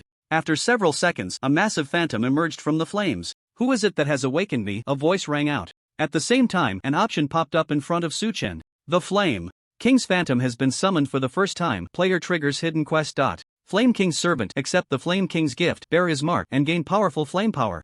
Power of flames? The appearance of the hidden quest made Suchen frown. After experiencing the incident with the evil god, he had no good feelings towards so-called servants, especially the words mark. It certainly didn't look like a good thing. With that ash gem, what do I need the power of flames for? Suchen quickly made his choice. At that moment, the voice of the phantom echoed again. Human, did you summon me? Suchen did not answer, silently watching the phantom, a faint smile appearing at the corner of his mouth. Thunderbolt. A bolt of lightning fell from the sky, striking the phantom. Miss. No damage? Suchen was taken aback for a moment, then quickly realized this phantom should not have fully formed yet. In response to this sudden strike, the phantom seemed momentarily stunned. Human, you dare to strike at me? It questioned Suchen. Stop the nonsense, I won't ally with you, just attack already. Suchen shrugged, responding very bluntly. This statement left the phantom, which had originally wanted to speak, suddenly silent. Its pair of illusory eyes stared intently at Suchen, conveying an indescribable meaning. If you ally with me, you will become my spokesperson. When I step into this world, you will become my servant, and that will be your supreme honor. The phantom's voice was lofty, carrying an air of refusal. Slash. In response, another bolt of lightning struck. Miss. Still no damage. Are you done with your nonsense? Hurry up and fight. Suchen remained impatient. You insignificant ant. The phantom was clearly enraged by Suchen's words. It let out a furious roar. Feel the wrath of the flames. In the next moment, the phantom began to change, slowly becoming clearer. After more than 10 seconds, Suchen saw its attributes. Phantom of the Flame King, Special Boss, Health.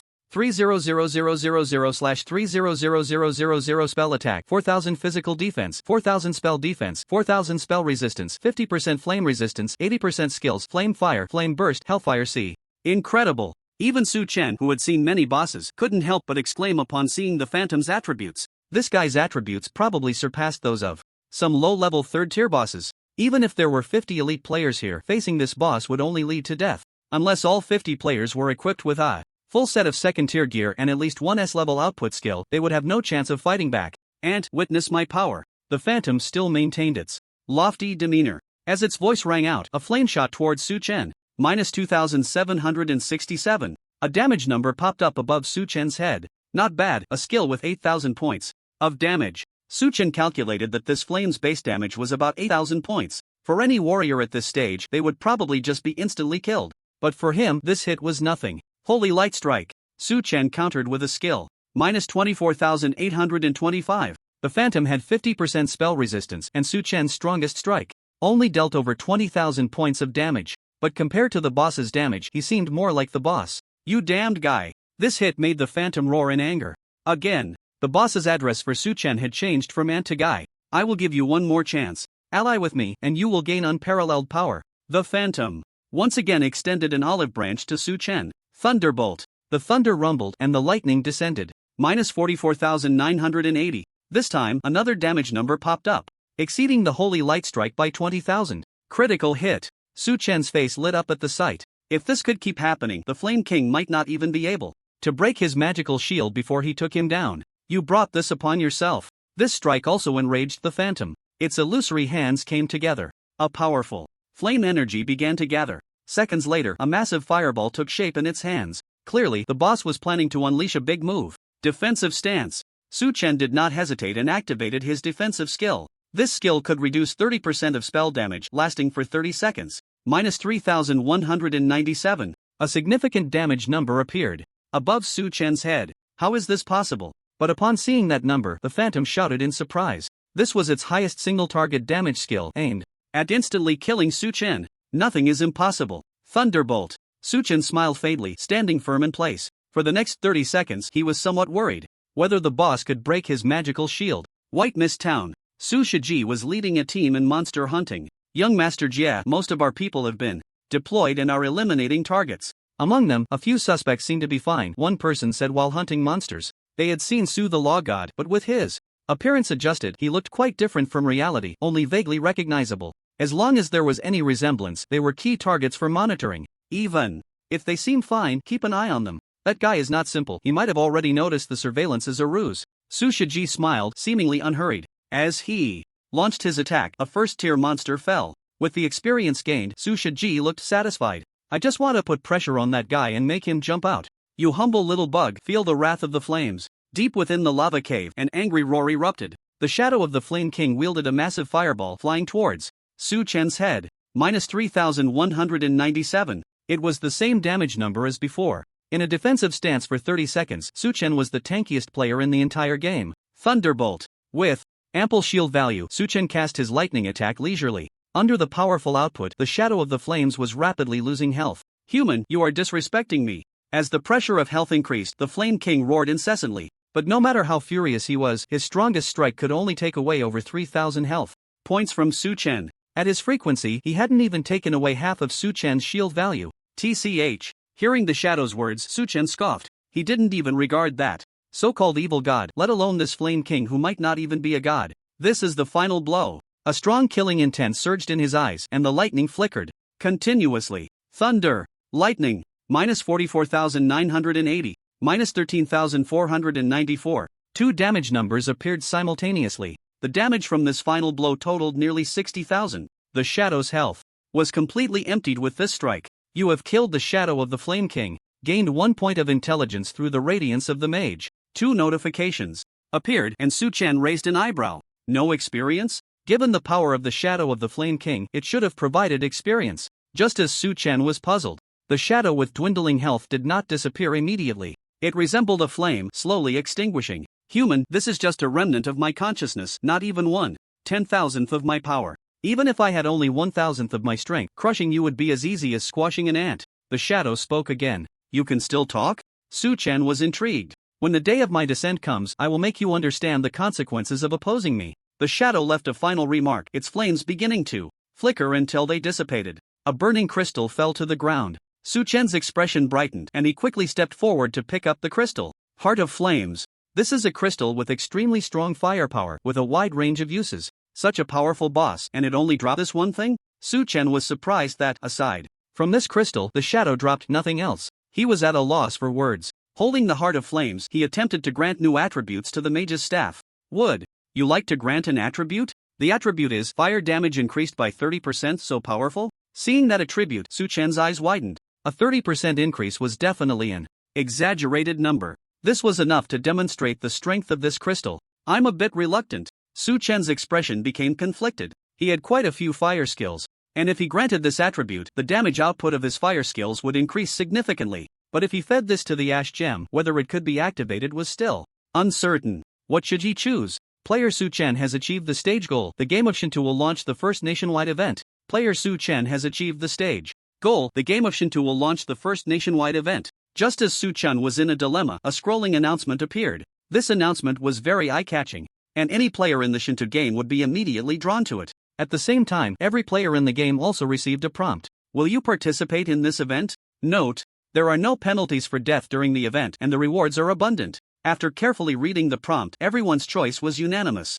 Accept. No penalties, abundant rewards, that's a guaranteed profit. The discussions in the chat channel were incessant. Su Fazhan is too powerful. I don't know what stage he's completed. He's amazing. I'm quite curious about this event. It was initiated by Su Fazhan. Can we participate? Yeah, I'm only level 3 right now. Will I get killed instantly if I join this nonsense event? That's unlikely. After all, it's a national event. They have to give us some chance. Do you think Su Fazhan, who started the event, knows the specific details? Su Fazhan, come out and tell us. Thankfully, the chat engine doesn't have an it function, otherwise, people all over the world would be at ing Suchen. However, they were clearly mistaken. At this moment, the same prompt appeared before Suchen as it did for everyone else. Will you participate in this event? Yes. Suchen made the same choice as everyone else. What kind of event will it be? He squinted, equally curious about the content of this event. If it's about achieving stage goals, it's clearly because he killed the Phantom of the Flame King. Could it be that this event is related to the Flame King? Suchen began to analyze.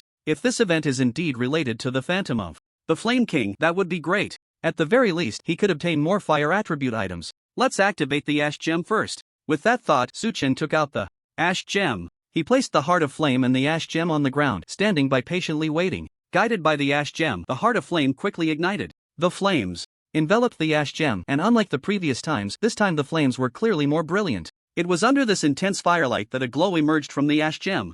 Unlike the fleeting light from before, the Ash Gem this time flickered from dark to brilliant. Is it about to activate? This change captivated Suchen, filling him with wild joy. Was he about to change classes to a hidden profession? Suchen couldn't help but feel excited. Under his gaze, the light on the Ash Gem grew even more radiant. Suddenly, a burst of flames erupted from the gem. Immediately, a scene unfolded before Suchen's eyes. It was a world consumed by flames. In this world, everything was shrouded in fire, reduced to ashes. Suchen seemed to see some people. These individuals stood amidst the flames, wielding their staffs. The apocalyptic flames were stirred up by these people. Soon, the image flashed by. The flames on the Ash Gem dissipated in the blink of an eye. But the scene he had just witnessed lingered in Suchen's mind. Is this the Ash Mage? Possessing the power to burn everything to ashes, he murmured, captivated by that powerful flame. Such a profession is indeed not so easy. Suchen sighed and picked up the Ash Gem from the ground. Compared to before, the stone had a higher temperature, but it was still not fully activated. Suchen was not discouraged. For now, even without changing to this hidden profession, his strength was already formidable. If something of the fire heart level couldn't activate you, then there's no need to waste those fire magic cores. Let's focus on crafting equipment. First, after organizing his pack, Suchen had no plans to continue feeding the Ash Gem with fire magic cores for the time being. He could either wait another 5 days for the illusion of the Fire King to be summoned again and defeat him once more, or head directly to the royal capital, Sunlight City. Outside that royal capital, there would surely be higher level fire dungeons. Back to Howling Moon City, organize a bit, and then wait for the dungeon to refresh to run it again. Suchen left the dungeon and headed back to Howling Moon City. He wasn't in a rush like when he came, he walked leisurely. There really wasn't much to do next. Let's gather some herbs and mine a bit. Suchen began to collect herbs in the dark cave. You have obtained dark moss. You have obtained magic crystal ore. With plenty of time, Suchen activated his master level skills and used shadow stealth to traverse every corner of the cave. He gathered every herb he could find, regardless of whether it was useful, and packed them all away. After clearing out the dark cave, Suchen ran out of the Wailing Marsh. While killing those swamp snakes to collect materials, he also gathered the unique herbs found there. After filling his 200-slot inventory, over 3 hours had passed. Suchen returned to Howling Moon City. After crafting the herbs into corresponding potions, he continued to dismantle second-tier equipment and then crafted some blueprint gear. After turning most of the herbs and materials into potions and equipment, he looked at the shelves filled with medicines and gear, nodding in satisfaction. I hope this event helps other players level up quickly so my shop can open. Suchen basically had no use for these items, so he was counting on selling them. Closing the shop door, he took his class certification and headed to the Warrior Association. As a warrior, you must forge ahead, adventurer. I hope you never back down. The words of the warrior mentor were very encouraging. After successfully advancing, Suchen also learned 2 additional warrior skills and upgraded them to S level. Berserker's Roar. S level let out a roar that intimidates enemies, causing a 5-second fear effect. In fear state, the opponent is paralyzed by terror. Cooldown time 1 minute. Warrior Stance. S rank. After activation, enter an offensive stance, increasing physical damage dealt by 50%, but damage taken increases by 30%. Activation or deactivation interval is 10s. These 2 skills are quite decent. Suchen is particularly optimistic about the Fearless Roar, which can also be considered a control skill. Then there's the Assassin class. After arriving at the Assassin Association, Suchen completed his advancement and upgraded 2 assassin skills to S rank. Throat Slit. S rank. Slit the throat of an enemy, dealing physical attack x 1000% damage. Damage can only be inflicted if the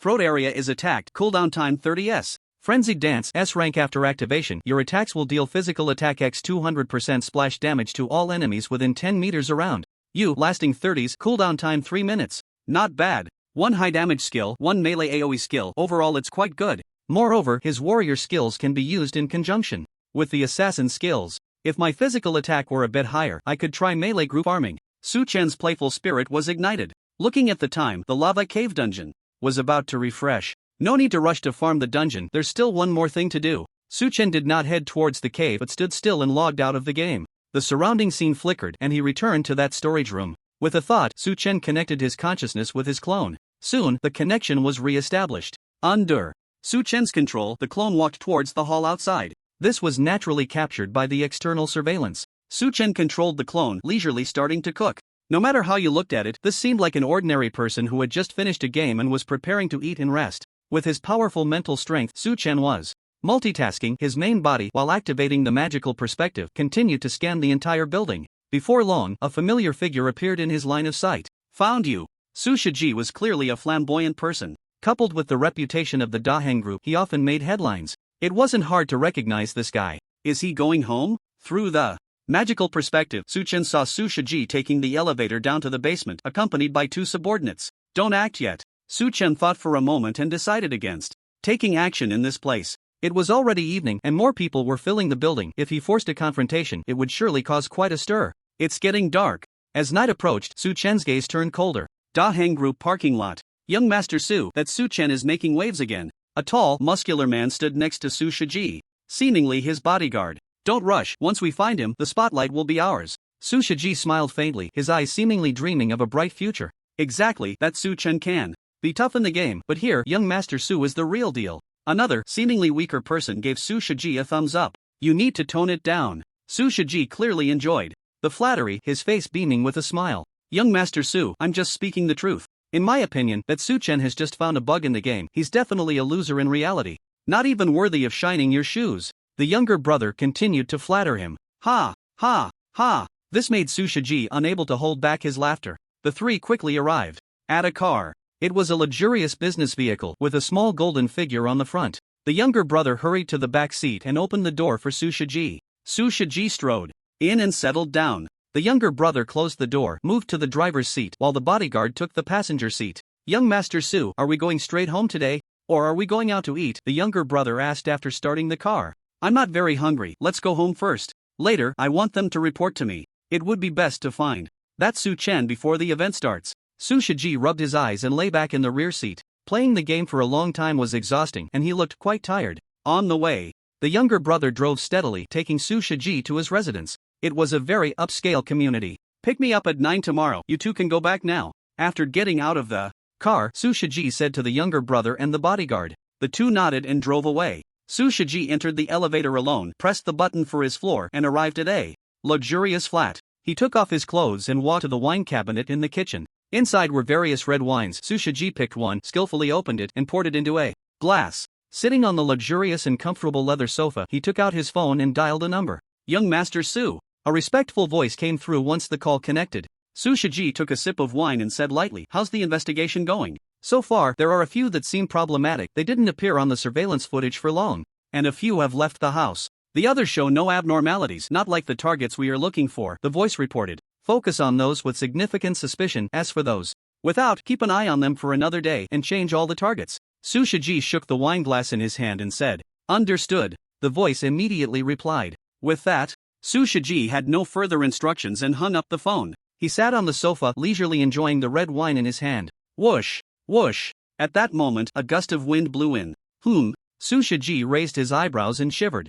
He impatiently put down his wineglass, stood up, and walked towards the window. Wasn't this window closed just now? Seeing the open window, he felt a bit puzzled. Hello? Just as he was about to close the door, a voice came from behind him. Who? Su Shiji widened his eyes in shock and quickly turned around, letting out a gasp. When he saw the person sitting on the sofa, his face was filled with surprise. How did you get in? If I want to come in, I just come in. The person on the sofa smiled and turned his gaze to the glass of red wine on the coffee table. What do you want? Su Shiji looked flustered, staring at the person, moving step by step in one direction. The person ignored him, picked up the bottle of red wine, and casually walked to the kitchen, grabbing a bowl. Soon after, the person poured the red wine into the bowl and took a sip. Put. The next second, the red wine was spat all over the floor. Su Shiji watched this scene, his expression blank, even a bit dazed. I really can't appreciate the taste of you rich people. The person spoke again. Su Shiji stared at him, suddenly thinking of something, and blurted out, "You are Su Chen? Haven't you been looking for me all along, Su Xiao?" Su Chen said with a faint smile, putting down the bowl in his hand. For Su Shiji, he had many ways to quietly deal with him, but he didn't want him to die so easily. "You really have guts, daring to come find me here." Su Shiji's flustered expression calmed down a lot as he moved his feet and spoke. Su Chen watched his little movements, smiling without saying a word. From a magical perspective, Su Shiji's thoughts were clear to him. In a drawer beside him, there was a gun. "Actually, I really admire you, and I've always wanted to cooperate with you. How about we join forces?" Su Shiji continued, trying to divert Su Chen's attention, his peripheral vision always on that drawer. As long as he could get what was inside, he wouldn't fear a bare-handed Su Chen. But just then, he heard a shocking sentence. "Su Xiao, let's be direct. Take out what's in that drawer. I'll just stand here and promise not to dodge."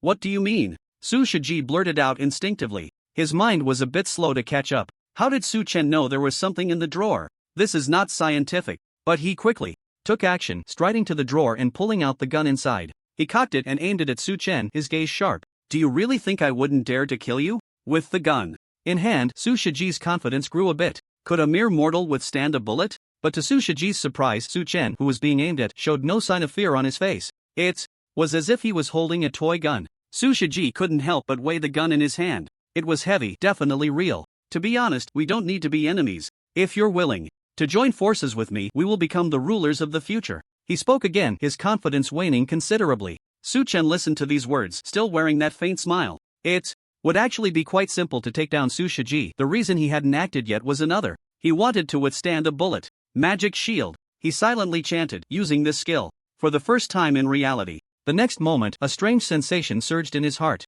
It felt as if his body was wrapped in some kind of power. This power formed a barrier around his body, or rather, a protective layer. "Hey, say something." Su Shiji, seeing Su Chen standing still, furrowed his brows and urged. "Stop talking, Su Xiao, just shoot." Only then did Su Chen look at Su Shiji, saying something shocking. "What did you say?" Su Shiji widened his eyes, unable to believe what he heard. Anyone else would feel some fear when facing a gun, but he truly couldn't see any fear in Su Chen. "Do you really think I wouldn't dare?" Su Shiji gripped the gun tightly, gritting his teeth and shouting. As a rich kid, he had practiced shooting at several clubs, but this was the first time he aimed a gun at a person. Shooting undoubtedly required immense courage. "You wouldn't dare." Su Chen also noticed Su Shiji's hesitation and smiled provocatively. "You're looking for death." Su Shiji was clearly enraged, his eyes suddenly turning fierce. Bang! A gunshot shattered the night sky. Just when Su Shiji thought this shot would take down Su Chen, an unforgettable scene unfolded before him. The bullet came to a complete stop right in front of Su Chen's body.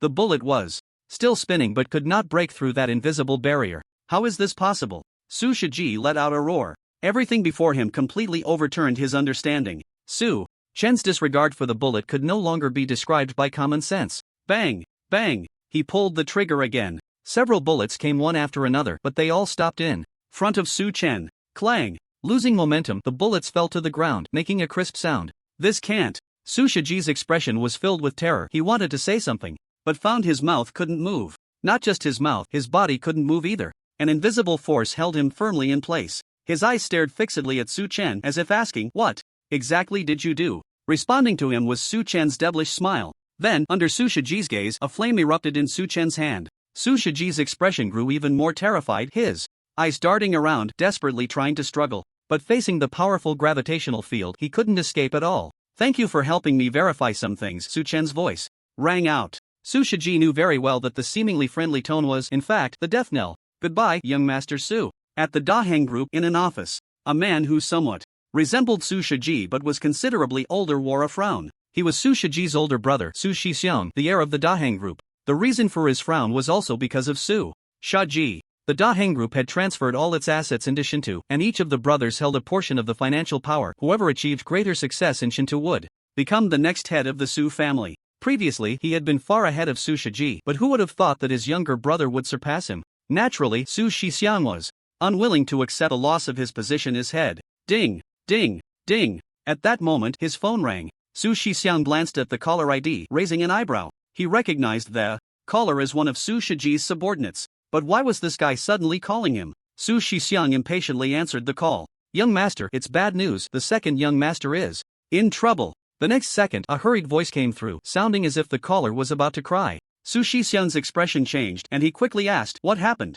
"The second young master's house caught fire." Although the fire has been extinguished, the second young master. The voice on the other end still carried a sobbing tone. Before the caller could finish, Su Shixiang understood. His expression turned sorrowful. After all, Su Shiji was his own brother. However, seconds later, a hint of a smile appeared on his face. What did Su Shiji's death mean? It meant that there would be no one left to compete with him for the position of head of the Su family. Young master, the second young master's death is too suspicious. I suspect it was that Suchen. Just then, the voice on the other end spoke up again. Are you sure? This question startled Su Shixiang. He was well aware that Su Shiji had been searching for Su Chen in a grand manner. Hearing his subordinates say this made him shiver. If all of this was indeed the doing of that Su Chen, would he become the next target? Su Shixiang looked around the office, a powerful sense of fear enveloping him. After a moment, he made a decision. Call back all the people looking for Su Chen. This matter ends here.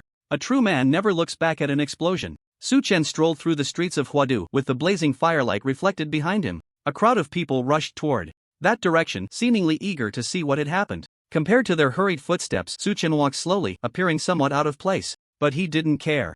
The trouble with Su Shiji had been resolved. Even if someone suspected Su Chen, it was impossible for them to lock onto him as the target. After all, from any perspective, he was still the Su Chen who had never left home. This matter is temporarily settled. Su Chen headed toward the airport. There was only one flight a day to his small third-tier city from Huadu. There were still over 10 hours until that flight took off. He certainly couldn't just wait around here. Arriving at a secluded corner of the airport, Su Chen controlled his avatar to enter the bedroom, then summoned the Shinto crystal. Dipping his consciousness into it, he entered the game. 5 hours passed, and the lava cave dungeon had refreshed. Under the cover of night, the entire Shinto world was shrouded in shadows. Su Chen used the shadow escape skill and headed toward the lava cave. When he reached the depths of the dark cave, he spotted a large red dot. It was a shadow demon boss. Did this guy respawn? Su Chen observed the boss. While in shadow escape, the boss hadn't noticed his presence. Completely different from the previous one? Its attributes are much lower? Su Chen approached the boss and saw its attributes, raising an eyebrow. Clearly, this creature was entirely different from the mutated shadow demon before. Ambush, Holy Light Strike, Thunderbolt, Kidney Strike. After observing for a while, Su Chen decisively struck. In a flurry of uninterrupted combos, the shadow demon didn't even get a glimpse of what Su Chen looked like before collapsing to the ground. Checking the loot, aside from a few second-tier equipment, one item surprised Su Chen. Shadow Potion, Dark Mushroom X2. Magic Grass X2 after use, increases shadow damage by 10% for 10 minutes, cooldown of 30 minutes. Potions that can increase damage are generally hot commodities. Moreover, the first-tier Goatman dungeon also drops shadow damage skills. Once most people arrive at Howling Moon City, the market for this potion will definitely not be low. Dungeon Run. After learning the recipe, Su Chen started the lava dungeon. His strategy remained a wave-style approach, pulling all the fire demons to the innermost part of the cave to farm together. This time, I'll bring the boss along. Unlike last time, Su Chen had gained experience, and he was bold. Even if the boss had a silence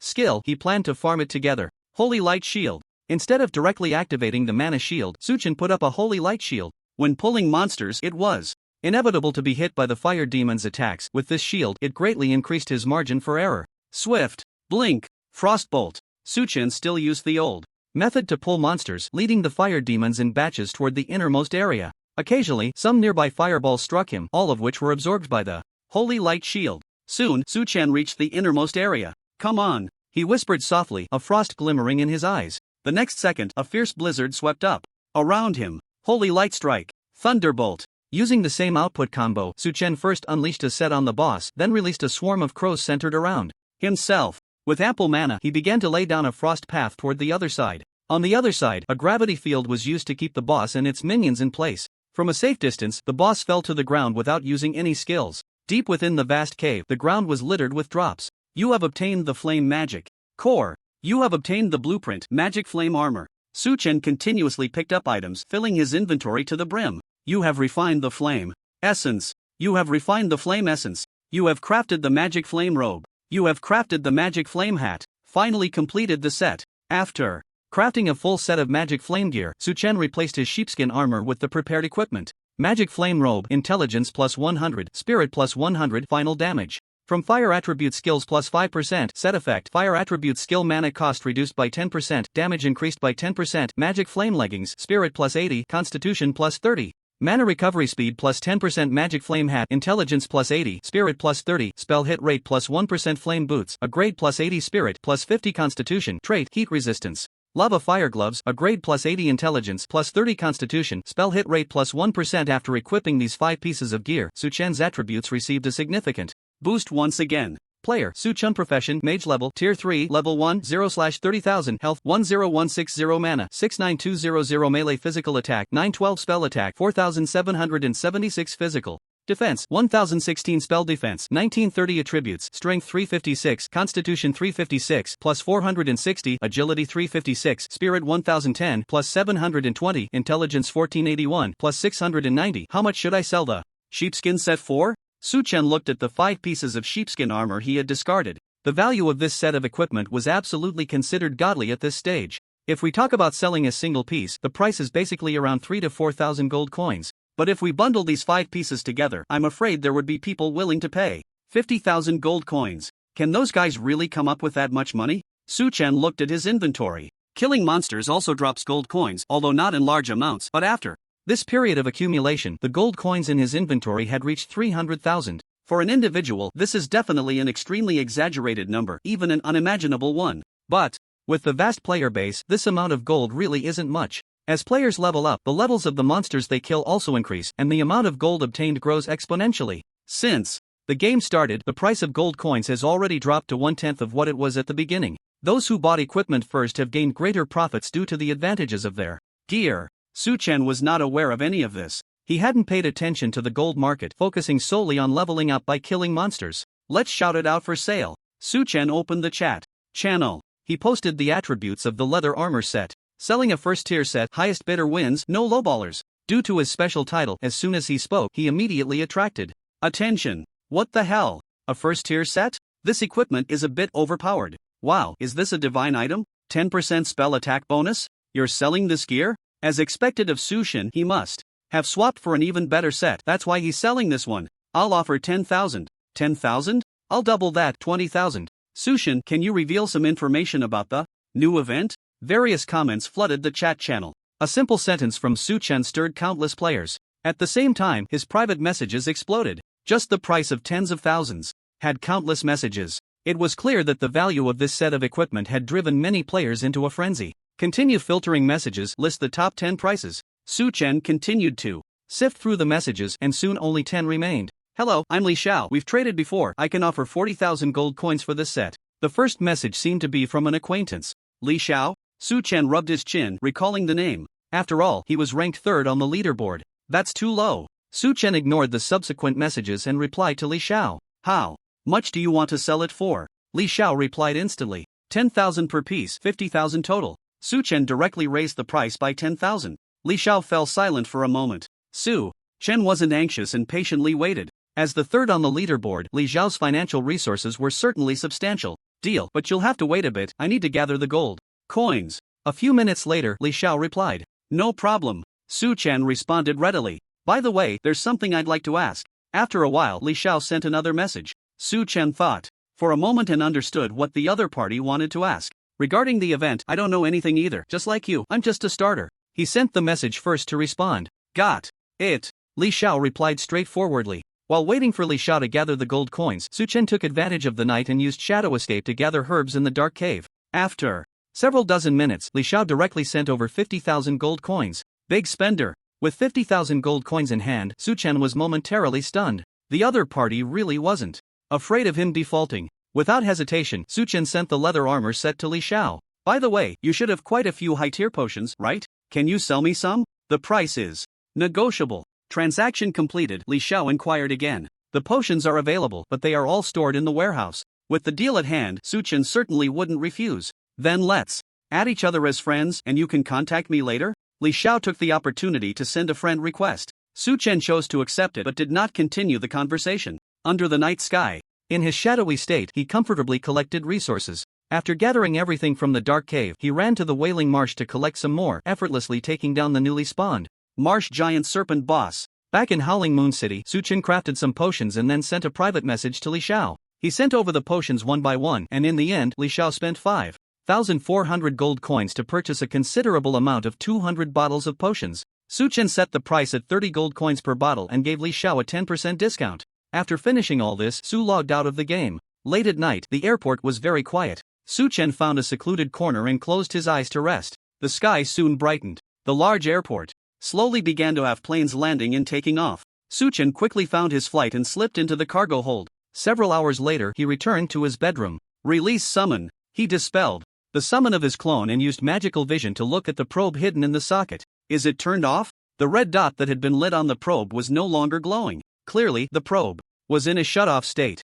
Is it because of Su Shiji's death? Su Chen quickly realized. With Su Shiji dead, his underlings obviously had no reason to continue the mission. Or perhaps, having eliminated suspicion, there was naturally no need for surveillance. Thinking of this, a smile couldn't help but rise at the corner of Su Chen's mouth. This trip to Huadu had already achieved its purpose. Just then, a prompt suddenly popped up in front of him. The national event will officially start at 3 o'clock in the afternoon. All players who are confirmed to participate must enter the waiting area inside the crystal before 3 o'clock. Attention! Players who have not entered the waiting area inside the crystal by 3 o'clock will not be able to participate in this event. After the prompt appeared, Su Chen's first reaction was surprise. This was not in the Divine Path game. Yet this prompt had suddenly appeared in reality. Do I have to enter the space inside the crystal and wait? He summoned the Divine Path crystal, murmuring as he pondered. His intuition told him that this event was probably not as simple as it seemed. 3 o'clock, huh? He glanced at the time. It was not far from 3 o'clock. Su Chen had originally planned to run through the lava cave dungeon one more time before heading directly to Daylight City. It seemed now that he would have to wait until the event was over.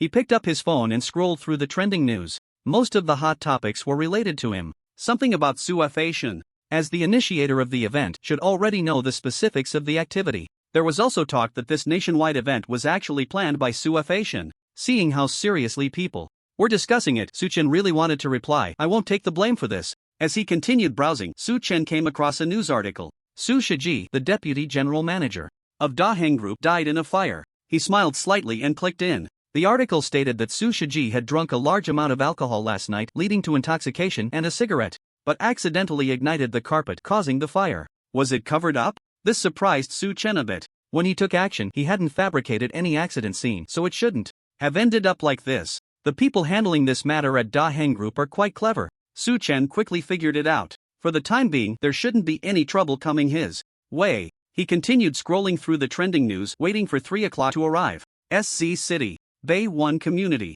In this precious land of SZ City, Bay 1 Community stood out even more. Just standing on the building and looking out, the distant sea view was breathtaking. On the top floor of one of the buildings, some people were having an outdoor pool party. Su Shiji died at home yesterday. They say it was an accident, one person said by the pool, speaking to a man splashing around with several beautiful women below. Accident? The man in the water stopped playing and scoffed. Su Shiji was making a big fuss looking for that Su Chen, and then he had an accident? Isn't this a bit too coincidental? His brows furrowed. It seems now that what Su Shiji promised us won't be fulfilled. What do we do next? The person by the pool inquired. With Su Shiji gone, we'll have to find it ourselves. He must have discovered something to end up like this. The man's expression in the water darkened. But if we take over, will it be okay? The person by the pool looked worried. The man in the water smiled lightly, his tone relaxed. We can find allies. As far as I know, the beautiful country has sent quite a few people here. Isn't that a bit risky? The person by the pool's eyes widened at this. The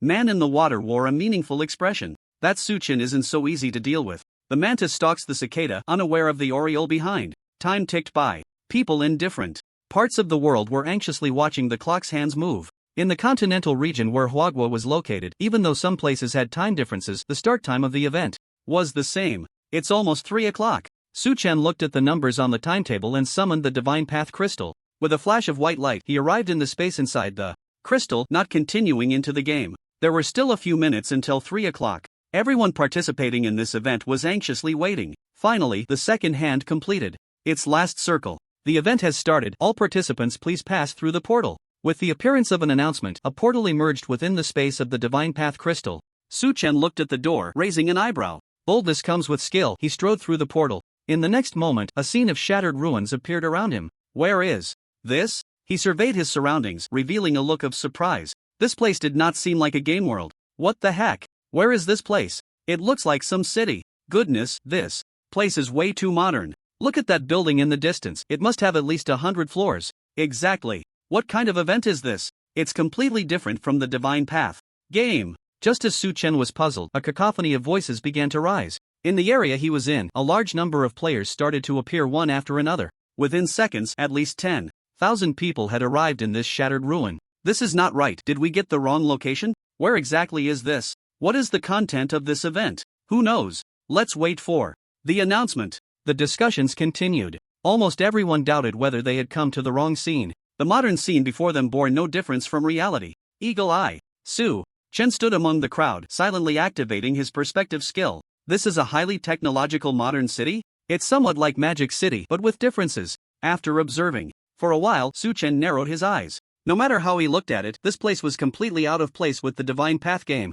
Just as everyone was filled with confusion, an announcement appeared. This event is nationwide monster hunting. In the city you are in, monsters of various levels are scattered everywhere. Killing them will earn you points, a lot of experience, and drop stat. The duration of this event is 3 days, during which ranking matches will be held at intervals. Death in the event area will not deduct resurrection opportunities, but after each death, you must wait 3 hours before re-entering the event area. At the end of the event, the top 10 players in the world points ranking will receive generous rewards. Everyone's farming monsters? Point rankings? Promotion ranking matches? This event sounds a bit interesting. After the specific details of the event were announced, the discussions in the arena erupted once more. From the rules of the announcement, this event didn't seem difficult at all, and the rewards sounded quite generous. This event is a bit. But when Su Chen saw the specific content of the event, his brows furrowed into a straight line. At that moment, another announcement appeared. The monster levels in the current event area are between levels 1 to 5. After 5 hours or when the number of monsters killed reaches 50,000, the top 100 players in the point rankings can proceed to a higher level event area. Meanwhile, Su Chen also noticed the red dots scattered outside the ruins. However, the glow of those red dots was extremely faint, posing almost zero threat to him. Fortunately, there was a promotion mechanism, which made Su Chen breathe a little easier. If the monsters for these 3 days were all of such low levels, he would have wanted to quit directly. The event has started, right? My big knife can't hold back anymore. Charge, let's go farm monsters. Everyone, don't rush. In my opinion, we should divide the areas so we don't all crowd into the same place. Yeah, let's divide it. The 10,000 people in the ruins were restless, and many began to shout. Their words made everyone present realize one thing. If they all crowded together to farm monsters, no one would gain any benefits. I see quite a few exits over here. How about we divide the crowd according to the number of exits? That's a good idea. Everyone, let's get moving. Someone even took the lead in organizing. While these people were dividing the numbers, Su Chen curled his lips and ignored them, walking towards an exit on his own. Hey, buddy, don't rush, wait for everyone. Yeah, there are so many monsters outside, you won't gain much by going out alone. A few people saw Su Chen's actions and immediately shouted. Su Chen paid no attention and strode forward. Is this guy in a hurry to reincarnate? Forget it, maybe he's high level and wants to farm more points to level up to the next area. Just leave him be. TCH, acting like a pro, even if all the monsters outside were given to him, could he really farm them all by himself? Many people looked at Su Chen's back and began to complain. Some who considered themselves strong, upon seeing Su Chen's actions, also lost interest in the number division and directly ran towards the nearest exit. After all, with the promotion mechanism in place, those at higher levels naturally didn't want to fall behind. The scene suddenly became chaotic. Swift. Su Chen looked at the crowd behind him. Without hesitation, he took off. Damn, that guy runs so fast. He looks like a mage. How can he run faster than my assassin? Could that guy be Su the mage god? No way. He looks so ordinary. Everyone watched as Su Chen disappeared in a flash, unable to help but speculate. If any mage could possess such speed, it would definitely be Su the mage god. Idle, wait for me. Give me an autograph. Everyone, charge. Capture Su, the mage god alive. Many people shouted excitedly, their expressions far more thrilled than when the event started. They all used their fastest speeds, running wildly towards the exit. After passing through a passage of several hundred meters, the fastest group of people arrived at the outskirts of the ruins. What is this? As they saw the scene ahead, everyone gaped in astonishment. The air was filled with a scorching heat. In front of them, the road was lined with walls of fire formed by flames. In those firewalls lay one monster, corpse after another. I can't be seeing this wrong, right? Is this firewall the skill of that mage? Damn, this guy must be a master of fire magic, otherwise, who could be this powerful? I'm wondering how we should get past this. A group of people looked at the blazing firewall filled with fear. I'll give it a try. A player who seemed to be of a decent level bravely walked up to the firewall. Damn. As he touched the flames, his health instantly dropped to 0, and he quickly retreated. Damn it, this guy must be a master of fire magic. This part is not for us. Without hesitation, he turned and ran back. Not to mention he couldn't withstand the damage from the firewall, even if he could. How many monsters could he grab? As he ran, the others followed suit, retreating as well. Those who had previously mocked Su Chen were now blushing with embarrassment. Some were regretting it deeply. Not far from the crowd, Su Chen was laying down firewalls around him. You killed a burrowing worm, gaining 1 point. You killed a locust, gaining 2 points. One prompt after another kept coming. Although each jump of the firewall dealt low damage, it lasted a long time. And let alone dealing with these low-level monsters. As long as the monsters stepped into the range of the firewall, they would be instantly melted. No need to pick up the loot. As for the light orbs dropped by the monsters in the firewall, Su Chen had no interest at all. His eyes were only on the points and the accumulated kill count in the current area. In the activity area of the beautiful country, a mage, surrounded by a crowd, was heading towards the outer area. All warriors, go tank the monsters. Priests, keep an eye on the health. Mages, use fire rain for damage. The mage commanded. Others while walking. When the monster's health is down to the last bit, everyone stop. This time, Rod Nader, must secure the first place in the world points ranking. Ranked. Nader is by no means the only one who wants to take the top spot in the world rankings. This time, the event is all about who can farm monsters the fastest. In this way, the advantage of numbers will play a decisive role. Across various event zones around the world, many people are ambitious. In an event zone in the land of cherry blossoms, hello everyone, I am Jean Ikiru, you should all know my name. Today, I want you to help me ascend to the top of the rankings.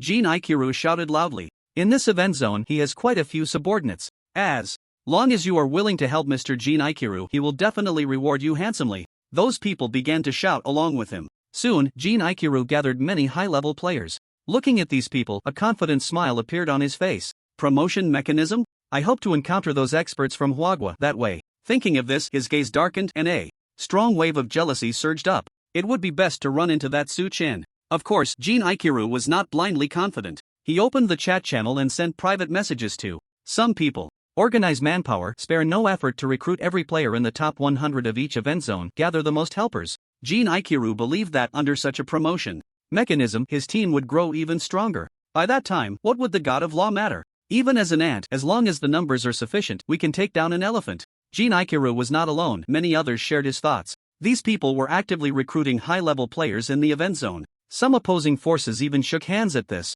critical moment and temporarily formed an alliance. Because Huagua had previously opened double experience, most people regarded Huagua players as hypothetical enemies, especially the top-ranked Su God. All of them carried a strong hostility. If there was a chance to suppress Su God in this event, they would definitely not hesitate to strike. You have killed a hard-shelled bug, earning 5 points. This is so slow. Looking at the prompts constantly appearing on the interface, Su Chen showed a somewhat dissatisfied expression. Less than 30 minutes into the event, his score was already approaching 3,000 points. Killing a level 1 monster earns 1 point, a level 2 monster earns 2 points, and so on. However, in Su Chen's eyes, the levels of these monsters made no difference. He was focused on the area monster count of 3243/50,000. Then he looked at the score leaderboard for this event zone. The second place had just over 200 points, not even a fraction of his score. Can't rely on them. Su Chen rubbed his nose and looked around. The distribution of monsters was not dense, and if he didn't use Blink to pull monsters, his farming efficiency would not be high. Then let's go into frenzy mode. To quickly move to the next area, Su Chen didn't hold back. Blink, firewall, blink, firewall. Continuously using Blink in this event zone, Su Chen's farming method was simple and direct. Every time he reached a new area, he laid down 2 fire walls, enveloping most of the monsters within. His mana was rapidly depleting, and Su Chen, after a long time, used mana potions, treating them like water. As time passed, his score kept increasing. That number soared from a few thousand to 10,000, and it was still rising. Damn, Su God is farming like crazy. His score is almost 30,000. This is too ruthless. Look at the monster count. Su God is trying to speed up the game progress. Damn it, Su God, please give us other people a way to survive. In the same activity area, others looked at Su Chen's score, each one pinching their noses, desperately needing oxygen tanks. After Su Chen occupied one area, the remaining areas were densely populated, and the monster stealing behavior was very severe. Many of them hadn't even managed to steal a single monster. Su Chen's tens of thousands of points were simply unimaginable. Keep grinding monsters with that Su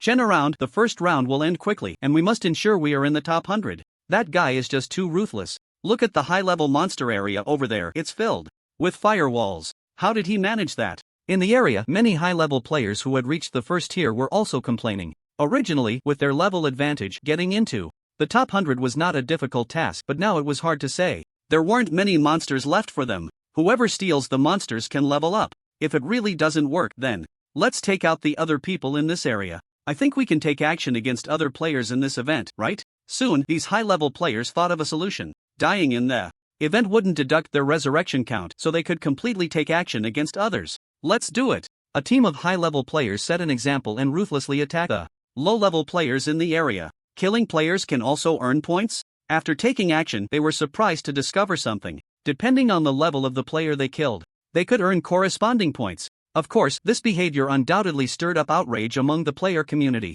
Death won't waste resurrection counts, you low-level players can. Just wait a few hours to re-enter and grind monsters. Even if you level up, can you handle the monsters later? The high-level players felt no guilt. This also made other high-level players realize, for their levels, the benefits of grinding low-level monsters were also very low. If they wanted to level up, it was much more direct to eliminate other players. As for the number of monsters to grind, letting those monsters be taken by Su Chen was clearly much faster than doing it themselves. The players in this area quickly became embroiled in competition. In the activity area, Su Chen flickered back and forth, naturally noticing the players attacking each other. Why are these people fighting instead of farming monsters? He frowned, somewhat puzzled. He had improved the monster spawn efficiency in this area, so logically, these players should be busy competing for monsters. What is this? Killing players also gives points? But after looking at the points leaderboard, Su Chen suddenly realized the number of monsters killed hadn't increased, but the players' points were rising continuously. This indicated that the players had higher points. Moreover, once a player with points was killed, the killer would receive all the points they had. It seems the hidden rule of this event is player versus player. After figuring this out, Su Chen narrowed his eyes. Unlike those monsters, other players appeared in gray status from the magical perspective. It was easy to distinguish them. If he wanted to take action against them, it would be simple. He just needed to cast a frost storm in the most crowded area. For now, let's ignore them. After a moment's thought, Su Chen didn't rush to attack. His current points made advancing to the next level completely effortless. Without knowing whether points could carry over to the next level, he wouldn't take action against other players for the time being. If points couldn't be inherited, then it wouldn't matter how many points he earned in this level. Flicker. Firewall. Of course, although Su Chen didn't deliberately try to kill players, he wouldn't be polite to them either. He continuously cast firewalls in various areas. Wherever there were monsters, he would drop a firewall and leave, not caring if he would accidentally harm others. In an instant, the entire activity area was covered in firewalls. Other players were astonished at the sight. What the hell? This Su Mage is too terrifying, right? So many firewalls? Does he have enough mana? Does his skill have no cooldown? Truly deserving of the title, this is a real mage. Now I finally understand why Su Mage's level is rising so fast. I'm speechless. I barely reached B-level Fire Rain and I'm not even worthy to hold this firewall's shoes. Am I really a mage? Those level 5 monsters were instantly melted. How can we compete for monsters now? Countless voices of complaint erupted. Su Chen's way of playing completely left other players with no monsters to farm, which made them focus more on each other. The presence of firewalls further divided each area into dueling grounds. Damn, I'm a fully equipped first-tier tank, and this firewall will take me down in a few seconds. What kind of damage is this? Kid, there's a firewall ahead, let's see where you run. I'll fight you. Heh, I'm level 3 in the first tier. What level are you? You want to fight me? What? You're first tier? I'd rather fight you than touch that firewall. In these dueling zones, various forced confrontations were constantly unfolding. Everyone understood one thing: they couldn't escape the range of the firewalls. Anyone who tried to rush through the firewall would find themselves game over after just a few steps inside. Even Su Chen didn't expect that his actions would ignite the fighting spirit of the majority. In one corner of the same activity area, a person dressed as an assassin plunged a dagger into the front of a player, who instantly transformed into a beam of white light. Got it. He revealed a smile and turned to look at a few other people standing not far away. A mage, 2 assassins, and a priest. Clearly, this was a 5-person team. Their gazes were fixed on a firewall several dozen meters behind them. Li Yin, keep an eye on my health. One of the men dressed as an assassin spoke softly. The woman dressed as a priest beside him nodded. Immediately, the man walked towards the firewall. In the next moment, a 4-digit damage appeared above his head. At the same time, a beam of holy light descended from the sky and landed on him. A 4-digit healing number also emerged. Such high damage? The man immediately retreated, his expression filled with intense fear. Yoshia, I've calculated it. This firewall lasts for 30 seconds and has a large coverage area. It's definitely an S-level skill. Priest Li Yen spoke up. How is that possible? Exactly, even if Su Chen has reached the 3rd tier, how could the gap be so large? The others couldn't help but exclaim. Based on this damage calculation, the total damage of the firewall exceeded 30,000. What an exaggerated number. It seems we underestimated him. Yaxia's gaze darkened, his tone icy. I think this guy is far more powerful in reality than we imagined. Li Yan's voice rang out again. That's unlikely, right? Even the boss can't fully unleash a skill, and I can barely form the most basic fireball. Even if Su Chen can fully Release a fireball. Can it compare to those firearms? The mage said, looking skeptical. The atmosphere suddenly fell silent. The 5 stood in place, the other 4 looking at Yosha. His spell attack is indeed high, but his other attributes may not be. Mages are ultimately fragile. If we can control him, perhaps we have a chance to take him down in one hit. Yasha's voice broke the silence a minute later. Of course, in the game, unless we have absolute certainty, we must not act against that guy, he added. What about in reality? We've searched for so long without a clue. Now that we're in the same activity area as him, should we take the opportunity to get closer? The mage asked. Yosha pondered for a moment and then smiled. Just as you said, even if he has some abilities in reality, he definitely can't compete with firearms. This is a perfect opportunity for us to investigate his identity. In the activity area, Su Chen was still efficiently farming monsters. At this moment, his greatest enemy was still himself. In this state of frequently releasing skills, even though his mana was nearly 70,000 points, it would soon be insufficient. Fortunately, his mental value was high enough, and in the state of energy awakening, the mana recovery speed was very fast. As long as his mana was fully restored, Su Chen would continue to farm monsters at a high frequency. The number of monsters in this area has reached 50,000, and a boss has appeared in the area. Killing the boss will yield a large number of points and open a portal to the next area. The top 100 players in points ranking in this area can pass through the portal. When the monster count reached 50,000, a message popped up in front of all players in the activity area. Not only that, but the location of the boss was also marked. It was beneath a skyscraper in the ruins of this city. Is there still a boss? Su Chen looked at the marked location and curled his lips. He originally thought he could advance directly, but unexpectedly, he still had to put in some effort. Swift. Activating his sprint, Su Chen rushed in that direction without using blink. By the time he reached that place, his mana was fully restored. Soon, Su Chen saw quite a few other players on the way. Idol, wait for me. Su, God of Law, I'm your loyal fan. Please give me an autograph.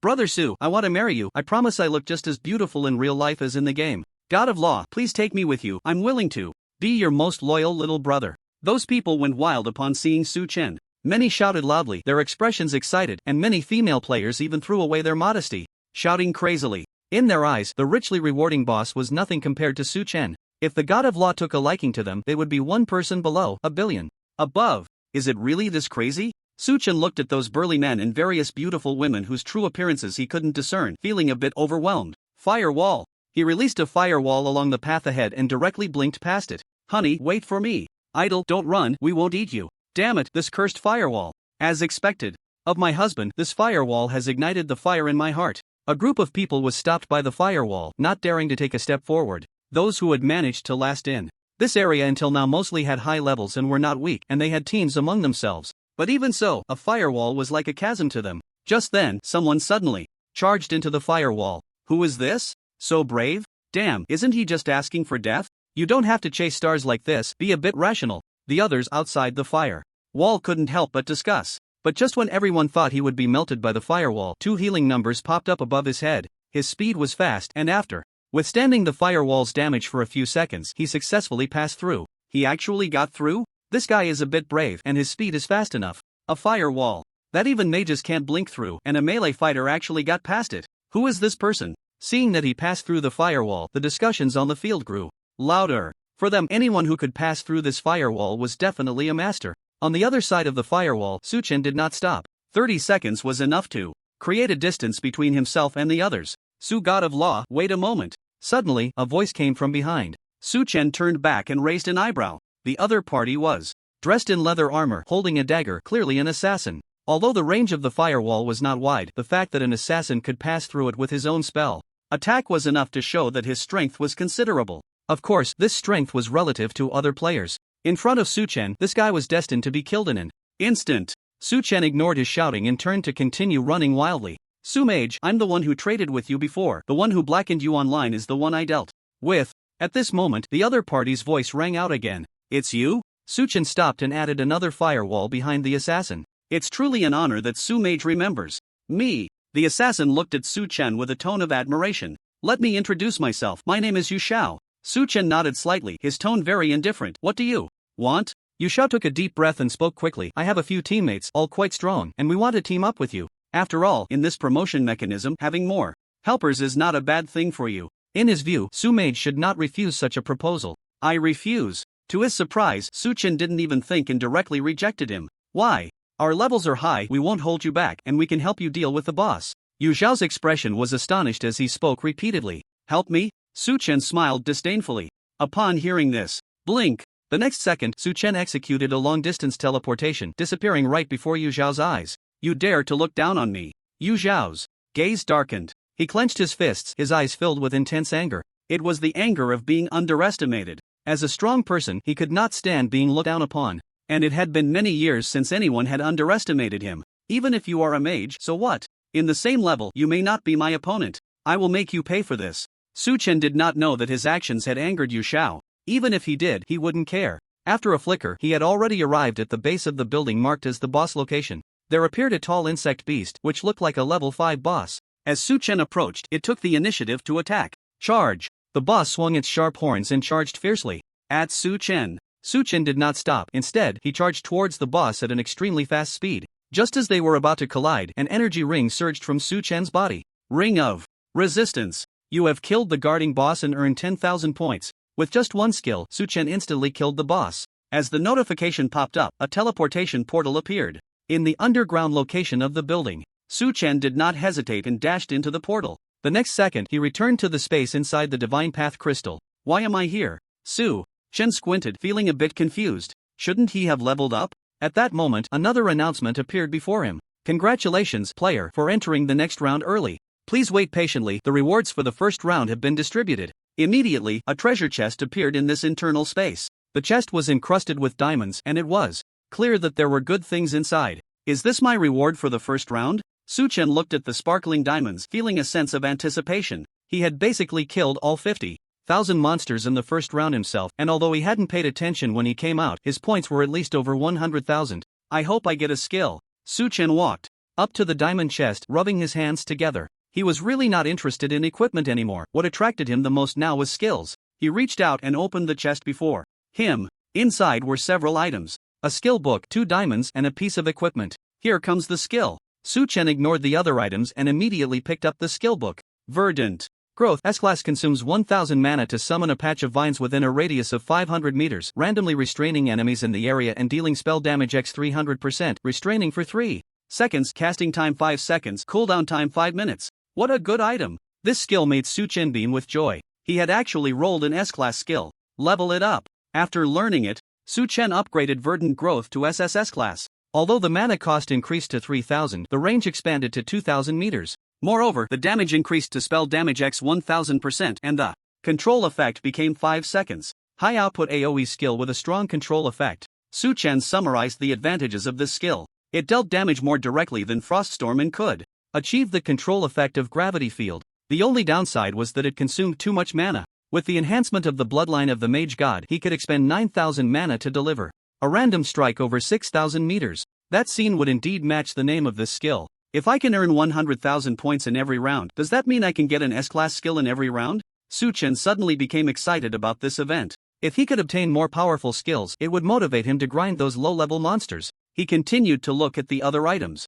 In the chest, Diamond Crystal, each worth 10,000 gold. Crystal Necklace, S-Class plus 100 Spirit plus 100 Intelligence plus 30% mana regeneration speed requirement level. First order level 10. Wow.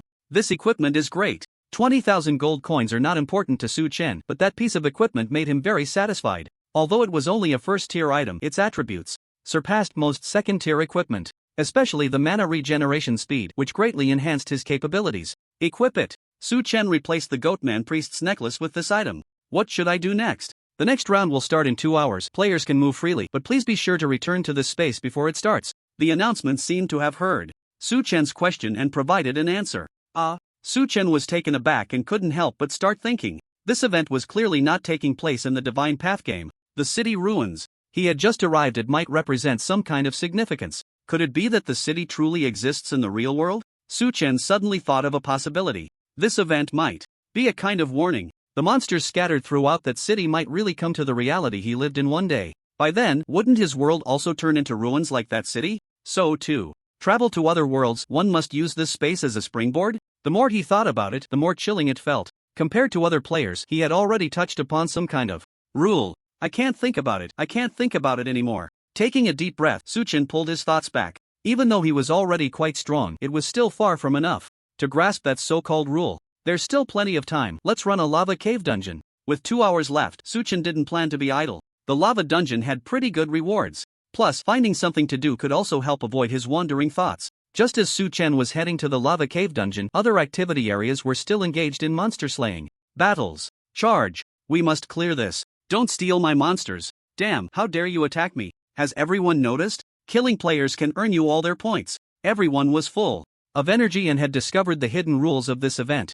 Many activity areas had already cleared 50,000 monsters. The first round's boss level was relatively low, and there was basically no difficulty with many players clearing it. However, with the experience from the first round, the competition in the second round would clearly be more intense than the first. In a certain activity area, Rontnard waved his staff. Seconds later, a fireball shot out and hit the nearby insect beast boss. Ha! Ha! Ha! With the boss's fall, Rontnard burst into laughter. With the help of others, his score firmly ranked first in the current activity area. Who else in this world can score over 30,000 points like me? I, Rontnard, am the most powerful mage in the world. Looking at that number, a mysterious confidence surged within him. The price he paid for such points was not small. Let me see how generous the rewards are. Ignoring his subordinates, Rontnard eagerly passed through the teleportation portal and entered the inner space of the Divine Path crystal. Then, a golden treasure chest appeared before him. So beautiful. His eyes sparkled, and his face flushed as he approached the golden chest. In his eyes, this golden box was far more dazzling than any supermodel or celebrity. A-level skill? It's actually an A-level skill. Upon opening the chest, there was only one item inside, and upon obtaining it, Rontnard instantly lost his composure. He shouted incessantly and even danced with excitement, though his dance looked rather comical. This is simply a divine skill. After learning this skill, Rontnard kept shouting, his face unusually flushed. Of course, the significance of an A-level skill was self-evident. If others saw this A-level skill, they would probably be even more excited than he was. With this skill, I can compete with that Suefe god, right? It was precisely this skill that intensified Rontnard's mysterious confidence. At this moment, he was the king of the world. In Howling Moon City, Suchen was cleaning out his backpack in the store's warehouse. 2 hours might not be enough for others to accomplish much, but it was enough for him to clear a run through the lava cave, and the drops were not easy to sort out. After this event, other players' levels will definitely rise significantly, and I can open my store ahead of time. Looking at the numerous items on the shelves, Suchen smiled slightly. He was still unclear about the situation in the royal capital, but with the amount of gold he had, it was clearly not enough to establish a foothold there. He needed to accumulate more gold. The second round of activities is about to begin. After a while, an announcement appeared before Suchen. He smiled and logged out of the game. More than 10 minutes later, another teleportation portal appeared in the inner space of the crystal. Where will this time take me? Suchen walked to the door, feeling a bit more anticipation. A flash of white light passed, and he arrived in a brand new environment. Suchen immediately began to survey his surroundings. It looked like an ancient coliseum with empty and dilapidated stands all around. The ground of the coliseum was littered with worn-out weapons. Various signs indicated that fierce battles had taken place in this place. Why has the scene changed again? This seems like a beast arena. Are we going to duel? Be careful, there might be monsters popping up suddenly. Before long, a large number of people appeared in the vast coliseum. In terms of numbers, there were about 3,000 people. After arriving, they all immediately distanced themselves from other players. The more than 3,000 people divided into various teams, large and small. Among this crowd, Suchen also spotted Yu Xiao, who had previously wanted to collaborate with him. The second round of activities is about to begin.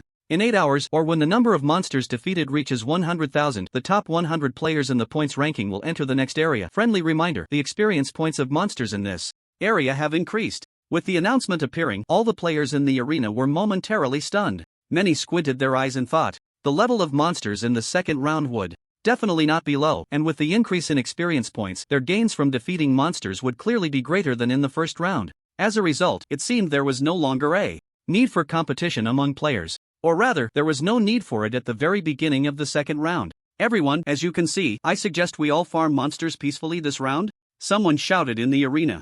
Around him were 70 or 80 people, making it one of the largest groups among the 3,000 players, so his words naturally carried weight. This guy is right, it's an event, and rewards aren't only for points. The rewards from farming monsters aren't low either, so there's no need for us to fight, another person from a 50-member team chimed in. Then it's settled, everyone farm peacefully. I agree. I have no objections. Soon, voices of agreement began to echo throughout the arena. The original wariness among the players gradually diminished. At least until the qualification spots were decided, no one would stand up to oppose. Suchen stood alone, not taking those words to heart. Peaceful farming? He didn't have that much time to farm peacefully with these people. I have something to say. At that moment, another voice rang out. He shouted extremely loudly, drawing everyone's attention. However, that person's gaze was fixed directly on Su Chen. If we want to farm peacefully, we need to see if this Su God agrees, the person said with a smile, his tone clearly laced with sarcasm. Su God? Are you saying this guy is Su God? No way. I actually met my idol? Is it really Su God? I can't believe I get to see Su God in my lifetime. I'm so happy. Idol, please give me an autograph.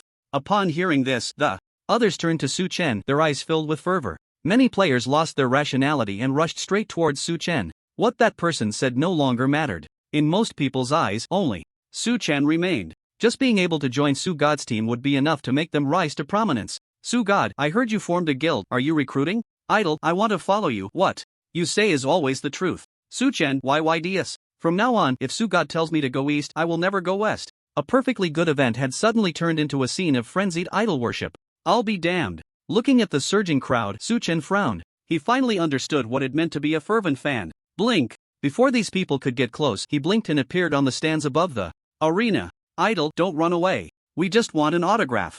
Su God of Law, please accept me. As long as I can join your guild, I'll agree to any request. Brother Su, I want to discuss the truth with you all night long. Su God of Law, someone said I bring good fortune. If you marry me, you'll definitely become stronger. The height of the stand's walls reached over 10 meters, and aside from Su Chen, no other mages could blink up there, even if they had learned the skill. These people could only shout from below the stands, trying to keep their idol. Su Chen ignored them and walked towards the edge of the stands. From this position, the height was at least 30 meters. But this height posed no pressure for Su Chen. He glanced down at the arena and then jumped straight down. Idol, wait for us. What the hell? My goal is the idol's autograph.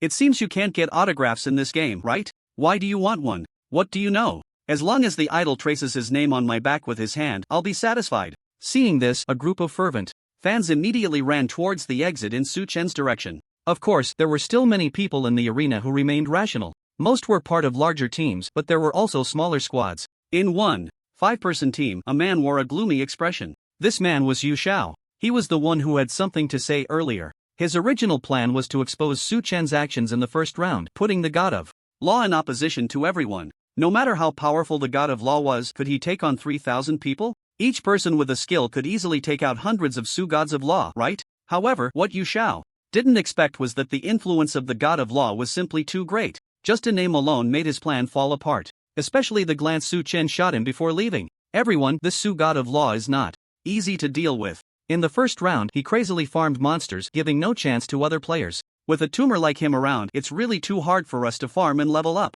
Yu Xiao wouldn't sit idly by. He shouted to the remaining people in the arena. Are you trying to make us deal with the God of Law? Looking at you, you must have some grudge against that God. Heh, you want to use us to kill him? You're a bit too hasty. However, the remaining teams were not interested in Yu Xiao's words. They weren't foolish enough to offend the God of Law over a single statement. Humph. Yu Xiao seemed to know what these people were thinking and sneered. Since you don't believe, just wait and see. He dropped that line and led the others out of the arena without looking back. Xiao, is that it? One of the mages in the team said reluctantly. As they ran, Yu Xiao's gaze was sharp and his expression turned calm. He smiled slightly and said, with that Su Chen's arrogance, he will definitely farm monsters wildly, giving no one else a chance. When that time comes, he will naturally incur the wrath of the masses. Yu Xiao's smile held a hint of wickedness. Right now, we farm monsters while figuring out the route he uses to cast firewalls. His method of farming will definitely run out of mana at some point. When that time comes, as long as we join forces with others, we can definitely eliminate him. After he finished speaking, the priestly Yen raised her eyebrows. Xiao, is it really okay to offend that guy so early? A gentle voice carried a hint of worry. The others, upon hearing this, showed varying degrees of unease on their faces. They were not a particularly powerful team, and it was clear that opposing Su Fazhen would be a futile endeavor. That guy looks like a lone wolf. Someone like him won't cooperate with us. Anyone who won't cooperate with us is an enemy. Yu Xiao's tone was cold, leaving no room for negotiation. Outside the arena, Su Chen was surveying his surroundings. Is this a ruined ancient civilization city? Through the broken buildings, he could roughly reconstruct the original appearance of this place. Does this place really exist? This location was even more shocking than the modern metropolis from the first round. Different dimensions? Or different timelines? Su Chen squinted, deep in thought. But no matter how he pondered, he couldn't arrive at an answer. Firewall. Su Chen suppressed his curiosity and focused all his attention on earning points. In the second round, the lowest level of monsters was level 5. Each monster was worth 5 points. Under the eagle eye and magical perspective, the highest level monsters were at level 10. Unlike the insect monsters from before, the creatures here were grotesque corpse monsters. They looked as if a terrible plague had erupted in this ancient civilization city. You have killed a small corpse demon. You have killed a small corpse demon. Although these monsters looked terrifying, they had no power to resist against the firewall. The grotesque corpses were burned to ashes, continuously increasing Su Chen's points. Each level should yield more points and the rewards will be more generous. No need to hold back. Su Chen's perspective covered most of the area and his efficiency was even higher than in the first round. He would pull a wave of monsters, leave a firewall, then blink to the next area, repeating the process. With such efficiency, his points were growing at an extremely exaggerated rate. At this rate, hundreds of thousands of points will be no problem, Su Chen revealed. A confident smile. Damn it, why is there another firewall here? I'm sick of this, why are there no monsters around? Is this the doing of that Su Fazhen? Su Chen's flamboyant farming method had left many players in a situation where there were no monsters to farm. Among them were some members of large teams.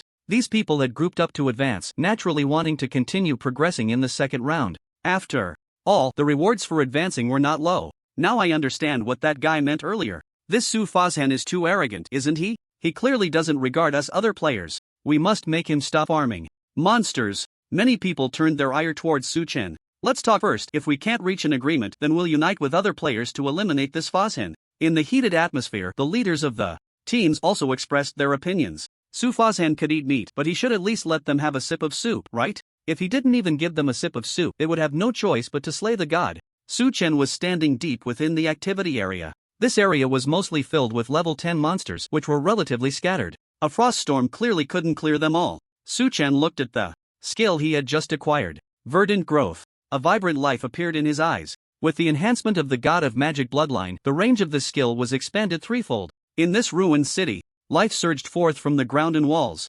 Countless branches and vines emerged. They bore sharp thorns and immediately targeted the nearest enemies. You have killed a zombie demon, gaining 10 points. You have killed a zombie demon, gaining 10 points. As the vines firmly locked down those monsters, they also dealt significant damage. Even the ordinary Tier 3 monsters couldn't withstand Su Chen's strike. The vines began their indiscriminate attack. In an instant, thousands of level 10 monsters in this area were all killed. So satisfying. Seeing his points rise by 30,000, Su Chen beamed with joy. Although the verdant growth skill consumed a lot of mana, its AoE effect was truly powerful. He couldn't even imagine how many frost storms he would need to cover such a large area. There aren't many high-level monsters left. Let's take a break and wait for them to respawn, then head to the low-level monster area. After clearing this area, Su Chen didn't even glance at the corpses on the ground. If he started looting, he didn't know how much time he would waste. The key was that those tattered equipments had little value. The top players in front had basically all reached Tier 1, and there was no demand for equipment below that tier. As for the lower-level players, they hardly had any gold, let alone the means to buy such equipment. Blink! Su Chen blinked and moved to the outer area of the level 5 monsters. The monster respawn rate in the activity area wasn't fast, but since the area was large, Su Chen could still maintain efficiency by clearing it piece by piece. Of course, his method made it difficult for others. Su Chen didn't need to do much, he just had to leave a firewall, and others wouldn't even have a chance to steal the monsters. There was no way around it. The damage from the firewall was simply terrifying. Monsters stepping into the fire were instantly killed. Is there no one around? Arriving at an area where monsters had just respawned, Su Chen raised an eyebrow at the situation around him. Previously, these low-level monster areas were filled with people and competition was fierce, but now there were no players when the monsters respawned. This is a bit unusual. His keen insight made Su Chen feel something was off. While pulling monsters, he used 2 perspective skills to capture the situation around him. In the distance, he could vaguely see some scattered teams hunting monsters. Whatever. Su Chen shrugged and continued to farm points. For the monsters in the outer area, he mostly just left a firewall and moved on. Although he had cleared most of the monsters, there were still some opportunities for random teams to pick up the leftovers. Of course, those few monsters clearly wouldn't satisfy a large group of dozens. At the other end of the activity area, over 1,000 people had gathered. A closer look revealed that these were at least large teams of 40 to 50 players. Their purpose for gathering here was simple. As everyone can see, that Su God is so high level, we can't farm monsters at all. Exactly, I think we need to stand up and talk some sense into that guy. I think he won't take long to reach this area, and when he does, let's send a few representatives to negotiate with him. What do you all think? The leaders of each team stood in the middle, discussing among themselves. Although competition is necessary for the event, isn't it better for everyone to develop peacefully and achieve a win-win situation? I personally agree that it would be best if that Su Fazhen could clear out the low-level monster area. How can that work? We need to farm low-level monsters, and high-level monsters need to be farmed too. I think it would be best to designate a section for that guy, and we can divide the rest among ourselves. That would be the best solution. That's a good idea, let's do it that way. After much discussion, they reached a consensus. Most of them were from large guilds and had relatively high levels. Besides ensuring their own advancement to the next round, they were also thinking about bringing more people into the next round. After all, under such event rules, the more people there are, the greater the initiative. To achieve this goal, a large designated area was essential. However, even though these people had their own agendas, they all faced the same problem at the moment. Thousands of people stood in their respective camps, all having given up on farming monsters, patiently waiting. There was still a long time ahead, and they were not in a hurry. Here it comes. After several dozen minutes, someone shouted. Instantly, thousands of people turned to look in that direction. A mage holding a staff was running at a speed surpassing that of an assassin, drawing monsters towards him.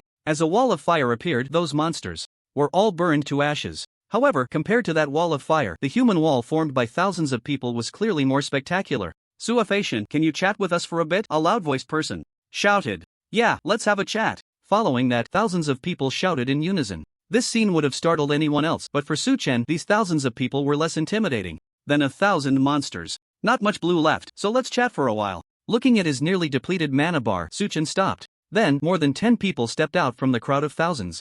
Hello, Suafei-shin. These people did not show any hostility. Instead, they greeted him warmly. Is there something you need? Suchen asked in a flat tone. Well, the way you farm monsters, we can't level up at all. These monsters only give you points, not experience. Could you let us have some? One person spoke up, but before he could finish, another voice chimed in. You're Suafei-shin, right? You've already secured your points for the next round. I advise you not to farm monsters anymore. While there's still time, take a good rest to avoid any issues. This remark immediately made Suchen frown. The two words rest seem to be considering oneself, but in reality they carry a hint of threat. Suchen's gaze darkened as he fixed his eyes on the speaker. This guy was dressed like an archer, looking quite well equipped, and his appearance was of the burly kind. The only reason he dared to speak to Suchen like this was because of the thousands of people behind him. Are you threatening me? Suchen slowly spoke, his tone indifferent. You can understand it that way. The man chuckled, glancing back at the crowd behind him, and said, with a playful tone, this is everyone's intention. Suchen remained silent, his eyes scanning the others in front of him. Su Fazhan, this guy is just joking with you. We just want to have a good talk with you. Soon, someone couldn't withstand Suchen's piercing gaze and tried to smooth things over. Yes, this guy is just impatient. Don't take it to heart. We are very sincere and hope you can help us. Another person chimed in. Although they all wanted Suchen to compromise, they didn't want to tear their faces with Su Fazhan. These words eased Suchen's expression considerably. Alright, then you can have the outer area, he replied. For him, farming monsters was almost no difficulty. The problem was the speed of farming. To farm 100,000 monsters was indeed a huge task. These people could just help him share the burden. The outer area? Isn't that a bit insufficient? Exactly, with so many of us, this number of monsters isn't enough to farm. However, Suchen's response did not satisfy the others. Many of them were at the first level. If they didn't farm level 10 monsters, the rewards would be too low. Suchen looked at their expressions, unmoved. Letting go of the outer monsters was already his biggest concession. What are you wasting your breath on with this guy? He's just one person. If we deal with him, won't we have the final say here? At that moment, the person who had threatened Suchen spoke again. Suchen's earlier concession gave him a false sense of security. This Su Fazhan was afraid. After all, in the face of absolute numbers, what did individual strength matter? He looked at Suchen, a murderous intent surging in his eyes. This was his best chance to bring Su Fazhan down from his pedestal. His expression became somewhat impatient as he drew the bow on his back. Hey, don't be impulsive. We can continue to negotiate. Su Fazhan hasn't said he won't talk to me. Yeah, don't make a move. The team leaders nearby saw this and hurriedly began to persuade him. Once this person launched an attack, the situation would be uncontrollable. Many even secretly distanced themselves from him, fearing to be caught in this imminent battle. There's nothing to talk about. What a load of nonsense about a Fazhan, just a fragile mage. Let me show you my power. The crowds. Persuasion was useless, the man roared, pulling the bowstring taut. This is my strongest strike. Die. Explosive arrow. A spinning arrow shot towards Suchen at high speed. After launching this strike, the corner of his mouth involuntarily lifted, seemingly confident. But the next second, the damage number that appeared above Suchen's head left him stunned. -184. What? His mouth dropped open in disbelief that this strike only caused such little damage. If it hit monsters of the same level, it would definitely deal 7 or 800 damage. A mage with such high physical defense? While he was in a daze, a magic missile flew towards him. The next second, a damage number also appeared above his head. -19,004. A gap of over 100 times. With that man's health, it was undoubtedly a one-hit kill. The other team leaders were stunned, their jaws dropping to the ground. Was the damage from Su Fashion's skill too exaggerated? No matter which one of them it was, they simply couldn't withstand it. These people were all sharp-minded, and at this moment they were already having second thoughts. Su Fazhan is too much. Everyone, let's join forces and take him down. Let's take down Su Fazhan. Just as they were about to give the order to retreat, someone shouted loudly, stirring everyone up. At the same time, more attacks flew towards Su Chen. Magic shield. Facing thousands of people, Su Chen calmly activated his shield skill. Soon, various damage numbers appeared above his head. Most were -1, with a few in the double digits. He didn't rush to counterattack but looked towards a certain direction. In the crowd, a familiar figure appeared in his line of sight. You really have a loud plan, don't you? Su Chen murmured softly. The person was Yu Xiao, who had just shouted earlier, and the ones attacking him were the mages and priests beside him. Clearly, this move was called using a knife to kill someone. At this moment, Yu Xiao was also looking at Su Chen, their gazes colliding. He wore a faint smile, seemingly waiting to see a good show. But soon, he couldn't smile anymore. Even though many people were too far away to attack Su Chen, at least 200 to 300 could. However, the attacks that landed on Su Chen had a staggering 99% of their damage unable to break through his defenses. Su Fazhan just stood there quietly, as if being tickled. Retreat! Yu Xiao decisively shouted to his teammates beside him. Those few had strong execution and immediately ran towards the back of the team. But in less than a second, they found themselves unable to move. Not just them, but everyone present was the same. What's going on? Why can't I move? What the hell is happening? They could feel an invisible force firmly pinning them in place. In an instant, shock, confusion, and fear filled the hearts of thousands. Su Fashion, we didn't make a move. Yes, Lord Fashion, we just wanted to discuss things with you. If you don't agree, we can still grind the monsters on the outskirts. Stuck in place, the team leaders pleaded with Su Chen, their faces filled with fear. It was at this moment that they truly experienced the terror of the Fashion. Just one skill could render thousands immobile. And that terrifying defense and health, this was simply not giving them any chance as other professions. At this moment, the hearts of over 1,000 people shared the same thought. FAE, please give us a way to survive. Crow Storm. Su Chen, expressionless, directly attacked the position where Yu Xiao was located. Shadow energy rampaged, dark crows continuously devouring the crowd within. Without exception, they were all killed in an instant. Others looked at that area, their eyes filled with indescribable fear. It was the fear of the strong. They all understood in their hearts that if they were in that darkness, they too would be unable to escape the fate of being eliminated. From Su Chen's perspective, Yu Xiao and the people around him all turned into white light. The outer area is up to you all, work hard to grind and get to 100,000 monsters soon. After dealing with those few people, Su Chen grinned and shouted loudly. The team leaders couldn't move, otherwise they would definitely nod like chicks pecking at rice. As for reclaiming their dignity, anyone who dared to entertain the thought would be immediately expelled. Su Chen said no more and vanished in front of everyone. He headed towards another area filled with high-level monsters, planning to use the skill 1000 trees for rapid grinding. The rewards in the early stages should be limited. No matter how much I grind, I can only get diamond chests. If that's the case, why not let those guys help me grind monsters and save some effort? The reason Su Chen didn't eliminate all those people was mainly to keep them for grinding. After all, the sooner they finished grinding 100,000 monsters, the more time he would have to farm for herbs. Moreover, if he went on a killing spree, he would fall into Yu Xiao's trap. Showing absolute strength to those people and providing enough deterrence was the best choice. Of course, if these people didn't learn their lesson, wiping them out would just be a matter of a frost storm. Let's take a break. This high-intensity grinding is indeed a bit exhausting. After releasing 1,000 trees, Su Chen found a place and lay down directly. His deterrence indeed had a good effect. The team leaders no longer mentioned teaming up against the Fashion, and with their teams, they dispersed to grind the monsters in the outer area, each one working harder than the last.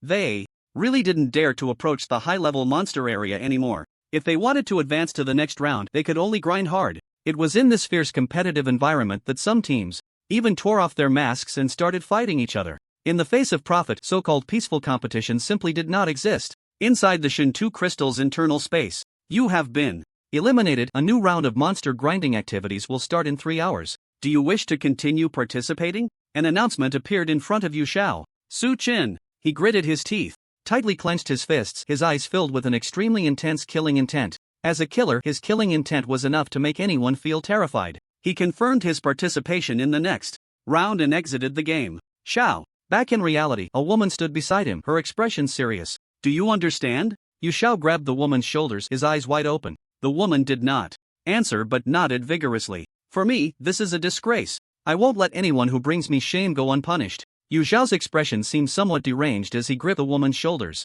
tightly, his strength immense. The woman furrowed her brows, enduring the pain. Sorry, did I hurt you? After a while, Yu Zhao realized his loss of composure and released his hands. What do you plan to do next? The woman asked. Wasn't Su Shiji looking for Su Chen? His death was very strange, clearly related to Su Chen. Perhaps he has already found out Su Chen's true identity. Yu Zhao's eyes turned cold as he spoke. He took out a mobile phone. Xiao, what do we need to do? A direct voice came from the other end after the call connected. We will meet in Huadu. You find a way to infiltrate the Da Heng group and gather all information about Su Chen. While he hasn't grown in reality yet, this is our only chance to eliminate him. Yu Zhao issued the command. In this world, he was the king, hidden in the shadows. Anyone who dared to trample on the king's dignity would only meet death. Inside the Da Heng group, a few people were sorting through documents. After Su Shixiang issued the order, there were designated individuals responsible for handling and destroying the information and surveillance videos related to Su Chen. Xiao Wang, do you really think President Su's death was an accident? One person asked, holding a stack of documents. It should be an accident. President Su lived in a high-end community with tight security, another person replied. That's hard to say, don't you see who President Su offended? Another person chimed in. Did you not notice how anxious President Su was to have us destroy the documents? Stop talking, this matter is too eerie. Soon, someone interrupted the discussion. They continued sorting, preparing to burn some documents. But just as they were about to burn them, the person holding the lighter suddenly stopped. What's wrong with you? Hurry up, someone urged. The person didn't move, their expression revealing an inexplicable excitement. What if it really was Su Fazhan who targeted President Su? Could it be that among those we've investigated, there's that Su Fazhan? His words stunned everyone. Why are you saying this? Exactly, even if there is that Su Fazhan, can we really avenge President Su? Two people scoffed. If that Su Fazhan is really among them, the information we have is worth more than gold. The person spoke again, causing everyone to shudder. The few of them exchanged glances, their eyes filled with greed. In the activity area, Su Chen basically only fought high-level monsters, spending the rest of his time slacking off. Yet even so, the monster spawn rate in this area remained efficient. After all, most players who leveled up had levels generally higher than the low-level monsters in the outer regions, making it quite easy to farm. Moreover, the pressure of competition was immense. Everyone was desperately grinding low-level monsters, trying to squeeze their scores into the top 100. Under such intense involution, the progress in this activity area was unimaginable. Compared to others, the total number of monsters killed in the current area has reached 100,000. Killing the boss will unlock the next level. It's time to claim the rewards. With a prompt appearing, Su Chen laughed heartily and rushed towards the location of the boss. The surrounding scenery changed continuously, and this city, rich in ancient civilization, became the backdrop for Su Chen. When a magnificent palace appeared, a corpse dressed in luxurious clothing and wearing a crown also came into his view. Is this the king of this place? Su Chen scrutinized the boss before him. A first-tier boss, with relatively high attributes, would still be quite challenging for other players. However, he didn't care about its health. What mattered to him was its identity. Even the king has fallen? Su Chen murmured softly. I'm hungry. At that moment, the zombie king roared and launched an attack at Su Chen. Holy light strike. Before it could take a few steps, a sacred light descended from the sky, enveloping it. Minus 119,630. A terrifying damage number appeared above the zombie king's head, instantly melting away in the white light. Double damage? Su Chen stared at the number, his eyes wide. That strike hadn't been a critical hit, nor had it triggered mana surge. The reason for the double damage was clearly that the zombie king belonged to the undead category of monsters. It seems I need to get more holy light output skills. I wonder if I can open the box later. Su Chen began to feel a bit excited. Passing through the portal, he returned to the interior space of the crystal. The first day's activity has ended, and you have successfully advanced to the third round. The third round will officially start tomorrow at 8 in the morning. Please arrive here before it begins. The announcement quickly popped up. Do I have to wait until tomorrow for the third round? Seeing this announcement, Su Chen pursed his lips. There was still plenty of time, and he could do many things next. However, the most important thing at the moment was just one. Open the treasure chest. As the dazzling diamond treasure chest appeared, Su Chen couldn't wait to approach it. Give me an awesome skill. He rubbed his hands together and slowly opened the chest. Before him, what is this? The next second, the contents left him stunned. It was an egg. A very uniquely shaped egg, wrapped in a cloud radiating lightning. A pet egg? Su Chen thought of something, his face filled with joy. Since it was a game of order, how could there be no pets? He quickly reached out to touch the egg. You have obtained the Thunder Dragon's egg. Dragon egg? Seeing the prompt before him, Su Chen's expression became agitated. He had played many games, but in any game, dragons were top-tier beings. How do I hatch it? Su Chen tightly gripped the dragon egg, constantly checking it. The patterns on the egg were all lightning-shaped, just as its label indicated. However, there were no instructions on how to hatch this dragon egg. Tame the pet. Su-chen thought for a moment and used the taming skill. The target is in an unhatched state and cannot be tamed. Su-chen was taken aback and couldn't help but roll his eyes. Why don't you tell me how to hatch it? Forget it, I'll ask someone when I get to the capital. With a helpless expression, Su-chen could only put the dragon egg into his backpack. This thing, along with that piece of ash gem and the peculiar magic stone, made him feel quite conflicted. Good things are indeed more troublesome, he muttered, then entered the game. Let's organize. The shop can open directly. Arriving at the store, Su-chen began to arrange the items from the warehouse onto the shelves. He was very meticulous, categorizing everything. There was a counter specifically for weapons, another for potions, and others for materials and various miscellaneous items. How should I price these? After arranging the items, Su-chen was troubled about how to set the prices. The specific prices of these items needed to be determined based on player demand, which varied at each stage. Sell them at a high price. These items are scarce right now. After some thought, Su-chen set a high price. High attribute weapons were priced at 5,000 gold. The other bulk items were set at 3,000 gold. Then there were the sets of Mage and Warrior magic flame gear he made himself.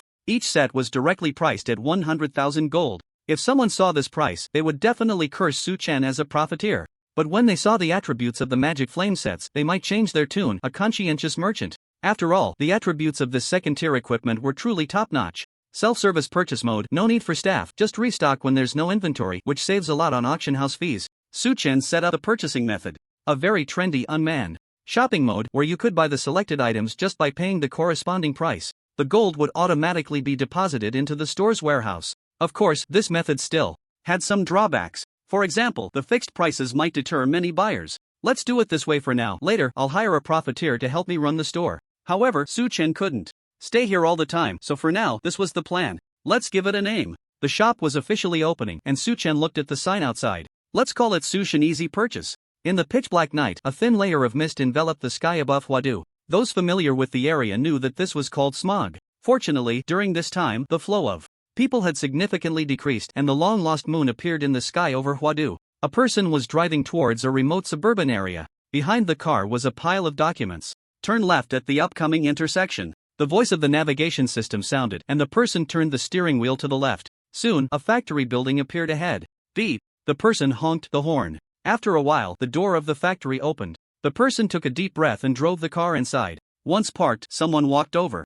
Did you bring everything? It's all in the back seat. The person pointed to the rear seat. The other person glanced back and walked to the rear door. Where's the money I asked for? The person hurriedly pressed the lock button, speaking with urgency. The other person glared at him, a cold smile appearing at the corner of his mouth, stepping back several paces. This smile gave the person a sudden bad feeling. Bang! At that moment, a heavy object fell from the sky, crashing directly onto the driver's seat. The front half of the car was completely wrecked. The person in the driver's seat was turned into a pulp. Standing nearby, the other person's smile grew even colder. He quickly stepped forward, opened the back seat of the car, and took out everything inside. After organizing it, he took out his phone. Xiaogu, I got the documents. Thank you for your hard work. Distribute the documents. A voice on the other end, Yu Xiao, quickly responded. Got it, the person replied, then continued. But the weapons and equipment you asked me to get are a bit tricky. On the other end, Yu Xiao was silent for a long time before speaking in a deep voice. That Su-chen's strength is even greater than we estimated. If we don't have those things, we might not be able to deal with him. Xiaogu, are you serious? The person asked, his tone somewhat incredulous. I am very serious. Yu Xiao's tone was extremely grave. Ha! The person exhaled a breath of foul air. I still think it's a bit exaggerated. So many weapons and equipment just to deal with one Su-chen? Isn't that overkill? You should know my style of doing things. Yu Xiao's voice was cold and ruthless. The person immediately fell silent.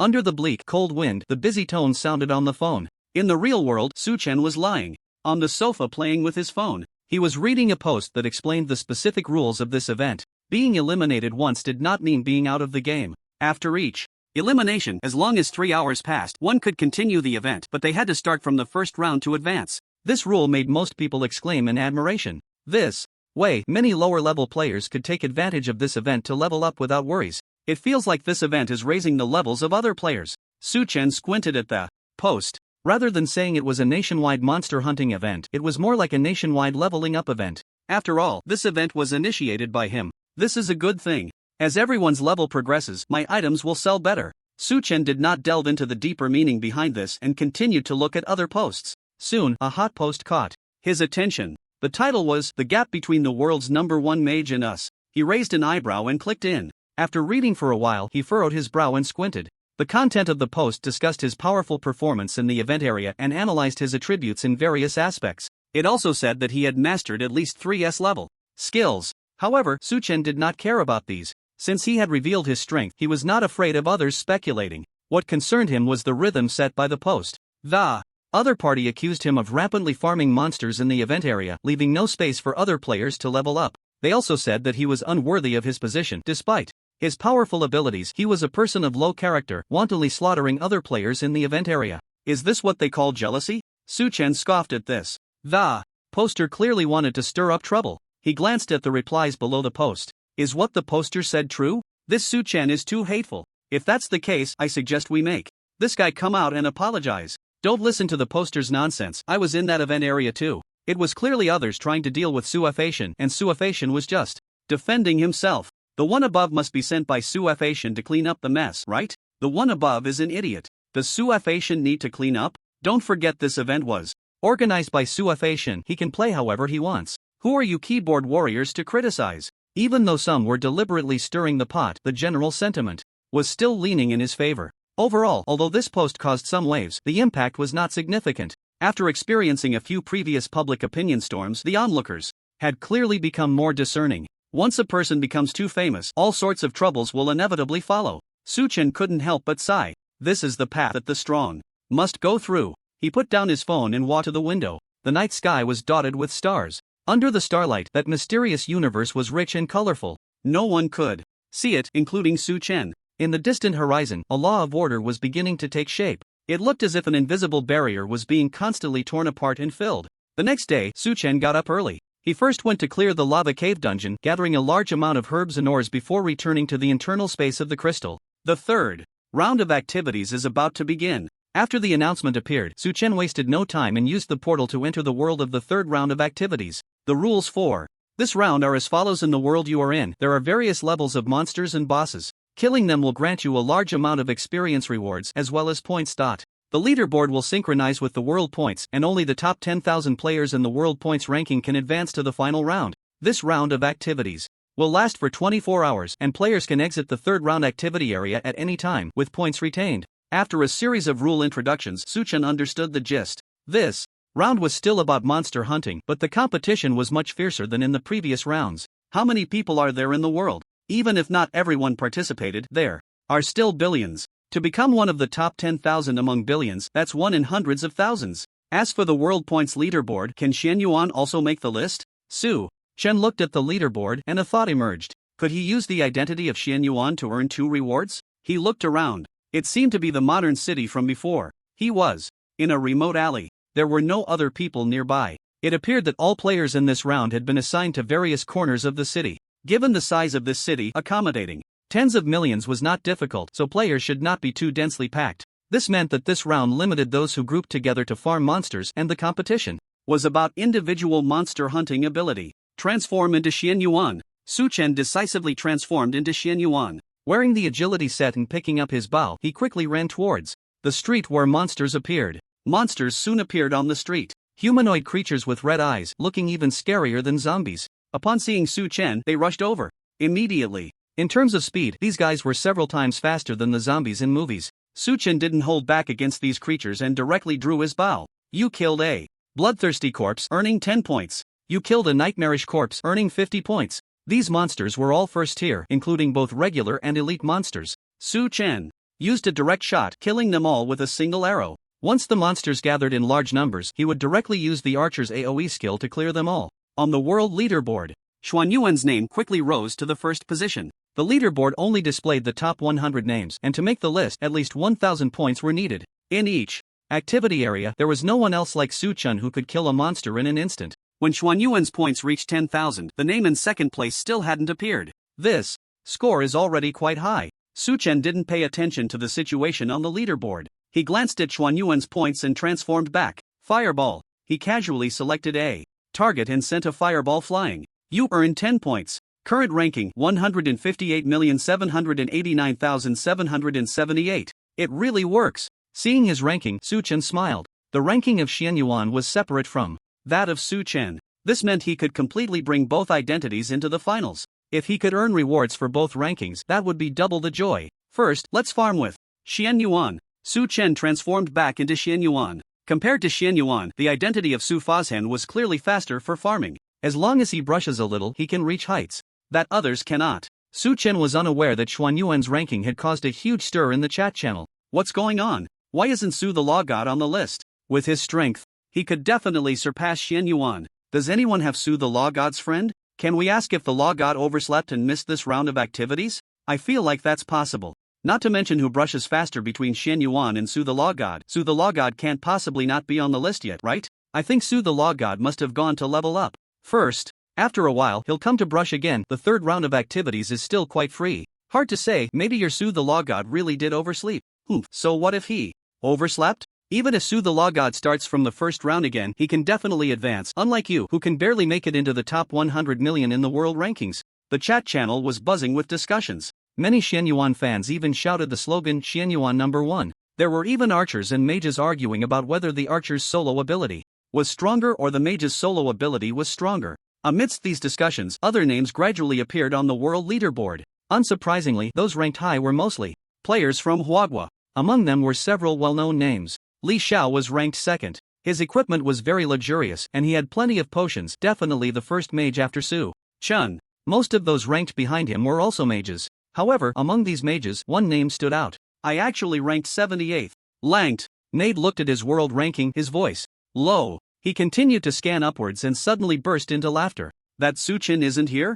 Not seeing Su Chen's name, he laughed like a child. I get it. This guy overslept. Ha, ha, ha. He laughed while murmuring, completely in a I understand everything manner. The more Lanked Nade thought about it, the happier he became, even breaking into a tango on the street. Compared to mages, archers indeed have a slightly weaker group clearing ability, but their individual combat capability is stronger than that of mages. With agile positioning and an extremely high range, these are the advantages that archers possess. Su Chen knocked an arrow and continuously cleared the surrounding monsters. Relying on his powerful strength, he had been grinding in the high-level areas, encountering elite monsters of the first tier, including some bosses. For those bosses, Su Chen could take them down with a single arrow. That's about enough. He looked at the current score of Xian Yuan. Over 30,000 points. Looking further down, the second-ranked score was just over 2,000 points. The gap of more than 10 times was almost despairing. In the chat channel, many people were discussing Xuan Yuan's score. Is Xian Yuan really that amazing? 30,000 points? Can the second place even grind that in a day? So terrifying. Are archers this strong too? Don't forget, Xuan Yuan's level is also above the second tier. Dealing with these first-tier monsters is a piece of cake for him. No need to say more. I'm willing to call Xian Yuan the God of Arrows. God of Arrows? That name has a nice ring to it. I think Hoi sounds better. Those who understand will understand. For the vast majority of players, relying on their own strength to kill a monster of the same tier alone is still quite challenging. Not to mention those elite monsters and bosses. Xuan Yuan's score was astronomical in their eyes. In the chat channel, Xian Yuan was the center of attention, and everyone seemed to have forgotten about Su Chen, the mage god. In the activity area, Su Chen put away his longbow and returned to his original identity. He picked up the mage god's staff and released an extremely massive energy. 10,000 trees flourish. Seconds later, dense branches and leaves grew in this area. Those vines began to randomly deal damage to the surrounding monsters. Any monster within this area, whether elite or boss, was instantly killed without exception. You have gained 10 points. You have gained 50 points.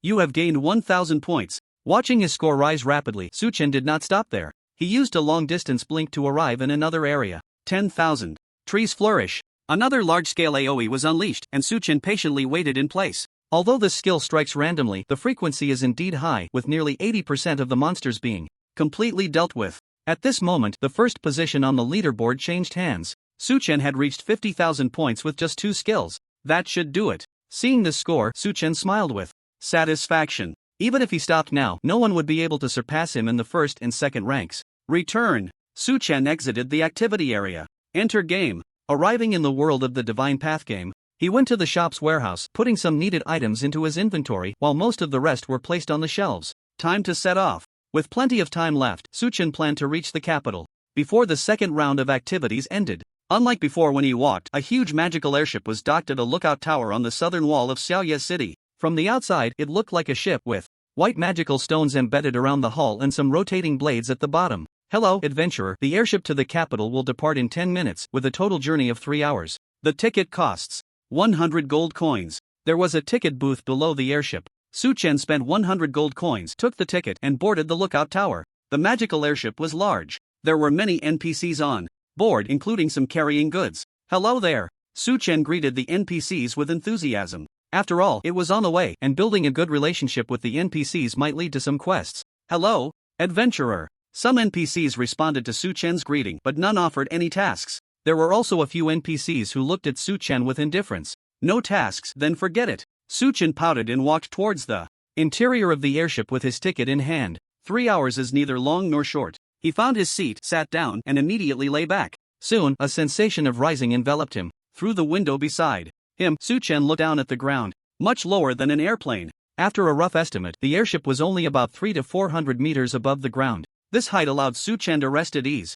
Just as Su Chen was on his way to the royal capital, the activity world erupted. Am I seeing things? How did Su Fazhen suddenly rank first? I just checked the leaderboard a few minutes ago, and Su Fashion's name wasn't even in the top 100. Damn, over 50,000 points in just a few minutes? Ridiculous, absolutely ridiculous. Alright, everyone stop arguing, with Su Fazhen and Xian Yuan here. The top 2 spots in this event are a foregone conclusion. What about those who said Su Fazhen couldn't surpass Xian Yuan? Face slap, right? Actually, there's nothing to argue about. Su Fazhen and Xian Yuan should have a good relationship. We should be rational fans. Everyone realized that Su Fashion's terror had long surpassed their imagination. Even Xian Yuan, who ranked second, had an irreparable gap between him and Su Fazhen. Who is the number one in the divine path is simply not a matter of debate. Lanknade was chanting a fireball. As a monster fell, he habitually opened the points leaderboard. I've risen to 69th place. If it weren't for those Huagua people having double experience, I could definitely make it into the top 10. He murmured softly, a hint of defiance in his eyes.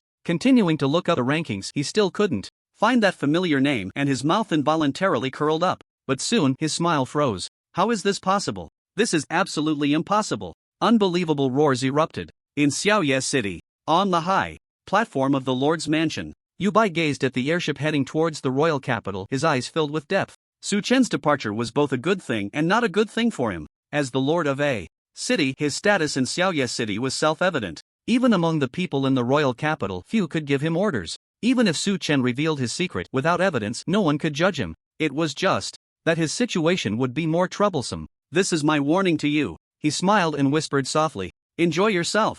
Under the watchful eyes of the city lord, the airship flew further and further away. In the cabin of the airship, Su Chen was taking a short nap. Resting in the divine path world could yield feedback in reality. However, the relatively small cabin made it quite uncomfortable to sleep. Su Chen's sleep was very light. He would wake up at the slightest sound. The airship sped through the sky, with the magical stones surrounding the hull providing ample energy.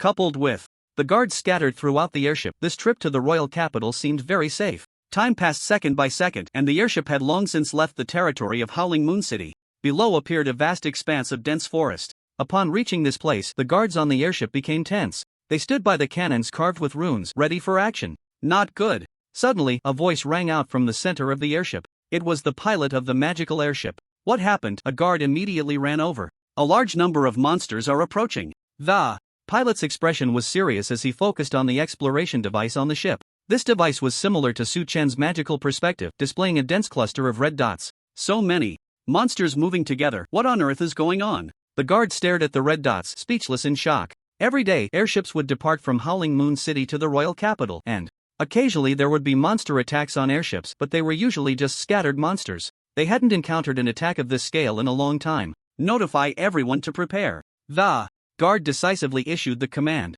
There were over 100 guards on the airship, and with those magical weapons, they still had a chance to break through. Boom! However, just as everyone was preparing to face the enemy, a massive explosion sounded from the left wing of the airship. This sudden explosion caught everyone off guard. The enormous airship immediately lost its balance.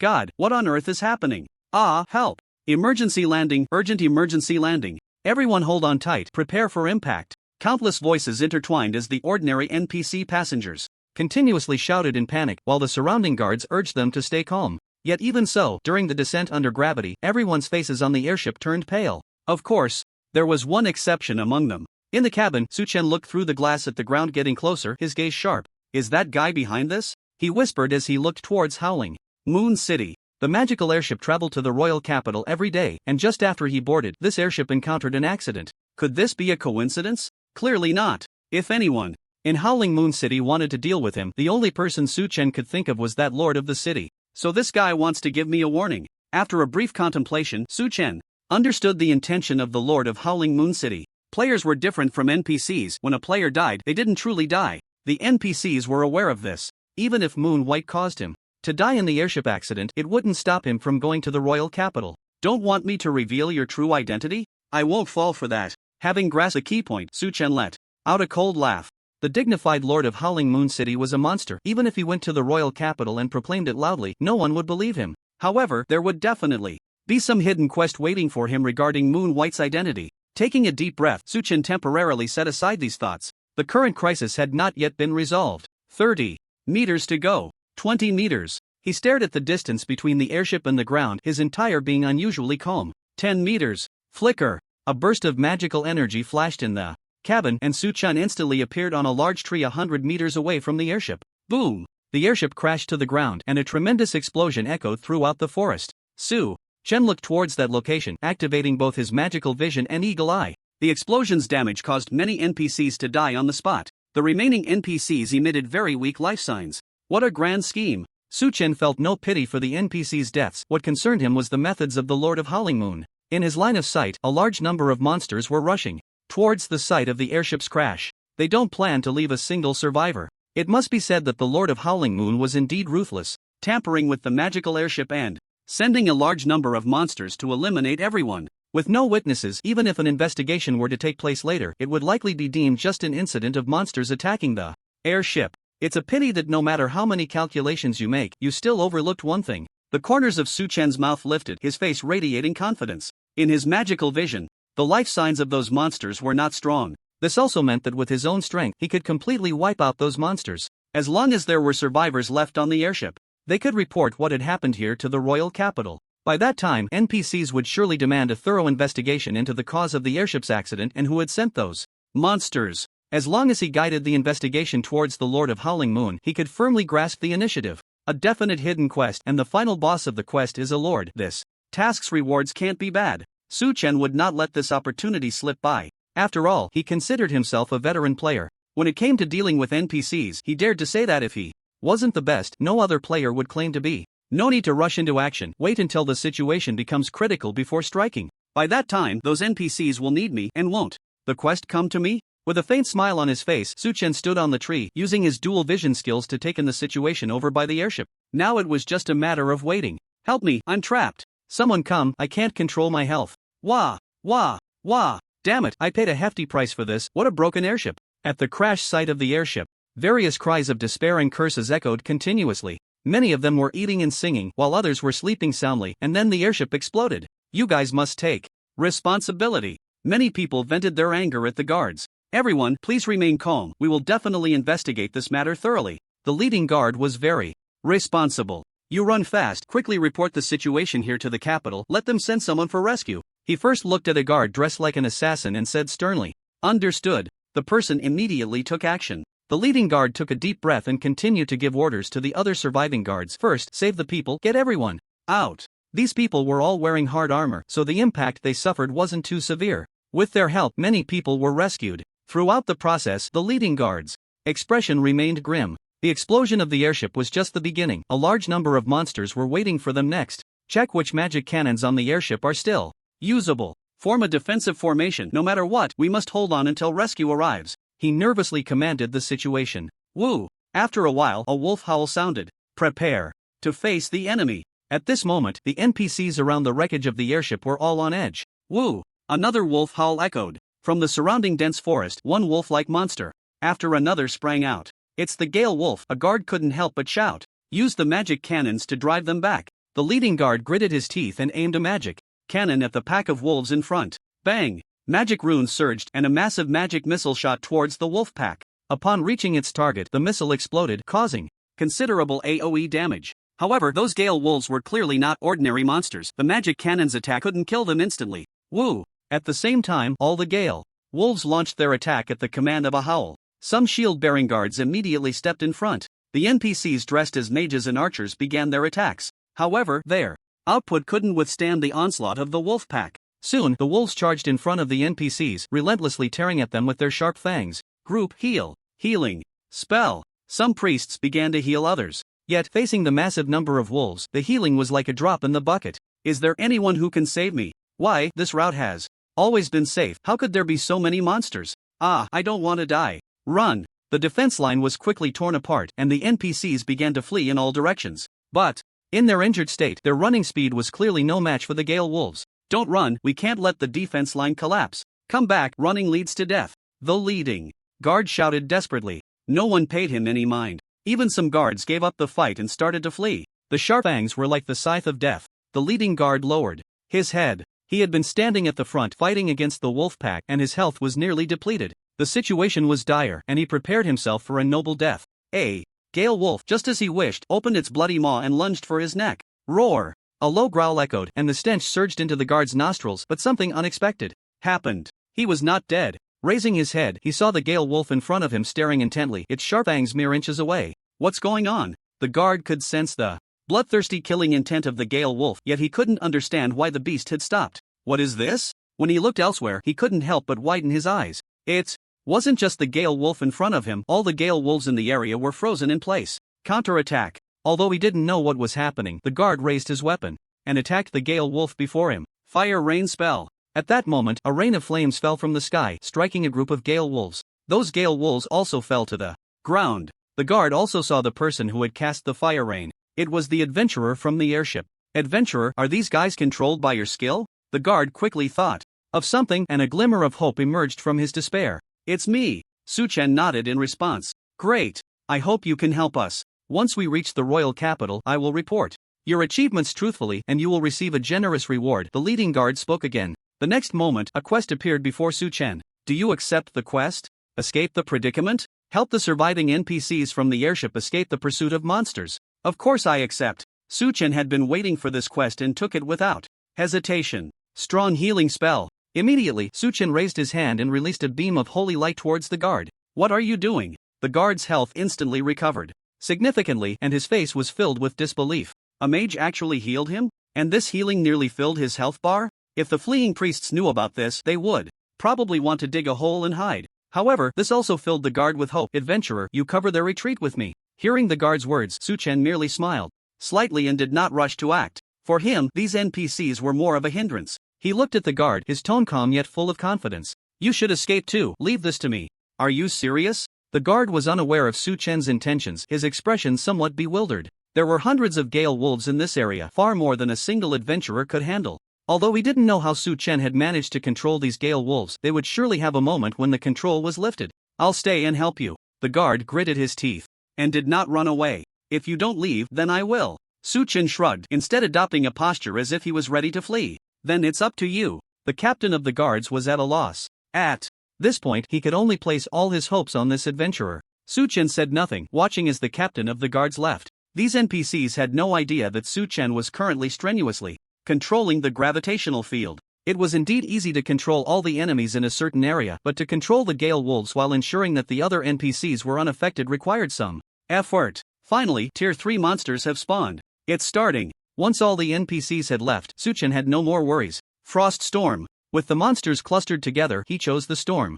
Skill. Under the control of the gravitational field, the surrounding Gale wolves had nowhere to escape. -8,972. With each jump of the storm, a huge damage number appeared above the heads of the Gale wolves. If the previous NPCs were here, they would definitely be shocked by this number. Their magic cannons dealt about this much damage. Su-chen, this adventurer, was simply a walking magic cannon. You have killed a Gale wolf, gaining 300 experience points. Gained 1 intelligence point through the radiance of the mage. Under the attack of the frost storm, those Tier 3 elite wolves fell one after another. Finally, some experience. Watching his experience bar rise continuously, Su-chen felt a sense of hard-earned achievement. Although he had been grinding monsters during this time, the level gap had kept his experience stagnant. Now, with the experience provided by these Tier 3 elite monsters, the efficiency of leveling up had skyrocketed. Congratulations!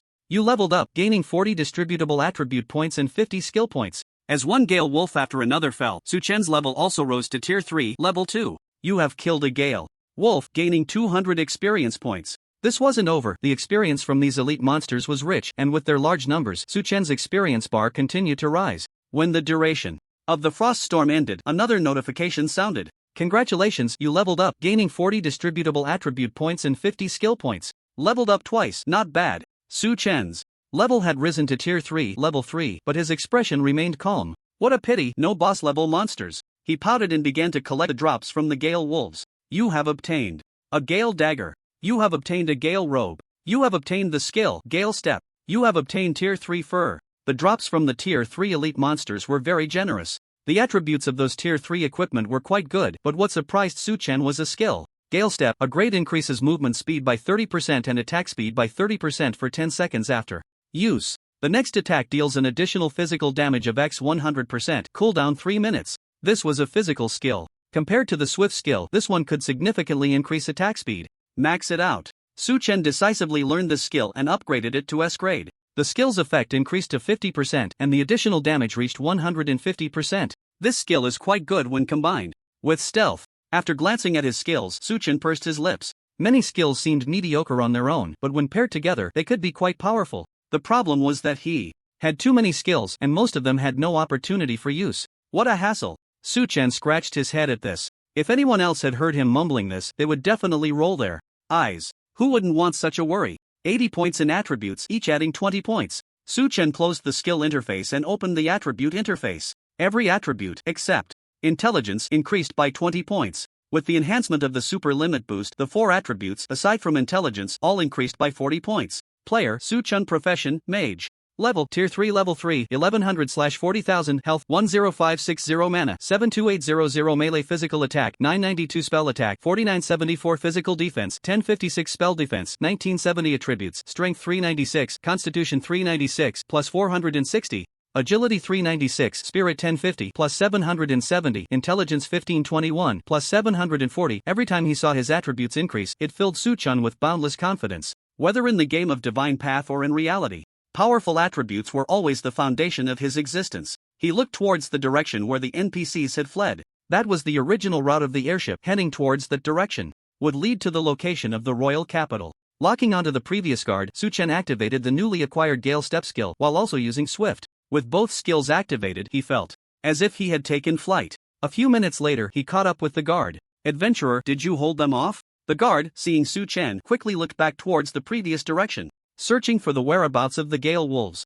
I took care of them, Su Chen replied calmly. What did you say? The guard captain exclaimed in disbelief. While fleeing, he had been wondering if Su Chen would lead those Gale Wolves to another location. You really dealt with all of them? The guard captain swallowed hard, emphasizing his tone. No need for those people to run. All the monsters have been taken care of by me. Su Chen nodded, his tone carrying an indescribable dominance. Ha! The guard captain sighed in relief upon hearing this. But before he could recover from his surprise, Su Chen's next words changed his expression drastically. Don't you think there's something suspicious about this airship accident? It's as if someone tampered with the airship. What do you mean by that? The captain of the guards had a terrifyingly dark expression. He certainly understood Su Chen's meaning, but the more he thought about it, the more he felt a chill run down his spine. You should know exactly what I mean, Su Chen said with a smile. The guard fell silent. He looked at Su Chen, wanting to say something, but clenched his fists and held back his words. Seeing his expression, Su Chen curled his lip. This was not the outcome he wanted.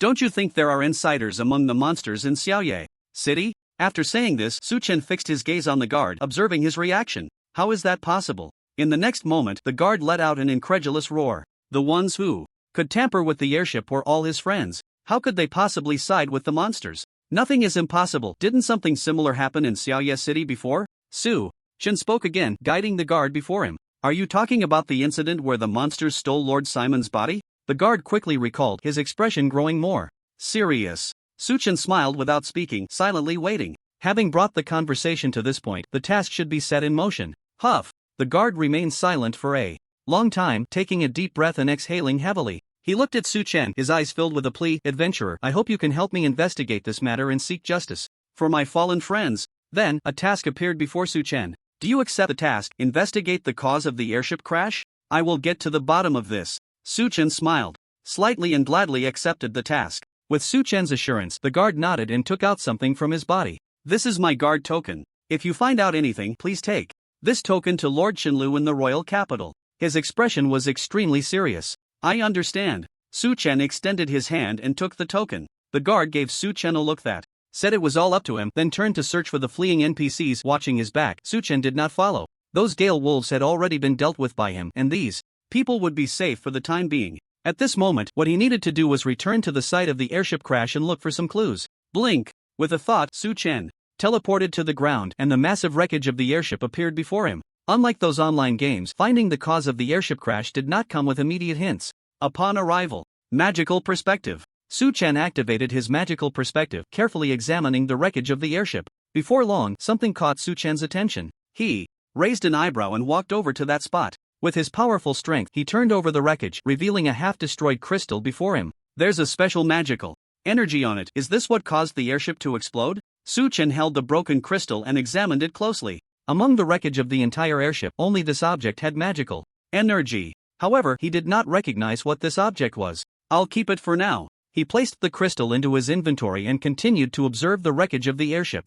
Unfortunately, aside from the broken crystal, there were no other clues. I should log off for now. I'll deal with the rest after the event ends. He looked towards the royal capital, his gaze deep. As long as he found some clues, he could deliberately guide them towards the lord of Xiaoye city. The royal capital, huh? Su Chen murmured softly, disappearing from the land. In the event area, Li Xiao was grinding monsters. He was dressed in a full set of first-tier sheepskin armor, and his weapon was a highly intelligent staff. It would not be an exaggeration to say he was the #1 mage under Su Chen. He cast a fireball that hit a first-tier elite monster in the distance. A 4-digit damage number popped up, taking away the last bit of the monster's health. If other players saw his damage, they would definitely show expressions of immense envy. However, after Li Xiao killed that monster, there was not a trace of pride on his face. The gap is still too big. He looked at Su Chen, who was ranked first on the leaderboard. The more than 50,000 points behind him felt like a mountain pressing down on him, making it hard to breathe. I've been grinding for so long, and my current score is only 5,000 points.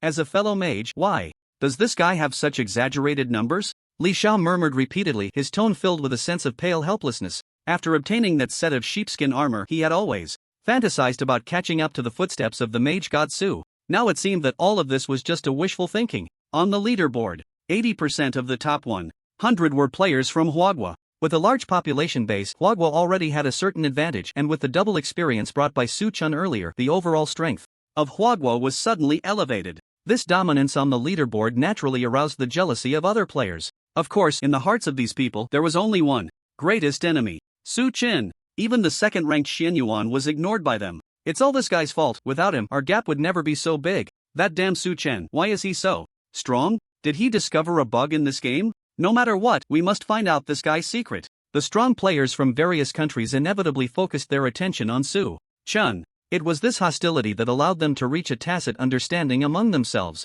As long as they could enter the finals, the mage god Su would be their common enemy.